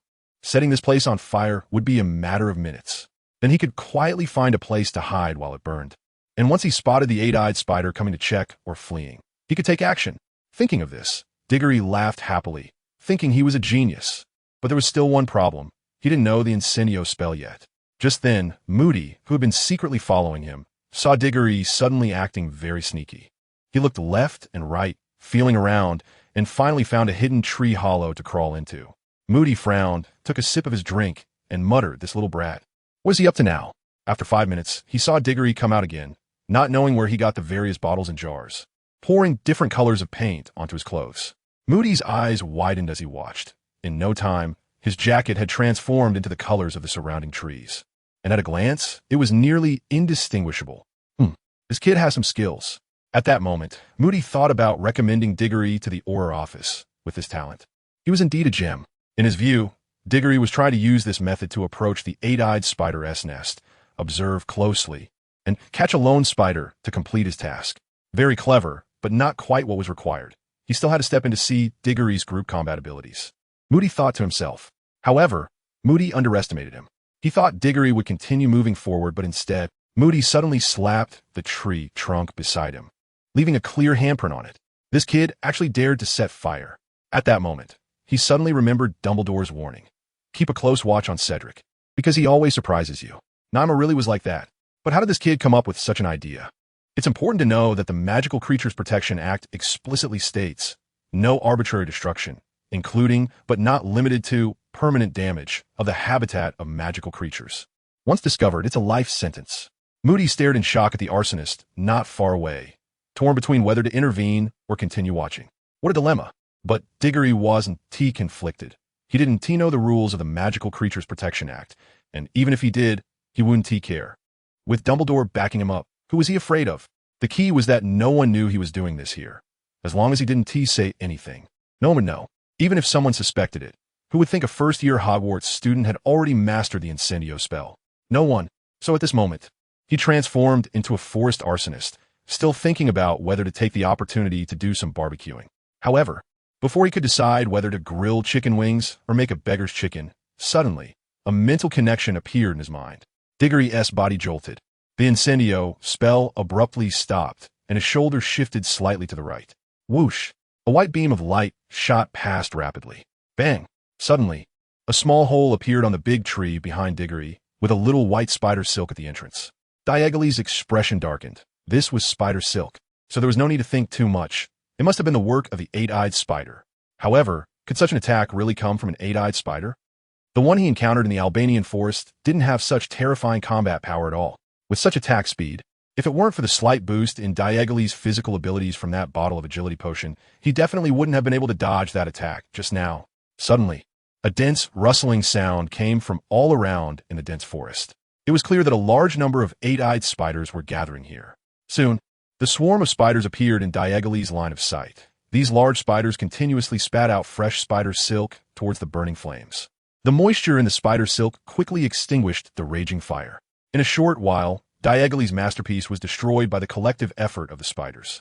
The smoke rising from the burnt remnants curled up through the thick spider silk, adding a touch of misty ambience to the dense forest. Digger tightened the wand in his hand. To be honest, he was feeling a bit panicked right now. It was like being caught in bed with someone and having no way to escape, feeling the gaze upon him. This feeling was torturous, like being forcibly pressed into a seat while listening to someone scratching their nails on a blackboard. At that moment, Digger would rather be engaged in a fierce battle. At least he wouldn't have to endure such torment. However, the eight-eyed spiders did not attack. Instead, a line parted and a red eight-eyed giant spider emerged from behind. The 8 eyes of the red giant spider were all fixed intensely on Digger, filled with a distinctly human-like anger. Cold sweat continuously dripped down Digger's head. This was not a good sign. However, it was somewhat comforting that the cold sweat was flowing down the back of his head, and his face still looked quite normal. This is an extra update for yesterday's flowers, and please forgive my lack of knowledge. I don't know the name of the friend who sent the flowers, and I'm very sorry. But as a mobile male primate, Digger absolutely could not lose to this 8-eyed giant spider in terms of momentum. So he pretended to glare back defiantly. At the same time, he remained vigilant to prevent the surrounding 8-eyed spiders from suddenly launching a sneak attack. These spiders' webs were no joke. Their webs were laced with venom, capable not only of extinguishing fires, but also of killing. At that moment, the red 8-eyed giant spider suddenly spoke, its mouth parts writhing as it said, "Who are you? Why did you enter our territory without permission? Even worse, you are causing great destruction. Do you know that the law states that any wizard who damages the habitat of our magical creatures will be arrested and imprisoned upon discovery?" "I don't know," Digger replied defiantly, "and I'm still a minor. You have no evidence proving that I did this." In the latter part of his sentence, Digger became even more assertive. Being a minor afforded certain legal advantages, and most importantly, this group of spiders had no evidence. These 8-eyed spiders, as crawling creatures, were not humans and could not use various magical items to record the situation at the time. So why should they make others believe that Digger was the one who started the fire? Furthermore, if it got out that Digger, who had just started school for a little over a month and had spent less than half a month in total at school, had already learned a fire spell, would anyone believe it? Absolutely not, because they had no such concept or awareness. Most wizards were arrogant. They would not believe things they had not seen with their own eyes. Just like Voldemort back in the day. If these wizards had that kind of awareness and crisis sense, that noseless bald man would never have had the chance to grow up. He would have been chopped up by the elite class of the magical world long ago. So Digger was able to say these words with great momentum. The red 8-eyed giant spider became angry, its 8 enormous eyes glowing with a green light. It wanted to eat this smug-looking child in front of it. Spiders don't talk much. It raised one of its front claws high and then slashed down like a blade. "Go!" All the gray, 8-eyed spiders immediately hissed collectively, with some leaping down from above, charging straight at Digger. Others shot out webs to block Digger's path. Diggory was taken aback. Was this a magical creature? A not-so-smart magical creature? Was it not part of the army? But that was not the end of it.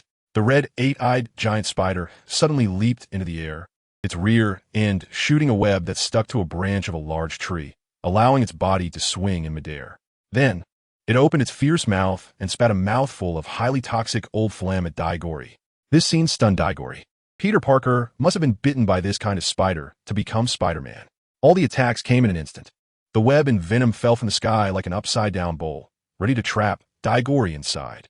Moody, who was hiding behind, also thought that Diggory would never be able to fend off such an attack.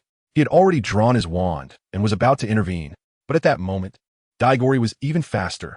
With his right hand gripping the wand, he gently waved it upward, and the armor charm instantly formed a transparent wall to block the attack. All the spider silk attacks hit the wall, and the red 8-eyed giant spider's venom landed on the web due to the delayed launch. He actually blocked it. The red 8-eyed giant spider hung in midair, its 8 eyes wide open like large black plates. It was shocked internally. Is this creature really just a child? Is there such a powerful child?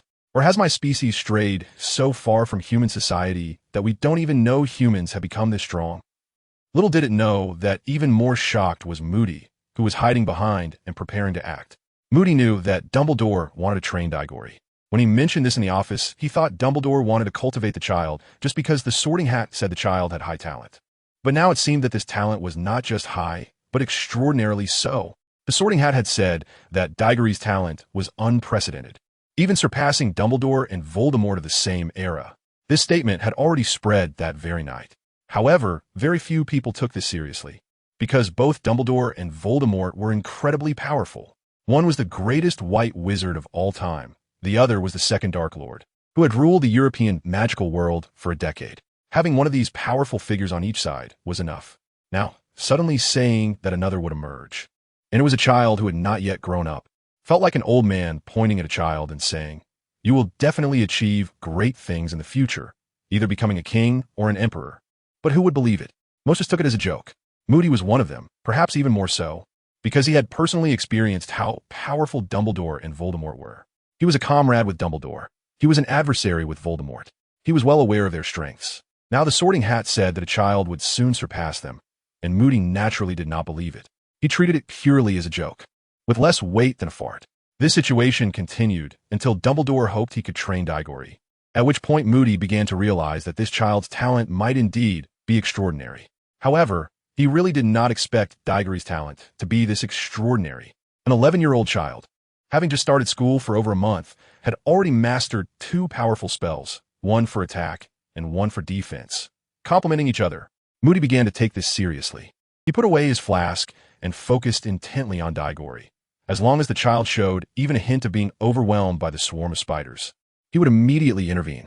The 8-eyed spiders charging at Diggory crashed into the armor charm, and the strong impact, combined with the previous defensive attacks, eventually shattered the transparent wall formed by the charm. The web above fell down, and the red 8-eyed giant spider saw this as an opportunity. They were all above, and the attack would be blocked by the web, leaving Diggory unable to see anything. So it decisively swiped its claw again, sending a flurry of web and venom flying toward Diggory's position at lightning speed. The area where Diggory was located was completely covered by the attacks of the spiders. At this moment, unless Diggory could burrow underground, he was definitely in grave danger. This was the sound of the spider's silk falling onto the ground. Clap! This was the sound of venom hitting the spider silk. This time, not only the red 8-eyed giant spider was stunned, but those gray 8-eyed spiders with low intelligence were also bewildered. Diggory has disappeared. Where is he? Did he really burrow underground?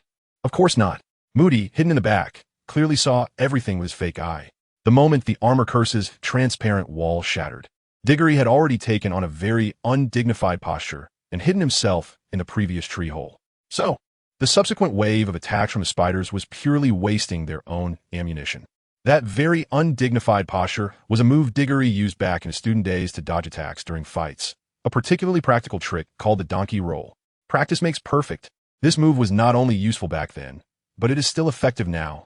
Before the red 8-eyed giant spider could figure out what was happening, it suddenly saw several indistinct objects flying out from an inconspicuous tree hole.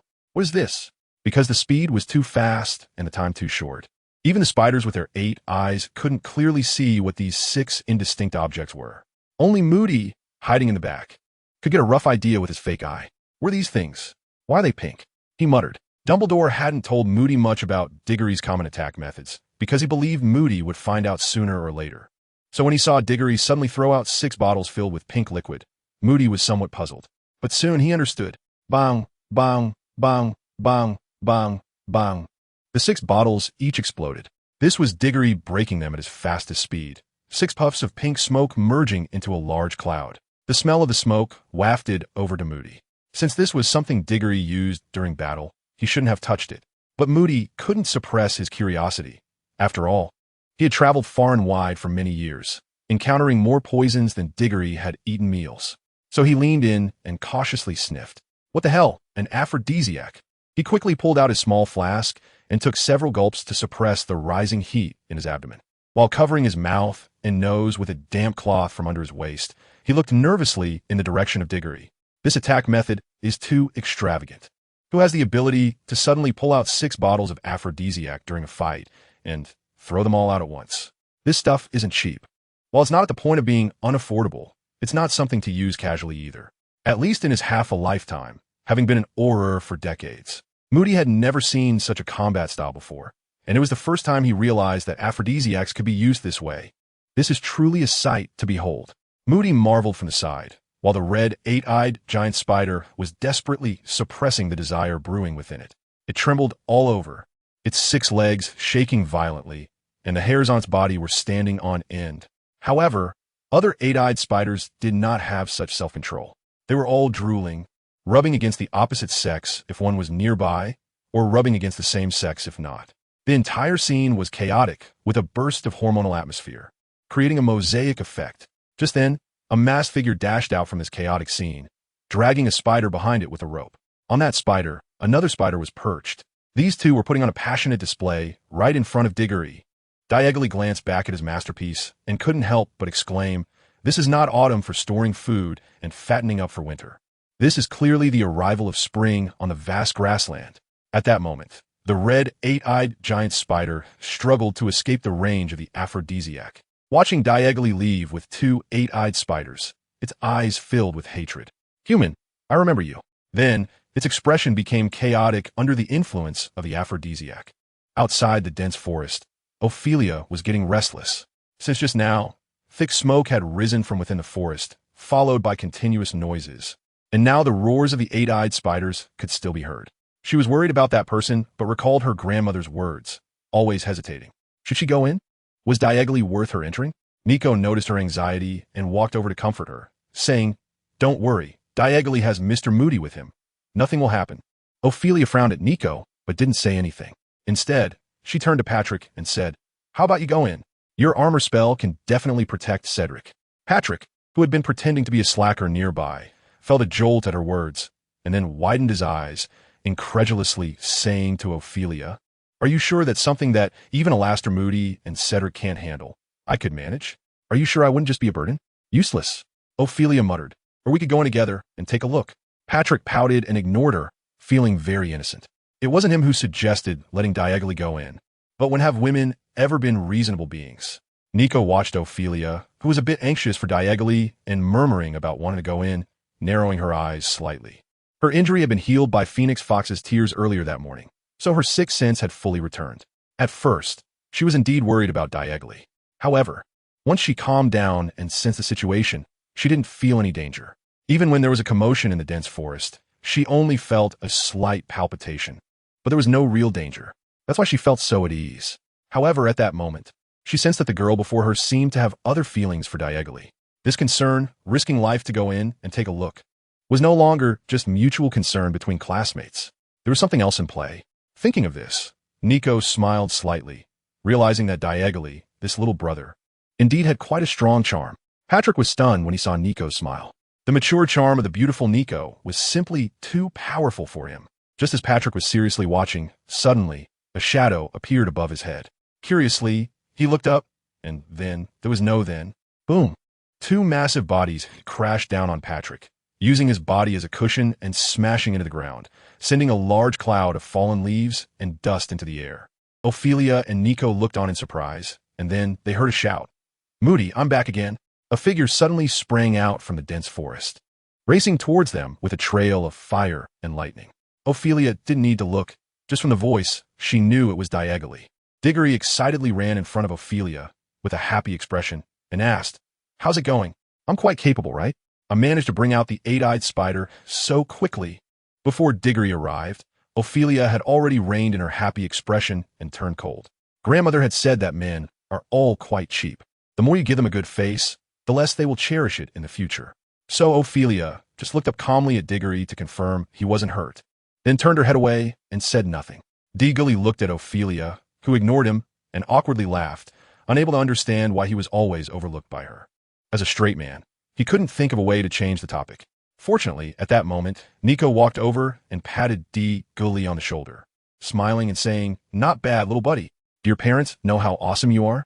Diggory smiled gratefully at Nico, thanking her for helping to break the awkward atmosphere. "It doesn't matter if my parents know. As long as you guys know, I don't care what you're talking about. But can you at least save me first?" Patrick was finally rescued by Diggory from under the bodies of two eight-eyed spiders. However, when he emerged, his face and mouth were inexplicably covered with a lot of unknown, sticky, foul-smelling liquid. This directly caused Patrick to lose his temper on the spot, because he knew exactly what this was. All he wanted was to strangle Diggory first, and then find a place to wash his face properly. In the end, it was Nico's persuasion that calmed Patrick down. Of course, the main reason was that Moody had returned, and seeing Moody's serious face made Patrick quiet down. The other three tacitly decided not to tell Diggory about Moody following him into the dense forest to protect him, as Moody stood right behind Diggory, his serious face clearly conveying that he shouldn't say anything. Diggory turned around, slightly raised his chin, and pointed at the two eight-eyed spiders that had not yet recovered from the effects of the love potion, asking Moody, "How about it? Does this count as passing?" Moody looked at the two eight-eyed spiders drooling all over the place and seriously nodded. "You passed." Just then, Diggory noticed Moody's mouth moving, as if he was speaking, but he couldn't hear a single word. He curiously dug at his ear, wondering if he had too much earwax, and that was why he couldn't hear. However, things were not as simple as he thought. Gradually, his consciousness began to blur, and his eyelids grew heavier. Moody's figure transformed from 1 to 3, and finally, everything faded into darkness. When he opened his eyes again, Diggory found himself lying on his back in the system space with a big orange cat squatting on his belly, meticulously grooming its fur. "What happened to me? Is this some kind of after effect from the system?" The big orange cat glanced at him and meowed. "You're overthinking it. There was just a little situation, so your consciousness was forcibly summoned by the system." "Nanny, Digger is unhappy. What does it mean that something has gone wrong? Why does my system always have issues?" It was previously said that it was due to Dumbledore's interference, which caused the system update to be incomplete, finishing only 95%. "Now you're having issues again." Diego slapped the big orange off his stomach with a face full of grievance and anger, saying, "Come on, what kind of trouble has come up this time?" The big orange didn't mind Diego's slap. Instead, it understood him and said slowly this time, "It's not that the system has a problem, but that there's a problem outside the system." DeJory explained, "The system's practice of forcibly pulling the host's consciousness and will only occur under one circumstance." Diego eagerly asked, "What's going on?" Big Orange replied, "It's under the condition that Voldemort's Horcruxes have been destroyed." Diggory twirled his fingers. "The Horcrux destroyed?" "Ravenclaw's diadem is now with Dumbledore, and the Horcrux is destroyed.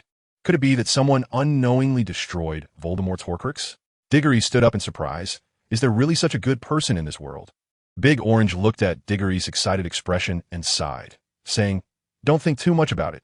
This time, it's because Dumbledore destroyed Ravenclaw's crown that you were forcibly pulled in." Diggory's excitement faded. After being happy for a while, he realized it was just another one of Loudang's tricks. With a lackluster wave of his hand, Diggory said, "Is there anything else? If not, I'm going back. Really, there's no need to make such a big deal out of these small matters. You suddenly drag my consciousness in here, and I thought something major had happened. Indeed, something significant was happening. Otherwise, the system wouldn't act this way." The Jew continued to speak in a way that was bound to shock. "What exactly is going on?" Diggory asked. His tasks had always been related to Voldemort's Horcruxes. Completing them would allow him to return home. Now, if there were going to be changes, could it be related to that? The Jew looked into Diggory's eyes and said word by word, "The diadem of Ravenclaw has been destroyed ahead of time, and the subsequent developments in the storyline will also change accordingly." Diggo twisted his fingers, pondering in his heart, thinking, wasn't this already determined before? The most direct change is that Voldemort's power has been enhanced. The Jew's words were like a bolt from the blue striking Diggo's head. He was first taken aback, and then his heart sank in shock. What does this mean? The Horcrux was destroyed, yet his power increased? Are you saying that after the Horcrux is destroyed, that part of the soul automatically returns to Voldemort's body? Then why should I even destroy the Horcrux? The more Horcruxes I destroy, the more I am helping Voldemort. So why am I doing this? The Jew shook his head, denying Diggo's words. It's not that the soul returns to Voldemort's body.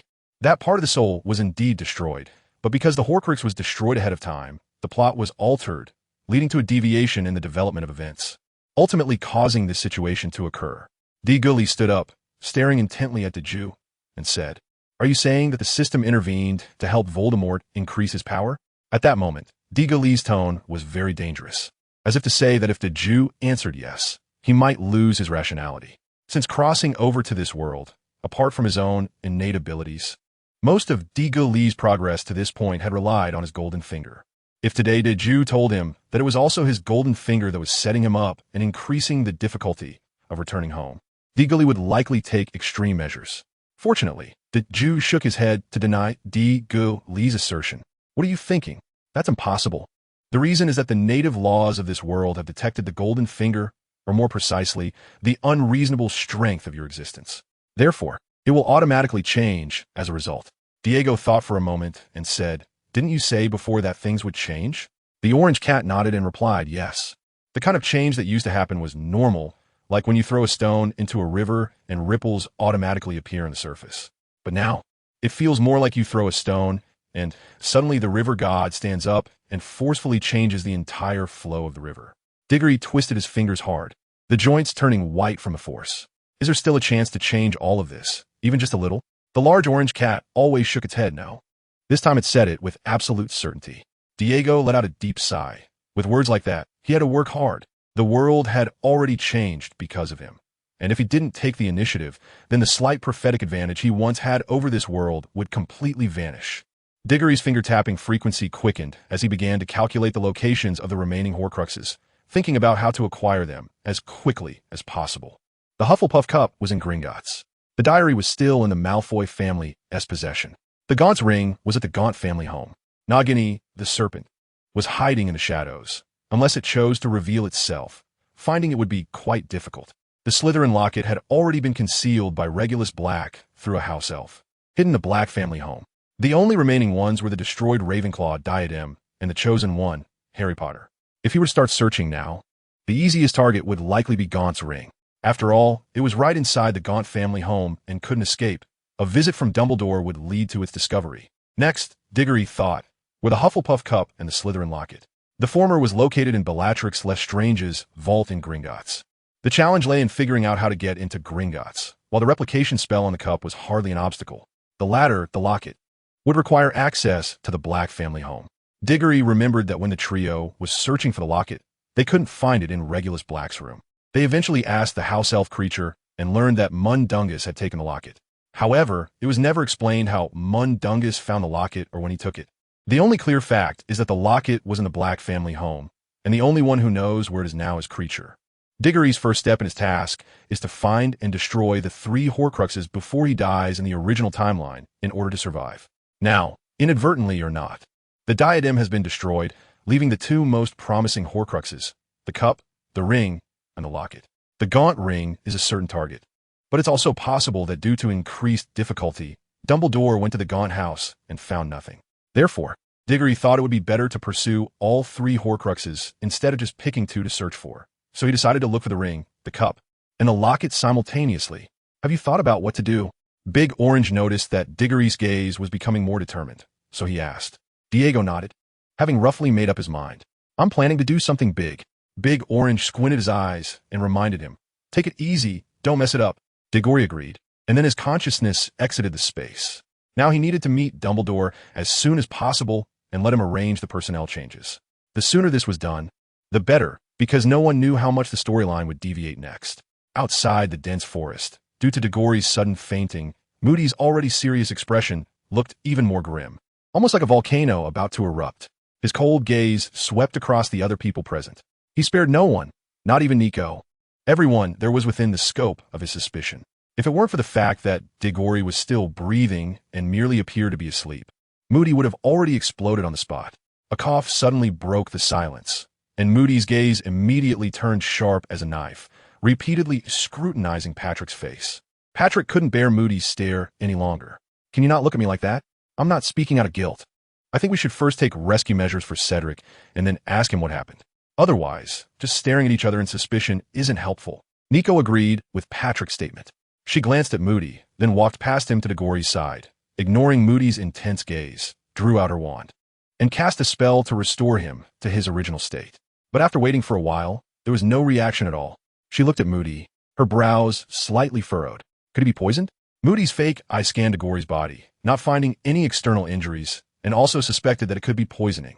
So he took out his flask and pried open Diggory's mouth, forcefully pouring it down. This kid was someone Dumbledore had emphasized the importance of protecting. Yet now, less than a day after leaving Hogwarts, such a thing had happened. Moody was already heartbroken without Dumbledore needing to come. Nico watched as Moody poured the alcohol, her brow tightly knitted. Is this really useful? Moody replied without looking up, this alcohol is my own concoction. It's not just alcohol, but also medicine. However, after finishing the flask and waiting for a long while, Diggory still showed no response. Ophelia became anxious. She squatted down and placed her fingers on Diggory's nose to check for breathing. After discovering that his breathing hadn't stopped or weakened, she felt somewhat relieved. Patrick, seeing Ophelia so worried, silently gave a thumbs up to his good friend. Then he said, "Actually, I've heard that muggles have a medical saying that seems to be called first aid. It involves one person pressing down on the chest of the unconscious person while blowing air into their mouth. Maybe that could wake him up." After speaking, Patrick looked at Ophelia, who was squatting next to Diggory, and remained silent. His meaning was quite clear. "Brother, I can only help you this far. If you want to enjoy it, just don't wake up." Ophelia's face turned a bit unnatural. Patrick's words made her feel a little embarrassed. At this moment, Nico said, "How about I do it? After all, Cedric saved me before, so it's only right for me to save him now." Ophelia rolled her eyes invisibly. Nico's statement made her feel a bit awkward. Just as she was about to say she would do it, Moody suddenly spoke up. He pointed at Patrick and said, "I've heard of that method too, and I've also heard that it doesn't matter if the person doing the first aid is male or female. So instead of letting these two girls do it, why not have you do it yourself?" Patrick was taken aback. "What does that mean? What's going on? Why am I getting involved in helping my own assistant?" Moody saw the look in Patrick's eyes and sneered. He knew this kid had no good intentions. Ophelia stepped aside, and Nico fell silent. Patrick hesitantly stepped closer, glancing at Moody. "Isn't this inappropriate? I like girls, and Cedric likes girls too. It feels a bit awkward for us to be mouth to mouth." Moody remained silent, merely staring coldly at him. Resigned, Patrick squatted down, half leaning over Diggory's chest, looking at his mouth. It wasn't red enough, not shiny enough, and most importantly, it was a bit big. He wanted to sit up straight, but as soon as he exerted his waist, he felt two eager gazes plus one serious threatening look shooting at his back. It felt as if a heavy burden was placed on him, forcing his waist to bend again. Resigned. So be it. Patrick closed his eyes, imagining that the one lying on the ground waiting for him was not Diggory, but his new girlfriend Monica. Then he kissed without hesitation. Slap. What the hell are you trying to do? This is a direct 2,000-word chapter. More will continue tomorrow. Diggory awkwardly looked at Patrick, feeling quite embarrassed. "I'm sorry, I couldn't help it. Suddenly having a same-sex mouth so close to mine really scared me." Patrick didn't blame Diggory, saying, "It's okay.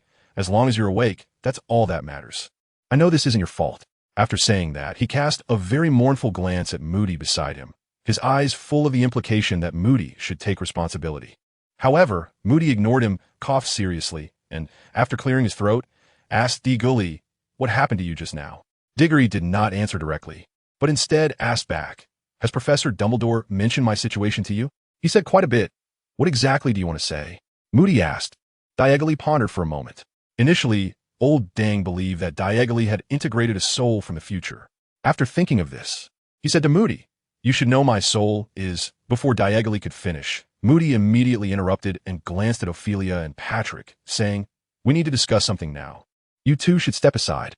Then, disregarding the peculiar looks from the two children, he pointed to a large tree not far away and said, "Go over there, and we'll come back as soon as we're done. Remember not to run around before we get there." Ophelia was the first to get up and go, while Patrick shot Moody a resentful look before following suit. "Now, you can speak," Moody said after casting a soundproofing spell around them. Diggory didn't dare to waste any more time and directly asked, "Professor Dumbledore has told you that Voldemort will soon be resurrected, hasn't he?" Nicole looked shocked, while Moody appeared calm. Clearly, one knew and the other did not. However, since Moody allowed Nicole to stay here, it indicated that she was definitely one of them and could be trusted. So Diggory continued. "Now, there's an unexpected situation. One of Voldemort's 7 Horcruxes, the Diadem of Ravenclaw, has been destroyed. Originally, the destruction of a Horcrux should weaken Voldemort's power, but here's the problem. After the diadem was destroyed, Voldemort's power has actually increased." Moody's magical eyes spun wildly as he exclaimed excitedly, "This is impossible." His voice trembled. The destruction of a Horcrux means that a part of Voldemort's soul has been destroyed. How could his power possibly increase under such circumstances? Diggory looked at him faintly. Moody's mood, he could understand. As one of the few Aurors who dared to resist Voldemort and his forces, he had seen too many comrades die before his eyes. When he first learned that Voldemort would return, Moody's feelings were complex. It was hard to accept that the deaths of his comrades suddenly seemed meaningless. On top of that was the collapse, wondering why those who fought for freedom, for family, and for the justice in their hearts had all sacrificed themselves, yet still could not kill this monster. However, later he accepted this fact under Dumbledore's persuasion. He could not let the sacrifices of his former comrades become meaningless. So he came, filled with anger towards Voldemort and the determination to send him straight to hell. Moreover, he had just arrived when he received an uplifting piece of news. One of Voldemort's Horcruxes, Ravenclaw's diadem, had been found. Next, as long as they took advantage of the time before Voldemort's resurrection to collect all the Horcruxes, even if he came back, he would not be able to cause any harm. At that point, Voldemort's life and death would be completely in their hands. However, Diggory now told him that the more Horcruxes were destroyed, the stronger Voldemort would become. Hearing this news, how could Moody not be excited? This almost destroyed his faith. Moody's eyes turned red. He could not accept that the sacrifices of his comrades were meaningless. Nico was also shocked, covering her mouth in disbelief. How could this be? But at this moment, she was much calmer than Moody. After the initial difficulty in accepting it, she immediately asked, Diggory, are you sure about this?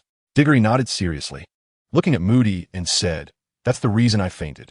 Moody leaned weakly on his cane, his gaze vacant and sorrowful, a tear rolling down his scarred face.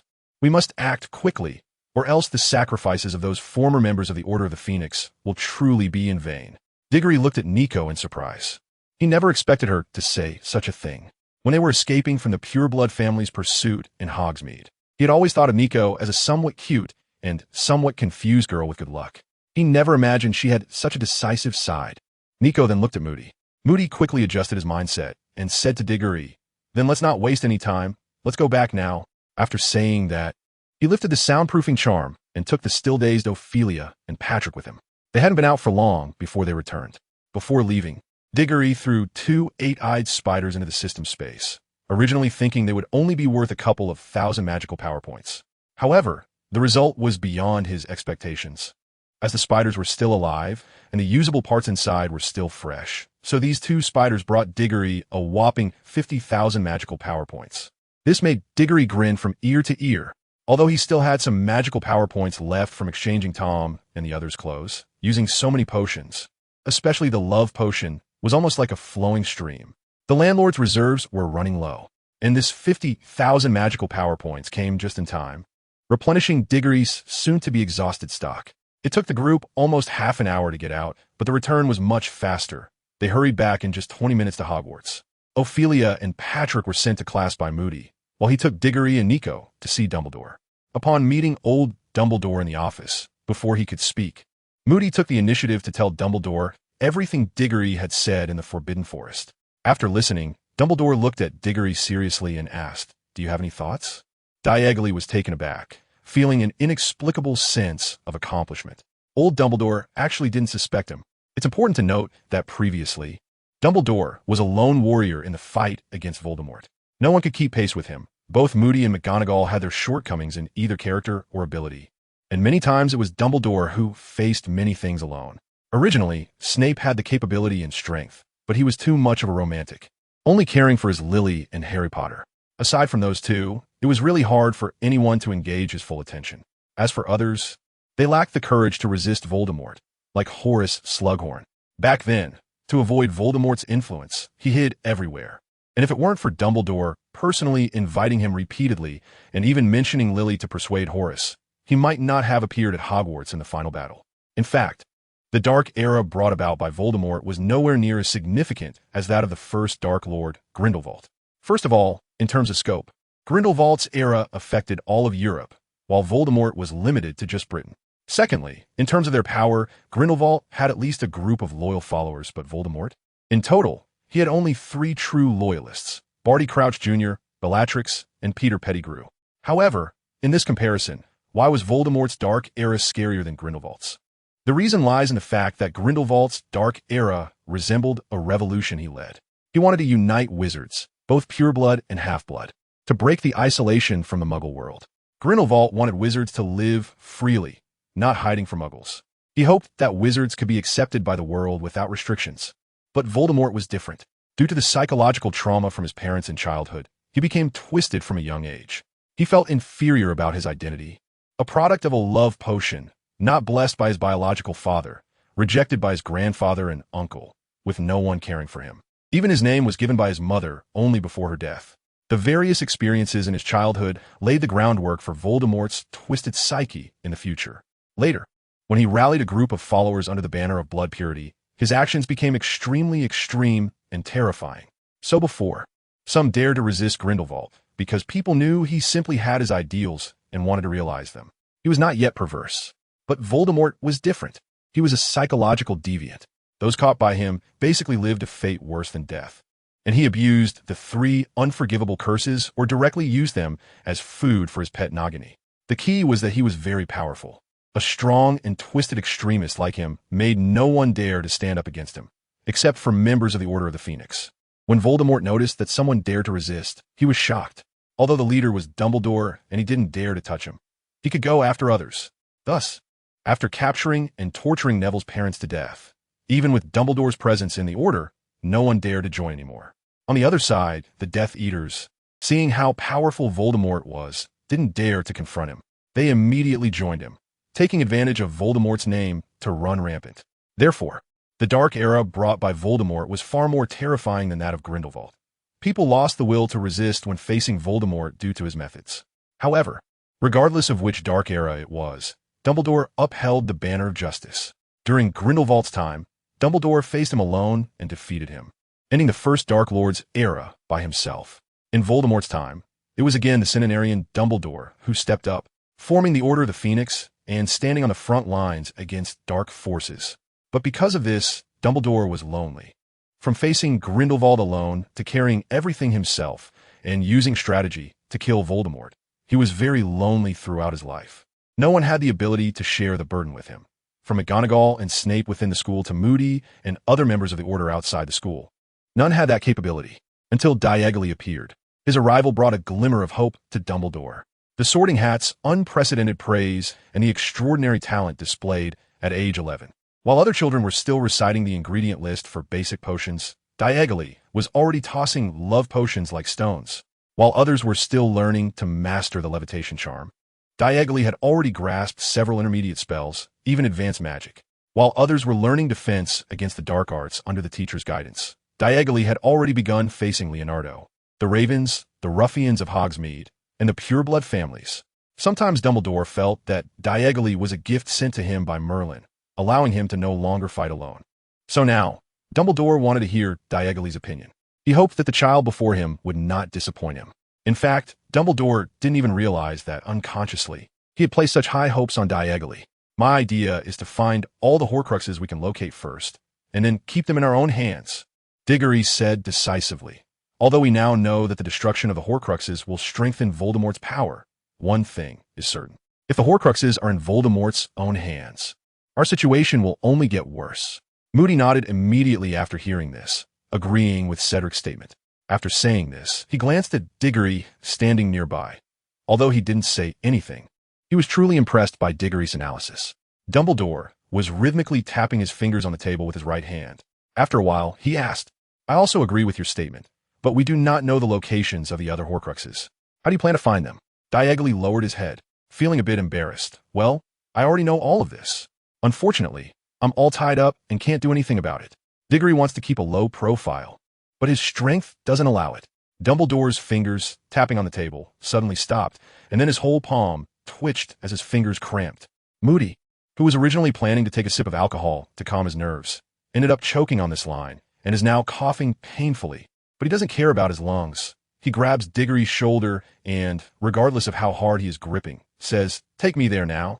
Diagon was in pain, gritting his teeth, until Nicole came over and separated Moody's hand, rescuing Diagon.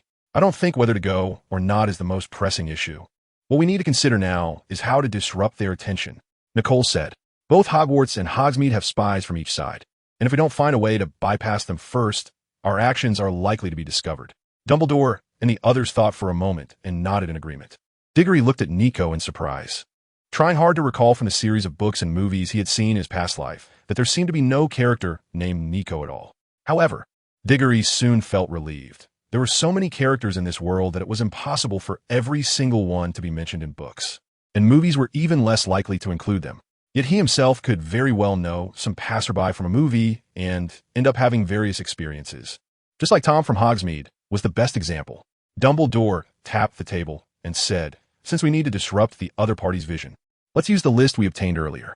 Moody attempted to ask, Are we secretly handing the list to the Ministry of Magic? Diggory opposed this idea, saying that although many ordinary wizards have been working in the ministry for quite some time, the influence of pureblood families was still significant. Moreover, Diggory did not mention that Fudge might not necessarily help them because of Dumbledore. Let's just hand the list directly to the Kidman family. Dumbledore suddenly decided. Everyone stared at him. At first glance, this idea seemed like they were handing over the weakness they had painstakingly gathered to the other side. Dumbledore smiled and even winked, looking a bit like a mischievous old man. The list will be given directly to the Kidman family, but remember to erase the names of the Pompeo family from it. Oh, now Diggory understood. This was to let the two families fight among themselves. Seeing the puzzled look on Nico's face, Diggory explained. This is actually taking advantage of the discord between the two families. Didn't the Kidman family want to frame someone to divert the professor's anger onto the Pompeo family? This move by the professor is telling the Kidman family that the Pompeo family has already made contact with me before you. So, you have no hope. Nico was taken aback. Contact? Just think about it. When the Kidman family receives this list and is pleased, only to find that there are no names from the Pompeo family on it, what will they think? Diego smiled and said. Nico understood now. This was a lethal blow to their morale. This move was meant to tell them that the Pompeo family was already on our side, and your framing is not only ineffective, but also known to the other party.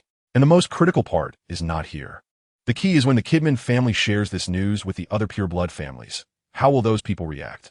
They will definitely distance themselves from the Pompeo family.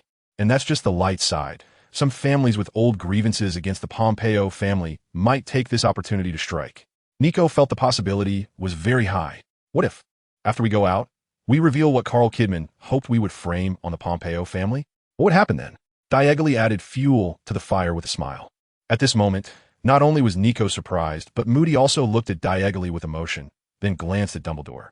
In that instant, he felt that these two people were really too similar, both full of mischief. At this time, Dumbledore was also looking at Diagonally, seeing him laugh carefreely, and suddenly said out of the blue, Cedric, would you like to be my student?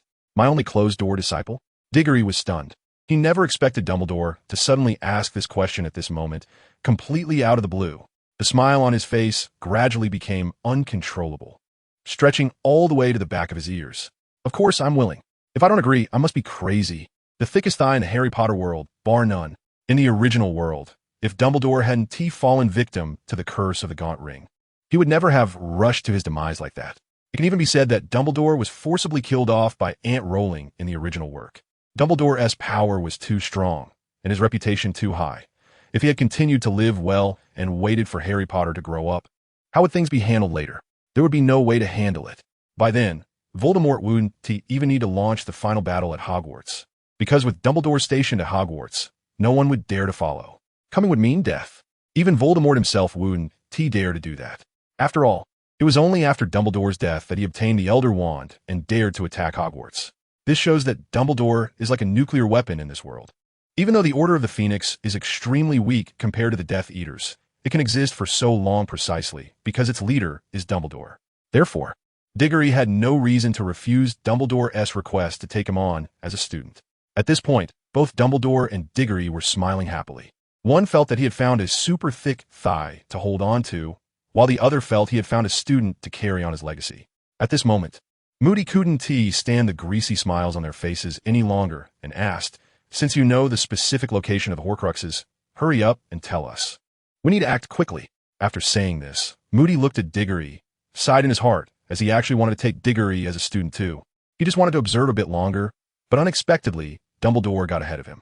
Diggory was unaware of Moody's mental state. He organized his words and said, there are 3 relatively easier to find Horcruxes left. The Gaunt Ring in the Gaunt family mansion, the Slytherin Locket in the Black family mansion, and the Hufflepuff Cup in Gringotts. Among these 3, others would definitely think that the Gaunt Ring is the easiest to obtain, as there are no one to stop them in the Gaunt mansion. The most troublesome one is the Slytherin Locket, because Creature is unwilling to follow orders from anyone outside the Black family. Therefore, regarding how to obtain the Slytherin Locket, Diggory has always wanted to do something big.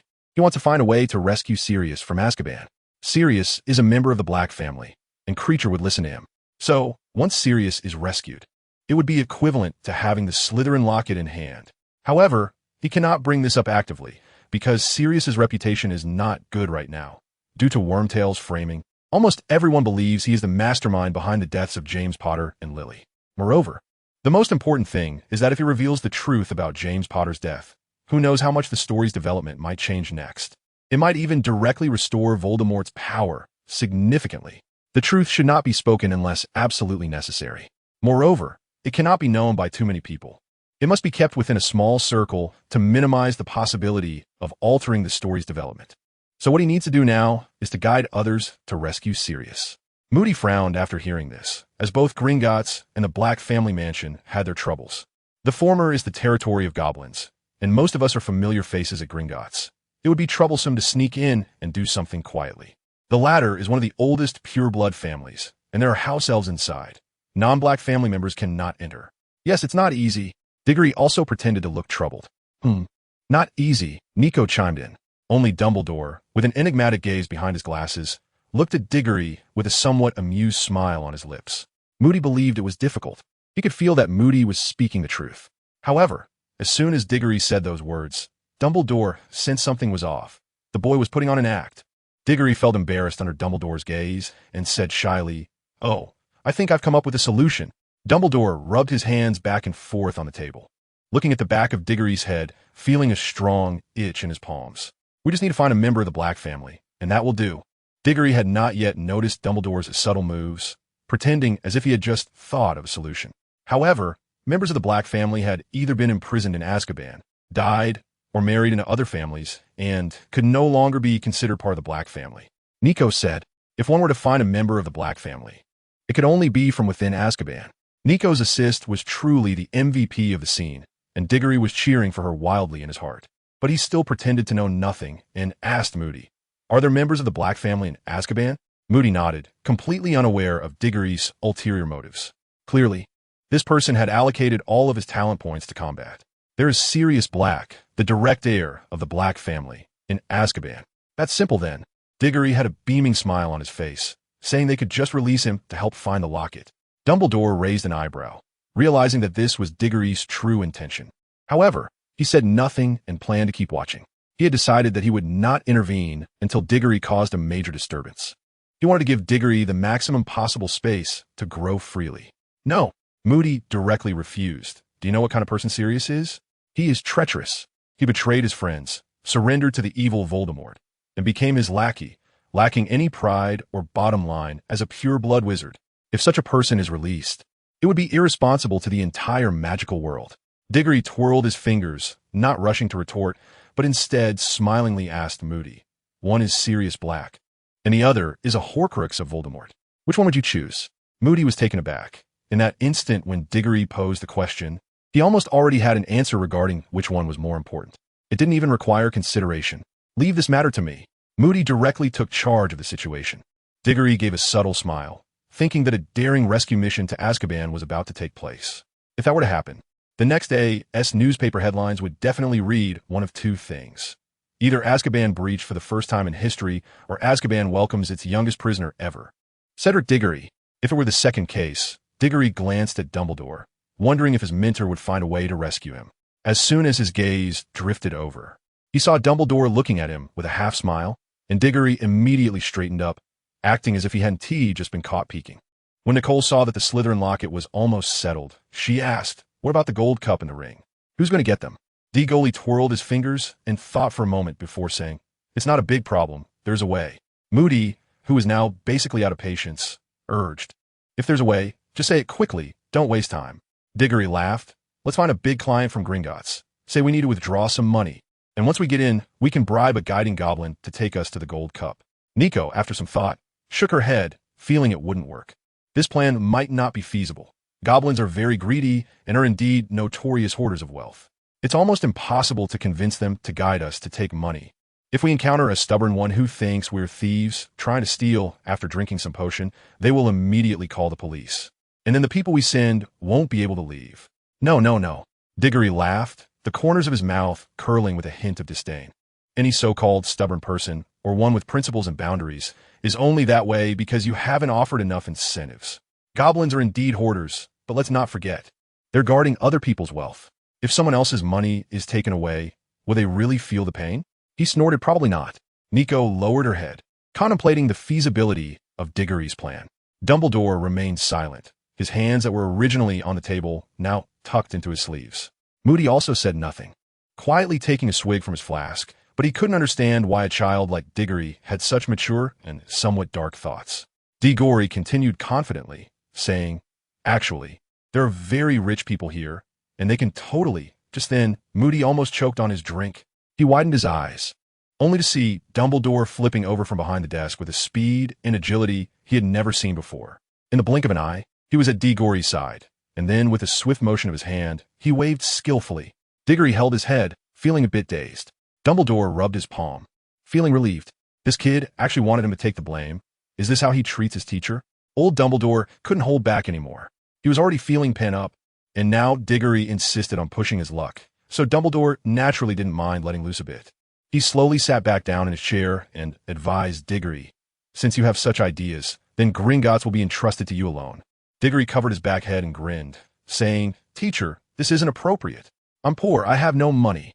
Moody and Nico beside him both expressed disbelief at the same time. How could someone who could throw various potions like stones not have a little money? Where did those potions come from? Did they fall from the sky? Even if they weren't bought, they must have been brewed by Diggory himself, which means Diggory himself is worth even more. For a high-level potion master, making money is a matter of minutes. And Dumbledore was even more at ease with this student of his. He always managed to do things he didn't expect, didn't he? Moreover, the most important thing was that Dumbledore genuinely believed that throwing his student out to face some things alone would be beneficial for his growth, not harmful. But what if I encounter dangers that I can't handle? Diggory still didn't want to give up. Dumbledore waved his hand. "Don't worry. I'll make sure Leonardo goes with you. You don't need to worry about that." Leonardo? That man who is somewhat attractive and has seduced Ophelia? Diggory's face suddenly darkened. "No, I don't want to go with him." Diggory rejected firmly. But it was not up to him. Dumbledore had already made the decision. With a wave of his sleeve, he arranged, "I will go to the Gunner Mansion. Moody will take care of Azkaban. Nico, you stay at school to tutor Ophelia and Patrick. We'll be back at the end of this month." At first, Dumbledore didn't intend for him to go after the Gaunt Ring.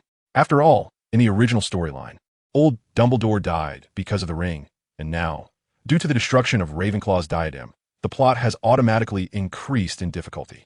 If something were to happen to Dumbledore during this journey, the consequences would truly be unimaginable. But unexpectedly, after going around in circles, it ultimately ended up being Dumbledore who went to the Gaunt family home. When Diggory left the office, he said to Dumbledore alone, "Professor, remember not to rush to destroy the ring after you get it. Let's discuss it after I come back." Dumbledore, seeing Diggory's serious demeanor, seemed to understand something. He smiled and said, "We already agreed to just get it back first, and whether to destroy it can be discussed later. You can rest assured." Diggory saw that Dumbledore had agreed to him, so he walked away with peace of mind. Meanwhile, Ophelia and Patrick arrived in the hall just in time for lunch. Although they had only gone for a walk in the morning, as kids, they always got hungry quickly. When they entered the hall, most of the students had already finished eating and left, with only a few groups remaining. Ophelia went straight to the Ravenclaw table, and Patrick followed her. Ophelia picked up a plate of vegetable salad and glanced at Patrick, asking if there was something on his mind. Patrick casually grabbed a large chicken leg and, while munching on it, asked, "Ophelia, the three of us have been through quite a lot together, right? I think we have a bond that could be called life and death friendship, don't you?" Ophelia remained unfazed, taking a bite of her salad without saying a word. Seeing that Ophelia did not respond, Patrick decided to be direct and expressed his thoughts. "What do you really think about Cedric? He definitely likes you. And in this world where people casually say I love you and I miss you without batting an eye, where they can meet in a hotel on the same day they just met, his feelings for you are the most sincere confession. I sincerely believe that Cedric is different from me. I'm casual, but he's serious. As his brother, I don't want his first confession to be left hanging like this. If you have feelings for him, please let him know. Don't make him wait in agony alone. If you don't feel the same, please tell him directly. After all, it's better to have a short pain than a long one." Ophelia paused her mixing of the salad and said blankly, "How can I believe he really likes me and isn't just saying it?" Patrick frowned, his tone becoming a bit harsh. "You doubt that Cedric is just saying it? If you were just saying it, would he have rushed to teach that ugly girl from your house a lesson in class? If you were just saying it, would he have been jealous of you and Leonardo? If he were just saying it, would he have risked himself to lead that monster away after seeing you injured in the forest? He thinks about you all the time, secretly gives you potions, and provides you with protective cloaks. You're the first girl he likes, and he's clumsily but earnestly trying to express his feelings for you in every way he can. His feelings have never been hidden. If you feel something for him, just say something, give him a clear stance, and don't keep him hanging with mixed signals. Patrick practically shouted the last sentence, slamming the chicken leg down on the table, flattening the meat as he raised his hand. His outburst successfully attracted the attention of the few remaining students in the hall. Several pairs of eyes began to gather in their direction. Yet Ophelia continued to quietly eat her vegetable salad, not saying a word to Patrick. I know your background. Patrick resumed eating his chicken leg. The Vila lineage. Your family fell apart when you were young, and now you live with your grandmother. I can understand why you're so guarded around men. The Vila bloodline gives you beauty that you don't care about, alongside a tragic childhood and a life of hardship. Because of your experiences as a child and your grandmother's education, you hold a wariness towards men. Honestly, I can understand, but those people are just that. Those people. There are many men. Your grandmother and all the men you've seen are just a small fraction of men in general. Even from a type perspective, most of the men your grandmother encountered are of the same type. But Cedric is not that kind of person, so please don't treat him that way. After saying this, without waiting for Ophelia's reaction, Patrick left angrily. He stormed back to the common room, and as soon as he entered, he caught a whiff of a scent he had never encountered before. Just that whiff made his mouth water inexplicably, and his stomach, having just eaten a chicken leg, began to rumble. Following the scent, he saw Diggory sitting on a sofa in the corner of the common room, holding a small red packaged bucket, fishing out curly noodles with a fork and slurping them into his mouth with a satisfied expression. Master Kang's bucket of braised beef noodles. The taste was unforgettable. The key was that the bucket noodles redeemed from the system had a substantial amount of beef and noodles, making it a satisfying meal. Patrick swallowed hard and walked over. Cedric, what are you eating? Diggory glanced at Patrick, and, seeing the longing in his eyes as he stared at the instant noodles, became protective of his food. He immediately used his fork to pick up the tempting noodles from the bowl and slurp them into his mouth, feeling an instant satisfaction fill his mouth. After swallowing the noodles with contentment, Diggory let out a satisfied sigh and said, "This is my homemade, delicious noodles, and now I've eaten it all." Patrick looked at the glossy, red, and enticing broth that exuded a tempting aroma, and saliva pooled in his mouth even more. "No way," Diggory rejected firmly. "The key to this braised beef noodle soup is the broth. Back in college, one bucket of instant noodles could last me a whole day. Half of the noodles for breakfast, the leftover noodles, and a bit of broth for lunch, and just the broth for dinner. Braised beef noodles to me are not just noodles. They represent the youth I can never go back to." Patrick chuckled and said, "How about I use my reason for not accepting Ophelia as a trade? Deal?" Diggory decisively handed over his youth. Patrick couldn't wait to take a big sip of the soup as soon as he got it. He sighed with satisfaction. "Oh ho ho ho ho ho ho. This flavor is more fragrant than a maiden's body scent." Hearing Patrick's exclamation, Diggory revealed an Annie smile. "Enjoying the sight of you guys who have never seen the world before. What is the reason for that?" "Oh ho ho. The reason for this soup is a lack of security." "Lack of security?" "Oh ho ho ho. Yes, this soup is about security." Diggory scratched his head, looking puzzled. He thought about Ophelia's poor family background. Was it the reason for her lack of security? It wasn't just that. Patrick raised his head from the bucket and said, "It's also because of her grandmother's education, which has led Ophelia to have almost no good feelings towards men. So, it's needless to say that she lacks a sense of security." "Sense of security?" Diggory twirled his fingers and asked, "Does making it public count as giving her a sense of security?" "It does." Patrick thought about his own experiences of juggling multiple relationships and realized he was afraid that one of his girlfriends would suddenly ask him to introduce her to his friends. Many girls feel insecure because the boy they like doesn't publicly acknowledge them as his girlfriend, leading to a lack of security. Many girls feel insecure because their boyfriends have never given them a title. However, often the boys who are willing to give them a title are not the ones they are attracted to, and the boys they like are often unwilling to give them that title. As a result, their sense of security remains elusive. Diego glanced at the increasingly sentimental Patrick and asked, "You and your dad belong to those who can't give others a title, right?" "Yeah." Patrick nodded sadly. "It's because I couldn't bear to part with this flashy lifestyle that I missed out on a girl who seemed to really like me." "Who?" "Mingri Hua." Diggory remembered that this girl was the one Patrick had pranked with a voice changer, the same girl he brought back to the dorm for some embarrassing activities. He didn't expect Patrick to actually develop real feelings for her. "Do you really like her?" Diggory asked tentatively. "I don't know," Patrick said, tugging at his hair in distress.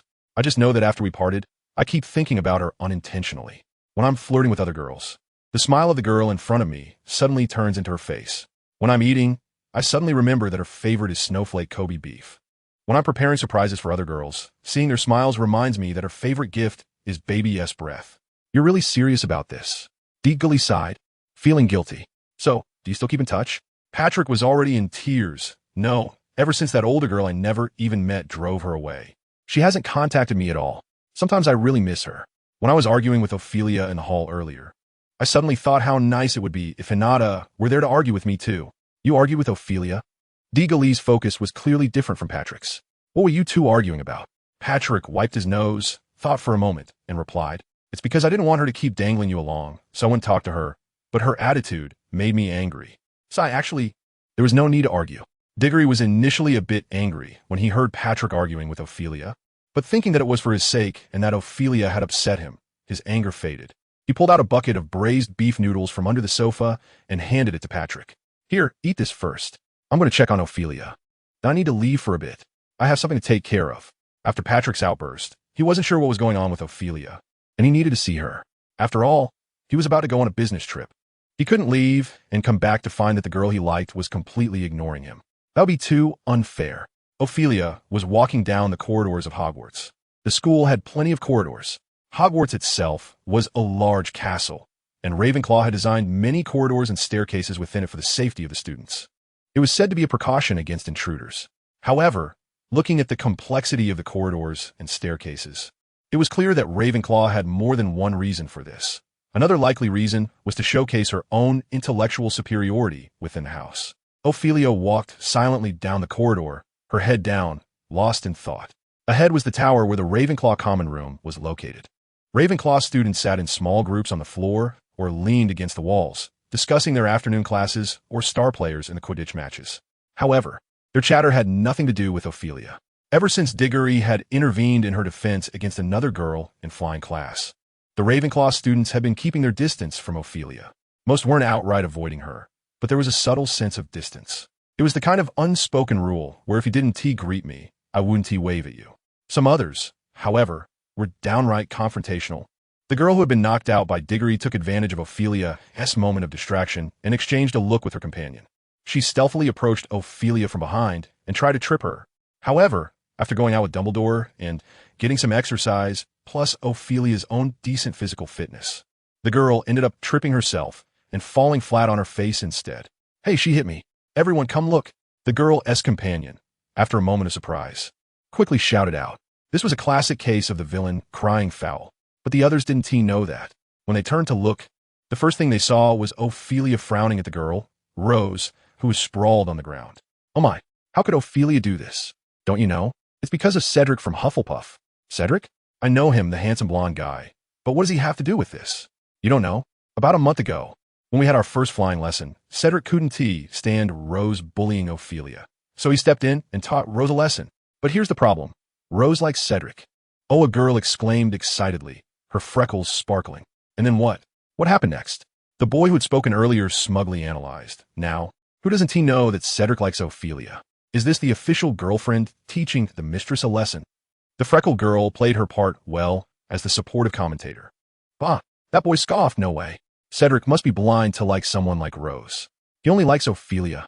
Okay? This point had to be acknowledged. Cedric had good taste.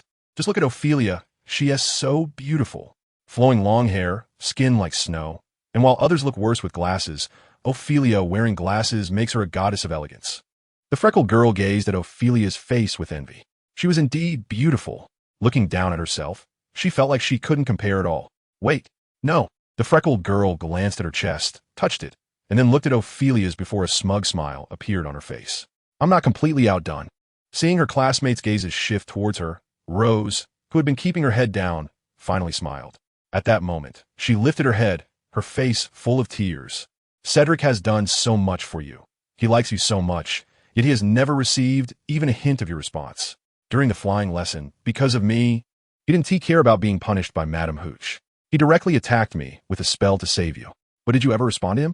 No. When you left, you only thanked Patrick and completely ignored Cedric. Ophelia's eyelids drooped, wanting to leave, but Rose blocked her path. You're not going anywhere. Rose grabbed Ophelia's ankle. And what about what Patrick accidentally let slip? About you two going on an adventure together.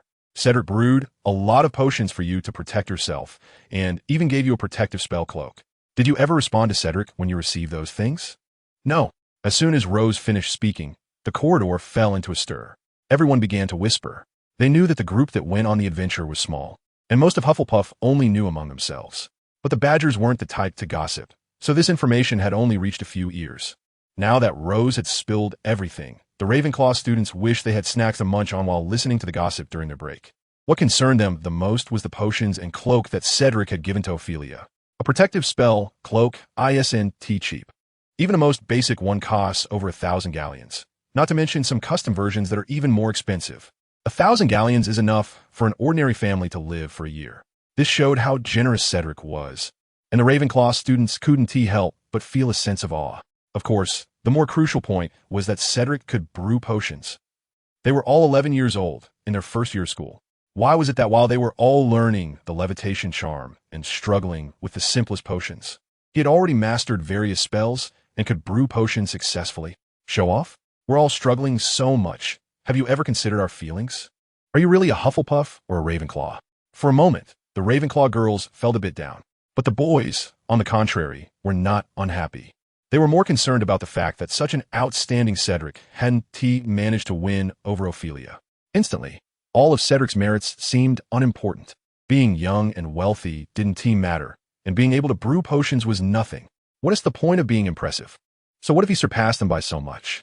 Still not catching up with Ophelia? The Ravenclaw students in the hallway became polarized. The girls had expressions of depression on their faces, while the boys looked calm. Ruth didn't stop, seeing Ophelia still silent.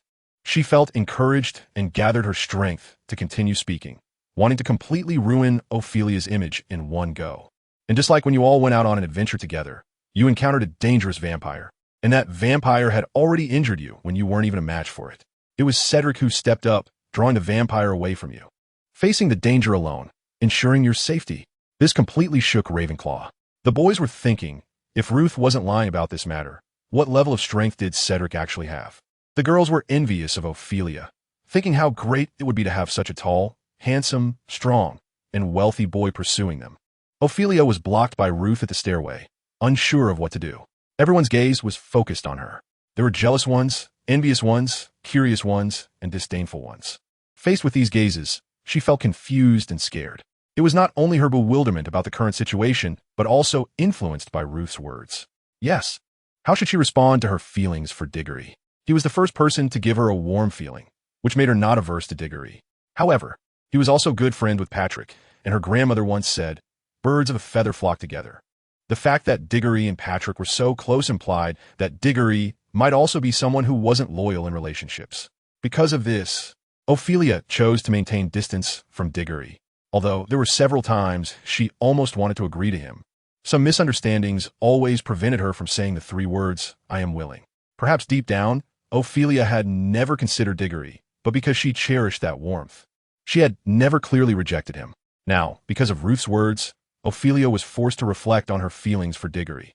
She realized that her feelings for Diggory weren't of romantic nature. She merely cherished his kindness towards her, and for that, she would be willing to consider him a good friend. So, they were probably just good friends.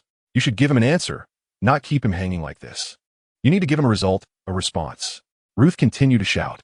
Ophelia looked up calmly at Ruth on the ground, her indifferent gaze seemingly mocking the girl. "Since you want an answer for Cedric, I will tell you now. Everything he did for me before was because we were good friends, because I am willing." Suddenly, a strong and clear voice came from the other end of the hallway, cutting off Ophelia's next words. Everyone turned in surprise and saw Diggory at the end of the hallway, wearing a clean golden-trimmed wizard robe, his golden hair glowing beautifully in the sunlight. In fact, Diggory had arrived long ago, but he hadn't rushed out because he wanted to know what kind of role he played in Ophelia's heart. Were they ordinary friends? Or were they more than friends, but not quite lovers? He wanted to know. But when the answer was about to come out of Ophelia's mouth, Diggory panicked. It was a feeling. He had a strong premonition that what Ophelia was about to say was definitely not what he wanted to hear.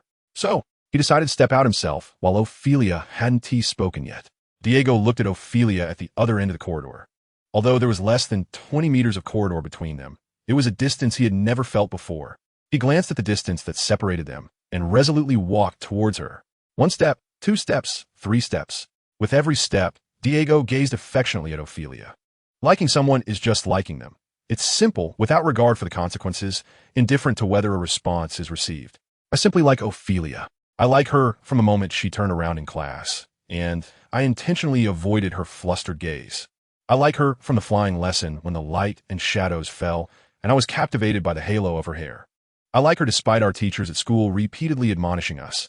My restless heart still speaks its truth. This is how I feel about her. As Diego's voice fell, the entire corridor fell silent, with only the slightly chilly breeze of late autumn brushing past everyone in the hallway. At this moment, everyone was stunned by Diego's words.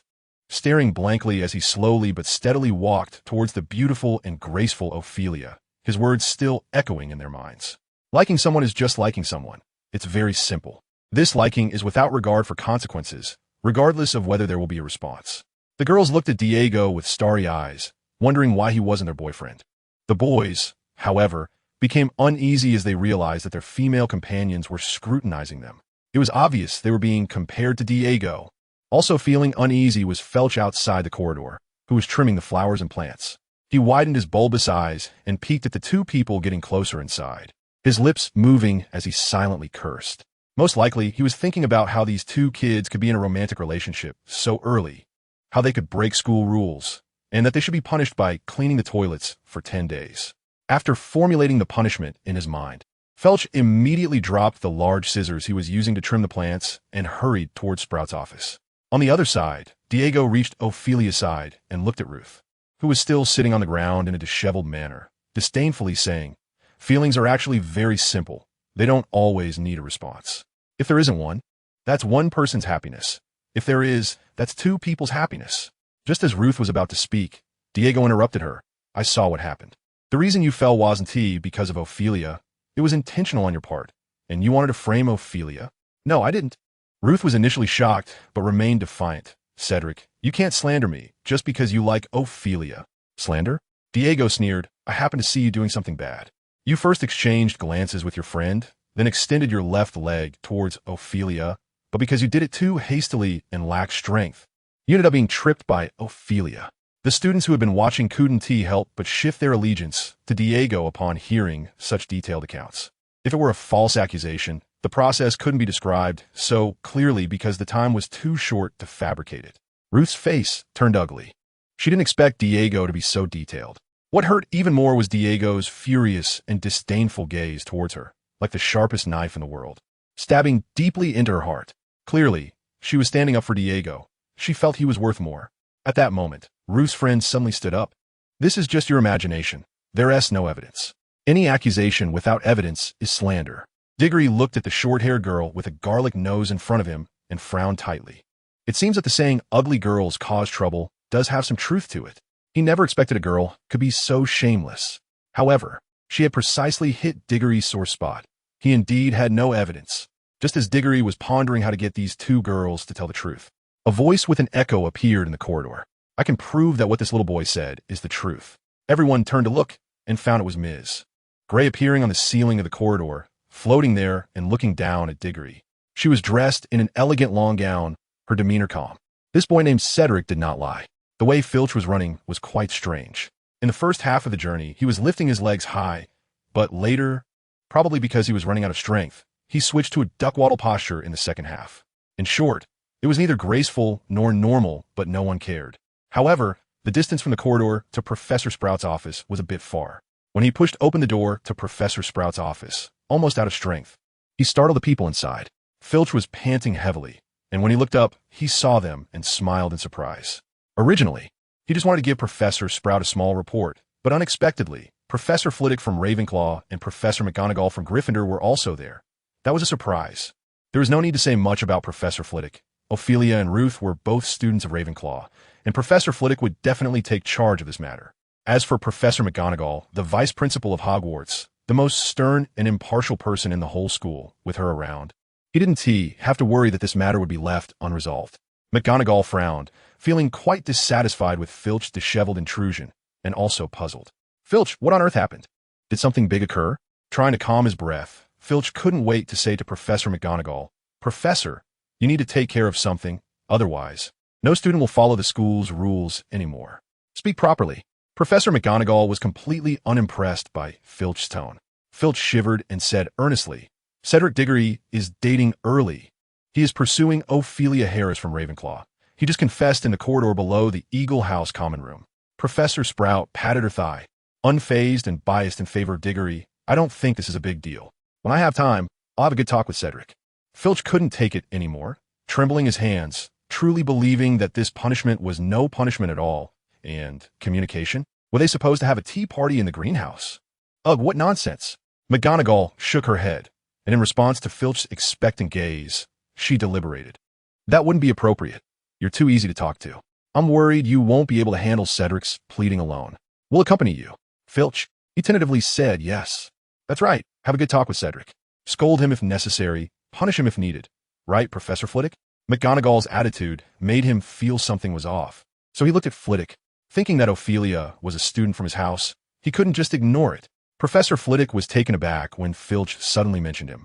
His expression stunned. Is this something I should handle? He stroked his beard and pondered. Indeed, we need to manage this well.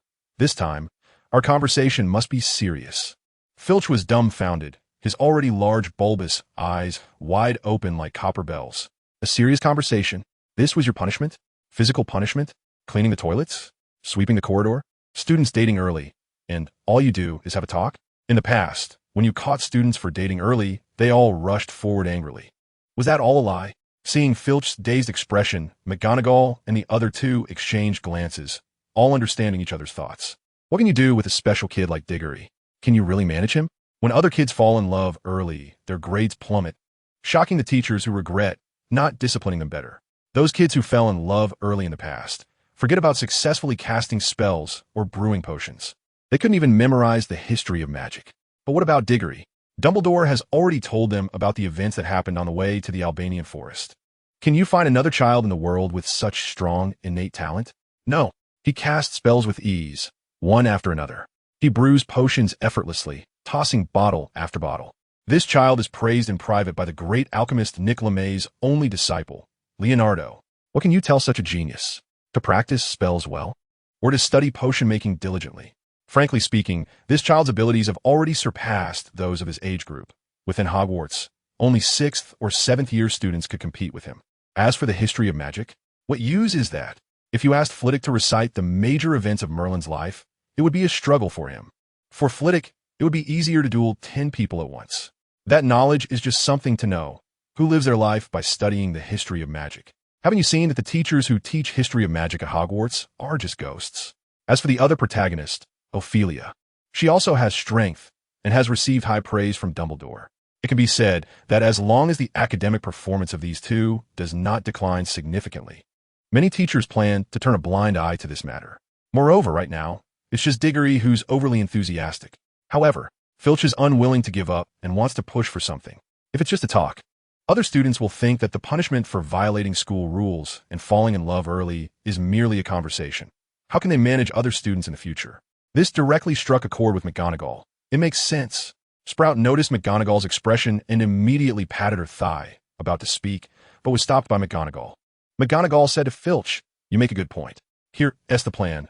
Go find Assistant Leonardo right away and have him bring Cedric over. We need to discuss the punishment measures." Upon hearing this, Filch immediately smiled broadly. His previously tired body suddenly filled with energy, and he turned around, high-stepping away, forgetting to close the office door. When he rushed over to Ravenclaw with Leonardo, he happened to catch Ms. Grey finishing up proving Diggory's point. When Ruth saw Filch's arrival, despite her dislike for him, she felt like she had caught the last lifeline and shouted at him, "Mr. Filch, you need to step in. Someone here is in a romantic relationship." As soon as she said this, all the boys and girls standing nearby instinctively moved a step away, each feeling guilty. Filch smugly rolled up his sleeves, ready to show off his skills, but Leonardo was not going to give him that chance. "Come with us. The professors want to punish you for your early romance," Leonardo coldly said to Diggory. Diggory frowned, feeling quite displeased. Ever since this guy showed up, Ophelia's gaze had been glued to him. The most crucial part was Leonardo's cold attitude when he spoke to him, as if he owed him money. "I refused to accept it. I didn't have a crush." Diggory was a bit worked up because he had just seen Leonardo smile at Ophelia. This made him unable to tolerate it, and, in his mind, he was stabbing a little figure of Leonardo with a needle. Does he even realize how shameless it is for a man in his 20s to smile so lewdly at an 11-year-old girl? However, while Diggory had this thought in his heart, he didn't notice that he was not any better himself. How can you say you didn't have a crush? Leonardo's expression grew even colder. Diggory snorted coldly, saying that love requires the participation of two people. Where's my girlfriend now? Why haven't I seen her? He glanced at Ophelia beside him and smiled. Of course, if you can matchmake us. I will generously admit to being in a relationship early and will be very grateful to you. Leonardo was so amused he laughed. All right. It seems your ability to argue is quite good. Hee, my ability to speak eloquently is even stronger. Do you want to give it a try? Are you just good with words? I'm even better below. Do you want to try? Leonardo, are you asking for a lesson again? Leonardo pulled out his wand and provocatively looked at Diggory. The meaning was clear. Diggory took a serious look at the wand in Leonardo's hand and drew out his own. He was not the least bit intimidated by this duel, and the fact that he couldn't teach Leonardo a lesson in front of Ophelia last time had always left a knot in his heart. This made it difficult for him to think clearly, and if this problem were seen through the eyes of someone practicing immortality, it would be considered a heart demon. Diggory and Leonardo exchanged a knowing smile, a cold laugh, but Felch was almost in tears, his big, bulging eyes desperately signaling to Leonardo, "You are a specially recruited assistant to Professor Dumbledore. You are a teacher. You can't duel with students."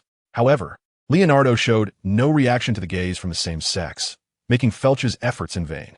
Seeing that Leonardo didn't care about his reminder and instead went out with Diggory to find a venue, Felch was truly on the verge of crying. How could someone who usually seemed so amiable and cultured be so stubborn now? He could only turn around and run towards Professor Sprout's office in that high-knee style, as this matter could only be resolved by notifying them. Diego and Leonardo arrived at the grass next to the corridor, which was their new venue for a one-on-one match. Diggory touched the bottle of agility potion in his cloak, feeling more confident. This was something he had exchanged along with instant noodles in the space exchanged back in the dormitory. After the incident in Hogsmeade, he realized that despite being ahead of his peers in many aspects, he still fell short when facing those from pure-blood families or Death Eaters. This included Leonardo, who stood before him now, a high-level wizard proficient in various advanced spells. If he thought he could match him like last time, he was truly overestimating himself. Last time, Dumbledore had intervened just in time. Otherwise, given that Diggory had already lost the use of one hand, he would have been easily pinned down and rubbed into the ground by Leonardo. "Are you ready?" Leonardo asked, standing firm and stroking his chin, displaying a certain elegance as he spoke. This could be seen as a friendly gesture, indicating that he wouldn't take advantage. However, Diggory completely rejected such friendliness, twisting his fingers as he said, "If you have the ability, go ahead and sneak attack. Not graceful, petty." Ophelia's voice was soft, but Diggory still heard it. Leonardo on the opposite side also caught it, letting out a scoff. Diggory's face darkened instantly. "Let's get started, don't waste time." Leonardo didn't hold back either. Seeing Diggory standing firm, he immediately cast a levitation charm, trying to control his opponent first. In that critical moment, Diggory moved. He swung his wand fiercely, and the protective wall formed by the shield charm blocked the levitation charm. Then, he reached into his pocket and pulled out 5 bottles of various potions. He immediately lifted the shield charm and threw all the potions towards his opponent. A group of students watched eagerly from the side, as one side of the battle was the most talented student in Hogwarts history, while the other was a young, advanced wizard personally recruited by Dumbledore as an assistant. Plus, they were both so handsome. Most importantly, everyone's gaze, especially the girls, was constantly glancing at Ophelia in the front. Being a spectator for such an exciting show was something no one would refuse. When Diggory threw those bottles, the enthusiasm of the onlookers reached a small climax.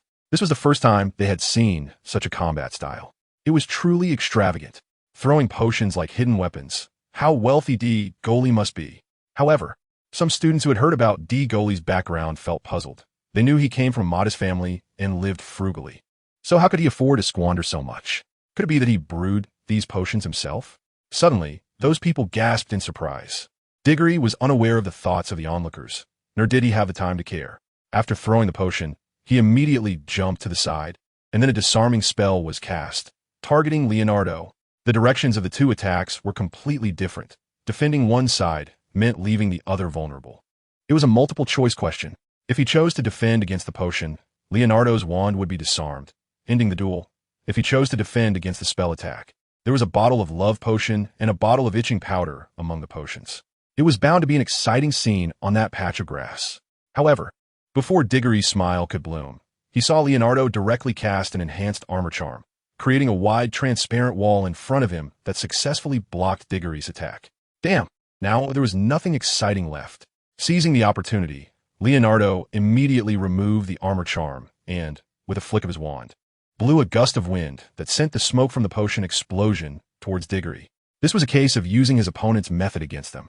Diego had no other choice but to dodge Leonardo's move. Fortunately, there was no one behind him. Otherwise, it wouldn't have been just the exciting battle between Diego and Leonardo. Diggory ran to the nearby bushes, looking for an opportunity to continue his attack. However, Leonardo had no intention of giving him that chance. He raised his wand, and like a submachine gun, disarming spells shot from the tip of the wand one after another towards Diggory. Diego thought to himself that this was not good. This operation clearly indicated that last time was not just a matter of moderation. Leonardo had hidden his strength, and this time he came specifically to regain his face.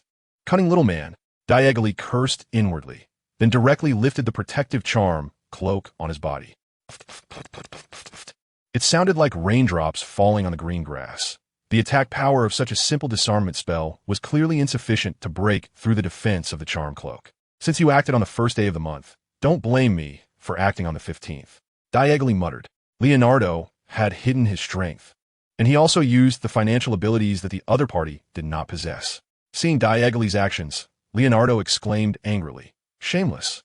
Diego snorted. "Then what do you say about hiding your strength? Besides, I have the money to buy the anti-curse cloak. That's my own ability. What's shameless about that?" Leonardo was taken aback. This argument seemed reasonable. Seeing Leonardo in a daze, Diego quickly seized the opportunity, crouched down, and slipped into a bush. With no one watching, he immediately took out the bottle of agility potion. This agility potion was different from the one he drank in the forest last time. It was a top-tier agility potion that cost Diego a whole 40,000 points of magic power, making all his gains in Hogsmeade vanish in an instant. And he had felt quite pained about it at the time. But now, just thinking about being able to pin Leonardo down and rub him into the ground made Diego feel it was worth it. Outside, Leonardo snapped back to reality and noticed Diego was gone. He touched his nose and teased, "What's wrong? Scared of me?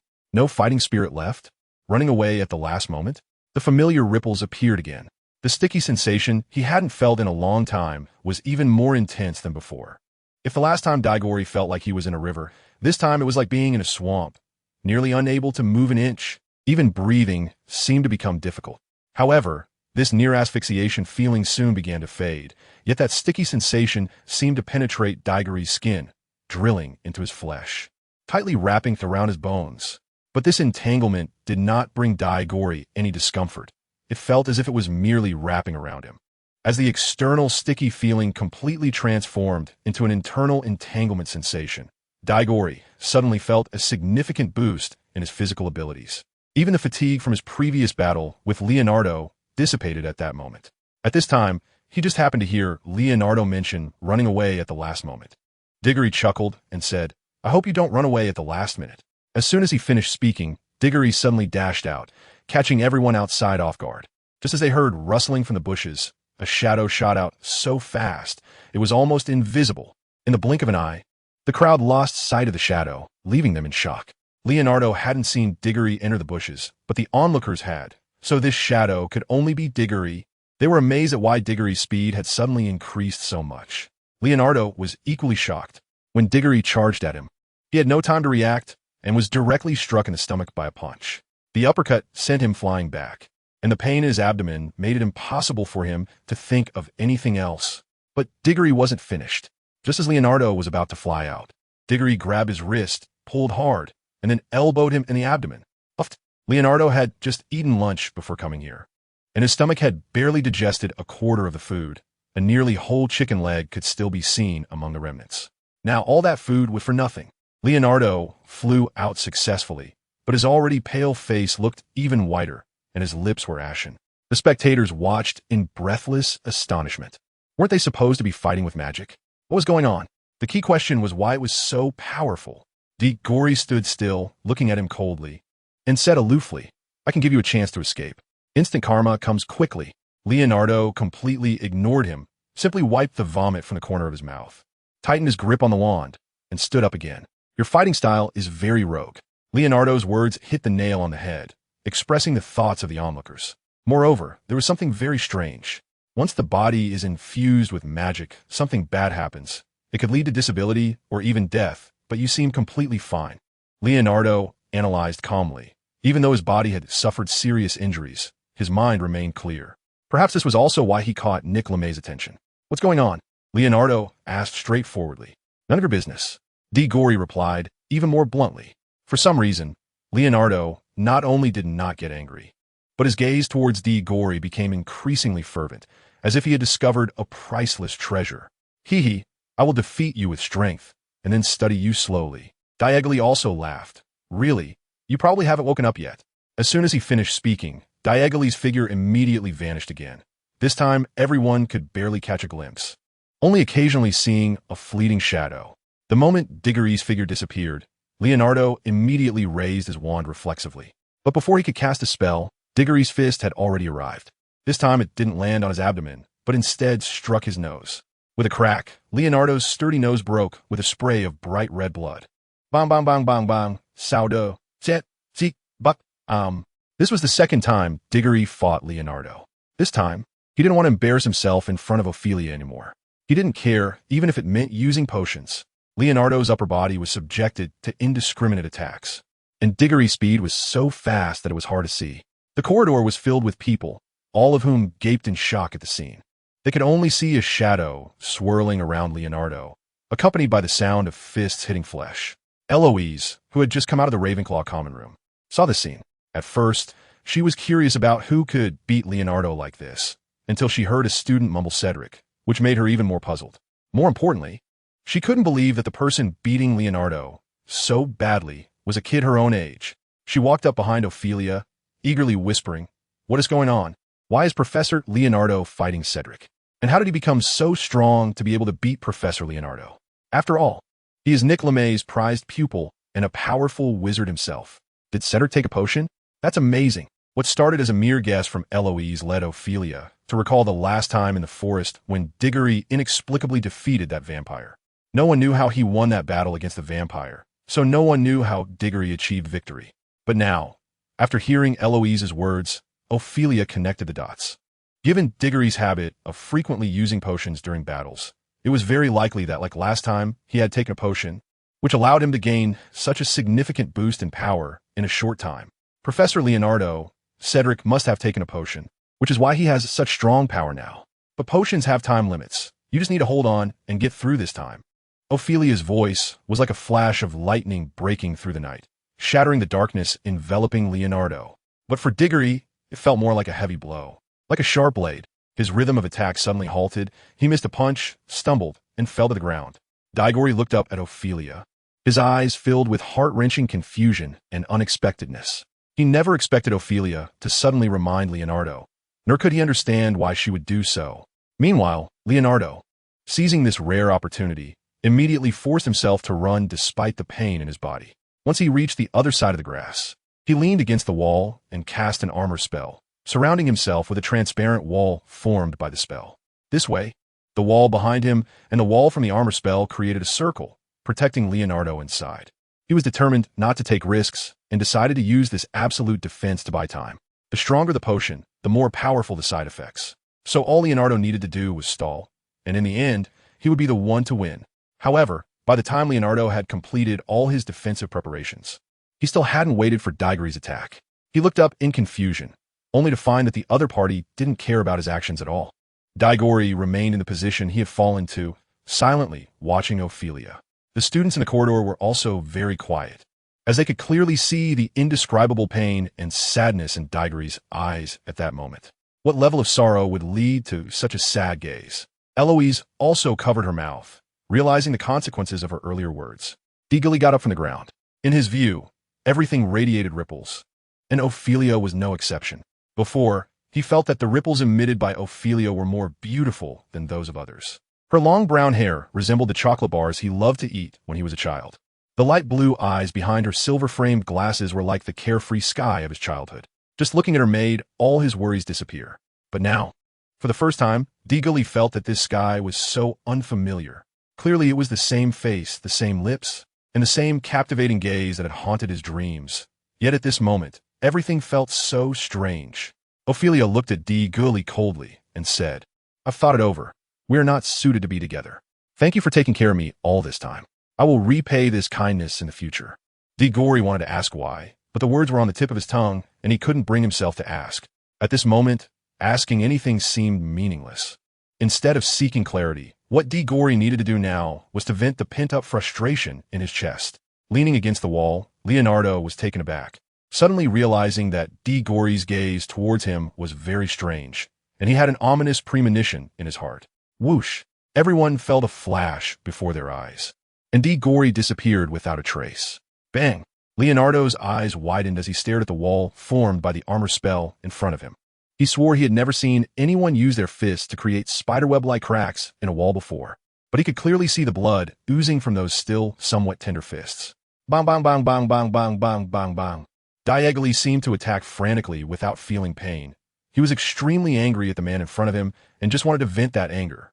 The cracks in the armor spell visibly expanded outward quickly and became denser, looking as if they would shatter at any moment. At this moment, the magic power within Leonardo seemed to burst forth like a dam breaking, rushing into the walls of the armor spell desperately, trying to repair the cracks with all his might. However, the speed was simply incomparable, only 1/3 of Diagonally's attack speed. The crowd looked at Diagonally, who had utterly defeated Leonardo, and then at the silent Ophelia, feeling that coming to Hogwarts was definitely the right choice. Which other school could have such an exciting show? Absolutely none. Diggory had no time to notice the increasingly bright eyes of the students. He could clearly feel that the effect of the potion was about to wear off. The sticky sensation that had been entwined around his bones was becoming lighter. Although he didn't know the exact timing, Diggory was aware that it was coming soon. The wall created by the armor spell, though already on the verge of collapsing, still stood firm. As a high-level magician, Leonardo certainly had a considerable amount of magic power within him. If he continued to entertain the idea of breaking the armor spell as before, he could very well exhaust himself to death. At that moment, Diggory suddenly noticed the wall that Leonardo was leaning against and smiled. He teleported to the other side of the wall, his fist coiled with strength, and struck down with all his might. Boom! The wall, carved from a solid piece of hard granite, shattered under Diggory's punch. Everyone present stared in shock at the scene before them, their mouths agape, feeling as if Diggory was repeatedly redefining their worldview. They had initially thought that dueling meant casting spells against each other, but Diggory showed them that potions could also be thrown. They believed that being 11 meant laying the foundation for magic, but Diggory told them that their thinking was just a result of their own lack of skill. They thought that the most formidable aspect of a magician was spell attacks, but Diggory demonstrated through action that a magician could be even mightier without spells. The students looked up at the sky and found it was still the same sky. They looked down at the ground and saw it was still the same earth. But why had the people between heaven and earth changed? Leonardo's expression suddenly shifted as well, but before he could react, he heard a deafening rush of wind and was kicked in the face by Diggory, sending him flying.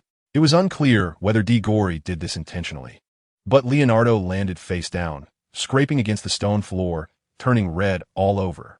The onlookers saw that Leonardo's left cheek was unrecognizable, and some timid girls even covered their eyes. However, Leonardo showed no signs of anger, at least not visibly. He flipped over, got up, and immediately pulled out 2 vials, smashing them onto the ground.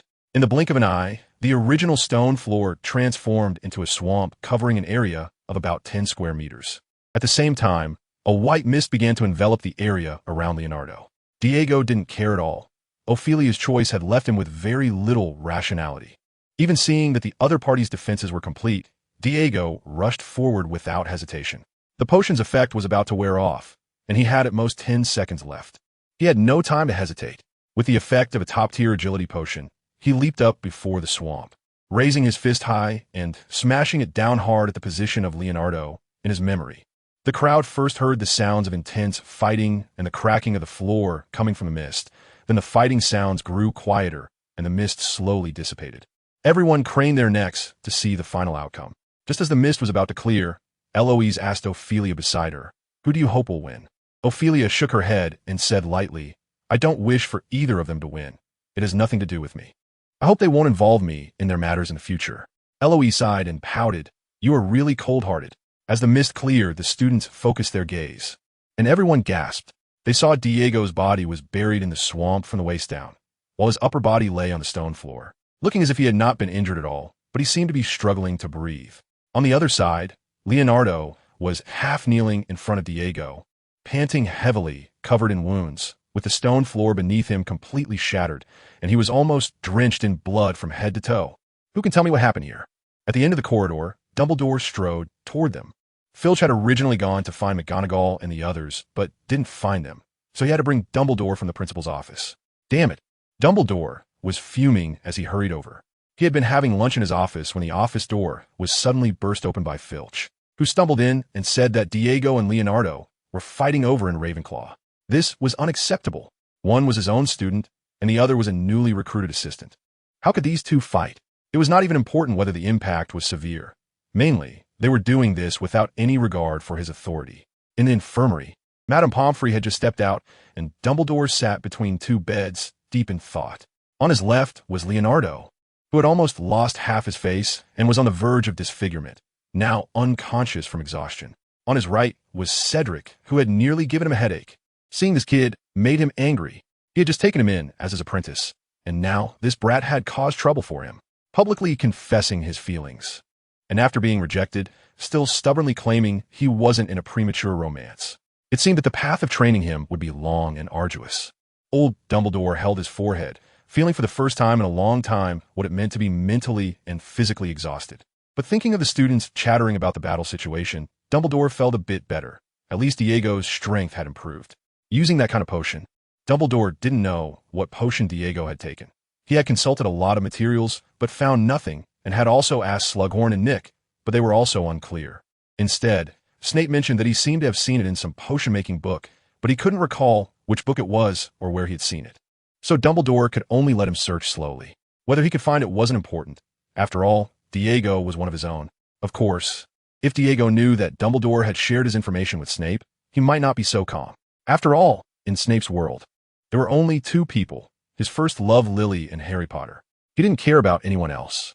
One could imagine that if one day a situation arose where a Death Eater used Harry Potter to force Snape to reveal Diego's secret, Snape would not hesitate to disclose that potion. But right now, Diego lay in the hospital bed, sleeping more soundly than Leonardo, completely unaware of the good things Dumbledore was doing. Mr. Dumbledore, do you have time now? Dumbledore didn't need to turn around to know who it was.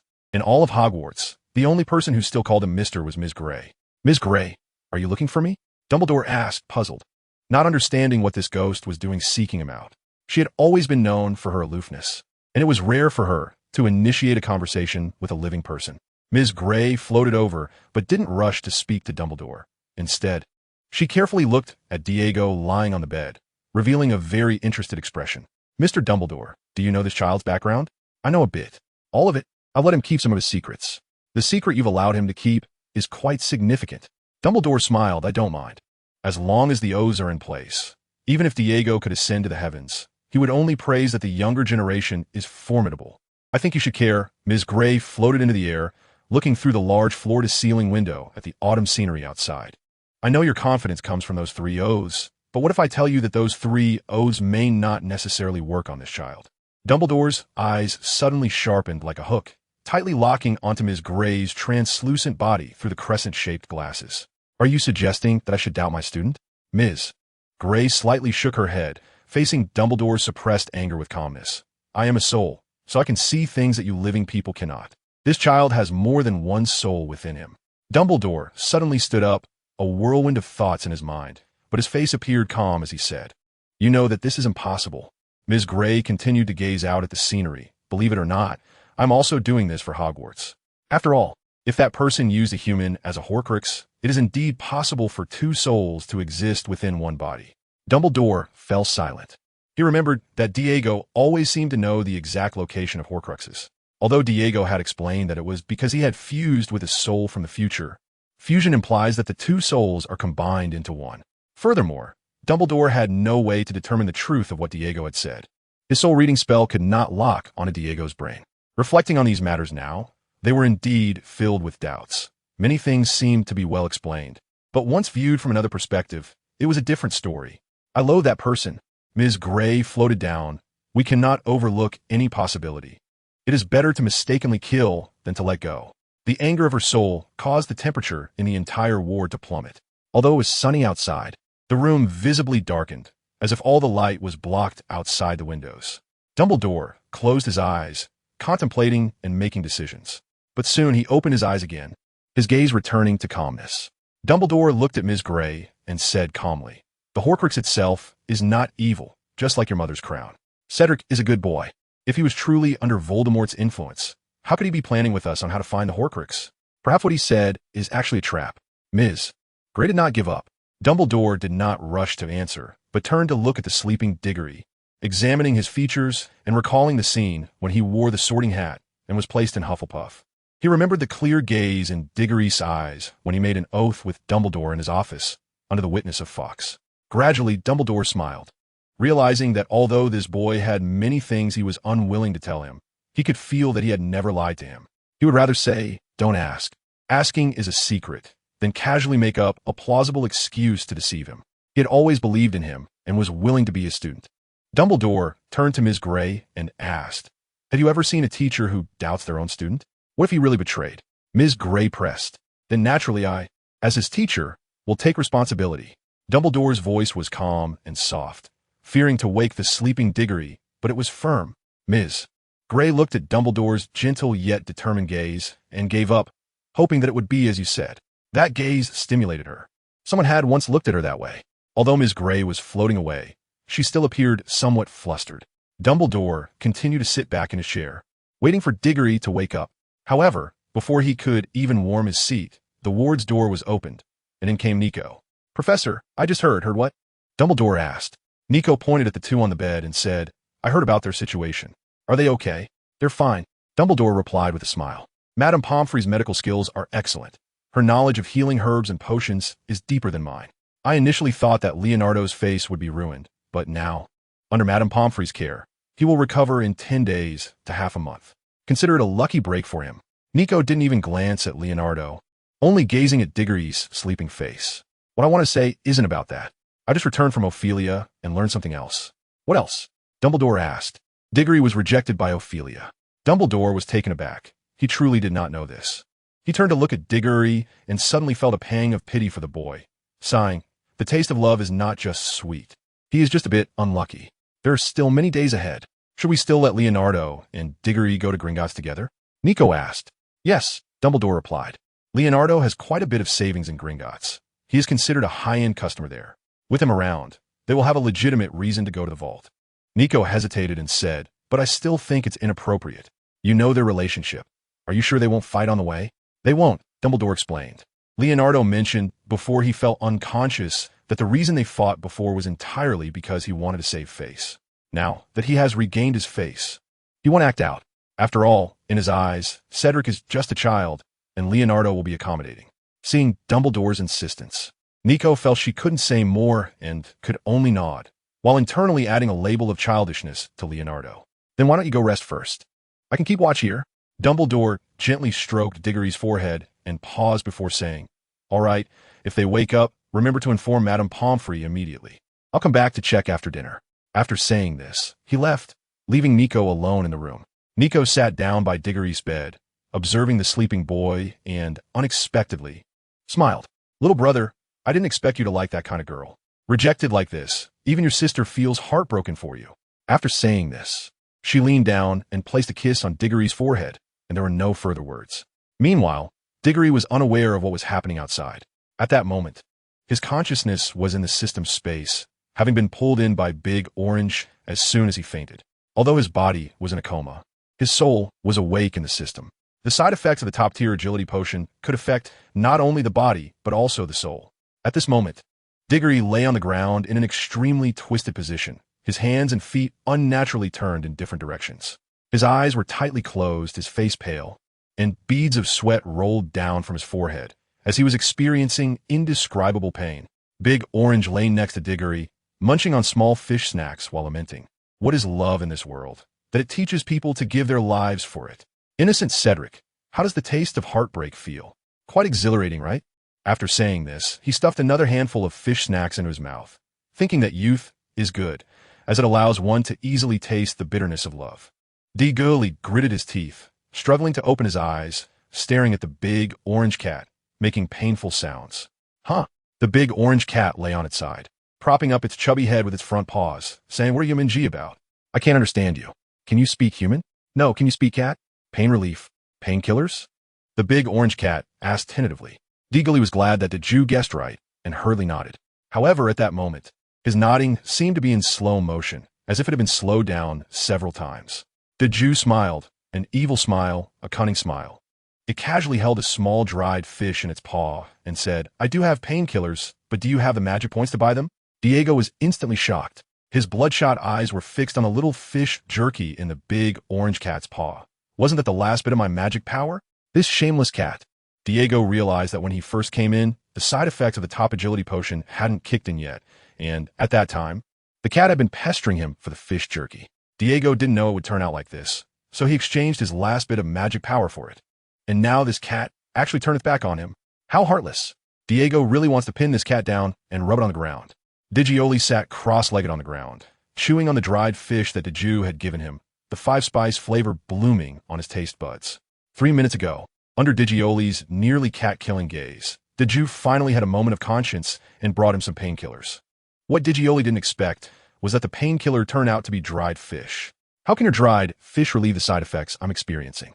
As the pain from the agility potion's side effects gradually disappeared without a trace, Digioli couldn't help but marvel at the effectiveness of the dried fish and asked, "Because you have too much suffering in your heart, so just a little dried fish from me makes you satisfied." The Jew scoffed, "Speak in human language. You're no fun.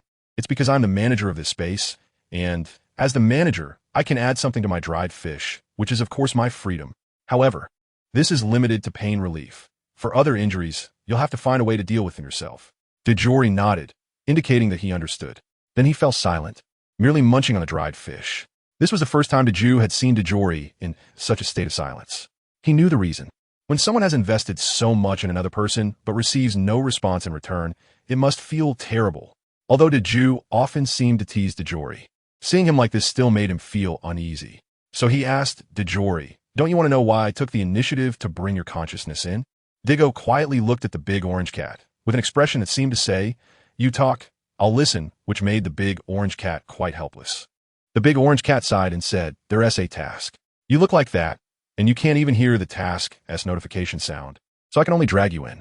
Diggory had no reaction, still calmly looking at the big orange cat. Sigh.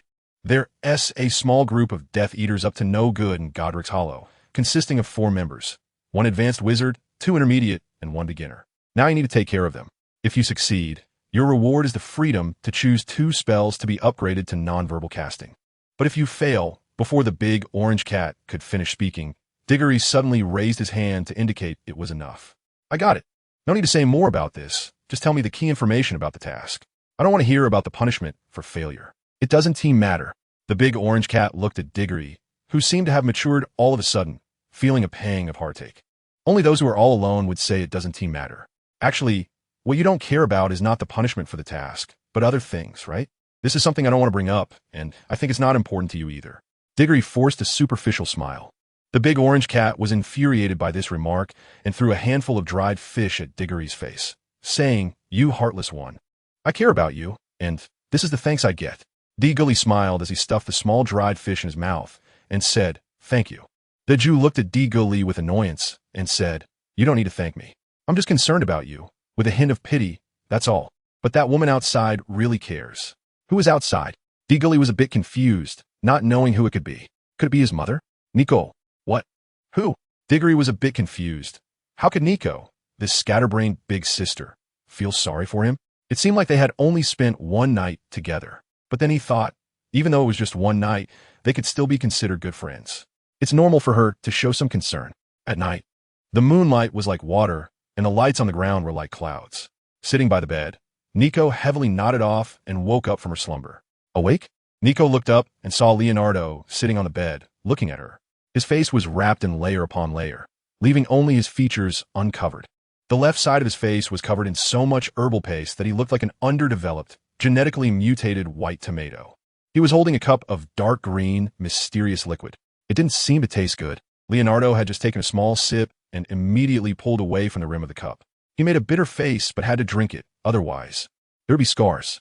Nico didn't have much fondness for Leonardo and merely acknowledged him with a nonchalant indicating she heard him. Seeing Nico's reaction, Leonardo touched his nose, feeling a bit awkward. He couldn't figure out how he had offended her. Just then, the door to the hospital room was suddenly opened, and Dumbledore walked in with big strides, followed by Madame Pomfrey.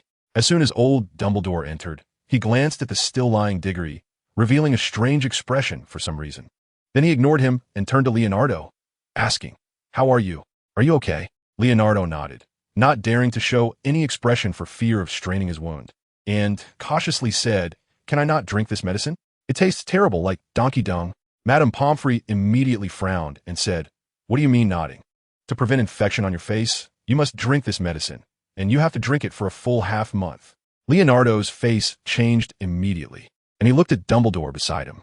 However, before Dumbledore could say anything, Madame Pomfrey snorted coldly and sternly said, "It doesn't matter who says what. You must drink this medicine. That's what I say." Dumbledore remained expressionless and silent. Leonardo instantly understood that he could only accept his fate, touched his nose, and continued to drink the medicine with a bitter face. At this point, Dumbledore turned to look at Diggory again and said to Madame Pomfrey, "Cedric hasn't woken up yet. Do you think we should give him an injection?" Diggory's foot under the blanket suddenly twitched unnaturally. Madame Pomfrey walked in and felt Diggory's forehead, finding it a bit strange. He had suddenly had a fever before, but now he was no longer feverish and had been sleeping for so long. Why hadn't he woken up yet? Just get him shot. Use the thickest needle you have. You should be fine after that, Dumbledore said decisively, and no one noticed the fleeting glint of mischief in his eyes. At that moment, Madame Pomfrey also noticed Diggory's condition and said, "Then please, Miss Kidman, help me lift Cedric's blanket. I'll go get the syringe and prepare for the injection." Only Nico, not understanding why, mumbled in confusion, "Do we really have to give him a shot?" "Yes, the thickest syringe, the one Hagrid used to give his little sweetheart Fluffy a shot," Dumbledore added. At this, Diggory's foot twitched again. He knew Fluffy, the enormous, three-headed dog. In the first movie, Hagrid lent Fluffy to Dumbledore to guard the Philosopher's Stone. Although he fell asleep as soon as he heard music, this three-headed dog certainly captured the audience's attention when he watched the movie back then. But this dog was not cute at all. It looked rather adorable to humans. "No need, I'm awake now," Diggory said calmly as he opened his eyes. Much to Nico's shock, Dumbledore and Madame Pomfrey exchanged glances, both wearing expressions that confirmed their suspicions. Diagon wanted to sit up from the bed, but just as he tried to use his elbow, there was a sudden crack, and a sharp pain shot through his joints and the muscles around his elbow. Diggory fell back on the bed in pain, gasping for breath. At that moment, he remembered that the Jew had told him that the little dried fish only helped relieve the pain, but it couldn't change the other injuries. Madame Pomfrey gently pressed on Diggory's chest and said, "You have sustained very serious and strange injuries. About 95% of the muscles in your body are strained, and your bones are showing signs of osteoporosis. I almost thought you were an 80-year-old man disguised in a child's skin. Next, I will give you some medication. And for the next 3 months, you shouldn't get out of bed." Diego was taken aback. "What? 3 months? Impossible." Madame Pomfrey's previously softened expression turned serious again. "As long as you're a patient in the Hogwarts infirmary, you have to listen to me." Diggory looked to Dumbledore for help. Old Dumbledore pretended not to see. Professor Pomfrey was usually reasonable about other matters, but when it came to treating patients, no one could get a word in. Diagon lowered his head. Before waking up, the Big Orange had told him that the time requirement for this mission was within a month. If he couldn't complete it, he would inevitably have to compete with dogs for food from then on. What do dogs eat? Poop. Diggory's face turned green at that moment. This system was not reliable. So he had to go to Godric's Hollow. No one else would do. Diggory glanced at Leonardo beside him, hesitated for a moment, and then said, As long as you let me go to the room of requirement, I can recover my body at the fastest speed." Dumbledore raised an eyebrow, and before Madame Pomfrey could speak, he asked eagerly, "Really?" Diggory nodded. Old Ding looked at Mrs. Pangfur, but she still had a serious expression. "No, I understand your situation. I've been to the House of Wishes too, but there are no magic pills inside that can heal you." Diggory was anxious. "Really, I promise. If I lied to you, I would never find a wife for the rest of my life." Snap! Dumbledore rubbed his palm, feeling that after not practicing for a while, his skills had improved quite a bit. It's best not to speak recklessly, and even more so not to make rash oaths. Dumbledore lowered his stance and proposed to Madame Pomfrey. "How about this? I'll take him to the room of requirement, and if his condition doesn't improve, I'll bring him back. What do you think?" Madame Pomfrey didn't want to agree at first, but seeing Diggory's expression that he wouldn't cooperate with the treatment if she didn't, she had no choice but to agree reluctantly. "All right, but it must be quick. This child's injury is quite serious. We can't afford to mess around. Dumbledore breathed a sigh of relief, finally getting Madame Pomfrey to relent. He gently patted Diggory's shoulder and said, "Don't worry. I'll use the levitation charm to take him there. He won't even have to walk." Hearing this, Madame Pomfrey nodded and stepped aside. Thus, Diggory, dressed in a hospital gown, was levitated by Dumbledore and taken to the room of requirement under the gaze of many Hogwarts students. By the time they arrived at the room of requirement, Diggory's face was as dark as the bottom of a pot. He had never felt this embarrassed before. It felt like a criminal being led to the execution ground. Behind him, Nico was laughing so hard she couldn't stand up straight. Today, 200,000 people are kissing, 600,000 are hugging, and here I am, struggling to type. After Dumbledore placed Diggory among the piles of supplies, he stood by and watched him. Diggory first glanced at Old Dung, then subtly eyed Nico. Dumbledore nodded, indicating that it was all right. Seeing this gesture, Diggory felt relieved. Whether the magical item disappeared from his hand or he accessed the space to take something, it would all remain a secret. Although he had performed the transformation into a flying broomstick behind the tree when leaving Hogsmeade, Nico had not seen it directly. Diggory cleared his throat and moved his limbs a bit, only to feel a sharp pain from a pulled muscle. Next, Nico witnessed something even more outrageous than a flying broom. It just disappeared. As soon as Diggory placed his hand on the magical item, it was gone, just like that. She widened her big, watery, confused eyes and turned to Dumbledore, hoping to get an answer from the professor. But old Dumbledore simply gave her a calm look, signaling her not to get too excited and to keep watching. The magical items in the room of requirement visibly decreased, and soon, Diggory cleared out a space of about 20 square meters, with everything on it being collected into the space and converted into magical energy. "I wonder if this is enough," Diggory muttered. "Big Orange, how much magical energy did you say the potion to heal my injuries would require?" Diggory asked in his mind. 1,500 points. "You've already converted 16,000. That's more than enough," Big Orange replied. "But you're going out again soon, so it's better to save some for emergencies." Diggory nodded and said, "Let's restore the recovery potion first. Otherwise, it's really hard to live with pain every time I move."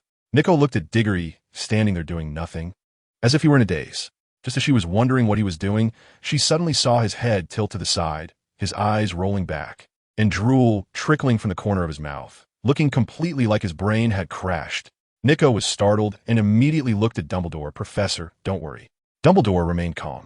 He had seen this kind of situation many times before. Sure enough, after a while, Diggory returned to normal, and inexplicably, he had a potion bottle in his hand. The confusion in Nico's eyes instantly vanished, and a glimmer of excitement flashed through them. She remembered how, shortly after Diggory went behind the tree, he came out with 2 flying broomsticks in his hands. What was going on? Nico stared into Diggory's eyes, which were gleaming, as if she had discovered a big secret just waiting for her to uncover. However, Diggory was unaware of Nico's expression.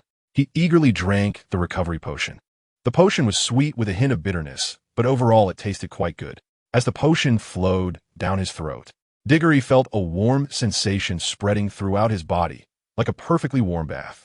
It was a feeling that made him want to sip a glass of red wine and enjoy the afternoon. Diggory's face revealed a look of confusion. "Bang! What are you thinking, you little rascal?" An old man's angry scolding sounded like a thunderclap, exploding in Diggory's ears. "I wasn't thinking anything," Diggory said aggrievedly, rubbing the back of his head, feeling that if he kept getting hit like this, he would inevitably turn into an idiot. Or, before turning into an idiot, he would suffer a severe concussion. Dumbledore, enraged, trembled as he pointed at the blushing Nico, who was too embarrassed to look this way. "Just look at yourself. Look at that flustered expression of yours. Even Miss Kidman is too embarrassed to look at you."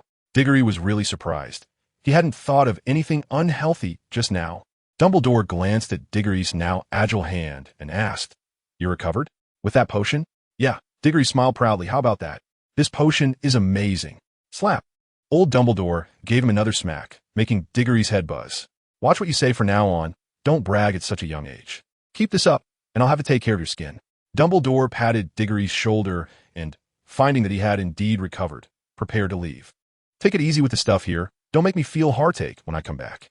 After saying that, he left without looking back, leaving Nico and Diggory inside. Nico stared at Diggory with her big, sparkling emerald green eyes.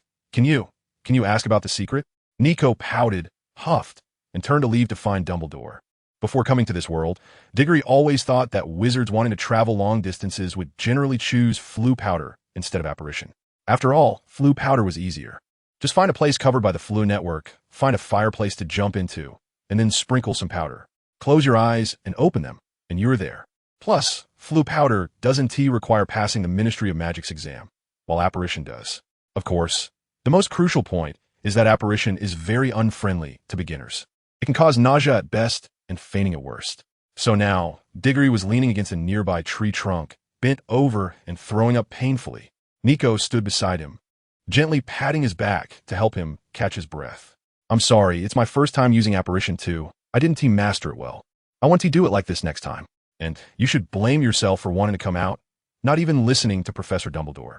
Coming out is one thing, but you could have chosen a closer place. You had to come to Godric's Hollow, which is so far. Ugh, do you still want to have a next time? Nico went to find Dumbledore, wanting to come out with Diggory to take care of this little brother. At that moment, Diggory weakly turned his head and said, "Sigh, it's all my fault. Next time, unless I get kicked in the head by a donkey." The voice of Diggory came to an abrupt halt, and he blushed. Nickel was bending over to help him catch his breath, and today she was wearing a low-cut outfit that accentuated her great figure. It's fine. If there's another chance next time, we can continue. After all, no one starts out as a pro. Diggory's attitude made a silent 180 turn. Maybe it's better to let it go. You're still a kid, and I have to think about your health. Otherwise, what if you throw up again next time? Nickel said to Diggory with guilt.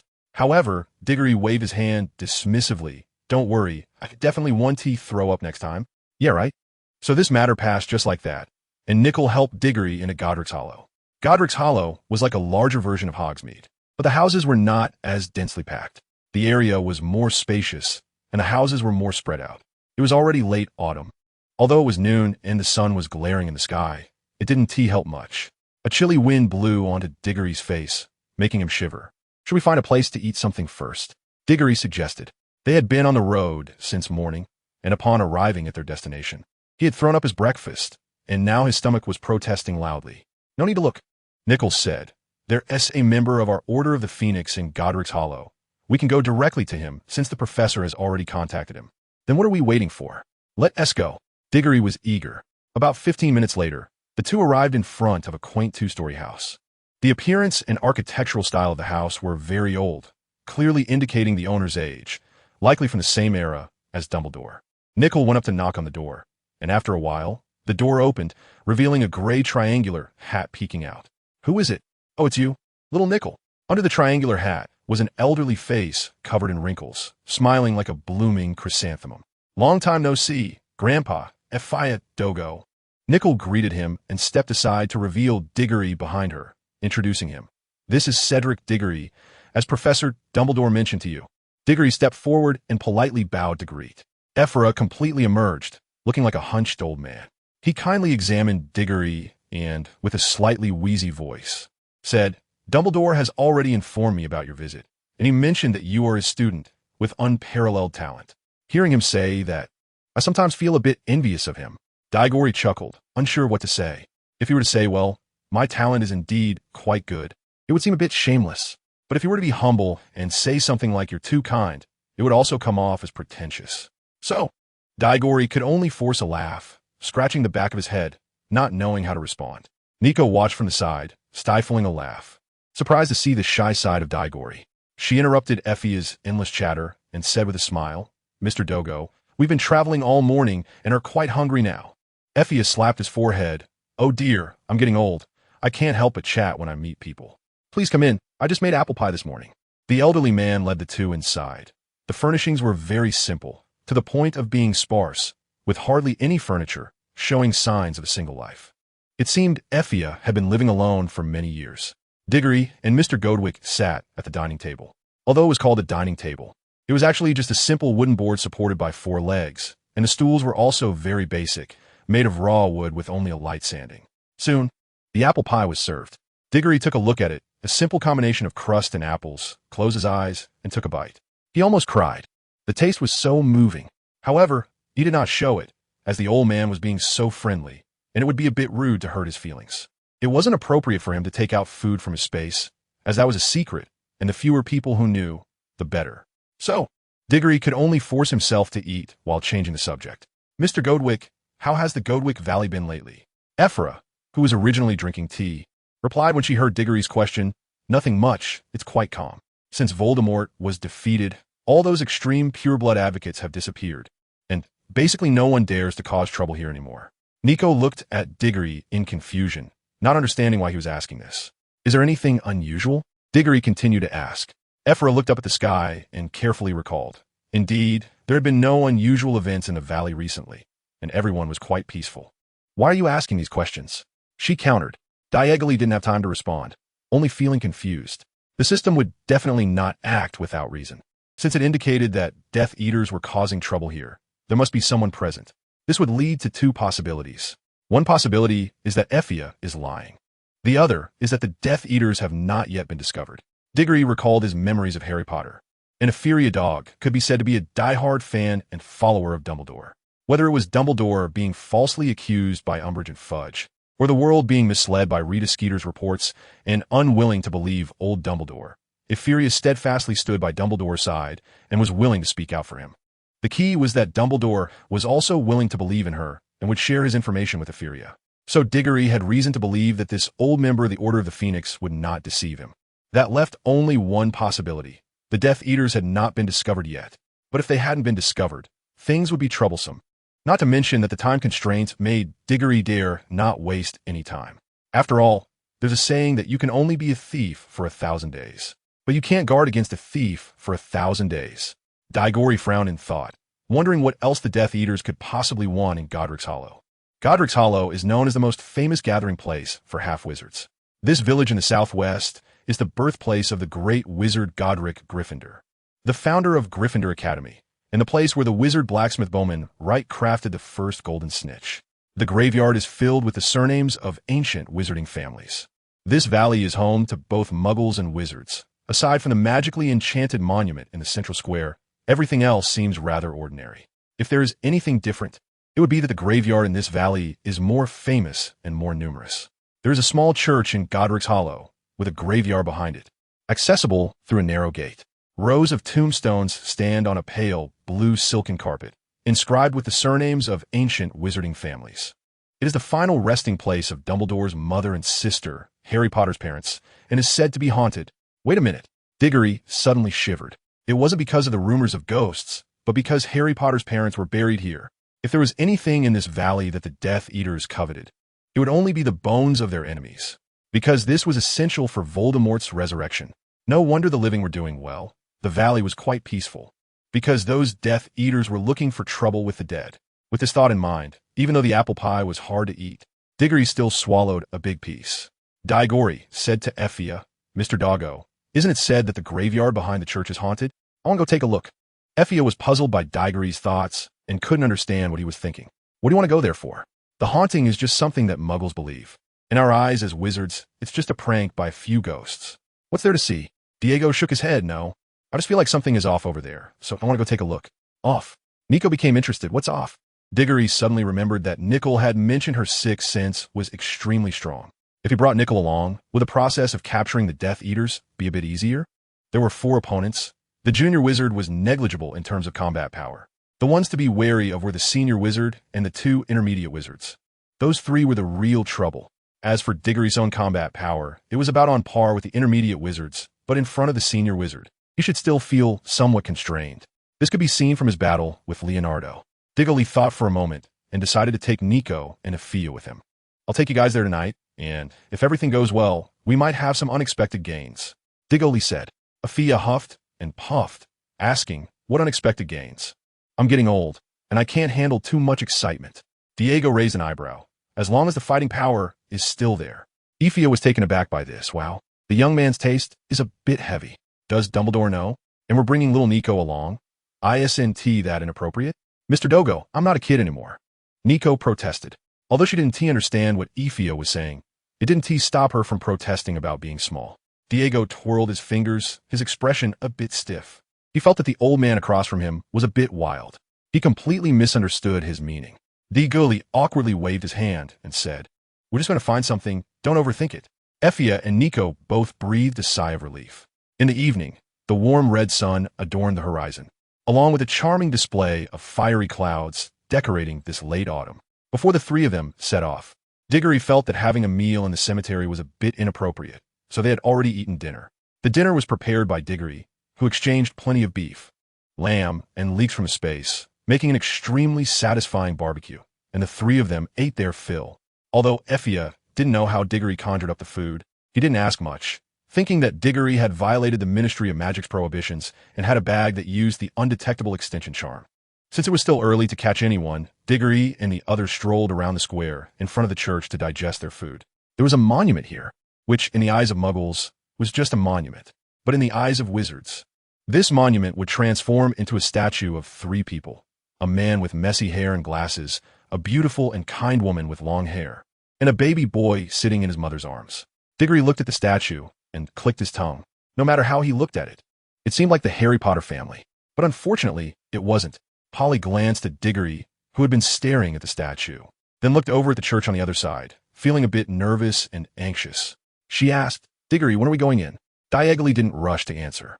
He pouted, cleaned the beef and lamb out of his teeth with his tongue, and then said slowly, "No rush.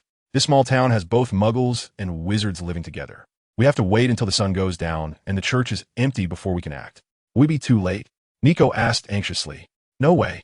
Effia chimed in, waving her hand dramatically while holding her stomach, and said breathlessly, "Don't worry, there are plenty of wizards here. No matter what happens, they definitely won't dare to be too conspicuous. If something really goes wrong, they'll be the ones in trouble. Once you go in, just follow my orders.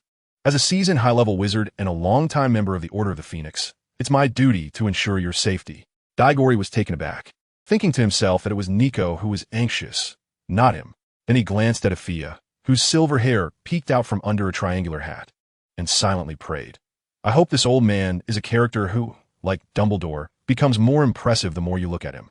Effia was unaware of Diggory's thoughts. He looked at the sun and realized it would be a while before they could descend a mountain.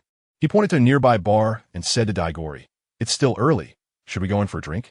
Before Diggory could respond, Nico pulled up behind her, glaring seriously at Effia, and said sternly, "Mr. Dogo, I hope you won't forget that Diggory is still a child. How can he go to such a place?" Effia burped and suddenly realized that, oh right, Diggory was still a child. How could he say such things to him? He scratched his belly in frustration, feeling a strange sensation. At first, it was fine, but the more he interacted with Diggory, the more he felt that this child seemed not to be a child at all. Yet looking at Diggory now, he clearly appeared to be a child. The more Effia thought about it, the more it gave him a headache, so he decided to stop thinking about it. After all, Diggory was Dumbledore's student, not his. So Effia waved his hand to Nico and Diggory, saying he would go to the bar first and that they should come find him when they were ready. Time passed quickly. In the blink of an eye, night fell, and only a few street lamps remained lit in the small square. On a bench beside the square, Nico looked at Diggory, asking with her eyes if it was time to take action. Diggory nodded at her.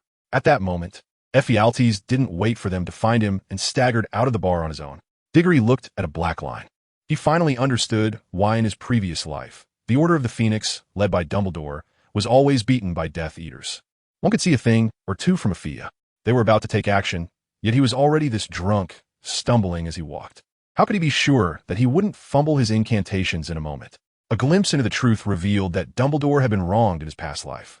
It wasn't that he lacked the power to defeat Voldemort, but rather that his teammates were too unreliable, not only lacking strength but also failing to keep up mentally. When Effia approached, Diggory was immediately hit by a wave of alcohol breath. How much vodka had he consumed to be in this state? He burped loudly and slurred, "So, how is it? Have the Muggles left? Let's go." With that, he staggered toward the church, swaying as if he would collapse at any moment. After the three entered the cemetery behind the church and hid behind a large tree, Diggory felt a bit uneasy. He looked at Effia and extended a finger. "Mr. Dogo, how many fingers do you see? 1. Now. 2. Now. 6 fingers? Cedric, why do you have 6 fingers on your fist? Have you mutated? What the hell mutated?" Goalie looked at the 3 fingers in front of him with a face full of regret. "You shouldn't have let Effia go to the bar to drink." Nico was anxious. "What should we do now? Or should we go back first? I feel really bad." Diego's face became serious. Nico's sixth sense was very accurate. She said she had a bad feeling, which meant the situation might truly be grim ahead. "All right, let's head back tonight." Diego felt helpless, thinking it was a pity to return empty-handed. But compared to putting the 3 of them in danger, going back was a good choice. How could they go back when Afia had already started to struggle with her words? Diego sighed and was about to stand up to help Afia out when suddenly, Nico beside him nervously grabbed his arm. Something's wrong. I can feel my heart racing. We need to hide quickly. Diego immediately pulled Afia back and covered his mouth. He leaned forward and quietly looked towards the entrance of the cemetery, carefully observing over the cold, gray-black tombstones. Just then, a sound came from the entrance. Pompeo, we must find James Potter's remains tonight, or else our presence here will be exposed. Exposed? As long as you cut down on your visits to the bar and your flirty interactions with the barmaids, we wouldn't be exposed. Hey, you bald bastard. Are you blaming me for that? What? It's not your fault? Fight bastat. It's clearly your poor leadership skills that have kept us from finding James Potter and his wife's grave. Otherwise, we wouldn't have to stay here. Exactly. I agree. One under the moonlight, a group of 4 or 8 people appeared in Diego's sight. Among them, the leader was a big bald man. The girl behind him, Nico, leaned closer and rested on Diego's shoulder, saying, "Is the unexpected gain you mentioned them?" Diego nodded honestly. Nico angrily punched Diego's shoulder and complained in a low voice. "Why didn't you say it earlier? Do you know that the big bald guy at the front is another Death Eater leader who blocked me in Hogsmeade? He's a ruthless intermediate wizard. At that time, his Death Eater team almost caught me several times." Diggory nodded and said, "Let's be careful. Once they pass, we'll slip away." Before Diggory could finish, Ephra, who had been silenced by him, suddenly tore his hand away, raised her wand, and shouted, "In the name of the Order of the Phoenix and Dumbledore, let us fight." This sudden shout startled both Diggory and Nico. Wasn't it agreed to sneak into the village quietly and not make a sound? Ephra's call successfully caught the attention of Pompeo and his 3 companions. Pompeo glanced over and immediately spotted Nico and Ephra hiding behind a tree, along with a child. "It's you." Pompeo's brow furrowed in anger as he shouted to the senior wizard involved in the operation. "That woman is the one who delivered the list to Dumbledore." The senior wizard, Goss, who had previously said one, looked at Nico with his narrow eyes and thin lips, giving a wicked smile. Without any further ado, he waved his hand forward and commanded, "Go capture her." Instantly, he and Pompeo's 3 companions charged toward Nico like wolves. In their eyes, this was just a support-type intermediate wizard, plus an elderly person. Even though this elderly person was a senior wizard, they weren't blind. Ephra was clearly intoxicated and out of her mind. A wizard in such a state would struggle to cast spells, so why worry? Diego's face looked as bad as a 10-game losing streak in ranked matches. "The best plan is to retreat. Let's leave." "We can't leave," Afia shouted in confusion. "The enemy only has 4 people. We can't lose face for the Phoenix Society. Follow me." However, before Afia could make any progress, he was struck down. The enemy's high-level mage, Gauss, watched Afia shouting and waved his wand lightly, casting a silent spell that knocked him unconscious. In an instant, Gauss's spell accurately hit Afia. It was a pity that this elder, who had been so imposing, was now lying on the ground. "What should we do?" Nico asked in panic. Afia was the one who said to charge in, and yet before they even fought, he was the first to go down.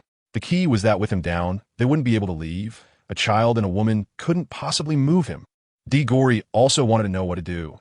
It was already more than 10 continuous kneels, at least 20. "You'll one, and I'll take care of the other 3. Diggory decisively made this decision, and Ku was startled. She originally wanted to ask Diggory if he could handle it. But Pompeo's shiny bald head, reflecting the silver moonlight, had already come over. She could only get up and run to the side, trying to draw Pompeo's attention away. "Hey, bald head, you become uglier after not seeing you for a few days. What happened to the last few hairs on your head?" Pompeo's face twisted in anger. He directly ignored the easier target, Diggory, and charged towards Ku. "You uncultured little girl, this time I'm definitely going to tie you to my bed." Another intermediate magician saw Pompeo chasing after Ku and glanced at the still childish Diggory, saying to the junior magician beside him, "I'll leave this kid to you. I'll cover you from the rear. 5 minutes should be enough, right?" The junior magician was a 20-year-old young man. Hearing the intermediate magician's words, he grinned maliciously at Diggory. "Don't worry, 2 minutes will definitely be enough. A child like Diggory at this age is clearly just starting school. How can such a child have any combat power?" He looked at Diggory arrogantly and said, "I'll give you a chance. You can choose your own way to die." Diggory pretended to be lacking in confidence and shouted at the young man, who still had a childish demeanor, "Leave a line for future encounters. You're so much older than me. If you have the ability, let me strike first." "All right." The young man, who was at the bottom of the food chain among the Death Eaters, was usually bullied. now that he suddenly had a chance to bully someone else. He couldn't be happier. At this moment, he was already impatient and immediately agreed to D. Goli's request without a second thought. Can a child really turn the tables? Normally, a child can't. But D. Goli is not normal. Can a normal child master a spell like the coma spell without incantation? No. So the intermediate mage looked at the young man who had collapsed on the ground, shocked to the point of being speechless. What did he just see? This child merely waved his wand lightly, and one mage on his side fell down. Although it was a junior mage, could someone like this child really take care of a mage of that level?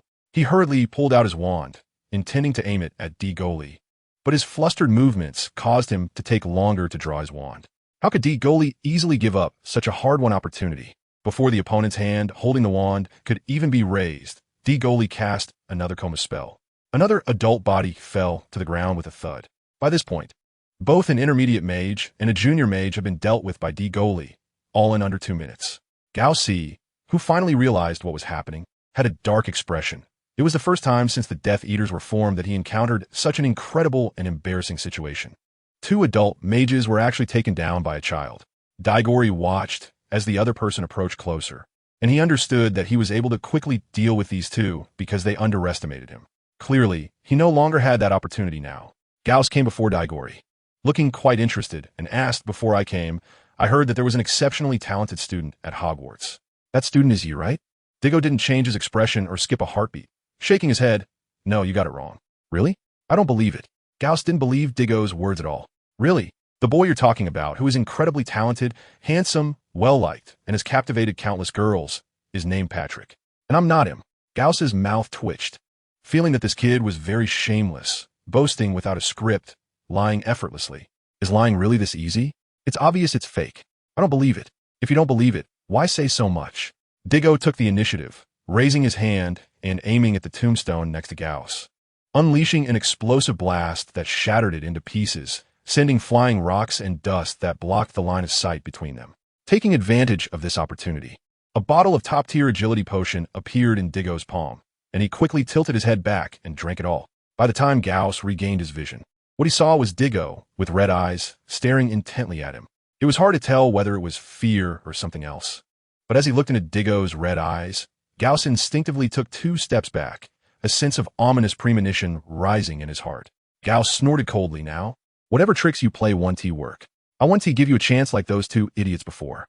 Daigori didn't say a word, a cold smile tugging at the corners of his mouth. He thought to himself that he had faced high-level mages before, having fought Leonardo twice. Although he had never won, he had gained some experience. As long as he threw potions diligently during the battle, he wouldn't be afraid of 10 Leonardos. Gauss, watching the silent Daigori in front of him, felt a sense of vigilance rising in his heart. Just as he was about to cast a sleep spell on Daigori, like he did with Aphia earlier, the other party suddenly moved. In the blink of an eye, he barely heard a swish, and Daigori vanished from his spot. Gauss was instantly drenched in cold sweat, a very ominous feeling flooding his heart. Without any hesitation, he immediately cast an armor spell, forming a circle around himself for protection. Just as the armor spell was completed, a small fist appeared in Gauss's view, growing larger and larger, until it slammed against the transparent wall of the armor spell with a loud bang. Gauss stared blankly at the fist in front of him, cold sweat trickling down his forehead. Daigori frowned slightly. He could clearly feel that the strength of the opponent's armor spell was far inferior to Leonardo's. Although it was a bit hard, compared to Leonardo's, it was somewhat soft. D. Gully nodded and thought to himself, "It seems that among high-level wizards, there are also differences in strength. This guy is far inferior to Leonardo." However, on the contrary, Gaussi's heart was quite unsettled. Diggory suddenly appeared in front of him and almost punched him in the face. Aren't they all magicians? Why did their methods of attack suddenly change and become so wild? Gauss's heart almost jumped out his chest as Diggory's aggressive momentum overwhelmed him. Daigori did not know about Gauss's intense psychological activity, but this moment of distraction was a once-in-a-lifetime opportunity. Daigori seized the opportunity, pulled out his wand with his left hand, aimed at Gauss, and cast the spell freeze. The wall of the armor spell disappeared. Gauss murmured, "What the heck?" Bang! D. Gully delivered a whip kick, and Gao Si was sent flying, his face scraping against the ground as he flew out 10 meters. The intense pain caused him to faint immediately. Diagonally approached, kicked Gauss with his foot, and after confirming that he had indeed passed out, shook his head. The gap between high-level magicians was just too great. Thinking of Leonardo, he was someone who could withstand taking the potion himself. Although the cost in the end was a bit high, at least he could last a few rounds. Then he looked at Gauss lying on the ground like a dead dog. In total, including those two unfortunate guys, the battle was resolved in just 3 minutes. And it was a complete domination. The goalie shook his head in disdain at the immobilized Gauss on the ground and turned to rush towards the direction where Nico had left. On the other side, Pompeo was panting heavily as he stared at Nico not far away, his face filled with impatience and anger. "You little brat, can you stop using the stunning spell?" At this moment, Nico was also drenched in sweat, having expended quite a bit of energy. With her hands raised, she pointed her wand at Pompeo. "Why should I let you use it? If you're capable, don't use spells to attack. Did you learn the stunning spell at school?" Pompeo yelled in frustration. Since they had started fighting, every spell attack he cast had been countered by her stunning spell.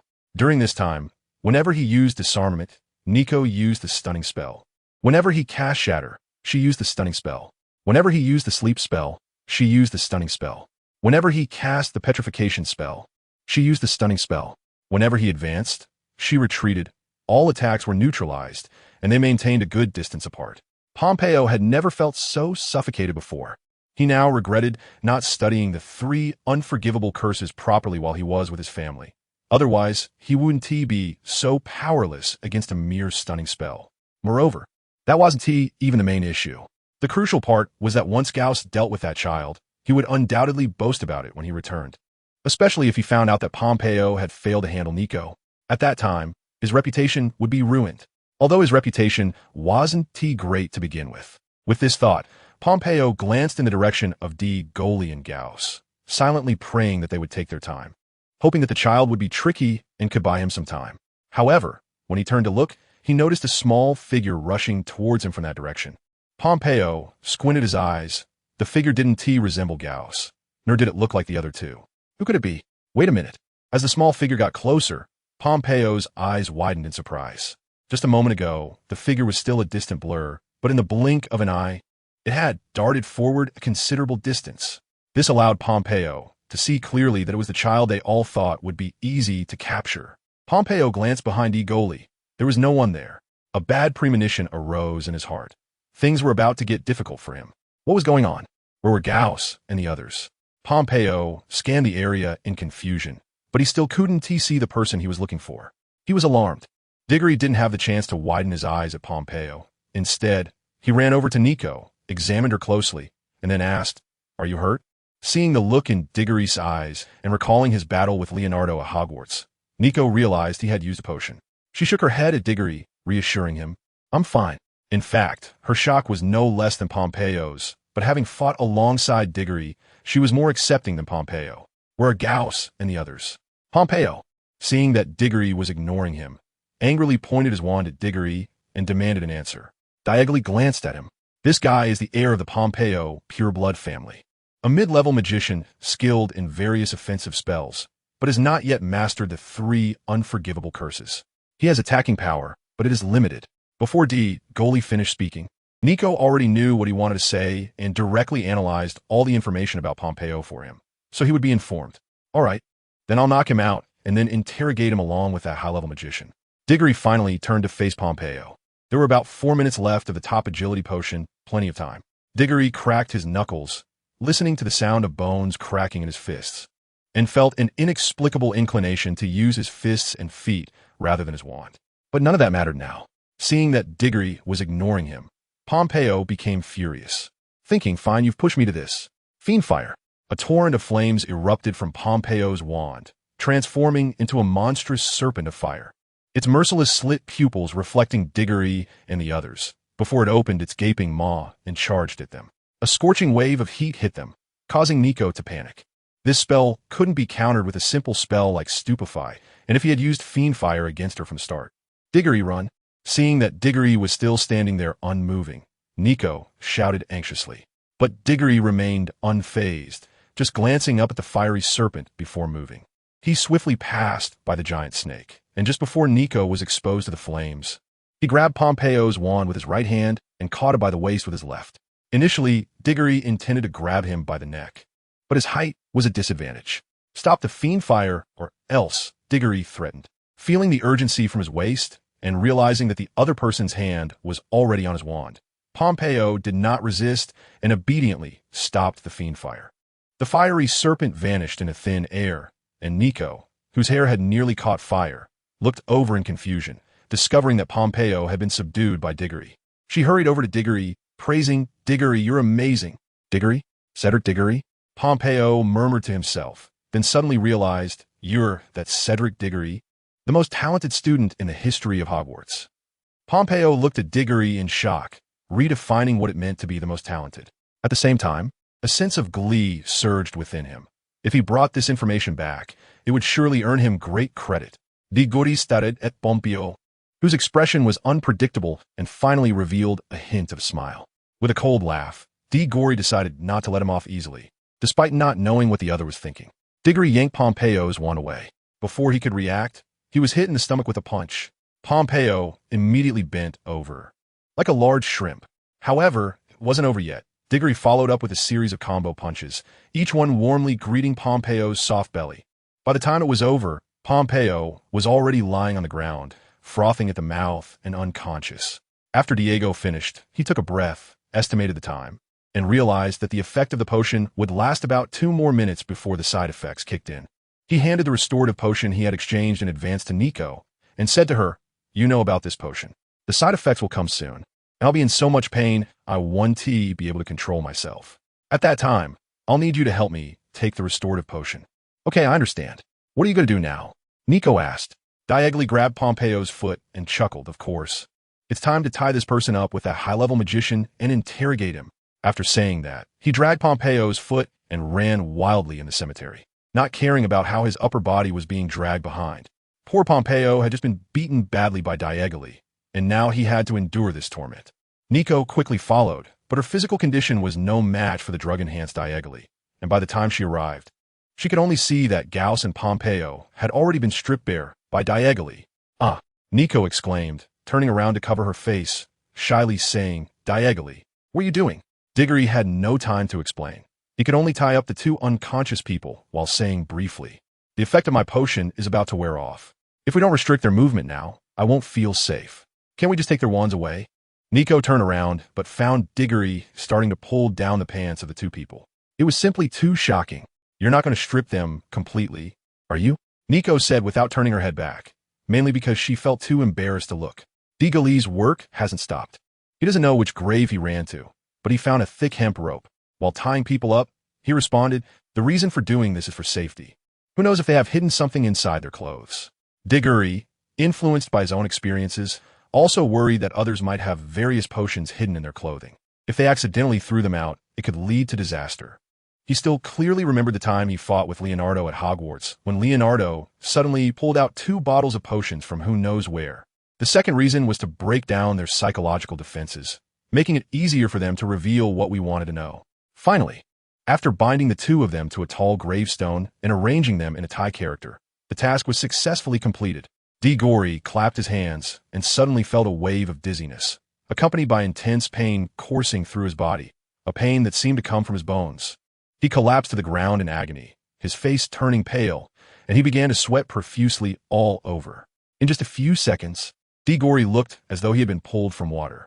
As soon as Nico saw this, she knew the side effects Diggory had mentioned had arrived, and she hurriedly took out a recovery potion, intending to feed it to him. However, Diggory's body began to convulse violently, making it impossible for him to lie still for her to administer the medicine.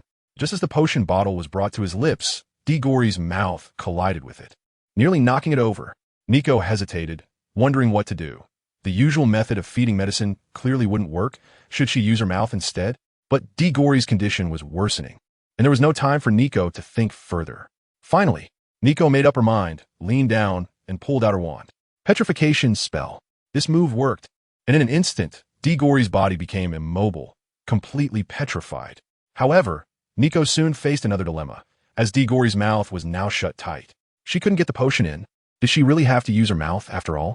Nico fidgeted, her face flushed like the evening glow, with the pure white moonlight as a backdrop, looking stunningly beautiful. Although Diggory was petrified, he still let out a painful sound from his throat, and the pain he was enduring was multiplying. Nico couldn't bear it. and finally decided to use her mouth. The silvery moonlight gently spread over the ground, and the wind became gentle at that moment. A small flower quietly bloomed in the quiet corner. The taste of the restorative potion was better than Nico had imagined, a bit sweet, with a thick peanut butter flavor mixed with a hint of sourness.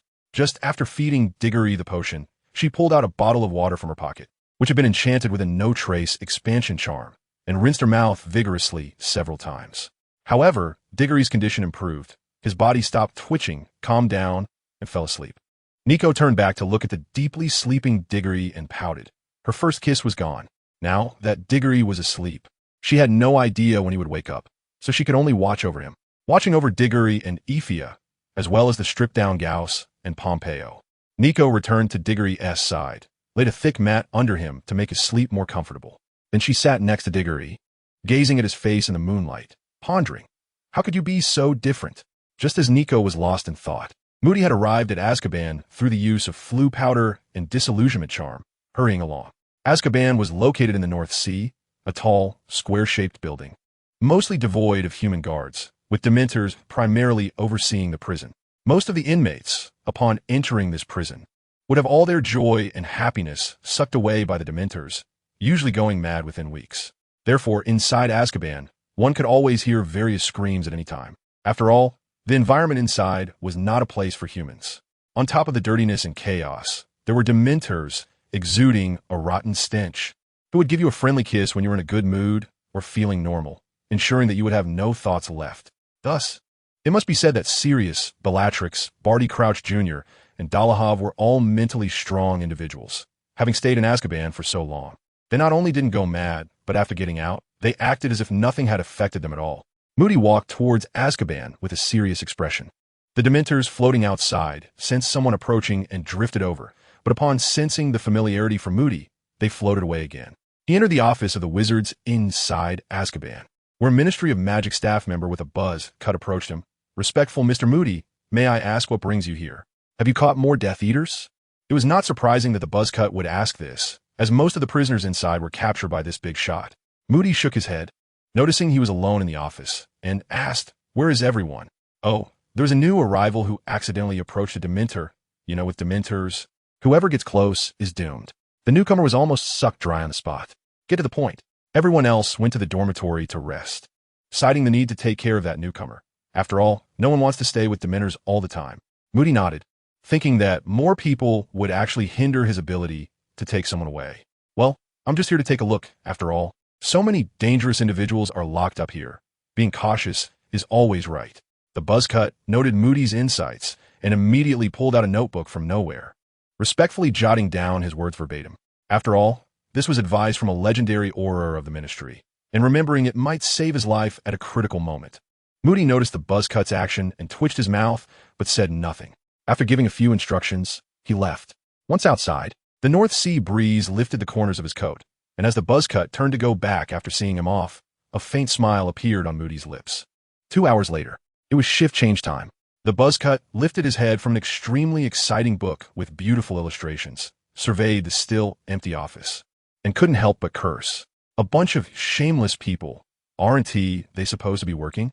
Just lounging in the dormitory while I'm stuck here alone? Have they lost their conscience to the dogs?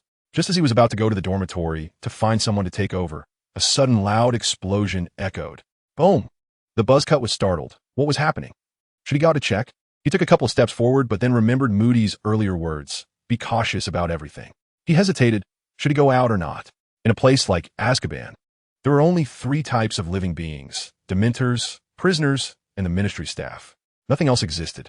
If something happened here, it was most likely a prison break. The buzzcut realized this and suddenly understood. Those daring enough to break into here would not be easy to deal with. The answer was no. First, the inmates here were all serious offenders, many having committed serious crimes. Those who would come to rescue them would mostly be their accomplices. Accomplices of prisoners are definitely not good people. Secondly, the guard force of Azkaban was made up of Ministry staff and Dementors.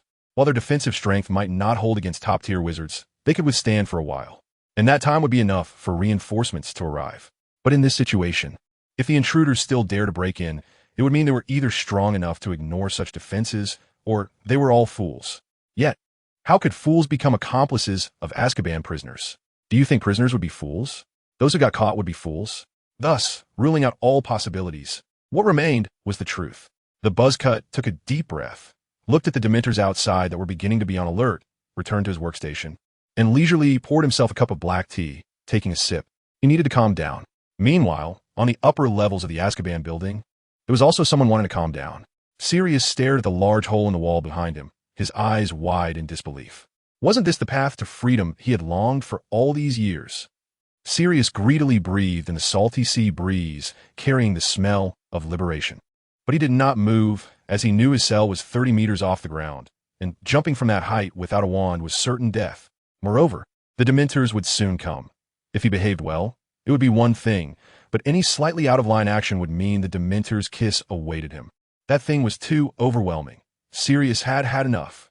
But just as he prepared to sit down, suddenly, the rubble from the blown-open wall floated up, forming a line of words. "Jump down." A spark of hope ignited in Sirius's eyes. Who was coming to save him? Lupin? Although he didn't know who was waiting for him below, Sirius Black was unwilling to miss this rare opportunity. The Dementors' piercing screams grew closer, as if their figures had already appeared before him. Without any more hesitation, Sirius took a weak step forward and made a desperate dash to the edge of the large hole. Then he leaped. In the graveyard, the 4 people who had originally been asleep woke up. However, their moods were different. 2 of them, stripped of their clothes, were filled with despair, weeping and cursing one moment and begging for mercy the next. The noise made the graveyard lively in the middle of the night. The other 2, older and somewhat silent, had red faces from embarrassment and remained quiet. The younger child, on the other hand, was excitedly fiddling with various tools in front of him. Ropes, sticks, whips, candles, a cage of snakes, and a cage of mice, and he was even digging a hole. Nico, standing aside, was full of questions. The ropes and sticks were within her understanding, but she couldn't comprehend the whips, candles, snakes, mice, and the hole digging. Pompey looked at the whip and the candle in Diego's hands, his face turning green. "Cedric, you shameless scoundrel, what do you want to do with these things? Do you believe I will tell your parents?" "Of course, it's for torture," Diego replied nonchalantly. "As for my parents, do you think they would believe what you say? The most important thing is, do you think you can see them? Those 2 legs are not something you could just hug." Diggory spoke wisely, and Pompeo's threats had no effect at all, causing him to start panicking. The horror of torture tools does not lie in their lethal power, but in the unknown. Just like when a sniper is most terrifying, it is before he takes a shot. Because until that moment, you don't know his position, what gun he is using, or which part of your body he will hit. The unknown is what is truly terrifying. And Pompeo was left in the dark about the snake and mouse that Diggory had brought out. When has torture ever needed those 2 things? He glanced nervously at Gauss beside him, only to find him looking completely defeated, as if he had already given up the struggle. At that moment, Gauss was greatly provoked by Diggory. He had faced off against a child, and not only lost, but hadn't even lasted a single exchange. He had lost face for the entire group of high-ranking mages, and for himself as well. Gauss looked up to the sky and lamented, "Oh heavens, why you treat me this way? Can't you give me a glimmer of hope?" Sitting nearby, Effia, who was also shaken, looked up and sneered. "What lot are you shouting about at this late hour?" He turned to look at Diggory and breathed a sigh of relief in his heart, thinking, "Thank goodness Cedric is on our side. Otherwise, it would be me questioning my life." "All right." Diggory stood up, and the big pit was finally finished. It was a rectangular cuboid, lined with wooden boards, deep and large enough to fit an adult. He brushed the dirt off his hands and said to Gaussi and Pompeo, "Which one of you will go first?" Pompeo remained silent with a cold face, actually struggling to maintain his dignity. Meanwhile, Gaussi was still immersed in the blow Diggory had dealt him, not yet reacting. Therefore, Diggory smiled kindly at Pompeo and said, "Then let's start with you." After saying that, he ignored Pompeo's struggles and resistance, first using a petrification spell to render Pompeo immobile, then using a levitation spell to control him and place him in the pit.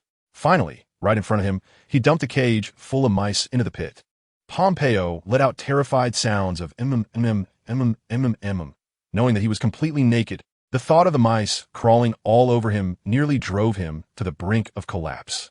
As a noble member of a pure-blooded wizard family, he had never been treated like this. Pompeo stared wide-eyed at Diggory, mentally killing him countless times with his gaze.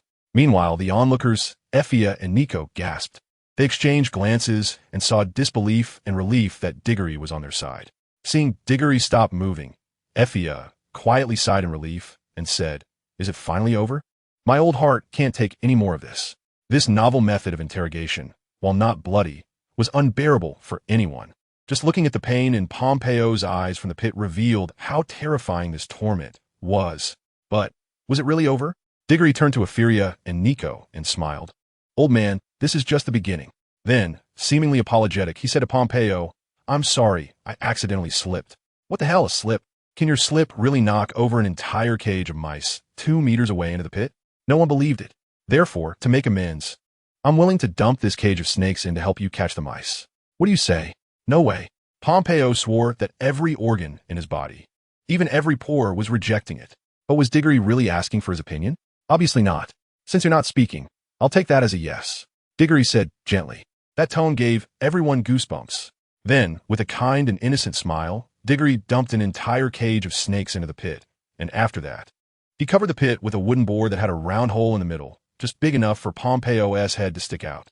At that moment, the pit was filled with the tragic squeaks of the mice, the hissing of the snakes, and the sounds of the two frantically chasing each other. Pompeo cried. Diggory's actions repeatedly refreshed his understanding of a person's limits. At this moment, he believed that Diggory was cruel beyond measure. Pompeo looked at Diggory with tear-filled eyes, pleading for mercy, hoping that he could be spared. However, Diggory simply ignored him.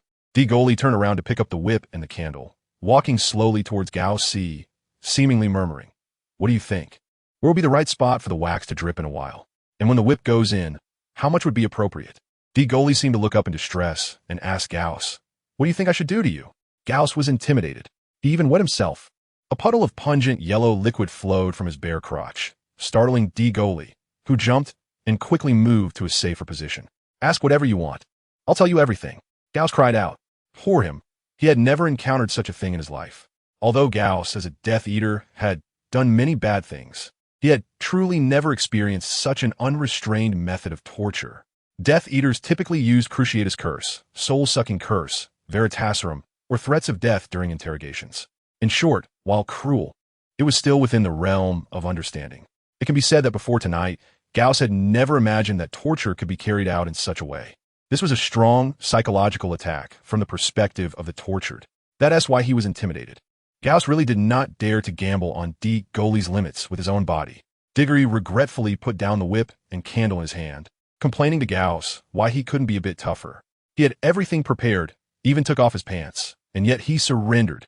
Nico wrinkled her cute nose and said, "Could you not look so regretful? You look like a perverted teenager." "Really?" Diggory touched his face and replied, "Sorry, I didn't mean to give that impression. I'm not that kind of person, okay? You must have misunderstood." Hee. Nico protested Diggory's shamelessness in this way. "Are you really not going to resist a bit more?" Diggory asked somewhat unwillingly. Gauss shook his head, looking pitiful like a quail. Just at that moment, as Gauss shook his head, a voice suddenly echoed in Diggory's mind. "Congratulations. Host, task completed. Please choose to upgrade to spellcasting without incantation." "Wait a minute. There's still something to deal with here. We'll talk about the no incantation spell later." Diggory replied in his heart to the voice. He then looked at Gauss and said, "All right then, you go ahead and tell me. What are you four doing here?" Gauss answered, trembling, "The Dark Lord has been rescued by our internal members, Sane and Chilo, and now we need materials for his resurrection. One of the two most important materials is the corpse of James Potter. That's why we came." "What?" As soon as Gauss finished speaking, Ephia exclaimed, her voice shrill from the shock. But he couldn't remain calm. The information that Voldemort was not dead was simply too explosive. For people of their era, the terror of Voldemort was still fresh in their memories. No one wanted to go through that terrifying time again. Nico felt the same way. When Voldemort was rampant back then, she was still a child. Although she didn't directly face the terror, she experienced the dark fear caused by Voldemort. And this news was too much for Diggory to handle as well. So far, he had only found and destroyed one Horcrux. Now that Voldemort was back, even if he wasn't fully resurrected yet, he could communicate with people, and he surely knew that Ravenclaw's diadem was destroyed. If Voldemort had arranged for someone to change the location of the Horcruxes in advance, it was very likely that Diggory wouldn't even be able to complete the first task, which would mean he'd have to say goodbye to this world early. Diggory, without saying a word, directly pointed his wand at Gauss's little brother while taking out a bottle of truth serum and threatened seriously, "Now you obediently drink this bottle of truth serum. I want to hear the truth. If you don't listen, I'll make sure you can't be a man anymore." Gauss showed no hesitation or resistance, and proactively leaned in to gulp down the entire bottle of truth serum, showing a strong desire to survive. After a series of questions, Diggory and the others finally confirmed that Gauss was not lying. This meant that Voldemort had really returned. Wait, if he really has returned, then why haven't we heard any news about it? Ephra asked, trembling. At this moment, even he, a staunch supporter of Dumbledore, couldn't help but feel afraid. He tried hard to find a flaw in Gauss's words. The Dark Lord is at the Malfoy family, but I don't know exactly where in the Malfoy family. We also came from the Malfoy family. Lucius personally told us and sent us out. At the same time, he has also blocked all information about the Dark Lord. Don't say you outsiders don't know. Even many of us Death Eaters don't know about this matter. Ephra fell silent. Gauss's words shattered his last bit of hope. Diggory, what should we do next? Nico instinctively asked Diggory. At this moment, she didn't even realize that when faced with significant matters, her first reaction was no longer to seek help from Dumbledore, but from Diggory. Diggory twirled his fingers, frowned, and said, what else can we do? First, let's deal with these two. Then we'll go back to Hogwarts and discuss countermeasures with the professors. As soon as Gauss heard that Diggory wanted to eliminate him, he started to wet himself again. No, I still have something to say. Speak quickly, Diggory shouted. His mind was a bit chaotic, and he had almost no patience left. We received news earlier that Moody is going to Azkaban alone. So there's another team of 5 senior wizards and 10 intermediate wizards who are going to Azkaban to ambush Moody. This news hit Diggory and the others like a thunderclap, leaving their minds blank for a moment. After a while, they finally came to their senses. Among the 3, Iphia was relatively calm, only thinking about Moody's safety. However, Nico and Diggory were different. They had more concerns. They both knew that very few people were aware of Moody's trip to Azkaban. So how did this information leak? Moreover, Moody was one of the key combat forces of the Order of the Phoenix, second only to Dumbledore himself. If anything happened to him, it would be a huge blow to Diggory's side. Nico anxiously looked at Diggory, hoping he could come up with a solution. Diggory felt even more restless in his heart. After taking several deep breaths and forcing his mind to regain some clarity, he approached Gauss again and took out a bottle of truth serum. This time, Gauss drank it willingly without needing Diggory to say anything, thoroughly revealing everything he knew. After listening, Diggory pressed his throbbing temples, trying to organize his thoughts, and arranged Mr. Dogo, could you please inform the teacher about this matter? Of course, that's what I should do. Iphia agreed without hesitation. Given Iphia's age, he believed he was more suited to serve as a strategist in the rear rather than facing off against the Death Eaters on the front lines. As his age and experience were factors to consider, it was certainly not because he was cowardly. Diggory looked at Nico again and said, shall we take a trip to Azkaban together? You can lead the way. Nico felt inexplicably reassured that Diggory was able to calmly make arrangements. With a playful smile, she replied, of course I'll lead the way. You don't know the route. However, what about these two? Nico pointed at Gauss and Pompeo in the pit. Gauss was now completely devoid of any will to resist, looking like he was ready to be toyed with by Diggory. As long as his life was spared, anything was negotiable. But Pompeo was different. Although his current situation was 100 times more miserable than Gauss's, this guy had completely adapted to his environment. The mice in the pit had been eaten by snakes, and the snakes were non-venomous and didn't bite. They just crawled around, which was a bit unsettling, but nothing more. Pompeo even managed to provoke Diggory with a look, almost as if to say, is that all you've got? Diagoly's expression immediately turned cold. He was already in a bad mood, and now Pompeo dared to add fuel to the fire. Diagoly felt that if he didn't make Pompeo wish he could live or die, it would be a disgrace to his soul from the 21st century. He ran behind a tombstone, exchanged for 10 bottles of love potion in the space, and then came out. In front of Pompeo, he poured all the love potions into the pit. Suddenly, everyone present gasped. What was in the pit? Snakes. What would happen to the snakes in the pit when so many love potions were poured in? No one dared to imagine. The scene was too beautiful and too bloody. Pompeo immediately urinated because he heard that snakes like to find a hole to stay in when they are in heat, and he had holes all over his body. Pompeo made a whimpering sound, wanting to express his regret, but Diagoly paid no attention to his reaction. Instead, he turned around and handed Gauss's and Pompeo's wands to Iphia, then left with Nico, leaving Iphia, an old man, bewildered in the graveyard. It was now night, and all the places with Flu network connection points were closed, making them unusable. Completely using apparition wouldn't work either, as Nico's magic power wouldn't hold up. So the two of them had to share the same broomstick and head towards Azkaban. However, this would take 5 days. Hopefully, they could make it in time. The broomstick was controlled by Nico, while diagonally leaned against her back, his consciousness already entering the system space.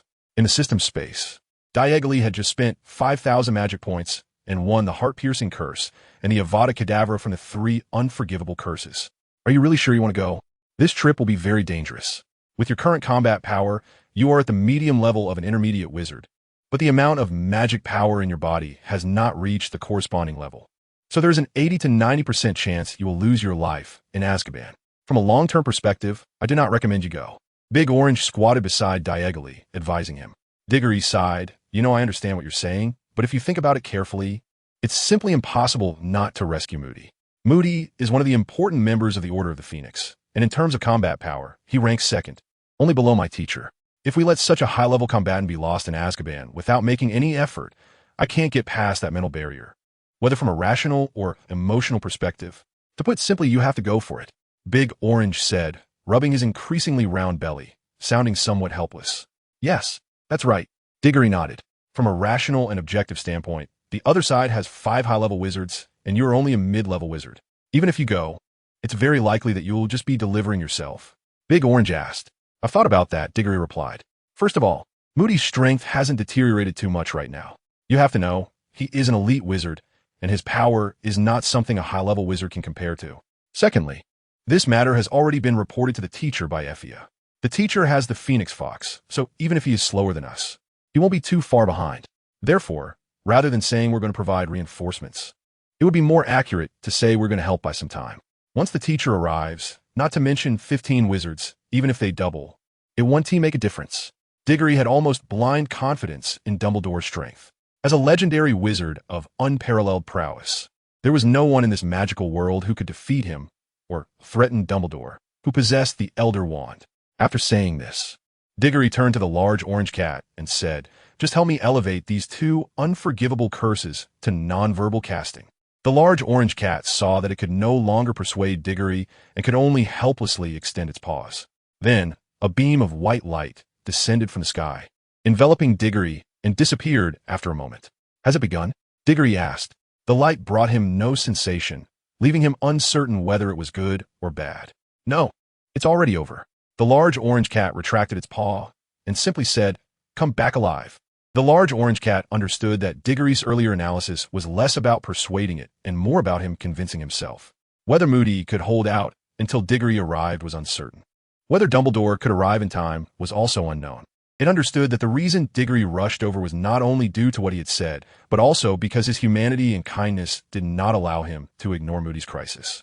At the same time, his inner commitment to his companions also led Diggory to make this decision. Diggory became aware and withdrew from the space. After waking up, he realized that he and Nico had already reached the North Sea area. In about 15 more minutes, they would arrive at Azkaban. You're awake? Nico sensed Diggory's movement behind her and asked directly without turning around. Diego straightened up and suddenly noticed a dark mark on Nico's back. He leaned in to sniff it. It was his own saliva. Diego was embarrassed to tell Nico that he could only place his hand on her back, pretending to find a point of support on the broom high above the ground, but in reality, he just wanted to wipe his saliva. Nico felt Diego's movements behind her and smiled slightly, saying, all right, stop wiping. You won't get dry like that, and it will actually affect my control of the broom. Diggory retracted his hand awkwardly and smiled, saying, I'm sorry. I fell asleep and couldn't control myself. Nico shook her head, not minding it at all. Instead, she gently asked, Diggory, do you have confidence in this operation? Diggory remained silent, feeling a lack of confidence inside. Nicolette sensed the silence behind her and suddenly reached back with her right hand, grabbing Diggory's arm. It was still night, around 3 or 4 in the morning. The night breeze gently brushed against the tips of Nicolette's hair, carrying her fragrant strands into Diggory's respiratory organs. Nicolette said softly, although we haven't been together for long and have faced very few challenges, I can always feel a sense of security from you that is completely unmatched for your age. This sense of security comes from your strength that exceeds this age, from the fact that no matter what situation you face, no matter how many more people are against us or how much stronger they are, you can lead me through dangers safely. It comes from the fact that regardless of how unfavorable the situation is for us, you never say discouraging words. You only respond calmly and find ways to solve the difficulties in front of us. This sense of security has even made me dependent on you, making me feel that no matter how tough the challenges ahead are, You will always find a way to overcome them, because you are the most talented person in the history of Hogwarts. Diego felt the warmth from Nico's hand and smiled. He didn't expect to be seen as such a reliable figure in someone else's eyes. Diego patted his chest and said with great enthusiasm, "Nico, just what you said, I have to bring you and Moody back this time. And also Sirius." "Yes, right, and Sirius," Nico silently added. In a small ravine not far from Azkaban, a few bare trees stood lonely on the desolate mountain. Perhaps due to the proximity to the Dementors near Azkaban, the plant life here struggled to survive. As a result, when the cold night wind blew, the 15 Death Eaters hiding behind the ravine tightened their thin wizard robes. However, not all wizard robes were warm, and not all Death Eaters could afford warm wizard robes. A short Death Eater, who couldn't afford a warm wizard robe, tightened his thin clothes and approached the leader, a Death Eater with a golden goatee, shivering as he asked, "Boss, when will that guy Moody come? If he doesn't show up soon, I can't hold on any longer." The golden goatee Death Eater glanced at him and said casually, "No rush. We received news that Moody is going to break Sirius out of prison. You all heard that big explosion earlier. It attracted the Ministry of Magic's people. So whether Moody can bring Sirius out is a question. Let's just wait and see." The short Death Eater returned with a bitter face. The cold night wind pierced through his collar, so he squeezed in among his companions. Sirius, when he was young, was tall, had black hair, and possessed the noble aura that came naturally from his pure blood family. He was a typical rich and handsome guy. After graduating from Hogwarts, he joined the Order of the Phoenix. Because of the prophecy in 1980, James and Lily's son was hunted by Voldemort. At that time, Sirius knew that his close relationship with James and Lily would attract Voldemort and the Death Eaters' intense attention. So he persuaded James and Lily to let Wormtail act as their secret keeper instead of himself. This was the most regrettable thing Sirius had ever done. He never expected Wormtail to be a spy for Voldemort and to leak James and Lily's location to him, resulting in their tragic deaths at the hands of Voldemort on October 31st, 1981. That day, after Sirius learned that James and Lily were in trouble, he prepared to go to Wormtail's house. When he arrived, he found that Wormtail was not home, and he thought he had been hunted down by the Death Eaters. However, there were no signs of a struggle in the house. It was then that he realized that the one who betrayed James and Lily was the very Wormtail he had trusted. But just when Sirius was pursuing Wormtail to a dead end, Wormtail turned the tables and accused Sirius of betraying James and Lily, scaring away the nearby muggles and escaping as a rat. In the end, Sirius was arrested and imprisoned in Azkaban under the charges of killing 12 muggles and Wormtail. He was only 22 years old at the time. Not far from the ravine, there was a small cave on a hill. Due to his long imprisonment in Azkaban, Sirius had become emaciated and sat on a stone in the cave, eating bread in the night. He kept a vigilant eye on Moody beside him, unable to understand why Moody would save him. The outside world had not vindicated him. He was still a despised murderer. Who had ever seen a police officer personally rescue a murderer from prison? After rescuing him, Moody even provided him with food and drink, but remained silent. It was unbearable. "Speak." Sirius couldn't hold back any longer. "Say something. I want you to talk. I have nothing to say. Can you at least turn and look at me when you speak? I can see you." Moody suddenly turned around and pointed at his fake eye. "My fake eye can observe in 360 degrees without any blind spots. Didn't you know that?" Sirius's beard shook awkwardly. "Sorry, I forgot. Why do you want to save me? After you go back, ask a kid named Cedric. He knows best," Moody replied. Sirius was baffled for such a big thing as a prison break. "You wanted to ask a kid? What are you adults doing? This is strange." Sirius picked up a stone beside him, carefully watching Moody. "Who are you really? Are you a Death Eater who drank Polyjuice potion and disguised yourself as Moody?" "Bullshit." Moody's response was succinct. "How can you prove it? Do I need to prove anything to you?" Moody countered. Sirius's beard shook again. Moody's arrogant demeanor was indeed just like the Moody he remembered. "If you don't prove it, how can I believe you?" Sirius still didn't believe him. "Then drink the truth serum." Sirius thought of a good method. Moody looked at him expressionlessly and said, "If you bring up these ridiculous requests again, I will hand you over to Snape when we get back." "Okay, I believe you." Sirius wiped the sweat from his forehead. Moody had no reaction during their confrontation, but he was genuinely nervous. The reason he believed Moody was that when he was in his first year, he had played a nearly fatal prank on Snape, almost leading to Snape's death. Since then, Snape had always sought revenge on him. Very few people knew about this incident, and Moody was one of them. So he could completely believe that the person in front of him was Moody. "What do we do next?" Sirius asked. After Moody blew a hole in Azkaban and used disapparition to rescue him, They had avoided wave after wave of searching dementors and finally hid here. Moody turned his head away, leaving only his back to Sirius. Don't ask. It's a secret. Sirius was taken aback. Whose style of speaking is that? 10 minutes later, Sirius felt he had recovered enough and stood up to Moody, saying, "Let's go. I'm almost recovered." Unexpectedly, Moody shook his head and said, "Not yet. There are people." "People?" Sirius exclaimed, immediately turning his head to look around. "Really? Why can't I see them? There's no sign of anything." Moody raised his hand and pointed to the nearby ravine. "They're right there, all hiding behind. They thought I couldn't see them.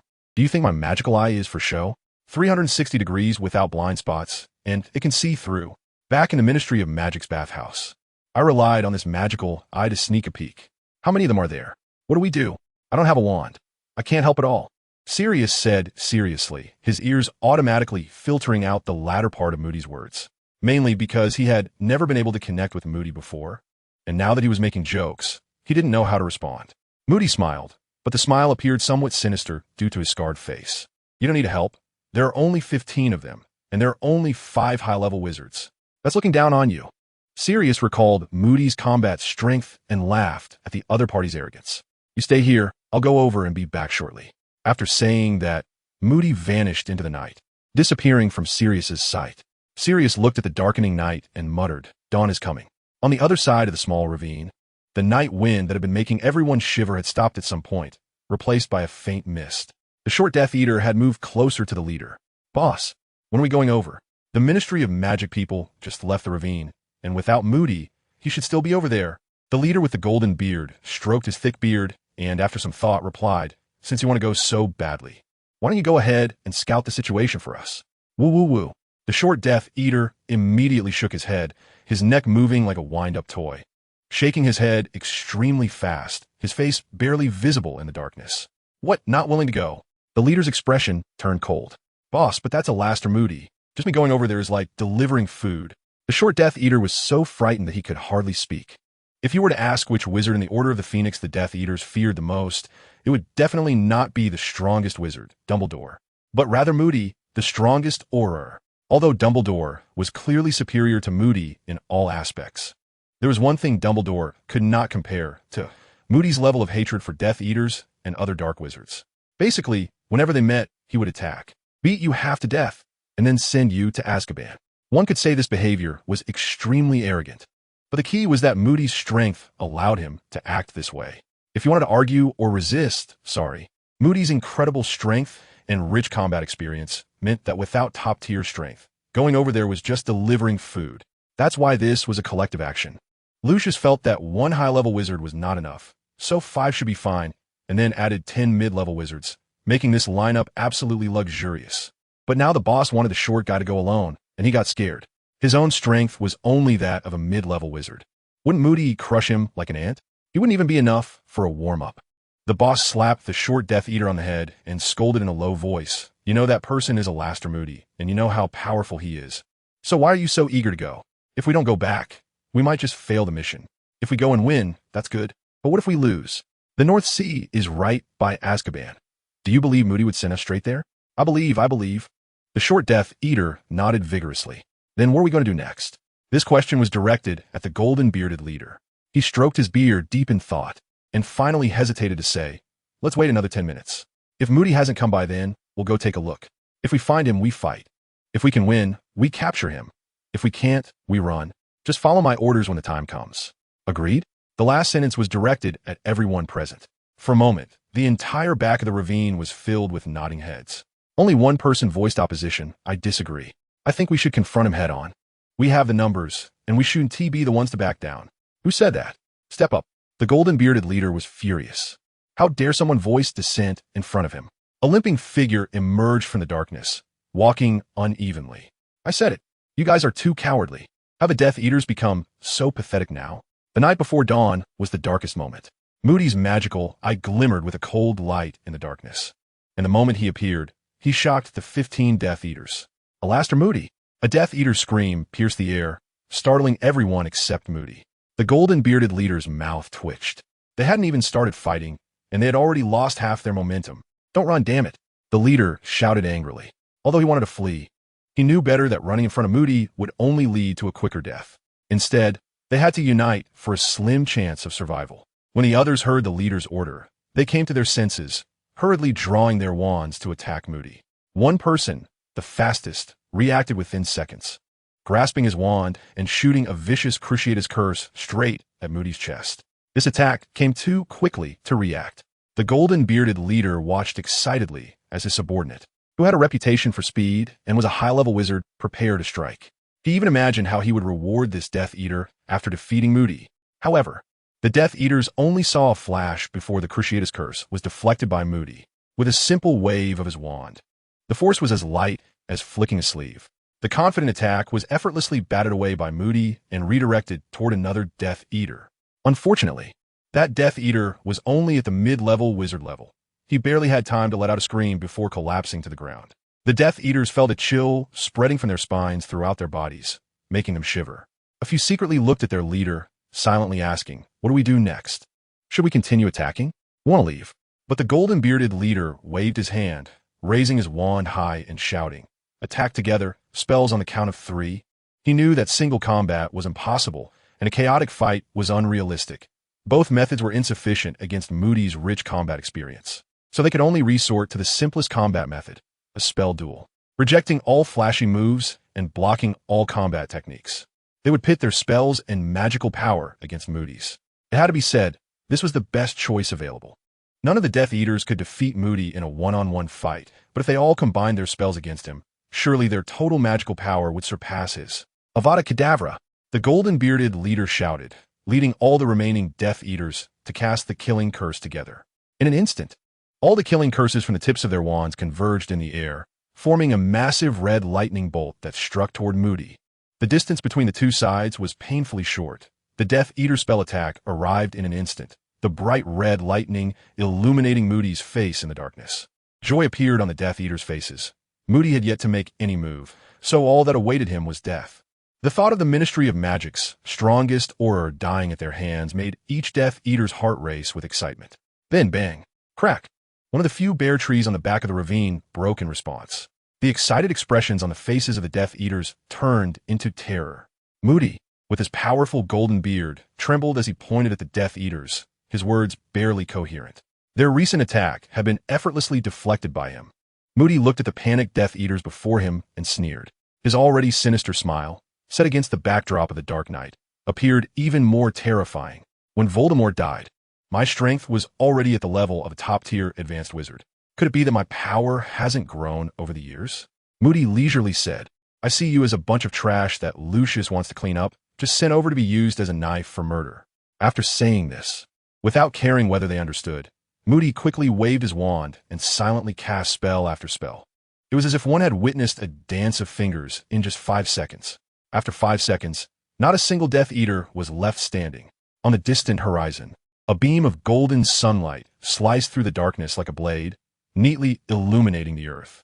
With a round red sun adorning the horizon, a sleek, elongated 2001 flying broom made of finely crafted white wax was rapidly approaching from afar, carrying 2 people. Clearly, they were flying quickly. After a while, as we neared Azkaban, we'll use the disillusionment charm. This way, we can quickly approach our destination without being easily detected. What do you think? On the broom, the girl in front, Nico, asked without turning her head.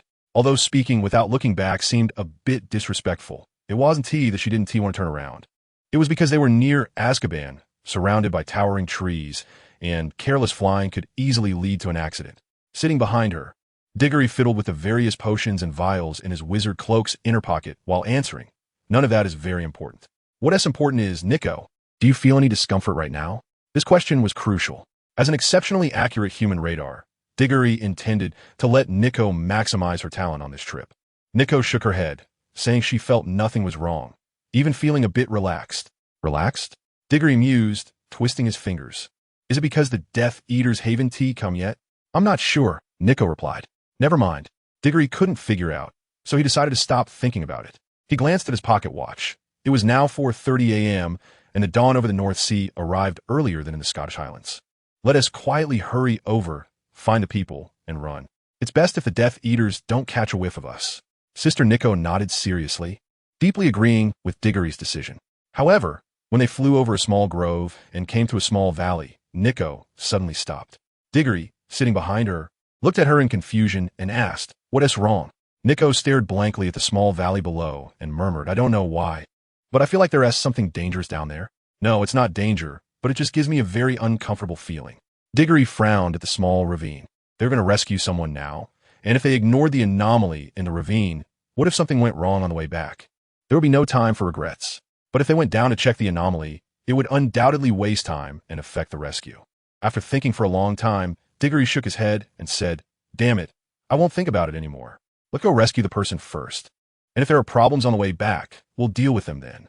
However, Nico remained unmoved, still frowning at the small ravine. Then hesitantly looked toward the direction of Azkaban and said after much deliberation, "I have a strange feeling like Azkaban is not our destination, but this small ravine is." What? Diggory didn't believe it. Moody and Sirius were still in Azkaban. How could they not go there? Could it be that this small ravine was the real Azkaban? Impossible. Diggory looked at Nico with suspicion, thinking to himself, could it be that Nico's sixth sense has failed? Nico, unaware of Diggory's thoughts, flew the light wheel 2001 down towards the small ravine. It wasn't until they reached the ground that they discovered the battlefield behind this ravine. The tree that had suffered an unexpected disaster, along with the magical fluctuations that had not yet fully dissipated, were telling Diggory and Nico that a great battle had occurred here not long ago. Moreover, it was very likely that it was the battle between Moody and those 15 Death Eaters. Nico murmured to Diggory, asking whether Moody and the others had won. But she didn't finish her sentence. However, Diggory knew what Nico wanted to say. Diggory forced himself to maintain his composure, not caring whether Nico understood or not, and said, "We haven't even started. Don't rush to conclusions." Nico stretched her neck and sniffed the air vigorously, her face falling further. "I smell a strong presence of dark magic. Although I don't understand what you mean by we haven't even started, I feel like we do now." Diggory's expression began to tighten, but he still managed to hold on. It didn't count until he had seen Moody and the others with his own eyes. Just as Diggory was preparing to comfort Nico, she suddenly stared blankly at something behind a large rock. Two figures slowly emerged from behind it. It was indeed Moody and Sirius. Nico covered her mouth with one hand, both crying and laughing, and just as she was about to rush over, Diggory grabbed her arm. "Wait, are you sure these two aren't impersonating them after drinking Polyjuice potion?" Diggory couldn't help but think this way. In novels and movies from his past life, Barty Crouch Jr. had infiltrated Hogwarts using this method, becoming a defense against the dark arts teacher right under Dumbledore's nose for an entire term. What if he wasn't careful and ended up in trouble? But Nico shook her head. "I don't feel any danger from them. They are definitely Moody and Sirius." Diggory still didn't let go. He drew his wand and pointed it at Moody, saying the password. "Password? There's no password." Nico frowned slightly. Moody on the opposite side twitched his lips and said seriously, "Don't think that just because you became Dumbledore's student you can act all high and mighty. I don't care what's wrong with your head. You need to come back now, or I'll show you what it means to respect your elders and care for the young." Diggory withdrew his wand and let out a sigh of relief. It was definitely Moody. Nico lightly tapped Diggory's nose and said with a smile, "Naughty." Diggory looked carefully at Moody and Sirius, seeing that they were both fine, and asked Moody, "We heard news in Godric's Hollow that someone would come to Azkaban to assassinate you. Did those people come?" Moody snorted dismissively. "You mean that bunch of nobody's brothers? I've already dealt with them." Diggory was instantly shocked. "All solved? So many people? When was it resolved?" Moody paused his cane, a hint of very subtle pride on his face, saying it was already taken care of quite easily, and the trouble it caused me was less than that of 15 pigs. "Oh my," Diggory exclaimed with admiration. "Is it really that impressive?" Moody didn't answer, just squinted his eyes and hummed comfortably a couple of times, clearly having little resistance to flattery. At that moment, Sirius, who was standing aside, spoke up. "It's not as exaggerated as he said. It was only dealt with when the sun was rising. When you arrived, we had just buried them all." He looked at Diggory and smiled. "You're the child who wanted me to come get you, right?" Previously, Moody had mentioned that the main reason he came was because of something a child said. Now, seeing Diggory, who could chat and joke with Moody, Sirius could easily guess that he must be that child. Diggory's gaze was also roaming up and down on Sirius, although he had been in Azkaban for several years. It must be said that Sirius truly is the man Aunt Rowling invested the most effort in describing as a handsome guy. Even though he looked so haggard, dressed only in a dirty, tattered prison uniform, it still couldn't hide the natural noble aura that he exuded. This made Diggory feel a bit envious. With such an aura, He must be quite successful in charming women. I want you to go to your family's old mansion and help me find Voldemort's Horcrux. Diggory spoke directly and straightforwardly to Sirius. He felt there was no need to lie to the man in front of him. Horcrux? My family's old house. Sirius looked at Diggory in confusion, wondering how there could be a Horcrux of Voldemort in the Black family's old house. This was impossible. Diggory nodded seriously and said, "If you don't believe me, you can go back to the old house and ask your family's house elf, Creature. It knows the most." Creature? No, I don't want to go find him. Sirius left the Black family long ago, and he now almost refuses to engage with anything related to the family. Diggory thought seriously for a moment, then looked up and said to him, "You should go take a trip. After you go, not only can you get the Horcrux, but you can also learn some things you didn't originally know." "Things I don't know?" Old Bacon squinted his eyes, sizing up Diggory's expression. "I don't know things that you know." That expression and tone clearly showed he didn't believe Diggory and was growing suspicious. At this moment, Moody chimed in from the side. "You can trust him. We all trust him. To be precise, the reason I was persuaded by Diggory to save you is that there is a Horcrux in your family's old house, and, as the only heir of the Black family, you are the easiest person to find the Horcrux." Old Bacon looked incredulous, feeling that these people were treating him like a fool. "Although I left home at a relatively young age, I'm not stupid. What you're saying is too unbelievable. To put it bluntly, it's as if Sirius just came out of Azkaban. Right after he got out, he was told that a child had urged to rescue him, which was somewhat acceptable. But then he was told that there was actually a Horcrux of Voldemort in his home, which is like waking up one morning to be told that there's a nuclear missile hidden under your house. It's simply hard to believe, let alone accept it." Seeing that Old Bacon still didn't believe it, Moody's already limited patience instantly vanished. He pointed directly at Diggory and said, "Come on, perform a big transformation with a flying broomstick and some potion. Change whatever you can, let him see it, and broaden his horizons. When understanding can't keep up, the best way is to let him see it with his own eyes."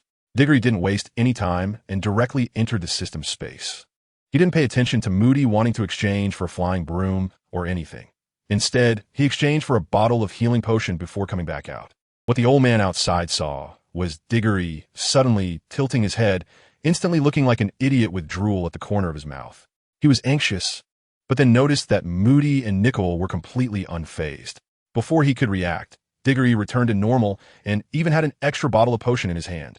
He clearly remembered that Diggory had nothing in his hands before. Diggory handed the potion to old Sirius and said, "You've just come out of Azkaban. Your body probably hasn't fully recovered yet. Drink this, and you will witness a miracle." Sirius looked a bit confused. He glanced at Moody, then at Nico, and finally at Diggory. After hesitating for a moment, he finally tilted his head back and drank the potion boldly. What the hell? As soon as the potion went down his throat, Sirius felt a warm current flow through his entire body. The fatigue that had weighed on him, even the exhaustion in his heart, vanished in that moment. This is a miracle? It truly is a miracle. He had never heard of such a powerful healing potion before. Now, old Sirius was starting to believe Diggory's words. "So you're sure the Horcrux is in my family's old home?" Sirius asked. "Absolutely." Diggory nodded. "So we just need to go find Creature, right?" "Yeah." "Will I learn other things from Creature?" "Yep." "What kind of things?" "You'll find out when the time comes." "Can't you tell me first?" "I don't know the details that well." "Then just give me a rough idea. Otherwise, I'll be restless." "Not my problem. It's not me who's restless. Come on, just tell me." Diggory turned to Moody and said, "Can you even leave? Should we have a picnic here and sit down and chat slowly? I still need to go back." Moody looked at him and said, "Don't go back. Come with us to get the soul device." Diggory shook his head, unwilling to go. Leonardo's injury was hard-earned, and I wanted to cherish it and make the most of the time to have fun. But was Moody the kind of person who would compromise? Obviously not. Mainly, Diggory was not enough to make him compromise. "You either come with us, or I'll tie you up and take you with me." Moody directly issued the ultimatum. "What right do you have?" Diggory shouted, "My teacher is Dumbledore, not you. What give you the right to make me do anything?" Moody remained unmoved and instead pulled out a letter from his pocket and handed it to Diggory. Upon opening it, he saw a sentence written on it. "If you follow Moody now, he will temporarily teach you on my behalf." Digier li isumwilling. What is going on? After coming to this world, he hasn't had a chance to enjoy himself properly, and now this hard-won opportunity is gone, just like that. Diggory feels like a free-range chick right now. The teacher comes to class when they remember, and when they don't or feel like slacking off, they just toss him aside and ignore him. The key issue is that his thigh suddenly changed to a new one, which is not as thick as the original. And this feels very insecure, doesn't it? Am I being raised like this? Diggory turned around and asked Anai with a pitiful expression. It must be said that being young has its advantages. The cute little boy, with his full charm, instantly melted Anai's heart. Anai hugged Diggory and said, "It's okay, little brother. Mr. Moody is very strong too. You can learn a lot of practical combat skills from him." All right. Moody stepped forward and pulled Diggory out of Anai's arms. "Let's go. Someone might arrive soon." Moody took Diggory and Anai behind the boulder, where there were neatly arranged 15 graves. "I will use the shadow shift to take you there. Diggory, you go first," Moody said. "No." Diggory straightforwardly refused. "I want the last one." Moody said nothing, just gave him a strange look, and then took Sirius away first. After Sirius left, Nico said to Diggory, "Are you trying to dig up a grave?" Diggory was taken aback. How could Nico know what he was thinking? After seeing the 15 graves, this thought crossed Diggory's mind. It wasn't that the magical items in the Room of Requirement lost their appeal, but rather because he inherently had a bit of a miserly nature. Seeing the 15 graves of the Death Eaters felt like such a waste to him, and he couldn't get over it. Just when Diggory was about to come up with a casual excuse, Nico spoke up again. "Are you trying to fool me?" Diego was really surprised. How did she know? Nico seemed to completely understand what he was thinking, and with a cheerful smile, she said, "Do you think your little thoughts can have any presence in front of my sixth sense?" Diego was taken aback. Oh, right. He didn't want to talk anymore. He had decided to dig up this grave today. Not even Jesus could change his mind. "Don't you feel guilty doing this?" "They've already died," Nicole said. Diggory nodded. In life, one must be able to live with a clear conscience. If faced with something that brings guilt, then one should ensure they have no regrets. When she heard the first part of his words, Nico thought Diggory was taking her advice to heart, but as soon as the second part came out, she realized she had wasted her breath. Moody quickly returned and took Nico away. Before leaving, Nico glanced at Diggory. Although she didn't say anything, Diggory knew she didn't want him to act that way. Diggory hesitated for a moment, thinking it over, but ultimately decided to dig up the grave. This time, it wasn't just because of his miserly nature. Rather, from an objective standpoint, he needed to go home. Going home required him to accumulate strength, and the fastest and most stable way to enhance his power was by exchanging magical energy for spells and various magical items. While Moody was still away, Diggory quickly set to work digging up the grave, stripping all the Death Eater's magical items and converting them into magical energy. It must be said that although there were only 15 people, the quality of the magical items was excellent, totaling over 20,000 magical energy. After restoring the grave mound to its original state, Diggory let out a long sigh of relief. He had felt a bit of pressure in his heart earlier, but now that the task was done, he felt much better. Just as he was brushing off the dust from his clothes, Moody returned with a flash. However, he didn't rush to take Diggory away.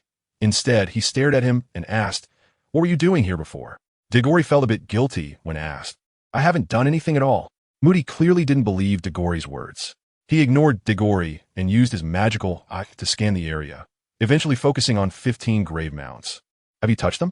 Diggory nervously twisted his fingers and thought. Just after answering, he despised himself. He wasn't afraid at all when communicating with Dumbledore. So why did he feel like a mouse meeting a cat in front of Moody? No, it was more like a lion facing a tiger. A guy with a perm couldn't beat a tattooed one. Anyway, no matter what, he couldn't be a mouse. Moody's eyes burst with a glint. Although he didn't know how that glint appeared in his magical eye, it didn't affect the increasing intensity of his gaze. The pressure made Diggory too afraid to meet his eyes. "You don't have any bad habits, do you?" Moody asked.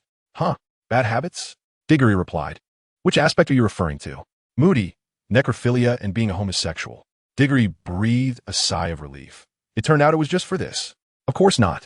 Diggory laughed and said, "Do I look like that kind of person?" Moody didn't laugh and continued to speak seriously. "The soil of this grave mound has been disturbed, which indicates that you have tampered with the body inside. Those who like to tamper with bodies are likely to be necrophiliacs.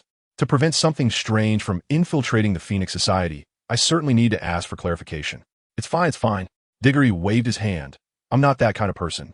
I don't like corpses and I don't like men. My sexual orientation is completely normal."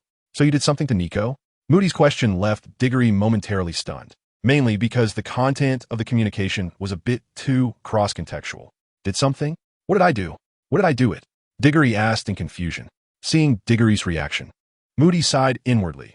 "After I dropped Nico off over there, she left me and said to wait a moment before coming over because you had something to do. It seems she was clearly stalling for you at that time. Also, Nico's tone and expression when she spoke back then were somewhat off." "Off? How off?" Diggory asked. Sirius told me that based on his years of experience with women, there must be something between you two, whether it's on a physical level or a mental level. Moody replied.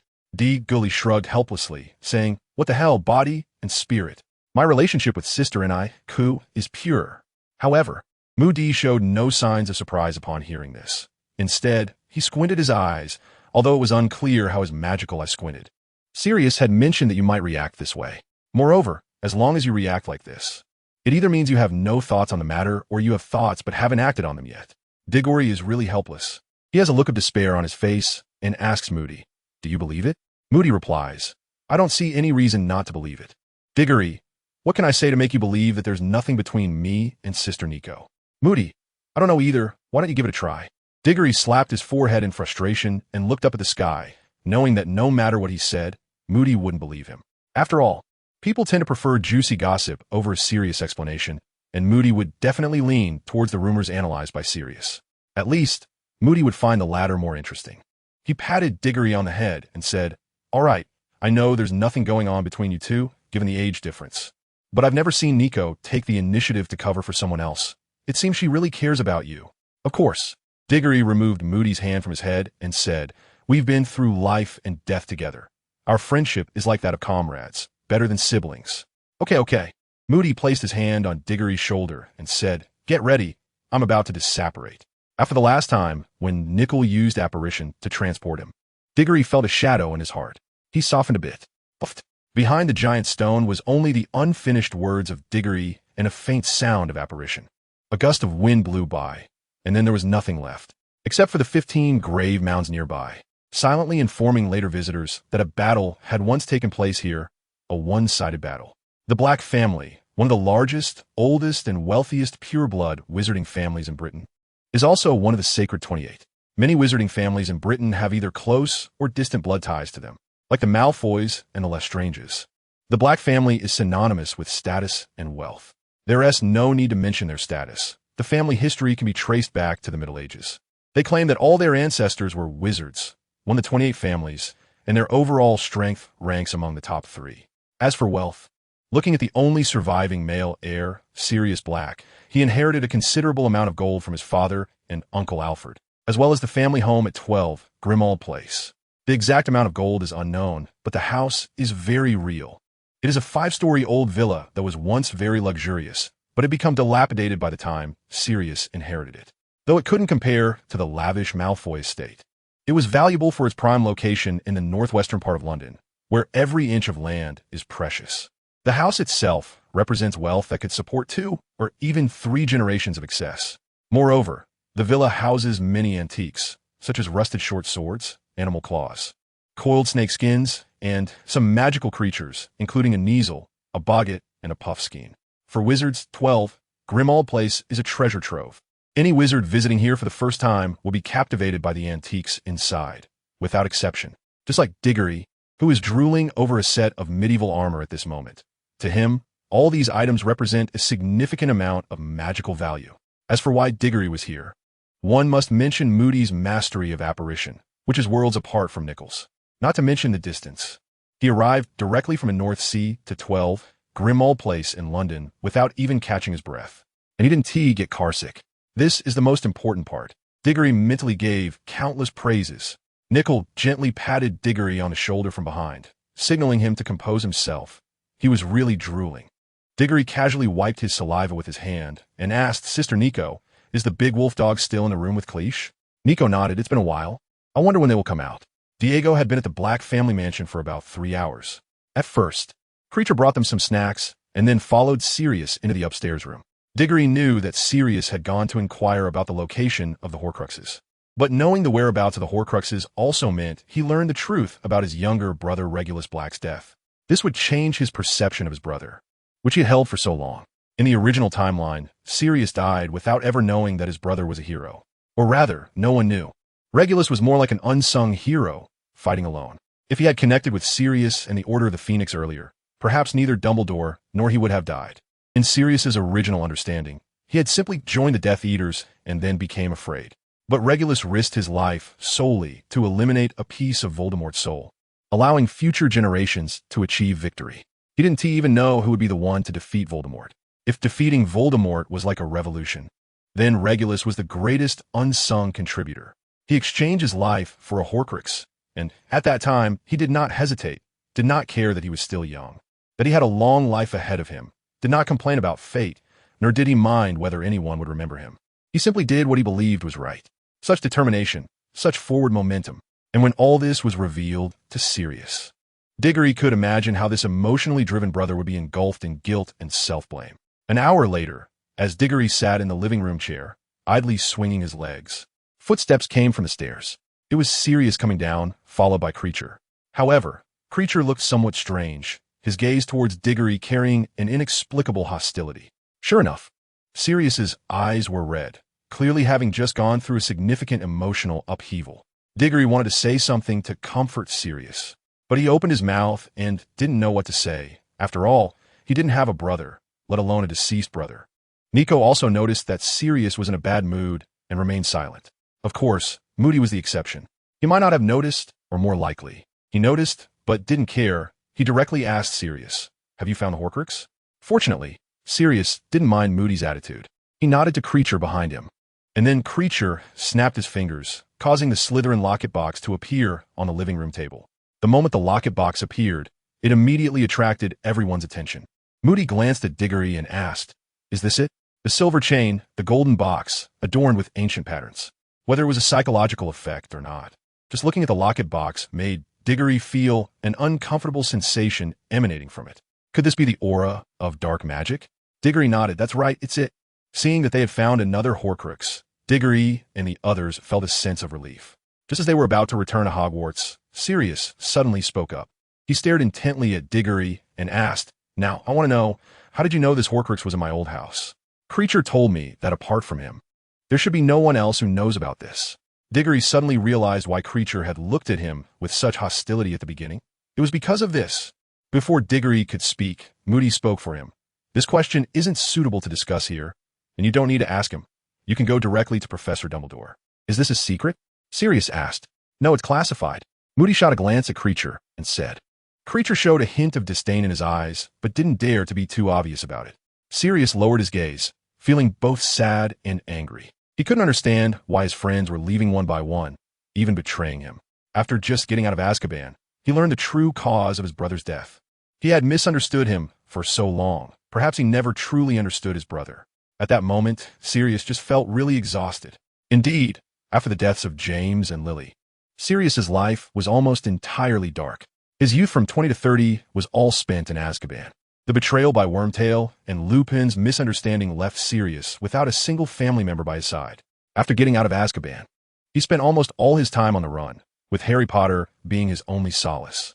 But even that relationship was often distant.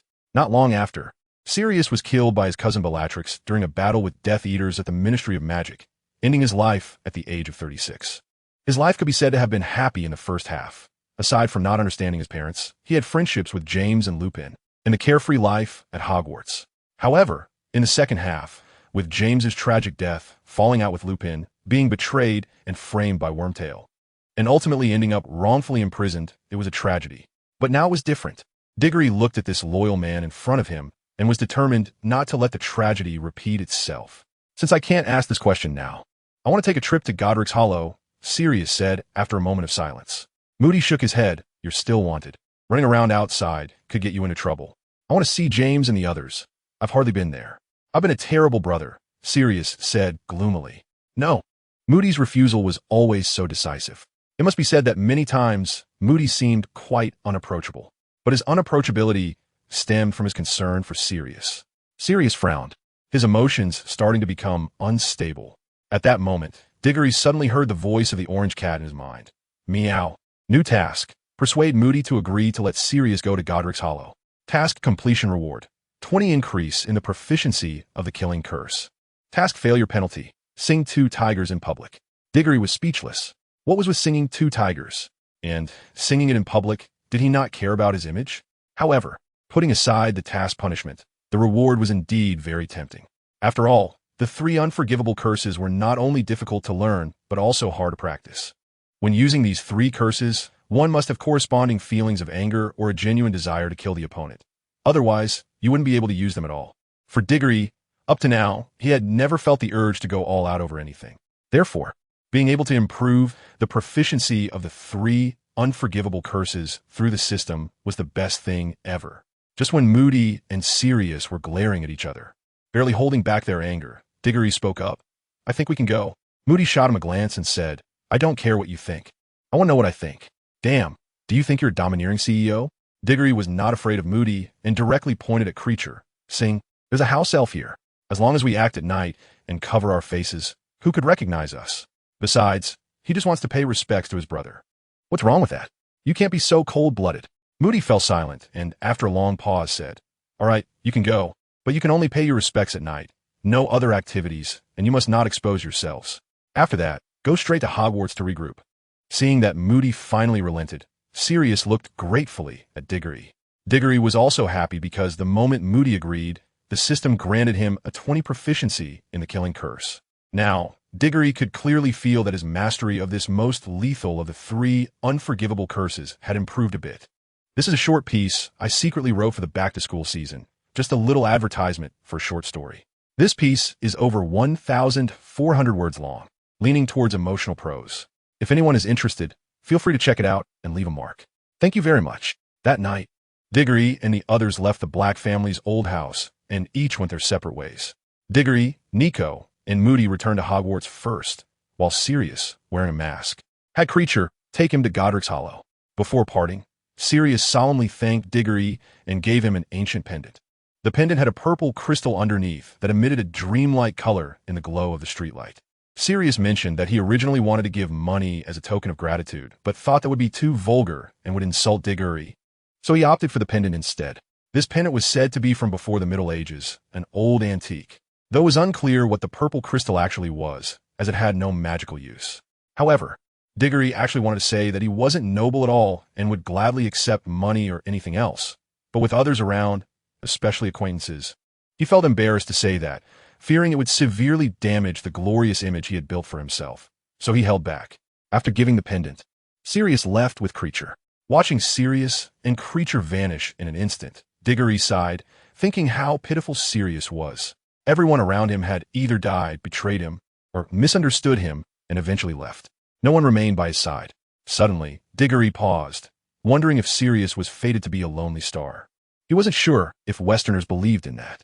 However, he then thought about Sirius's name. Lonely Star? It seemed the Black family wasn't very careful with naming their children. But considering that the Black family named their boys after celestial phenomena, it seemed they couldn't blame anyone for eventually becoming extinct. House elves were indeed very convenient to use. On one hand, their loyalty was incredibly reliable, and on the other hand, their mastery of magic was on a different level from humans. The magic they wielded was far superior. Every house elf could perform magic without incantations and wands. So traveling from number 12, Grimmauld Place, to Godric's Hollow was merely a matter of a snap of Creature's fingers. Upon arrival, masked Sirius slowly walked to the giant stone monument in the center of the small square, looking around at the buildings with a sense of melancholy and emotion. He never expected that upon returning, it would be in this state. Where are James and Lily's graves? Sirius asked Creature. Creature rubbed his hands together and cautiously replied, I don't know, but they're a member of the Order of the Phoenix, Ephra, here. I think he should know. Ephra, Sirius murmured, trying hard to search his memory, and finally found it in a dusty corner, an insignificant supporting character. Sirius shook his head, dismissing the suddenly mentioned supporting character, and said to Creature, it's night now. I don't know if he's asleep, but let's go find him. If we wake him up, there's nothing we can do. He probably won't mind. Fortunately, when Sirius and Creature found Ephra's house, the lights were still on inside, and there were faint voices. Old man, I'm giving you a chance. Tell me where James and Lily's grave is, or I'll make you regret it. You see the stick in my hand? You would want it poking your rear, would you? No, stop. I'm an old man. You can't treat me like this. Sirius and Creature exchanged glances outside the door and immediately realized something was wrong.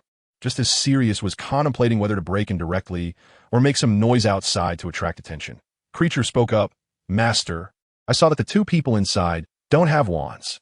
Creature's big eyes sparkled with a strange light. It had just used this method to see through the house.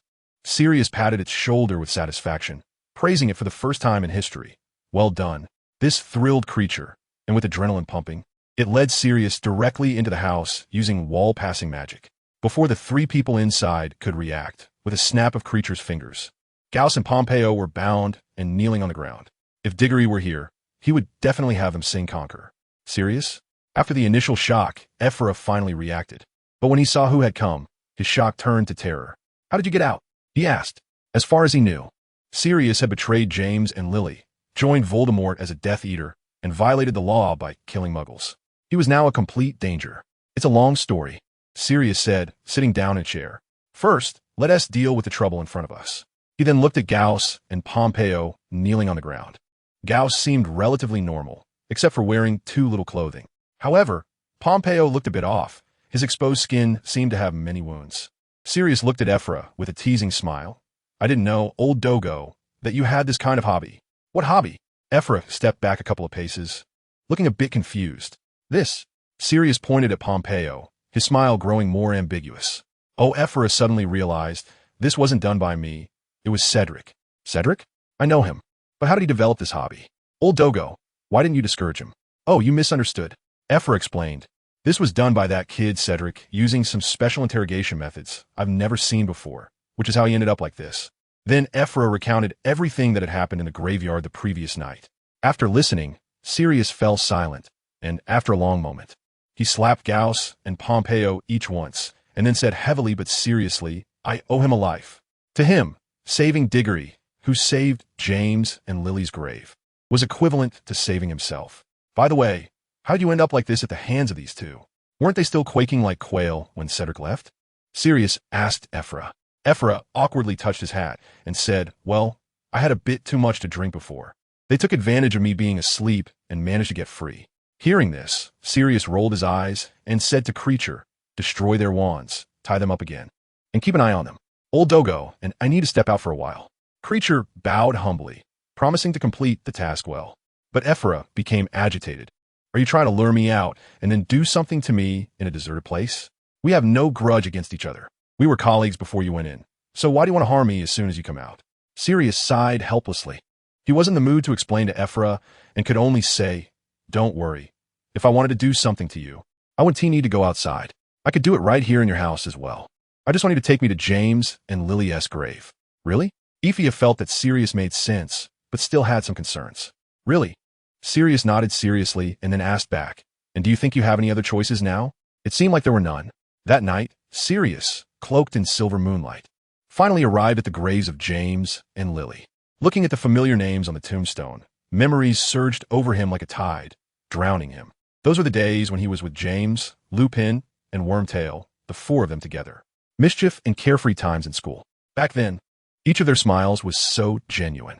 Hogwarts, protected by Professor Dumbledore, was the last Eden of the magical world, isolating them from all the darkness outside. As long as they were at school, they didn't have to care about the troublesome things outside. They could play together and pull pranks, whistling at pretty girls and joking with familiar classmates. James was still alive back then. Lupin hadn't left yet. Wormtail hadn't betrayed them yet. Those times were so beautiful. Sirius placed the wildflowers he had picked along the way in front of James and Lily's grave and whispered softly, "I hope there's no Voldemort in heaven." Ephia, standing by, didn't dare to disturb Sirius, and only mustered the courage to ask, "What are you planning to do next?" In fact, he wanted to ask if Sirius would take action against him next, and, if not, how he had escaped from Azkaban. But he worried that such a question might provoke him, so he changed the wording at the last moment. However, Sirius did not answer him and silently returned to Ephia's home. Ephia followed behind him, not knowing what he was planning to do, and didn't dare to ask. Creature opened the door for Sirius. As soon as they entered, Gauss impatiently shouted, "What do you want me to do to set me free?" Sirius, in a bad mood, snorted coldly after hearing Gauss's words and thought for a moment before saying, "Then you could just stick that stick up yourself. If you can't do it, let your companions help you." Gauss and Pompeo were stunned at once. How the hell is this supposed to work? Are we really doing this? Ephia, following behind Sirius, was excited to the point of tears, feeling that he had finally vented his anger. "Go for it," Pompeo advised. "Don't worry if you can't do it yourself. I'll help you. I'm really good at it. I guarantee you won't feel any pain. Of course, you say it won't hurt. It's not you getting it stuck." Gauss was so angry that his face turned red, and he turned to Sirius and asked, "Can we change to someone else?" "What do you mean?" Pompeo was anxious. "I already said it to you. How can we change?" Absolutely not. Sirius turned to Ephia and said, whether to change or not is up to you. Ephia suddenly felt an immense stroke of luck fall on him. Change. The one who said to stick the stick was Pompeo. Creature snapped his fingers, and Gauss was immediately untied. He picked up the stick beside him and slowly walked toward Pompeo. The stick was a bit thick, about the size of a baby's arm. The surface of the stick was also a bit rough, with some splinters. One could imagine how painful it would be if that thing was inserted. Don't come over. Pompeo was a bit emotionally distressed. The fear from that night, with Diggory resurfaced, and just thinking about the rats and snakes in that pit, made his body tremble uncontrollably. He thought he could regain his freedom tonight, while Ephia was drunk. But he got freedom and almost transferred his pain to someone else. But just as he regained his freedom, it was gone again. Is this the joke of the goddess of fate? Gauss. Adhering to the principle of a dead comrade is better than a living one, gently advised. Don't worry, I'm good at this too. I can use saliva to lubricate it. I guarantee you won't feel any pain. Of course, you wouldn't feel pain. It's not you getting it stuck. Pompeo shouted. Hey, that sounded a bit familiar. The three guys watching the show thought. Just as Gauss and Pompeo were arguing fiercely, Sirius signaled Ephia to step outside with him. The two went outside, under the starry sky, and Sirius said, I suggest you inform Professor Dumbledore about these two, and have him send someone here to help you. I know Moody is right there with him. Oh, really? Moody is there too. Ephia touched his hat and said, Actually, when I went to the cemetery with you, I already sent a message to Professor Dumbledore, and he has sent someone over. Sirius nodded, not caring why Ephia had notified Dumbledore at that time. To him, he didn't have that much emotion and patience to spend on others. Do you know where Lupin is gone? He asked. Ephia shook his head. He really didn't know. Once he found out that Lupin had turned into a werewolf, he instinctively kept his distance from Lupin. So how could he actively pay attention to where he was? Seeing the other party shake his head, Sirius was not surprised. He collected his emotions and smiled. Then I'll go to the Muggle world for a while. You can handle these two Death Eaters, right? You wouldn't want me turned over by them before the professor's people arrive, right? Ephia chuckled. No, I was drunk before. This time it definitely won't happen. But why do you want to go to the Muggle world? It's not appropriate for you to be out there running around alone. Besides, aren't you planning to return to the professor's side? In your current situation, it's better to stay close to the professor. If something happens, he can protect you. In the end, Ephia still misunderstood Sirius, subconsciously viewing him as a dangerous individual, thinking he could only feel at ease when he was beside Dumbledore. Sirius also understood Ephia's inner thoughts, but was too lazy to explain. Forget it, I'll just go back. Sirius said, I want to see how my godson is doing, and I'll go find Lupin. There are some things I need to clarify with him. Right now, the only two people Sirius cared about were these two. Previously, Lupin misunderstood him for killing Wormtail and betraying James. He needed to explain that clearly. And Harry Potter, that was his brother's son, he needed to see how the kid was doing. At this moment, Diggory, who had already returned to Hogwarts and was frantically searching in the room of requirement, suddenly heard the task prompt in his mind. Meow, please head to number 4, Privet Drive immediately, meet up with Sirius who has arrived there, and stop him from losing control. Task completion reward, 1 to physical strength. Task failure penalty. The host will experience urinary incontinence for a month. Diggory looked up from a pile of magical items, his expression one of confusion. What was going on? Why was Sirius visiting Privet Drive? To see Harry Potter? And to stop him from blowing up? Was he going to blow up? Moreover, what did body strength 1 mean? And what was this nonsense about incontinence? System, has your moral integrity decreased again? At this thought, Diggory paused, suddenly realizing that Harry Potter was not doing well at his aunt's house. If Sirius saw that he was living in a cupboard under the stairs, it would be an understatement to say he would blow up. The key was, if he lost control and ended up sending Harry Potter's aunt to the hospital, it could very likely cause Lily's protection spell to fail, and then Harry Potter would be exposed to the Death Eaters.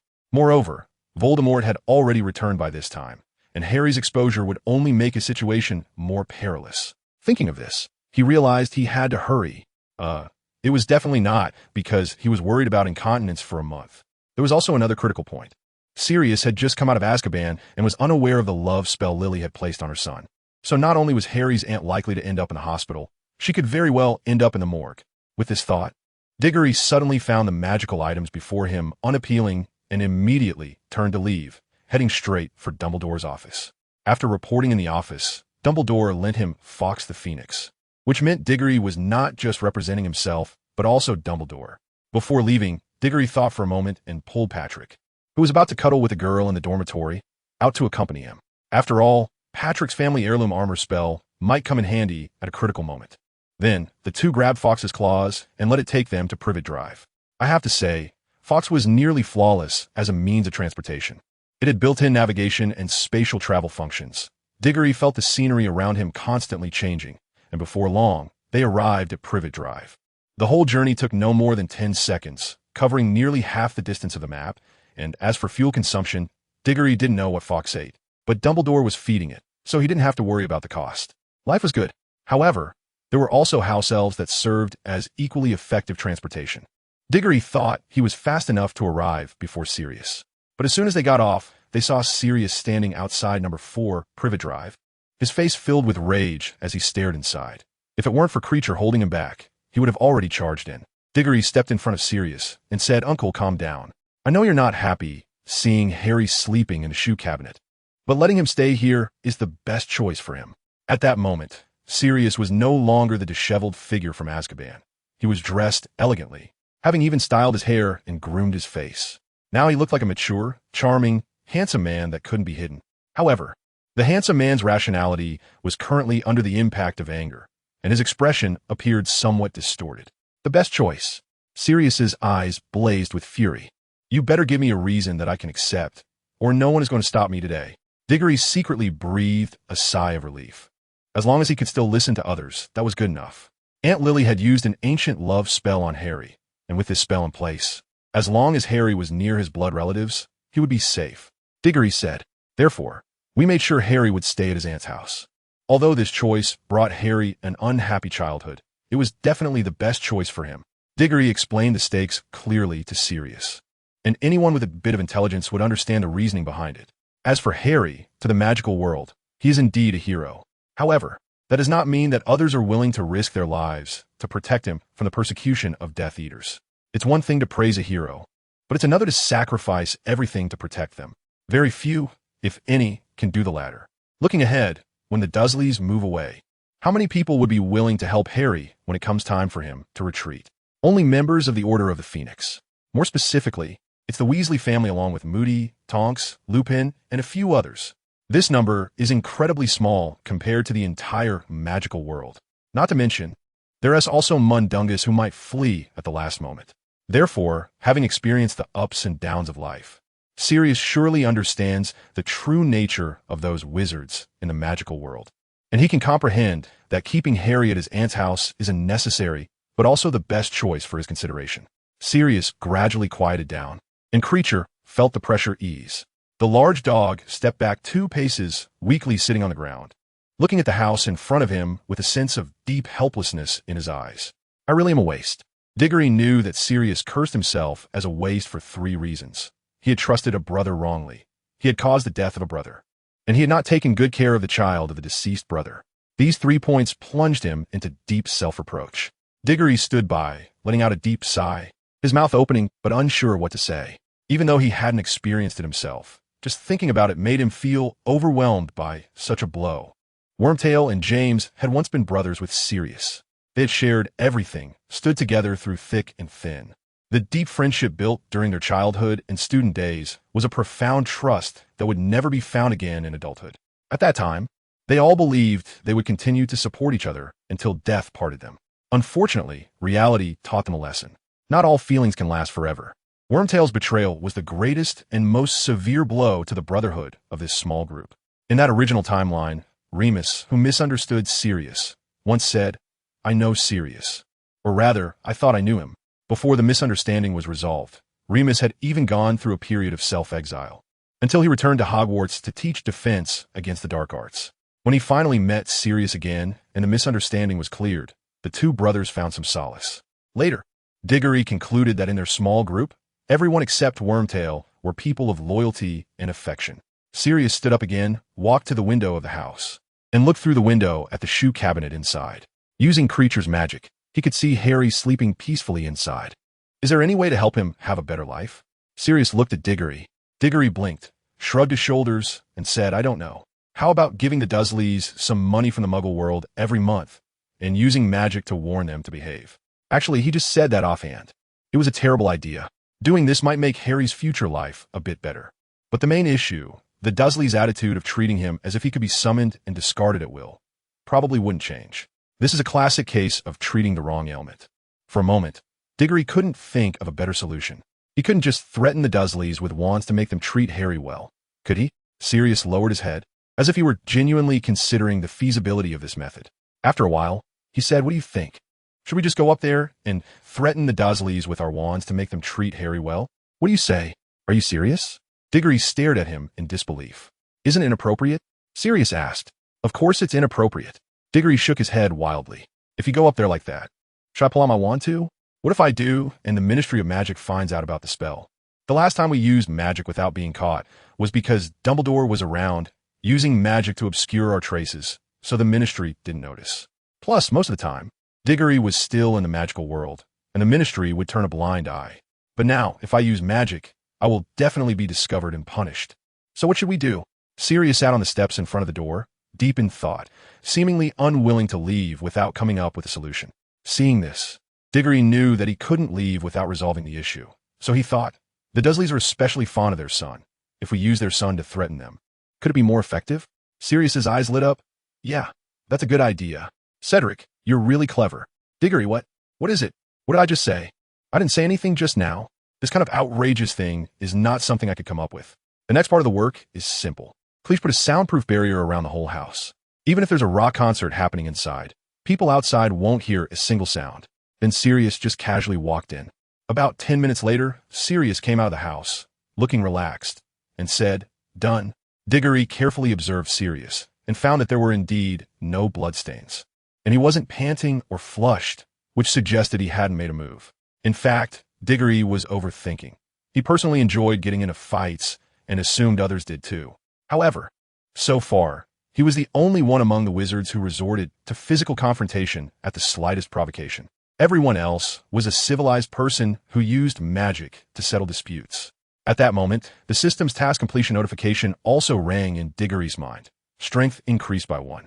Diggory immediately felt his muscles seem to swell slightly, and his hand under the robe quietly clenched into a fist, truly feeling an increase in strength.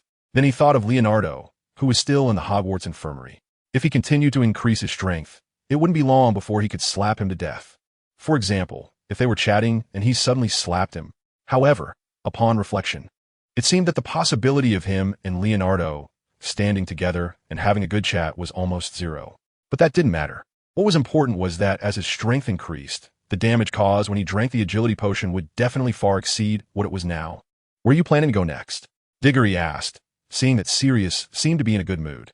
Sirius thought for a moment and said, "I plan to find Lupin, although I don't know where he is yet. Then you can come back to the castle with us first. My teacher knows where he is." Diggory said, "Your teacher?" Sirius looked at Diggory in confusion. He still didn't know about Dumbledore taking on apprentices. "Diggory, my teacher is Professor Dumbledore." "What?" Sirius was taken aback. In fact, it wasn't just him. Patrick and Creature beside him also widened their eyes in disbelief at Diggory's words.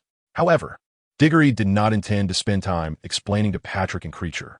He said to Sirius, "When you ask about Lupin's whereabouts, you can also inquire about this matter. Moody knows it too." Sirius looked at Diggory in disbelief. Although he knew the boy was a bit extraordinary, he never thought it was this profound. This kid in front of him was actually a student of Professor Dumbledore. It seemed like he was the first student the professor had taken in many years. Perhaps even the only one. But why? Why would Professor Dumbledore take you as a student? Sirius asked. That was exactly what he was puzzled about. With so many outstanding students back then, Dumbledore never had the thought of taking in students. Why did he suddenly have one after I was locked away for 8 years? Talent. Patrick answered for Diggory. Cedric's talent is the strongest since the founding of Hogwarts, bar none. Stronger than Voldemort and Professor Dumbledore at the same time? Sirius immediately grasped the crux of the matter. Yes. Patrick nodded without hesitation. The Sorting Hat said so in front of the entire school during the sorting ceremony. Hiss. Sirius gasped. He looked at the Phoenix Fox perched on Diggory's shoulder and then at the composed Diggory, and suddenly it all made sense to him. No wonder Cedric could sneak out of school in the middle of the night, and that he had Fawkes to take him on his journey. After all, Fawkes was Dumbledore's only pet, and due to his species' uniqueness and special abilities, Fawkes could often represent Dumbledore to a certain extent. After a conversation with Diggory, supported by Fawkes and the imagination of Sirius himself, he basically believed it. All right, Let us go back to the school. By the time they returned to Hogwarts, it was already late at night. Dumbledore was still awake, waiting for Diggory and the others, mainly for Sirius. As for Diggory, Dumbledore found him to be a student who always surprised him, which was quite a headache. So as long as Diggory didn't get into trouble, Dumbledore took a hands-off approach with him. He would pull him aside for a chat when he remembered, but if he got busy, what? You say I have a student? Who? All right, I do have a student. When Diggory and the others appeared in the office, Dumbledore kept Sirius behind and waved to Diggory and the others, signaling them to go back to where they belonged. Patrick, seeing he had nothing to do, quickly ran off. After all, there was someone waiting for him in his bed. As for Diggory, he didn't care. If Dumbledore really wanted to keep him to discuss something, he'd feel it wasted his time for redeeming magical items. After leaving Dumbledore's office, Diggory was about to head back to the Hufflepuff dormitory. But whether it was intentional or not, his route was off. The Hufflepuff dormitory was in the direction of the dining hall, while Diggory was now on the west side of Hogwarts Castle, looking complexly at Ravenclaw Tower, not far away. After a long while, he quietly murmured, I wonder if you're asleep? I guess you are. What the hell, who? Me. I don't care who you are. D. Jelly didn't care about anything and directly slapped the person who made the noise in the darkness. Anyone running around the castle at this late hour, instead of sleeping, must be up to no good. Of course, excluding myself. However, the person in the darkness seemed to anticipate D. Jelly's move and managed to catch the slap with ease. They even had the leisure to ask. When people are most tense, they instinctively call out the names of their closest ones. So who is this, eh? I couldn't care less who it was. Diego quickly withdrew his hand, forcefully turned his waist, and delivered a powerful whip kick towards the opponent. The voice in the darkness sounded somewhat familiar, but in the rush, Diego could only tell it was a man and couldn't recognize who he was. However, despite not knowing the opponent's identity, Diego instinctively felt repulsed by the voice. So he responded directly with a whip kick. The opponent couldn't withstand it and cried out in pain. It was only after this that Diego realized who it was. Leonardo? Yes. The incredibly handsome Leonardo stepped out from the darkness, standing under the moonlight like a prince from the forest. Diggory looked at him coldly. Indeed, it was impossible for him to stand and chat nicely with this guy. In just a short moment, he had already thought of at least 19 ways to knock Leonardo to the ground. Why do I feel like your legs are even stronger than before? Leonardo asked while rubbing his arm, which Diggory had just kicked. Diggory said irritably, I can be even stronger. Do you want to give it a try? Leonardo waved his hand and said, No, I'm not here to fight with you. I'm here to discuss. How about we set off to Gringotts tonight? Why are you in such a hurry? Is there a little lover of yours in Gringotts? Diggory's tone was still harsh. However, Leonardo seemed to no longer care about Diggory's attitude, or perhaps he had already gotten used to it. The professor received news this morning that some Death Eaters had suddenly emerged from their hideouts and were heading to Gringotts. Diggory's expression hardened, and his face turned grim. It seemed you understood. Leonardo said, We must get ahead of them. That night, Diggory set off with Leonardo, who made him feel uneasy. Just as they were leaving Hogwarts, they found Nico waiting for them at the entrance. What are you doing here? Diggory asked. The professor guessed you would leave early. Nico replied with a slight smile. So he asked me to wait for you here. He said my sixth sense would definitely be of help to you. Diego slapped his forehead, yes. But the danger level of this trip is not small. It's not suitable for you to go. No, it's suitable. Leonardo suddenly stared blankly at Nico beside him, as if his soul had been taken away. Those magnificent eyes reflecting the silver moonlight that smiled like a spring breeze, and those soft, flowing strands of hair like rippling years, all deeply penetrated Leonardo's heart. Is this an angel? This is indeed an angel. I can protect her closely. Diego looked at him suspiciously for a while and said, No, you stay away from her. Nico also affectionately squatted down and hooked her arm around Diego's neck, smiling. There's really no need. My junior is quite impressive. Leonardo swallowed hard. The moon was shining brightly that night, and visibility was good. He could clearly see Nico's cleavage through her shirt. The angel was still very sexy. I'm going to die. Blood was inappropriately flowing from his nose. I told you to stay away. Diggory immediately made Nico stand up, pushed Leonardo away, keeping him away from Nico, and then took out a flying broomstick from his space. Ignoring how Leonardo was trying to catch up, he directly flew away with Nico. After they arrived at their destination, Diggory and the others had just put away the broomstick when they saw Leonardo coming out from an alley. It seemed he had used a portkey. Let's go to Gringotts first, Leonardo said as he walked over. The Death Eaters shouldn't have arrived yet. We need to hurry. If he hadn't been staring at Nico while he spoke, Diggory would have believed that Leonardo was genuinely worried about the Horcrux. Diggory stood in front of Nicole, but he couldn't block Leonardo's gaze. He was still too short. Nevertheless, he made an effort to maintain some distance between them, preventing Leonardo from getting too close to Nicole. If you want to go ahead, go ahead. We're planning to find a place to rest for a while and catch up on some sleep before we act tomorrow morning. Diggory said. Why? Leonardo asked. Shouldn't we seize the moment? Have my teacher mentioned how many Death Eaters are over here?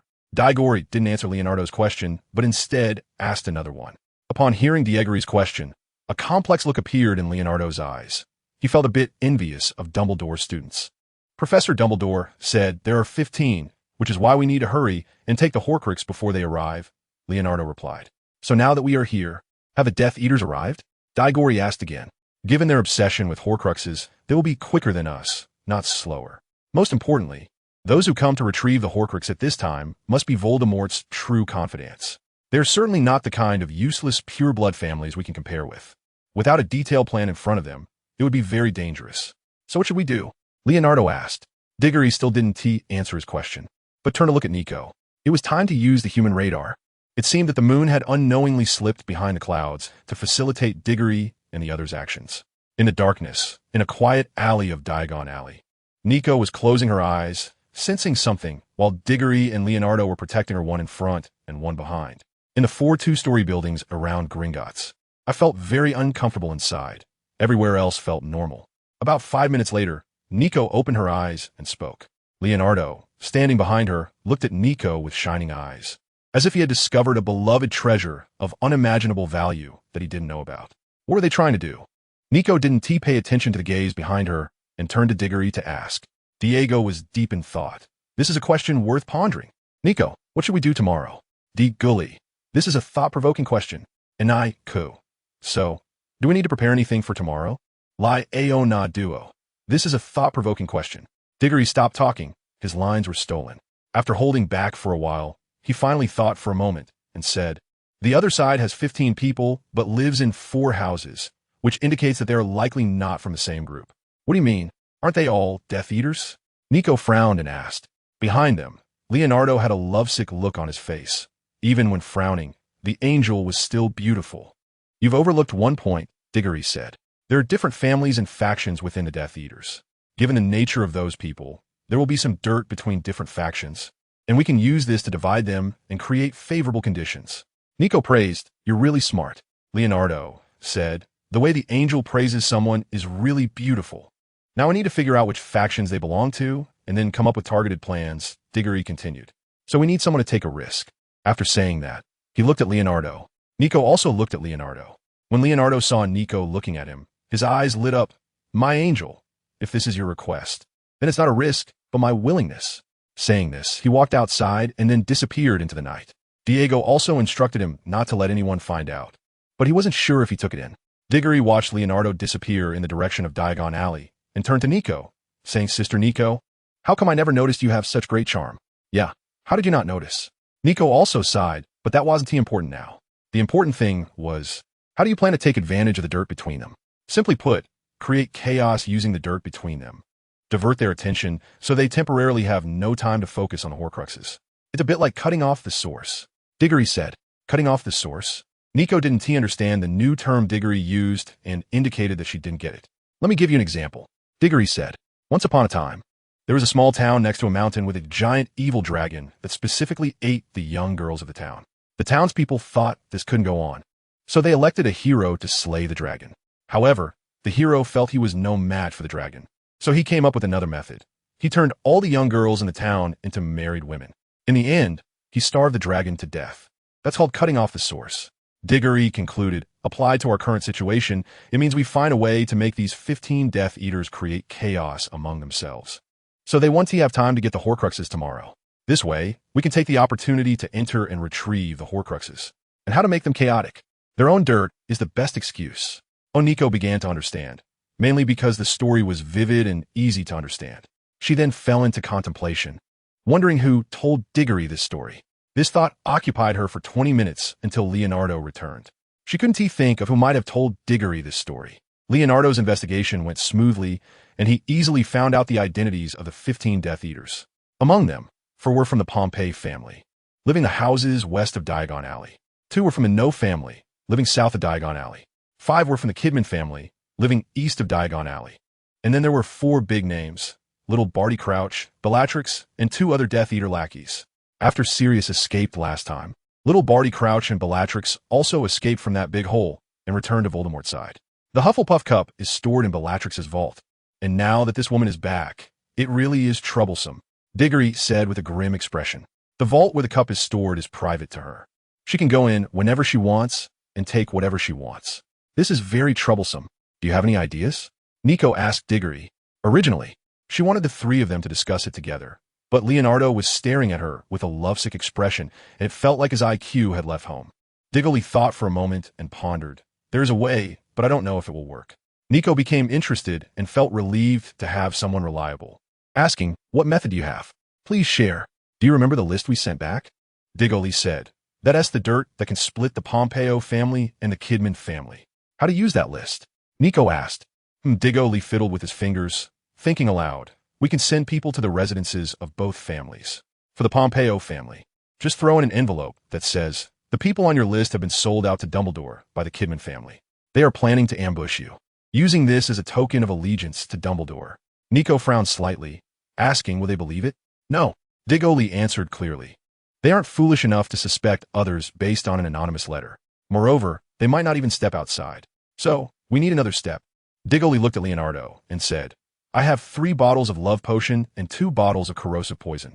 If they don't come out, you can throw this inside. Leonardo took the 5 bottles of potions, mumbling, where did you get so many potions? Did you make all of them? That's none of your concern. Diggory waved his hand and said, the key is the next part. I will sneak into the Kidman family's house and secretly hide a few bottles of potions.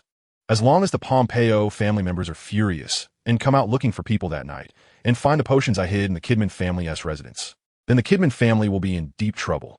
At that point, this plan will be half successful. Is the other half related to Bellatrix? Nico asked. Diggory nodded. That's right. The most important thing is her. As long as she is held up, we will have time. But what if she doesn't care about these 2 families and isn't held up? Leonardo asked. Diggory looked at him, and there was only one last resort. He took out 5 bottles of potions from his pocket. All of them were love potions. You should throw all 5 bottles of love potions into their house. Leonardo gave Diggory a strange look. How can someone so young have such filthy thoughts? Shameless. In Beatrix's house, with 1 woman and 3 men. It's obvious what would happen if these 5 love potions were thrown in. Aren't you afraid that they will notice afterwards and trace it back to you? Not afraid. Diggory was fearless. What is there to be afraid of? After all, I've been their sworn enemy from the beginning. When we meet, it's either you die or I live. So what if they find out? What matters is getting the Horcrux. Once we have a substance, face doesn't matter as much. Leonardo nodded thoughtfully. When he was studying under Nico Lemay, he learned about spells and alchemy, and his thoughts were relatively simpler than his peers. Now, suddenly discovering that a child could be even more cunning than himself, his expression became even more peculiar. At such a young age, he understands quite a lot. A little aside, I had surgery, and the situation is a bit complicated, so I'm currently lacking energy and feeling uncomfortable almost all the time. Therefore, during this period, I can only manage 1 update a day. Of course, if there is a day without an update, please understand. Thank you. After making the decision, the 3 of them simultaneously split up to act. Diggory headed to the Kidman family's residence with the hidden sedatives and poison. Leonardo went to deliver a letter to the Pompeo family's residence. As for Nico, she stayed in place, ready to use her human radar's special ability to help the 2 sense danger. When things became critical, regardless of which side encountered problem, they would immediately signal for a retreat. It was a dark and windy night. Diego slowly approached the Kidman family's residence, leaning against a dark corner, listening to the sounds inside. Kidman A? A3. Kidman B? Just got a 6. Kidman C? A little king. Kidman D? Oh, little king. You think you're so awesome? Big king. Kidman C? What the hell is wrong with you? Why are you playing the big king? I'm not the landlord. Kidman D? I warn you, you can curse me, but don't curse my mom. Kidman, stop it, it's just a game of do di ju. Why take it so seriously? Let's all value harmony. It's just your mom. What's the big deal about cursing? We're all brothers. The only one who didn't get a play. Kidman E stirred the pot without any psychological pressure. Why don't you let me play do di ju? Isn't playing Jat Genoa better? As a result, when Kidman E spoke up, Kidman D and C started fighting, and there was a commotion in the room with things being tossed around. while A and B tried to mediate, and he continued to fan the flames. Diggory was outside, excitedly twirling his fingers, originally considering how to secretly slip the potion in. As a result, these guys unexpectedly started fighting among themselves. What a golden opportunity. He immediately sneaked over the wall into the small courtyard, where the card game was taking place in the hall on the first floor. Diggory peeked through the window and saw a bald man riding on another person, hitting him up and down. Diggory was amazed in his heart. Why bother with such a seductive pose when just fighting is enough? It could easily lead to misunderstandings, but none of that mattered. Taking this opportunity, Diggory cast a levitation spell and floated himself to the window on the second floor, opened the window, and entered the room. At that moment, the fight downstairs seemed to reach its climax.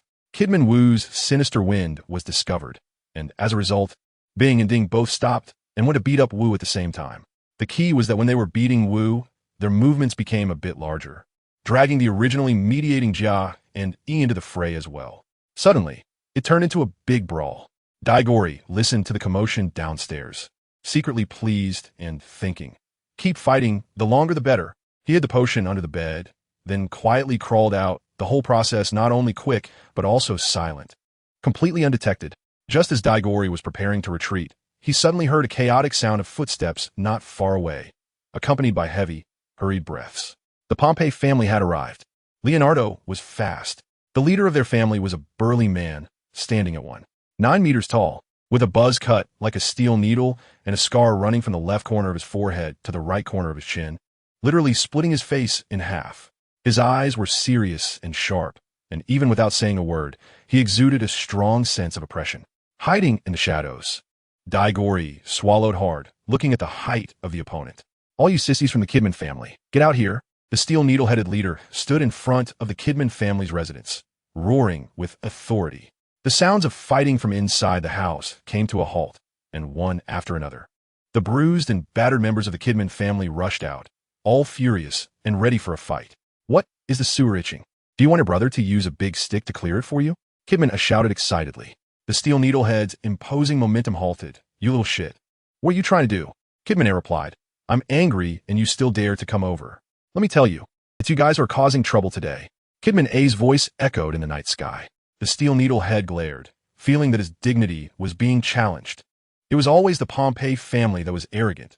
No one dared to disrespect them like this. And respect was the most important thing for a man, especially for a man with underlings. Anyone who dared to disrespect him would face his wrath. The steel needlehead's face turned dark, as if that vicious scar on his face had come alive. Are you saying you want to settle this tonight? The steel needlehead said word by word. Kidman A was not one to back down either. After all, he was the leader of this operation for the Kidman family. Did only the steel needlehead have underlings and respect? Kidman A was furious. I don't care about respect. He rubbed his bald head and stepped forward. What? You don't dare? The moment those words left his mouth, the standoff atmosphere ignited, as if the air was filled with raging flames. It was an undisguised fury between the Pompey and Kidman families. The steel needlehead's temper could no longer be contained. He roared, damn them. His underlings echoed angrily and charged forward, while the Kidman family did not back down either, with Kidman A shouting, clear the sewer for them. The others in the Kidman family yelled, Ollie give, and charged forward with red eyes. The scene became extremely chaotic. The steel needlehead took the lead with an imposing aura, spreading his arms wide to block Kidman A and B. These two clearly did not expect such a sudden move from the steel needlehead. Their 7-meter frames crashed in his thick, iron-like arms, feeling as if they had hit a solid iron block. Fortunately, Kidman C from behind quickly reacted, not with his hands, but with a kick, landing a blow to the steel needlehead's groin before anyone could react. This kick was fierce. This kick charged forward. This kick was crude and lewd. This kick made the steel needlehead weak, no matter how tough and strong the other parts of his body were. The groin was ultimately a vulnerable spot. The steel needlehead felt a wave of dizziness, followed by a heart-wrenching, silent pain. His face turned red, his eyes bulged, and he let out a meaningless, suppressed groan. Finally, with a thud, he fell to the ground, his iron tower-like body curling up like a cooked shrimp. Kidman A held his forehead and laughed triumphantly. You were so arrogant. You thought you were tough. You thought you were an iron tower. Look at you now, lying down. However, just as he was feeling proud, a member of the Pompey family rushed up from behind and punched Kidman A right in the forehead. And then Kidman A was also on the ground. With the leader down, what to do now? Diggory was a bit worried that the fight might not happen. However, what happened next proved he was overthinking. Kidman B was quite the big shot, always plotting how to usurp power. Now that A had fallen, it was simply a godsend opportunity for him. As for the Pompeo family, the remaining members only wanted to avenge their big boss. Thus, after a brief moment of pause, the fight broke out again, even more fiercely. In the noisy night, where should my heart be placed? After the embrace, where should my hands be placed? Diggory was in a great mood, humming a tune while retreating from the scene in the darkness. Although he was unclear why the members of the two wizarding families were fighting without using wands, it did not affect his purpose. The final result had been achieved. At that moment, he was groping in the dark towards Leonardo's direction, uncertain whether he had succeeded in diverting Bellatrix's attention this way. Just as Diggory was wondering if Leonardo had succeeded, Leonardo was looking at the four people in front of him with a grim expression. The original plan was to secretly throw a love potion into Bellatrix and her companion's room from outside. However, just as he arrived, an unexpected turn of events occurred. Bellatrix and her group did not ignore the fight between the Kidman family and the Pompeo family. Instead, they planned to personally suppress them. In Bellatrix and young Barty Crouch's eyes, nothing was more important than obtaining Voldemort's Horcrux. The Kidman and Pompeo families were significant assets in this operation, so they would naturally pay close attention. Thus, Diggory's initial judgment was flawed. He did not anticipate that two merciless Death Eaters would unite because of Voldemort. With her messy hair, smoky makeup, and black lipstick, Bellatrix looked with interest at Leonardo not far away, her eyes flickering with cruelty and madness. Where did this handsome guy come from? Your face is quite distinctive, Bellatrix teased. However, her tone sent shivers down Leonardo's spine. He had no doubt that this woman would be ruthless in a fight. Leonardo also felt that his luck was somewhat poor. Initially, everything went smoothly when he was about to act on the Pompeo family's side, and he thought his luck was good, but that good fortune did not last 5 minutes. It vanished by the time he arrived here. It was as if he was ready to make a comeback, prepared for another round, only to suddenly find himself unable to do so. The feeling was as terrible as it could get, filled with frustration. At the same time, he knew that his main task now was to buy time. At the very moment this all happened, he received a magical message from you-know-who, informing him to delay, as she and Diggory would come right away. Upon hearing that Diggory was on his way, Leonardo, though reluctant to admit it, felt a sense of relief in his heart. The child Diego is not very old, but his strength is terrifying. As long as he is here, even if we can't win, escaping will definitely not be a problem. Where did this young lady come from? She looks a bit haggard, Leonardo said. Whether she looks haggard or not is not important. What matters is why you, little brother, are here at this late hour? Leonardo's heart tightened. He knew that if he didn't answer this question well, he would have to fight 4 of them. Of course, I'm here to admire the moonlight, Leonardo replied. But now it seems that the moonlight is not as beautiful as this stunning lady in front of me. Oh ho ho ho ho ho. Beatrix's owl-like laughter pierced the night, sending shivers down the spine of everyone present. You really know how to flatter, little brother. Now I feel a bit embarrassed about killing you. But do you really think we are fools?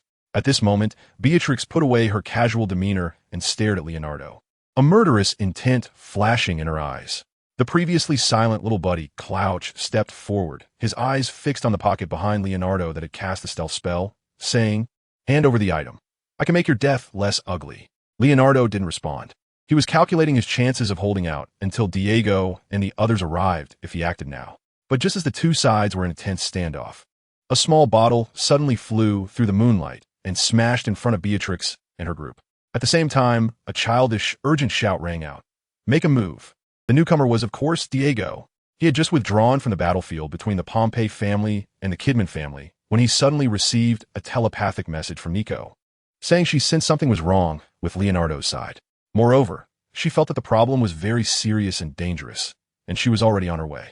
At this moment, even if Diego had grievances against Leonardo, he set them aside and rushed to the house where Beatrix and the others were. Upon arriving, he saw the current scene. Both Buddy Clouch and Beatrix were exuding obvious fluctuations of high-level wizard strength, while the 2 lackeys following them were intermediate wizards. Diagonally quickly calculated the strengths of both sides and concluded there was no need for calculations at all. Based on numbers and overall strength, the opponent was definitely overwhelming. Therefore, he hid in the darkness, quietly entering the system's space, and when he emerged a minute later, his face clearly showed signs of pain, but his eyes revealed confidence. Finally, Taking advantage of the delay created by Leonardo, he suddenly threw out the potion he had exchanged in the space. What a surprise attack! Upon hearing Diegoli's voice, Leonardo did not hesitate and immediately drew his wand, aiming it at Bellatrix with a petrification spell. Although Bellatrix had been imprisoned in Azkaban for quite some time, her combat instincts had not deteriorated at all. She raised her hand to block Leonardo's attack. At the same time, young Barty Crouch acted swiftly. The moment he heard Diegoli's voice, he immediately raised his hand, his wand already in hand, and aimed it at Diegoli with an Avada Kedavra. This is the fundamental difference between dark wizards and light wizards. Did you think the opponent would hold back? A Death Eater with blood on his hands would never hold back, let alone when facing an enemy. The blinding, sickly green light shone at the tip of young Barty's wand, and that light, representing death, shot straight at Diegoli. Diegoli, who had rushed out from the alley, had long been prepared for this. The moment young Barty raised his hand, he had already erected a wall with the shield charm in front of him. Young Barty's attack missed completely. When facing such a beast that could kill his father, Diegoli had made the most thorough preparations. But all of this, while it seemed slow, actually happened in an instant. After Diegoli blocked young Barty's attack, the bottle he had thrown earlier shattered between Bellatrix and young Barty. It did not hit anyone. Even the two intermediate wizards who were just there for show suffered no harm. Leonardo looked at Diegoli in disbelief, thinking, "Are you kidding me? This is what you call taking action?"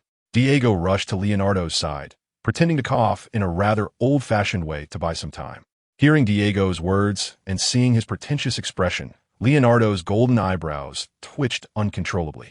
He hunched his body and quietly stepped back, ready to grab the little short legs beside him and run away at the first sign of trouble. Beatrix watched the two in front of her and laughed, laughing without restraint. "Is this it?" Beatrix said. At that moment, a thick cloud floated across the sky, blocking the moonlight and plunging the area into darkness. Diggory curled the corners of his mouth into a smile. Don't rush. Was he scared when he came out to save the day? Of course he was. Not to mention the crazed and powerful little Barty Crouch, who had killed his own father. Just the presence of Bellatrix was already a heavyweight threat. She was one of Voldemort's most loyal Death Eaters, Sirius's cousin, vicious and ruthless, having personally killed Sirius. In that original timeline, after being rescued from Azkaban by Voldemort's forces, she became even more insane and more devoted to Voldemort. Fighting her meant facing someone who would only attack you with dark magic, as if she hadn't learned any other spells. She was also a mad arsonist, rampaging through both the magical and muggle worlds, causing severe casualties and destruction. Together with the extremely brutal werewolf Greyback and other Death Eaters, she instilled fear nationwide, even turning Diagon Alley, beloved by wizards, into ruins. She was loyal, and only loyal to Voldemort. Facing such a mad and powerful opponent, Diggory felt a bit apprehensive from the start. So he used that potion, the one that the Big Orange had just informed him about, which was 100 times more effective than a love potion. The clouds covered the moonlight, plunging the street into darkness. Diggory was tense all over, his wand sweating in his grip. As soon as the vague figure of his opponent made any movement, he would immediately cast the shield charm. The potion that shattered on the ground slowly began to evaporate, and soon Bellatrix and the others detected a strange smell. This scent quickly penetrated their bodies through their nostrils, working its way through their lungs and spreading throughout. Soon, they were filled with a primitive and powerful desire. "What did you just do?" Bellatrix screamed madly at Diggory. However, was Diggory the kind of person who would let his opponent understand their loss? Obviously not. He elegantly bowed and looked at Bellatrix, saying, "Life in Azkaban for so many years must have been dull and painful. But that's all right. Please enjoy the pleasures between men and women in the time to come." Then he immediately turned and ran away, not even caring about Leonardo. If he didn't have at least this much intelligence, he wouldn't have become a student of Nicholas Flamel. Seeing Diggory running away, Leonardo immediately followed. However, he was puzzled about what kind of potion Diggory had thrown and why Bellatrix and the others were just watching him and Diggory escape.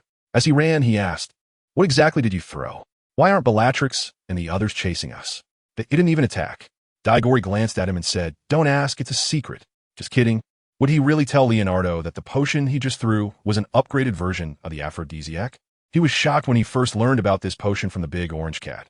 First, he didn't expect the system to have such a potion, and second, he didn't anticipate the effects of the aphrodisiac to be so overwhelming. Anyone who inhaled it, regardless of their own strength or level, would fall into that primal and intense impulse. Then, things would spiral out of control. It takes a certain amount of time for the effects to kick in, and this time depends on the strength of the affected person. Suddenly, Daigori felt a violent magical fluctuation behind him, and he quickly dodged to the side. Boom! A wall in the direction Daigori was facing suddenly exploded. It was a shatter spell. Daigori turned around and saw a little baddie crouch. Behind him was Bellatrix, half a step behind, both of them with bloodshot eyes and heavy breathing. Seeing little baddie miss his strike, Bellatrix shouted frantically and raised her hand to cast a Cruciatus Curse. Daigori once again demonstrated excellent physical fitness, bending down to dodge the attack. "Little mouse, don't run," Bellatrix shouted in a somewhat strange tone, her voice tinged with a hint of sultriness, allure, and seduction. If it weren't for Bellatrix's frenzied attacks on Daigori, using vicious dark magic spells, one might think she wanted to engage in something with him. Leonardo glanced at Daigori beside him, his expression unusual. He also noticed the changes in Bellatrix behind him. In such a short time, the potion that caused such an effect was something he had never heard of in his years of studying under his teacher. Moreover, he had never heard his teacher mention the existence of a potion with such effects. Therefore, to him, it seemed like the potion was concocted by Daigori himself. But he couldn't believe that a child who had only been exposed to magic for about a semester could have the ability to create potions. "Where did you get this potion?" Leonardo shouted to Daigori while running. Daigori ducked his head to evade little Barty's attack, feeling frustrated as the two behind him always targeted him. At that moment, he heard Leonardo's words and shouted, "What? You specifically brewed this potion for this operation? It's an upgraded version of the love potion that can make the affected men and women lose their reason within 30 seconds and fall into their most primitive desires." After saying that, Daigori gave a thumbs up to the stunned Leonardo. "Leonardo, you're amazing. Patrick, would like to call you the strongest." "So your name is Patrick?" Beatrix behind them revealed an excited fury in her eyes, glaring fiercely at Daigori. "Patrick, you will bear our wrath." Daigori in front didn't dare to slow down. Quickening his pace while giving a middle finger to the back, little Barty crouch. "You will endure Beatrix's fiery wrath." Beatrix's heart sank at Daigori's words. She glanced at little Barty beside her, and his gaze was indeed becoming more and more dazed. Moreover, because of Daigori's remark, he even specifically looked towards Beatrix. And her face, which had been tortured in Azkaban and lost all beauty, seemed to radiate charm at that moment. Her square face became cute, her black, withered lips became enticing, her sharp, grating voice became pleasant, and her foul breath turned fragrant. Perhaps this is what it means to see beauty in the eyes of the lover. "Crouch, you need to wake up." Beatrix clearly sensed something was off with him and couldn't help but shout in anger. Little Barty struggled to squeeze out a word from his throat. "Petrification curse." Beatrix decisively acted. Little Barty was caught off guard and fell down immediately. From the moment she felt something was wrong to now, about 15 seconds had passed. With little time left, Beatrix looked towards Leonardo in front. The look in her eyes could no longer be described as anger. It was a gaze that could kill. "Oh no, this woman has set her sights on me." Leonardo felt a chill run up his spine, raising goosebumps all over his body. He unconsciously quickened his pace. He shouted back, "You've got it wrong. This potion wasn't brewed by me. It was made by this kid beside me." However, Beatrix, with a cold face, didn't believe it at all. A mere 11-year-old brat could brew a potion that affects high-level wizards? "Do you think I'm an 11-year-old child?" Leonardo shot a glare at Daigori, trying to think of a way out. Daigori glared back without showing any weakness. "With your strength as a high-level mage, why wouldn't you dare to turn around and confront it head-on?" Daigori glanced back at Beatrix, who was closely pursuing him, and said, "It's not like you have to fight this woman for 300 rounds. You just need to stall her for the next 15 seconds, right?" "No way." Leonardo suddenly became agitated. "What if she uses the petrification spell on me too? When her time is up and she tries to overpower me, what am I supposed to do?" Daigori shrugged and said, "Just enjoy it. What else can we do?" Leonardo fell silent, glaring at Daigori with his eyes. At that moment, Beatrix behind them was almost losing her mind, running towards Daigori and Leonardo's retreating figures, continuously casting the 3 unforgivable curses with her wand. Various dark magic spells shot towards Daigori and Leonardo as if they required no magical power, and several times they narrowly avoided getting hit. "We have 10 seconds left, and I feel like we won't make it through these 10 seconds. Leonardo shouted to Daigori while awkwardly dodging the attacks from behind. Daigori didn't say anything. He felt it was okay. It seemed that Beatrix had shifted the main target of her attack to Leonardo. So Daigori expressed that he was running a bit more easily now and even felt like smiling. "Are you trying to use me as a shield?" Leonardo began to sense Diggory's thoughts. Diggory did not deny it and openly admitted, "My teammate sacrifices himself, and the magic is boundless." However, as soon as Diggory finished speaking, a piercing curse flew past his face. Diagonally was drenched in cold sweat, his body hair standing on end, as the terrifying aura of the unforgivable curse seemed to linger on his face, causing a faint pain in his skin. "This woman wants to have it all. Damn it, woman, your name is Greed." Diggory turned around and glared fiercely at Bellatrix, then said to Leonardo, "Let's work together. Get rid of this woman." "Do you have a plan?" Leonardo asked. Diggory pulled out a handful of love potions from his pocket, and in an instant, he lost count of how many bottles there were, all of them stuffed into Leonardo's hands. "Throw them. Make her fall in love with her." "Why didn't you take them out earlier?" Leonardo exclaimed, cradling the love potions. "But wait, that's not the point. Cedric, why don't you throw them yourself?" Leonardo finally reacted. However, before Diggory could come up with an excuse, Beatrix's attacks became even more ferocious. As time passed, the opponent grew crazier. "Throw them," Diggory shouted. "If you don't throw them soon, we might both be done for." A terrifying killing curse whizzed past Leonardo's groin, startling him so much that his pride nearly shrank back in. At that moment, he decided not to argue with Diggory anymore. Grabbing a love potion and tossing it behind him, the sound of shattering glass ringing out. Boom, boom, boom, boom, boom. That night, a wave of pink mist, representing love, spread through the wide central street of Diagon Alley. A woman, looking somewhat deranged, rushed in, and when she came out, her eyes held a mix of complexity, a hint of a smile, and a touch of embarrassment. Beatrix watched Leonardo, who didn't look back, and her gaze gradually softened.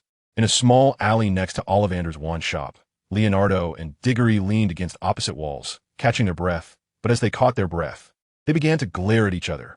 However, soon, Leonardo seemed to think of something, suddenly snorting coldly, and looked at Diggory, saying, "Do you know why Ophelia eventually rejected you?"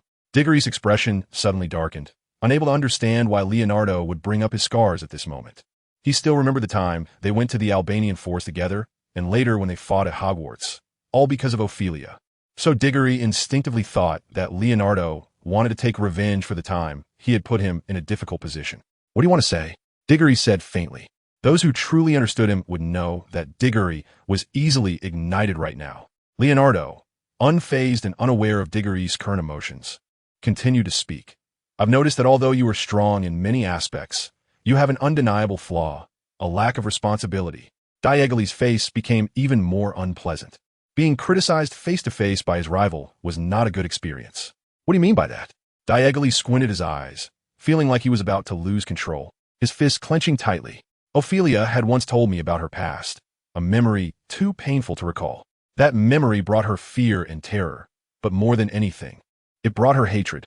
Leonardo quietly watched Diagonally, knowing that her grandmother had placed the entire burden of revenge on Ophelia's shoulders without a care. "So she is different from you. She is more mature. For you, Hogwarts is a school, but for her, is a place to enhance her strength and build her connections. When it comes to boyfriends, she also wants to find someone who can help share her burdens. And you clearly do not possess that ability. How do you know all this so clearly?" Diagonally asked with a sour feeling all over. It felt as if he had just drunk a ton of vinegar and was soaking in a vat of it. His mind began to uncontrollably conjure up various scenarios, each making his expression darker. Before long, Diagonally exuded a strong aura of "stay away from me." "Because she came to me for help," Leonardo said, looking at the sour-faced Diagonally with a half-smile. Diagonally closed his eyes, his heart pounding, another 5 tons of jealousy. "But I refused." "How dare you refuse?" Diego was unsure whether to feel happy or angry. He was happy because Leonardo's words clearly indicated that he wouldn't compete with him for Ophelia. But thinking about how Ophelia had approached Leonardo and was then rejected by him left a strange feeling in his heart. After all, she was still just a child, and he was already in his 20s. Moreover, he could sense that she had more to say, as if there were hidden meanings in her words. Leonardo continued. "The key point is that the person she said brought her unbearable memories is the Malfoy family. Now, in the Eagle Nation, what force can stand up to the Malfoy family and the pure blood families they represent?" Therefore, Leonardo elaborated, "Overall, I prefer Nicole. No, I just like Nicole." Diagonally's face flushed red as he mentioned that he himself is actually in his 20s, or strictly speaking, in his 30s. Now, he's addressing a child. Diagonally sighed slightly, not expecting that he was still a lowly lover. But now it was dark, and Leonardo had not noticed Diggory's subtle change. After learning the reason why Ophelia had rejected him, Diggory knew what to do. In fact, she just wanted to find a harbor that could shelter her from the wind and rain. With this thought, Diggory tightened his grip on the wand in his hand and suddenly walked out of the alley. "Where are you going?" Leonardo asked curiously. Diggory did not look back, using Bellatrix as they marched into Gringotts. Originally, Diggory's plan was to sneak into Gringotts through Leonardo and then bribe the guiding goblin to obtain the Hufflepuff cup. If the goblin refused the bribe, they would resort to potions, the tiger bench, chili water, and chastity belts. However, after listening to Leonardo, Diggory changed his mind. He decided to use another, more effortless but more high-profile method to use the soul-binding curse on Bellatrix. By obtaining the cup this way, he was also declaring war on Lucius and Voldemort, telling them that he was one of their opponents. From now on, he decided not to be cautious. If the danger Ophelia faced was an ocean, then he would be her ship, helping her sail through the storm.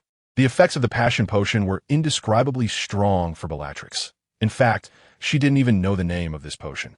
However, this did not prevent her from experiencing the overwhelming impact it had on her, as if a dam had burst, leaving her unable to entertain any other thoughts apart from passively enduring. She collapsed in a dirty alley, her body twisting and writhing on the ground, her hands unsure where to rest, emitting sound from her nose that would make anyone blush, and her entire body exuding a scent of hormones. The key was that whether her eyes were open or closed, Leonardo's image would appear before her. His handsome features seemed to be engraved on her heart, as if someone were carving them with a chisel, bit by bit. When Diggory and Leonardo returned to Bellatrix, she had completely lost consciousness, mumbling, "Where are you?" Who was she thinking of? Leonardo asked. Diggo twisted his fingers. He was originally quite certain that Bellatrix must be thinking of Voldemort. But now, he stared intently at Leonardo beside him, not realizing that Leonardo was not picking up on the meaning behind Diggo's gaze. Diggo didn't mind, as Bellatrix's current state was more suitable for him to use the Imperius Curse. "Who taught you the Imperius Curse?" Leonardo asked. He was quite interested in this. As far as he knew, Professor Dumbledore was not someone who liked to use dark magic, let alone the 3 unforgivable curses. So, it was impossible for a student, a child who had just stepped in the magical world, to have learned the 3 unforgivable curses from him. However, Diggo had no intention of responding. "Don't ask. It's a secret." After saying that, he cast the Imperius Curse on Bellatrix.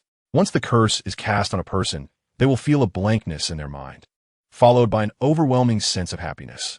The caster can then command the cursed individual to do anything, and they will obediently comply. However, the Imperius Curse can fail in 2 situations. First, if the target has been subjected to the curse too many times, it causes the victim to build up a resistance, leading to a failure of the spell. Second, if the target has a sufficiently strong will, they can resist the invasion of the Imperius Curse. It was clear that Bellatrix belonged to the latter category of strong-willed individuals. If Bellatrix were not currently in a dazed state, Diggo would not have had the confidence to use the Imperius Curse on her. Once the curse is used, the caster will end up in Azkaban. To avoid that, there must either be someone on the outside or no one reporting it. The year Harry came of age, he used the Imperius Curse on a goblin named Bogrod and Death Eater Travers. At that time, due to Voldemort and Umbridge's rampant tyranny, using the spell would not lead to punishment. This could also be considered as having someone on the outside helping. As for the current situation where no one was reporting it, Diggo was casting the Imperius Curse on Bellatrix while Leonardo stood watch at the alley entrance. However, what Leonardo did not see was that on the rooftop of a 5-story building directly across from him, in a dark corner, 2 pairs of eyes were closely watching them, especially Diggo, who was casting the Imperius Curse. Is this the power of a Hogwarts genius? In less than a week since enrollment, he has already learned the Imperius Curse. It's truly incredible. Saying, he is still a bit behind you, right? After all, you can create spells yourself. Sane shook his head, showing no disdain for his shortcomings. It's different, Quirrell. I know my own weight. At least when I was his age, even with someone teaching me, I couldn't learn the Imperius Curse. Yet he not only can learn it, but can successfully cast it. Did you just see that? When he used the Imperius Curse, there was no hint of awkwardness, which indicates that this kid named Cedric has either used the Imperius Curse more than once or has such strong talent that he can cast it flawlessly even on his first try. But whichever it is, it shows that this kid is extraordinary. So, do we want to choose to cooperate with him? Quirrell asked, his eyes shining with a peculiar light. Cooperate? Sane pondered the word, then laughed after a moment. Only when both parties have similar strengths can it be called cooperation. If we go down to find him, are we looking for Cedric or Dumbledore behind him? If you're suggesting we seek out Cedric, then there's no need, because I don't think highly of him yet. A genius who hasn't matured is not a genius. If you want to cooperate with Dumbledore behind him, we'd be putting ourselves at risk. Quirrell showed a look of realization. Oh, why didn't I think of that? Saying, you're so smart. Sane looked up at the night sky at a 45-degree angle, feeling a sense of nostalgia. It's not that you're not smart. It's just that you haven't experienced enough of the world's dangers. Sane's tone and perfectly timed angle made Quirrell captivated. My Sane is still a man with stories and depth. Sane felt the intense gaze of affection beside him and couldn't help but shiver. He decided that those two people below clearly hadn't experienced the dangers of society either. He would go down and let them see. After saying that, without caring about Quirrell's reaction, Sane's figure instantly disappeared. If Diggo had seen this scene, he might have exclaimed, "Teleportation? Just like that, gone." It was unclear how much time passed, but Diggo slowly lowered his wand. The Imperius curse finally ended. Fortunately, with the system's bonus of 10% proficiency, plus Diggo practicing multiple times afterward, this casting went quite smoothly. Now that everything was settled, he just needed to wait for Bellatrix to wake up, and they could take her to Gringotts. This way, they could sneak away with the goblet, while little Barty and the others were still under the effects of a love potion. And the Pompadour and Kidman families likely hadn't finished their business yet. Leonardo heard movement behind him and turned to see Diggo already up. All done? He asked. Diego nodded. Has Sister Nico arrived? As soon as Nico was mentioned, Leonardo became happy. I just sent a message to my goddess, informing her of our location. She should be here in a little while. Diggory twirled his fingers and said, "No rush. Bellatrix hasn't woken up yet. It will probably take her some time to wake up. I hope this time can pass safely." Leonardo nodded. It was late at night, and after making such a commotion, no one had come out, so there shouldn't be any problems now. But before Leonardo could finish his sentence, Diggory and the others suddenly heard a chaotic sound of footsteps coming from afar. Diggory glanced at Leonardo with a strange look, wondering if his mouth had been blessed. Just then, a voice from Diju echoed in Diggory's mind. Meow. New mission. Defeat the 7 members of the Pompeo and Kidman families who have arrived. Originally, there were 9 people, but Steel Needle and Kidman armor haven't recovered yet. So only 7 came. Mission reward: 1 bottle of agility potion. Failure penalty: incontinence for a day. Diego twitched his mouth. This damn penalty for failure was always like this. The system's integrity must have been eaten by a dog. However, Leonardo shrank back a bit and smiled at Diego behind him, saying, "These guys might not necessarily be here for us. Let's hide and wait for my goddess to come." Diggory glanced at Leonardo oddly. The system task had already been issued, so there was no other possibility. Sure enough, the footsteps grew closer, and he could faintly hear the other party's voice calling out for him and Leonardo.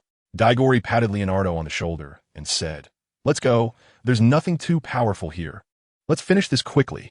From the task rewards, it was clear that the incoming person's strength wouldn't be very high. Otherwise, there wouldn't just be a bottle of agility potion. Moreover, Diggory realized that to predict the difficulty of a task, one shouldn't look at the penalties for failure, because no matter how difficult the task is, the penalties would be unacceptable. However, Diggory completely forgot how much he liked that agility potion when he used the first one. Now, it can only be said that people's hearts change easily. Men are all fickle and ungrateful. Sane followed behind the Pompeo and Kidman families, then suddenly changed direction and slipped into a nearby alley. After that, he wouldn't continue to follow them. Previously, he was the one who separated the 2 families that were in a heated fight and informed them about what was happening here. Society is indeed this treacherous. Diggory thought he had settled everything and everyone, but as soon as he turned around, he found himself facing problems again. Life is like this. There are always unexpected events waiting for you somewhere. If the issue is small, then it can just be considered an experience. If the issue is significant, it can be called a turning point in life. It's just that these turning points can be good or bad. Nevertheless, when you grow old and sit in the sun reminiscing about the past, these will only be a sigh. Although Sane found Diggory uncooperative, he felt that Diggory was quite interesting. Based on his observations, Diggory's behavior was not typical for an 11-year-old child, especially his novel fighting method of throwing potions, which caught Sane's attention. If only he had the money and ability to brew so many potions, he would have wanted to do the same. He was particularly curious about how Diggory would react in the face of the anger from these 2 families. Would he continue throwing potions? Just a reminder so you don't forget Flower's favorite's good person. However, it turned out Sane was overthinking. without the flashy potions. The members of the Pompey family and the Kidman family were confronted by Diggory, who had changed his mind and decided not to endure anymore. A group of 7. Leading the charge was the Pompey family. They previously thought they had been tricked by the Kidman family and were ready to settle scores. But they underestimated the shamelessness of the other side. Before they could achieve victory, their leader was shamelessly ambushed. Although a fight broke out later, they were still filled with rage, wondering why they were the ones who had been unlucky from start to finish. The key point was that it wasn't until saying when to find them that they realized they had been fooled, and worse. They had been beaten up by a white girl while remaining in the dark about everything. This was very frustrating. So, throughout this journey, the members of the Pompey family were harboring a lot of anger, far exceeding that of the Kidman family, and they were eager to find a place to vent. The alley that Sane mentioned was approaching, and the leading Pompey member took a big step forward, already wearing a cruel smile. He wanted to mercilessly press down those who dared to trick them and rub them on the ground. Then he would lie on top of them and go for a male-on-male encounter. He had even planned out what spells to use, what to say when defeating them, what expressions to wear, and whether he should use an umbrella when lying on top of them. He had everything planned out. He just needed the right moment to strike. Bang! There was no right moment. Only a sudden fist that smashed hard into his face. A cool sensation flowed from his nostrils, and his head felt dizzy, rendering him unable to do anything. Diego seized the opportunity and immediately delivered a decisive blow. A cruel expression still lingered on his face. But soon his expression changed to one of pain that women could not understand, a pain that could only be passively endured, with no power to resist. Diego expressionlessly retracted his leg. The guy in front of him actually dared to take a big step towards him. Was he practicing Iron Crotch Kung Fu, or was he invulnerable? Was he just asking for a kick? Moreover, Diego had the foresight to tie an iron rod around his calf. So the power of this kick was initially estimated to be ordinary power 10. The Pompeo family member opened his mouth in vain. Unable to make any sound due to the pain, eyes rolling back, hands covering his groin, and he could no longer feel the existence of his balls. He wanted to fall down quietly, but Diego wouldn't allow it. Diggory quickly grabbed his body and used it as a human shield in front of him. Then, he drew his wand with his right hand and aimed it at another person behind him, casting a precise petrification spell. The person behind didn't have time to react and was hit directly. In a flash, this series of actions happened in a very short time. In less than 10 seconds, 2 out of 7 people had been taken care of, leaving 5 remaining. Leonardo behind was stunned. The combat ability Diggory had just displayed was clearly higher than when he had fought solo before. Originally wanting to take action, he put down the wand he'd already picked up and took a step back. He wanted to see if these people could force Diggory to use his full strength. After successfully dealing with the second person, Diggory was also attacked. One of the opponents drew their wand and cast a fire spell without caring about the human shield in Diggory's hands. This must be from another family. Diggory thought, but that wasn't important. A fire spell could not be blocked by just a human shield. Diggory immediately abandoned the meat shield, his leg muscles quickly exerting force, and with the agility-enhanced physical condition, he disappeared from his original spot. The attacker behind, whose view was blocked by the raging fire, mistakenly thought his attack had worked when he heard the sound of the meat shield falling. However, before the smug expression on his face could spread, he suddenly felt a rush of wind above his head. He looked up in shock, only to see a fist rapidly enlarging. Then, with a loud bang, the fist ruthlessly smashed into his head, and he immediately closed his eyes and fainted. I've discovered that collecting, checking, and flowers a great person. 7 down, 3 to go, and there are 4 left. By coincidence, these 4 were standing very close to each other. Diggory immediately leaped high again, using the strength from his waist to drive his legs, delivering a fierce horizontal sweep, his heel mercilessly kicking into the temple of one Death Eater. With a dull thud, the Death Eater fell to the ground, his head crashing against the hard floor, one eye on the same side, now blood red, already struggling for breath. But this did not weigh on Diggory's conscience. The previous ruthlessness of these Death Eaters, their twisted faces, all proved that none of these guys were good people, each one stained with blood. For such murderous creatures, who could hardly be called human, Diggory would never waste his guilt and remorse on them. Now there were 3 left. The remaining 3, seeing their companion easily taken down by Diggory in just a few moves, immediately lost the courage to continue and instinctively turned to run. As for avenging their fallen comrade, what a joke. In the adult world, where there's so much loyalty and righteousness, it's every man for himself in the face of disaster. At least that's what these 3 Death Eaters thought. But would Diggory let them escape? Clearly not. If they got away, who would take the agility potion? As for losing control of their bowels all day, that wasn't the most important thing. The most important thing was definitely the agility potion. However, in their panic to flee, they completely exposed their backs to Daigori, giving him an excellent opportunity to attack. Daigori quickly cast a 6-spell combo, disarming 3 of his opponents and petrifying the other 3, rendering them completely unable to fight. In an instant, the 7 aggressive attackers were all dealt with by Daigori alone, and the entire encounter took less than 3 minutes. This rapid battle left Leonardo, who was hiding in a small alley to gauge Daigori's combat abilities, utterly dumbfounded, and made Sane, who had been secretly watching nearby, unable to close his mouth. At that moment, both of them had a new definition of genius. Leonardo felt ashamed of himself for still only being a senior wizard at nearly 30. Sane also reflected in the darkness, wondering if he had gotten carried away just because he could create a few spells. He regretted not having interacted with Daigori earlier, as someone with this level of potential might have been able to help him with that matter. But now, there was no opportunity left. He could have taken advantage of these people to warn Daigori before they arrived. Instead, he misjudged the situation and wasted the chance. Now it was too late to say anything. Sane retreated, slowly blending into the darkness behind him, as if there were a door in that darkness leading him away. Leonardo stepped out of the alley, watching Daigori, who appeared to be a lonely expert, and began to formulate his words. Before he could finish, Daigori, who had previously seemed like a master, suddenly reacted as if he had thought of something, squatted down, and began to strip the Death Eaters of their clothes. At first, when Daigori took the Death Eaters' wands, Leonardo could understand. A wizard without a wand loses their combat ability. But why strip their clothes afterward? Stripping clothes aside, Leonardo could also understand taking their outer garments to limit the Death Eaters' movement, but why not even leave their underwear alone? Leonardo discreetly stepped aside, thinking, I suspect you're a pervert, and now I have evidence. When daylight broke, Bellatrix, bound hand and foot with little Barty and the others, finally woke up. She discovered that her group was in a dilapidated shack she didn't recognize. When she first surveyed the scene, her eyes landed on Daigori, and she instinctively reached for her wand to attack. However, upon seeing Leonardo fawning over Nico in Daigori's gaze, she settled down, realizing that Daigori was indeed as he appeared. Daigori glanced back at the lovesick Leonardo, feeling a mix of emotions. What a pity. But he also had some doubts. Can someone who has been under the soul-snatching curse still be unable to forget the one they love? But now none of that mattered. Take us to Gringotts, and then we'll get the Hufflepuff Cup, Daigori commanded without being polite to Bellatrix. Bellatrix fell silent, her eyes clearly showing signs of struggle. Daigori nervously twisted his fingers, gripping his wand tightly, ready to strike at any sign of trouble from the other party. He couldn't help but marvel inwardly at Bellatrix's willpower. Even under the effects of the soul curse, she still managed to retain a sliver of self-awareness.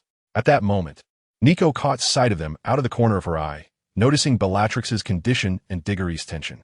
She shot Leonardo a glare, walked over to Daigori's side, and asked, This woman is resisting your soul curse. Is there any way to deal with it?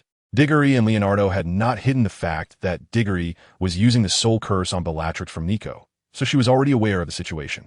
Nico didn't ask Daigori why he was using such a top-tier dark magic as the soul curse because she felt it was unnecessary. Everyone has their own little secrets. After all, Daigori twirled his fingers, and I planned that if it didn't work, I would cast the Soul Snatcher spell again. Then you need to be careful with her mind, Nico added. A person's mind can easily collapse when faced with too much external pressure, especially with top-tier mental attack dark magic like the Soul Snatcher spell. Is that so? Daigori had a bit of a headache. He wasn't very skilled with the soul-binding curse yet, and the system's rewards didn't increase his proficiency with spells. If he accidentally overexerted himself and turned Bellatrix into a fool, it'd be trouble for Gringotts. It was already dawn, and if they didn't hurry, other unexpected incidents might occur. After all, the ones who were knocked down by Daigori last night were just the Pompey family, the Kidman family, and Bellatrix along with little Barty. There were still 2 unknown individuals outside. If they discovered something was off first and relayed the information back, with the developed flu network in Nocturne Alley, the advantage that Daigori and the others had painstakingly built would vanish in an instant. Just thinking about being surrounded by a large group of Death Eaters made Daigori's head ache even more. We need to come up with a plan and act quickly, Leonardo said as he walked over. However, before Leonardo finished speaking, Bellatrix immediately stopped struggling, and her dark expression became calm. Daigori and Nico looked at Leonardo, in surprise. The former genuinely didn't expect the potion's effect to be so powerful. Leonardo just spoke and managed to deal with such a tough nut like Bellatrix. Nico, on the other hand, merely glanced at him in surprise without any particular thoughts. However, her sixth sense instinctively felt that Bellatrix seemed to have a special dependence on Leonardo. But weren't these two completely unrelated? Nico was a bit confused, but none of this was important anymore. After hearing Leonardo's voice, Bellatrix agreed to Diggory's command without any resistance, willing to take them to Gringotts to get the Hufflepuff Cup. Without delay, Diggory and the others set off for Gringotts.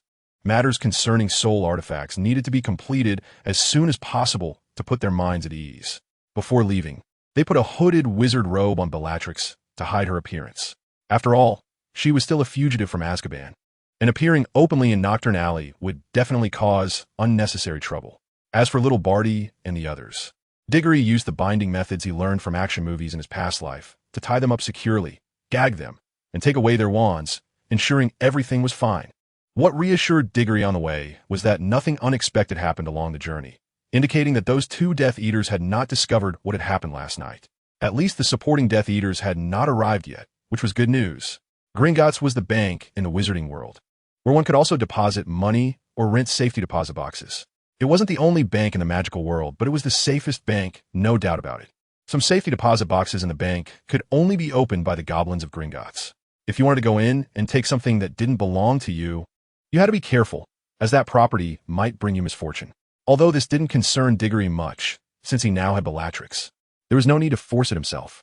Upon arriving at the entrance of Gringotts, Diggory looked up at the Wizard Bank, a towering white building in Nocturne Alley, London. The door was a shiny bronze, with goblin guards in scarlet and gold uniforms bowing to customers as they arrived. "You go in first. I have something to take care of," Leonardo suddenly said, just as Diggory and the others were about to enter. Diggory turned around, glanced at the surrounding pedestrians, and after noticing that no one was paying attention to them, whispered, "We've come to the door. What could possibly be more important than Voldemort's Horcrux?" Leonardo also lowered his voice. "Last night, when you were using the soul-sucking curse, I sensed two people lurking in the shadows. Their presence felt like those two separate Death Eaters.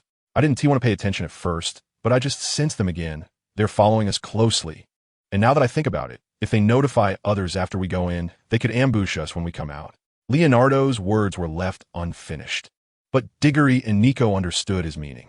As a high-level wizard who hadn't participated in the battle, Leonardo was able to sense what Diggory hadn't noticed at the time. Diego nodded and asked again, "Are you okay?" Leonardo snorted. "Do you even need to ask? Turn your words into a statement." As long as he was away from Nico, Leonardo would revert to the kind of talent that even Nico Lamy couldn't help but take as a disciple. Moreover, Leonardo had his own pride. Would he lose to two rats hiding in the gutter, too afraid to show their faces? Thinking of this made Leonardo laugh to himself. It was impossible. Diggory didn't want to waste time. Seeing Leonardo looking confident, he took Bellatrix into Gringotts. However, Nico, who lagged half a step behind, turned back and looked at Leonardo's back with confusion. Why did she feel that something was off? She hadn't sensed any danger at all. Could it be that this man's sixth sense was even more accurate than hers as a woman? With Bellatrix leading the way, Diggory and Nico's actions went surprisingly smoothly. The goblins didn't suspect that Bellatrix was under the Imperius curse. After all, they couldn't even tell that Hermione had consumed a polyjuice potion. However, the goblin's miserly nature was vividly displayed. When Bellatrix mentioned wanting to take something from a vault, the old goblin behind the counter immediately showed a heartbroken expression as if his wife had cheated on him. "My dear Mrs. Lestrange, from my professional perspective, this decision is truly unwise.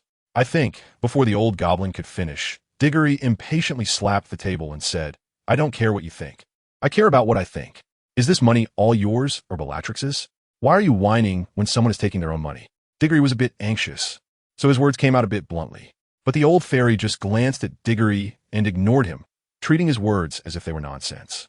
In its view, only the words of the vault's master were worth paying attention to. The old fairy looked at Bellatrix with its slightly red, misty eyes, hoping to change her mind with its gaze, try to use its age to bluff its way through. However, unfortunately, the woman in front of it was already under the influence of the soul-sucking curse. "Please take us to the vault," Bellatrix said expressionlessly, under Diggory's control. The old fairy sighed helplessly and waved to one of the fairies behind. The fairy stepped forward and bowed to Bellatrix, saying, "Please follow me." "Ms. Lestrange, My name is La Huang. If you need anything, you can tell me. Diggory looked back. This is the fairy Griphook who collaborated with the trio in the 7th book, right? He helped Harry Potter enter Gringotts' wizarding bank and found Voldemort's Horcrux, the Hufflepuff cup, in Bellatrix's vault. His demand was for Harry to return the Sword of Gryffindor, made by the goblins. But those not of our kind must have different intentions. Or rather, in a human-centric magical world, even wizards are classified into different tiers by those with ulterior motives, let alone goblins. Since the 2 goblin rebellions in 1612 and the 18th century, the relationship between humans and goblins, as well as all magical creatures, has become increasingly tense. Among them, goblins are the most organized and disciplined group. Humans have always harbored wariness towards them, and goblins feel the same way towards humans. So, Harry Potter and his friends were spectacularly sold out. He only helped Harry enter the vault and did not assist him in getting out safely. He directly seized the sword in the vault and reported the news to other goblins and guards. It could be considered the fastest betrayal in the history of the magical world. Diggory walked behind Lahang and Bellatrix, squinting his eyes and secretly on guard. It must be said that the prejudices in people's hearts are like a mountain. Even now, Diggory wasn't sure if Lahang had become one of those two-faced, treacherous people. But he had already started to distrust Lahang from the bottom of his heart. He secretly took out 2 bottles of Felix Felicis from his pocket, drank one himself, and quietly handed the other to Nico next to him, signaling her to drink it. As a qualified, fake potioneer, one must learn to make good use of the potions at hand. Felix Felicis, being a potion personally tested by Slughorn, surely had some effect. At least during the final battle of Hogwarts, after drinking Felix Felicis, he didn't die while fighting Voldemort alongside his companions. At the very least, drinking it would have some psychological effect. Lahang in front didn't notice Diggory's small movements behind him and soon brought them to the 2nd door of Gringotts. After passing through this door, they would be on the direct path to the underground vault. The 2nd door of Gringotts was silver, with some inscriptions on it. Hinter, stranger. But beware, greed can lead to dire consequences. Taking without giving, reaping without sowing, will surely bring the severest punishment. Therefore, if you wish to take from our underground vault a wealth that has never belonged to you, thief, you have been warned. Beware that what you attract is not treasure, but retribution. Diggory disdainfully curled his lips, thinking it was all just a trick for kids. The vault was located deep underground, and after passing through the silver door, one entered a narrow stone corridor. Below, there was a small railway where clients, guided by fairies, rode on small carts through the maze-like winding passages. Along the way, there was an underground lake, adorned with massive stalactites and stalagmites. Upon reaching the designated vault, the clients used a small golden key to unlock the vault door. Diego and the 3 others followed the ring, hopped onto the small cart, and headed straight for Beatrix's treasury. Along the way, they passed the waterfall that could nullify the effects of the composite potion. Diggory sat in the back and could clearly see the small movement of the ring at the front, as it was checking whether any of the 3 of them had used the composite potion. Soon, the cart arrived in front of Beatrix's vault. During this time, Diggory also saw the captive dragon. This dragon was not described in the book, merely referred to as a giant dragon, but it should be an iron belly. I have to say, this giant dragon is quite pitiful. A creature that should soar through the skies is instead chained up as a guard dog. It's a tragedy, but it also shows that the fairy's strength should not be underestimated. At least they have money. At this moment, Diggory secretly wondered if these fairies might be capable of embezzlement. After all, with a big client like Beatrix, with so many things in the vault, if a few coins went missing or 1 or 2 inconspicuous items disappeared, it probably wouldn't be noticed, especially with some prisoners who were sent to Azkaban for life, when the Ministry of Magic confiscated assets. The fairies could easily work together with the ministry personnel to skim off a portion and then split the spoils. The more Diggory thought about it, the more he felt it was possible. Just thinking about how many rich second-generation heirs like Barty Crouch Jr. and Death Eaters were in Azkaban, their combined wealth. And when the escaped Bellatrix appeared in Gringotts, the goblins who saw her didn't show any surprise. This alone indicated that the goblins here were quite something. The goblin opened the vault door and then took 2 steps back, giving a slight bow to Bellatrix. At that moment, Diggory gave Nico a look, stay outside, and keep an eye on the goblin. Nico understood without words, and instead of following Bellatrix and Diggory inside, she stayed with the goblin at the entrance, keeping a meter's distance to allow herself some reaction time. Diggory and Beatrix smoothly entered the vault. Previously, Diggory couldn't see what was inside from outside, but at this moment, looking at the resplendent room filled with gold and treasures, he was awestruck. The gold gallons casually thrown on the floor and the exquisite antiques with nowhere to be placed. Any one of them, if put in a shop in the diagonal alley outside, would be enough to become the treasure of the store. Although the scale here couldn't compare to that of the wish-granting house, the quality between the two was different. Most of the items in the wish-granting house were discarded magical products that their previous owners didn't want anymore. But here, it was all top quality. Diggory began to swallow subtly, his fingers moving restlessly beneath his robe. At that moment, he couldn't help but start thinking, should he take a little more? Or a little more? Or a little more? Indeed, it was better to choose to take a little more. The most important thing in life is to follow one's true feelings. Moreover, this could be seen as consuming the enemy's resources to strengthen our own. This isn't stealing. It's striving for the great cause of defeating Voldemort. After this thought clarified, Diggory let out a long sigh and said to Bellatrix, this, and that. Let's take all of these along with the Hufflepuff cup. Under the influence of the Cruciatus curse, Bellatrix was unable to resist, or rather, she didn't know how to resist.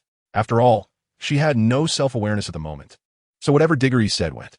The next period was a frantic and tense time for the ring. It stood outside the door, watching helplessly as Diggory took one antique after another, one bag of galleons after another. Its heart felt like it was bleeding. These were all achievements. The more money the customers had in Gringotts, the more management fees Gringotts could collect. Now that Diggory was taking out so many antiques and money at once, it meant Gringotts would earn less money, and money was the ring's heart, love, and life. At that moment, in the ring's eyes, Diggory had become an irreconcilable enemy with a vendetta for killing his father and stealing his wife. Just then, as Diggory was busy transporting magical resources, he suddenly felt a chill at the back of his neck. He instinctively touched his neck and found nothing uncomfortable. Perhaps he had been too busy lately and had strained his neck. He thought he should get some good rest when he returned. Amidst the crisp sounds of galleons on the ground, Bellatrix walked over, stepping on the path made of galleons, and placed the gold cup into Diggory's hands. Diggory took a deep breath, received the golden cup from Hufflepuff, and carefully examined it. The cup had two finely crafted pure gold handles, and its body was adorned with exquisite carvings symbolizing a badger, which represents Hufflepuff House. It was once the first vessel at Hogwarts to assist house elves in transporting magical food. It had been kept in Hufflepuff House until Helga's death. It is said to possess magical and special powers, but Diggory had never known what made it so magical. Diggory ignored the constant temptation of the large orange in his mind, which kept whispering a voice about a golden cup worth 500,000 points of magic power. Resolutely, he put the golden cup into the inner pocket of his anti-spell cloak, a pocket that had been enchanted with a stretching charm. After all, thanks to his recent frenzied wealth accumulation, he had already exchanged for over 400,000 points of magic power. If it weren't for the fact that the eyes of the person pulling the ring outside the door were on the brink of collapse, Diggory wouldn't have minded emptying the entire vault. Ideally, he would save up to 1 million points of magic power, so he could directly exchange for the wand he had his eye on at that time. But Diggory was a person who found contentment in what he had. Although 400,000 was not comparable to 1 million, it was still quite satisfactory. Diggory walked out contentedly with Beatrice, and the ring let out a sigh of relief. If it were taken any further, its performance for the year would be gone. However, just as Diggory stepped out of the vault with his first foot, he caught a glimpse of the relaxed ring out of the corner of his eye, and swiftly and silently snatched a crown encrusted with diamonds and various gemstones. The moment it was exchanged into the system space, the big orange gave the exchange value of magical power, 56,000 points. Diego's eyes instantly brightened as he looked at the relieved and forced-smiling Bellatrix, laughing happily. But he didn't say anything, as the main character here was Bellatrix. Diogry has always played the role of a master and servant with Bellatrix. At this moment, Bellatrix strides into the crowd with an air of arrogance, like the moon surrounded by stars. Come on, little D, help me back to the palace. Nico instantly looks confused and glances at Diogry. What's going on with this Bellatrix? Digory smiled slightly. This was a secret only he knew. The time was exactly 10 in the morning, and Diagon Alley was starting to bustle. Although it wasn't the back-to-school season, it was nearing the end of the term, and wizarding parents were out buying things to prepare for their magical creatures returning home for Christmas. When it came to shopping, girls were almost inherently more enthusiastic than boys. Naturally, the streets were crowded with ladies. However, the ladies at this moment were different from yesterday, because Leonardo was also on the street today. Leonardo, with his sharp eyebrows and starry eyes, had a somewhat baby-faced yet exquisite appearance. His current age lent this face a strangely mature aura that seemed mismatched yet oddly harmonious. Thus, This face possessed an irresistible charm for the ladies. An older divorced woman, unable to contain her restless heart, reached out and slapped Leonardo's chest, blocking his path. "Excuse me, sir, are you looking for a lady to shop with? If so, I can oblige. You don't know I'm taken?" Leonardo frowned and ignored her, brushing off the old woman's hand and walking straight ahead. The two Death Eaters ahead had really poor hiding skills, especially in a place like this where almost 90% of the street was female and there were very few men. Leonardo felt he couldn't lose track of them even if he wanted to. Soon, he quickened his pace because the two suddenly turned into a shop with a fireplace connected to the Flu network. By the time Leonardo arrived, the two Death Eaters had already vanished from the store. "Excuse me, where did those two just go? Which Flu network did they use?" Leonardo asked anxiously. Normally, traveling via the Flu network was already fast, and it was extensive. If he didn't get clear directions, he wouldn't be able to chase them. Not to mention that after leaving the Flu network, they might use disillusionment charms to travel, making it truly hopeless to catch up. The shopkeeper behind the counter had a rugged beard, but leered as he rubbed his fingers together with his index, middle finger, and thumb. Leonardo impatiently pulled out 2 gold galleons. He didn't want to and couldn't waste time. However, the shopkeeper noticed this and grinned, accepting the 2 galleons while opening his hand to show 5 fingers wiggling in front of Leonardo. Leonardo narrowed his eyes, a flash of anger crossing them. However, the shopkeeper was unperturbed. Those who could run shops in Diagon Alley typically had some skills, and the security here was good. Aside from Death Eaters, hardly anyone dared to cause trouble. Most importantly, the shopkeeper already realized that Leonardo was in a hurry and that his speed in pulling out money and some small habits indicated he wasn't short on cash. Sure enough, Leonardo pulled out another 5 galleons from his pocket and tossed them onto the counter with a crisp sound. This time, the shopkeeper didn't ask for more. As he took the money, he said, "They went to Hogsmeade." Leonardo was about to leave, but the shopkeeper grabbed his sleeve. "Wait, the 7 galleons were just for directions. If you want to use the Flu network, that'll be another 3 galleons." The shopkeeper grinned, looking like a slime merchant. Leonardo couldn't hold back any longer. He raised his eyebrows and shouted, "3 galleons? Other places that provide the Flu network only charge 3 sickles." The shopkeeper wasn't angry. He stroked his rugged beard and said, "Well, I can see you're in a hurry and not short on money, or I wouldn't charge you so much." Leonardo didn't want to waste any more time, so he pulled out another 3 galleons and threw them at the shopkeeper's face, which clinked and fell into his pocket. Seeing Leonardo turn to leave, the shopkeeper grabbed his sleeve again. "Don't rush. How about paying another 5 galleons, and I won't tell anyone where you went?" Leonardo snorted coldly, paying to keep him quiet, not to mention that Leonardo didn't trust the shopkeeper's professional ethics at all. If he paid and then Diagori and the others came looking for him, only to find the trail led to a dead end here, what then? Most importantly, Leonardo didn't want to give any more money to this shady shopkeeper. He worried he might not be able to control his wand. Get lost. Leonardo resisted the urge to beat up the shopkeeper and turned to leave through the Flu network. A flash of green light passed, and Leonardo stepped out of the fireplace. This was a dim and somewhat gloomy place. Meanwhile, in Diagon Alley, the sun was shining brightly, warming the surroundings, but here it was completely different. The sky was chillingly cold. It was as if this were another world. Several tables were haphazardly arranged in this room, indicating that it was quite spacious. However, at this moment, there was not a single person in the room, combined with the strange natural environment, creating an atmosphere that sent chills down one's spine. Leonardo surveyed the area. The floor was covered in dust and stains, with several footprints scattered about.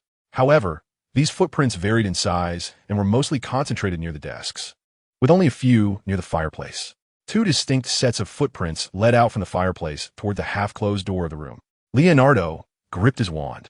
This place instinctively made him feel uncomfortable, like being in the Amazon rainforest without sunlight. You never knew when a venomous snake might suddenly spring out from somewhere you weren't paying attention to and bite your neck. Thinking of this, Leonardo suddenly chuckled self-deprecatingly. He hadn't encountered anything yet and was already scaring himself.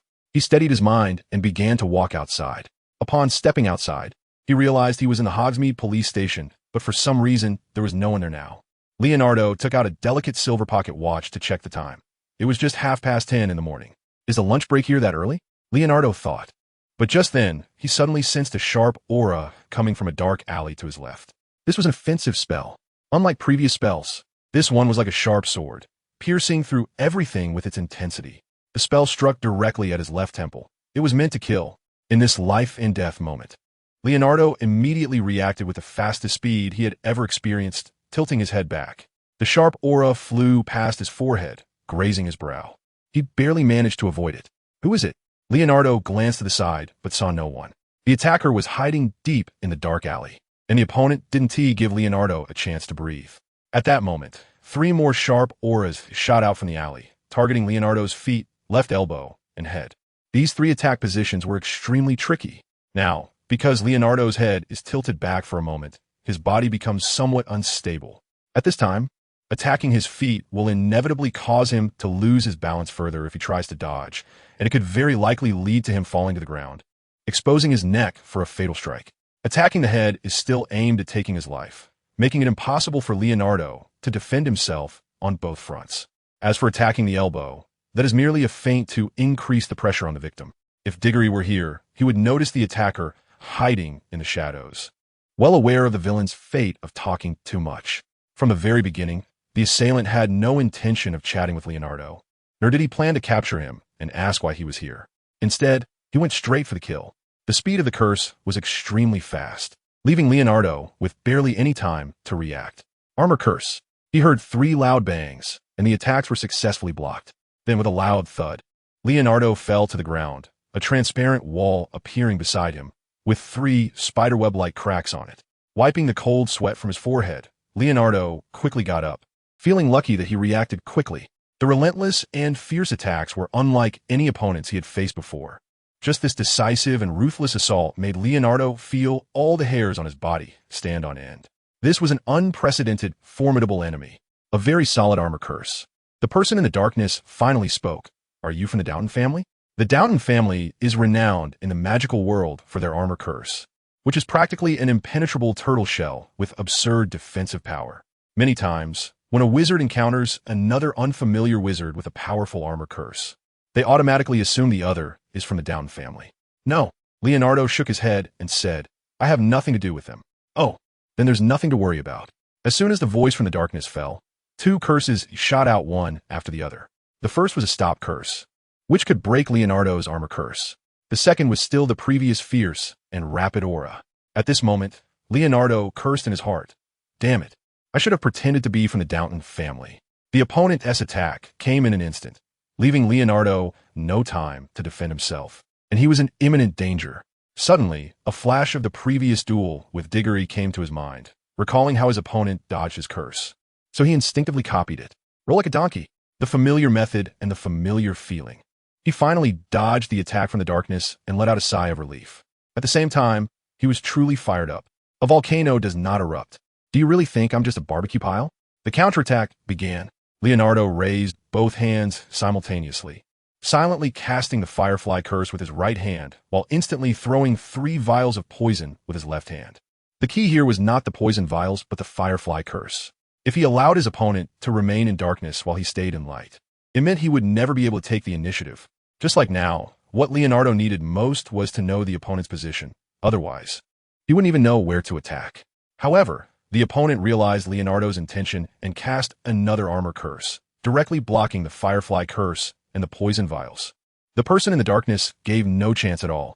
Leonardo frowned slightly, feeling it was somewhat tricky, but he couldn't stop. If he did, he would take a hit.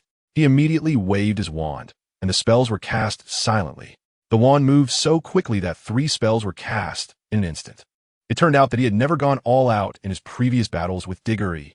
First, a stop curse, just like the previous opponent, directly breaking the opponent's armor curse defense. Then came another Firefly curse, but that wasn't the main point.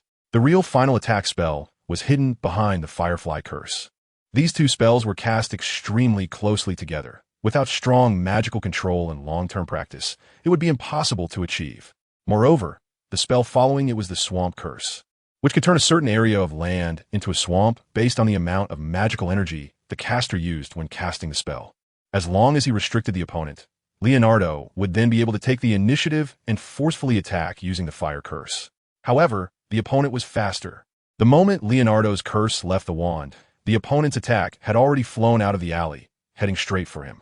There were 2 attacking curses, and judging by the light emitted from the curses, the one radiating red light was clearly the Avada Kedavra, The other was still the previously fierce aura spell, and that chilling feeling seemed not to have dissipated.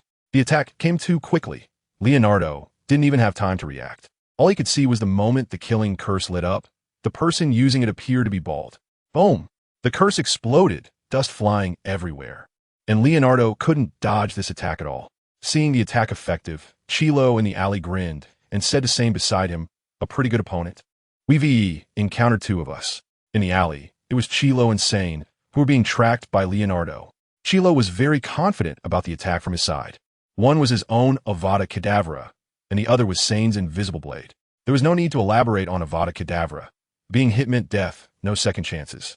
Of course, excluding the special relationship between Voldemort and Harry Potter. Although Invisible Blade didn't have such terrifying lethality, it was even harder to defend against. Unlike other spells, Invisible Blade emitted no light when cast. If you were looking with your eyes, you wouldn't see anything at all, while there would inevitably be magical fluctuations. Its attack speed was extremely fast, with the magical energy transforming into a sharp blade. Used for sneak attacks, it was always effective. Besides witnessing Sane cast Invisible Blade in Glow City, Chilo had also seen him easily slice off a dragon's neck with this spell during one of their joint missions.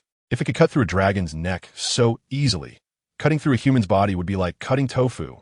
Chilo put away his wand and was about to go out when Sane suddenly grabbed him. "Wait, that person isn't dead yet." Chilo turned back in shock. How is that possible? He didn't have time to defend against our attacks. He could only take them head on, and our spells are not something flesh and blood can withstand.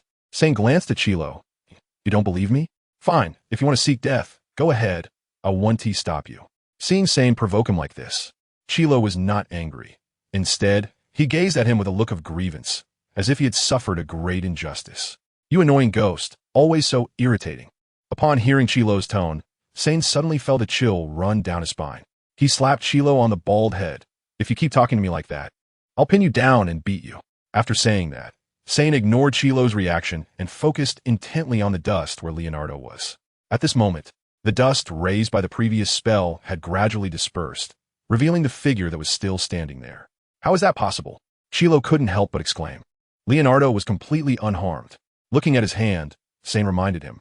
In Leonardo's hand was a very exquisite silver pocket watch, but at that moment, the watch was damaged, as if it had been smashed flat by a hammer. It was a finely crafted protective magical item, and it had blocked my life-threatening curse and your shadow blade, indicating that the quality of this protective magical item was very high. Chilo's face darkened. Could this be a young heir from a prominent family out on a trial? It seemed we had provoked an extraordinary existence. Sane frowned. There was nothing to fear. Just leave him here, and nothing will happen. Kill him directly? Chilo was startled. A young heir with such a high-quality protective magical item. If they mishandled it after attacking him and someone discovered their information, they would face endless pursuit. How could Sane dare? However, Sane just smiled nonchalantly. What can't be killed? Don't forget, we are currently under the name of Death Eaters. And now in the Aura Office of the Ministry of Magic, besides Moody, who else would want to handle Death Eater cases? Besides, Sane narrowed his eyes at Leonardo. A person with such strength should be dealt with now. What if he opposes us in the future? To root out the problem, you must be ruthless. If you're not ruthless, you won't stand firm. As soon as he finished speaking, Sane instantly dashed out of the dark alley, raising his hands to simultaneously wield two wands and launch an attack on Leonardo. Shadow Blade, splintering. This silver pocket watch was given to Leonardo by Nico LeMay before his departure. It contained a special meaning that the old man had never spoken of. Leonardo's parents were ordinary people, and when he first unintentionally revealed his magical talent at a very young age, their reaction left him heartbroken. His parents were both doctors, staunch materialists under the banner of capitalism. When they saw this inexplicable phenomenon occurring in their son, they were stunned. Afterward, they took Leonardo for various tests, and when they found no reasonable explanation in medicine, they fell silent. The world they had always believed in was completely shattered by their son. Their faith collapsed, and thus they harbored hatred. From that moment on, they believed in the existence of demons in the world and thought their son, Leonardo, was a complete demon. At that time, they wanted to kill Leonardo with a surgical knife from their home. And at that time, Leonardo was just a child beginning to understand the world. Just as the sharp surgical knife was about to cut his tender neck, by coincidence, Nico, who had failed in an attempt at spatial magic, appeared in front of Leonardo and saved him. At that moment, Nico Lemay's silver hair and slightly hunched figure left the most towering image in Leonardo's heart. After that, Leonardo lived in Nico's home until now. Thus, their relationship was more like that of father and son than that of teacher and student. And this pocket watch represented an old father's unspoken longing and care for his son. But now the watch was broken. Leonardo's eyes turned red with anger. He had never been this furious, even when facing his parents who wanted to kill him with a knife. A gentleman is a gentleman only because you haven't touched his bottom line yet. And now, for the first time in his life, Leonardo wanted to kill. He coldly watched Sane's attack. The magical power and mental energy within him were more active than ever before, and at that moment, he suddenly entered a special state. The two spells, which were originally very fast, gradually slowed down in his eyes, and Leonardo could even see the nearly transparent magical blade within the shadow blade. He sneered. He originally wanted to learn Diggory's combat style, to dodge and then counterattack, but unfortunately found that his physical quality couldn't keep up. However, Leonardo raised his hand, and a solid armor spell appeared in front of him, easily blocking Sane's attack. He then immediately dismissed the armor spell, and a raging fire that could burn everything suddenly erupted from the tip of his wand, coalescing into a giant, flaming unicorn. The blazing unicorn formed by the raging fire forcefully dispelled the darkness of the police station, radiating an unbearable light and heat, roaring towards Sane. If someone stood a kilometer away, they could clearly see the fire rising into the sky. His Chilo gasped. Leonardo's fire spell was unexpectedly powerful, and, standing in the center, facing Leonardo's fire spell attack, Sane felt it even more acutely. Chilo only saw the power of the spell, but he saw the meticulous control of magical power by the user, Leonardo. In terms of this control ability alone, few could match his, not even Chilo. Sane was well aware of this. Unfortunately, you encountered me. Sane revealed a cruel smile at Leonardo behind the flaming unicorn. Both wands raised simultaneously, since you use fire. I will use ice. Let's see if my freezing spell can freeze your horse to death. As soon as he finished speaking, Chilo felt as if the entire police station had suddenly plunged into an extreme cold place. A frigid storm erupted from the tip of one of Sane's wands. The visible white cold wave howled in the arena, quickly forming a huge blue anaconda in front of Sane. The scales on the anaconda's bloated body shimmered under the reflection of the flames. Its vertically slit pupils flickered with a chilling color. His Chilo gasped again. This was an even more powerful magical control ability. The giant flaming unicorn raised its front hooves high and stomped down fiercely on the anaconda's head. However, although the anaconda's body was bloated, it had a surprisingly astonishing agility, easily dodging the flaming unicorn's attack with a quick twist. The agile snake body twisted slightly, and in the blink of an eye, it was underneath the flaming unicorn. Then its upper body suddenly rose up and quickly wrapped around its opponent. The anaconda's fighting style was to use its strong body to constrict its opponent to death. The anaconda's body was extremely tough. Once wrapped around its prey, it would gradually exert force, destroying the prey's insides, sometimes causing them to suffocate. Once the prey was dead, the anaconda would start from the head and swallow the prey whole.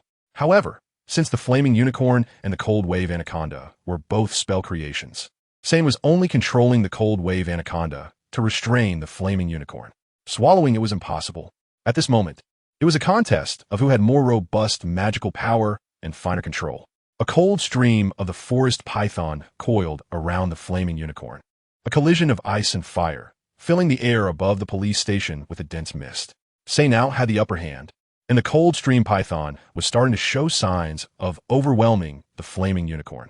Leonardo's magic was desperately flowing through his wand, but no matter how hard he tried, he couldn't break free from the opponent's control. As time passed, a sense of powerlessness gradually emerged from within him. Leonardo furrowed his brow tightly, clutching his pocket watch in his left hand. He wouldn't allow himself to lose here. Suddenly, the flaming unicorn, which had been somewhat dissipated, began to slowly congeal once more under this surge of will. Sane looked at everything before him, completely unconcerned. Courageous, indeed. But have you forgotten, I have another wand. At this moment, Sane raised another wand. Leonardo's face suddenly turned pale. He couldn't counter the other wand. At the same time, he couldn't understand how Sane could wield two wands simultaneously. In this world, wands choose wizards, not the other way around. And there would never be a situation where two wands chose the same wizard at the same time. In simple terms, a wizard cannot possess two or more wands that recognize them as their master simultaneously. Therefore, to Leonardo, Sane's actions appeared as if he was using his own wand while attacking himself with someone else's wand. However, someone else's wand cannot be used at will. It's like trying to wear someone else's clothes that fit just right. When you put them on, they either feel too big or too small. There's no third option, unless you defeat the other person.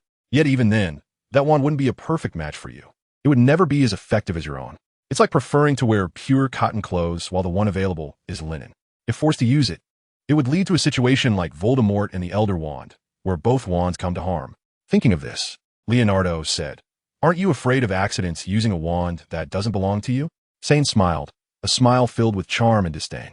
"Who told you that this wand doesn't belong to me?" Leonardo was taken aback.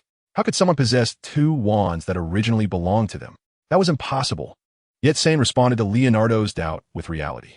He raised his wand, pointing it at Leonardo, gathering magic at the tip of the wand. Dark blade formless.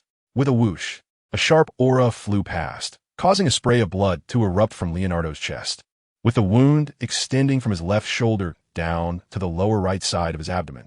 His clothes were instantly stained with blood, and the flaming unicorn, which had been wrestling with the cold stream python, suddenly dissipated at that moment, leaving only a trace of hot breath lingering in the air. However, that breath quickly vanished due to the cold aura of the cold stream python. Leonardo's eyes widened. He felt it very clearly just now. Sane wasn't lying. When the wand was used in the opponent's hand, the magic flowed without any return, just like with the other wand. This was a man who possessed two wands at the same time. He had lost. It was precisely 2 o'clock in the afternoon, the hottest time of the day. However, in Haddington Town, the sunlight was ruthlessly blocked by dark clouds, unable to penetrate. This made the small town always seem very oppressive. In the police station, the dust finally settled.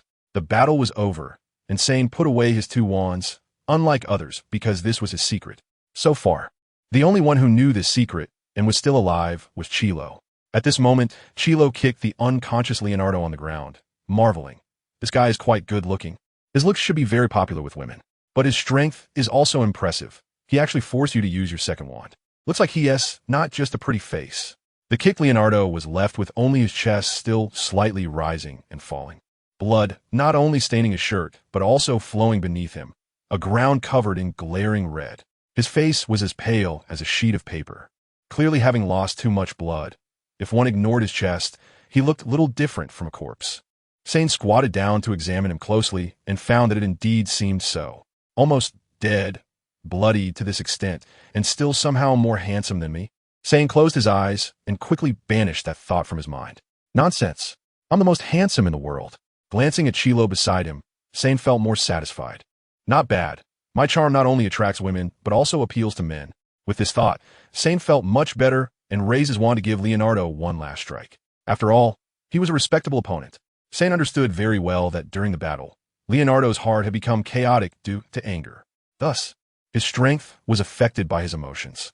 While he appeared more fierce in battle, Sane knew that if the opponent had remained calm, this fight would not have ended so quickly. But just as he was about to strike, Chilo suddenly stopped him, smiling and saying, "Let me handle this, so your hands don't get dirty." Sane didn't mind, nodding and stepping back. However, just as he was about to turn around, Chilo had just taken out his wand and was about to cast a spell when a gentle breeze suddenly swept through the small courtyard of the police station. A gentle breeze wasn't unusual, but a breeze carrying a hint of scorching heat was a bit abnormal. In a place like Haddington Town, where the sun rarely shone, how could there be a scorching aura? The two looked towards the direction from which the breeze was blowing, confusion in their eyes. Chilo's pupils suddenly constricted. How is this possible? How could both Moody and Dumbledore appear here at the same time? Indeed, the newcomers were Dumbledore and Moody. Not only was Chilo shocked, but even Sane couldn't accept it, unable to understand why these two powerful figures would appear here simultaneously. Was T. Dumbledore supposed to be guarding Hogwarts? Didn't T. Moody have to go to the Ministry of Magic for work today? Why they both have so much time now? Chilo, long time no see. As the headmaster of Hogwarts, Dumbledore probably still remembered the students who graduated during his tenure. You'd better lower your wand. Otherwise, if he dies, you die too, Dumbledore said calmly. Chilo didn't move, still pointing his wand at the unconscious Leonardo. Even facing Dumbledore's threat, Chilo had no intention of backing down, because this person knew Sane's secret of using two wands. If he let this information spread, the consequences for Sane would undoubtedly be catastrophic. Being caught and sent back for dissection and research would be a light punishment. Chilo looked at Dumbledore and Moody before him, his heart racing. He didn't want to face either of them. But thinking of Sane behind him, he felt fearless. So it must be said that the power of love is truly great. The two people in front of him indeed put a lot of pressure on him, especially Moody, whose one eye stared at him emotionlessly, causing his legs hidden beneath his robe to tremble involuntarily. At that moment, Sane suddenly reached out and patted Chilo's shoulder, saying, "You go first, I'll cover you." Chilo was moved to tears, and in his peripheral vision, Sane's figure appeared hazy. "What made you make such a decision? Is it love?" Chilo asked gently. Sane's mouth twitched. "Damn it, how could that bald guy think of everything in this way? My strength is greater than yours. How long can you hold him back? Once Moody makes a move, you won't be able to withstand it, and then I'll also be left behind. No one can escape. I can hold them back a little longer. As long as you run out, there is still a glimmer of hope." Sane said impatiently. "You know which way to run, right?" Sane asked with concern. Chilo nodded and then turned to run toward the room with the fireplace. His tears had been shed in vain, but it didn't matter. He was used to anyway. Dumbledore and the others didn't stop Chilo from leaving. Instead, they stood there quietly without any reaction. He watched Chilo's departing figure and sighed. "I still remember what this child looked like when he first enrolled. He was so small and adorable. How did he change so much after more than 10 years? Moody didn't have much memory of Chilo, but it was really his style to let a criminal escape so openly. He could only take a sip of his drink and pretend he hadn't seen anything. Then he looked at Leonardo lying on the ground and said, "Leonardo is a bit miserable." Dumbledore withdrew his gaze, realizing he was outmatched and would just have to keep trying. "What about this young man in front of them? Should you reach out to influence him? Or should I send him to Azkaban?" Moody glanced at Sane and said nonchalantly.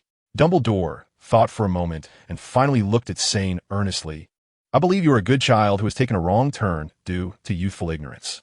If you are willing to turn away from evil and embrace the light, I'm also willing to guide you personally." "Huh." Sane didn't respond, just gave Dumbledore a simple gesture. The gesture was also very simple. He raised his right hand and gave a middle finger. "Turn away from evil? What is evil? What is good?" Sane was extremely disgusted by Dumbledore's rhetoric, and he began to dislike Dumbledore himself. "You don't even know what others have gone through or why they joined the Death Eaters. Yet you blindly ask others to turn away from evil. How do you know what kind of light I have experienced? How easy is it in the darkness?" Dumbledore didn't understand the meaning of Sane's gesture and cast a questioning look at Moody. Moody was taken aback. "Why are you looking at me? I don't know anything." At his age, the gap between generations isn't just talk. Dumbledore sighed, lamenting the passage of time. But he didn't ask Sane, as old Dumbledore had already sensed from Sane's eyes that the meaning behind this gesture was likely not good.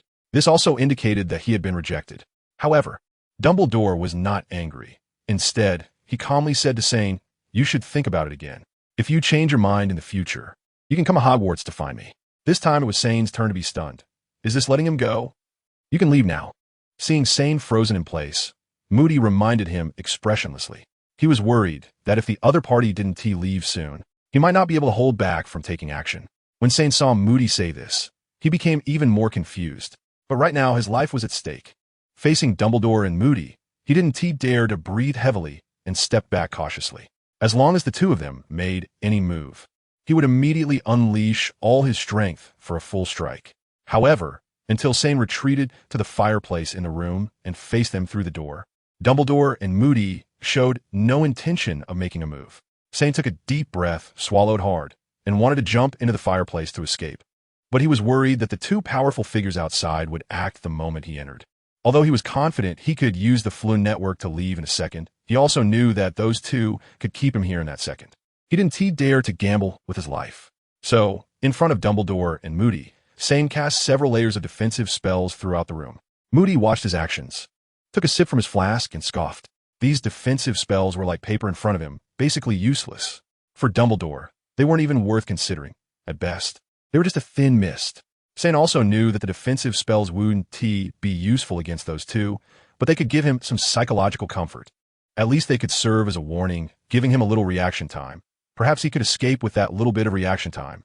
But the reality proved Sane was overthinking. Until he completely left, the green flames in the fireplace extinguished, and Dumbledore and Moody didn't act. Instead, after he left, Dumbledore, as Phoenix, Fawkes, suddenly appeared, dropping a few tears on the nearly lifeless Leonardo, pulling him back from the brink of death. Moody put the empty flask back in her pocket and said, I didn't expect this Death Eater to be quite strong, able to beat Leonardo like this. If we hadn't arrived in time from Little Hangleton, he might have been done for. Dumbledore stepped forward to stroke Fawkes, then lifted the unconscious Leonardo and said to Moody, those Death Eaters chasing us will probably be here soon. You take care of Diggory. I'll take Leonardo back first. Moody nodded. They had set off together to retrieve the Horcrux ring from the Gaunt House in Little Hangleton. Because Diggory had warned Dumbledore to be extra cautious when retrieving the Gaunt ring, Dumbledore had brought Moody along. However, when they arrived at Little Hangleton, they found a large group of Death Eaters had already gathered inside the Gaunt House. The key point was that Dumbledore and Moody hadn't received any news about such a large number of Death Eaters appearing. The two old men exchanged glances and knew something was off. This was likely Voldemort's doing, gathering a large number of Death Eaters to protect the Horcrux. However, no matter how many people there were in front of Dumbledore and Moody, it didn't matter. This wasn't them trying to show off. Their strength made it impossible for them not to show off. Their strength was apparent. There really wasn't anyone capable of fighting back. However, neither of them, especially Dumbledore, was the type to kill innocents indiscriminately, so he didn't go all out against the Death Eaters. Moody was even more principled. Rather than eliminating all those Death Eaters, he preferred to send them to Azkaban for labor reform. Thus, a large group of Death Eaters survived from the hands of these two bosses. They even thought it was because they had the advantage in numbers that Dumbledore and Moody didn't dare to act. Then their confidence swelled, and they began to chase the two bosses. Moody couldn't take it anymore. When had he ever suffered this kind of humiliation? Just as I was about to draw my wand and teach these Death Eaters how to be human, I was stopped by Dumbledore, who indicated that the Horcrux was the most important thing, and everything else was just fluff. After that, the two big shots first got their hands on the Gaunt Ring, then casually cast a few wide-area destructive spells at the Death Eaters before leaving. All the Death Eaters were unable to stop them. After all, their strength was not on the same level. There was too much of a gap in realms. As a result, as soon as Dumbledore and the others came out, they saw the flames rising into the sky over Hogsmeade and rushed over to join the fun, which led to the later scene. After Dumbledore left, Moody entered the room, looked at the defensive spells left by Sane, took out his wand, and casually waved it a couple of times to sort things out. But just as he was about to jump into the fireplace to go online, he suddenly stopped. Glancing at the empty police station outside, he felt uncomfortable thinking that he had been chased by those Death Eaters for so long without giving them a little gift. At that moment, he remembered Diggory's special fighting style, so he rummaged through all his pockets and finally found 6 potions. This amount was nowhere near what Diggory had. Just thinking about how Diggory tossed potions around like it was nothing made him feel a bit sour. He felt like he had wasted his age on something useless. If it weren't for Diggory being Dumbledore's student and one of his own, Moody would have thought about robbing Diggory. Among the potions were 3 antidotes, 1 sleeping potion, and 2 bottles of acromantula venom. The 2 bottles of acromantula venom were obtained during a mission some time ago. He originally planned to sell them for money, but now that he needed to use them, he felt a bit pained. But just thinking about the ugly faces of those Death Eaters made it worthwhile, especially since he heard that Diggory had a habit of collecting magical items. He could always trade things he didn't need for potions later. If Diggory refused, he could just beat him up and take them. After all, he was practically half Diggory's teacher, and Dumbledore wouldn't say anything. With this thought, Moody felt much better. After setting up the traps, he happily went online to Diagon Alley. 5 minutes later, a black smoke swept across the sky above Hogsmeade's police station. The smoke finally settled in front of the police station, revealing a group of Death Eaters dressed in black robes. "We are late. Dumbledore and Moody have already left," said a visibly frustrated Death Eater standing at the front, clearly the leader. At that moment, a bald Death Eater snorted coldly. "Isn't it because you are too cowardly? You watched them leave and didn't dare to chase after them until 10 minutes later? How could we let them get away?" The leader of the Death Eaters turned sharply, his gaze coldly fixed on the bald Death Eater. "Cassie Pompeo, if you don't shut up, no one will treat you as a mute. You talk so tough, then why didn't you oppose me when I suggested waiting 10 minutes to chase? Why did you stand at the back when Moody drew his wand to act? If you had the guts, you should have gone out and confronted them then. Now that they've left, what are you pretending to be a big shot for? If you have the guts, go online and chase after them." After this outburst from the leader, Cassie Pompeo's face turned red and white in sequence, feeling humiliated as his little schemes were exposed in public. The key was that he could vaguely sense that the other Death Eaters were looking at him, waiting to see what he would do next. What the hell? Who among the Death Eaters would dare to chase those 2 big shots? Are they all here to watch his performance? Do they really think that I, the great Cassie Pompeo, am easy to bully? Cassie looked at the leader and wanted to flip the table right then and there.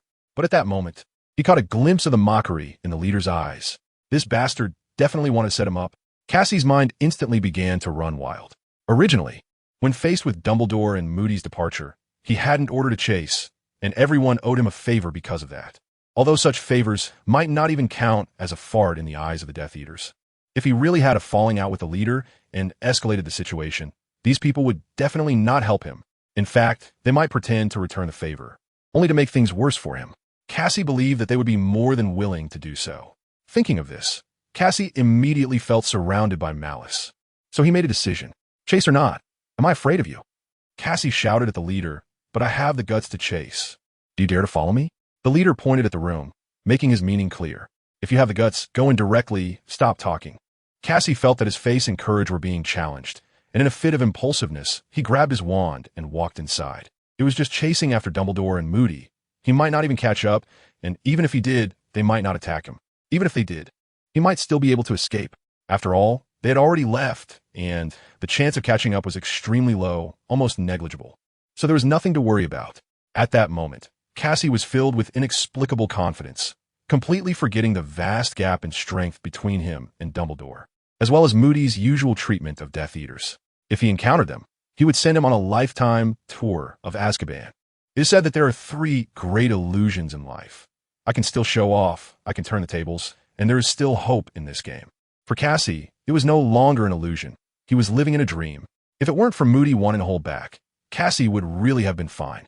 But unfortunately, the seemingly normal room, which appeared empty, suddenly revealed a small vial in front of Cassie the moment his right foot stepped inside, and it exploded. Bang! Black smoke immediately filled the entire room and slowly began to spread outside.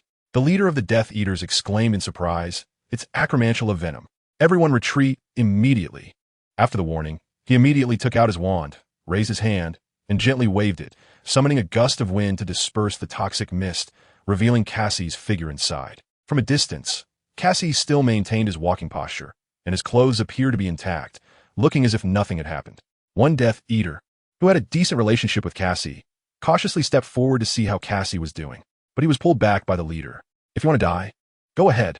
That bottle of acromantula venom, if mixed with enough water, has enough dose to kill thousands of people. And the space where this venom exploded is so small that you can say the air over there still contains vaporized venom. If you want to meet an early demise in your youth, then you can go." Upon hearing there was still a life-threatening danger, that person stopped. After all, they were all Death Eaters. Their relationships with each other were just SOSO. How could they risk their own safety to save someone else? So what about Cassie? The man hesitated and asked the leading Death Eater. The leading Death Eater was from the Kidman family, who already had issues with the Pompeo family. Now, it was a perfect opportunity to take advantage of the situation. That room is too dangerous right now. Let's not go there. First, let's notify the police to come back, and then check other places in the town. If we find somewhere that can still use the flow network, we can rest up and then set off again. This was said in a tone that implied to the other Death Eaters, we are up against Dumbledore and Moody. In the end, Cassie overestimated himself and didn't follow orders, which led to his own demise. It has nothing to do with the rest of us. No one spoke. They tacitly agreed with the leading Death Eater's words, turned around, and left, ignoring the now lifeless Cassie.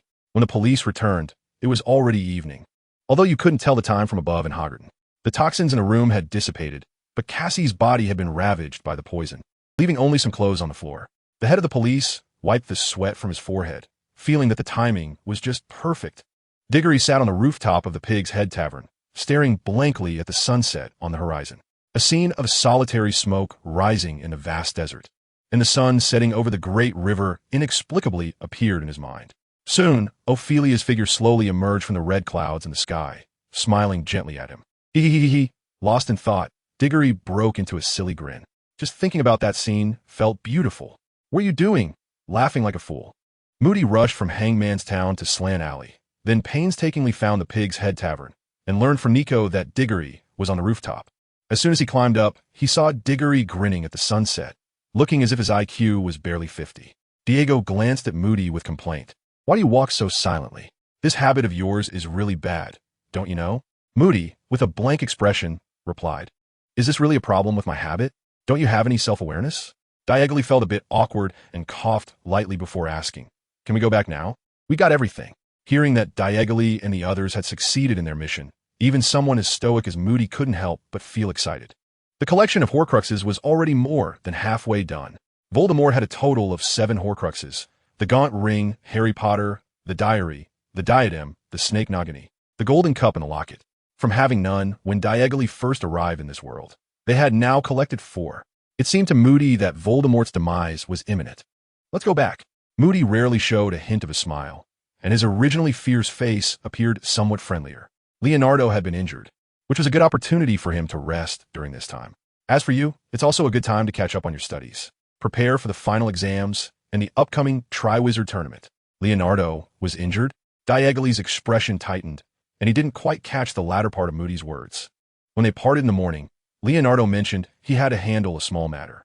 Diagonally had asked if he was confident, and Leonardo had assured him there was no problem. Happened to be injured now. Although there had been some distance between them in the past, they had reconciled, transitioning from rivals to comrades, and had a mutual respect for each other. Moody waved his hand dismissively, saying there was nothing serious now. "Dumbledore and I arrived just in time. His injury was mostly healed by Fox tears, and he is already back at Hogwarts. He'll probably be fine after a good sleep." "Just in time?" Diagonally fiddled with his fingers and tilted his head, asking, "Where did he get injured that you happened to run into him?" "At Hogsmeade," Moody replied. "We went a little Hangleton. The Gaunt Ring is in hand." Diagonally's heart raced faster and faster. Moody nodded modestly, but then said with a somewhat serious expression, "However, the number of guards in the Gaunt Mansion has increased significantly. While it's not a big deal for us, it could be a bit troublesome. This should be Voldemort's arrangement." Diggory rolled his eyes at Ophelia. "Nonsense. Who on the Death Eater side can simultaneously block you and Dumbledore, even if Voldemort fully recovers? He can't do it." Diggory thought of Bellatrix again and said with a smile, "Voldemort sent Bellatrix and little Barty Crouch to Gringotts to take the Hufflepuff Cup, but we stopped them. They also increased their manpower at the Gaunt Mansion to try to protect the Gaunt Ring, but now it's all gone." Diggory smiled happily at the thought. Voldemort must be feeling quite miserable now. "Bellatrix?" Moody's expression changed. "How did you and Nico, both intermediate wizards, manage to get the cup from Bellatrix?" Diggory paused, unsure of how to respond. He couldn't tell Moody about mastering the Soul Snatcher spell just yet. In the end, Diggory didn't provide an answer. Later, Moody asked another question. "Where's Bellatrix now?" This left Diggory in a dilemma. He had sent Bellatrix back to the Death Eater organization to gather information, but could he tell Moody that? No. If he did, and Moody followed up with, "How did you manage that?" it would circle back to the initial question. How did you get the cup from Bellatrix? So, the best course of action was to remain silent. No matter how many times he asked, Diggory would stay still and say nothing. The 3 of them traveled through the fireplace at the Leaky Cauldron to Hogsmeade, near Hogwarts. The 2 younger ones had Moody treat them to a hearty dinner, and after walking off their meal, they headed back to Hogwarts. At that moment, Moody, who was wobbling slightly at the front, turned to Diggory and said, "Even if you don't answer those 2 questions now, Dumbledore will still ask when we get back. Will you answer then?" Diggory fell silent, pretending he hadn't heard, touching his neck and glancing around awkwardly, deliberately avoiding Moody's gaze. Moody squinted his remaining good eye and said seriously, as a seasoned Auror, "Your behavior of looking around and your unwillingness to meet my eyes tell me that you have a secret you can't share, and it's very likely that this secret involves me, perhaps even Dumbledore's bottom line, right?" Upon hearing Moody's vague guess, Diggory felt a headache coming on. He suddenly recalled those professional from his past life, micro-expression experts, who could uncover many secrets just by asking questions and observing you, even if you said nothing. Although Moody wasn't one of those professionals, his years of experience as an Auror had given him keen insight. He could see through the thoughts of criminals with just a glance. If someone shifted their weight, Moody would know what they were up to. Wait, Diggory paused. Thinking about it, didn't that make him a criminal? Diego felt uncomfortable all of a sudden and glared at Moody. However, Moody didn't care about Diego's glare at all and said expressionlessly, "You can choose to be honest with me now, or wait until you go back and Dumbledore questions you. It's up to you to weigh your options. I'll give you a friendly reminder. Dumbledore's eyes are much sharper than mine, and your little thoughts won't stand a chance in front of him. Also, don't push Dumbledore too hard, or else he can be quite terrifying. He might not recognize anyone." Diggory scoffed dismissively, saying that old Dung was frightening, and he believed it. After all, his strength was evident. But to say he would be ungrateful to his own kin, Diggory wouldn't believe even a punctuation mark. Dumbledore had lived for over 100 years. What kind of scenes hadn't he witnessed? Moody's words were clearly meant to deceive and scare him. However, the way it was crafted was simply lacking in quality. It wasn't heartfelt. Not even an organ was involved. Diego's expression deeply provoked Moody. He was actually looked down upon by an 11-year-old child. Now, he had lost all patience. Moody gritted his teeth and said fiercely, "If you don't obediently tell me, don't even think about having a future with Ophelia?" Digory took a deep breath. How ruthless. The lengthy discourse before had no effect on him, but just this one sentence was enough to take his breath away. As expected of an old, limping bachelor, his methods for dealing with young bachelors were truly seasoned.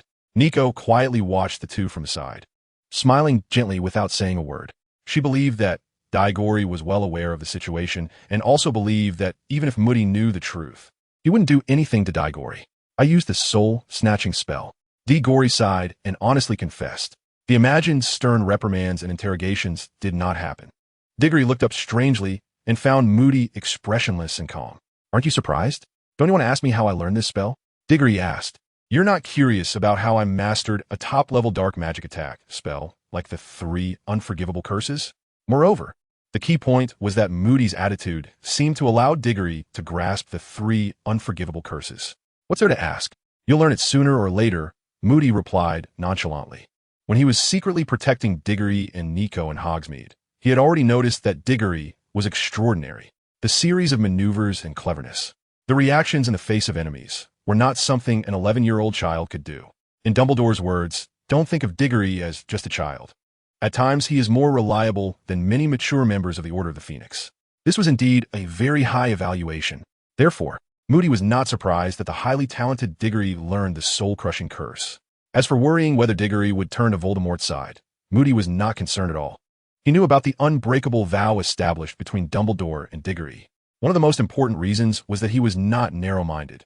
In his view, a potential candidate like Digory, who could grow to be a white wizard banner like Dumbledore, learning the soul-crushing curse early and gaining more strength was not a bad thing. He even welcomed it. If they walked quickly from here to Hogwarts, it would only take about 10 minutes. It was night again, and Digory noticed that several times when he returned from outside, it was during the night. Could this be considered a special fate between him and Hogwarts? Regardless of Digory's small thoughts, they soon arrived at Dumbledore's office, but upon entering, they found that Dumbledore was not there. Moody slapped his forehead, remembering that Dumbledore was likely with Leonardo, probably in the infirmary. So the group headed to the infirmary and finally found Dumbledore and Leonardo in a single patient room. However, as soon as Digory entered, he clearly sensed that the atmosphere inside was different. Leonardo was still lying in bed, and standing by the window in the bed were not only Dumbledore, but also Snape. The expressions on the two standing were not good, somewhat serious. Moody and Snape were not on good terms, and upon seeing Snape there, he immediately pulled Digory and Nico behind him like a protective mother hen. What's he doing here? Moody asked Dumbledore while glaring at Snape with his magical eye. But old Dumbledore did not answer Moody directly. Instead, he waved him over. Digory also came to Leonardo's bedside and found that his upper body was stripped of clothing, revealing 8-pack abs and a muscular chest. Nico felt a bit embarrassed and turned away. However, Digory had no such concerns and stared intently at the long, prominent scar on his muscular torso. The scar stretched from Leonardo's left shoulder all the way down to the lower right side of his abdomen, dividing his entire chest in two. Fortunately, the injury had been healed by Phoenix Fox, and when he returned, Madame Pomfrey had treated it again, leaving the scar with a dark red hue. It was extremely fierce. Moody understood Dumbledore's intention for him to come and take a look, stroked his chin, and said, "It's a bit strange." Diagon was taken aback. "Is it strange? It's just a scar, right?" Then he added, "A scar that is already healed." However, the 3 people present showed no intention of responding to him. It was Nico who heard Diagon's words and cautiously reminded him, in battles between wizards, they all use spells. How could there be scars? Digory suddenly realized that the strangeness was here. At this moment, Snape, who had been quietly standing aside, suddenly reached out and started touching the scar on Leonardo's face. Digory felt a wave of disgust. Luckily, Leonardo was still asleep. If he were awake and knew he was being violated like this, he would definitely go crazy. But Snape was not blindly groping with his eyes closed, nor was he taking advantage of the situation. After a while, he confidently said, "This is not a knife wound. To be precise, this is not a knife wound caused by a weapon." Moody, impatiently rubbing his chin, replied, "Of course. Anyone with eyes can see that the scar is permeated with the dark magic aura of grass eggs. It's clearly damage caused by a curse. Snape secretly shot a glance at Moody and fell silent. The proud Snape was also a temperamental person, and the only one who could make him set aside his anger was a half-person. One was a woman, and the other was a child. It was obvious that Moody was not in that category. At this moment, Dumbledore came out to mediate. He shot Moody a glare to silence him, then looked at Snape with a comforting and apologetic expression, signaling him to overlook it for his sake and continue speaking.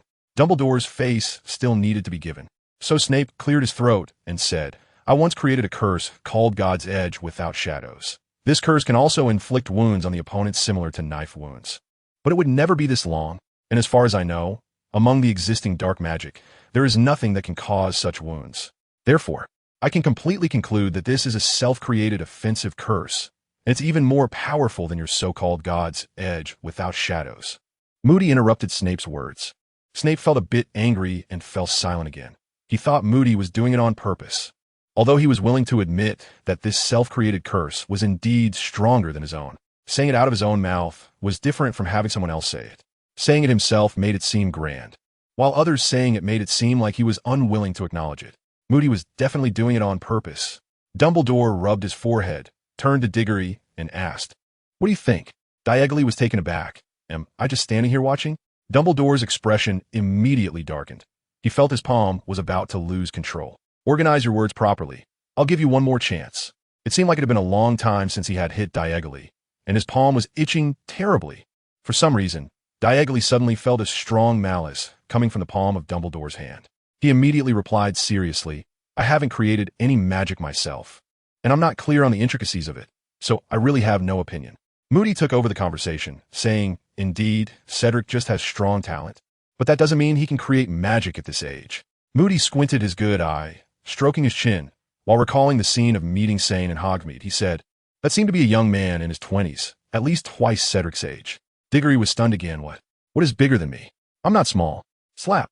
Dumbledore sighed, looking at his palm, feeling that he ultimately couldn't resist that nostalgic feeling in his hands. Diggory covered his head, grinning and showing his teeth, wanting to protest, but not daring to. The others in the room were also amused by Diggory. After satisfying his craving for attention, Dumbledore brought the topic back, saying that the young man was not simple. If left unchecked, he would become a big trouble in the future. Moody also had a serious expression, agreeing that those who could create their own magic were not to be underestimated. After saying this, he glanced at Snape, almost naming him directly. This made Snape's face turn pale. He really didn't feel like staying there any longer, so he turned to Dumbledore to say goodbye and walked straight out, not even bothering to acknowledge anyone else. After Snape left, Dumbledore let Diggory and Nico go back. Then he and Moody closed the door and started chatting in the infirmary, though it was unclear what they were discussing. But Diggory didn't mind. What he cared about more was having a good meal in the cafeteria, then returning to his cozy bed to enjoy the night. "Diggory, what are you planning to do now?" Nico asked from his side. Diego blurted out, "I want to go to the cafeteria to grab something to eat first, and I'll head back to the dorm to sleep." Eating and then sleeping. This kind of life is so blissful. Nico raised the corners of her mouth with a somewhat inexplicable smile. "Don't you still have a girlfriend?" It was just getting a bit dark outside, and it wasn't time to sleep yet. There were still a few students in the castle's wide corridors talking about love. Diggory subtly hid his envious gaze, sighing, "Life is hard enough as it is." As a boy raised under the red flag, it didn't seem appropriate for him to look for a girlfriend right after entering school. This was Diggory's excuse for his incompetence in romance. Having been single for too many years in his past life, he now found himself slow to react, full of ideas but unsure of how to act on them. Just thinking about it brings tears. Diego's subtle gaze was caught by Nico, and she softly asked, "So besides girls like Ophelia, what other types of girls do you like?" As soon as she said this, Diego patted his strong muscles and declared emphatically, "I only like girls like Ophelia. I love her kind of charisma." "Charisma, huh?" Nico's eyes wandered. "Do you like girls who are older than you?" As soon as she asked this, Nico's face quietly flushed. But now it was dark, and the lighting in the corridor wasn't very good, so no one saw. Moreover, if the corridor lighting were stronger, couples wouldn't come here, as such an environment isn't conducive to a guy's performance. "Older than me?" Diego rubbed his fingers together. "It mainly depends on the person. If she's not good, then I definitely won't like her. If that girl is really nice, not overly talkative, doesn't randomly act cute towards you, and is sensible and obedient, Would you like a girl like that? Nico quickly asked. Diggory paused for a moment, shyly smiled. Sister and I, you might have misunderstood me. What I mean is that a person is not just about character, but also looks. If the looks aren't good, no matter how nice the person is, I would only see her as a brother. And Iku's eyes dimmed, not expecting Diggory to be like this. But it seems there's nothing wrong with that. A relationship between two people starts with looks, falls for talent, and remains loyal to character. Otherwise, how could one live with a face that makes them feel nauseous? And Iku twisted the hem of her clothes, trying to ask, I seem to have developed a crush on a boy recently. He is a bit younger than me, and I want to confess to him, but I just don't have the courage. So I want to ask you, if you were that boy, would you like me? In the early winter night, the air was quite dry. Diggory licked his dry lips, and under the dim moonlight, carefully observed Iku. As she walked, her slightly raised strands of hair left a faint, refreshing fragrance behind. Every gesture and frown was filled with unspoken grace and charm. Definitely like Diggory Said Dichizividi. And Iku was both beautiful and kind. As long as that boy was a normal person, he would absolutely not be able to refuse. Hearing Diggory's answer, and Iku's heart blossomed like 100 flowers. Spring had arrived. She felt that wonderful day was about to come, just a step away from asking the last question. At that moment, and Iku's heart was pounding fast, like a drum, and her little face was blushing red, like a red apple. She took a deep breath and gathered her courage to ask, what about you? Cedric. A loud call suddenly drowned out Iku's voice, echoing through the entire corridor. Iku's voice was already soft, and now it didn't reach Diggory's ears at all. She was talking to thin air. Patrick. Diggory was very happy to see his old friend. He had been away for a while and only returned occasionally, usually leaving again quickly. During this time, the only time they spent together was when they went to dissuade Sirius. But that was a whole ordeal, and they hardly communicated at all. When they were together, there wasn't much time for reminiscing, so now, seeing each other suddenly felt like winning the lottery. It was an extraordinary happiness. Diego walked towards Patrick and found that he was not alone. Standing next to him was a tall and curvy girl. Diggory's eyes began to take on an ambiguous expression. It makes sense. Patrick wouldn't come here alone at a time like this. This guy is either chasing girls or on his way to chase girls. How have you been lately? I haven't seen you around. What have you been busy with? Patrick came over and gave Diggory a bear hug, then asked. Diggory sighed, feeling overwhelmed and busy. He couldn't escape from any situation, so he just went wherever he was needed. Patrick hooked his arm around Diggory's neck and introduced his new girlfriend, Alice. This is my girlfriend, Diggory. And this is my blue friend. Hello, Alice. Diggory extended his hand. However, the tall and curvy beauty ignored Diggory and instead fixed her gaze on Patrick. My name is not Alice. Patrick's expression froze. Ah, Lilith. I got it right, didn't I? That's not my name either. The beauty's expression turned cold. Lawrence? Patrick scratched the back of his head, awkwardly continuing to guess. The beauty was no longer interested in talking and shot Patrick a sharp look. I know. Laplace. Patrick slapped Diggory's thigh, convinced. The beauty smiled, but Diggory felt a deep chill from that smile, like a dog facing a tigress. It was a completely different level of intimidation. My name is Tillishes, the beauty said with a smile. However, the tone of her voice instinctively raised the hairs on Diggory's neck, with cold glints evident in her narrowed eyes. At that moment, Diggory suddenly realized he hadn't eaten yet, so he immediately removed Patrick's arm from around his neck. I'll head out first, brother. If I see you tomorrow morning, we can chat then. With that, Diggory quickly pulled Nico away from the scene, leaving Patrick behind. After all, they were at school. Nothing too serious would happen, right? Diggory accidentally held Nico's hand, and Nico did not resist, her mind filled with memories of their first meeting when Diggory had also held her hand and run. The two of them made their way to the kitchen next to the Hufflepuff common room. Dinner time had long passed, and there was no food left in the dining hall, so Diggory brought Nico here. You could always find food here. This was a little tidbit that Hufflepuff seniors shared with every new Hufflepuff student. The Hogwarts kitchen had always been managed by a group of house elves. This history dates back to the founding of Hogwarts when the four founders held a meeting. After discussing, they found that Slytherin was not good at cooking. Ravenclaw did not like to cook. As for Gryffindor, he was willing to cook but simply could not, and given his careless personality, the kitchen was more likely to end up blown up if handed to him. Thus, the important kitchen was entrusted to Hufflepuff. Initially, the meals for Hogwarts students were prepared by Hufflepuff themselves. However, as the number of students increased, Hufflepuff gradually became overwhelmed. After creating several food-related spells, she recruited many homeless house elves to live in the Hogwarts kitchen and help her cook. This tradition has continued to this day. So when Diggory brought Nico to open the kitchen door, as soon as they entered, they saw dozens of big, cute eyes staring at them. Although these house elves had lived at Hogwarts and interacted with wizards since childhood, the way they looked at Diggory and Nico was still timid. Diego twirled his fingers and showed a smile he thought was very friendly, perhaps a bit silly. Hello.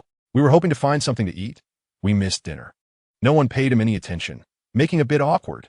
Nico behind him giggled, her lively eyes curving into pretty crescent moons. Diggory chuckled and scratched the back of his head. Did you not understand? He made a gesture of eating while speaking to the house elf. Food. Understand? Belly hungry needs food. As if noticing that Diggory and the other person seemed to get along well. A house elf took a plate from a nearby table and pulled out a few drumsticks from a pot, placing bread and carrots on top. Then, with Diggory's eager gaze, the plate full of food was handed to Nico beside him. You look more like a good person, the house elf said shyly, lowering its head and blushing. As soon as these words were spoken, Diggory was completely thrown off. The black guy with a question mark face asked, Do I look like a bad person? At that moment, he just wanted to take out a mirror and carefully examine himself, wondering if he had matured a lot during this time, making him look somewhat unfamiliar. Nico smiled even more happily, dispelling the gloom from the earlier confession mishap in the hallway. She gently patted the head of the house elf and said, Thank you so much. What's your name? The house elf replied in a soft voice, Zach. My name is Zach. Seeing that the newcomer was easy to get along with, and that Zach was being petted by the pretty girl, the other house elves couldn't hold back either, stretching their heads towards Nico while introducing themselves. My name is Berg. My name is Buck. My name is Benny. My name is Balabala. Diego almost spit out his soda. Who is it? Who is called Balabala? Is it the little fairy? Diggory's eyes quickly scanned the area and soon locked onto a somewhat short and chubby house elf. Among the dozen or so house elves, it stood out with its portly appearance, making it quite recognizable. The little chubby one used its physical advantage to push through the crowd of its peers. Just as it was about to reach Nico's side to receive a head pat from the young lady, Diego pulled the chubby boy over, forcibly pressing his hand on his head, gently stroking it. Blah blah. I'm hungry. Is there food? On a quiet night, Sane lay in a house in Little Hangdon, staring blankly at the stars outside the window. This house was rented by Chilo, as Sane had no money. Or rather, all of Sane's money was with his sister. Sane, I'm coming in. Chilo barged in again without knocking. Whenever it was a night for the two of them to rest together, he always wanted to climb into Sane's bed. Sane was used to it and instinctively picked up the wand placed on the bedside, pondering which spell to use to kick him out. Wait. Chilo hurriedly raised the blanket he was holding and said, I'll sleep on the floor. I absolutely want to climb in your bed. You have to believe me. Sane looked at him expressionlessly. Believe you? No way. Ever since he brought Chilo back from the Albanian forest, Chilo had gradually become this way. With no sense of dignity as a man, being effeminate was one thing. He could understand it. After all, what he did to Chilo in the forest was a bit excessive, so having some bad reactions was normal. But what he couldn't accept was that they were both men. So why was Chilo always trying to climb into his bed? And even saying he wanted to offer his flower to him? Sane rejected it both mentally and physically. He firmly refused to be a troublemaker. However, his resolute rejection didn't help at all. Instead, it only fueled Chilo's arrogance. It was like a shameless man trying to flirt with a girl. And even though the girl clearly expressed her refusal, she didn't take any strong measures. This led the man to think it was a kind of teasing. In the end, Sane had no choice but to use his wand. Whenever Chilo had dirty thoughts, he would use his wand to give him a blast. Guaranteed to hit the soul. This was the only way to keep Chilo in check. But even though he stopped climbing into bed, the little actions were still unavoidable. Just like today, Sane laid back down, put the wand away, and warned, sleeping on the floor is fine. But if you have any other thoughts, I will attack you with dark magic. So ruthless. Chilo looked at Sane with a hint of grievance. Are you like this when you're with your family too? None of your business. Sane closed his eyes, preparing to sleep. But Chilo didn't want to sleep. He suddenly asked excitedly, We've been living together for so long. How come you've never told me about your family? How many people are in your family? And where do they live? Sane remained silent. He looked at the white moonlight outside the window and thought of his sister Luna. Luna, how have you been without your brother by your side? Is there anyone who dares to bully you? By the way, your letters always report good news and never bad news. This actually makes me worry. Chilo, lying on the floor, saw that Sane didn't respond and sensed a strong feeling of homesickness and longing. So he misunderstood. Oh, your family must all be gone. Sorry. I brought up your sad memories. Sane's face darkened instantly. He jumped up from the bed, grabbed the wand beside him. and was about to cast a blasting Avada Kedavra at Chilo. "Damn it, my sister is doing just fine," Sane shouted angrily. Chilo immediately raised his hands in surrender. "I'm sorry, you didn't say anything, so I just imagined it. My fault. Sane, with a grim face, said word by word, "Only this once. No next time." Chilo sighed in relief. Then seeing Sane put down the wand, he continued to ask, "So is it just your sister left in your family? Are there others?" Sane sighed heavily, realizing that without answering this guy a few questions, he wouldn't be able to sleep tonight. "Yes, just my sister." Sane's earliest memory of family was in Devonshire. If a tourist wanted to visit Devonshire, they would first receive 2 city postcards.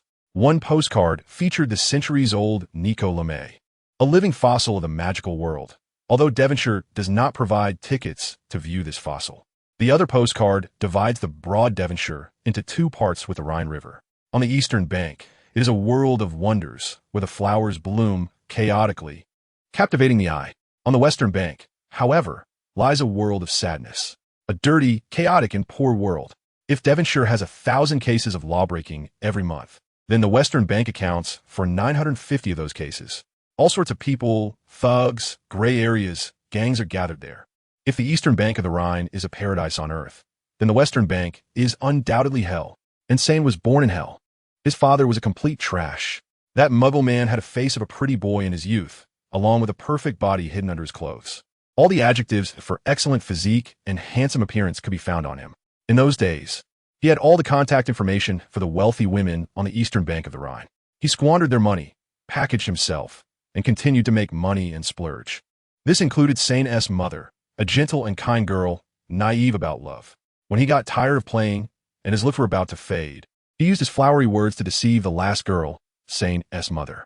Sane's mother was 18 at that time, in her prime youth, but also in a rebellious phase, ignoring her parents' advice and resolutely eloping with Sane's father. However, love without a material foundation is hard, and love without both a material foundation and an emotional foundation is even more like a flower in the mirror and a moon in the water. This was a scam, and the person deceived in the game always fails to see the truth.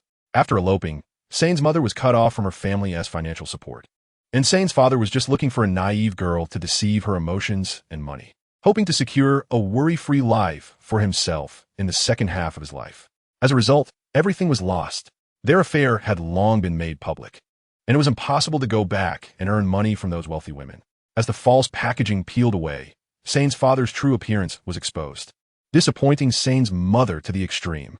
But it was already too late for all this. Sane's mother could not go back. Her family would not accept a runaway daughter, one who was morally compromised and even had lost her virginity. Therefore, Sane's mother could only follow this man and settled on the western bank of the Rhine. Soon, they had Sane. The day Sane was born, it was Sane's mother who walked through the gates of hell alone to give birth to him. From the time Sane could remember, all the burdens of life were on his mother alone. This strong woman bore the sky that hung over Sane's head on her thin shoulders. As for his father, he spent his days fooling around and drinking, waking up to drink and sleeping when drunk. If there was a third thing in that man's life, it was that when he woke up, he would beat his wife and children. Using words like scum and trash to describe him would be an insult to those 2 words.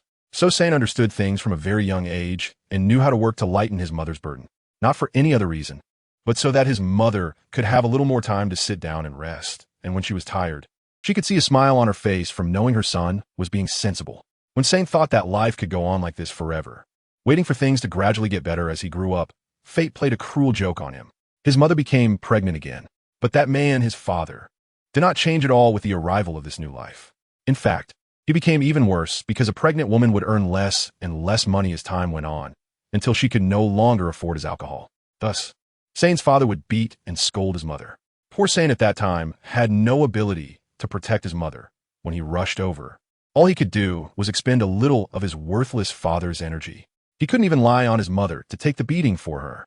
It was then that Sane first hated himself for not having enough strength to protect the ones he wanted to protect. However, this wasn't the reason for Sane's breakdown. What he truly couldn't accept was that his mother died in childbirth while giving birth to Luna. Because of Sane's father, his mother had not had a single good day, even with a big belly, let alone a decent meal. Over time, her physical condition deteriorated, and ultimately, she died during childbirth due to complications. All that was left was the newborn Luna, who was even smaller than a normal baby. Before dying, the Their mother told Sane to take good care of his sister. They were both the continuation of her life and needed to live well. Sane still remembers that stormy night when he first felt so powerless, so defeated. If it weren't for Luna in his arms, he might have lost the courage to live at that moment. At the same time, that night, Sane's magic awakened. The awakened magic was as violent as a storm, as chaotic as raging waves, as destructive as an earthquake. The entire west bank of the Rhine River was shaken. That night was Sane's most hysterical night. He used all the lives within 100 meters to accompany his mother in death, to honor his mother's life. Those neighbors who had turned a blind eye to their tragic existence even added insult to injury. That night was also the night Sane regretted the most. It felt as if his heart had shattered into 8 pieces, regretting why he hadn't awakened this power sooner. If he had awakened earlier, could he have found food to provide for his mother and prevent this outcome? If he had awakened earlier, could he have taken his mother away from that worthless father, away from this sorrowful place, and started anew in a beautiful location? If he had awakened earlier, where are you now, running around with the Death Eaters? Where would your sister live? Chilo asked, resting his arms under his head and staring at the ceiling. Sane's thoughts were pulled back, and he replied, Devonshire. Yes. Sane's sister Luna did not leave that city. After that night, the worthless father died. Sane sent Luna to his grandfather's house, whom he had never met, making a deal with his merchant grandfather. They would help him raise Luna, and in return, he would help them 3 times in the future when they needed assistance. This was indeed a very profitable deal. The destruction caused by the scale of Sane's awakened magic was immense, so it was impossible to keep it secret. Many people already knew, and it had spread. Therefore, there was no reason to refuse a deal with such a potentially powerful wizard. Moreover, they did not dare to refuse. In Sane's view, after he awakened that night and killed so many, the Ministry of Magic would surely take measures to pursue him. Little Luna, following him, not only wouldn't he receive a good education, but might even struggle to survive. At his grandfather's place, at least Luna could live. From then on, Luna became the only light in Sane's life. Every time he was cornered by the horrors of the Ministry of Magic, filled with despair and unwilling to escape any longer, just pulling out a photo of Luna would fill him with strength again. When facing others, he might be unpredictable. One moment friendly, and the next unleashing a killing curse without discussion. But when he saw Luna, he was always a gentle, warm brother who supported her. Although Sane and Luna spent little time together, every time they met, Luna never felt estranged. Instead, she felt an increasing attachment. Whenever they met, no matter how Sane appeared, she would give him a big hug. In Luna's heart, wasn't her brother her son? On the bed, the moonlight covered Sane's face, gently delivering his longing for his brother in a special way, a way that connected their hearts, crossing mountains and seas to reach Luna's dreams. Only when thinking of Luna did Sane's face show tenderness. Has your sister gotten married? How's your brother-in-law? Chilo suddenly asked while lying on the ground. Upon hearing this, Sane's face instantly darkened. My sister isn't getting married. No one is worthy of her. Chilo chuckled, understanding but not saying it out loud. Just as he was about to change the subject, a sudden knocking sound came from downstairs. The two exchanged glances, both secretly on guard. Chilo went down to open the door, while Sane took his wand and melted into the darkness, ready to act at once if anything happened. Knock, knock, knock. The knocking was steady and slow, sounding like it wasn't someone looking for trouble. Chilo rubbed his bald head, thinking that troublemakers wouldn't come through the front door. If they were really looking for trouble, they usually went through the window, and if they were more irritable, they might even blow up the house. Chilo relaxed and slowly opened the door. Sure enough, standing outside was a Death Eater in a black robe. Before Chilo could speak, the Death Eater pulled back their hood, revealing a head of silky silver hair. Chilo, the Dark Lord summons you and Sane. Lucius? Chilo was a bit surprised. Why was he doing this errand? Even if it was the Dark Lord's order, he didn't need to deliver the message personally, did he? Lucius's gaze passed over Chilo and looked inside. Hurry up. Don't keep the Dark Lord waiting. After Lucius arrogantly finished speaking, he left, clearly unwilling to talk more with Chilo and the others. Sane slowly stepped out from the shadows, his gaze inscrutable. At this time, Voldemort specifically sent Lucius to run an errand, just to pass on a message for himself and Chilo to go over, which was clearly not that simple. As Voldemort's property manager and the logistics chief of the Death Eaters, as long as Voldemort still wanted to dominate the magical world, he couldn't do without Lucius and the Malfoy family behind him. Unless something really big happened that caused Lucius and the Malfoy family's weight in Voldemort's eyes to significantly decrease, this scene wouldn't have occurred. Could it be? Sane smiled. Recently, if there was a significant mistake on the Death Eater's side, it must be the Hufflepuff's cup and the Gaunt Ring. The loss of these two Horcruxes, although the people involved were not from the Malfoy family, was all planned by Lucius. With the loss of the Horcruxes, Lucius would inevitably bear most of the responsibility. So Voldemort's summons now, along with Lucius's vague attitude just now, meant that what awaited him, even if it wasn't to replace Lucius, was likely to take away quite a bit of power from him. If that's the case, he would gradually have the ability to protect Luna. Sane had imagined what it would be like to meet Voldemort. It was probably in a resplendent hall, with Voldemort sitting on a throne, looking down from above, and he would half kneel below to show respect, even a bit humble. But when he actually saw the main figure, he found it was quite different from what he imagined. There was no resplendent hall, just a small but warm room. There was no high throne, only a luxurious leather sofa that was old but well-maintained. As for Voldemort, he had no high and mighty demeanor, nor even a human appearance.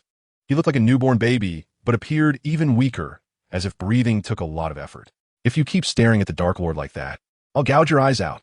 Bellatrix sat beside Voldemort, glaring fiercely at Sane, threatening him. However, Sane remained unfazed because on the night he dealt with Bellatrix, he had already realized that his strength was greater than hers. Therefore, he completely disregarded this threat that had no deterrent effect. So he remained silent, but to others, this silence seemed to be a sign of submission. Voldemort, whose whole body was sunk into the sofa, revealed a sinister smile of a plot succeeding. This was simply a case of one person playing the good cop and another playing the bad cop. Now that the good cop had worked, it was time for the bad cop to step in.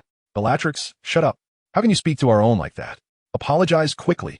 Voldemort pretended to be angry and ordered Bellatrix to apologize, thinking that no matter what, he should first gain Sane's favor. But Sane, having grown up in the outside world, had seen all kinds of tricks. As soon as Voldemort opened his mouth, Sane knew what he was up to, but he still had to put on a grateful expression, with sparkling eyes that showed he would die for a true friend. After Bellatrix reluctantly apologized, Voldemort spoke again. I know you, Sane. You're a good kid loyal to me, so I have something I want to entrust to you. Are you willing? Here it comes. Here it comes. He finally started. Sane's heart surged with waves. This was exactly what he had guessed before coming. Voldemort indeed had something to assign to him. It was just unclear whether this task was taken from Lucius. If he could confirm this, then this task will be Voldemort's test for him. As long as he passed the test, he would have entered Voldemort's sight and gained the opportunity to enter the upper echelons of the Death Eaters. Sane immediately went from kneeling on one knee to kneeling on both knees. My lord, I am certainly willing to serve you. No matter what this matter is, I will do my utmost to complete it. Voldemort smiled with satisfaction. I believe your words, Sane. I've heard of your talent. At such a young age, you can already create your own offensive dark magic. Your future is limitless, so I believe you can certainly handle this task. The task was for Voldemort to turn his head to look out at the gradually falling snowflakes and say, eliminate Cedric Diggory during the Triwizard Tournament. Sane's heart moved. He didn't expect that not only had he recognized Diggory's future strength, but even Voldemort was wary of him. Voldemort continued, you might not believe it, but that kid's power has already reached the level where he can use the killing curse on Bellatrix. So, I command you to kill Cedric. Understood. Sane replied. After Sane left, Bellatrix asked, my lord, why do you want to use Sane to replace Lucius? He was one of the ones who acted that night, but only he and Shiloh came back completely, which shows he has other thoughts. Voldemort's face darkened, and he sneered. Are there not others with their own thoughts in the Death Eaters? Having thoughts is not scary. What's scary is having no strength. The fact that he can beat Nicodemus's student half to death is enough to show his strength and potential. He's someone worth cultivating. Bellatrix still looked worried. But what if he betrays you after gaining strength? Voldemort smiled mysteriously. I'm not worried about betrayal at all. As long as he regains his strength, no one will dare to betray. Moreover, this time, it's almost like sending Sane to deal with the most talented student in Hogwarts right under Dumbledore's nose. What are the odds of success? It can be said to be very difficult. Without an extremely detailed and meticulous plan, it's almost impossible. But the important point of letting Sane act is never Diggory. It's to announce to the 3 schools and the entire magical world, I'm back. Then gather my subordinates and consolidate my power to return to the peak.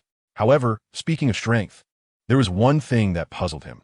He previously sensed that one of his Horcruxes had been destroyed, but the strange thing was that his strength had not decreased as a result, but had even increased. The incident made Voldemort doubt himself so much that he reviewed the dark magic of soul separation and Horcrux creation several times. nearly questioning his own existence. Initially, when he learned that Lucius was offering the diary as a prize for the Triwizard Tournament, he almost couldn't help but cast a killing curse on him. However, upon realizing that the destruction of Horcruxes could actually enhance his power, he instead saw it as a good opportunity. If Voldemort wanted to dominate the magical world, he first needed to deal with Dumbledore. From the perspective of the forces they had built, while the Death Eaters were numerous, their strength was mixed, and they could only take advantage of favorable situations and bully the weak. Once they encountered strong members of the Order of the Phoenix, they would think about how to run away before even fighting. There was a significant gap in top-level strength.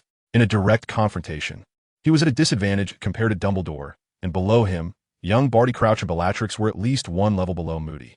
Even Bellatrix was unable to handle Diggory and Leonardo, and she was subjected to the soul-binding curse by them. If it weren't for his sensitivity to the aura of dark magic, he wouldn't have known to help her break the curse. Otherwise, he would have been completely unaware of any traitors in his midst. Perhaps if they launched a sneak attack, they might have a chance to defeat Moody. But in other situations, they would basically be pressed down and rubbed into the ground. Counting down the strength further, there were only the pureblood family wizards led by Lucius and the traitor Snape. Voldemort generally did not consider pureblood wizards among his ranks, as those individuals did not share the same interests as him. Thus, from this point onward, the strength of the Death Eaters began to diverge from that of the Order of the Phoenix. As for those originally at the bottom, the Mudbloods and Half-Blood wizards he had dismissed, the unexpected appearance of a Say-In surprised Voldemort the most. But it wasn't important. While Say-In's talent appeared high to outsiders, in Voldemort's eyes, he still fell short of Snape. As for the traitor Snape, he was strong enough. In his youth, he could take on James, Sirius, Lupin, and Wormtail alone without losing. However, his emotional attachments had limited his combat effectiveness, being constrained by Lily. If Dumbledore sent Harry Potter in a battle, Voldemort was unsure if Snape would still be able to perform effectively. Wait, Harry Potter. A flash of insight crossed Voldemort's mind. What if he dealt with Harry Potter first? As for the so-called love spell protecting Harry, which made it impossible for anyone to find him, Voldemort didn't care at all. Others might genuinely struggle to find him, but Lucius would undoubtedly have a way. The Malfoy family's extensive network of informants throughout the magical world had done an excellent job. This was also why Voldemort repeatedly tolerated Lucius's small maneuvers. Without the Malfoy family, he would become blind and deaf, losing his initiative in the confrontation with Dumbledore. Voldemort turned to Bellatrix and said, "Remember, you are still under Cedric's soul-binding curse. You are one of his people. If that kid asks you for information, you know what to do, right?" Bellatrix immediately understood Voldemort's meaning and smiled maliciously, finding the idea of being a spy quite interesting. Also, have Lucius send someone to find Harry Potter's location. Voldemort continued. I want to help Snape completely break free from Lily's influence. Bellatrix stood up. Should I have Lucius take action once we find him? Voldemort shook his head slightly. No. Let's handle it. Such a significant achievement as dealing with Harry Potter cannot be given to Lucius. He cannot have that prestige. Bellatrix nodded thoughtfully and then left. The room was left with only Voldemort, who remained inside, watching the crackling fire in the fireplace. He gazed out at the swirling snowflakes outside, his eyes flickering with uncertainty. The next day, the heavy snow had fallen all night. Diggory, who had enjoyed a rare good sleep in his dormitory, woke up and looked out at the thick snowfall, his eyes lighting up. He picked up a cup of warm water and sat on his bed to appreciate the view. As a Southerner in his previous life, he had rarely seen snow, let alone such a magnificent scene of the world draped in silver. Inspired by the beauty, Diggory wanted to compose a poem. As for why he wasn't with Patrick, because that guy hadn't returned last night, and he was likely lying in some girl's bed at another house. However, Diggory soon thought again. The idea of others enjoying the snow scene with a girl while he was holding a cup of water made the snow seem dull to him, and he lost the desire to write poetry. He quickly got up, washed up, and got dressed in 5 minutes. When he opened the door, ready to skip class and earn some magic points in the room of requirement, he was suddenly blocked by a burly figure. Diego looked up at the person in front of him, feeling inexplicably annoyed about not having a girlfriend. Good dog, don't get in the way. Don't bother me if there's nothing going on. The burly figure remained unfazed and instead asked with an incredulous tone, Cedric, don't you recognize me? Diggory looked up and saw a face that felt somewhat familiar, but after thinking for a moment, he couldn't recall the name. After a while, he apologetically said, I don't know you. I'm Logan. The Hufflepuff prefect looked at Diggory in disbelief, feeling a bit hurt. How could the pride of Hufflepuff not recognize me? as the prefect, must be a complete failure. Logan? Diggory tilted his head, with a pair of hands in his mind, trying hard to search through the pile of memories, and finally found Logan in a small corner. He had appeared in an episode before when he and Patrick wanted to skip class together, but in the end, because he was too outstanding, he turned a blind eye to his own truancy, while Patrick was dragged to class by him. Oh, Diggory patted Logan on the shoulder, saying, "So it's you, what's up?" Although Diggory didn't recognize him before, which made Logan a bit sad, that slight emotional fluctuation was nothing for boys. They could forget it in an instant. "Yes, there's something," Logan said. "You've been absent from class for nearly a semester. Professor Sprout asked me to check on you. Do you still plan to take the exam?" Diego was taken aback. "An exam? Do first-year students at Hogwarts have exams?" "It seems there are indeed exams." Diego twirled his fingers and scratched his head. "Can we not take the exam?" Logan also scratched his head, but he wasn't thinking. He was troubled. "We could skip it. But if you do that, the teachers are likely to deduct points from our Hufflepuff house for the semester. What if we don't get first place then?" Diggory is speechless. When has Hufflepuff ever taken first place? The other three houses have all achieved it, and Slytherin has been dominating the rankings for years, producing many top students.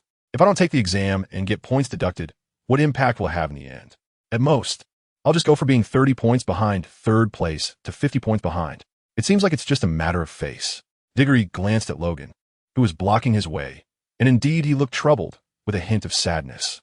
Hufflepuff had a strong sense of collective honor and was very united. Although they never won the House Cup, they always tried hard. It was indeed inappropriate for him to do this. But just thinking about the classes he had missed this semester made Diggory's head spin. If the classes were on language, math, or English, it would be fine. Diggory would dare to jump from first year directly to senior year and then start glorious college courses. But Hogwarts taught magic classes, which had nothing to do with those subjects. He had to learn bit by bit.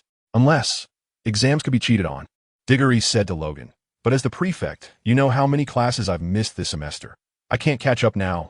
"Yeah." Honest Logan nodded emphatically, and what Diggory was saying was exactly what worried him the most. So Diggory pretended to be mysterious. "So?" Logan was led along. "So during the exam, you help me cheat." Diggory said, "For the honor of Hufflepuff, I can't fail." However, Logan, whom Diggory thought would agree immediately, completely ignored him and instead looked at him with a pained expression. "How can you do this? This is not protecting Hufflepuff's honor. It's undermining it." Logan pointed at Diggory while patting his shoulder, distressed, and said, "You can't do this. If you want to cheat, I'd rather you fail the exam." Diggory was taken aback, looking at Logan, who would rather fail his exam than cheat. He finally began to understand why Hufflepuff scores were always at the bottom. This was just too honest. "Well then, no cheating." Diggory waved his hand and said, "I'll think of a way. If all else fails, I'll just tough it out." After saying that, Diggory left the dormitory and headed straight for Dumbledore's office, conveniently skipping his first class. Upon arriving at the door of old Dumbledore's office, Diggory, relying on his relationship with Dumbledore, pushed the door open and entered. Inside, Dumbledore, who had been working at his desk, looked at Diggory, adjusted his glasses, and, accustomed to his rudeness, ignored it. "Speak, what is it? What should I do about my final exam?" Diggory asked straightforwardly. "Final exam?" Dumbledore slapped his forehead. Indeed, he had forgotten about that. Now, Dumbledore understood why Diggory was here. It was a matter of accountability. But Dumbledore didn't plan to take responsibility for it. After all, he couldn't. If he communicated with each subject teacher to give Diggory a break during the exam, he wouldn't pass Professor McGonagall's class, and then Diggory would fail. In the end, he would lose face. Or if he directly used his authority as principal to exempt Diggory from the exam, that wouldn't work either. Because the principal didn't have that power, he couldn't act recklessly, or else there would be trouble later. "So if you don't want to cheat, I can pretend I don't know." "You weren't here today," Dumbledore said. Diggory was shocked. He didn't expect old Dumbledore to be such a person. But Diggory immediately became excited, realizing that one day he could stand on the moral high ground and look down on Dumbledore. He quickly leaned back slightly, pointed his nostrils at old Dumbledore, and raised his middle finger, saying, "Teacher, as your student, I despise you. You, as a teacher, actually suggested that your student cheat. I probably shouldn't say this, but I can't help it. Teacher, you're so low." Dumbledore's snow-white eyebrows twitched, and a surge of anger surged in his heart.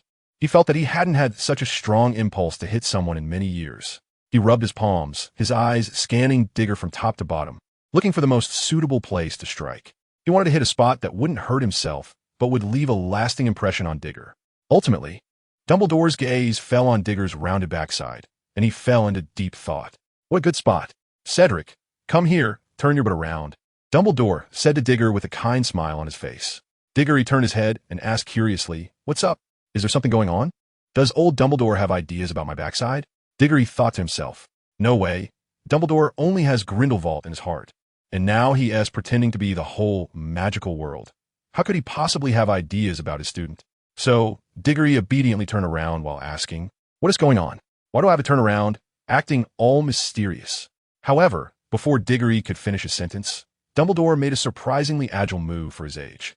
He leaned on the desk with one hand, lifted both feet, and with a sudden force in his waist, he jumped to the other side in an instant. Then, he took a big step, wrapped his left arm around the still-dazed Diggory under his armpit, and immediately raised his right hand high, bringing it down hard. Slap! A crisp sound echoed throughout the office, startling Fawkes the Phoenix, who was dozing off. Just as Fawkes was about to continue sleeping, a scream like that of a pig being slaughtered surged in like a tsunami, instantly waking it up, wide-eyed at the boy who was screaming. Isn't this the master's student? How'd he get disciplined? At that moment, Diggory was dazed, furious, and heartbroken. He was unwilling and dared to voice his question. Why? Dumbledore sneered, feeling that all his good manners were unable to contain the anger in his heart when facing Diggory. You still ask me? Old Dumbledore coldly said. Hogwarts, no. The entire magical world. Teaching a lesson to your own teacher-student right in front of the teacher. You are the first.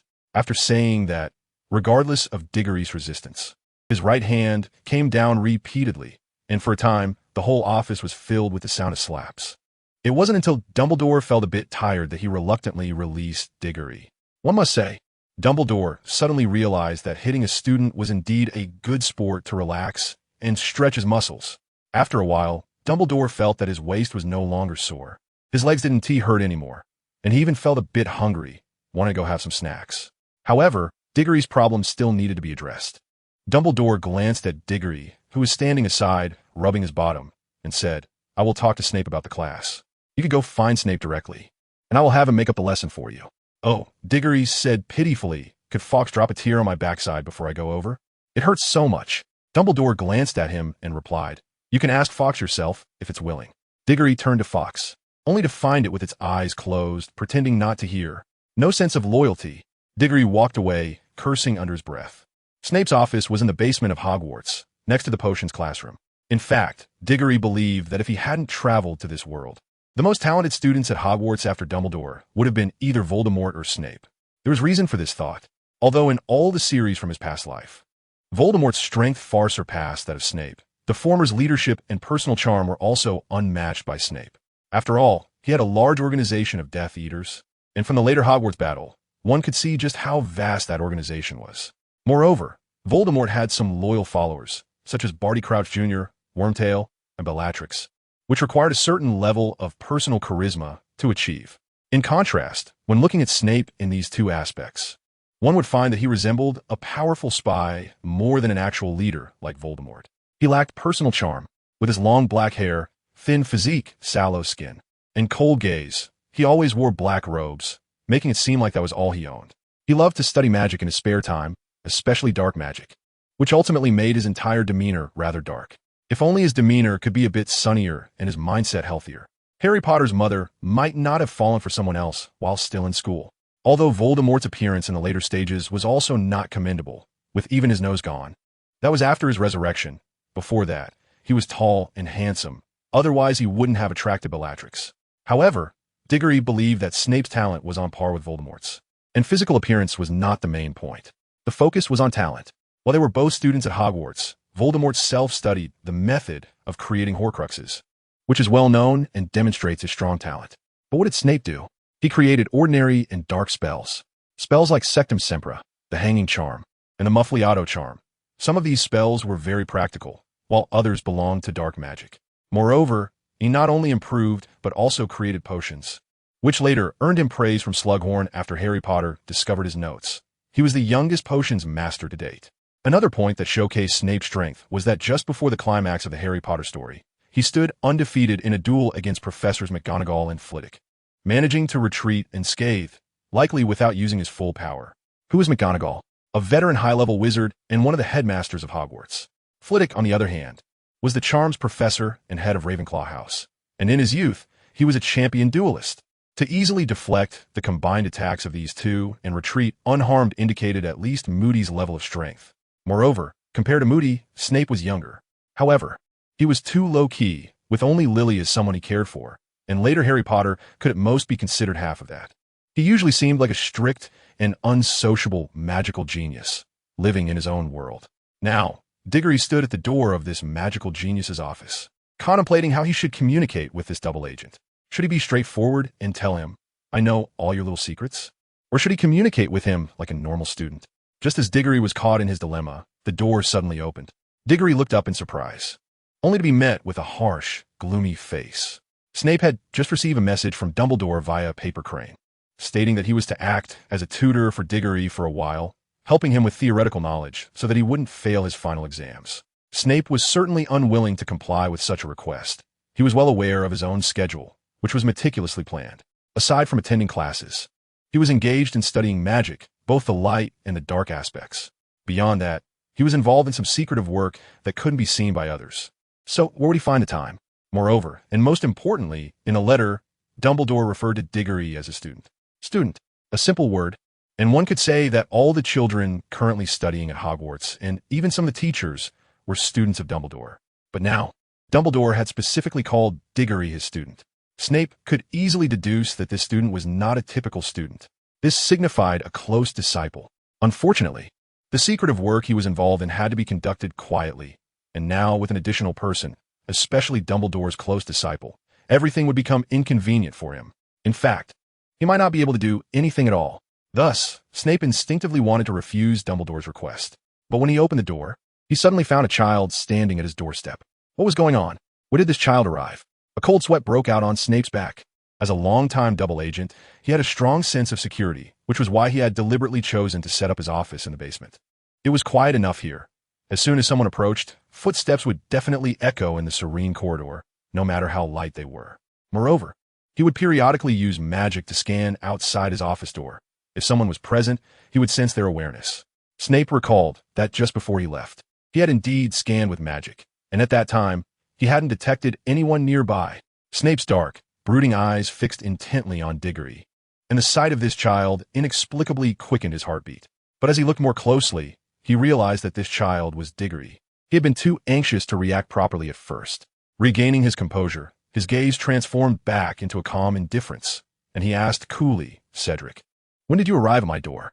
Diggory, unaware of Snape's rich inner thoughts, honestly replied, "Just now." Snape didn't believe it.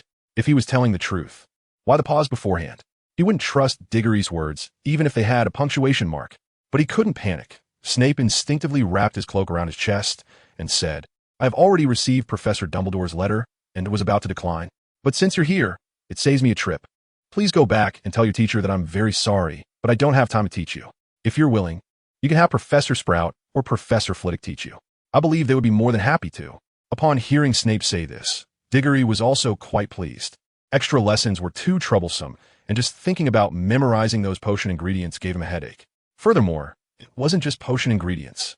There were so many herb names to remember. Unfortunately, memorization was the thing Diggory was least interested in, and he didn't have that much time. So when Snape said this, Diggory immediately turned around happily, planning to find Dumbledore. But as soon as he turned around, he suddenly heard the voice of the orange cat in his mind. "Meow. Host, please pay attention. A new task has arrived. With Snape's help, successfully create a magic spell. Whether it's supportive, offensive, or defensive is acceptable. Task success reward. Permanent increase of 10 points in physical strength and intelligence. Task failure punishment. Every night will sleepwalk. Automatically walking to crowded places for a moonlit stroll. Briefing what? So many tasks. Golden finger. Are you trying to kill me? What? To dismantle the Death Eaters. Isn't that Dumbledore's job? What? To take down Voldemort. Isn't that Harry Potter's job? What? If I don't do as you say, I can't go home. Dad, let's talk this over. I'm really not your son. Dumbledore, let's talk this over. The savior is really not me. It's that guy named Harry Potter.